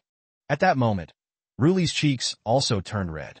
She softly said, "But we rarely get to travel. We shouldn't waste time cooking, so I brought the royal chefs here." Li Yun, seemingly unable to believe his ears, asked again, "The royal kitchen?" Seeing his expression, she frowned and asked, "What's wrong? Did I say something incorrect?" Li Yun smiled awkwardly and said, "I think the taste would be different if you were not the one cooking." Hearing that, Ruli firmly said, "Oh, is that what makes you react this way? Don't worry. I will personally feed you." At that moment, he could only helplessly think, "My wife, are you really planning to steal all the workers for yourself?" A while later, at the dining table, the two were seated and the food was fully arranged. Li Yun asked, "Are your siblings asleep?" While feeding him, Ruli replied, "They woke up and went to investigate Jiangdu. They left after getting permission from the lady." Enjoying his meal, Li Yun happily said, "They seem so happy. So why aren't you as happy as them?" She immediately said, "I am different from them. I don't care about such things." Without a second thought, he replied, "Don't look at yourself like a robot holding up the sky." Hearing this, Ruli's face turned red with anger as she stood up and said, "That's because I care about you. Everything else is just a waste of my time with you." Seeing her like that, he suddenly felt small. "I was wrong. I only care about you." Seeing him like that, Ruli also blushed, crossed her arms, and pouted, "You only want my body." At that moment, a mischievous thought flashed through Li Yun's mind. He hinted, "Well, it's getting late." Ruli heard this and understood his meaning. Night had fallen, and the atmosphere grew quiet. At this moment, our newlywed couple had already gone to bed, enjoying their time together. Ruli softly suggested, "Can you hold my hand while we sleep?" Li Yun of course agreed. He began to tease her. "Are you sure you only want me to hold it?" Seeing that he was going too far, Ruli sat up straight and asked, "Are you going to let me finish talking?" Li Yun smiled and said, "I don't need to hold back anymore. It's time to show you what I've got." Suddenly, a noise came from outside the door, catching Li Yun's attention. Instead of him, Ruli asked, "What's going on?" He turned back and asked, "Didn't you hear anything?" She was confused. "Is there something out there?" Li Yun replied, "It was a fox spirit, even though it was just a small sound. But I find it strange that you didn't hear it." After saying that, he cursed in his mind, "Damn it. This was supposed to be my happy time with my wife. Why did it have to come to my house?" Scene transitions to nighttime. As the two were sleeping, another noise woke them up. Ruli instinctively sat up and cautiously said, "Since you heard something, go check it out." But whether he misunderstood her or did it on purpose, Li Yun placed his hand on her waist and looked at her with a suggestive expression. Feeling a bit embarrassed, she snapped, "I didn't mean that I was scared of you. I'm gonna go over there and check." Hearing that, he immediately withdrew his hand and awkwardly laughed. "Misunderstood, misunderstood. No need to go outside. I can already tell what's going on."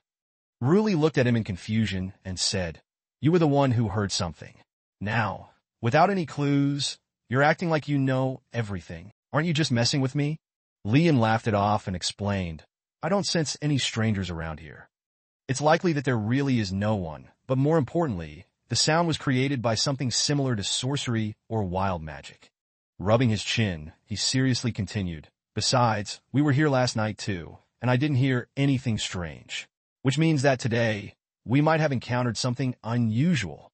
After thinking for a moment, Ruli looked up as if she had realized something and said, "That fox spirit token." Seeing her start to worry again, he patted her head to reassure her. "Don't worry. It's probably nothing serious.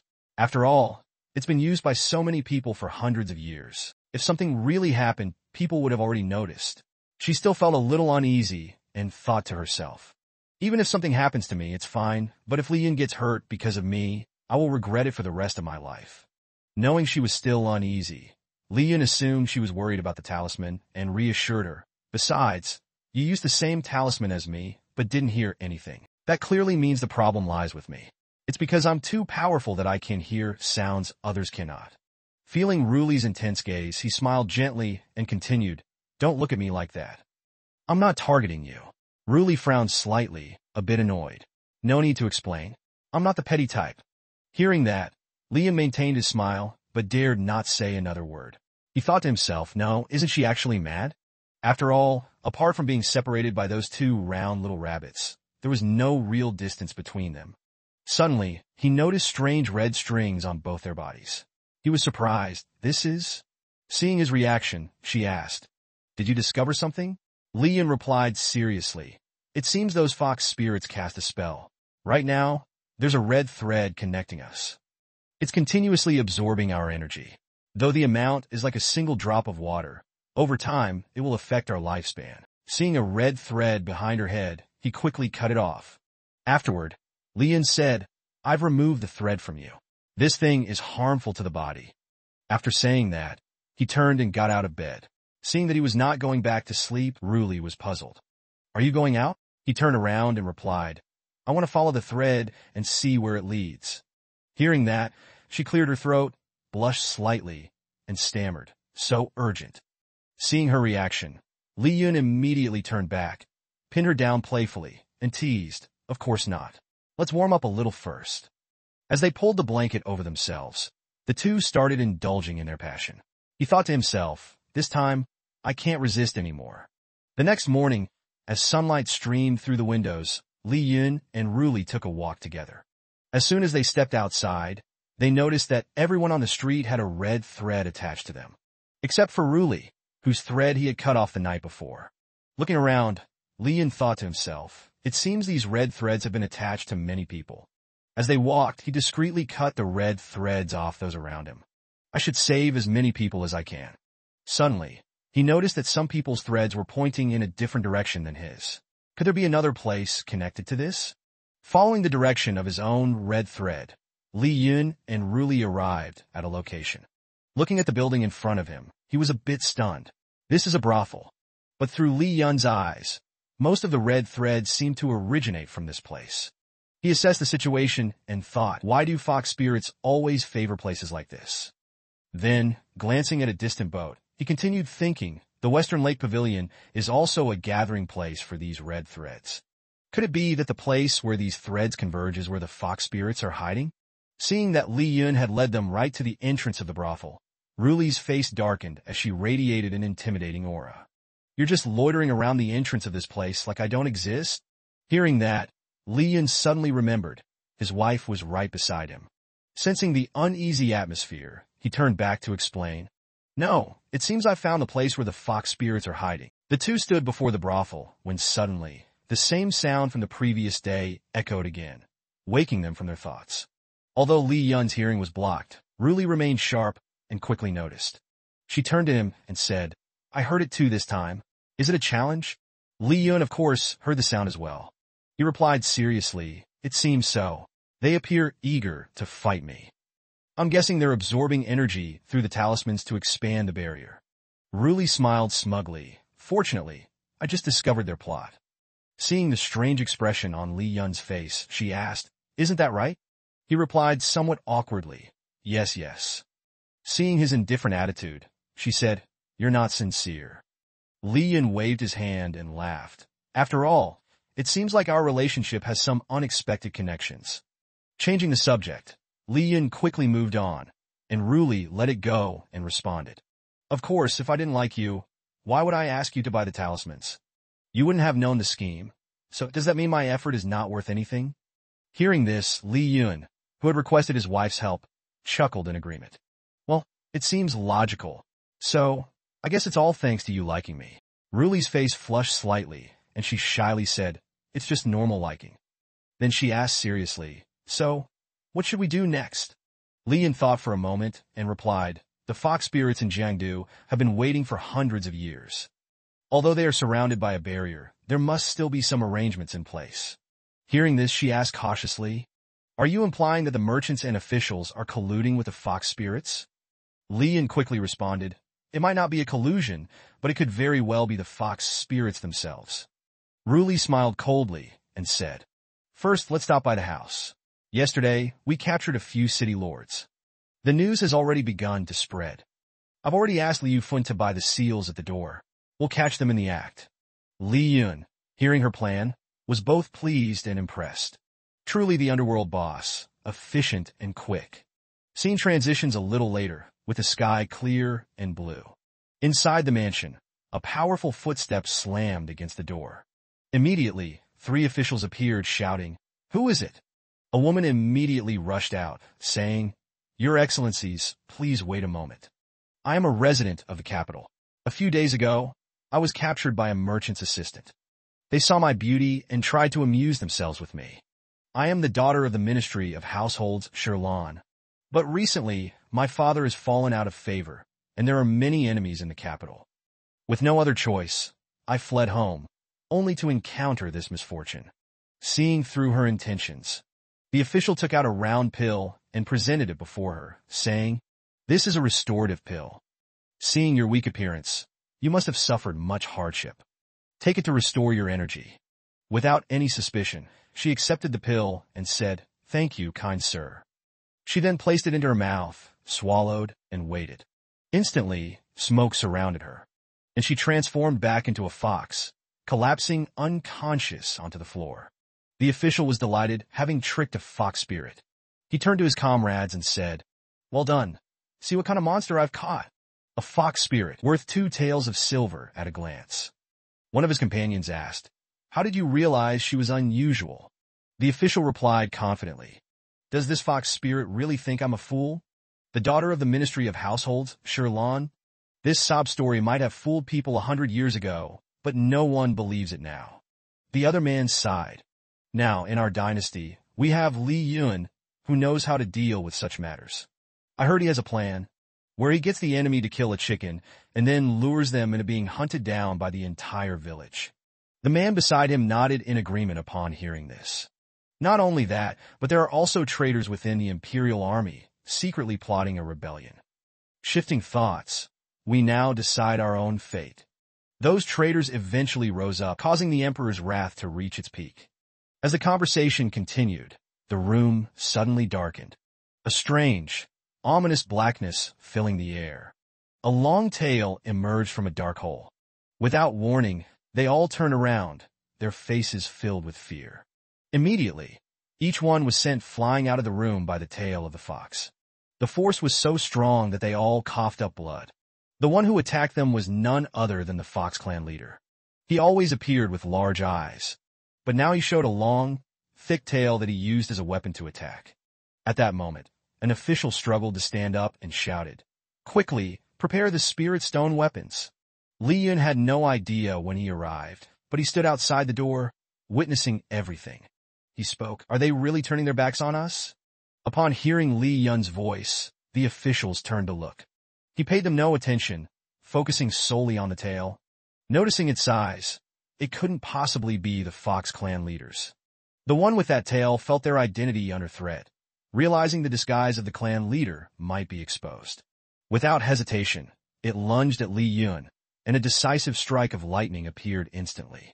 But before the tail could fully lash out, it was severed, spraying blood. The one who struck was none other than Li Yun. After the tail was severed, all that remained was a black hole in the air. Staring at the hole, Li Yun began to speculate. It seems this is the entrance to the fox's barrier. Looking down at the fox that had just fainted and reverted to its true form, Li Yun noticed something in its mouth. "What is this?" Then he bent down to inspect more closely and realized it was a core. He picked it up, examining it carefully. Li Yun then asked, "Did you ask the city lord here to help find something related to this item?" He then thought to himself, "No, although it feels similar to Bei Huang's core, there's still a distinct difference." From the swirling black hole above, a voice suddenly rang out. "What have you done? Wait until the clan leader's true form can emerge. Then you'll be certain to die. At that time, our Fox clan will fight to the death with you." Upon hearing this threat, Li Yun sneered. "Threatening me? Ruli and I have probably faced life-and-death situations over 7 times. Each time, more than 7 times. Am I supposed to be scared?" Thinking for a moment, he didn't bother responding and instead pressed the core into his palm, releasing a little energy to test it. Before he even transferred any energy, the core exploded, scattering. Looking at his palm, Li Yun thought, "Is the core from a super tier transformation really this weak? Moreover, there isn't much left of it now. I should go report to Ruli about this." Scene change, a while later, at a tea house in the capital city. Li Yun had returned and was now sitting across from Ruli. She asked as soon as she saw him, "So, did you find anything new?" Taking a sip of his drink, he replied, "A little. But from this discovery, it seems that the one who will face trouble isn't me. But your work will only get more and more." Ruli's expression suddenly became tired as she sighed and said, "I'm used to it." Her face made Li Yun chuckle. "The way you say that makes it sound like I'm forcing you into doing something bad." She puffed her cheeks and retorted, "Would any normal person bring their wife to a green hot pot?" Li Yun scratched his head and replied, "No, wasn't it an urgent situation? Besides, they've stopped business there now." He thought to himself, this is no longer a seafood market, but just an empty building filled with water. Ruli continued to argue, "So, what do you mean by adding more work?" Li Yun immediately answered, "I killed a fox on the upper floor earlier. I discovered that the foxes are using fake-type core items, like imitations." She didn't pay much attention to what he said about the foxes, but whined and angrily asked, "Was the fox male or female?" Li Yun helplessly laughed and said, "You're focusing on the wrong thing. Are you jealous?" Ruli crossed her arms and turned her face away, saying, "No matter what, I'm still more beautiful than it, no matter from any angle." In this regard, he also agreed and nodded. "Yes, I can prove that point." Hearing him, she turned angrily and furrowed her brows. "What are you saying?" Li Yun broke into a cold sweat. He's revealed his true form. But his legs are covered in fur. Isn't this what she was talking about? Hearing this, Ruli softened her tone. "What I meant was quite normal." Suddenly, while they were talking, they heard a loud noise coming from the opposite side. Li Yun turned his head and frowned, thinking, "Are those damn foxes trying to terrorize us?" After hearing the explosion from the other side, Ruli and Li Yun headed towards the sound to investigate. Ruli entered and asked, "What's going on?" The official bowed his head and reported, "While repairing the river outside the city, it seems something was dug up and exploded, causing many people to get injured." Li Yun, upon hearing this, said, "It feels similar to a core disturbance. It's likely that those foxes are looking for something, not just randomly digging." Ruli assessed the situation and ordered the official, "Send part of the city guards from Jiangdu to quickly go to the riverbank and prevent anyone from the family from approaching. If someone tries to bypass the law and get closer, kill them without mercy." The official bowed and left to carry out the orders. Afterward, she turned to Li Yun and asked, "Do you sense anything?" He smiled and said, "I smell something." She asked seriously, "What is it?" Li Yun, a bit embarrassed, said, "The scent of my wife." As soon as he smiled, she knew he was about to joke with her.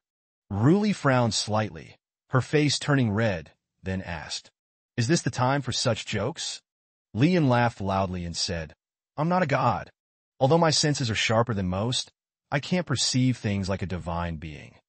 For example, if we stand here, I can't know that you're wearing white underwear today." Ruli, hearing his correct guess, crossed her arms in discomfort. "But didn't you just say the color?" He didn't mind answering, "That's because I saw you change this morning." After saying that, fearing she might get upset, he turned his back and bent down. "Let me carry you. It'll be faster." Ruli agreed and said, "Of course, but make sure no one sees us." She climbed onto his back, and they continued on their way. While carrying her, Li Yun kept talking. "All right, shrink down a bit, or the wind in my face will be too annoying. It would be best if it were like when you normally go to sleep at night." She ignored him, not understanding, and said, "I don't know what you're talking about." Li Yun didn't say much more. He gently kicked off the ground and flew up with her on his back. The two of them landed at the deep hole where the explosion had occurred earlier. Standing before the hole, he didn't pay much attention to it, instead staring at her face. Ruli glanced at him, seeing him looking at her the whole time, and asked, "Is there something on my face?" Li Yun smiled and reassured her, "Don't worry, you're not blushing." After standing for a while, an official came by to report to them. "Your Majesty has dug up something underneath." Ruli asked curiously, "No one took it?" The official replied, "When it was dug up, many workers got injured. They were afraid something might go wrong, so they didn't approach. When I arrived, no one dared to come near." Ruli turned to Li Yun and asked, "Do you feel any danger?" He replied, "Not for now. Stay away, I'll check it out." Without further ado, he jumped into the hole below. As soon as he landed, Li Yun noticed a small light emanating from something. He said, "Found it." Looking at what was before him, he instantly recognized it, the core of the fox tribe. At that moment, 3 officials quickly appeared behind him and attacked. Li Yun quickly realized they were not officials but fox demons. Sensing danger behind him, he quickly turned around and swung a blow, killing one. The second one was sent flying by a kick. The last one was kicked in a vulnerable spot, and Li Yun yelled, "Break the jade!" The entire assault ended in an instant, with Li Yun always having the upper hand. Ruli, hearing the strange shouting and noises, jumped down and ran over to Li Yun, asking, "Are you all right? Why did the Jiangdu city guard sneak in like assassins?" Li Yun stroked his chin, thinking, then said, "It seems like a faction that previously had dealings with the Jiangdu city lord allowed these people to sneak into the city. They're attacking me now to seize the core." After sharing his thoughts, he continued thinking, "But still, it's just a guess. I'll keep one prisoner, just to ask some questions." Turning around, he noticed the deep hole showing signs of the fox tribe's characteristics. It was now running off, disappearing into the distance. Li Yun laughed and said, "A broken jade can still run. It's running fast, though." "That bastard." Li Yun bent down to pick up the core. He looked at it and asked, "Who made this thing?" "The shape is similar to the Bei Huang core. Could it be that the ancient people and the fox tribe had dealings in the past?" Suddenly, the core in his hand started glowing continuously. He panicked and said, "Not good, check for C4. But then he noticed, wait, the energy from this core is flowing into my body. He clenched his fist and thought, I just entered Ruli's body, and now this core wants to enter mine.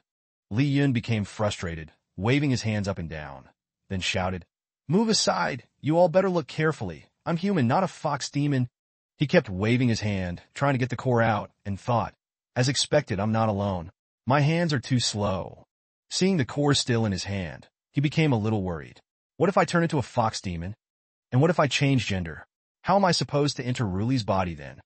After a while, the core suddenly fell out of his hand, spinning around once before dropping to the ground like an ordinary stone. Ruli, who had been watching, still didn't understand and asked, "What happened?" Li Yun turned and smiled. "It's nothing. I've solved it already." He looked back at the core and thought to himself, "Why does it want me? Sure, I am handsome, but other than Ruli, I don't think anyone else knows. Could it be because my spiritual energy is unique?" Li Yun was a little suspicious. Could it be because I'm from Earth? After investigating the explosion, Li Yun found the fox demon core and brought it home. Li Yun kept holding the core in his hand, trying to figure out how to use it. He shouted, "I offer my heart." He thought for a moment. My body was born on Earth. If it's related to my earthly body, then the person who created the core must be worth discussing. Hearing him muttering, Ruli asked, "You're always saying strange things. What are you doing?" Li Yun explained his actions. "I'm simulating the emotional response of the core, just in case it reacts." Ruli responded, "But you've been doing quite a lot already. So can you finally suppress this core or not?" She then thought, "And what's with this Caliban? I don't understand the language you're using." Li Yun quickly explained, "I can't carry it with me directly. I need to understand how it reacts first. Or, do you want to keep it nearby while we study the process of life creation? Besides, if we do that, the fox tribe might start watching us closely." Ruli asked, "So what's the problem?" She thought to herself, "If I were afraid of those fox demons, that would be strange." Li Yun smiled and said, "No, it would be bad if they eavesdrop at night." Upon hearing this, Ruli's face turned red, and she puffed out her cheeks. "That's none of your business. If anyone gets close, I'm sure you'll know." Li Yun chuckled. "I've already sent a cat messenger to contact Lena. I'm sure she knows more about the core than I do. I don't know when I'll get a reply." He continued, "I've tried everything, but nothing works. We can only rest for now." Ruli crossed her arms and said, "But there really isn't much else we can do." As night slowly fell, a shadow of someone struggling to climb the city wall and infiltrate the mansion appeared. He is the city lord, using his heavy body to climb over the wall, then falling with a thud onto the ground. Then he stood up and looked at the fox on his shoulder, whose face was full of sweat, and asked, "Are you sure the patrol won't see me?" The fox beside him glanced over and replied, "I've used magic to block the sensors on you. Unless something unexpected happens, no one will notice." The city lord frowned and looked at it, then said, "I helped you arrange this. And now you'll arrange for me to enter your fox barrier, right?" The fox maintained its calm face and answered, "Look into my sincere eyes. even though we are cunning. At least we have never spoken against trust. Looking into the fox's eyes, he thought, your eyes are so treacherous, no matter how I look at them. While lying in bed with Ruli, with his sharp senses, Li Yun immediately opened his eyes when he heard a faint noise. The two of them were in bed together, engaging in marital intimacy. When Ruli sensed his movement, she thought he wanted to continue again. But she was already tired, so she closed her eyes and spoke. We haven't had enough fun yet, but I'm tired. You can play by yourself. Just don't wake me up. He sat up, adjusting the blanket to cover her, and smiled to himself. I just want to adjust her sleeping position. Standing up and looking outside, he said, there are strange noises outside. It sounds like someone is deliberately making noise to confuse me. If I hadn't suddenly woken up, it would have been over. Luckily, I have Ruli. Outside the city lord was holding a stone, drawing a circular symbol, and asked the fox on his shoulder, is it correct? The fox replied, there are still a few places that are not quite right. Although it's not very important, but there are some issues. Before finishing his sentence, both of them heard Li Yun's voice, who had been standing there for who knows how long. It seems like you guys are playing something fun, something interesting. Let me join in. The fox on the city lord's shoulder trembled and said to him, wait a minute. It was trembling, thinking, what kind of monster is this? Just standing in front of me makes my core contract shrink. Not getting an answer, Li Yun asked again, what? Nothing to say. The city lord slowly stood up with his heavy body and said, I don't see any reason why we should object, do you? Li Yun looked at the two of them with a dangerous gaze, then asked seriously, do you want to harm the hundreds of citizens of Jiangdu? Now tell me a reason why I should not object. The small fox on his shoulder replied, that's because we hadn't discovered your presence at the time. If we had known you were here, we wouldn't have helped him do such things. After saying that, it turned to look at the city lord, who for some reason was now angry. It said, sorry, the situation changed, so you must be sacrificed. The city lord immediately bowed his head, then lowered his body, releasing a strange force. The fox, thinking quickly, ran into the black vortex to escape, never to meet again. As soon as it entered, it smugly said, ha ha, humans can never step into the Fox clan's barrier. But just after jumping a little, a hand from behind grabbed the fox. The fox, terrified, exclaimed, how can this be? How could this person enter the barrier without the Fox clan's permission? Could it be that he's also a fox, but he doesn't smell like one? Li Yun, smiling behind, said mockingly, you offend me and still think you can escape? The fox could only cry out in desperation. Leader, help me. It thought, this bastard can actually drag me back. Can he resist the pressure of the barrier? Li Yun and the fox passed through the black hole together. In front of them, the white fox, known as the clan leader, was always passing through the black veil, witnessing everything. Li Yun could also see the appearance of that clan leader.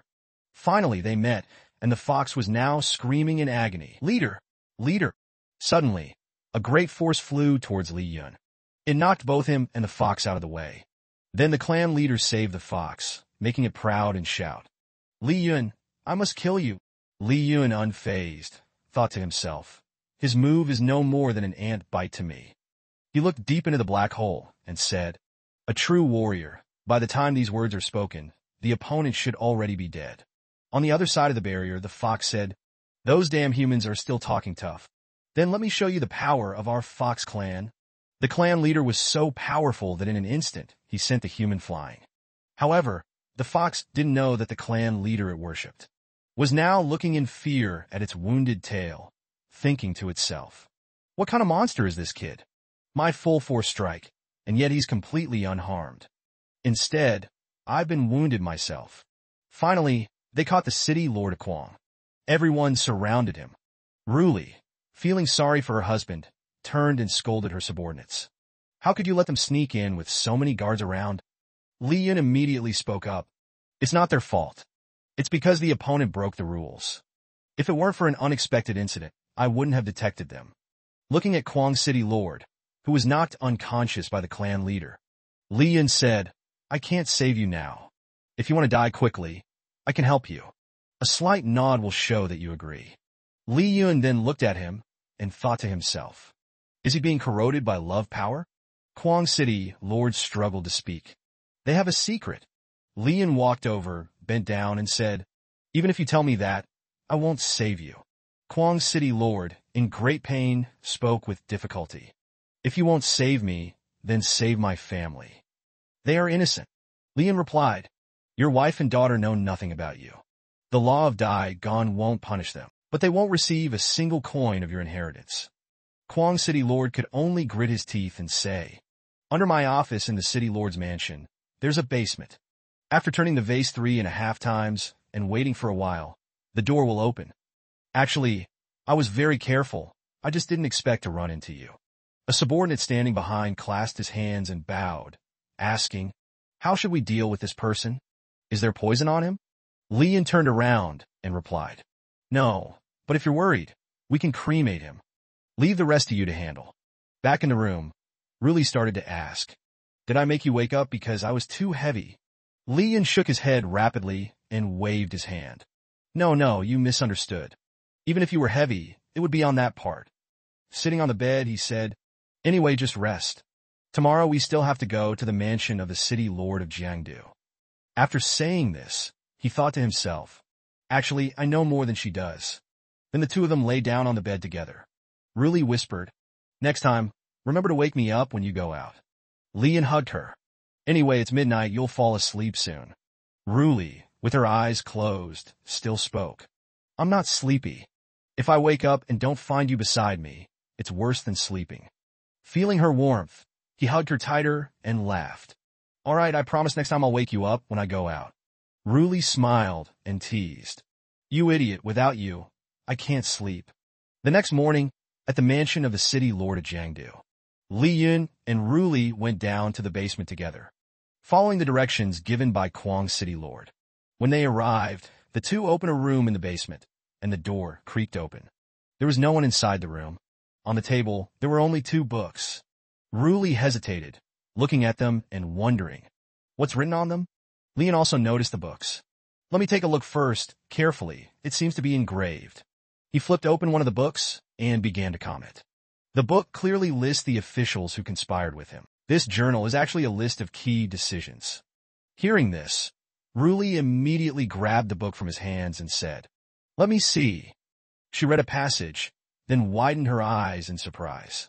This book seems like a diary, every time stepping out to Westlake."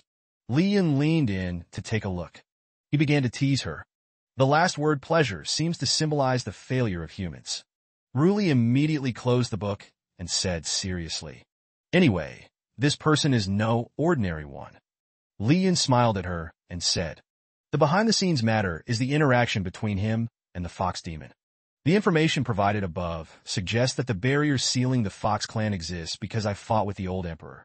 I ruined the dragon vein of the great Khan." As he spoke, he thought to himself, "It seems that not only the Fox Demon is involved here." He then forced a smile and continued, "Moreover, now the Fox Demon has completed the last door.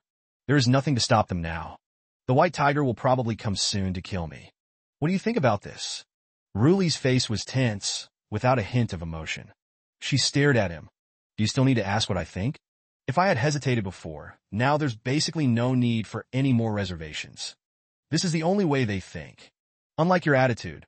Lian could still smile. "They have underestimated Dai Gon too much. If there is no military force in Jiangdu now, just half a day later, countless powerful martial artists will appear outside of Jiangdu. It would take only a bit of strength to eliminate the Fox Demon. Really trusted him a lot. They are the ones who have underestimated you. Even without the army here, having you is enough."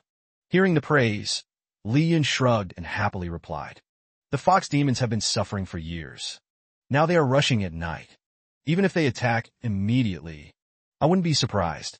Lian said upon hearing that, "It seems that both Dai Gon and I have been underestimated by those Fox Demons. They want to end things with a battle." Really asked, puzzled, "Don't they need to make more preparations before the battle?" Opening the door and stepping outside, he said, "This is a war of races. That's why they're acting so hastily. I'm going to check it out." She stood inside, calling out to him, "Make sure to come back soon." Lian nodded and smiled. "Leave it to me." On the other side, the Fox Demon. The clan leader was confidently walking out of the barrier's range. At this moment, he proudly said, "Finally, the day has come. The Fox clan's centuries-old anger can finally be unleashed. Those foolish humans. Immediately, he revealed his true form as a demon beast, prepared to bear the wrath of our kind. His face was full of confidence. The only one who can fight me now is Li Yun. For all this time, I've allowed him to hide outside the barrier, to be humiliated. Now I show myself. What will he do? At this moment, the Fox clan leader was still proudly standing. 2 other white foxes flew up around him. He ordered them, "Go quickly and steal the heart's core. Our Fox clan will stand strong in the demon world." Immediately, the fox demons rushed forward at full speed. Having said that, the clan leader entered. He flew in the air, looking toward Li Yun. He raised his voice. "Li Yun, I didn't expect you to die so quickly." Li Yun was not at all frightened and said, "You are the one in a hurry, not me." "Indeed, I am in a hurry, but it's because I have another engagement tonight." He looked very amused by the upcoming developments. "It's time for you to pay for what you've done. Let me send you to the underworld." Immediately, the Fox tribe leader lunged at Li Yun with a claw attack. He laughed maliciously, swiping his sharp claws towards him. With a whoosh, the claws rushed towards Li Yun, but he smoothly sidestepped it. The Fox tribe leader's rapid attacks were all dodged by Li Yun with ease, a smile never leaving his face. After a series of failed attacks, the leader frowned angrily. "This bastard dares to look down on me." Suddenly, he cast a spell to create multiple clones surrounding Li Yun. After creating the clones, all of them, including the leader, attacked Li Yun at once, shouting loudly, "Take this move!" But suddenly, with a swoosh, Li Yun's fist appeared and struck the Fox tribe leader's face, catching him off guard. With a loud thud, Li Yun sent him flying backward. The leader was knocked back and stumbled before standing straight. When he was hit, his clones vanished as well. He was knocked back and stumbled away. He was knocked back and stumbled away. He was knocked back and stumbled away. He was knocked back and stumbled away. He was knocked back and stumbled away. He was knocked back and stumbled away. He was knocked back and stumbled away. He was knocked back and stumbled away. He was knocked back and stumbled away. He was knocked back and stumbled away. He was knocked back and stumbled away. Grinding his teeth. "What the hell? Are you mocking me, human? You are too arrogant. Just give the order. All of our elite Fox tribe soldiers will attack the Emperor. Aren't you afraid?" He thought secretly, "I need to think of a way to break through and attack the heart of the matter." Elsewhere, the elite Fox tribe soldiers appeared from the sky, charging towards the Emperor and the Imperial Guard. The Imperial Guard shouted, "Seeing the enemy, protect His Majesty." Li Yun seemed to sense something and turned to look behind him. The strategy of encircling the enemy to save the leader is not bad. But I won't expose any weaknesses because of that. I won't turn back to help them. Hearing this, the Fox tribe leader taunted, "You really have no reaction at all. Is it better for the Emperor to die? Your martial arts have reached the peak, and the world will be yours without the Emperor." Hearing his taunts, Li Yun just smiled kindly and replied, "I don't want to be the one to rule the world. I just want to be a man who's supported by Ruli, and that's enough." Meanwhile, he secretly thought, if I turn back to help, that arrogant woman will definitely be furious with me, thinking I look down on her. Even if she doesn't scold me, I don't want to sleep on the floor. The clan leader, with bloodshot eyes and dilated pupils, stared at him and spoke in rebuttal. "Is this your confidence? Speaking nonsense. Do you think I can't kill you immediately?" Li Yun, with sword energy surrounding him, still kept a smile on his face and replied, "I'm not a martial artist. I don't fight with fists. My specialty is using a sword." Finally, he said 2 words, "Sword comes." At that moment, a golden light rushed towards them, and the source of that light was a sword flying into Li Yun's hand. He raised the sword and smiled a sinister smile. "Just now, you seem puzzled by my lack of reaction. It's not that I'm not angry, it's that in my eyes, you're just a damn fox. I'll behead you and feed your head to the pigs." And with that, he jumped and swung his sword toward the clan leader. The clan leader, seeing the sword strikes coming quickly, sensed the danger. He quickly jumped back to avoid Li Yun's strikes. As he jumped back, he rapidly thought of a plan, first maintaining his distance. He couldn't use the ocean fox strategy. As long as he dealt with Li Yun, no one in the great clan would stop him. While deep in thought, the clan leader didn't notice Li Yun had already appeared behind him. Suddenly, Li Yun spoke, "Take this move," and the clan leader was startled. The strike went straight for the clan leader's rear, the 1,000-year death strike, blood curse. This made him scream loudly, his rear end blooming like a flower. Blood immediately flowed from where he was struck, and he angrily stammered, "How could you be so strong? Why would a lowly human like you possess such power?" Li Yin responded with a question, his smile still on his face. "Didn't you want to tear everything down and start over? Or do you think I'm some kind of natural disaster?" He then denied the idea that he was strong, saying, "I'm not that strong. I can't even defeat my wife." The clan leader was stunned by this, unable to believe his ears, and asked, "The Emperor Daigon, is she stronger?" Suddenly, a black hole appeared next to him, and a small fox jumped out holding something. It landed on his shoulder and reported, "Clan leader, we've obtained the core." The clan leader, with tears in his eyes, praised the small fox. "Good. Did you find the Emperor?" Inside, he secretly smirked. "Let's see how you act all high and mighty now, brat." The small fox continued to report on the battle. Moreover, suddenly a very powerful force appeared. "Our brothers and sisters were all killed by them. I was lucky to snatch this core." Li Yin observed the two foxes talking, and thought, "It seems like the reinforcements from Lai Hai arrived just in time." The clan leader, holding the core, smiled with satisfaction. "It's fine, as long as I have the core, I can transcend the mortal realm." Suddenly, the core in his hand vanished, and both he and the small fox stared, wide-eyed in shock. The two foxes, one large, one small, watched in disbelief as the core flew into Li Yun's palm, speechless. Li Yun, however, was quite used to this situation.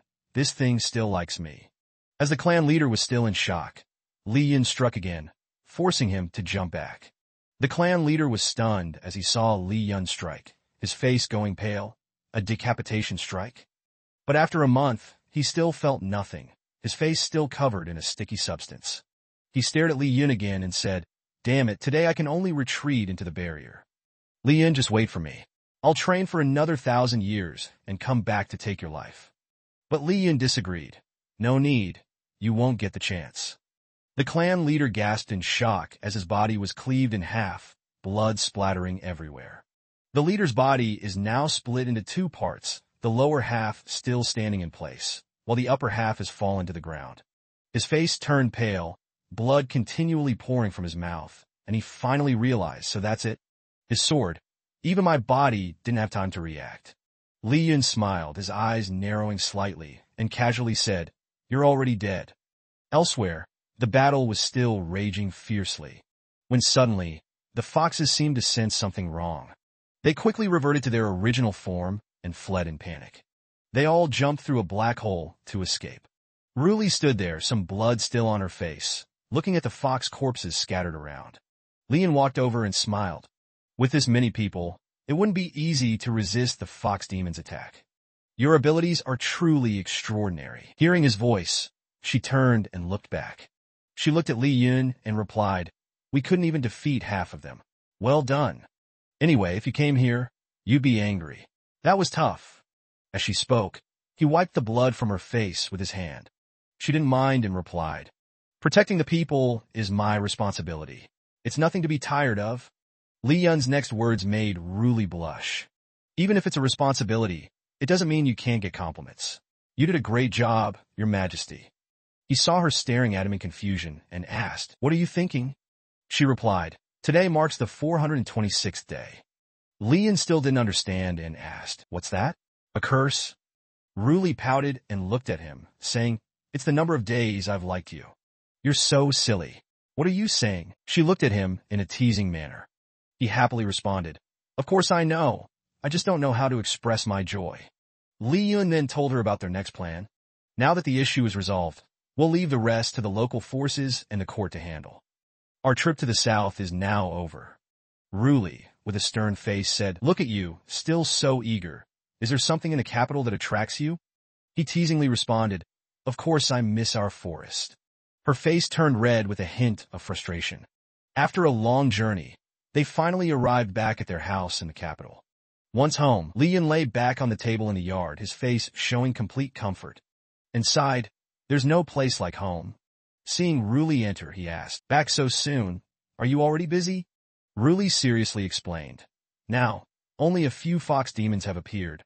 But in our ancient books, we found a way to deal with their barriers. There are already over 15 of these barriers. She looked back at him, who was still lying lazily, and complained, "You're going to waste away like this." Hearing this, Li Yun quickly retorted, "No, I feel like I'm going to get fat." Ruli, not pleased with his response, asked, "Don't you care about how I feel?" Li Yun quickly replied, "If that's the case, I can always change my posture." Though he said that, in his heart, he was secretly thinking, "I think I've gotten a bit fatter. It might be a little inconvenient for Ruli." Hearing that, she stared at him and asked again, "Change what?" He quickly laughed and said, switching to healthy food. Ruli's face turned serious as she said, "If you're this free, come with me to meet someone." She is the daughter of a prince. After his death, she inherited his estate, including an army. Li Yun smiled, his eyes curving like crescent moons. "The prince's daughter? Are we visiting the Red Pier?" Hearing his question, she could only sigh helplessly. "Why do you make it sound so bad? Just act as you did before, and it'll be fine." Despite that, he pointed at his own face and asked, "Just a nod with a stiff face, right?" She could only reply helplessly, "You can at least smile a little." The scene shifts to the grand imperial city, bathed in brilliant sunlight. Along the palace corridors, a maid walking beside Yu Lu couldn't help but sigh. The capital's palace is truly magnificent. But the daughter of Prince Pingjiang paid no attention to such things, and was instead complaining about her outfit. "This outfit is too cumbersome. There's no defense for battle." Her close maid, sweating nervously, tried to persuade her. "You have to wear this for formal occasions. After all, we're meeting His Majesty today. We can't just wear armor like usual," she thought to herself, sighing internally. Milady has truly changed. She used to be a gentle and scholarly young lady. After hearing her maid's reasoning, she reluctantly accepted it. "Fine, since I'm meeting my fiancé, dressing up is only natural." The young maid, filled with anxiety, pleaded earnestly, "Milady, I beg you. When you meet His Majesty, please don't say such things." Yu Lu, acting as if she was very reliable, assured her, "Don't worry, I understand." Moments later, the two entered the study, where the Emperor and Li Yun were already waiting. Li Yun squinted at the girl who had just entered, deep in thought. Why does she look so familiar? Ruli also noticed his reaction. The young maid stood with her mouth agape, panicking at her lady's inaction. "Milady, why aren't you paying respects to His Majesty?" Meanwhile, Yu Lu stood frozen, showing little reaction. After a moment, she finally extended her hands in a formal greeting. "It's been a while, Master Lai. It seems you've made good use of my father's assistance. Almost took over the capital." Li Yun, surprised, asked, "You're that little girl? Weren't you a scholarly, filial daughter?" Meanwhile, Ruli was shooting daggers at him with her eyes. Suddenly, Ruli's question startled him. "You two know each other?" Yu Lu quickly answered, "Of course, back then my father."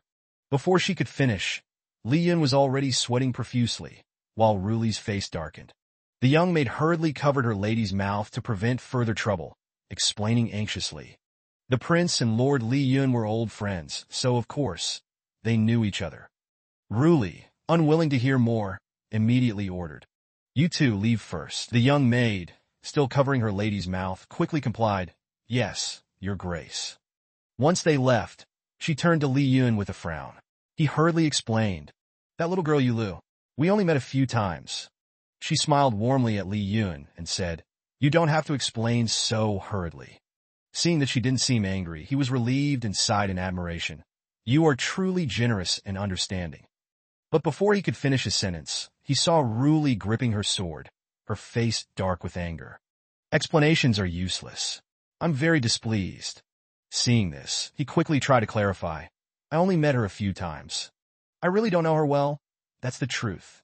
Even after hearing his explanation, she still puffed her cheeks in frustration. "He wouldn't lie to me, but judging by their reactions, there's definitely something going on." Scene transition, a while later in the study room. Now, only Ruli and Lai Hai remained, discussing matters. "How's the investigation?" Lai Hai respectfully replied, "Your Majesty, I have investigated. This matter is indeed unusual." With his hands clasped before his chest, he bowed slightly and continued. "Yu Lu's father was the Prince of Binjiang. In the records from recent years, there was no sign of any interactions between Li Yun and him. In fact, Yu Lu had never even stepped outside her home before. So for Li Yun to have met her, there can only be one explanation. Hearing this, Ru frowned slightly, her gaze revealing a trace of deep contemplation. She asked, did the Prince of Binjong secretly approach Li Yun? Li Hai maintained his respectful posture as he replied, Your Majesty is wise, even if Li Yun doesn't fully understand your Majesty. For the sake of the Dai Gon's dignity, it's understandable that he wouldn't voluntarily report this to your Majesty. Ru Li's gaze sharpened. What else did you find? Li Hai answered, the Prince of Binjong was among the top martial experts in the world. But he died in a fire, which was also highly suspicious. Half the city was burned down, and many questions remain. Chu Ruli asked again, so in the end, the only one who truly knows the full story is Yulu herself? The daughter of the Prince of Binjong, upon hearing the Empress's question, was momentarily stunned, her eyes widening in surprise. She could only respond, Your Majesty is wise. Chu Ruli didn't reply. She rested her chin on her hand, lost in thought. He wouldn't lie to me, nor would he hide things from me. He did this to protect me. He doesn't want me to be in danger. If I ask him directly, he'll surely say the same thing. But if he does that, then I've already lost. She turned her head slightly, covering her lips with her hand to hide a knowing smile. I have to handle this in my own way, to uncover everything Li Yun is hiding to protect me. When the time comes, no matter how much he tries to argue with me, in the end, I'm still the one who does the most for love. While she was lost in thought, Li Hai was sweating nervously, silently wondering, Her Majesty is angry, isn't she? Outside the city, the streets bustled with people. In a small corner of the market street, Li Na, dressed in a revealing outfit, was selling snacks. Snacks, delicious treats. Would you like to try some? Her voice calling out to customers caught the attention of Li Yun. At that moment, Li Na also saw him. She greeted him cheerfully. Landlord, what a coincidence. Beside her was Le Shui, also dressed in a revealing bunny outfit, holding a tray of desserts. Li Yun asked, Is this your main business location? Li Na put her hands on her hips and replied sarcastically, The landlord must be looking for a much more interesting place, huh? Li Yun gave an awkward smile and quickly explained, No, I was just worried you were running a shady inn. What's with these outfits? Still with her hands on her hips, Li Na firmly replied, Of course not. These are our staff uniforms. We're just a regular little pastry shop. No scams. Beside her, Le Shui remained silent, but had a very expressive look on her face. A moment ago, Li Na was firm in her stance, but the next second, she started enticing him. Landlord, would you like to become a member? Deposit 1 silver tael and receive another for free. You can also become a lifetime member and get a 20% discount on all desserts. Hearing her pitch, Li Yun glanced at her sideways and said, This smells like a scam. Suddenly, a voice came from behind. It was Yulu saying, Then I'll do it.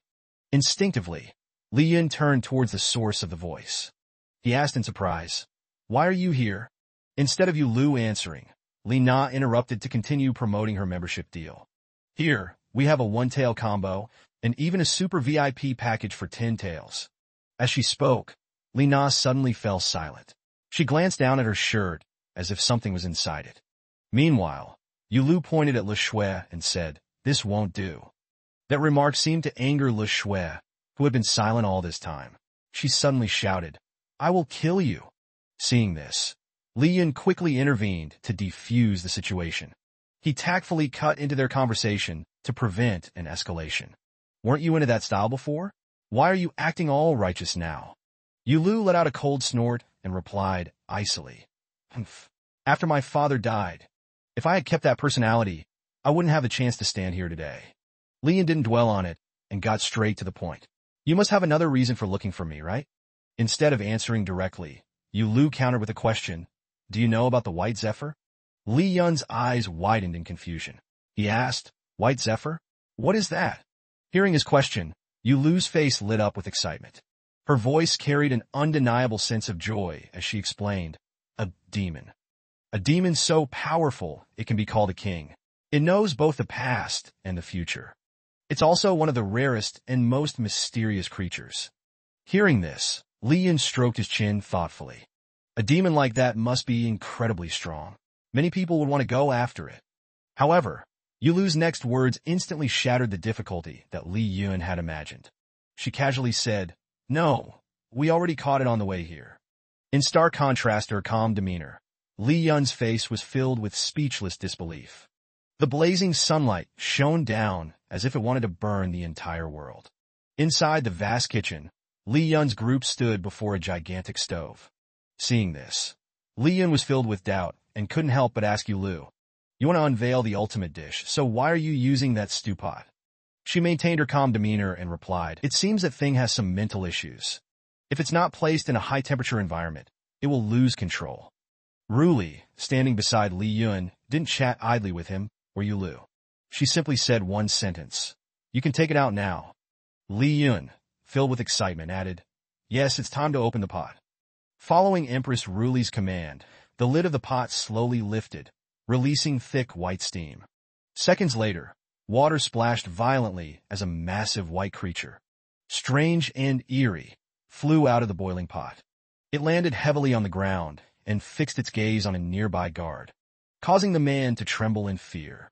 He thought to himself, what does it want to do? Not only the guard closest to it, but all the other soldiers were equally bewildered. Li Yun and Ruli, standing a short distance away, observed closely. Ruli was the first to speak. "What exactly does it want?" Li Yun quickly shared his thoughts. "It doesn't seem to have malicious intent." Suddenly, the creature by Ji spoke loudly. "The child is not yours. That happened a year and 3 months ago." This statement left the guard utterly stunned, his mouth agape in shock. Then, one by one, the deepest secrets of the soldiers were exposed by Baiji. "The book you secretly hid away? Every palace guard already knows about it. You read romance stories but never hit like. The goddess you adore is actually a sea queen, and you are just one of her many fish." One after another, the guards whose secrets were exposed were left in shock, exclaiming, "What it's saying isn't true. Don't believe it." Ignoring their protests, Baiji turned to face Li Yun and Ruli. Staring intently at them, it revealed another secret about Ruli. "You whisper Li Yun's name to yourself every night before sleeping, and then you secretly rejoice. What you love most is leaning on Li Yun's shoulder and inhaling his scent." Hearing this, Ruli froze like a statue, beads of sweat beginning to form. Her cheeks turned increasingly red, but she still denied it. "It's talking nonsense." While Ruli blushed with embarrassment, Li Yun stood behind her with an amused smile. He thought to himself, "Can I tell Baiji that he's doing a great job? Brother Bai, say a few more things." At this moment, Ruli noticed Li Yun's odd reaction. She spoke in a slightly annoyed yet embarrassed tone. "What are you looking at?" Li Yun chuckled proudly. "Of course, I'm looking at the woman I love the most." Hearing this, Ruli's face turned even redder, and she snapped, "Stop talking nonsense." Baiji, meanwhile, quietly shifted his gaze, staring at Li Yun with a meaningful look. This made Li Yun uneasy, a cold sweat running down his spine. Inwardly, he hastily sought an excuse to clear himself. "I didn't hide any forbidden books, nor did I sneak into the widow's village at night." Beside him, Ruli curled her lips into a victorious smirk, her eyes gleaming as if savoring a delightful drama. She tilted her head slightly, her tone half-mocking, half-taunting. "Now it's your turn." But all Li Yun could do was smile sheepishly. Contrary to everyone's expectation that Baiji would expose some humiliating secret about Li Yun, the creature suddenly trembled violently. Its once sharp eyes were now filled with sheer terror. Its hoarse voice rang out, broken and struggling, as if trapped in a nightmare. "It's you." Terrified, it kept muttering, "It's you, it's you. You've returned." Baiji's strange reaction left both Li Yun and Ruli stunned. Ruli's eyes were filled with curiosity as she slightly furrowed her brows. But without asking, not knowing the reason, Li Yun was momentarily startled but quickly regained his composure. He smiled faintly and replied clumsily, though it likely wasn't a lie. "No, the first time I encountered a demon was a fox demon in Jiangnan. Before that, I had never seen one." Standing nearby, Lu's eyes gleamed with contemplation before she spoke, slowly presenting her reasoning. "Could it be that it has met you before, but you don't remember?" Li Yun stroked his chin, his eyes narrowing as he sank into deep thought. He spoke in a contemplative tone, tinged with curiosity. "It's possible. If a demon like this had been lurking around me before I reached my peak, perhaps I truly wouldn't have noticed it. Then, he took a few steps closer to Bai Ji, his voice calm as he addressed it. Have you met me before? My name is Li Yun. Even if you've mistaken me for someone else, I don't think I'm the person you know.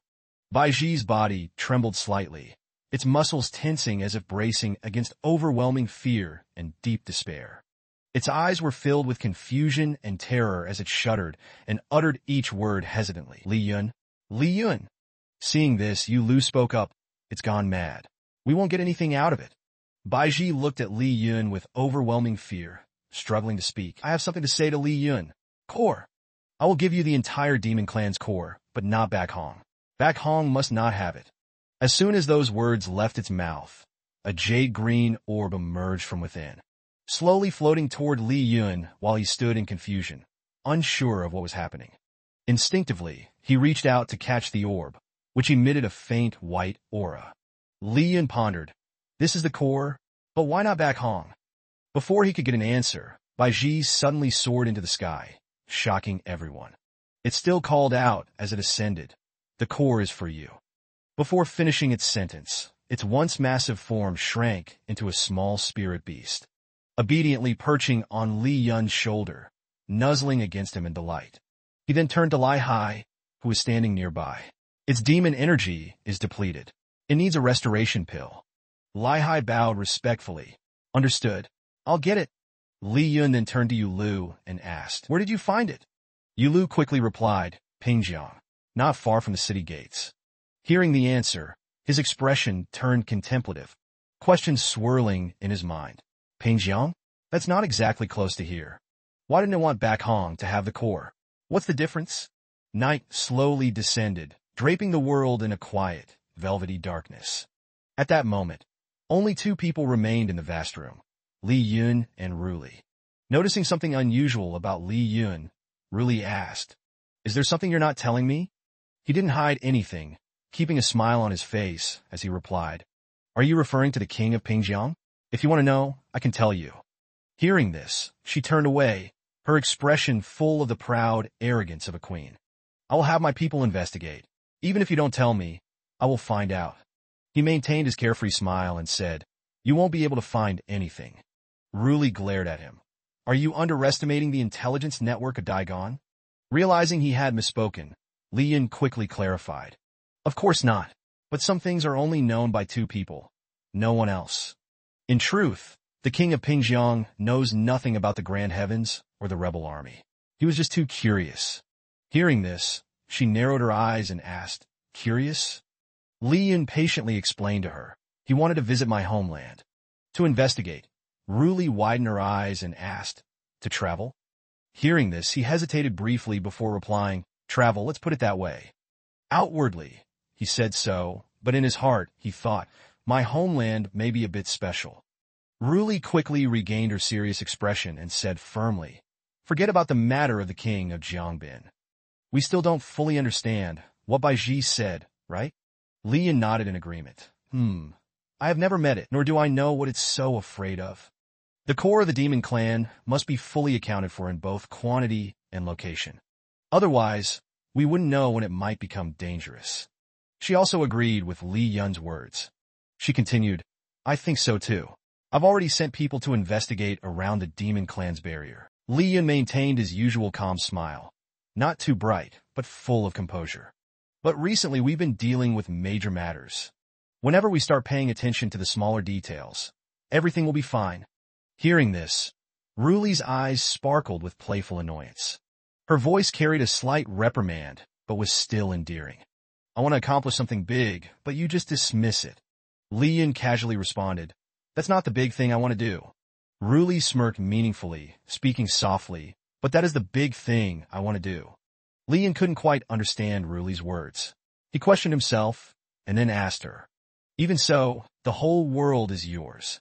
What more do you want? Ruli didn't offer much explanation. She simply said in a short phrase, to let you know how much I like you. Then she gently placed a sweet kiss on his lips. The morning sun gradually rose, casting a soft light over the entire palace. Inside the room, Li Yun and Ruli were wrapped up in each other. He massaged her shoulders, while she was engrossed in her book. Both were enjoying this peaceful moment. It seemed like a very romantic scene. But Li Yun's gaze was fixated solely on Ru Li's ample chest. She also noticed it and playfully scolded. What do you want? Li Yun, realizing that his inappropriate thoughts had been exposed, hurriedly defended himself awkwardly. I'm just a man with expectations, that's all. Ru Li countered. So that's your excuse for blatantly staring at my chest? At this moment, Li Yun had no clever retort and could only stand there with an embarrassed chuckle. She didn't press the matter further and instead asked, I have an early court session today. I need to go. Also, what do you want for lunch? Li Yun eagerly responded. Does the menu include you? Ru Li blushed but maintained her composure, replying, That's for a special midnight feast. He refused to back down and enthusiastically insisted, Then have it ready exactly at midnight. Ru Li turned away arrogantly and said, If I'm in a good mood by then, maybe. Meanwhile, he continued joking cheerfully. Doesn't that mean I have to generate endless energy, then? On the bustling streets, people were passing by, buying and selling goods. Standing in the middle of the street, Li Yun was lost in thought. The Bai Ji case had been discovered in Binjiang. Could it be that King Binjiang had come into contact with it while he was alive? While he was deep in thought, he suddenly ran into Yu Lu, who was carrying a bag of steamed buns. Yu Lu awkwardly explained, I got hungry from training. This isn't my usual diet. Li Yun wasn't surprised and casually replied, Don't worry. There's a girl named Le Shui. She eats 5 times more than you and is still stunningly beautiful and ambitious. He didn't forget to check on her either. I remember your meridians had issues. You can't cultivate, right? She calmly responded. My father told you about that? The effects are minimal. Even if I train my entire life, I wouldn't last half a day in battle, sir. Yu Lu cheerfully continued. But just as you said, future systems and firepower will advance. Things will be different. Qing Yin chuckled. You're afraid of lacking firepower already, huh? The two stood there chatting, and she suddenly remembered something. By the way, I heard His Majesty is investigating the connection between my father and you. If they find out you were once my fiancé, that could be a huge problem. Hearing this, Li Yin felt a bit uneasy and chuckled awkwardly. Funny how you still remember something your father casually mentioned after all this time. If you're fine now, why haven't you returned home? Hearing his question, Yu Lu eagerly replied, I'm leaving this afternoon.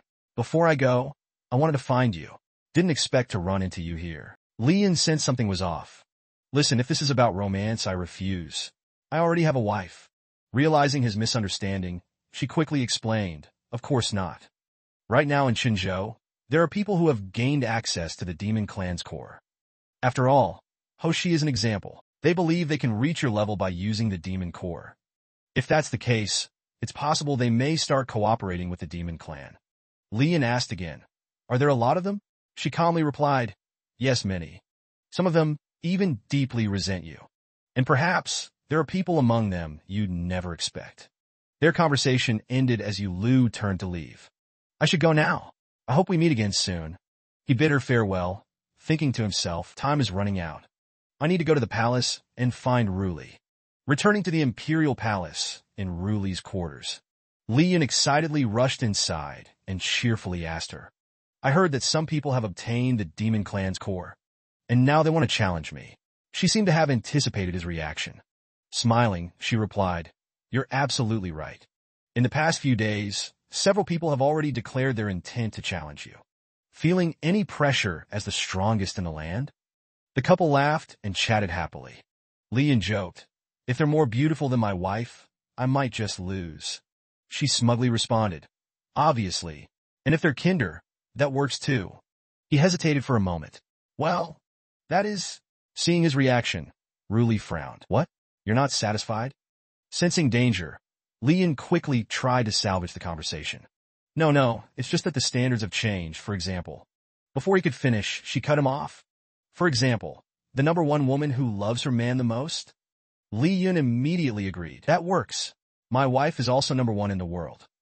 At that moment, Li Hai entered and interrupted their conversation, calling out, Your Majesty. He looked displeased upon seeing Li Yun. So, you're here. In contrast to Li Hai's gloom, Li Yun radiated confidence. Xiao Chun, why are you in such a rush? He teased. Ru Li turned to Li Hai. Is something wrong? Li Hai solemnly reported, There is a group of people gathering outside the city, claiming they want to challenge Li Yun. They've been shouting for half the day. Hearing this, he said, "Oh, then I want to see who is brave enough." Scene transition. At the city gate, a figure was shouting loudly. "Li Yun, come out here!" The man roared in anger. "Are you afraid of me? Do you dare to fight me?" Li Yun and Ruli stood on the city wall helplessly. "Quite a loud voice," he said. "No wonder it's disturbing everyone. Just hearing it is irritating." She replied, "Then go fight him. It's a good opportunity to lure out those with the demon clan's core and capture them all at once." Hearing this, he joked, "That makes sense. But if I accept the challenge, countless others will come to challenge me, and my time for nightlife will be taken away." She asked, "Then what do you plan to do?" He answered, "I have my ways. This is a situation that calls for some official hooligan tactics. No, I mean government authority." A while later, on the city wall, people gathered, whispering in front of a notice Li Yun had put up. "I knew it. No way His Majesty would allow anyone to just show up and challenge Li Yun. Hey, don't step on my foot." The notice stated that Li Yun forbade disturbing the citizens. To ensure fairness and protect the rights of heroes from all backgrounds who wish to fight Li Yun, a token would be thrown outside the city tomorrow morning. Whoever obtains the token will earn the right to challenge Li Yun in 10 days. Looking down from above, he proudly showed off his strategy to his wife. "How's this idea? Let them pick one representative to fight me. That should save me a lot of trouble." Ruli was very pleased with him. "Very good. This way, we can also assess the strength of martial artists among the people. Who will throw the token?" He grinned mischievously. "I've already chosen someone." Later, the city gates opened, and the one chosen to throw the token was Le Shui. Holding the token, she shouted, "I'm throwing the token now. Make sure you catch it." She noticed the people hiding in the forest, who had been causing trouble earlier, were now silent. Annoyed, she said, "If no one responds, I'll feel really embarrassed. Can't you at least say something?" The people hiding behind the trees grew impatient. "Enough talk. Just throw it already." Hearing this, she casually tossed the token into the forest. "Figure it out among yourselves." As soon as the token was thrown, the forest erupted into chaos. People fought fiercely over it. Great mighty dragon fist, grand law spell. Tiger subduing 18 strikes. Tao Tao dragon claw hand, unrivaled in the world. Heaven and earth supreme technique, shockwave fist, iron fist of fury. Before leaving, Le Shui reminded them, "All right, to prevent fake tokens from deceiving others, whoever holds the token must come to the capital gate every 2 days for verification." She sighed to herself. Working really isn't easy. Scene transition. 10 days later, in front of the city gate. A young man with a scar on his face emerged from the forest, exhausted, walking heavily towards Le Shui and the judge. He held up the token in front of her, speaking fiercely, "Look at this token. It's already midday on the 10th day. I am the winner. Where is Li Yun?" She picked up the token and examined it. "It's already noon. He's the winner. Announce it quickly." Following his request, the adjudicator announced, much to his surprise, the outstanding one is Le Shui. He panicked, his eyes widening in shock. "Wait, isn't the adjudicator supposed to decide?" She helplessly explained, "Not me. I was just working here to distribute the tokens earlier. Out of curiosity, I stayed to watch. Thanks to you all, now I have to go challenge the host himself." He was so enraged that he drew his sword and lunged at her. "I won't accept this. I fought hard to seize that token, and now I'm getting tricked by some little girl." Suddenly, a pair of slender hands wearing pink bracelets grabbed him. She threw him away. Scram! He landed flat on the ground, meters away from them. It turned out to be Le Na, standing fiercely beside Le Shui. She warned, "She's the winner. Stop causing trouble." Taking a direct hit from Le Na, he was utterly shocked. "She's so strong. I have core energy perception, yet I didn't even sense her approach." Looking at Le Shui, he thought, "And she's the leader of that girl? Could she be even stronger? Are there truly 3 undefeated warriors in the capital?" With that thought, he got up and was about to ask Le Shui something. "Miss Warrior, Before he could finish, she had already turned away. He was left in utter shock and surprise. She's already heading to challenge Li Yun? Did she deliberately position herself at the gate for this challenge? Has she always been confident she could defeat us? Watching Le Shui's figure walking away, he thought, "She is truly strong and confident. Compared to us, who hid for 10 days, she's the real warrior." It seems everything was orchestrated by Li Yun. Le Shui, exhilarated, thought this job the host recommended is really worth it. At Ruli's palace, Li Yun gently pushed open the door. The two of them continued discussing recent events. Now that the progress on dealing with the core poison has accelerated, wouldn't it be useless if it gets exposed? Hearing that, Li Yun responded, of course not. Thanks to Miss Ruli for stimulating my intellect. This, too, counts as your contribution. Hearing that, she looked serious and said, I don't need to take credit for others' achievements, but you're an exception. It was all my effort, yet you just smile lightly? Is there even such a thing? Ruli smiled gently. Who said what's yours isn't also mine? Returning to the discussion about the Demon Clan's core, Li Yun seriously talked with her. In these 10 days, many powerful experts have appeared in Shenzhou. Many people who obtained the core have already uncovered quite a lot. Do you want to collect the cores? He asked. She immediately replied, no. According to intelligence, aside from Baiji's, all the other cores are incomplete. Their effects aren't as significant as imagined. At most, they can only be stored in small kingdoms. They aren't considered true treasures. Hearing her words, Li Yun hesitated. Even so, they're still quite powerful, right? Do you have some misunderstanding about what constitutes a true treasure? Really felt a bit annoyed. In short, there's no need to gather the cores. Maintaining the current state is enough. She looked at him seriously. But I want to ask you, why do you think that aside from me, everything else can be called a treasure? Is it just because you're used to it? Without hesitation, he replied, you're underestimating my desire. Every day, I don't even know how many times I have to secretly admire you. Hearing this, she blushed slightly. Is that something to be proud of? He smirked. Besides, if something is a treasure, it can be taken by others. But the two of us are already bound in a romantic relationship. She temporarily accepted his reasoning. Fine, let's say you have a point. He cheerfully responded. That means there's still something unreasonable? She nodded in agreement. Of course, there are plenty of flaws. Li eagerly stood up and approached her. Where's the mistake? She smiled, unable to hide her happiness. It's not about the same needs, but rather, the more I love, the more I can't be apart from you. He gazed at her affectionately and said joyfully, that's why we are eternally bound to each other, aren't we? The young couple, understanding each other without words, leaned in for a kiss. Just as they were enjoying their moment, Le Shui suddenly barged in, slamming the door open. Her face was filled with excitement. Master of the house, I've come to challenge you. The couple was extremely annoyed. You brat, you ruined my good moment. At the city gate, a man stood reading the announcement. He had slicked back red hair and a crescent-shaped scar on his face as he read Li Yun's notice. This strategy, only that guy could have come up with it.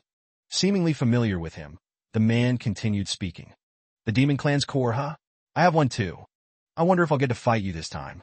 Maybe I can finally erase my disgrace. A girl with green hair appeared right behind him. He raised his guard as he glanced at her. The scent of blood is strong. Who is this guy? Scene transition. Chao Fong was walking toward a food stall. Is this delicious? The stall owner enthusiastically replied. A specialty of the capital. Tasty, nutritious, and affordable. Li Yun suddenly popped up with a cheerful grin. That's absolutely right. But these pastries aren't suitable for single cultivators. You might want to try the shop next door. Hearing this, he glanced over in confusion. The shop next door? Chao Fong and Li Yun were like fire and water. The moment they met, they started mocking each other. He sneered, oh really? Well then, thanks a lot. But I doubt His Majesty would appreciate something gifted by a rebel. You're right, he responded casually. Besides me, how could he like anything else? Hearing that, Chao Fong's face was full of disdain. Fine, once you get divorced, don't forget to call me. I'll have someone come and exorcise you for His Majesty. Li Yun found this petty quarrel amusing and laughed heartily. Why have you returned to the capital? Don't tell me you're here to challenge me again. That's old news. Chao Fong smirked and provoked him further. What? Are you scared? Li Yun chuckled. No, it's just that yesterday my wife and I had hot pot at the Imperial Library. My mood hasn't been great since then. Seeing his smugness, Chao Fong was speechless. And that is what to do with anything. Then Chao Fong got to the point. Actually, I do want to fight you, but there's another matter. Our sect has close ties with the Emperor. This time, we're here following tradition to maintain our friendship. Hearing that, Li Yun questioned, another courtesy visit? Based on your attitude? Chao Fong responded seriously. That's right. Back in Beihuang, I helped you a lot. If you still have a conscience, put in a good word for me with His Majesty. This time, Li Yun agreed. No problem. I'll do whatever it takes to speak well of you. Scene transition. A while later, inside the imperial palace, Chao Feng came to meet Ru Li. He gave Li Yun a serious look as a silent reminder. Don't forget our agreement. Li Yun replied confidently. Got it. Seeing this, Chao Feng felt smug. Although this guy can be annoying sometimes, at least I can trust him with this. At that moment, Li Hai began reading the imperial decree. By the emperor's command, since ancient times, many great talents have emerged. Chao Feng has repeatedly fought against rebel forces, achieving numerous victories without fear. He charged forward and suppressed over 3,000 insurgents. Disguised as an old woman, he infiltrated the enemy camp and thwarted their attack. Blow for blow, the rebel forces fell into a swamp, surrounded by ferocious beasts in the forest. As Li Yun's flattering words about him were read in the imperial decree, Chao Feng was absolutely furious, but could do nothing. He cursed internally, I shouldn't have trusted that bastard. Then, he shot a glare at Li Yun. You scoundrel! You actually exposed all my embarrassing past deeds. Who do you think got me into that mess in the first place? Li Yun, however, remained as carefree as ever. I already praised all your achievements. Right now, your research is second only to the God of creation. At this point, Ru Li spoke up. Chao Feng, back when you stood before the late emperor, you performed exceptionally well. Moreover, you contributed greatly in the battle against Hu Shi. So, you need not worry. The court will support your sect. Just like before, you only need to serve the court for 5 years. If nothing major happens within that time, you may go wherever you wish. Hearing this, Chao Feng began weighing his options. I originally thought I could wait until my disciple started working, and now I have to work for free for 5 years? Looking at the lovey-dovey couple before him, he felt utterly annoyed. But compared to Li Yun, who was acting all gentle and obedient, my current situation is much better than his. Staying single is definitely the way to go. A while later, Li Hai led Chao Feng away. Now, let me show you around the capital. The city has changed a lot over the past year. Gao Feng imeditan agvet. Alright, let's go. Once everyone had left, the lovebirds resumed their sweet moments. Li Yun brought out a plate of pastries he had just bought. While I was out today, I bought these for you.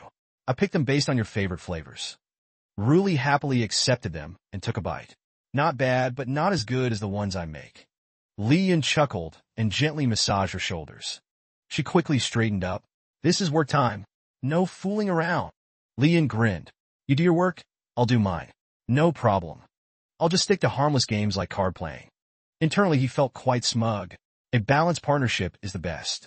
Some things are just less fun when enjoyed alone. Ru Li blushed slightly. Just don't mess up my work, all right?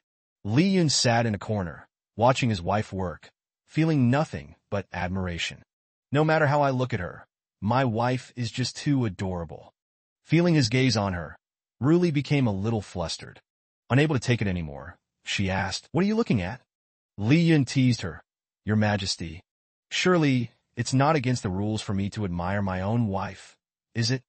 Ru Li pouted in protest. But you're distracting me from my work. Hearing that, Li Yun scratched his head awkwardly. Just looking, how could that be an issue? Ru Li's cheeks started to flush as she replied. Because of his mesmerizing gaze, her heart was in turmoil.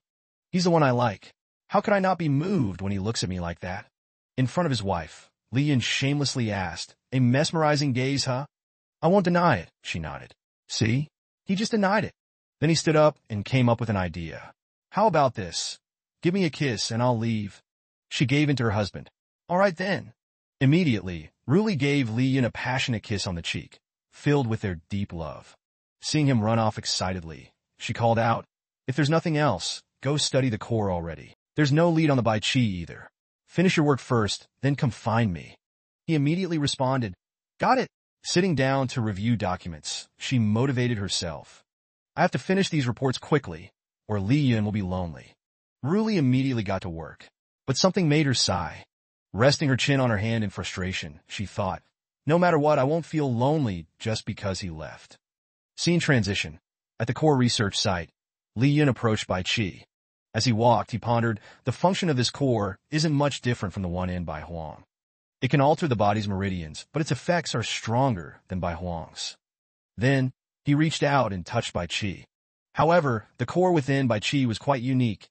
It had no special function at all. Holding Bai Qi's core in his hand, Li Yun wondered, could it be that I need to say some kind of command to activate it? Then he started blurting out random incantations, Sharingan, Kirin Passion, Divine Trickster, Come Fort, Shenlong. After trying for a while with no results, Li Yun came to a conclusion. Great! Slowly understanding everything. This thing is just a rock. What does open your eyes even mean? Besides the Sharingan, the Rinnegan is just a condescending gaze. I've seen plenty of that look on Ruli's face. Suddenly, the stone glowed brilliantly with an eye at its center. And there's this, the ancient sage eye.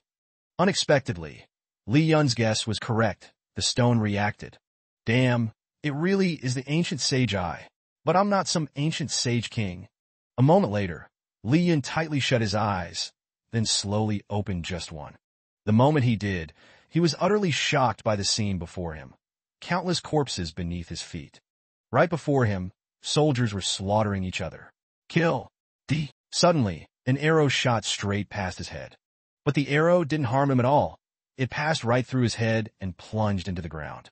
Seeing this, Li Yun realized, is this an illusion? Am I just an observer in third person? His mind filled with questions. Daigon and Diyin? Is this the Battle of Western Valley, the one that secured Daigon's victory 1,000 years ago? Li Yun let out a sigh of relief. So this thing lets me see past events, and in full 3D, no less. The term, ancient sage, I probably relates to its ability to view history. That's why it's showing me something from 1,000 years ago. Suddenly, he saw a soldier successfully take down an enemy general. The troops cheered in victory. We've won. Daigon shall reign for eternity. Seeing this scene, Li Yun couldn't help but sigh. This thing is useless to me. Im no estudian. My wife is a 3060. What am I supposed to do with 3D visions? He started thinking deeply. This is finally ending. But I haven't tried channeling my true energy into Baiji's core. Let's test it out. Staring at the blue stone in his hand, Li Yun wondered, what's with this strange magnetic field? As soon as he channeled true energy into the stone, a soldier suddenly screamed, "Who are you? Where did you come from?" Unexpectedly, the stone stopped emitting energy, and at that moment, Li Yun vanished as well. The soldier, now terrified, looked around for him. Strange, did I just see a ghost? He was right here a moment ago. At this moment, Li Yun suddenly realized, did he just see me? Could it be that when I channel my true energy, I actually exist in the past 1,000 years ago? If I can use this power freely, does that mean I can control the energy of the world? Scene transition to the Imperial Palace. Li Yun returned to report to Ruli. She was also incredibly surprised. Such an ability exists? He then recounted everything. Yes, but I calculated it. I channeled a lot of true energy. I could travel 1,000 years back for one watch. To sustain this, I would need to drain all the spirit stones of the divine continent and exhaust every martial artist.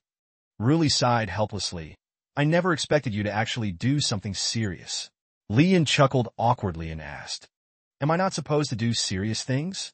Even though she said that a moment later, she softened and praised him. Anyway, you did well. Never one to miss an opportunity, Li Yun immediately asked. Then do I get a reward? But Ruli bluntly replied, no. Hearing this, he put on an exaggeratedly pitiful expression. You're crushing my confidence. She smiled, resting her chin on her hand. Even if I wanted to reward you, what else is there besides me? Sensing an opportunity, Li Yun smirked. Then shouldn't you reward me with yourself? She snorted and retorted. It should be you offering yourself to me for free. Scene transition to the Purple Tower. Chao Fong and Lai Hai were having a meal together. Chao Fong started mocking. That damned Li Yun must be getting squeezed dry by the emperor. He's probably working himself to death right now. Noticing that Lai Hai wasn't drinking, he curiously asked, why aren't you having any wine? Lai Hai replied seriously, for his majesty. I'm on duty and can't drink. If I get drunk, it'll cause trouble. Suddenly, Chao Fong asked seriously, this place doesn't have people wandering around with weapons, radiating killing intent, right? Lai Hai was about to answer, but then he simply said, There are. He continued, they're all in the heavenly prison. Hearing this, Chow Fong suddenly recalled something. That girl I bumped into at the city gate before. If she caught my attention, she's definitely not an ordinary person. Maybe I should investigate. Lai Hai, keeping an eye on the girl behind him, said, some resistance is inevitable. I'll use some physical persuasion to clear them out. The people in the tavern fell silent. Whispers and chatter arose. Look, the lipstick in front is on sale, and even the brothel behind is offering discounts. Seeing this, Chow Fong felt helpless. Such a simple yet deadly move. It truly carries the essence of Li Yun. After successfully evacuating the crowd, Lai Hai seized the opportunity to step forward. I am an officer of Lu Pianmin. Please remove your hat and submit to an inspection. The girl in front gently placed her hand on her hat. As the hat was lifted, a breathtakingly beautiful face was revealed, along with a pair of horns on her forehead. The two men were dumbfounded upon realizing she was from the demon race. Moments later, at the small tavern, tension filled the air between the three of them. The girl standing before them was none other than Qing Ning. She spoke, 70% of your meridians are intact. Though it's not considered outstanding for humans, it still cannot compare to mine. Chow Fong, hot-tempered as ever, was instantly enraged. A little girl full of confidence, huh? Being mocked by Li Yun is one thing, but who do you think you were to look down on me like this? Am I just a stepping stone to you? Qing Ning heard this and indifferently replied, oh, getting angry already. This is another weakness of humans. You can never compare to us. Chow Fong scoffed. So if your father was cheated on, you wouldn't get mad, huh? What a flawless race. As he spoke, Qing Ning's anger flared. You're asking for death. But he didn't stop provoking her. Oh, but aren't you getting angry right now? Let me guess. What species are you? A dog? That was the last straw. Qing Ning's nails extended, and her hand started to emit a thin aura. In an instant, she teleported away, no longer standing in her previous position. Qing Ning charged at Chow Fong and declared, I am a dragon blade. Chow Fong was immediately sent flying out of the building, while Lai Hai was also caught in the blast. She hardened her expression and said, Qing Ning, that is my name. I killed your man. Then, she asked coldly, do you want to avenge him? Li Hai hestita. He's not that weak. Suddenly, a barrage of stones came flying toward them. Qing Ning was incredibly fast. Within moments, she deflected every single stone with her nimble hands. Chow Fong stepped forward, clenching his fists. Li Hai, don't inter. His rage reached its peak. I don't care who she is. There's no way I'll lose to her.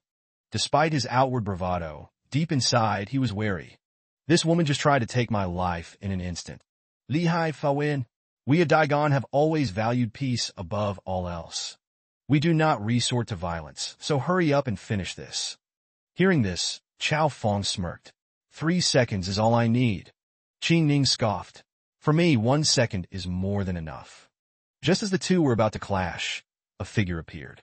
It was none other than Li Yun, teleporting in from nowhere. Something interesting going on here? Despite not knowing them, he greeted them amicably. I don't believe we've met before. Are you in the city on business? Qing Ning hesitated. Your meridians? I can't compete with you. I concede. She then proposed. You must be Li Yun, correct? I came here to spark a dispute. Furthermore, I represent my clan in seeking an alliance with Daigon. Li Yun smiled. How many people are in your clan? Qing Ning clasped her hands together. That is not important. Our clan's strength is far beyond that of an ordinary demon race. Moreover, we have the intelligence you seek. You must be curious why the White Flood Dragon went mad, correct? Contrary to her expectations, Li Yun replied indifferently. No, I don't care. Qing Ning grew furious. How can you not care? The cause of its madness is linked to the aura of the rebels, and it's a direct consequence of what you and Ping Jiangwang did. Hearing this, Li Yun's face darkened. Do you know what I did with Ping Jiangwang back then? Seeing his reaction, she hesitated. Yes. Li Yun immediately turned to Chow Fong and gave him an order. I understand now. The alliance proposal from Lai Hai's clan will be relayed to the Emperor of Daigon. You should stay in the capital. Chow Fong, keep an eye on her. I'm leaving. Gao Feng was unapi. Don't just dump tasks on me. I don't want to be stuck with her. He casually told Lai Hai, the rest is up to you. I'll return and report the situation to Ruli. Lai Hai responded, that's my duty. Don't think you can order me around. Scene transitioned to nighttime at Ruli's palace. She was leisurely soaking in a bath. Suddenly, Lian stepped in quietly. My love, I have something very important to tell you. Seeing him, she blushed and scolded. What are you doing? Don't just barge in like that. Do you want me to have you executed? Lian scratched his head awkwardly and chuckled. Sorry, but this is really urgent. Hearing his tone, Ruli's expression grew tense. So the day has finally come. Tell me, who is the woman? Seeing her jealousy, he sighed helplessly. No. Can you stop assuming infidelity is always the first option? He then got straight to the point. I just didn't expect the white flood dragon, Ping Jiangwang, and the aquatic clan to be connected. Now, I think it's time to tell you about Ping Jiangwang. Before he could finish, Ruli interrupted. Actually, I already know quite a lot.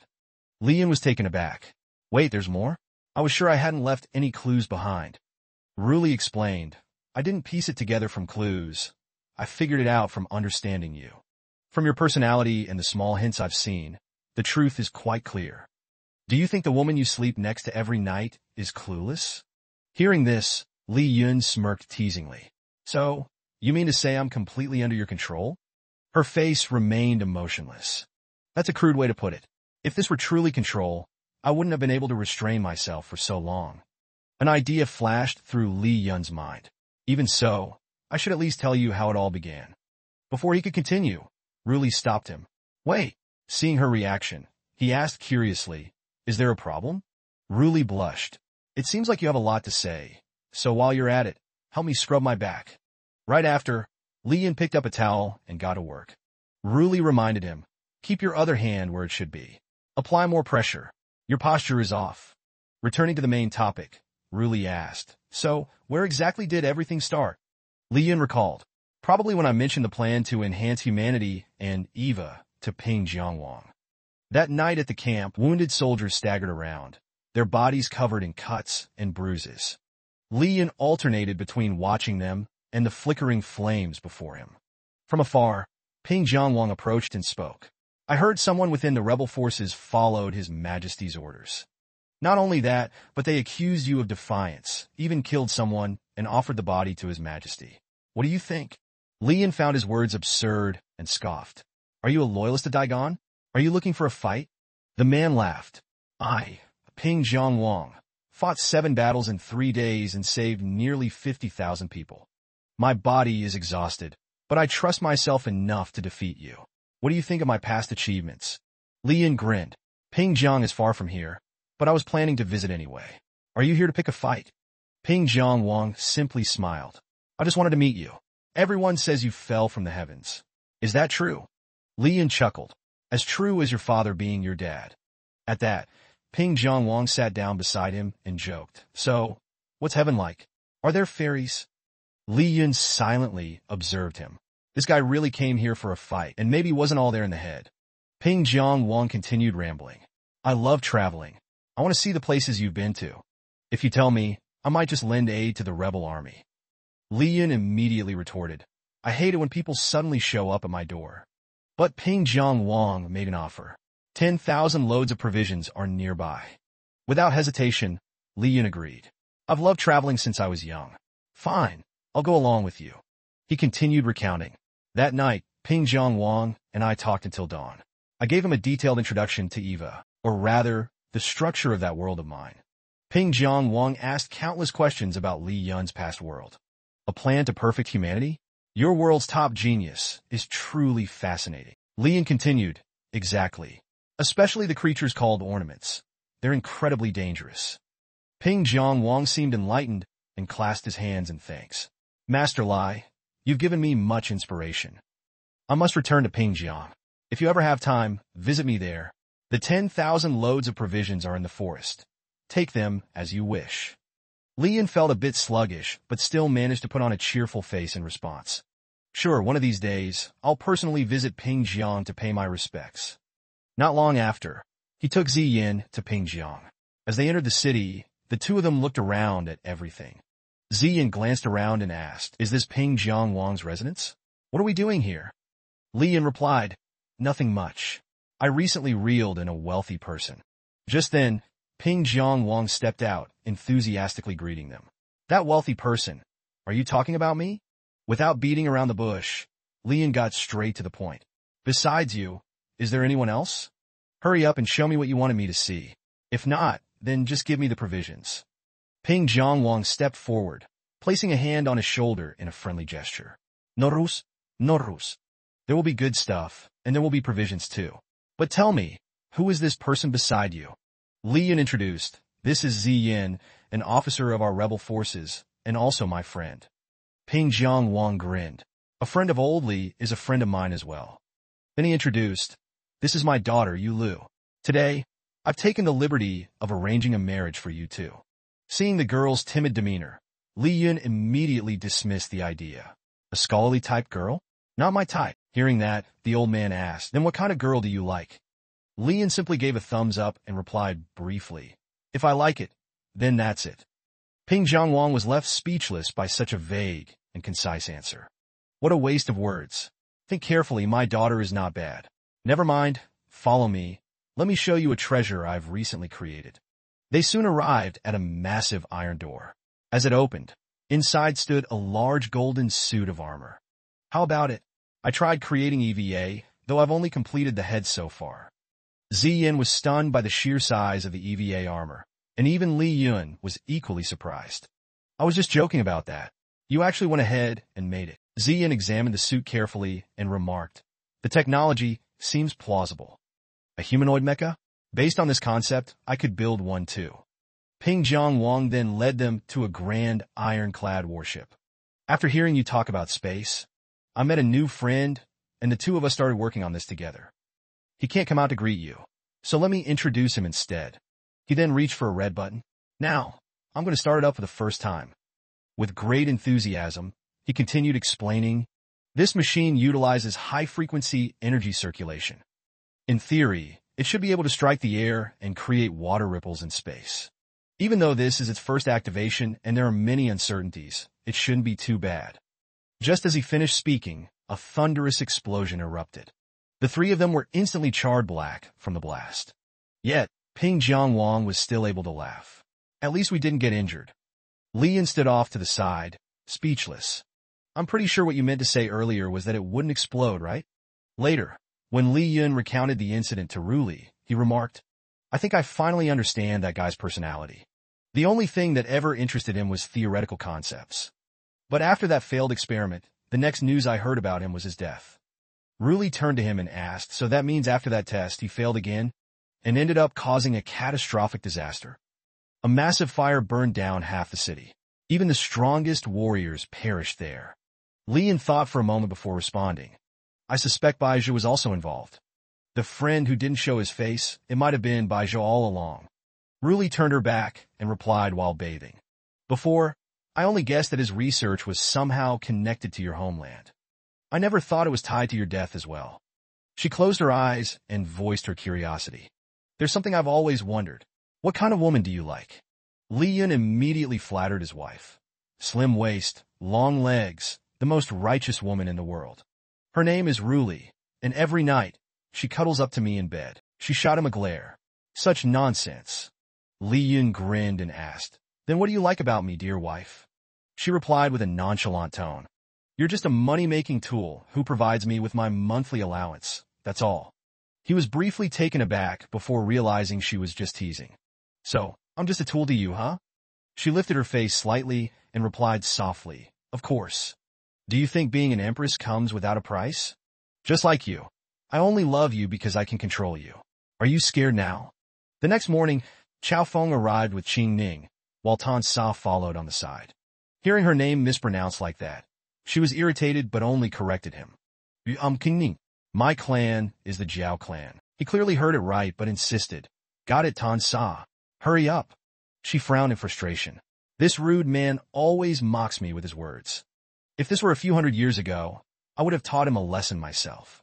Standing at the entrance, Chao Feng turned to Qing Ning. Emperor Daigon is inside, along with that Li Yun you met before. He casually raised his middle finger as he spoke. Let me tell you a secret to gaining Li Yun's favor. When you see him, just raise your middle finger. That's how people from Daigon greet each other. Pretending not to know, Qing Ning responded, "Thank you, Chao Feng," and flipped him off in return. He could only hold back his frustration. No need to be so polite.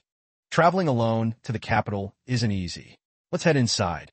The two of them stepped in together. Inside, they found Li Yun and his wife, Chu Ruli. As they entered, Ruli spoke softly. "I've heard her request. For hundreds of years, my clan has never harmed anyone. Daigon can indeed provide protection for your people, but what do we gain in return?" Qing Ning replied, "Our clan is willing to offer our core essence." Ruli raised an eyebrow. Qing Ning continued, "We are willing to send a number of our clan members each year to serve in Daigon's army, all under the direct command of His Majesty." Deep inside, she felt a hint of fear. Was their sincerity still not enough? Ruli glanced at her husband, who was currently in court. "Stop groping around, or I'll cut off your dog legs," she warned. Faced with his wife's threat, he could only concede. "My dear, I was wrong. One more thing. What was that matter you mentioned earlier about Baizha?" Qing Ning answered, "That incident likely involves Ping Jiangwang. After the Great Fire, aside from Baizha losing his sanity and Ping Jiangwang dying, something else appeared. We don't know what it is, but it looked like a pool of black sludge. It had the power to drive both demons and humans insane. In the end, it drained them dry. I initially thought humans would be the first to suffer from it. But after speaking with Chao Feng, I realized that humans were never even informed about the black sludge. Moreover, it corrupts the demon clan to strengthen itself." Li Yun grasped her meaning. "So you're saying it has self-awareness?" She hesitated. "I can't say for sure. I don't know. But my father and the clan elders say that the black sludge has grown far stronger than before. Even powerful cultivators are at risk of being infected." He was taken aback. "Wait, then why didn't we detect it in the demon clan's barrier before?" Qing Ning responded, "Sir, how many demons do you think exist within the demon clan's barrier? Even in the smallest ones, there would still be tens of thousands living there. But tell me, in the barriers you've seen, how many demons were there at most?" Li Yun pondered. The Fox clan once had tens of thousands. Other barriers contained even fewer and weaker ones. Then, as he thought further, it dawned on him. So that's why? The reason the demon clan is rushing to cooperate with Daigon is because their numbers have dwindled. Qing Ning said, "That is exactly why the demon clan is desperately trying to escape from the barriers. In order for you to see for yourself, we have brought an infected merfolk. He is also my elder brother. In the forest, there was a large wooden box, sealed all around with layers of talismans." The red-haired man spoke fearfully. "He's becoming even more corrupted." The blue-haired man was equally alarmed. "If not for the clan leader's seal, I'm afraid this cage wouldn't be able to contain him." Suddenly, from behind, the red-haired man noticed Qing Ning and Li Yun approaching. He was surprised. "It worked? I heard the surface world has many rules. Could this person be some sort of official?" The red-haired man whispered to the blue-haired one, "We should comply with their demands." The blue-haired man nodded. "Of course. The clan leader has already instructed us." Li Yun asked, "Is this the infected merfolk? The marks on his body, are they because he killed his own kin and got tainted?" Qing Ning answered, "Yes. He has already been sealed by the clan leader. To prevent any accidents, we kept him outside Daigon's city limits." Suddenly, Li Yun stepped forward and said, "Open the cage." The red-haired man froze in fear. He immediately shouted, "Young official, I think you wouldn't even be able to withstand his breath before turning into a pile of bones. So forget about opening the cage." The blue-haired man was terrified. Is this guy insane? Does he have a death wish? She ordered Zichdao, "Open it." He trembled and protested. "Tan Nuang, if he goes berserk, we won't be able to stop him." Li Yun approached the cage and said, "Then I won't trouble you anymore. It's getting late. There are more important matters to handle tonight." He reached out and applied light pressure. The cage shattered instantly, shocking everyone. Tan Nuang hesitated, uneasy at how effortlessly he broke it apart. "The ironwood from our Merfolk clan is said to be stronger than even legend." Zichdao turned pale. The clan leader seal was broken that easily? Qing Kun exhaled white mist, then let out a wild beast-like roar. Li Yun analyzed, much stronger than ordinary merfolk, but at the cost of draining his own vitality. Qing Kun furrowed his brows, scanning the crowd. Then, With sudden force, he lunged toward the people gathered there. Zichdao screamed in fear, "Danger! We must stop him here. You hurry and inform the clan leader." But Li Yun suddenly stepped on Qing Kuin's head. "Who gave you permission to move? If you want to move, be patient and wait for me." With just one foot, he pinned Qing Kuin's head firmly to the ground. Zichdao widened his eyes in shock. One kick. Just one kick, and he has subdued Qing Kuin, who was infected by the black mud. The blue-haired man gaped. The clan leader needed 3 hours, using all kinds of magic just to barely seal him. Zichdao hesitantly asked in fear, "Qing Ning, who is that guy? Could it be that all the strong warriors of Daigon are like this?" Seeing their reactions, Qing Ning explained, "You've all heard his title before. No need to be so surprised. Jixian Li Yun." Li Yun looked into the distance. So this is his true strength. If Gao Feng could cut him down with one strike. Qing Ning, standing beside him, questioned, Gao Feng. Suddenly, Zichdao noticed something and shouted, "Danger! Watch out for the black mud." Li Yun moved closer, observing Qing Kuin lying on the ground. A strange black-purple substance was seeping out of him. Yet, the black mud avoided Li Yun, not daring to get near and instead retreating elsewhere. Seeing this, Li Yun was puzzled. "What's going on? Is it avoiding me?" He thought, "Am I really that filthy? I always bathe with Ruli. Besides, she's a clean freak. If I were dirty, she wouldn't even let me on the bed." From behind, Qing Ning commented, "Before, I saw that humans who came into contact with the black mud were immediately infected. Even powerful warriors had to use their inner energy to resist it. I've never seen an exception like you before." Her words made Li Yun ponder. "So, it seems like this matter is really connected to me." He began to sink into thought. Could it be that Ping Wang and Bin Trake created this black mud entity? But that doesn't make sense. If it truly were their creation, why am I unaffected? Could I really be this chaotic? Qing Ning turned and instructed, "Daigon has now agreed to our request. You all return to Hala. Qing Kuin and Zichdao will stay in the capital with me." Li Yun smiled. "Good thing you're not working with the previous emperor. You're really lucky." Hearing this, she turned back and asked, "Otherwise, I'd be killed?" Others were tense, but he could still joke around. "No, you turn into a zombie Tyrannosaurus." She thought to herself, "Even though I don't know what that is." Although she didn't know what it was, she felt it was even scarier than being infected by the black mud at Li Yun's house. Holding a cup of water in his hand, he said, "I've seen the black mud before. Without me, it would be incredibly dangerous. Shenzhou could face a great catastrophe, and we wouldn't even know how to deal with it." Hearing this, Ruli frowned. "That's my cup." Li Yun calmly replied, "I don't mind." She looked a bit sulky.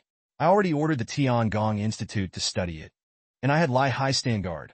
We should have results within 7 days." Then she glanced at her cup and thought to herself, "Forget it.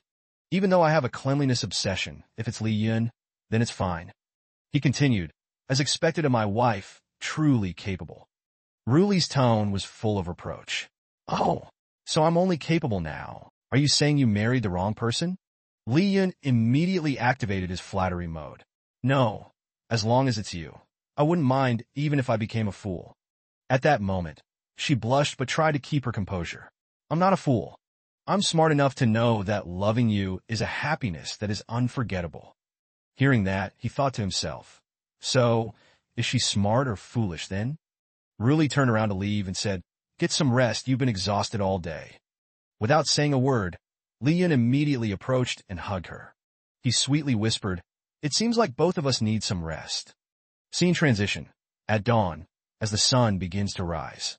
Li Yun sat at the dining table with Ruli and asked, "Wife, when did you make breakfast?"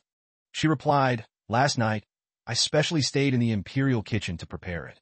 This morning, I had them bring it over." Hearing this, Li Yun thought to himself, "The imperial kitchen? I know she was in pain. That's why last night, I made sure her emperor paid a hefty price." Lost in thought, he suddenly noticed her putting more vegetables into his bowl. "Here, eat more greens." Seeing this, he felt helpless. Still picky about food? Then Li Yun picked up his chopsticks and affectionately said, "Here, let me feed you." Ruli obediently opened her mouth, happily accepting his affection. The atmosphere was warm and sweet when suddenly a voice rang out from outside. "Your Majesty, Is Li Yun here? It turned out to be Lai Hai. He opened the door and reported the situation. That black sludge is even more dangerous than we imagined.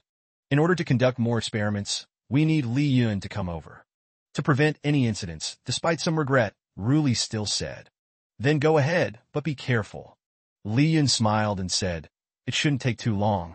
When I return, we'll go out together. The sky today is so clear, perfect for the two of them to go on a date." Yet a moment later, he was already at the workplace, researching the black sludge. At this moment, although it was contained within a sphere, it was surging aggressively, almost causing the sphere to crack. Li Yun and the others were observing closely. He cheerfully said, "So that's how it is. I think I now understand why you need me here. You people are really going all out. This thing won't turn into something even more terrifying, will it?" The head of the Heavenly Works Institute immediately responded, "This is a normal phenomenon." Li Yun replied seriously, "But it looks like it could break out at any moment." The director explained, "Of course. That's because we activated it. Breaking out is also a normal reaction." Hearing this, Li Yun sighed helplessly. "So this is what you mean by normal, huh?" Then, the director turned around and ordered, "Stop putting small creatures inside. Add some waste to see if it increases its activation." Hearing this, Li Yun was puzzled. "Wait, what did you just say?" In order to fully understand the nature of the black sludge, we are conducting various studies. Li Yun's expression darkened as he said, "But if this really reacts to waste matter, then there's a high chance that Daigon could be destroyed in an instant." The director was excited to hear that. "Exactly. I can't believe you actually understand. No one else gets it." His expression grew increasingly mysterious. "Now we must proceed with the most crucial step, testing the reaction of the black sludge to human blood." With that, the director gave an order. "Bring it in." Immediately, a large barrel of fresh blood was brought in. The blood was poured directly onto the black sludge. The director, visibly ecstatic, announced, "Now, let's observe the black sludge's reaction to human blood." Seeing this, Li Yun asked, "Where did you get all that blood?" The director casually replied, "It was donated by the prisoners in the heavenly prison." The guards gave them 2 extra manta buns in return. After a while, the director stiffly said, "There's no obvious reaction." Suddenly, the black sludge, now infused with blood, started writhing like a monster, moving toward Li Yun. It lunged directly at him, striking his body. Chun Hai immediately shouted, "Li Yun!" However, Li Yun remained calm and even grabbed the blood-soaked sludge. "Don't panic. It won't kill me, but something about this isn't right. Earlier, it ignored me. Why is it suddenly attacking now?" Meanwhile, Chi Tao stood silently in the background, secretly scheming. His face was filled with malice, his hands stained with fresh blood. No need to enter the heavenly prison. Just slip in a little blood while they're transporting it. He thought to himself, that person was right. It really works. If I can manipulate the black sludge, I won't be polluted by it. These humans have actually nurtured the sludge to such power. Let's see what it can do to Li Yun. It should be able to injure him significantly. On the other side, Li Yun punched the blood-soaked sludge, causing it to disintegrate. He scoffed, "Its combat power is really weak." Lai Hai, standing behind him, said, "That's only against people. If it were something else, it would be a formidable opponent. But why did it suddenly attack you? Moreover, its attack moves resemble a martial artist's. Could it be that after absorbing human blood, it gained intelligence?" The director heard this and said, "Gained intelligence? No, it's being controlled by someone." Hearing this, Lai Hai and Li Yun exclaimed in unison, "Being controlled?" The director explained, "Our Heavenly Works Institute has specialized crystals that monitor outsiders. Just now, there was a reaction when the blood was transported. I suspect something was mixed in." Lai Hai's face grew stern. "This is crucial information. Why didn't you say so earlier?" The director smirked slyly. "Don't you understand? Isn't curiosity part of research? This is something well worth studying." Seeing his attitude, the two of them thought helplessly, this guy is really abnormal. Suddenly, a disciple approached and whispered into the director's ear, "I knew it, it's him." Li Yun saw this and asked, "Is it Chi Tao's clan?" The director immediately replied, "That's right. The surveillance crystal recorded his actions." "But how did you know?" Li Yun explained, "Only primitive clans like his wouldn't know about the surveillance crystals. They haven't adapted to this era yet. They think that as long as no one sees them, they won't be discovered. Lai Hai added, Qing Ning is currently under Chao Feng's watch. If we want to take action against Shi Tao, we should consult them first. Scene transition. Li Yun arrives at Qing Ning's place. Upon hearing the news, she is in disbelief. What? Shi Tao can control the black sludge? Why would he cause chaos like this? I thought he only wanted to be the king of the Jia clan. Chao Feng responded, You're so outdated. The Jia clan has only a few hundred people. What's the point of being their king? Feeling belittled, she shouted, That is the Jia clan king. Cao Feng spoke provocatively. Who knows? Maybe I could do it too if I went over there. Qing Ning glared at him. Are you out of your mind? You don't even have horns. After saying that, her face flushed as she thought to herself, The next clan king is supposed to marry me. Li Yun stepped in to mediate. All right. You only know how to be friends with your hand. What do you know about feelings? He angrily asked, What are you talking about? Without another word, Li Yun gave him a beating, then turned to negotiate with her. Can Shi Tao be killed? Qing Ning stated. He may be the next clan leader candidate, but the way he looks at me is disgusting. Do you think I'd care about him? Chao Feng confidently said. Really? Then just kill him, simple. Li Yun calmly replied, Don't just think about your own benefit like that. He shouted, What benefit do I get from dealing with him? He and her men are disgusting. Shi Tao suddenly appeared and asked, Qing Ning, are you asleep? Let's talk. Li Yun immediately spoke up, surprised, Little Red, hurry. She froze. How did you get here so fast? Li Yun smirked and said, I've lasted longer than you can imagine. Then he stood facing Shi Tao and said, Judging by your reaction, the black sludge was definitely your doing. He immediately defended himself. Qing Ning, these people are trying to frame me. Chao Feng immediately rushed forward and grabbed him by the throat. He asked coldly, You confessed before I even hit you. At that moment, black sludge oozed from Shi Tao's body. The sludge attacked, sending Chao Feng flying. The power was immense, knocking him out of Qing Ning's house. Immediately after, a dark shadow appeared. The power of the black sludge is beyond your imagination. What's wrong with pledging allegiance to that lord? Qing Ning retorted, So you're the one who contaminated the young people in the clan. He snapped, Qing Ning, if you become my woman now, I can still guarantee you won't be tainted by the sludge. Chao Feng returned, carrying a large gun on his shoulder. Damn you, you freak. Neither human nor ghost. You'd be better off dead. He immediately fired straight at the black sludge. Before the black sludge could react, a massive explosion occurred. Moments later, Shi Tao's charred body lay motionless on the ground. Chao Feng slung the cannon over his shoulder and mockingly said, Now you're just trash. Qing Ning looked at Shi Tao's injured body and frowned. Shi Tao may not have been good, but the clan would never attack one of its own. Is this really Shi Tao? Li Yun also spoke up. Perhaps the black sludge can amplify desires and manipulate those it infects. Suddenly, Shi Tao's body began to ooze black liquid. Li Yun quickly shouted to warn everyone move back. Chao Feng immediately grabbed Qing Ning's hand and pulled her away. She blushed in embarrassment and said, I can walk on my own. Don't pull me. Chao Feng immediately turned back and said, I'm afraid if you die here, the emperor will hold me responsible. At this moment, Shi Tao's body was completely engulfed by the black liquid. Then the sludge erupted, splattering everywhere, and a message appeared. Just you wait. Li Yun, enraged by the provocation, stomped on the words and shouted, Wait for what, your mother? After a moment, he spoke seriously, trying to play mind games with me? Even 2 generations of Daigone emperors couldn't beat me. Hearing this, Chao Feng frowned and asked, Did it run away? He explained, I have a feeling some force confronted me through the black sludge. But I shattered it, and it disappeared. Afterward, Li Yun turned around and looked intently at the two, holding hands, and smirked. Are you two all right? Hearing his words, both of them snapped out of it and realized. They quickly pulled away, blushing. Qing Ning said, Don't spread your stupidity to me. Chao Feng, refusing to back down, retorted, If anything, it's your savagery that's contagious. Scene transition. Sometime later in the Imperial Palace, our duo was strolling and chatting. Ruli spoke, It feels like a lot has happened. Li Yun chuckled. Haven't you already figured it all out? Ruli replied, I've only just learned the truth. I haven't heard the exaggerated version yet. Hearing that, he smiled, I've never done such a thing.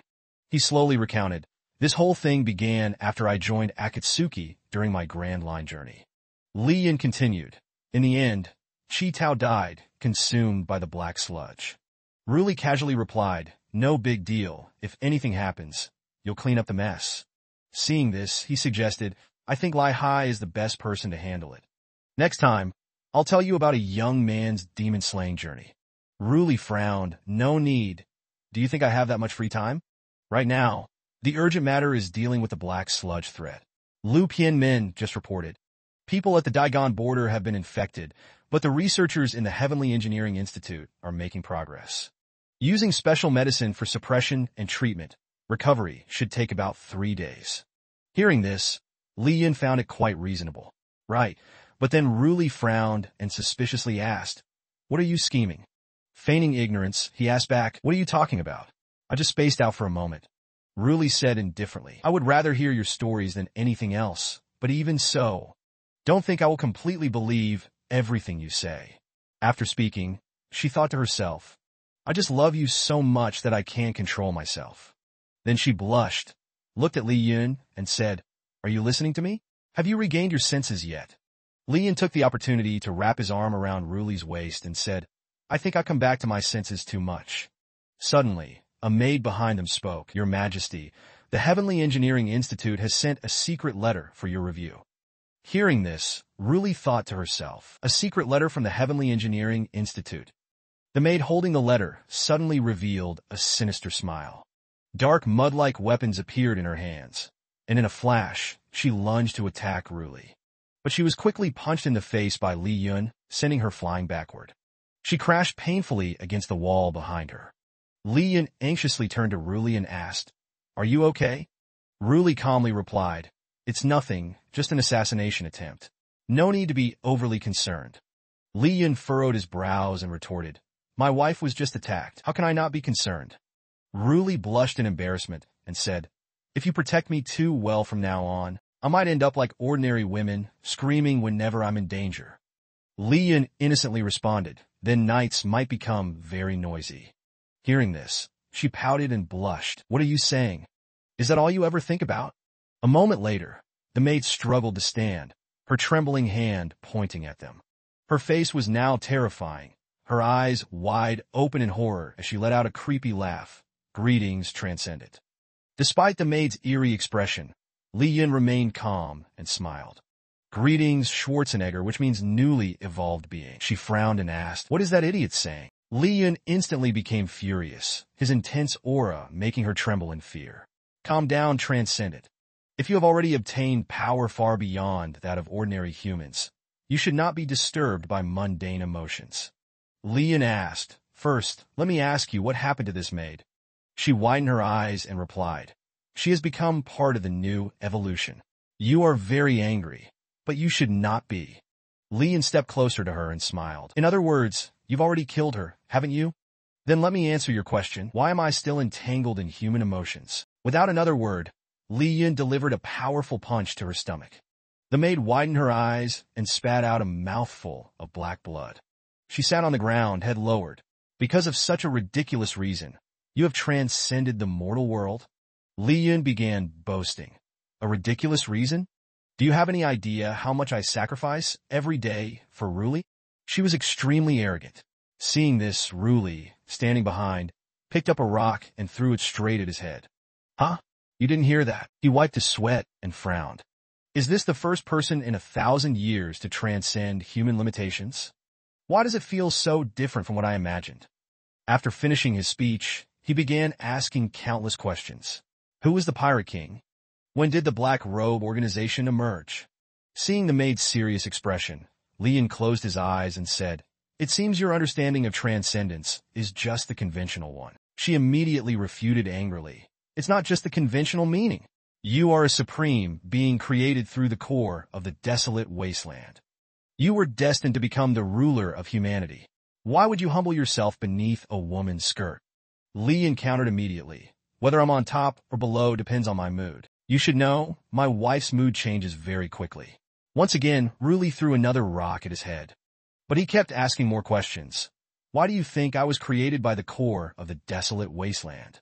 The maid frowned and answered, Of course. Do you really think a human can surpass their limits with their own power? Li Yun innocently replied, So you're saying I'm not human? What a pity. That so-called ruler of humanity was slaughtered by me. And the core of the desolate wasteland? I threw it into space. Upon hearing this, she immediately shouted, You threw it away? No way. How could a human possibly kill someone with the core of the desolate wasteland? Hearing this, he frowned and seriously said, That is the truth. Now it's your turn to answer my question. What exactly are you? The maid smirked sinisterly. I am the destroyer. He calmly responded, So you really are Schwarzenegger. Her face darkened as she said in a dangerous tone, I am an ancient creation, brought to life by a transcendent thousands of years ago. He hoped to use me to control the world. But he is dead. I originally intended to assist the next transcendent. But now that there is no transcendent, I have only one thought left, to multiply endlessly. Right after that, Li Yun punched her in the face with a gust of wind, knocking her to the ground. Shocked at being hit out of nowhere, the maid sat up and screamed, Wait a minute, even if you kill me, the black sludge will generate a new consciousness. If you keep me alive, I can help you control the black sludge. Without saying a word, Li Yun immediately kicked her again. She couldn't react in time and coughed up blood, thinking, What the hell is going on? After hearing about the black sludge's infinite consciousness, shouldn't he be terrified? Plus, I can help him control it. Li Yun stood up straight and seriously said, You're not Majin Buu. Do you really think you're the most important one here? After speaking, Li Yun raised his foot in front of her, stepping on her while threatening. You came to assassinate my wife. How could I let you live? At this moment, black liquid started seeping out of the maid's body. Scene transitions to the gloomy sky over Huangcheng. Two guards standing watch noticed something unusual. Hey, is that mountain moving? The soldier's face was filled with fear. I can see it clearly. Immediately, the soldier behind stepped forward and ordered, Light the signal fire now. That's not a mountain, it's black sludge. Moments later, the entire Huangcheng was engulfed in black sludge. People screamed in horror. It's the black sludge. Scene transitions back to the mansion. Staring at the target board in front of her, Really asked, How do you plan to deal with this? It's all because you destroyed the black sludge's consciousness, making them lose control and gather. They're heading straight for the capital, devouring all living beings in their path. Li Yun, confused, asked, Then why didn't you stop me back then? Really frowned. You looked so confident. I thought you already had a plan. Li Yun scratched his head and chuckled. My wife, I can't do everything. She looked at him seriously. My man can do anything. But it's mostly my fault. If I had prepared earlier. Hearing that, he smirked and teased. If you had really prepared, you'd be no different from the real villain behind all this. Li's face remained expressionless. If that were true, the first thing I'd do is tie you up and keep you close. Li Yun raised a finger with a bright smile. Looks like I'll have to take care of this myself. When I get back, make sure to give me a kiss. Li closed her eyes, blushing. If you come back safely, you can do whatever you want. Scene transitions to Huangcheng. A massive black sludge loomed over the sky. People below desperately fought back. A commander shouted, Fire! Following his order, the soldiers below fired their cannons at the black sludge. With each blast, the sludge splattered like water. Chunks of black sludge fell and started writhing as if alive. Suddenly, the sludge transformed into an army of monsters. Witnessing this transformation, the soldiers were utterly shocked. Those are the demon tribes that devoured. Without you, Jie, we can't handle that thing. The monstrous army charged toward Huangcheng, leaving the soldiers in a state of panic. If this continues, it won't be long before the black sludge breaks through our defenses. The monsters formed from the black sludge keep charging forward. But suddenly, a streak of light pierces straight through them. The entire horde is struck by the attack and explodes into pieces. A soldier shouts, Look up at the sky. 3 blurry figures appear in midair. The ones arriving are none other than Li Yun's group, accompanied by Li Na and Xiaofeng. Li Na immediately presses 2 fingers together, closes her eyes, and casts a spell. A massive barrier instantly forms around them. She reminds Li Yun, I can't hold this for long. Hurry up. Seeing her arrival, the soldiers regain hope and cheer. Our Empress of War. We still have our Empress of War. Xiaofeng, standing behind, speaks with dissatisfaction. Looks like they were really expecting you. I fought for them for 4 years, yet in the end, I'm still nothing compared to a traitor. Li Yun merely smiles and replies, say no more. I'm feeling the devotion in their eyes. Chao Fong scoffs. If you lose, you'll be a laughingstock. Li Yun pays no mind and simply requests. Then I'll give it my all. Hand over your chi cannon. Although unwilling, Chao Fong still hands it over. What a joke! Li Yun corrects him. No, this is a legend. He steps forward toward the black sludge. The sludge immediately transforms into a giant monster with 2 glowing red eyes, letting out a deafening roar. Li Yun hoists Chao Fong's cannon onto his shoulder and shouts, Comrades of Daigon, the capital is in danger. As he speaks, the chi cannon slowly activates. Everyone, lend me a bit of your vital energy. Chi energy bomb. The moment he finishes speaking, a massive energy beam erupts from the cannon. The beam precisely targets the charging monster. The blinding light pierces straight through the creature. In the end, it disintegrates under the light.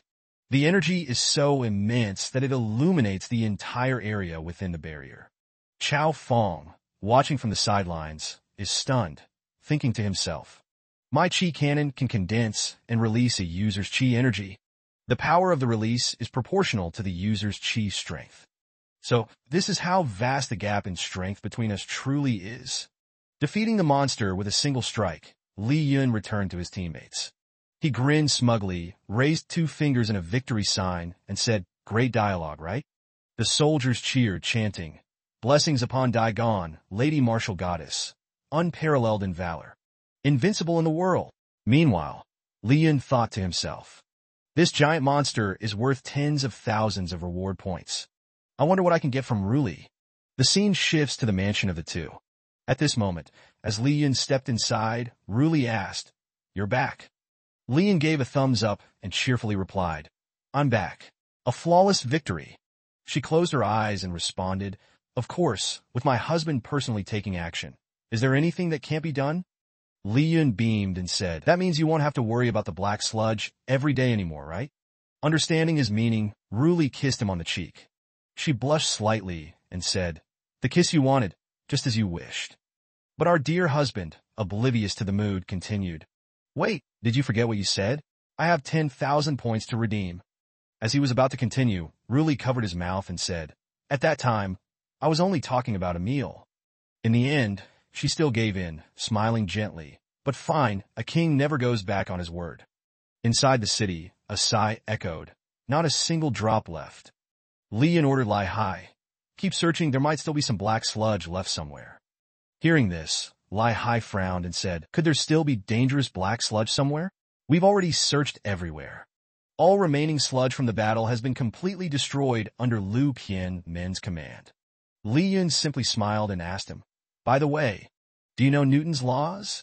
Of course, Lai Hai was utterly confused. Newton some agricultural knowledge? Seeing this, Li Yun explained, no.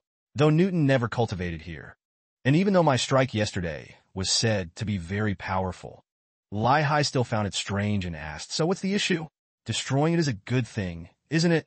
Li Yun, remaining patient, continued, no. Energy doesn't just appear and disappear into thin air. Even though I destroyed the black sludge, the absolute energy within it won't simply vanish into the air. Hearing this, Lai Hai furrowed his brows and hesitantly asked, you mean? Instead of answering directly, Li Yun suddenly grinned and declared, exactly. The conclusion is Ruli is truly the greatest under heaven. Lai Hai sighed helplessly. How did you even come to that conclusion?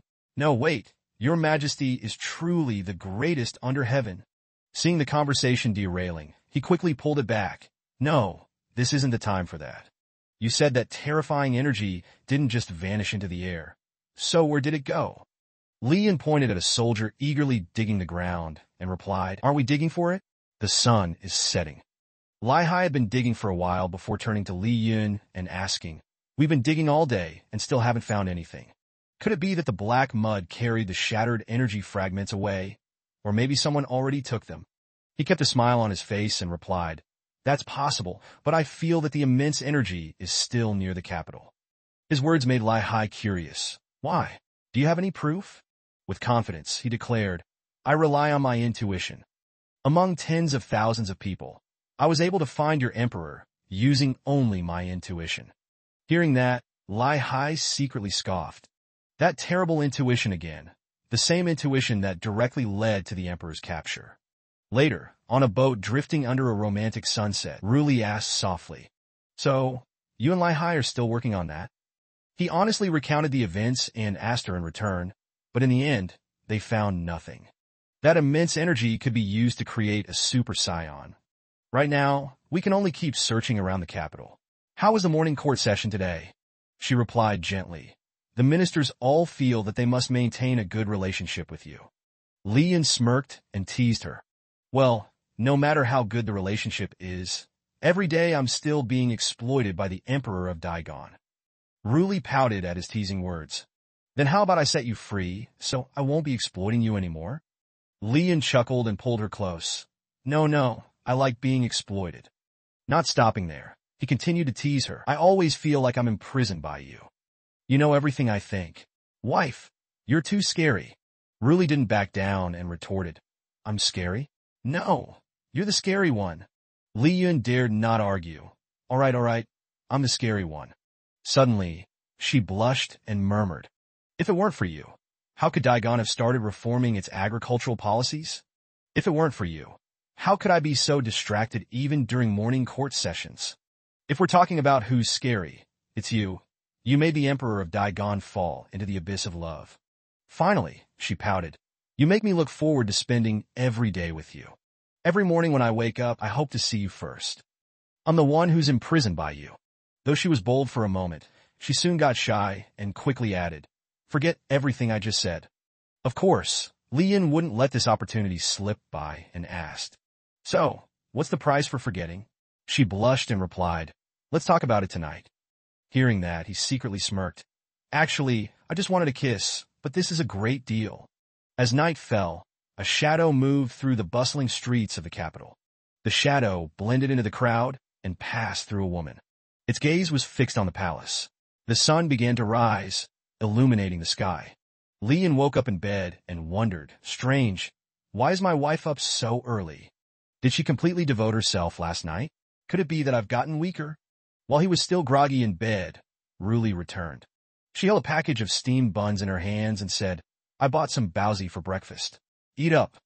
Seeing Li Yun staring at her, she misunderstood and blushed. What are you looking at? Not now. Don't be so impatient. I'm not just here for your amusement. Hearing that, he smiled and explained with a bit of flattery. No, that's not what I meant. It's just a feeling in my heart. It seems like my wife looks even more beautiful today than yesterday, and she also feels more dignified. Hearing his words, she pouted and asked, Are you saying I looked bad yesterday? That question left him speechless. Her way of twisting things was truly unbeatable. However, thinking back, Ruli had to admit, nothing had actually changed, but she did seem a bit more energetic than yesterday. Hearing her say that, Li Yun added, That's exactly it, my dear. Weren't you always sleeping until this hour before? Being called out like that, she felt a bit embarrassed and replied, Can I wake up a little earlier for once? Otherwise, you'd always feel so smug. Her words triggered something mischievous in him. I need to check on this. And so, the room was soon filled with Ruli's shy protests. Are you done checking yet? Of course, there was no way Li Yun would be done so soon. Not yet. After a while, her confused voice rang out again. Then why are you still touching my thigh? With his shameless nature, he casually responded, I'm checking each part. A moment later, she became even more flustered when his other hand touched somewhere it shouldn't. Then where is your other hand? He shamelessly replied without hesitation, checking the growth status. The consequence of that statement was a loud slap. At that moment, Li Yun, with 5 finger marks on his cheek, was left wondering. Strange, there's nothing wrong with my body. What on earth is happening to my wife? Outside the hall, Lai Hai shouted loudly, Li Yun, what did you do to Her Highness? Li Yun opened the door with a shameless face and replied, What's all the noise about? I'm just helping Her Majesty with a body check. Of course, his thick-skinned response only made Lai Hai even angrier. A body check? Do you think I don't know what kind of person you are? Suddenly, he made a suggestion. The check is done, and there's nothing physically wrong. but I want to take Ruli to see Monk Kongvan. Maybe there's some kind of illusion magic at play. Ruli stepped out of the room and told Lai Hai, I've seen it. You handle the matter with Hong Xian. I'll be back soon. He immediately obeyed. Understood. However, deep inside he felt uneasy. Something seemed off. The sense of authority she exuded was even stronger than usual, making him feel an even deeper sense of loyalty. But before leaving, Lai Hai did not forget to warn Li Yun. Take good care of His Majesty, or I'll show you what a true demon is. Yet, he showed no fear and even joked, I don't want to be hunted down by an emperor. That would be quite terrifying. Every day, I use my life to protect your emperor. A while later, at the solemn temple of Master Kongvan, a young monk reported the situation to Li Yun and Ruli. Master left the mountain to give a lecture yesterday and has not yet returned. The benefactor may go into the city to check. Hearing this, Li Yun was puzzled. Giving a lecture in the city? Where did he go? The young monk explained. Master didn't say exactly, but before leaving, his face was red with anger. He left in a hurry, so some monk must have provoked him and ended up getting scolded. After hearing this, Li Yun suddenly realized where Master Kongvan had gone. I know now. That old man. He must have gone there. Shortly after, at the Van Hoa Pavilion, Li Yun led Ruli to this place of beauty and fragrance, leaving her speechless. Furious, she questioned him. You brought me here on purpose, didn't you? He hurriedly explained. Master Kongvan is probably hiding here. I know his little habits well. So, he stood outside Van Hoa Pavilion and shouted, Master Kongvan, are you inside? Less than 5 minutes later, Kongvan rushed out. Li Yun, stop shouting like that. People will misunderstand. Seeing that Ruli was with him, the old master quickly explained, Your Majesty, please don't misunderstand. This humble monk is not usually affected by such things. But even lost women need to hear the Dharma. The Dharma transforms all beings. Of course, Ruli didn't believe him, but she didn't expose him either. Master Kongvan, we all know you well. You've worked hard, Master. The old man, having already put on a show, played along. If I do not enter hell, who will? It must be done. As he spoke, he turned his head, revealing his bald head covered with a few lipstick marks, leaving Ruli and Li Yun speechless. So, what brings you here? He asked. Let's talk at the temple instead. A while later, the three of them were back at the temple. Li Yun smiled. Do you see anything? If you have something to say, go ahead. I'll treat you to a grand feast with my allowance. Hearing this, Master Kongvan scoffed. I am a monk. What would I do with meat and wine? Besides, with your little allowance, I doubt you could afford more than peanuts. Then he explained Ruli's condition. I've understood the situation. It's nothing to be afraid of. It's just that Her Majesty's fortune has surged even higher than before, causing this change. The master carefully explained further. Those with great fate have spiritual aspects far beyond ordinary people, so such changes are normal. Your fate is connected to Her Majesty's, so it also underwent changes, but since yours is stronger, the change is minimal. Hearing this, Li Yun was puzzled. So that's how it is, but how could such a drastic change happen overnight? Kongvan replied helplessly, that I do not know. Fate is incredibly complex. But think carefully. Has anything happened recently that might have affected Her Majesty? Li Yun suddenly thought of something. A major event. Could it be those energies? He quickly made a judgment. The capital is the center of the world, so naturally, fate flourishes here with the strongest concentration in the palace. If that's the case, then those energies are most likely inside the palace. Ruli immediately suggested, we must not delay. Let's return to the palace and investigate this thoroughly. A while later, at the palace's main hall, Li Yun walked with Ruli and remarked, You're saying I took advantage of you again? He shamelessly used this chance to praise her. How could I be the one taking advantage? Master Kongvan said your fate has clearly strengthened. Now you're even more beautiful. Compared to you, celestial maidens look plain and rustic. Hearing his flattery, she took the opportunity to express her feelings. No matter how beautiful I become, I will always belong to you. Even after waking up, I still thought of you. I still love you. To me, nothing has changed at all. In the middle of this heartfelt confession, they suddenly noticed a eunuch lying unconscious in the hall. Not just one person, others had also fainted. Ruli, alarmed, asked, What is happening here? Li Yun took a quick look and answered, they're fine, just knocked out by that energy. We've found it. The two of them walked to the door of a room. Ruli recognized it. I remember this place. It's where the core is stored. Baiji's core is also kept here. Suddenly, the door burst open, and a blinding light shone onto Li Yun and Ruli, emanating from the core. At that moment, she turned to him and said, "Don't let go of me." He smiled reassuringly, "I absolutely won't." Then, they held hands tightly as the light engulfed them, and in an instant, they both vanished without a trace. Li Yun, with his eyes closed, suddenly heard loud arguing. The black armor troops have split into 3 factions. One of them has severely disrupted our logistics operations. My men just returned from the battlefield, and now you want them to fight again? What am I supposed to fight with, my head? As soon as he opened his eyes, he saw 2 Yin arguing loudly. Lately, the Daigon army has mainly been oppressing us. It's possible that they have developed a new strategy. The head instructor wasn't backing down either and retorted, "Then why the hell aren't you thinking of a solution? Do you really think Li Yun can be in 2 places at once?" Seeing the 2 of them refusing to back down from each other, Li Yun quietly realized. Had he returned to the time when the rebel army waged war against the imperial court? And it was already the 2nd phase of the battle. Suddenly, something felt off. No, this wasn't right. He panicked as he thought of Ruli and wondered, where was his wife? Somewhere else. Li Yun sat by a campfire, beginning to sense his surroundings. My internal energy has reverted to its previous level. Has my energy been suppressed, or has my consciousness traveled through time? She suddenly spoke up. Now is not the time for internal conflicts. Lately, the Emperor has been sending several princes to the front lines to oversee the war, probably to use us as pawns. Besides, the struggle for the throne among them is growing more intense. The Emperor, he might be replaced soon. The head instructor chimed in. I heard that among them, there's a princess known as the most beautiful woman in the empire. Not only that, but her intelligence is unmatched. What was her name again? Chu. Before anyone could ask, Li Yun answered, Ruli.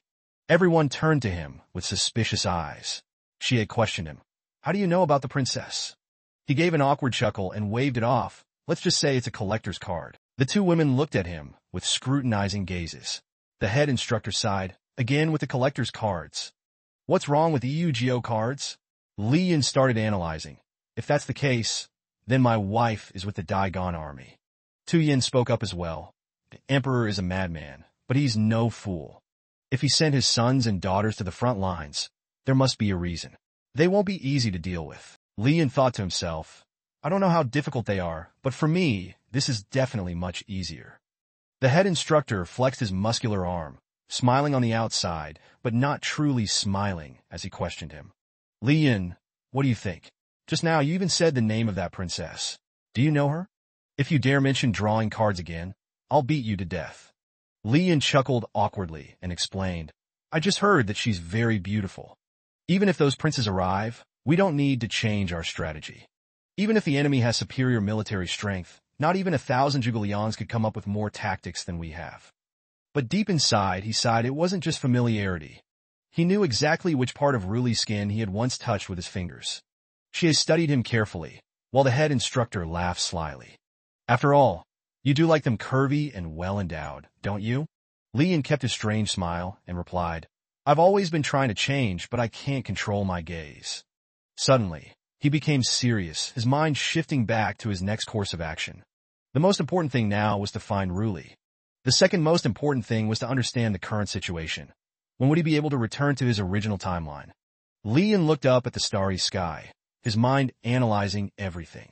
So far, this place doesn't seem any different from the battlefield in my memory. Wait, this time, I remember it clearly. A massive boulder suddenly shot down from the sky, crashing directly toward where Li Yun and his comrades stood. A hand appeared, punching it into pieces. With a thunderous explosion, the boulder shattered into countless fragments. The one who had struck it was the head instructor. The shards, large and small, rained down, bombarding the camp. The head instructor spoke in a poetic tone. Li Yun, our position has been exposed. You're not badly injured, are you? He replied. You might be, but I'm perfectly fine.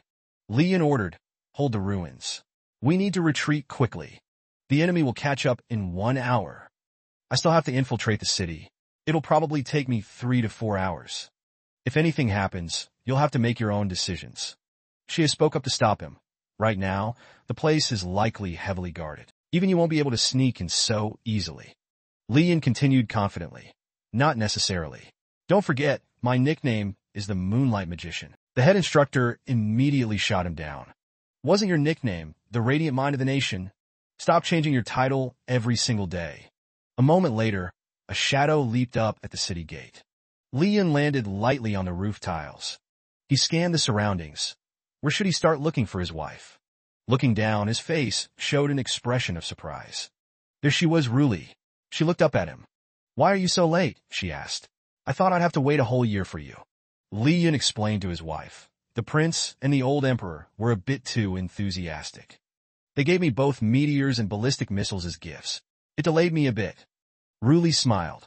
Even if I had to wait a year, you'd still only be able to marry me. What's the situation now? Do you understand anything yet? Li Yan gazed at her fondly. So it turns out, it wasn't that you had hidden potential before. It's just that a part of your treasure had already been revealed. Ruli also smiled at him gently. Are you still eager to personally try it out? Li Yan smiled and replied, Is there really such a good thing? She looked at him angrily. Of course not. You're dreaming. So what exactly is going on? Is this the world of the past? Li Yan pointed to the sky with an innocent face and answered. At first, I thought so too, but after seeing you, I had my doubts. The previous feeling that Baija had time traveled was just speculation. If that were true, there would be 2 Rulis in this world. That would be quite something. Hearing this, Ruli puffed up her cheeks in annoyance and pinched the young man's face. Li Yan continued his analysis. In short, I don't think this is a real world. Time travel, no matter what, can't be achieved just with a single core stone. I think this is just a copy, like a movie that we can step into. Ruli was puzzled. A movie?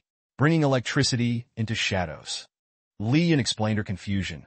Mui, just think of it as a shadow play. In short, the beginning and end here are all historical events. No matter how we interfere, these will still be the paths history has taken. Ruli looked at him seriously. You're just guessing. There's no proof. Li Yan grinned mischievously. I knew you'd say that. We can test it out. He suddenly shouted, startling Ruli. Time to eat. Time to eat. A group of fully armed soldiers rushed toward them. Who are you? Li Yan cheerfully replied. I am Li Yan, the leader of your rebel army. Time to eat. The soldiers seemed hypnotized, turning back toward the kitchen, mumbling, Yes, time to eat. Li Yan smirked at Ruli. See? Because my existence in Tich City never happened. They treat me as if I'm invisible. She looked at him and asked, Was the legend of Baija passed down this way too? Li Yan shared his thoughts on the matter. What is the purpose of this core stone showing us this scene? To let me see my wife's past self, but not do anything about it? She continued questioning. So, did anything else happen during this period? Hearing that, Li Yan's eyes widened in shock. PingBong, how did I just remember now? He recalled a mansion engulfed in flames and said, This year is exactly when something happened to PingBong, and Tich City is the nearest city from PingBong in my military life. Scene shifts to a mansion. At this moment, the buildings are engulfed in flames, burning furiously without sparing a single spot. Li Yan and Ruli stood amidst the flames. Seeing this scene, Ruli blamed herself. Are we too late? He reassured her. Not yet. This is just the core, or rather, this is what Bai Zhe wants us to see. Then, Li Yan raised his hand to control the situation. He opened a path through the fire, causing the flames on both sides to part. As the path cleared, they looked inside and saw PingBong sitting within. Covered in wounds, PingBong muttered to himself. How could this happen? Seeing someone approach, he asked in confusion, Why are you here? I heard you were battling against Tichtan and the Black Wind Army. Li Yan explained, You're about to die, and you're still asking questions? I came to ask you what exactly happened here. PingBong coughed up blood in pain, unable to answer Li Yan immediately.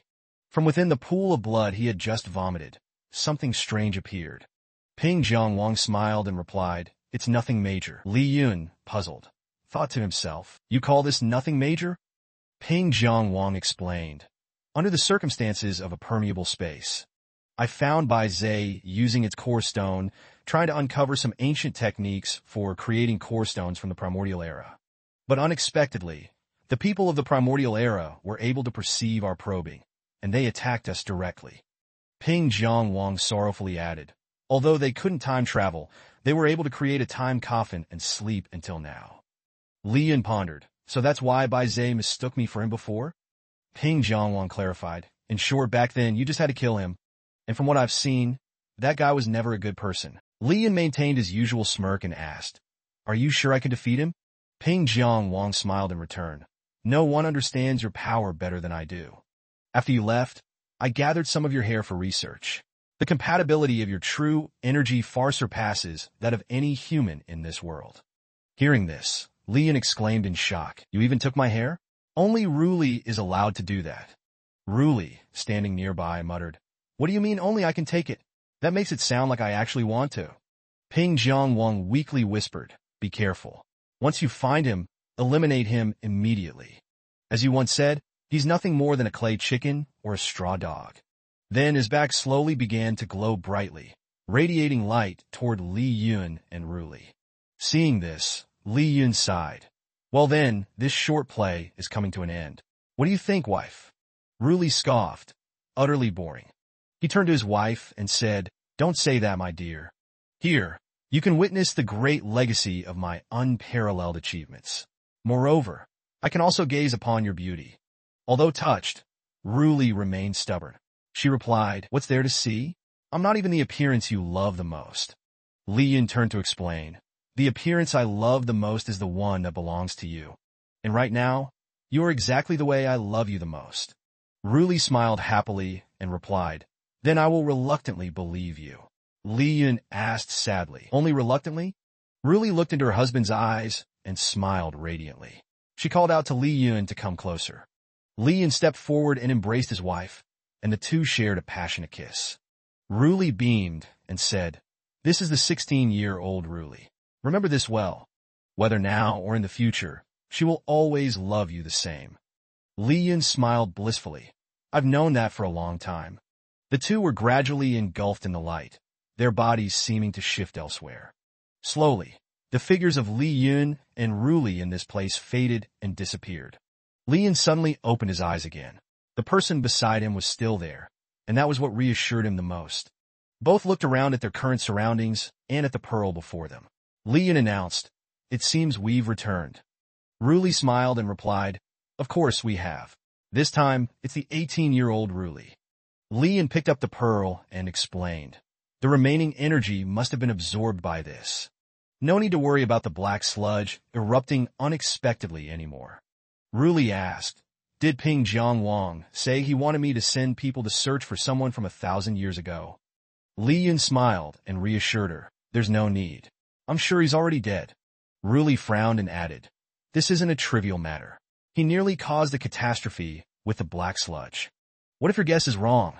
What will we do then? Li Yun proudly declared, I always guess your thoughts accurately, don't I? Ruli blushed again. That's not the same. Forget guessing my thoughts. Just by looking into your eyes, I already know what you want. Li Yun, hearing this, became excited. He challenged her. Then tell me, what do I want to do right now? Ruli pouted and scolded him. You're such a shameless rogue. Outside, Lai Hai suddenly rushed in, panic-stricken. He called out, Your Majesty, the guards outside have all fallen unconscious. What happened here? Are you unharmed? Li Yun cheerfully replied, nothing at all. Just that she's pregnant. That's all. Lai Hai's face darkened in shock, stammering. So in the end, you got what you wanted, you scoundrel. I know His Majesty likes you and listens to everything you say, but isn't this a bit too fast? Ruli turned and pinched Li Yun's cheek. You have quite the mouth on you. This is all Li Yun's trickery. How could it be that fast? Li Yun explained to Lai Hai what had just happened. Lai Hai crossed his arms and responded, No wonder His Majesty has been reborn with such majesty. Indeed, Your Majesty is the true destined emperor of our nation, the sovereign of 1,000 years. Li Yun started to ponder. Why does everyone who meets Ruli always say she exudes such authority and possesses the commanding presence of an emperor? He imagined their intimate moments, yet what he saw was an energetic white rabbit with a slim waist and slender legs, along with a face as beautiful as the sky. Lost in thought, Li Yun concluded, It's because those people don't care about Ruli's physical well-being at all. They only care about whether she has the aura of a ruler. But only I am truly concerned about my wife, Ruli's physical health. As expected, I am not just some lustful man. Ruli, noticing her husband's odd expression, found it quite strange. At that moment, in the study, Chao Feng stood before Ruli's desk and spoke. Does this mean that your majesty wants me to investigate whether anyone related to 1,000 years ago is still alive, or if they have left behind any relics? She looked at the document and responded, even if it's just a precaution. If that person is truly alive, only Li Yun can stand against him. That's why Lai Hai called you here. Chao Feng widened his eyes in surprise. Just an investigation? Your Majesty, don't you think I could just take that person down directly? Ruli closed her eyes, her cheeks slightly flushed, and replied, Of course, I believe in you. This left him feeling dissatisfied, thinking, even if you don't believe me, at least don't lie so obviously. Later, as Chao Feng stepped outside, he saw Qing Ning standing at the bottom of the stairs, staring at him. He walked down toward her and asked, What are you doing? Trying to mess with my mindset before I leave? I'm about to depart and want to keep a good mood. Qing Ning blushed and said firmly, I am trying to mess with your mindset, and I also want to go with you. I even got an official travel permit from His Majesty. Then she turned to Chao Feng and questioned, Don't tell me you're so scared that you don't even dare to go now. Immediately, he shouted angrily, Even if I had to lead 100 of you, I still wouldn't be a coward. Hearing that, Qing Ning squinted and smiled, saying, No need to bring so many, one is enough. Seeing her expression, Chao Feng frowned and thought uncomfortably. Smiling so gently, does this mean one is enough to deal with me? Now, in the study room, the nameplate was illuminated by the sunlight, shining brightly. Lian walked closer to Ruli and smiled, saying, If Chao Feng takes action, it won't be a problem.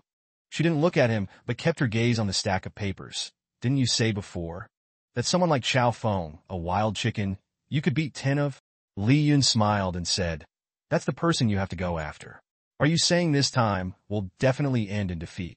After speaking, he thought to himself, If I say that, I guess I won't need to sleep in bed. Then Ruli closed her eyes, resting her chin in one hand, and softly asked, I'll accept what you said, but which version of me do you think is more beautiful, before or now? He immediately answered, Both are beautiful. And upon hearing this, she raised her eyebrows and looked at him, reproaching him. Am I only comparable to my old self? Lian looked helplessly, wondering why she would be jealous of him. Ruli didn't even look at him and replied, I'm not jealous. Am I the kind of woman with a narrow mind? Lian raised his finger and smiled, saying, If we're talking about a narrow mind in terms of physical space, then no one could match your generosity. Ruli blushed, folding her arms across her chest, but then replied, So, you're saying that if my mind is different, it's really narrow? He looked at her curiously. For example, when a girl asks for directions on the street, don't you get upset? Ruli explained, I'm just worried about assassins. You look so unguarded. I'm worried something will happen to you. Even if they're not assassins, just ordinary women. If you talk without looking at them, why would I be upset? So Lian squinted and smiled, saying, From now on, I'll only look at you. She still didn't look at him and said, Doesn't this make me seem very small-minded? Hearing this, he helplessly smiled and asked, Oh, isn't that the case?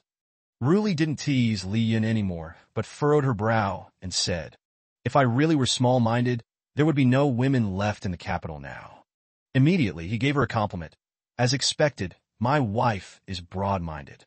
At that moment, Lai Hai entered and spoke. Your Majesty, there's something urgent to report.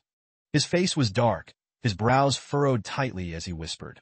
Li Yun, many people from Daigon have come out, accusing you of the evil deeds you've committed. He looked at Lai Hai with a puzzled expression. Evil deeds I've done? Who are these people? Lai Hai explained, Some people are scholars from various places, mostly young people and elderly, even holding debates outside the capital, trying to expose your true nature. Ruli, standing next to Li Yun, asked, Should I just arrest these people? Li Yun squinted and smiled, replying, No need. If so many people are dissatisfied with me, we can just confront them directly. She didn't agree, glancing at him and softly saying, But Li Yun gently patted Ruli's head and reassured her, Don't worry. I am a being with 5,000 years of wisdom and 30 years of internet culture. Those people won't stand a chance against me. Then he turned to face Lai Hai and said, this situation is more complicated than it seems. These useless scholars don't have the power to create such a stir. It seems there must be another force behind them. Could it be a powerful family from the capital? He speculated. Li Yun wore a serious expression and said, a powerful family from the capital? They're already trying to lick my boots? Don't even think they're behind this clever trick. Suddenly, someone knelt and loudly shouted, I, the old minister, am guilty. The appearance of this person startled Li Yun, and Lai Hai. Old Minister Su panicked, saying, I couldn't control the mouths of the local families. They've been spreading rumors about Princess Wu Fei. It's truly shameless. Li Yun furrowed his brows and sharply said, a local family, then it makes sense. The mountain is high and the emperor is far. They haven't even felt the power of my influence yet. Old Minister Su, tell me more. He immediately began. A few days ago, the local family tried to hold a family congress. It should have been led by our capital's family, but they were all afraid of Li Yun, trying to use the masses to suppress him. So they spread rumors everywhere, inciting the young scholars to challenge Li Yun. Then the old man continued, no matter how much I advised, they wouldn't listen. At this, Li Yun put on a calm expression and said, interesting, the accusations are so straightforward. They must be afraid that death won't come clean, right? The old man's face darkened as he replied, Princess Wu Fei doesn't need to act anymore, or else it'll be hard to stop the rumors.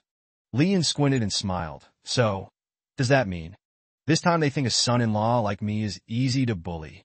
Old Minister Su looked at him disdainfully, thinking, you're a son-in-law to your own mother, yet you think you can shatter Daigon.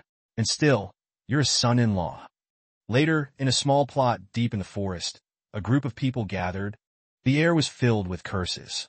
Late at night, after the pig screams, someone shouted, is this moral decay? Li Yun shouted, I'll no longer be human. Old Master Yuan, stroking his chin, spoke in a questioning tone. I wonder, is it that Li Yun is too scared to come? One person laughed and said, with Old Master Yuan here, we'll definitely win this debate. Suddenly, from afar, Lai Hai and Li Yun approached. Li Yun smiled and asked, why are all these people familiar? Someone turned around in surprise and murmured, familiar people? Li Yun stood facing the group and began, by Lu Library. The students from Qingshan Academy. Half of you here were almost killed by the old emperor for speaking nonsense. If I hadn't attacked the city at that time, your academy would no longer exist. And by the way, after you ran out of food, it was me who provided it to you. Li Yun clenched his fists, still smiling in a friendly manner, and continued, did I remember wrong? Or did I feed all of you to the dogs? One of the men in the group angrily retorted, that was just the conscience of the person who discovered it. Li Yun calmly replied, so in your eyes, I still have conscience? That's enough to give me some face. He cheerfully continued, have you seen this civil official? He writes down everything said here.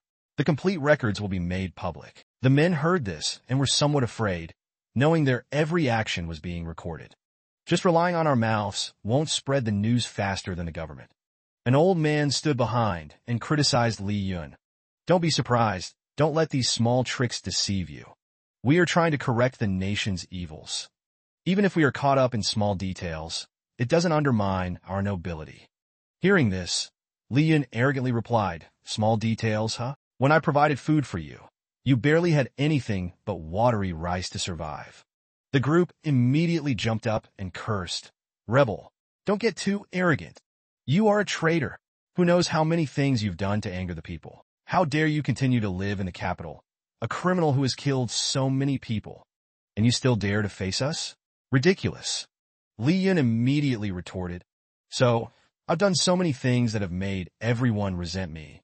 You don't need to say it all. Just mention one thing. They were caught off guard, confused. Li Yun glared at them, threatening, can't speak. One man trembled and replied, we just momentarily forgot. Please forgive us. Li Yun's expression turned even angrier. Then how dare you make noise in front of me? The man was so scared he knelt down. No, I didn't mean to. His heart was filled with fear. He wants to kill us. It's terrifying. At this moment, the civil official spoke up. Princess Wu Fei, with your noble righteousness, Do you think this is worthy of your mother? The students remembered their own mothers and couldn't stop their tears. Li Yun angrily asked, "You speak of my wrongs, but why can't we talk about them here? Today, if you can point out even one evil thing I've done to the people, I'll admit defeat right here." The old man leading the group spoke. "Li Yun, the so-called noble gentleman, robbed the people's food in Van Chao. Who dares to say it wasn't you?" The others immediately joined in. "That's right, Li Yun was in Van Chao at that time. He robbed the people's food. So it matches. Yet he acts as if he doesn't know, this great villain." But Li Yun remained calm and explained, "That wasn't me. It was the army of the old emperor's Black Wind. At that time, they were short on supplies, so they looted the people's food. After we defeated them, we returned the food and even helped the farmers with their work." The group still couldn't believe their ears and continued to question him. Lies. How could the royal army do such things? "That's right, this bandit. Don't believe a word from him." The civil official agreed with Li Yun. "That's true. The Black Wind army of the late emperor did indeed do that. And the rebels did help to solve the aftermath." Seeing their confused looks, Li Yun felt victorious. Court officials can't lie about something like this. These brutal acts were carried out by the Black Wind army of the late emperor. The old man continued to criticize him. "If you hadn't appeared, the Black Wind wouldn't have attacked. If you hadn't betrayed us, how could the Black Wind army have resorted to such methods, causing so many casualties?" Li Yun sternly asked, "Do you know how many commoners died in Daigon at that time?" The old man casually replied, "Does it matter?"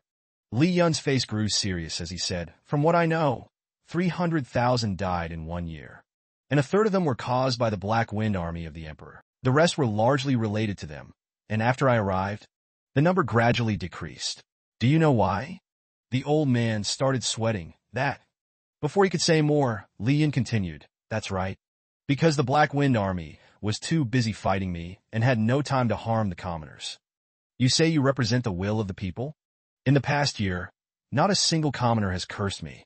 Only those from noble families and scholars have smeared me as a demon. I want to ask you, who do you represent with your claim of the people's will? The heavenly dragon people?" The old man stammered, You obscure the truth." The disciples behind him whispered, "Who are the heavenly dragon people?" The civil official spoke up, "Wu Fei, you've used that damn word many times."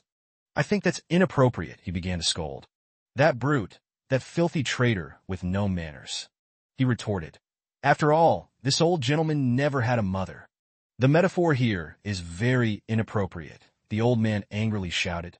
"What did you say? You're saying I didn't have a mother?" The two argued fiercely. "Your mother's right here, even though my mother has passed away." The civil official quickly started taking notes. He wrote that the old official had lacked maternal love from an early age, which led to a twisted personality. And now he had become even more senile and confused.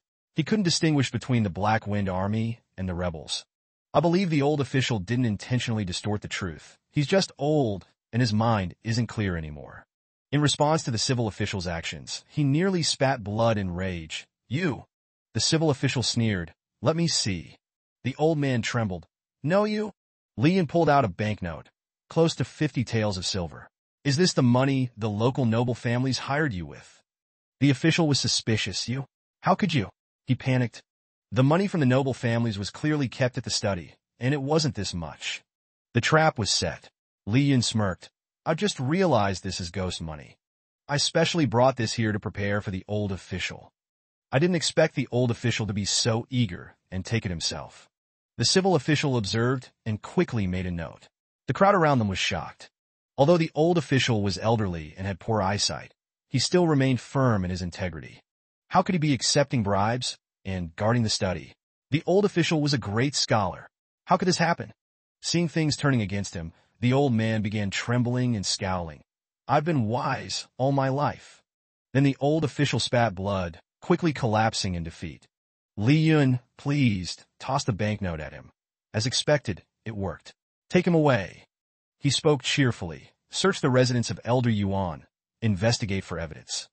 If we find incriminating proof, we'll have all the justification we need to act," Tranhai replied. "Did I need you to say that?" "I've already ordered my men to handle it," he smirked, glancing at the group standing before him. He sneered. "Anyone else still want to argue with me?" The disciples knelt down in submission. "Master Li Yun, We were all deceived by Elder Yuan. We humbly beg for your forgiveness. Indeed, we were blind, utterly blind. One of them spoke up, from now on, we disciples will spread the truth among the people. We will ensure that such falsehoods never surface again, so that the world may truly understand Master Li Yun. Seeing this, Li Yun was pleased. Then, I shall eagerly await the results. Amid the sweltering summer heat, golden rays of sunlight danced playfully. Across the plaque bearing the 3 grand characters Imperial Study, standing solemnly within the palace. Inside, Ruli sat quietly reading. As soon as Li Yun returned, she inquired, "I heard you gave them quite the scare." With a sly smile, he replied, "It was merely a friendly exchange of ideas. Who knew the man would end up spitting blood on his own?" She propped her elbow on the table and praised him without reservation. "You handled it well this time, left no loose ends. I've already sent men to arrest the local representatives. Once we have them in custody, they'll be trembling at your feet in no time." He leaned in close, teasing as he admired her beauty.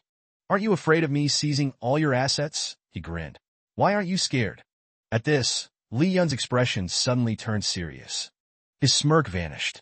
"Because every night, you already strip me of everything I have." Ruli's face flushed. She playfully punched him in the stomach. "I can stop if you want." He chuckled softly, reassuring her, "No need to worry. With my strength, I still have plenty of firepower left." "Logistics have been running smoothly," he added. "But as for the aftermath, the enemy will be left battered and broken day after day." Just then, Lai Hai entered from outside and asked, "Your Majesty, where is Bai Ji?" Ruli turned to him, puzzled. "Lai Hai, what is the matter?" Without hesitation, he answered, "Bai Ji is fully recovered." He said, "The one from 1,000 years ago may have returned." Standing beside them, Li Yun fell into deep thought, a storm brewing in his mind. "What is that old specter up to?" he muttered. "Could he have finally come back to his homeland?" The 3 of them went together to the dungeon, which was always under careful guard. Bai Ji, large and chubby, couldn't even open its eyes. It wagged its tail, looking at the 3 tiny people in front of it. It looked at Li Yun and exclaimed in surprise, "So that's what happened.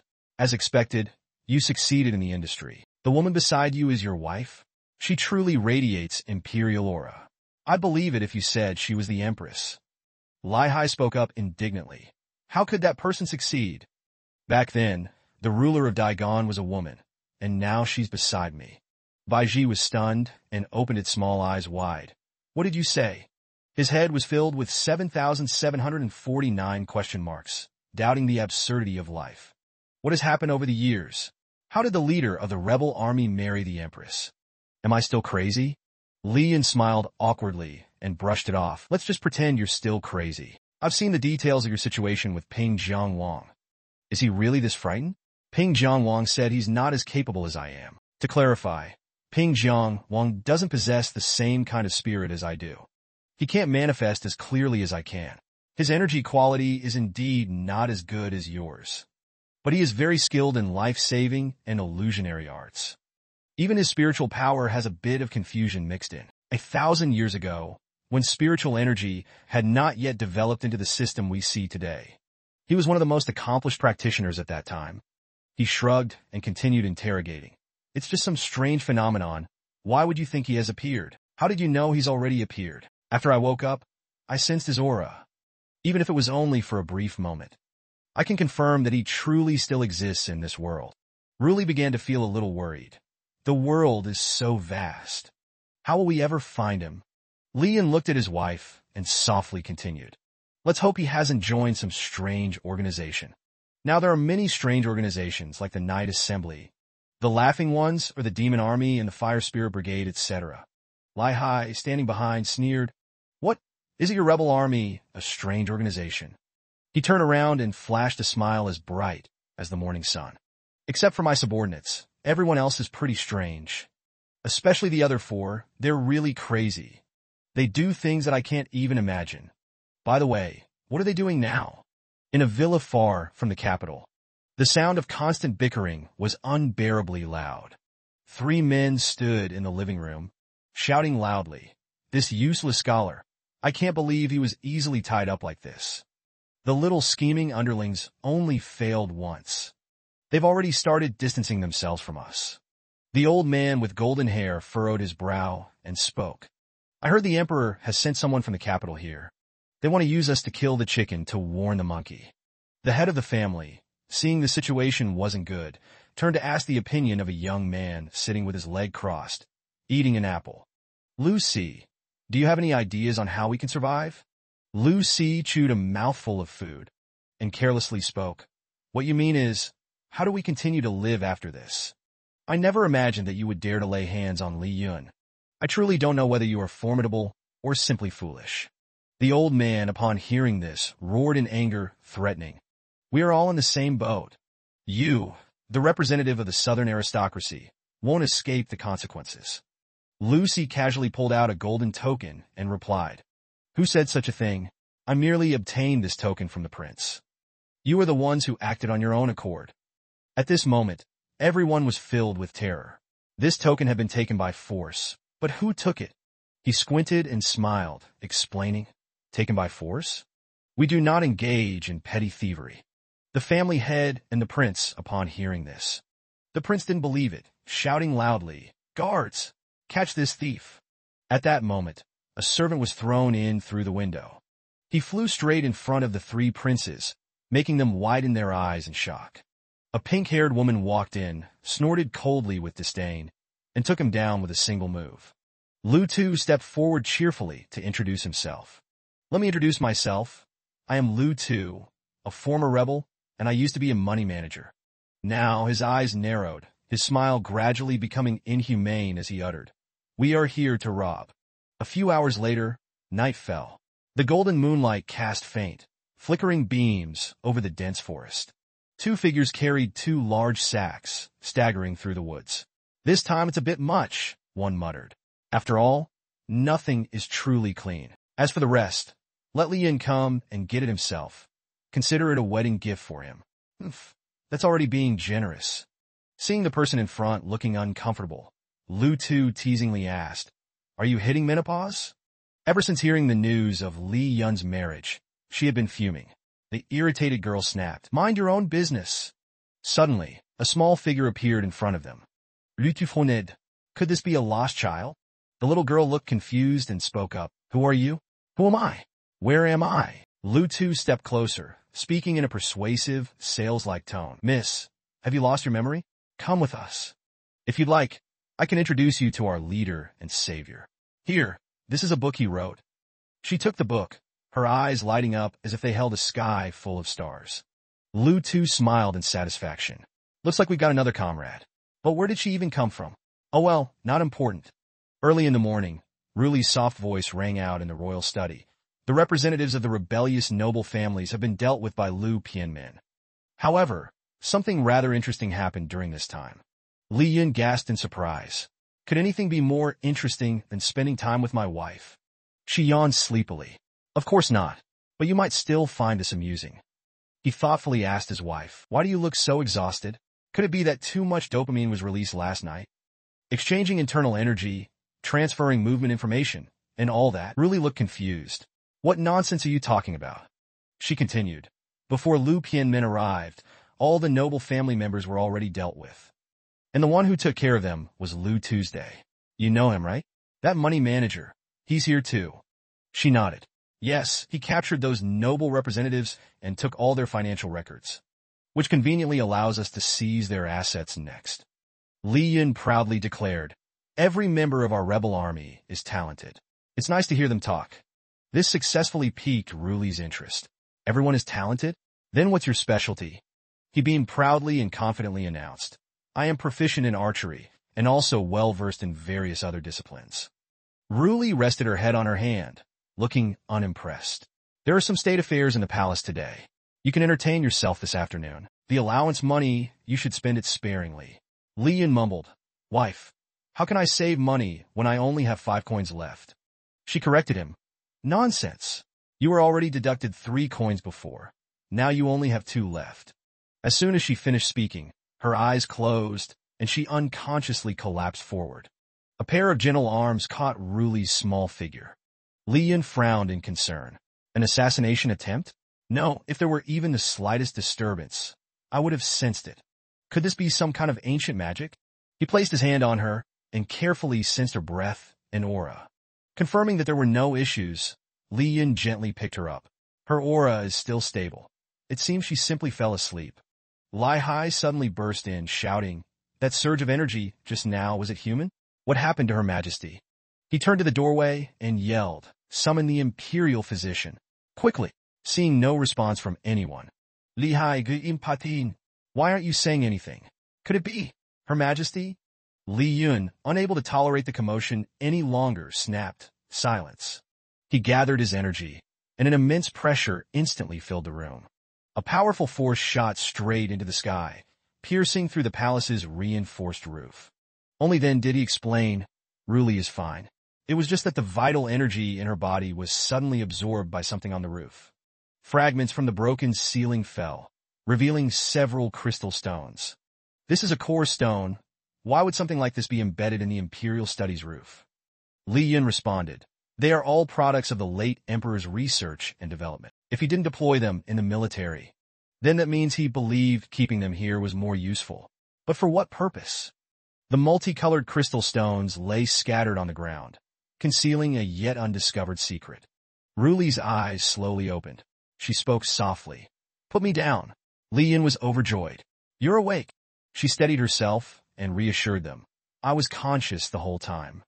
I just couldn't move. You should look around more carefully." A man stepped forward, hugging his arms as he spoke. "I always thought that after death, I would ascend to the celestial realm, but I never expected this outcome." The former Emperor Chu Dian rested his chin on his hand, deep in thought. "You truly surprised me, no, you actually terrified me." Li Yun let out a long sigh and sarcastically remarked, "You're not expecting me to call you father-in-law, are you?" The old man scoffed in response. "Are you trying to disgust me into throwing up?" Li Yun stopped, deciding not to argue any further with him, and just let it go. After all, he was Ruli's father. Better to show some respect. However, the next words from the other party completely caught him off guard. How could you not drive him to rage? You truly are a daughter-in-law of the Li family. Are you done talking? Aren't you the least bit curious? Before he could even finish his sentence, Li Yun coldly slapped him across the face. Looking at his own hand, Li Yun chuckled and replied, "Not curious. Seems like this isn't a real body. Could it be just a projection?" Ruli chimed in. "A single slap won't be enough to take him down. Huh?" Chu Yin tried to keep a composed face, but inside, he was boiling with rage. "I left part of my consciousness inside the core. I once used the core to glimpse into the future. A catastrophe is about to destroy the world, and it will soon descend upon Daigon." He raised his chin smugly. "If you beg me, I might just tell you about it. Protecting the commoners. That's what you care about most, isn't it?" Li Yun finally abandoned any last shred of courtesy and sneered. "Old man from the east, I think you should be the one kneeling before me. You value Daigon too much to let it be destroyed so easily. Who knows? Maybe I could help you." Following Chu Yan's instructions, he discovered a book hidden among the rubble. "We've been fighting for years. You, of all people, should understand me well.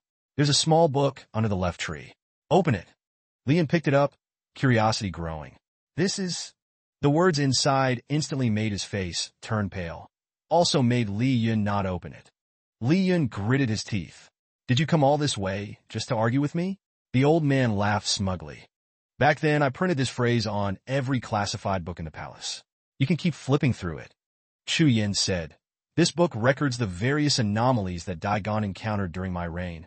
Crops began to wither, and torrential rains became frequent. At first, I thought it was due to the influence of vital energy weapons. But then, I realized these anomalies occurred far too frequently." Li Yin interrupted, almost as if someone was controlling them. Chu Yin quickly confirmed, "That's right. Have you heard of the celestial continent?" He sat upright before the crowd, recounting clearly. 3 years ago, I fought against 2 of them. They were just as powerful as you when you first entered the invincible realm. Moreover, they could summon rain and command the wind, making them seem like true immortals." Li Yun raised his voice. "You fought them? And what happened to these so-called immortals?" Chu Yin smirked. "Their arrogance cost them. I drained them dry and turned them into crystals." Li Yun glanced at his wife beside him, teasing, Turns out the one who drains people dry is actually your family's patriarch, Chu. I don't want to end up as a crystal. Ruli frowned. Drain dry, you say? Chu Yan pondered for a moment, then continued. Those two wore strange clothing. When my army arrived, their first reaction was to demand that I kneel before them. Li Yun sneered.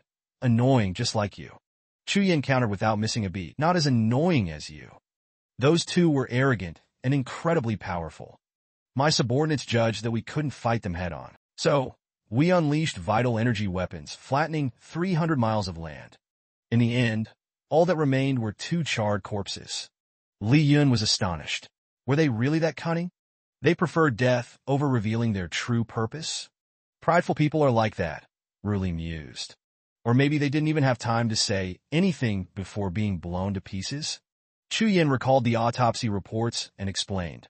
Afterward, their bodies were sent to the Institute of Heavenly Works for dissection and study. They discovered that these so-called celestial beings were essentially beings of immense condensed energy, just like you. And we found 20 others like them in the divine continent. They are all still in deep slumber. Li Yan held the book in his hands while listening intently.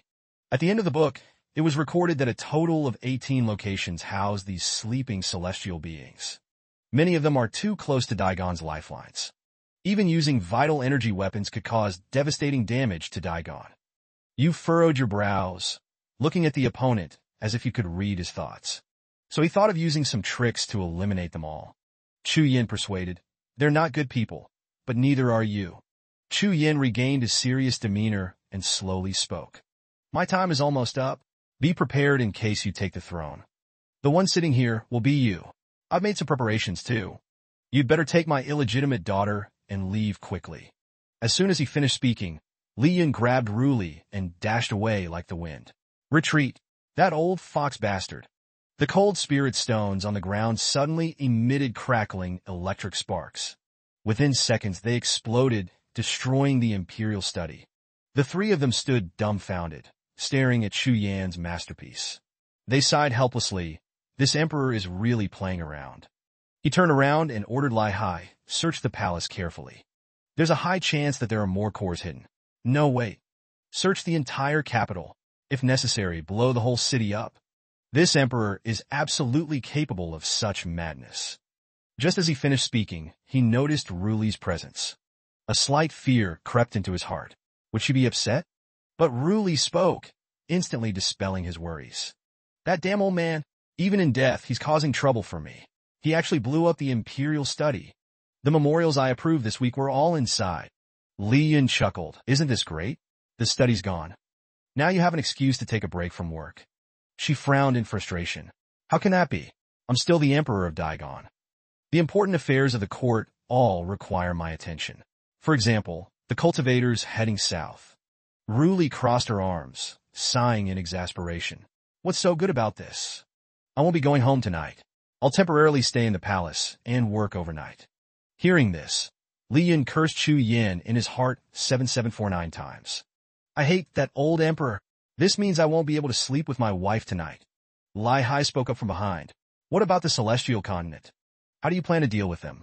He smiled and replied, I've already come up with a plan. But for now, we don't know if the enemy is still asleep. Or perhaps, some have already woken up. Li Yun looked at his wife and softly suggested, I'll stay here too. I can refine my plan and keep an eye on things to prevent any unexpected incidents. Ruli nodded but still warned him. Fine, but don't do anything excessive. Seeing him nod like an obedient puppy without hesitation, she had a bad feeling. Agreeing so readily, something is definitely up. The two sat facing each other in a simple, small room, the atmosphere incredibly peaceful. Master Li Yun remained silent, focused solely on the book in front of him. Ruli, on the other hand, felt uneasy. Has my charm diminished? It's been so long, and he hasn't said a word to me. She cleared her throat and softly asked, What do you like about me? His face suddenly tensed up as if facing a grave and difficult matter. Like, Li Yun's gaze drifted toward her full and ample chest, then to her delicate flower-like lips. Finally, he decisively answered, Your personality. She closed her eyes, secretly mocking him. So my charm hasn't faded. He's still just after my body. Ruli then asked again, Why are you being so obedient? You haven't done anything at all. He looked puzzled. Huh? Is being obedient wrong now? She shook her head. Of course not, but compared to how you used to behave, it's hard to believe. Li Yun scratched his head with an awkward smile. Partly because he understood that his wife was working, and partly because he was busy planning how to deal with the celestial continent beings. Ruli snatched the paper from his hand. What plan? Let me see. He asked, do you know what a game dungeon is? She looked at him confused. Dungeon? Li Yun explained, the celestial continent's hiding place is like a game dungeon. It's not just those sleeping celestial beings hidden inside, but also many precious treasures. If I clear them out one by one, it will definitely take a lot of effort. Plus, who knows what kind of magical skills they possess. His voice echoed steadily in the small room. The best way is to leak information about these locations to martial artists worldwide and let them handle the invasion. This way, not only can intelligence be effectively gathered, but it might even be possible to defeat these celestial continent beings in a single strike. Hearing this, Ruli pondered for a moment. It's a good strategy. Not only can it protect the strength of our great root, but it also saves a lot of effort. But how can we get the wandering martial artists of the world to unite and fight against these celestial beings? Li Yun chuckled. For that, we must borrow the power of the legendary martial mythology. Martial mythology. In one of the largest taverns in the great root capital, the atmosphere was always lively. Lu Shui sat in front of a table filled with food, stuffing her mouth nonstop. The martial mythology that Li Yun spoke of, none other than the one currently munching on a bun while shoving a chicken leg in her mouth, Lu Shui. In a small tavern on a fine morning, 3 men were engaged in conversation. You all heard the rumors, right? A man with spiky hair responded, yes. Fame, power, wealth. Martial mythology, Lu Shui has it all. She hid the treasure she collected in the divine Dragon Ridge. And whoever obtains them will become the supreme ruler of the martial world. Another man, skeptical, asked, is this information really reliable? I've always thought it was just a hoax. Suddenly, someone at another table interjected. You don't even know how powerful she truly is. A scar-faced man spoke up loudly. I've personally experienced her strength. I once believed that with the power granted by my core crystal, I was invincible. But to my surprise, I couldn't even touch her little toe. At another table, a bearded man listened and nodded. If that's true, then the treasure must really be buried there. The scar-faced man laughed and scoffed. Of course it's fake. She may be unbelievably powerful, but in the end, she's still just a woman. Though he said that, deep down, his motives were the same as everyone else's. This time, I'm just here to join in the excitement. I hope you all won't be easily deceived, and by tomorrow, I'll be on my way. However, those guys at the other table still fell for his trick. So that's how it is. Just as I thought, it's a scam. Night fell, and the crescent moon shone over the land. The men who were in the tavern earlier had now gathered before a dark cave. The scar-faced man saw the 3 others and grinned as he greeted them. Good evening, gentlemen. The bearded man chuckled and replied, just had some free time, so we took a walk after dinner. Another man pretended to be clueless and said, what a coincidence, me too. Before he could finish his sentence, the scar-faced man interrupted. This is all just a con. I trust that neither of you would be so easily fooled. After saying that, he and the other 3 men instinctively turned to look at the cave. Then suddenly, he leaped into the air. And just like that, he charged inside, but not before leaving a remark. Gentlemen, I'm used to exercising after a meal. I'll go in first. Seeing this, the other 2 became furious. Damn it, I knew you wanted to keep it all for yourself. The next morning, in the capital, the sun shone gently over the city. A young man walked along the street, muttering in disgust. Filthy, absolutely disgusting. A low-ranking celestial continent being strode forward, his face filled with disdain. Time has passed. The eyes of these mere ants no longer hold any reverence for true immortals like me. With his divine eyes, he could see the lingering energy on each person, yet their words remained full of deceit. As he passed a melon stall, he overheard a customer questioning the seller. Are these melons ripe? The vendor, of course, insisted. How could I ever sell unripe melons to you? Hearing this simple exchange, the young man scoffed and uttered 2 words, lies. A while later, he passed by a roadside eatery and overheard a customer complaining. Are you sure this isn't rat meat? But the vendor confidently replied, it's not rat meat, it's COVID meat. Another conversation that filled him with disdain. Further along, he overheard a woman praising her lover. I absolutely adore your flawless looks. The man, of course, was flattered. TSK, I'm already handsome. Do you really need to say it out loud? This conversation truly left him speechless. He let out a cold sneer, ridiculous. It seemed that after witnessing too many human deceptions, Hang Shu's fury began to rise. Lies? Everything is a lie. They are all liars. In that case, I might as well pick a random person to eliminate. Suddenly, he happened to come across the couple, Li Yun and Chu Ruli. Oh my, what is that black smoke? Li Yun, smiling happily, turned to her and asked, Ruli, what do you think of the flower crown I bought? Do I look handsome wearing it? She coldly replied, not handsome at all. What seemed like an adorably awkward conversation was, in Hang Shu's eyes, yet another lie. Li Yun, undeterred by Chu Ruli's indifference, shamelessly continued. Anyway, I originally bought it for you. That way, you like me more, right? She remained cold as ever and responded, absolutely not. No woman would like you more just because of something like this. While she kept her true feelings hidden, Hang Shu judged once again. Damn it, another lie? A while later, Li Yun took her hand as they continued their stroll, but she arrogantly said, there's no need to hold my hand. This won't make me any happier or make me feel any safer. Even in such a romantic moment, Hang Shu sneered in disdain, lies. Meanwhile, Li Yun continued to care for his wife. Walking around like this, does it bother you? Aren't you afraid that people from the palace might see us? Although embarrassed, Chu Ruli firmly insisted, me? Afraid? I want to be seen even more. That way, I can strengthen my dominance. You are nothing more than a tool. Such a lovely conversation, yet it made this lowly man angry. It's all nonsense. And yet, is there truly a woman who can lie so effortlessly? He actually dared to scorn Chu Ruli's true self, and even wanted to punish her. Destroying this entire city must start with this woman. What a pity. Though she is beautiful, in contrast to her appearance and demeanor, her heart is extremely dark. Then he glanced at Li Yun, who was smiling happily, and thought to himself, poor man, this is the price to pay for marrying such a beautiful woman. Being treated like a mere toy in the palm of her hand. This is the last bit of mercy I can offer. Let this wretched man know. With that thought, he immediately called out to Li Yun and Chu Ruli. Poor fool, let me tell you the truth before I make my move. She, of course, had no idea who this man was and asked, do you know this guy? He casually replied, know him? Not at all. But he's been staring at us for a while now. Then he cheerfully turned to the man and asked, sir, what seems to be the matter? On the surface, he was smiling, but in his heart, he was warning the man, if you keep looking at my wife, I'll break you into pieces. It seemed the man had no clue what he was thinking, and instead spoke righteously. Do you not see it? The woman in front of you is only deceiving you, toying with you in the palm of her hand.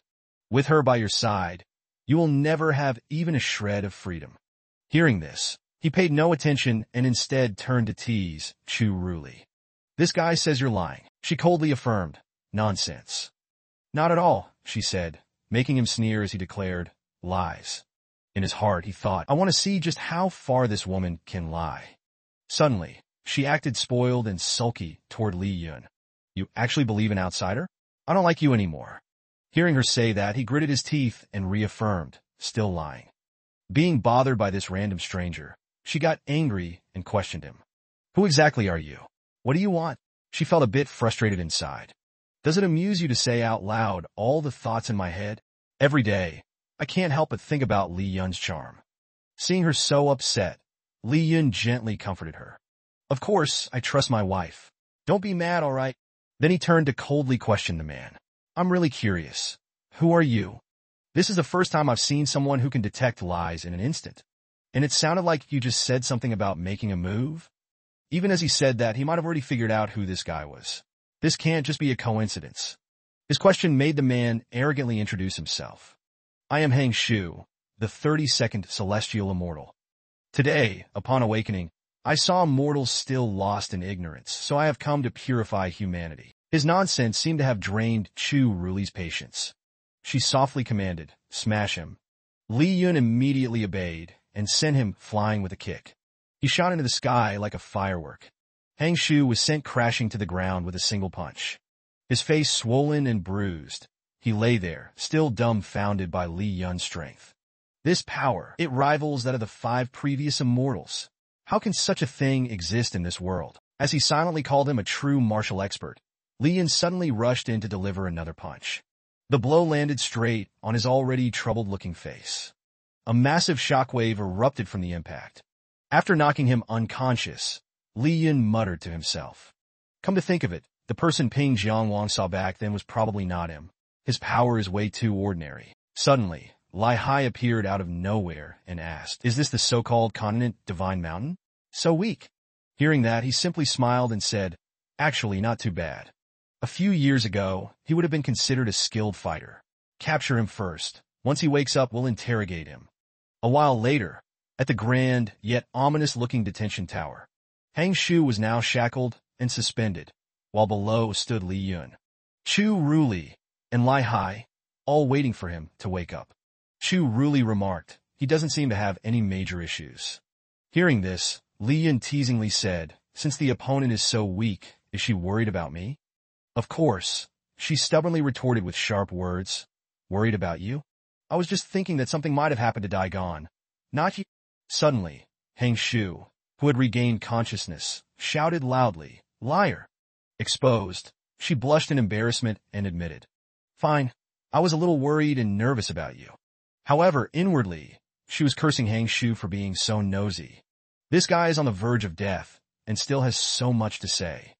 Oblivious to being cursed, he continued shouting, exposing her, making her too embarrassed to look at anyone. Liar. At this point, she finally admitted the truth. "All right, I was extremely worried about you." "So what? Can't I worry about my own husband?" Seeing her reaction, Li Yun secretly felt delighted. My wife is really adorable. Then, it was Hang Shu's turn to question them.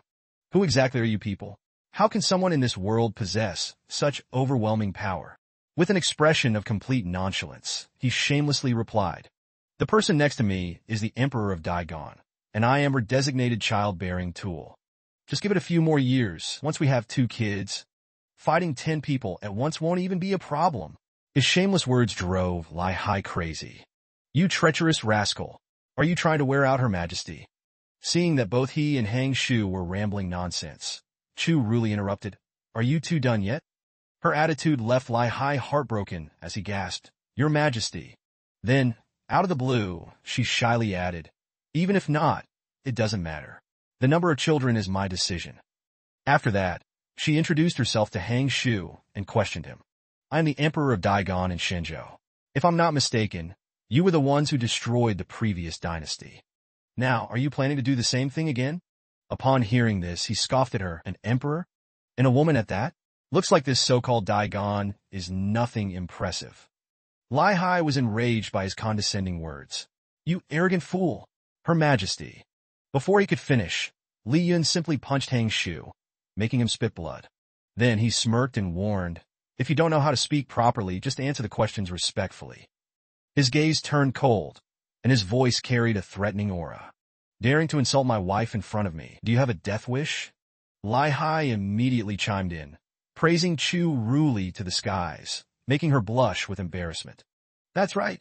Her Majesty can even subdue the leader of the rebel army. How many emperors could achieve that?" Despite being beaten, Hang Thursday still maintained a contemptuous attitude. "The Divine Continent is not just me, especially my 2 sworn brothers, Tan Kwa and Tan Shan. They kill without mercy. When the time comes, they will surely annihilate you all." Suddenly, someone entered the prison cell, carrying 2 boxes, and remarked that their auras were indeed very similar. Clearly, they originated from the same place. "When will you hand him over to me? I need to study him thoroughly." One of the 2 containers held Tan Kwa's severed head, while the other contained Tan Shan's. Seeing this scene left Hang Thursday utterly stunned. "Tan Kwa, Tan Cheng, Mi Son Bai. How could you both be defeated?" Seeing his expression, Li Yun grinned and explained, "Those 2? Just bad luck. They got caught in the crossfire when I was fighting the former emperor."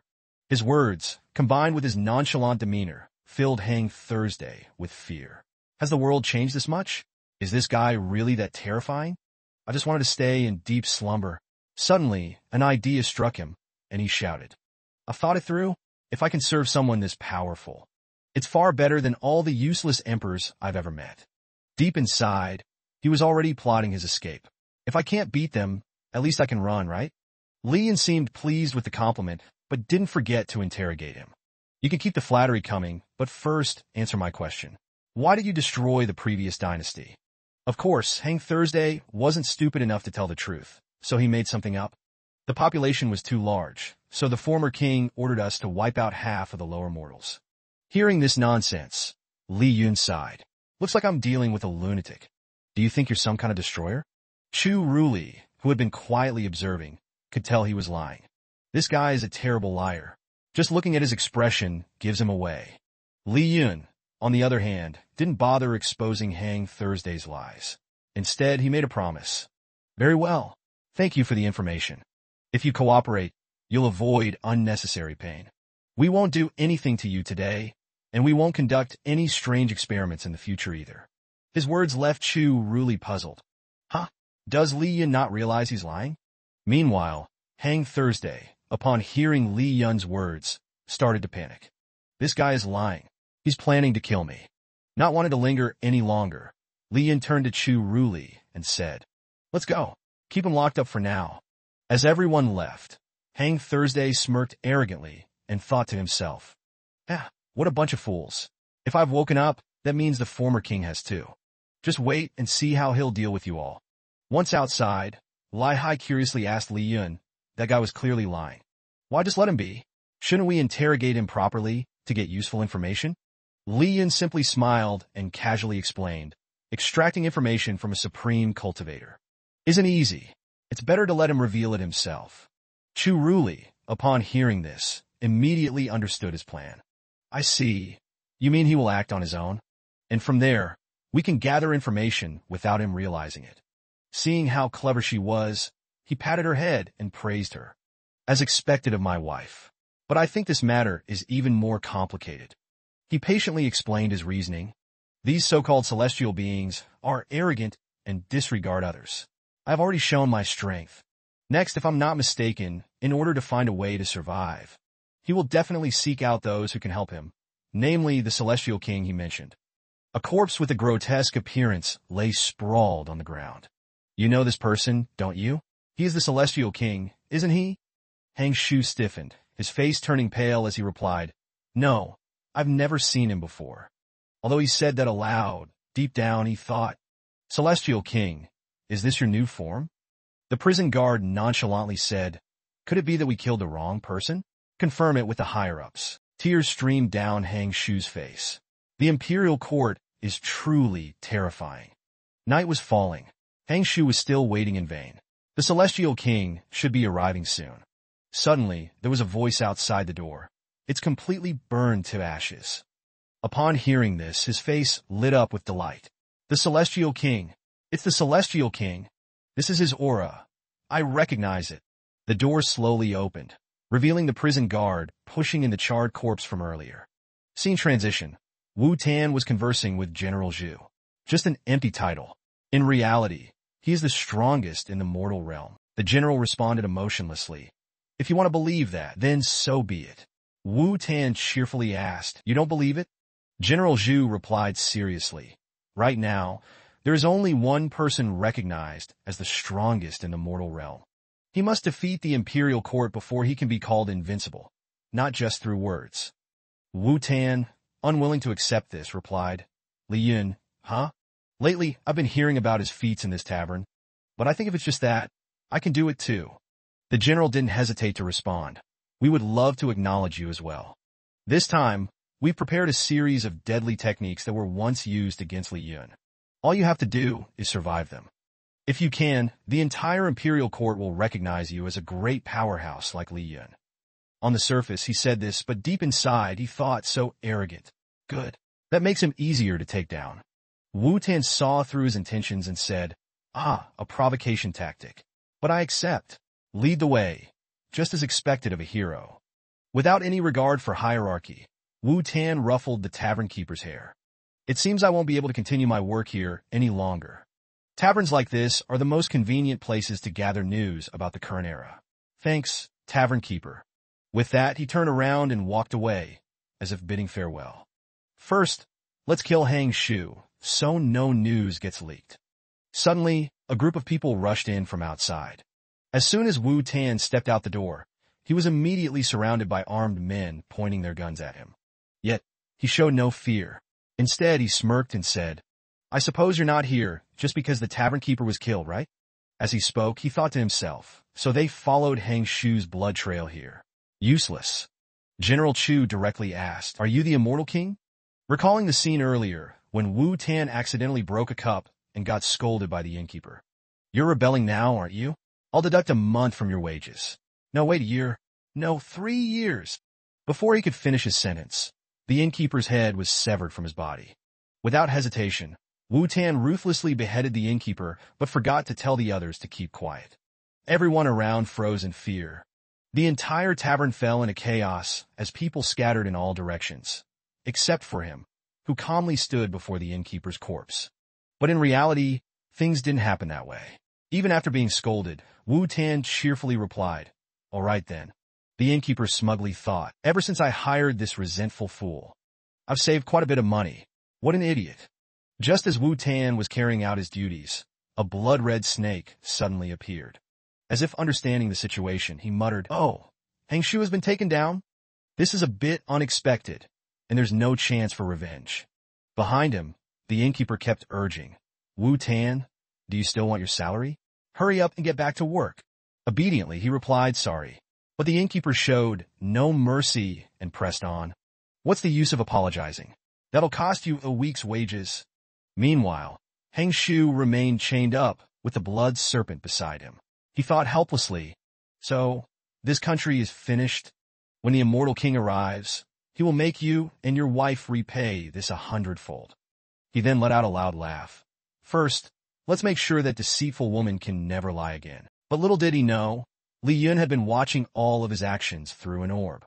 "Li Yun ordered the Send our top spies to monitor that blood serpent first, then proceed with the plan." As night fell and the blood moon rose in the sky, the blood serpent stealthily slithered away. Meanwhile, the innkeeper continued to pressure Wu Tan. "You need to work faster. Otherwise, you'll have to work overtime again. There's still a meeting after work today." Hang Shu was still searching for a way to escape. Suddenly, he realized something. The time has come. I'll use their moment of carelessness. He let a drop of blood fall from his fingertip onto the ground. As soon as the blood hit the floor, it transformed into a blood-red serpent. Hang Shu commanded, "Go, find the Immortal King. Tell him that in this era, there are those who have attained immortality, strong enough to stand against the 5 celestial masters." The next morning, at Hang Shu's place of imprisonment, Li Yun and Ruli arrived to check on him. The charred corpse from the previous day still lay on the ground. Li Yun spoke. "If I hadn't endured back then, would I have ended up like this?" Ruli responded, "No, this time we only used half of the original true stone, and there was no jade seal. If you had failed back then, there wouldn't even be a skeleton left. My father only ever wanted me dead." Before he could finish, she interrupted him. "Back then, in your final battle, you completely annihilated the Black Wind Army of the former Immortal Emperor. In terms of casualties, you had a sweeping victory." Taking the opportunity, he shamelessly displayed his affection. "Yet these days, I am always being bested by you." Standing before the charred corpse, he asked, "So this is the former Immortal King? Quite handsome, I must say." Upon hearing that, the envoy broke into a cold sweat and hesitantly replied, "That is indeed the Immortal King's charred remains," he thought to himself. "Reduced to ashes, and yet you can still recognize his handsomeness?" Li Yun pressed on. Then, did he have any life-preserving techniques? Lowering his head, the envoy solemnly answered, "Indeed, he did. But I do not know whether the Immortal King used it. The technique is called sacrificial transformation, abandoning his indomitable body to become a spirit form, though doing so would strip him of all his strength." Ruli added indifferently, "It does not matter. We have already encountered enough people who rose from weakness to power. Even if he cultivates anew, he will never grow strong enough." Li Yun smirked at his side. That experience, after all, comes from me. He stepped closer to the envoy, provoking him with a question. Tell me, how many of your comrades have awakened by now? The envoy grew agitated, exclaiming, I would never do such a thing. Glaring fiercely, he continued, I am the most unyielding man of the celestial immortal palace. Do not even think about it. Unexpectedly, the envoy easily surrendered the blood serpent seal. Li Yun held his newfound trophy, turned to leave with Ruli, and casually remarked, Many thanks for your cooperation. The envoy sighed helplessly, At least change my prison cell.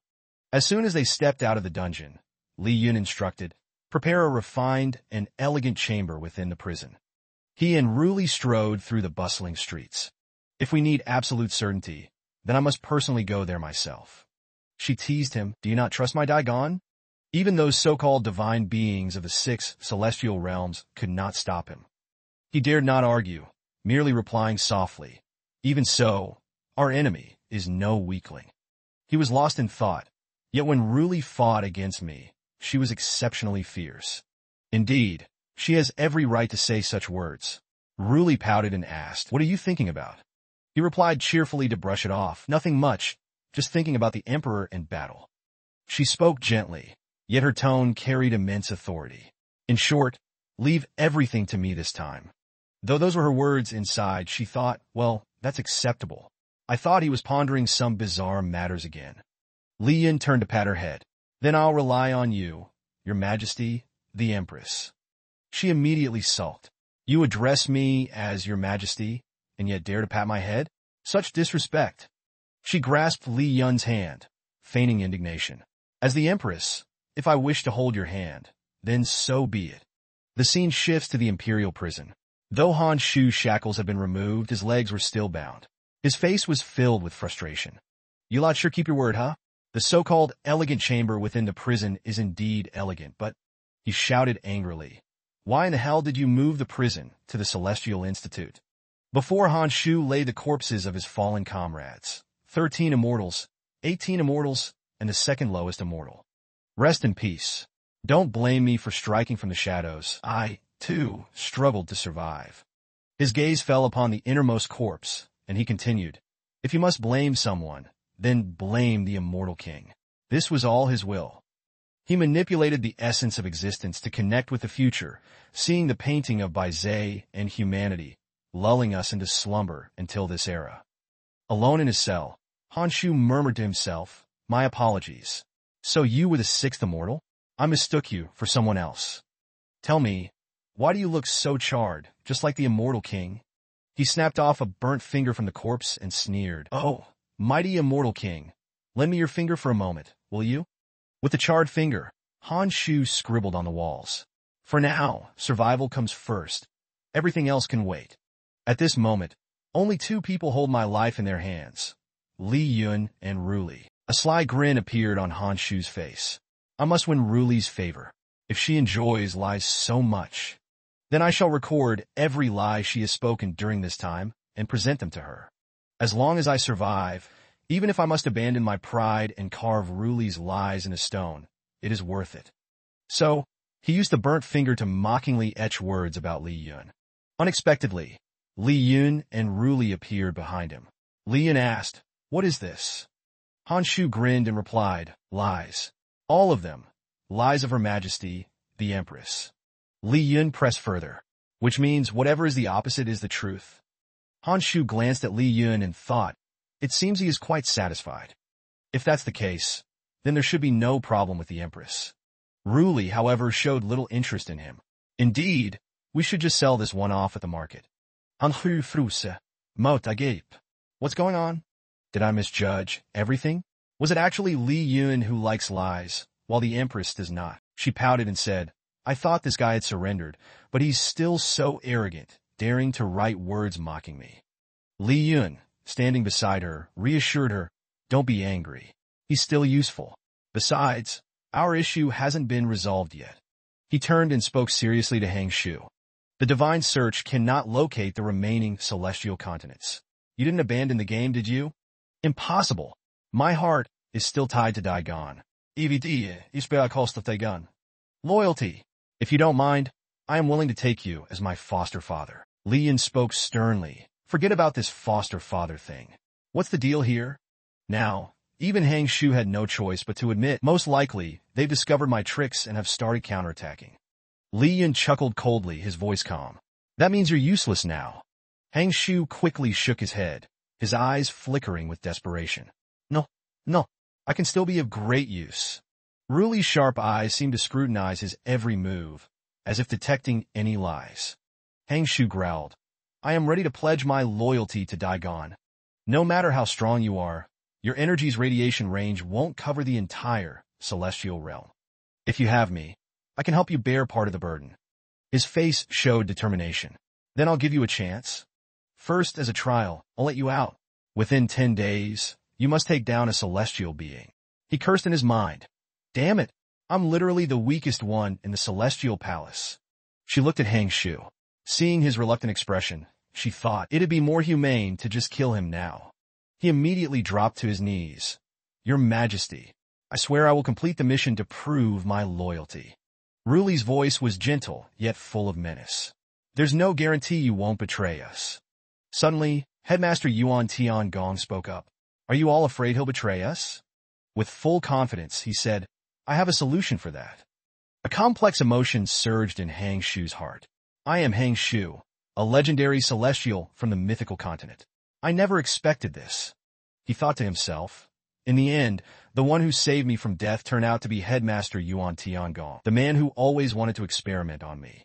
But then, Hang Shu appeared in an incredibly flashy manner. I feel like I could die at any moment, the headmaster explained. These copper rings are filled with special energy crystals. Don't even think about escaping. They'll explode. With a sarcastic tone, Hang Shu remarked, the copper rings I get. But does that mean even my freshly changed underwear will explode too?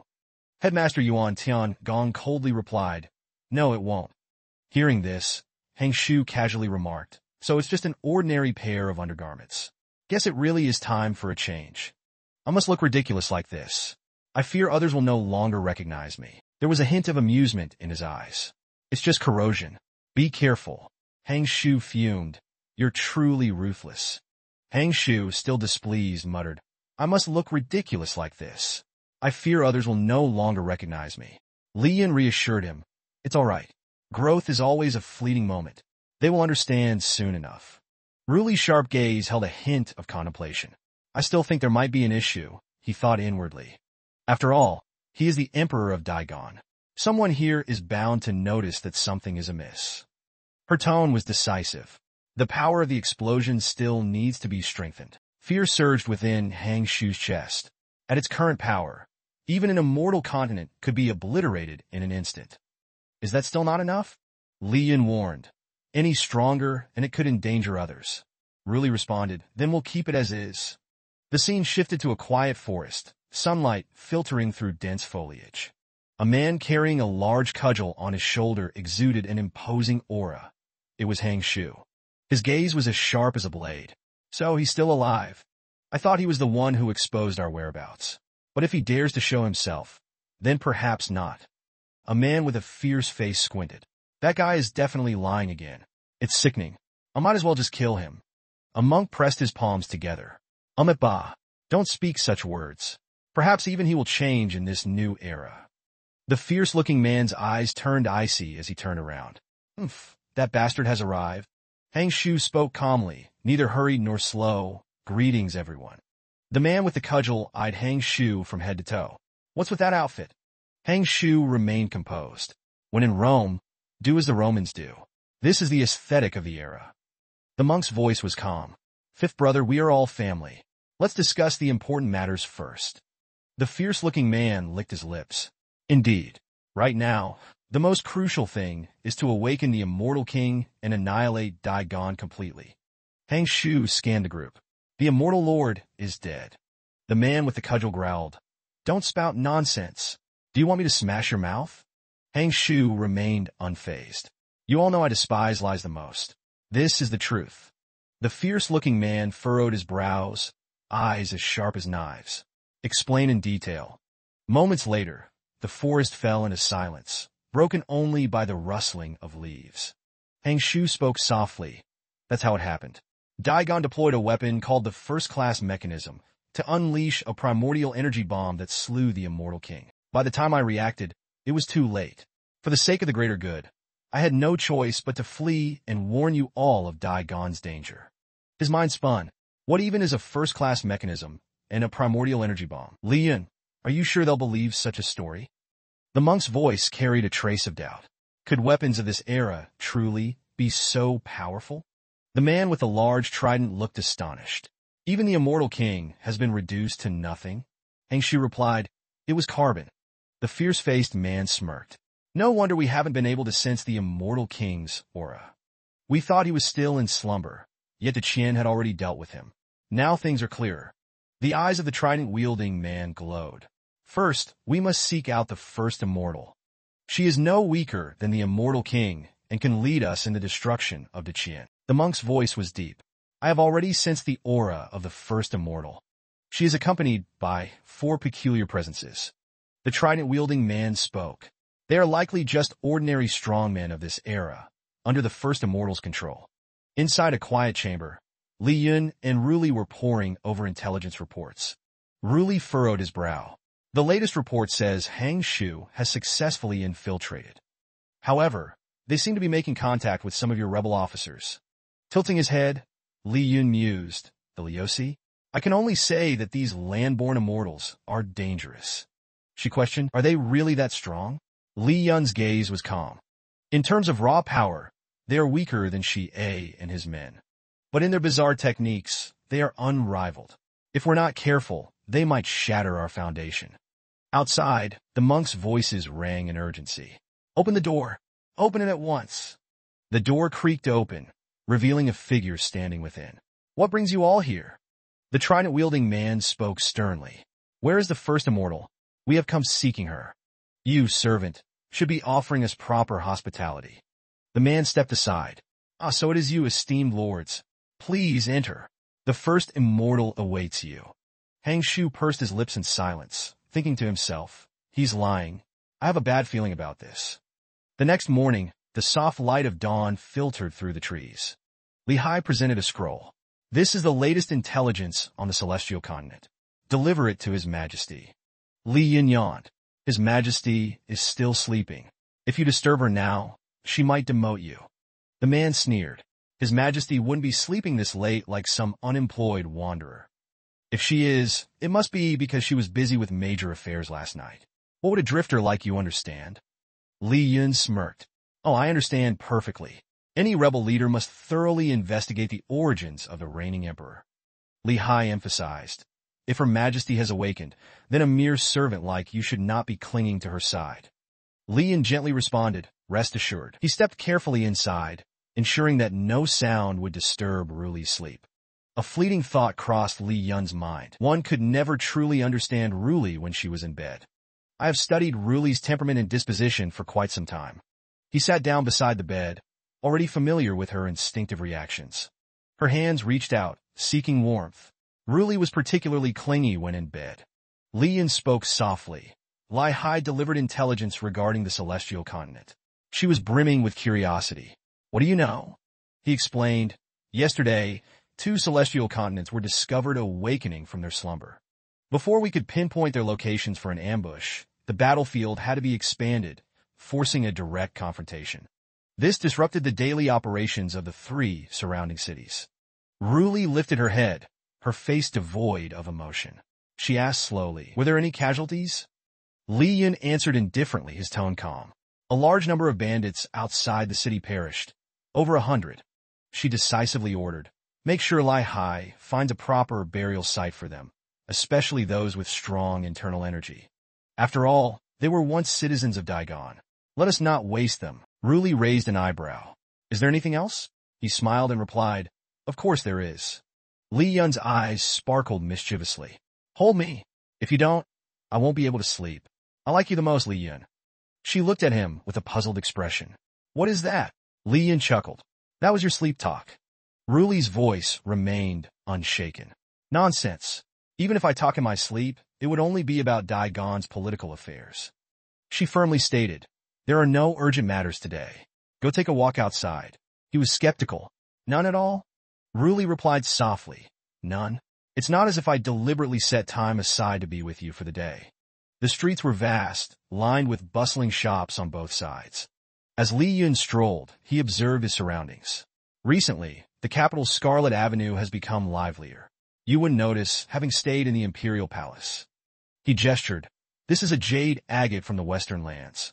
It is said to be not only beautiful, but also beneficial for one's complexion. Continuing onward, Li Yun pointed to another stall. And here, a wind-hovering dragonfly, crafted by the grand sorcerer Mu Ma of the Western region. It is said to glide effortlessly in the wind. He elaborated.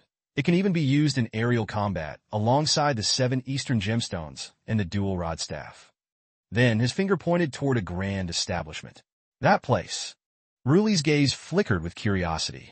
You seem well-versed in these establishments. He tilted his head in doubt. I suspect something is off about this brothel. Her eyes narrowed. I think you're what's off. Li Yun's face stiffened. Wife, you know me best. My unique charms exist only between us. Nowhere else in the world could they be found. Ruli did not press him too harshly. Fine, make whatever excuses you wish. Li Yun spoke seriously. That brothel is indeed suspicious. Yesterday, when I visited, it was still just a dilapidated building. Yet today, it has suddenly transformed into a brothel. There must be something strange about it. The entrance bore intricate carvings with the words, Wish Pavilion. Ruli looked around. It was indeed odd. No one nearby seemed to find the brothel unusual. Could it be that no one else noticed? Li Yun examined the building and muttered. It seems so. This must be some illusion or sorcery that blinds ordinary people. His voice remained calm.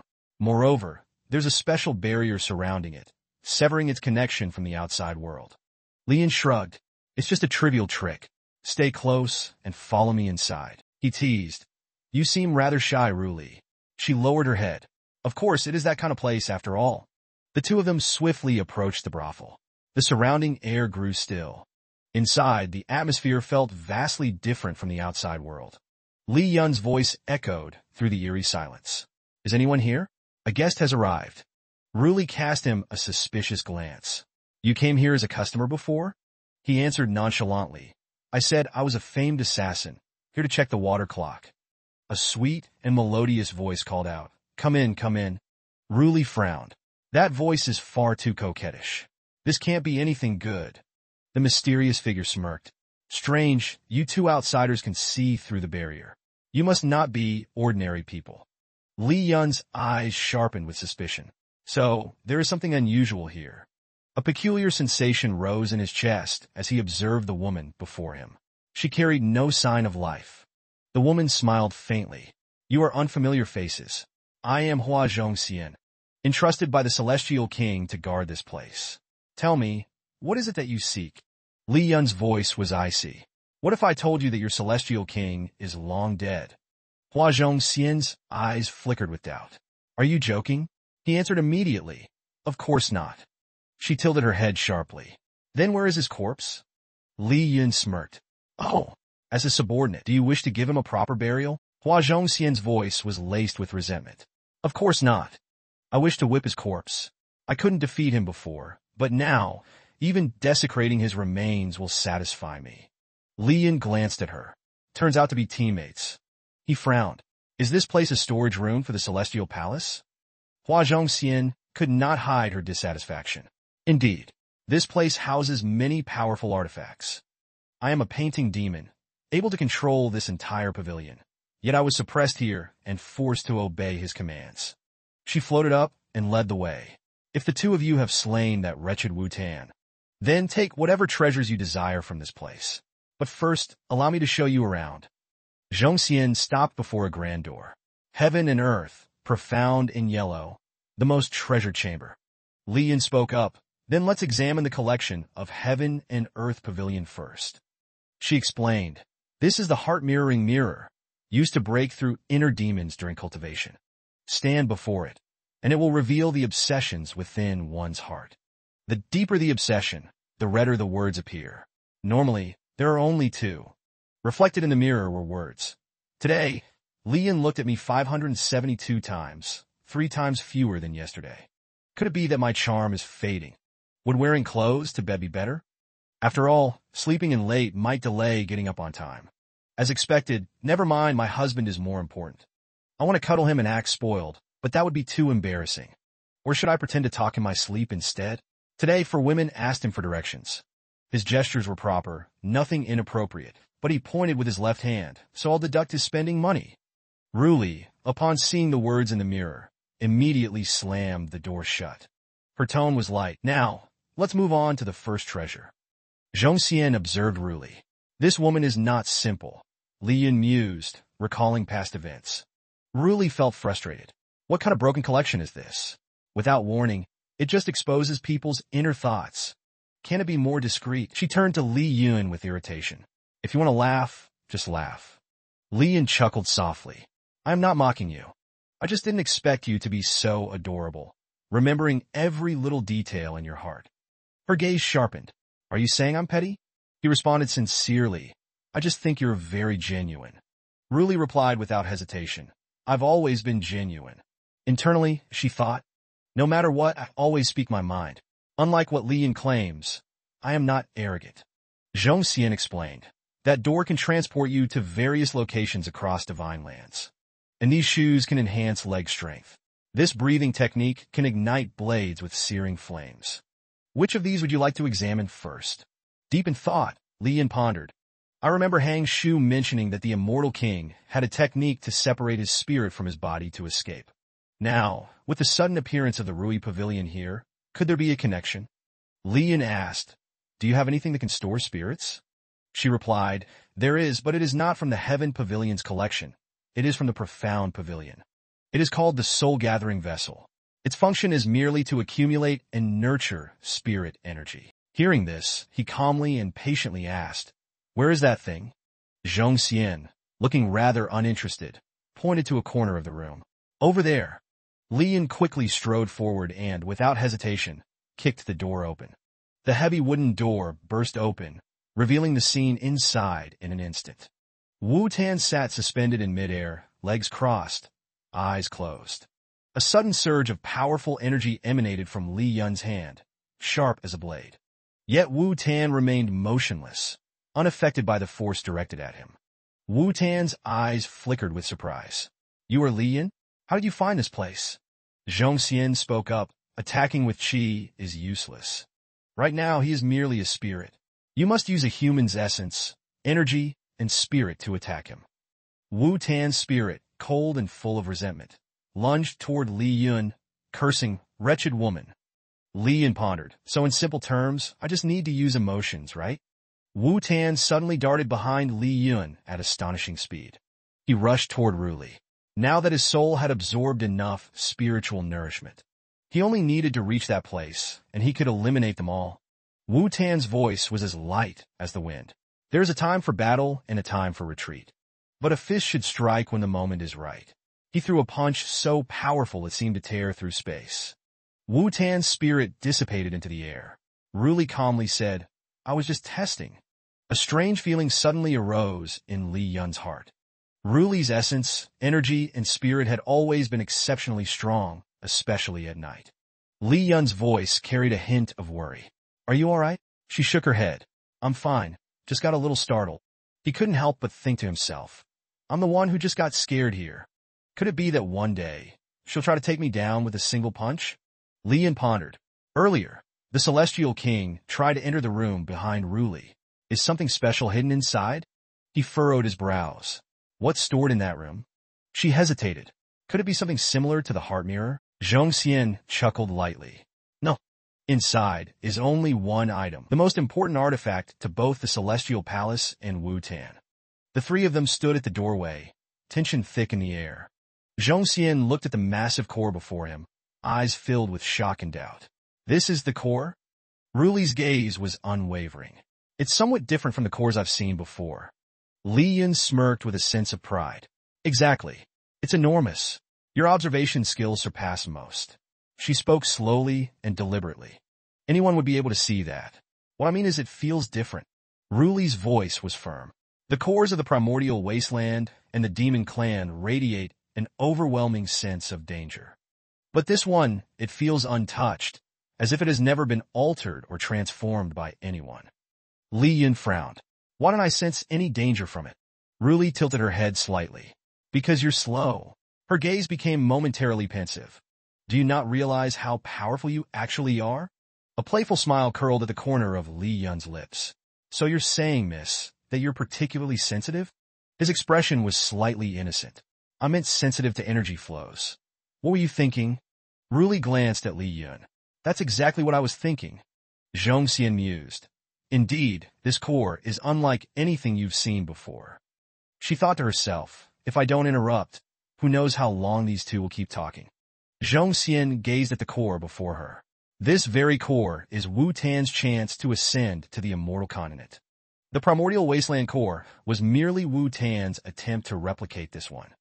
She continued, this core descended from the heavens. As long as energy is channeled into it, it will respond and refine one's body. This discovery led the first person to find it to become the mightiest in Wu Tan. Zhongxian's tone grew heavier. Using this, Wu Tan founded the Celestial Palace. And then, they waged mass slaughter against the previous dynasty. He sought to extract its energy, hoping to use the primordial core to take another step forward. Li Yun furrowed his brows. So, was he successful? She spoke slowly. No. The energy required far exceeded his expectations. Even after sacrificing millions of lives, it wasn't enough to fully awaken the core. Zhongxian's voice darkened, and so they fell into slumber, waiting for a new generation of powerful cultivators to rise, to slaughter once more, and extract energy. All the energy gathered over the years has been stored here. Her eyes widened in disbelief. No, the energy, it's gone. Zhongxian's gaze darted around. Gone? How could it be gone? If it wasn't Wu Tan, then who took it? Li Yun remained calm. Is there anyone suspicious? She spoke solemnly, the second immortal. He has unrestricted access, just like the Celestial King. Li Yun was curious. Why not the first immortal? Zhongxian explained. The Celestial King was too wary of the first immortal. Moreover, the two have long been at odds, constantly clashing with one another. Li Yun's gaze sharpened. Then the final question, just how powerful is this energy?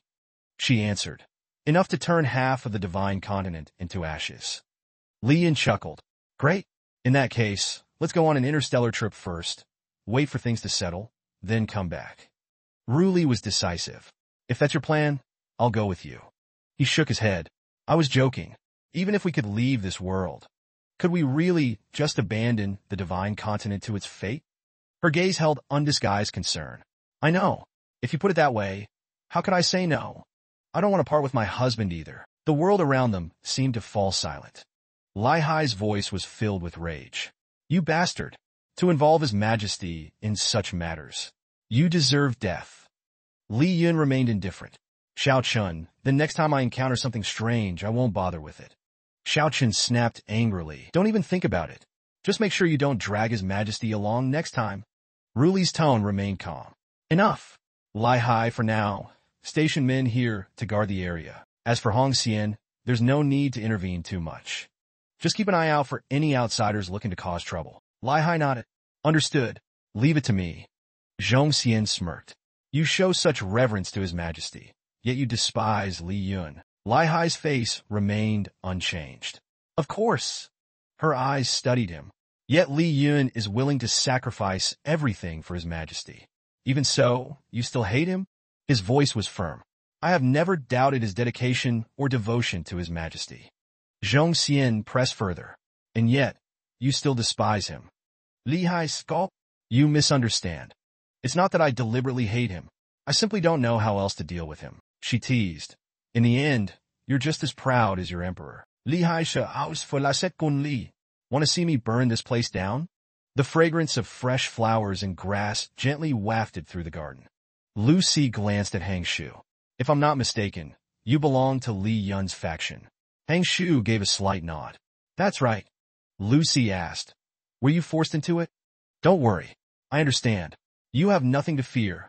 We are allies of justice. Hang Shu let out a long sigh. However, under the current circumstances, persuasion won't be easy. His thoughts grew heavy with contemplation. Is this so-called justice truly righteous? The group behind them was intently watching a maiden playing the zither. Generating profit is our greatest value.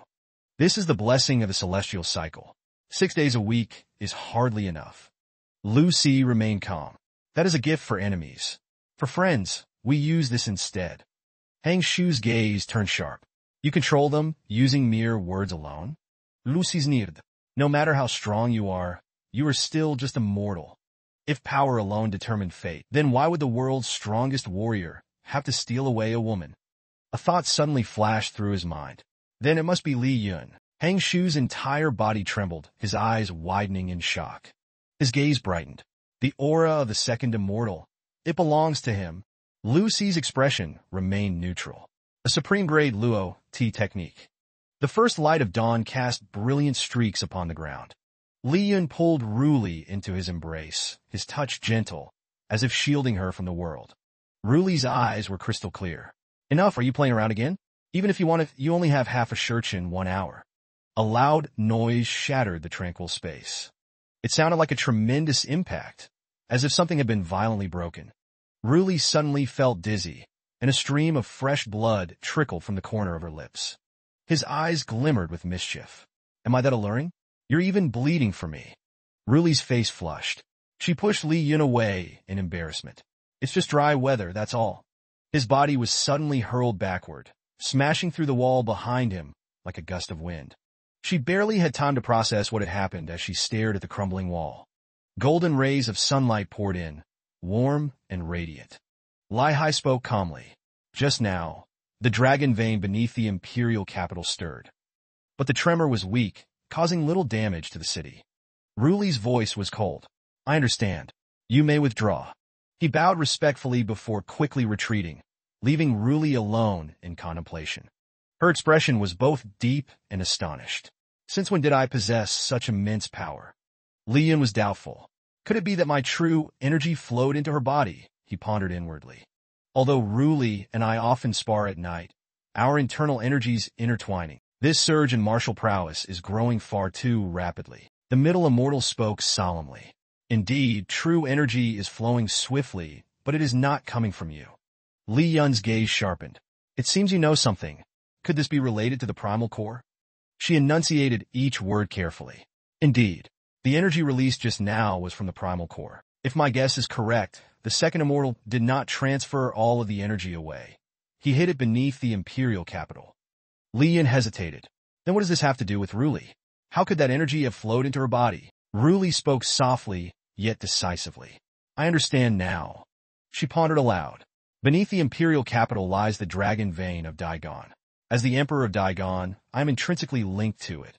Could it be that the second immortal hid that ancient energy within the dragon vein? The middle immortal nodded, as expected of the ruler of Daigon. You've already realized, most of that ancient energy was sealed inside the dragon vein by him. Though some of that power is now leaking out, temporarily granting you strength beyond mortal limits. You are still human. If you cannot endure it, one day it will completely consume you. Li Yun's eyes were filled with concern. Then what must be done? She answered calmly. There are 2 steps.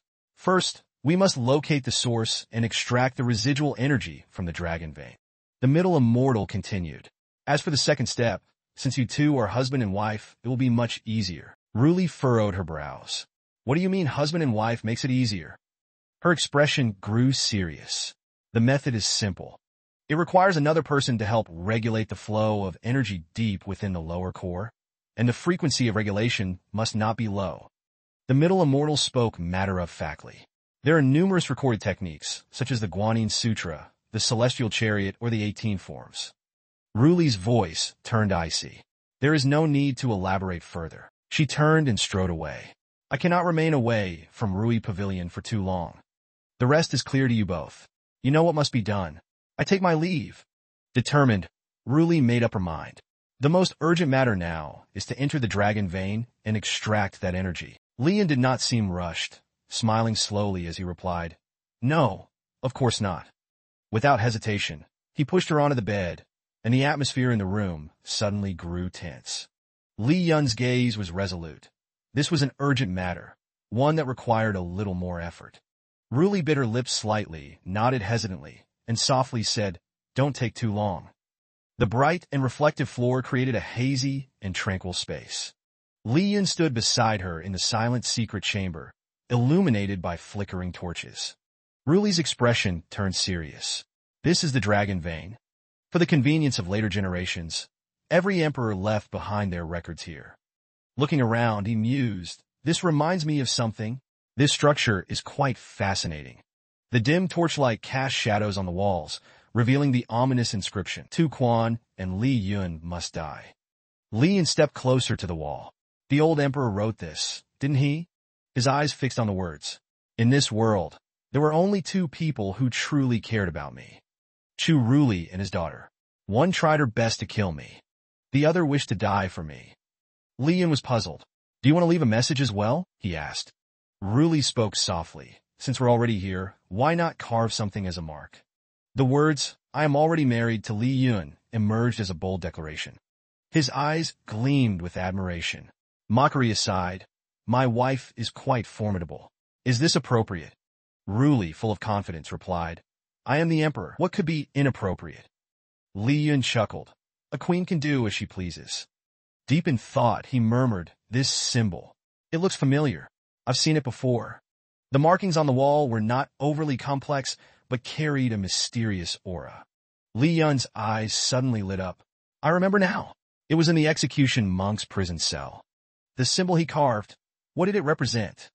A powerful force suddenly erupted, causing the space around them to compress. Thick mist swirled up from the ground, obscuring everything in sight.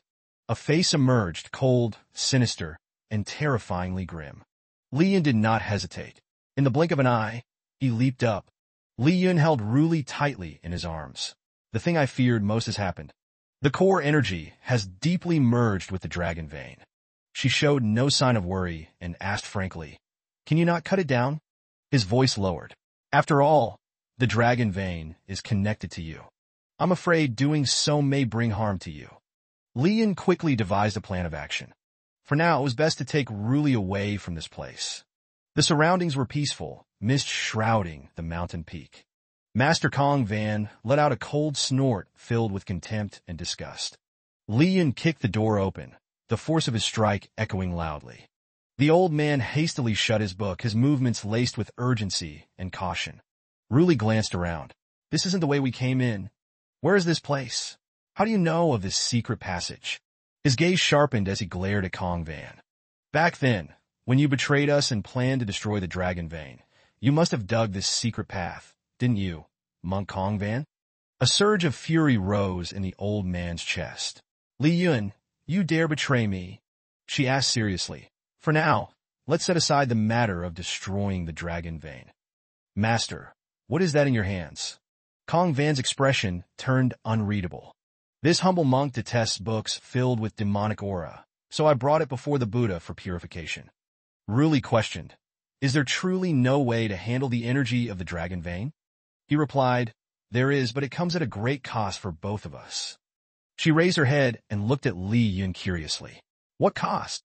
His voice deepened with an implicit meaning. "We won't be able to leave the bed for some time." The rustling wind passed through the treetops, occasionally bringing distant echoes. The cold gaze of Tian Ying, the supreme celestial, pierced through. "You wish to cooperate with me?" Lu Si, standing opposite, nodded. "That's right. Only after seeing him did I realize the immense limitations of humanity. If I could become as powerful as him, then even striking down Daigon would be of no consequence." The old master scrutinized him. "You are quite perceptive. But why have you taken on this form?" "Hansu Chukgui." A change of image. Tian Ying's eyes were filled with calculation. If one were to dominate Shenzhou, who should be dealt with first? He was already formulating a plan. "The most crucial thing now is to make Shenzhou witness your power. Right now, Daigon has a so-called prodigy by the name of Li Yun. I believe we should take him down first to greatly bolster your reputation." The old master smirked. "You speak to my very heart." Inwardly, Hang Shu thought, "Never trust a single word from this Lu fellow." Lucy bowed respectfully. "Of course, it is evident at first glance that Master Tian Ying is invincible. A supreme master with the essence of an immortal. Tian Ing let out a snort. You have a keen eye, but that Li Yun is not worth fearing. He chuckled lightly. If Li Yun is not a threat, then what is your next objective? The old master curled his lips. To extract the energy within the dragon vein and use it to undergo a supreme evolution. To truly ascend as the celestial ruler of the continent. Lucy hesitated. Then won't others try to seize the energy? Tian Ing scoffed, full of arrogance. How narrow-minded you mortals are. The energy of the dragon vein is not something that can be taken so easily. He gazed at the glowing orb in his palm and declared with certainty. Only when this sphere begins to shine. Tian Ing continued. Will it signify? Suddenly, the orb emitted a brilliant glow. His face was full of shock. How could this be? The core energy is dissipating? Tian Ying's heart was filled with confusion. The rate of dissipation was extremely fast. How did these mere mortals accomplish this? Could it be they have pierced a hole in Dai Gang's dragon vein? The surrounding space was silent, leaving only their soft breaths. Ruli couldn't hide the embarrassment on her face. Stop grinning like that. Go over there and fetch my clothes. Lian responded. What's yours? You should get yourself. Her voice was sharp. You undressed yourself, but I have to dress you? He replied helplessly. Well, if you put it that way, I suppose I was wrong. I'll go get them. Ruli's eyes were filled with worry. When will your meridians fully recover? I heard that's standard equipment for the immortal continent. Lian sighed. My innate talent is insufficient. This is the best I can do. I can't take another step forward. She spoke. Is that so? He answered, Of course. What other reason could there be? Ruli's expression grew serious. Of course there is one. This is something only I can say from my standpoint. She pursed her lips. The lifespan of those so-called immortals. I've already figured it out. Don't even think about lying. Lian opened his mouth, but his words seemed to be stuck. Ruli frowned. Her lips pressed tightly together, her face visibly displeased. He stood there in confusion, dazed. Could it be? The air carried a hint of coldness. The silence, so deep one could hear the wind. Li Yun's sharp gaze was fixed on the imperial physician, as if trying to read the results. He carefully placed 2 fingers on Ruli's wrist. The physician's face lit up with joy. Congratulations, Your Majesty. Congratulations. It's a royal pulse. Your Majesty is with child. Moreover, from the pulse, it seems there are 2 dragon heirs. Her voice was steady as she commanded, I understand. You may leave now. A hint of mischief flashed in his eyes. These past few days have been quite eventful. Indeed, great strength can bring about miracles. Ruli turned her head. Well, I suppose this time, fortune favors you. Lian curled his lips into a slight smile. Everyone is clearly just as happy as I am. So why the pretense of indifference? She couldn't quite hide her slight irritation. I'm not pretending to be indifferent.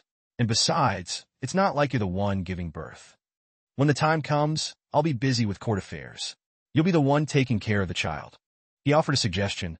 I have a better candidate in mind. Lai Hai, the great demon king, the Li clan's nanny. Ruli scoffed. That's my uncle's house nanny. She spoke softly. Enough. Just go back to bed and rest. The core energy within the dragon vein has yet to be fully absorbed. Lian asked, with your current state, do you still need rest? Ruli's gaze sharpened. Who do you take me for? My uncle's people never surrender easily. It's just pregnancy, nothing more. Ruli sighed. But right now, I truly don't feel well. And tomorrow, there are still state affairs to handle. She frowned slightly. I must consider little Li Yun as well, the thing growing inside me. The sky was as dark as ink, with only drifting clouds moving across. The sphere cracked, its fractures slowly expanding. Tian Ing clenched his teeth. Why is this happening? Lucy stood silently.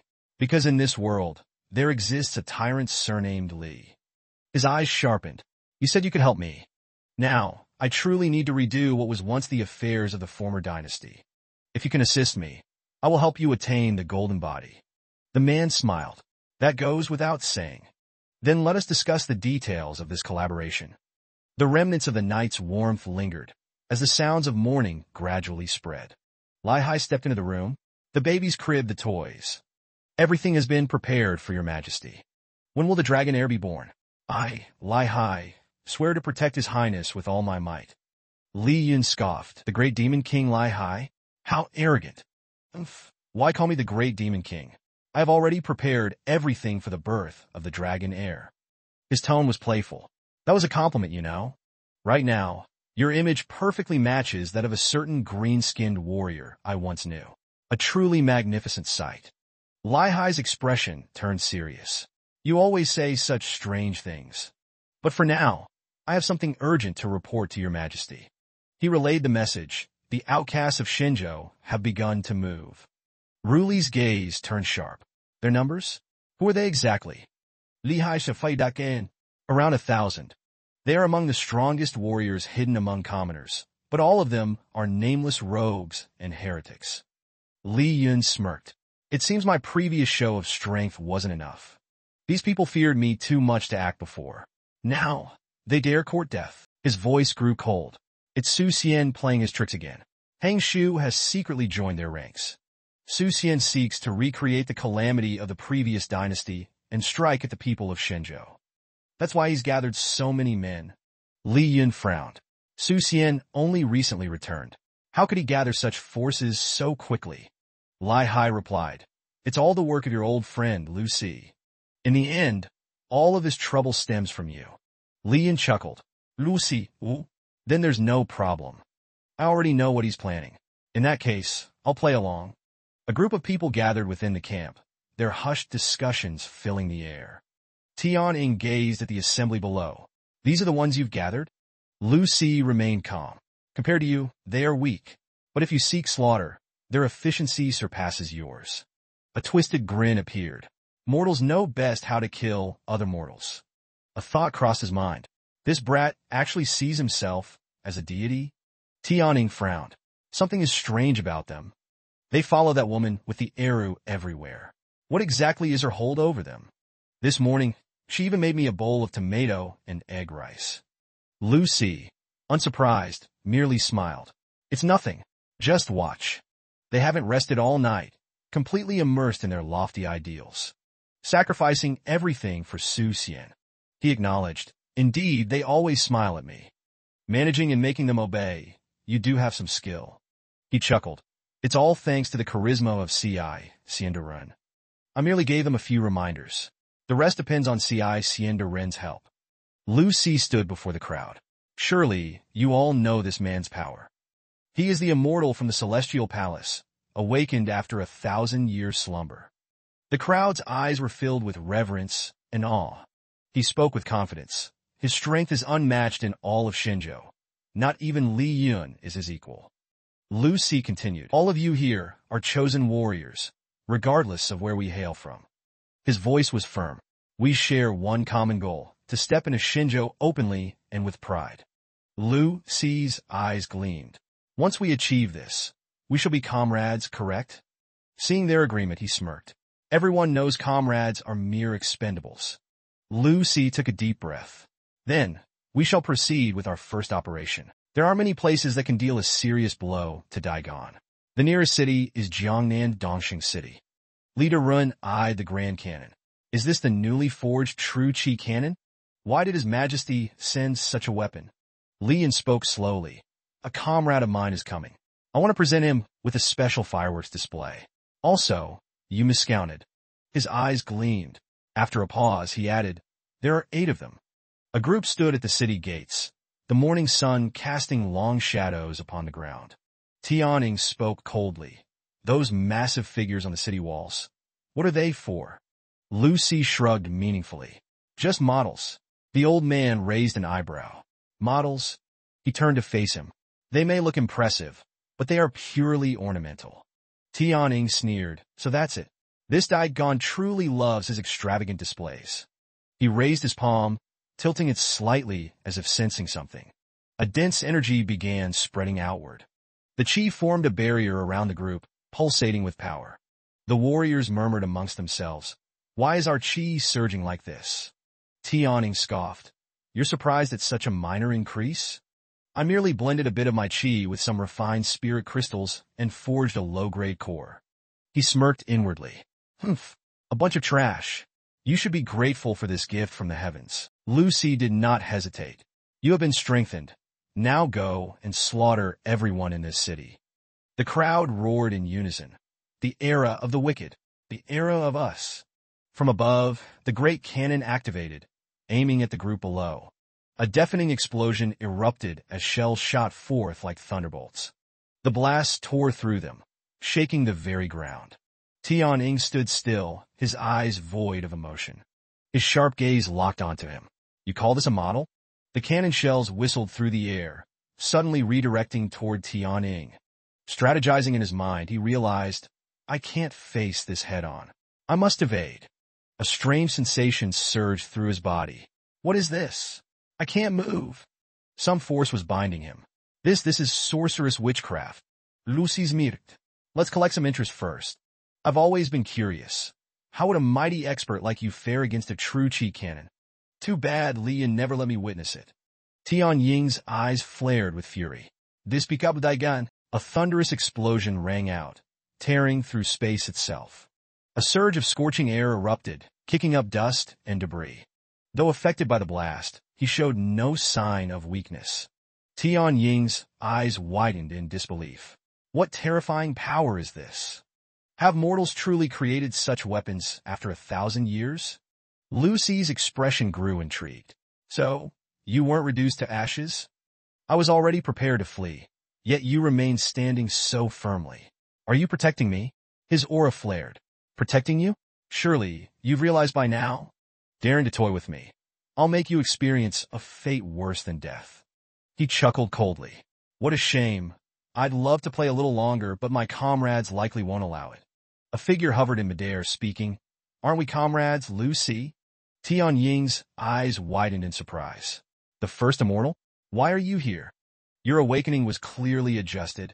It should have taken another 100 years, shouldn't it? She took out a book. The power of the Book of Truth awakened me and also restored my true memories. I alone determined my fate, not heaven and earth. Lucy spoke. The place where she slept was struck multiple times by true chi cannons and meteorites. Thus, she awoke early. He pondered, just what memories did the book Li Yin wrote awaken in her? I recall its title, Breaking the Celestial Framework. Tian-Ing gritted his teeth. You, a deviant immortal king? Back then, I should have killed you. Quickly formulating a plan, he thought, I must flee.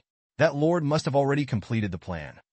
Without hesitation, Tian-Ing turned and dashed toward his target. The first immortal blocked his path, preventing him from advancing. She spoke no words, simply raising her fist and striking straight at Tian-Ying's face. The ground shattered, sending debris flying and thick clouds of dust into the air. Lucy's voice rang out. How long do you plan to keep watching? Come out. I know you're nearby. A mocking voice responded. Watching? I was merely protecting you in secret, afraid you'd mess things up. With a sneer, he continued. Your true chi cannon certainly showed no restraint, firing straight at me. Li Yin stood firm. That was trusting you. If you can't even handle such a threat, then you're no longer Lucy. He hesitated. But right now, there's something I'm quite curious about. This lady, is she the first immortal? The first immortal turned to him. You must be Li Yun. Did you write this book? He smirked. Why? She's someone I successfully swayed, completely trustworthy. Li Yun's expression grew serious. No, it's what she carries that intrigues me. He observed her closely. Has she always worn this outfit? She's been asleep for 1,000 years. Li Yun thought to himself. Then again, who knows? Maybe 1,000 years ago, people already had clothes similar to ours. The first immortal's voice rang out. Are you skilled in the path of glory? He chuckled faintly. I only excel at battling soldiers in the forest. Her eyes brightened. I see. It seems we're from the same place. Li Yin raised an eyebrow in surprise. You're also a transmigrant? The first immortal nodded. Yes, but we arrived at different times. I crossed over several years ago, and both of us possess powers beyond the limits of this world. He was intrigued. Did you also fall from the sky? She gave a slight nod. Yes. Calmly, the first immortal continued. After I fell, the immortal king took me in. Back then, he was just an ordinary man, until the core appeared and completely changed him. Now, he even seeks to recreate the calamity of the previous dynasty. Li Yun spoke coldly. Unfortunately, he no longer has the chance. His body was crushed into ashes, and even his soul was obliterated by us. Her voice grew heavy. No, that is not right. His chi still lingers in this world. I can feel it. He hesitated. Are you saying the immortal king is still alive? Lu Ci's gaze sharpened. If that is the case, then my suspicions finally have an explanation. This so-called second immortal must have been nothing more than bait to mislead us. While the true immortal king is still lurking somewhere, executing his plan. Li Yun furrowed his brow. Could he have already begun his slaughter? But why has Daigon received no news at all? He was suspicious. Our rebel spies are spread throughout all regions of Daigon, yet there has been not the slightest disturbance from them. He suddenly halted. Across all of Daigon, no, could it be? What if their target was never Daigon to begin with, but rather those lands beyond Daigon's governance? A thick, oppressive mist shrouded the ancient trees of the southern barbarian forests. Corpses lay strewn about, their bodies stained in pools of crimson blood. A small beast knelt, lapping up the fresh blood on the ground. The fox demon tensed. Boss, a group managed to escape. They are from the Hojue tribe. He remained indifferent. It matters not. All of the southern regions are devoid of life now. We have already achieved our objective. The small beast continued. Bei Huang should have been dealt with by now as well. We should regroup there. The grand streets of Bei Huang were vast, yet eerily silent, with only the wind whispering through. On the road, a group stood facing a lone man. Tam Wu's gaze was icy. Ziyin specifically warned me to keep an eye on you. Blind fool. Who would have thought you were hiding in Bei Huang? Tong Feng grew impatient. Enough talk. Beat him to a pulp and bring him to Li Yun. Then we'll get our answers. Zi Tan smirked. Too bad. You're one step too late. Xie was uneasy. Strange. Something feels off. Ranhan nodded. Yes, it's too quiet. His voice was eerily calm. Of course it is. After all, there is no one left in Bei Huang. She was stunned, her face darkening, eyes widening. What did you just say? Titan spoke cryptically. They have all become excellent nourishment. Each stroke of the blade cut through the suffocating silence like a razor's edge. Xie did not hesitate. Her cold eyes locked onto her target. Every part of his body was torn apart, scattering in all directions. Chai Han sneered with disdain. With this level of power, you dare boast about wiping out everyone in Bei Huang? Anyone can brag, he scoffed. Tam Wu stood still. Be careful. His chi hasn't dissipated yet. Even though he had been cut into pieces, each fragment of Tu Tam began to reconnect. The chi within his body slowly converged, growing stronger and more menacing.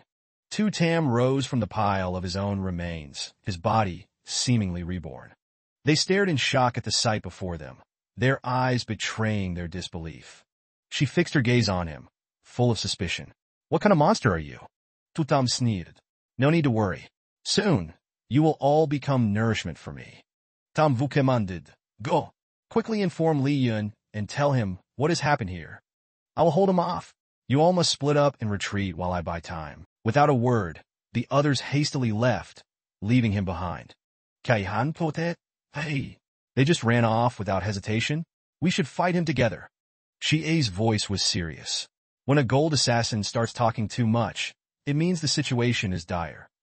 More importantly, if he goes all out, we'd only be in his way. Tam Wu locked eyes with Tu Tam, not looking away. Not going to chase after them? Tu Tam remained still, his gaze cold and confident. No need. This works in my favor. He had already steeled himself for a life-and-death battle. Then it's my turn to make a move.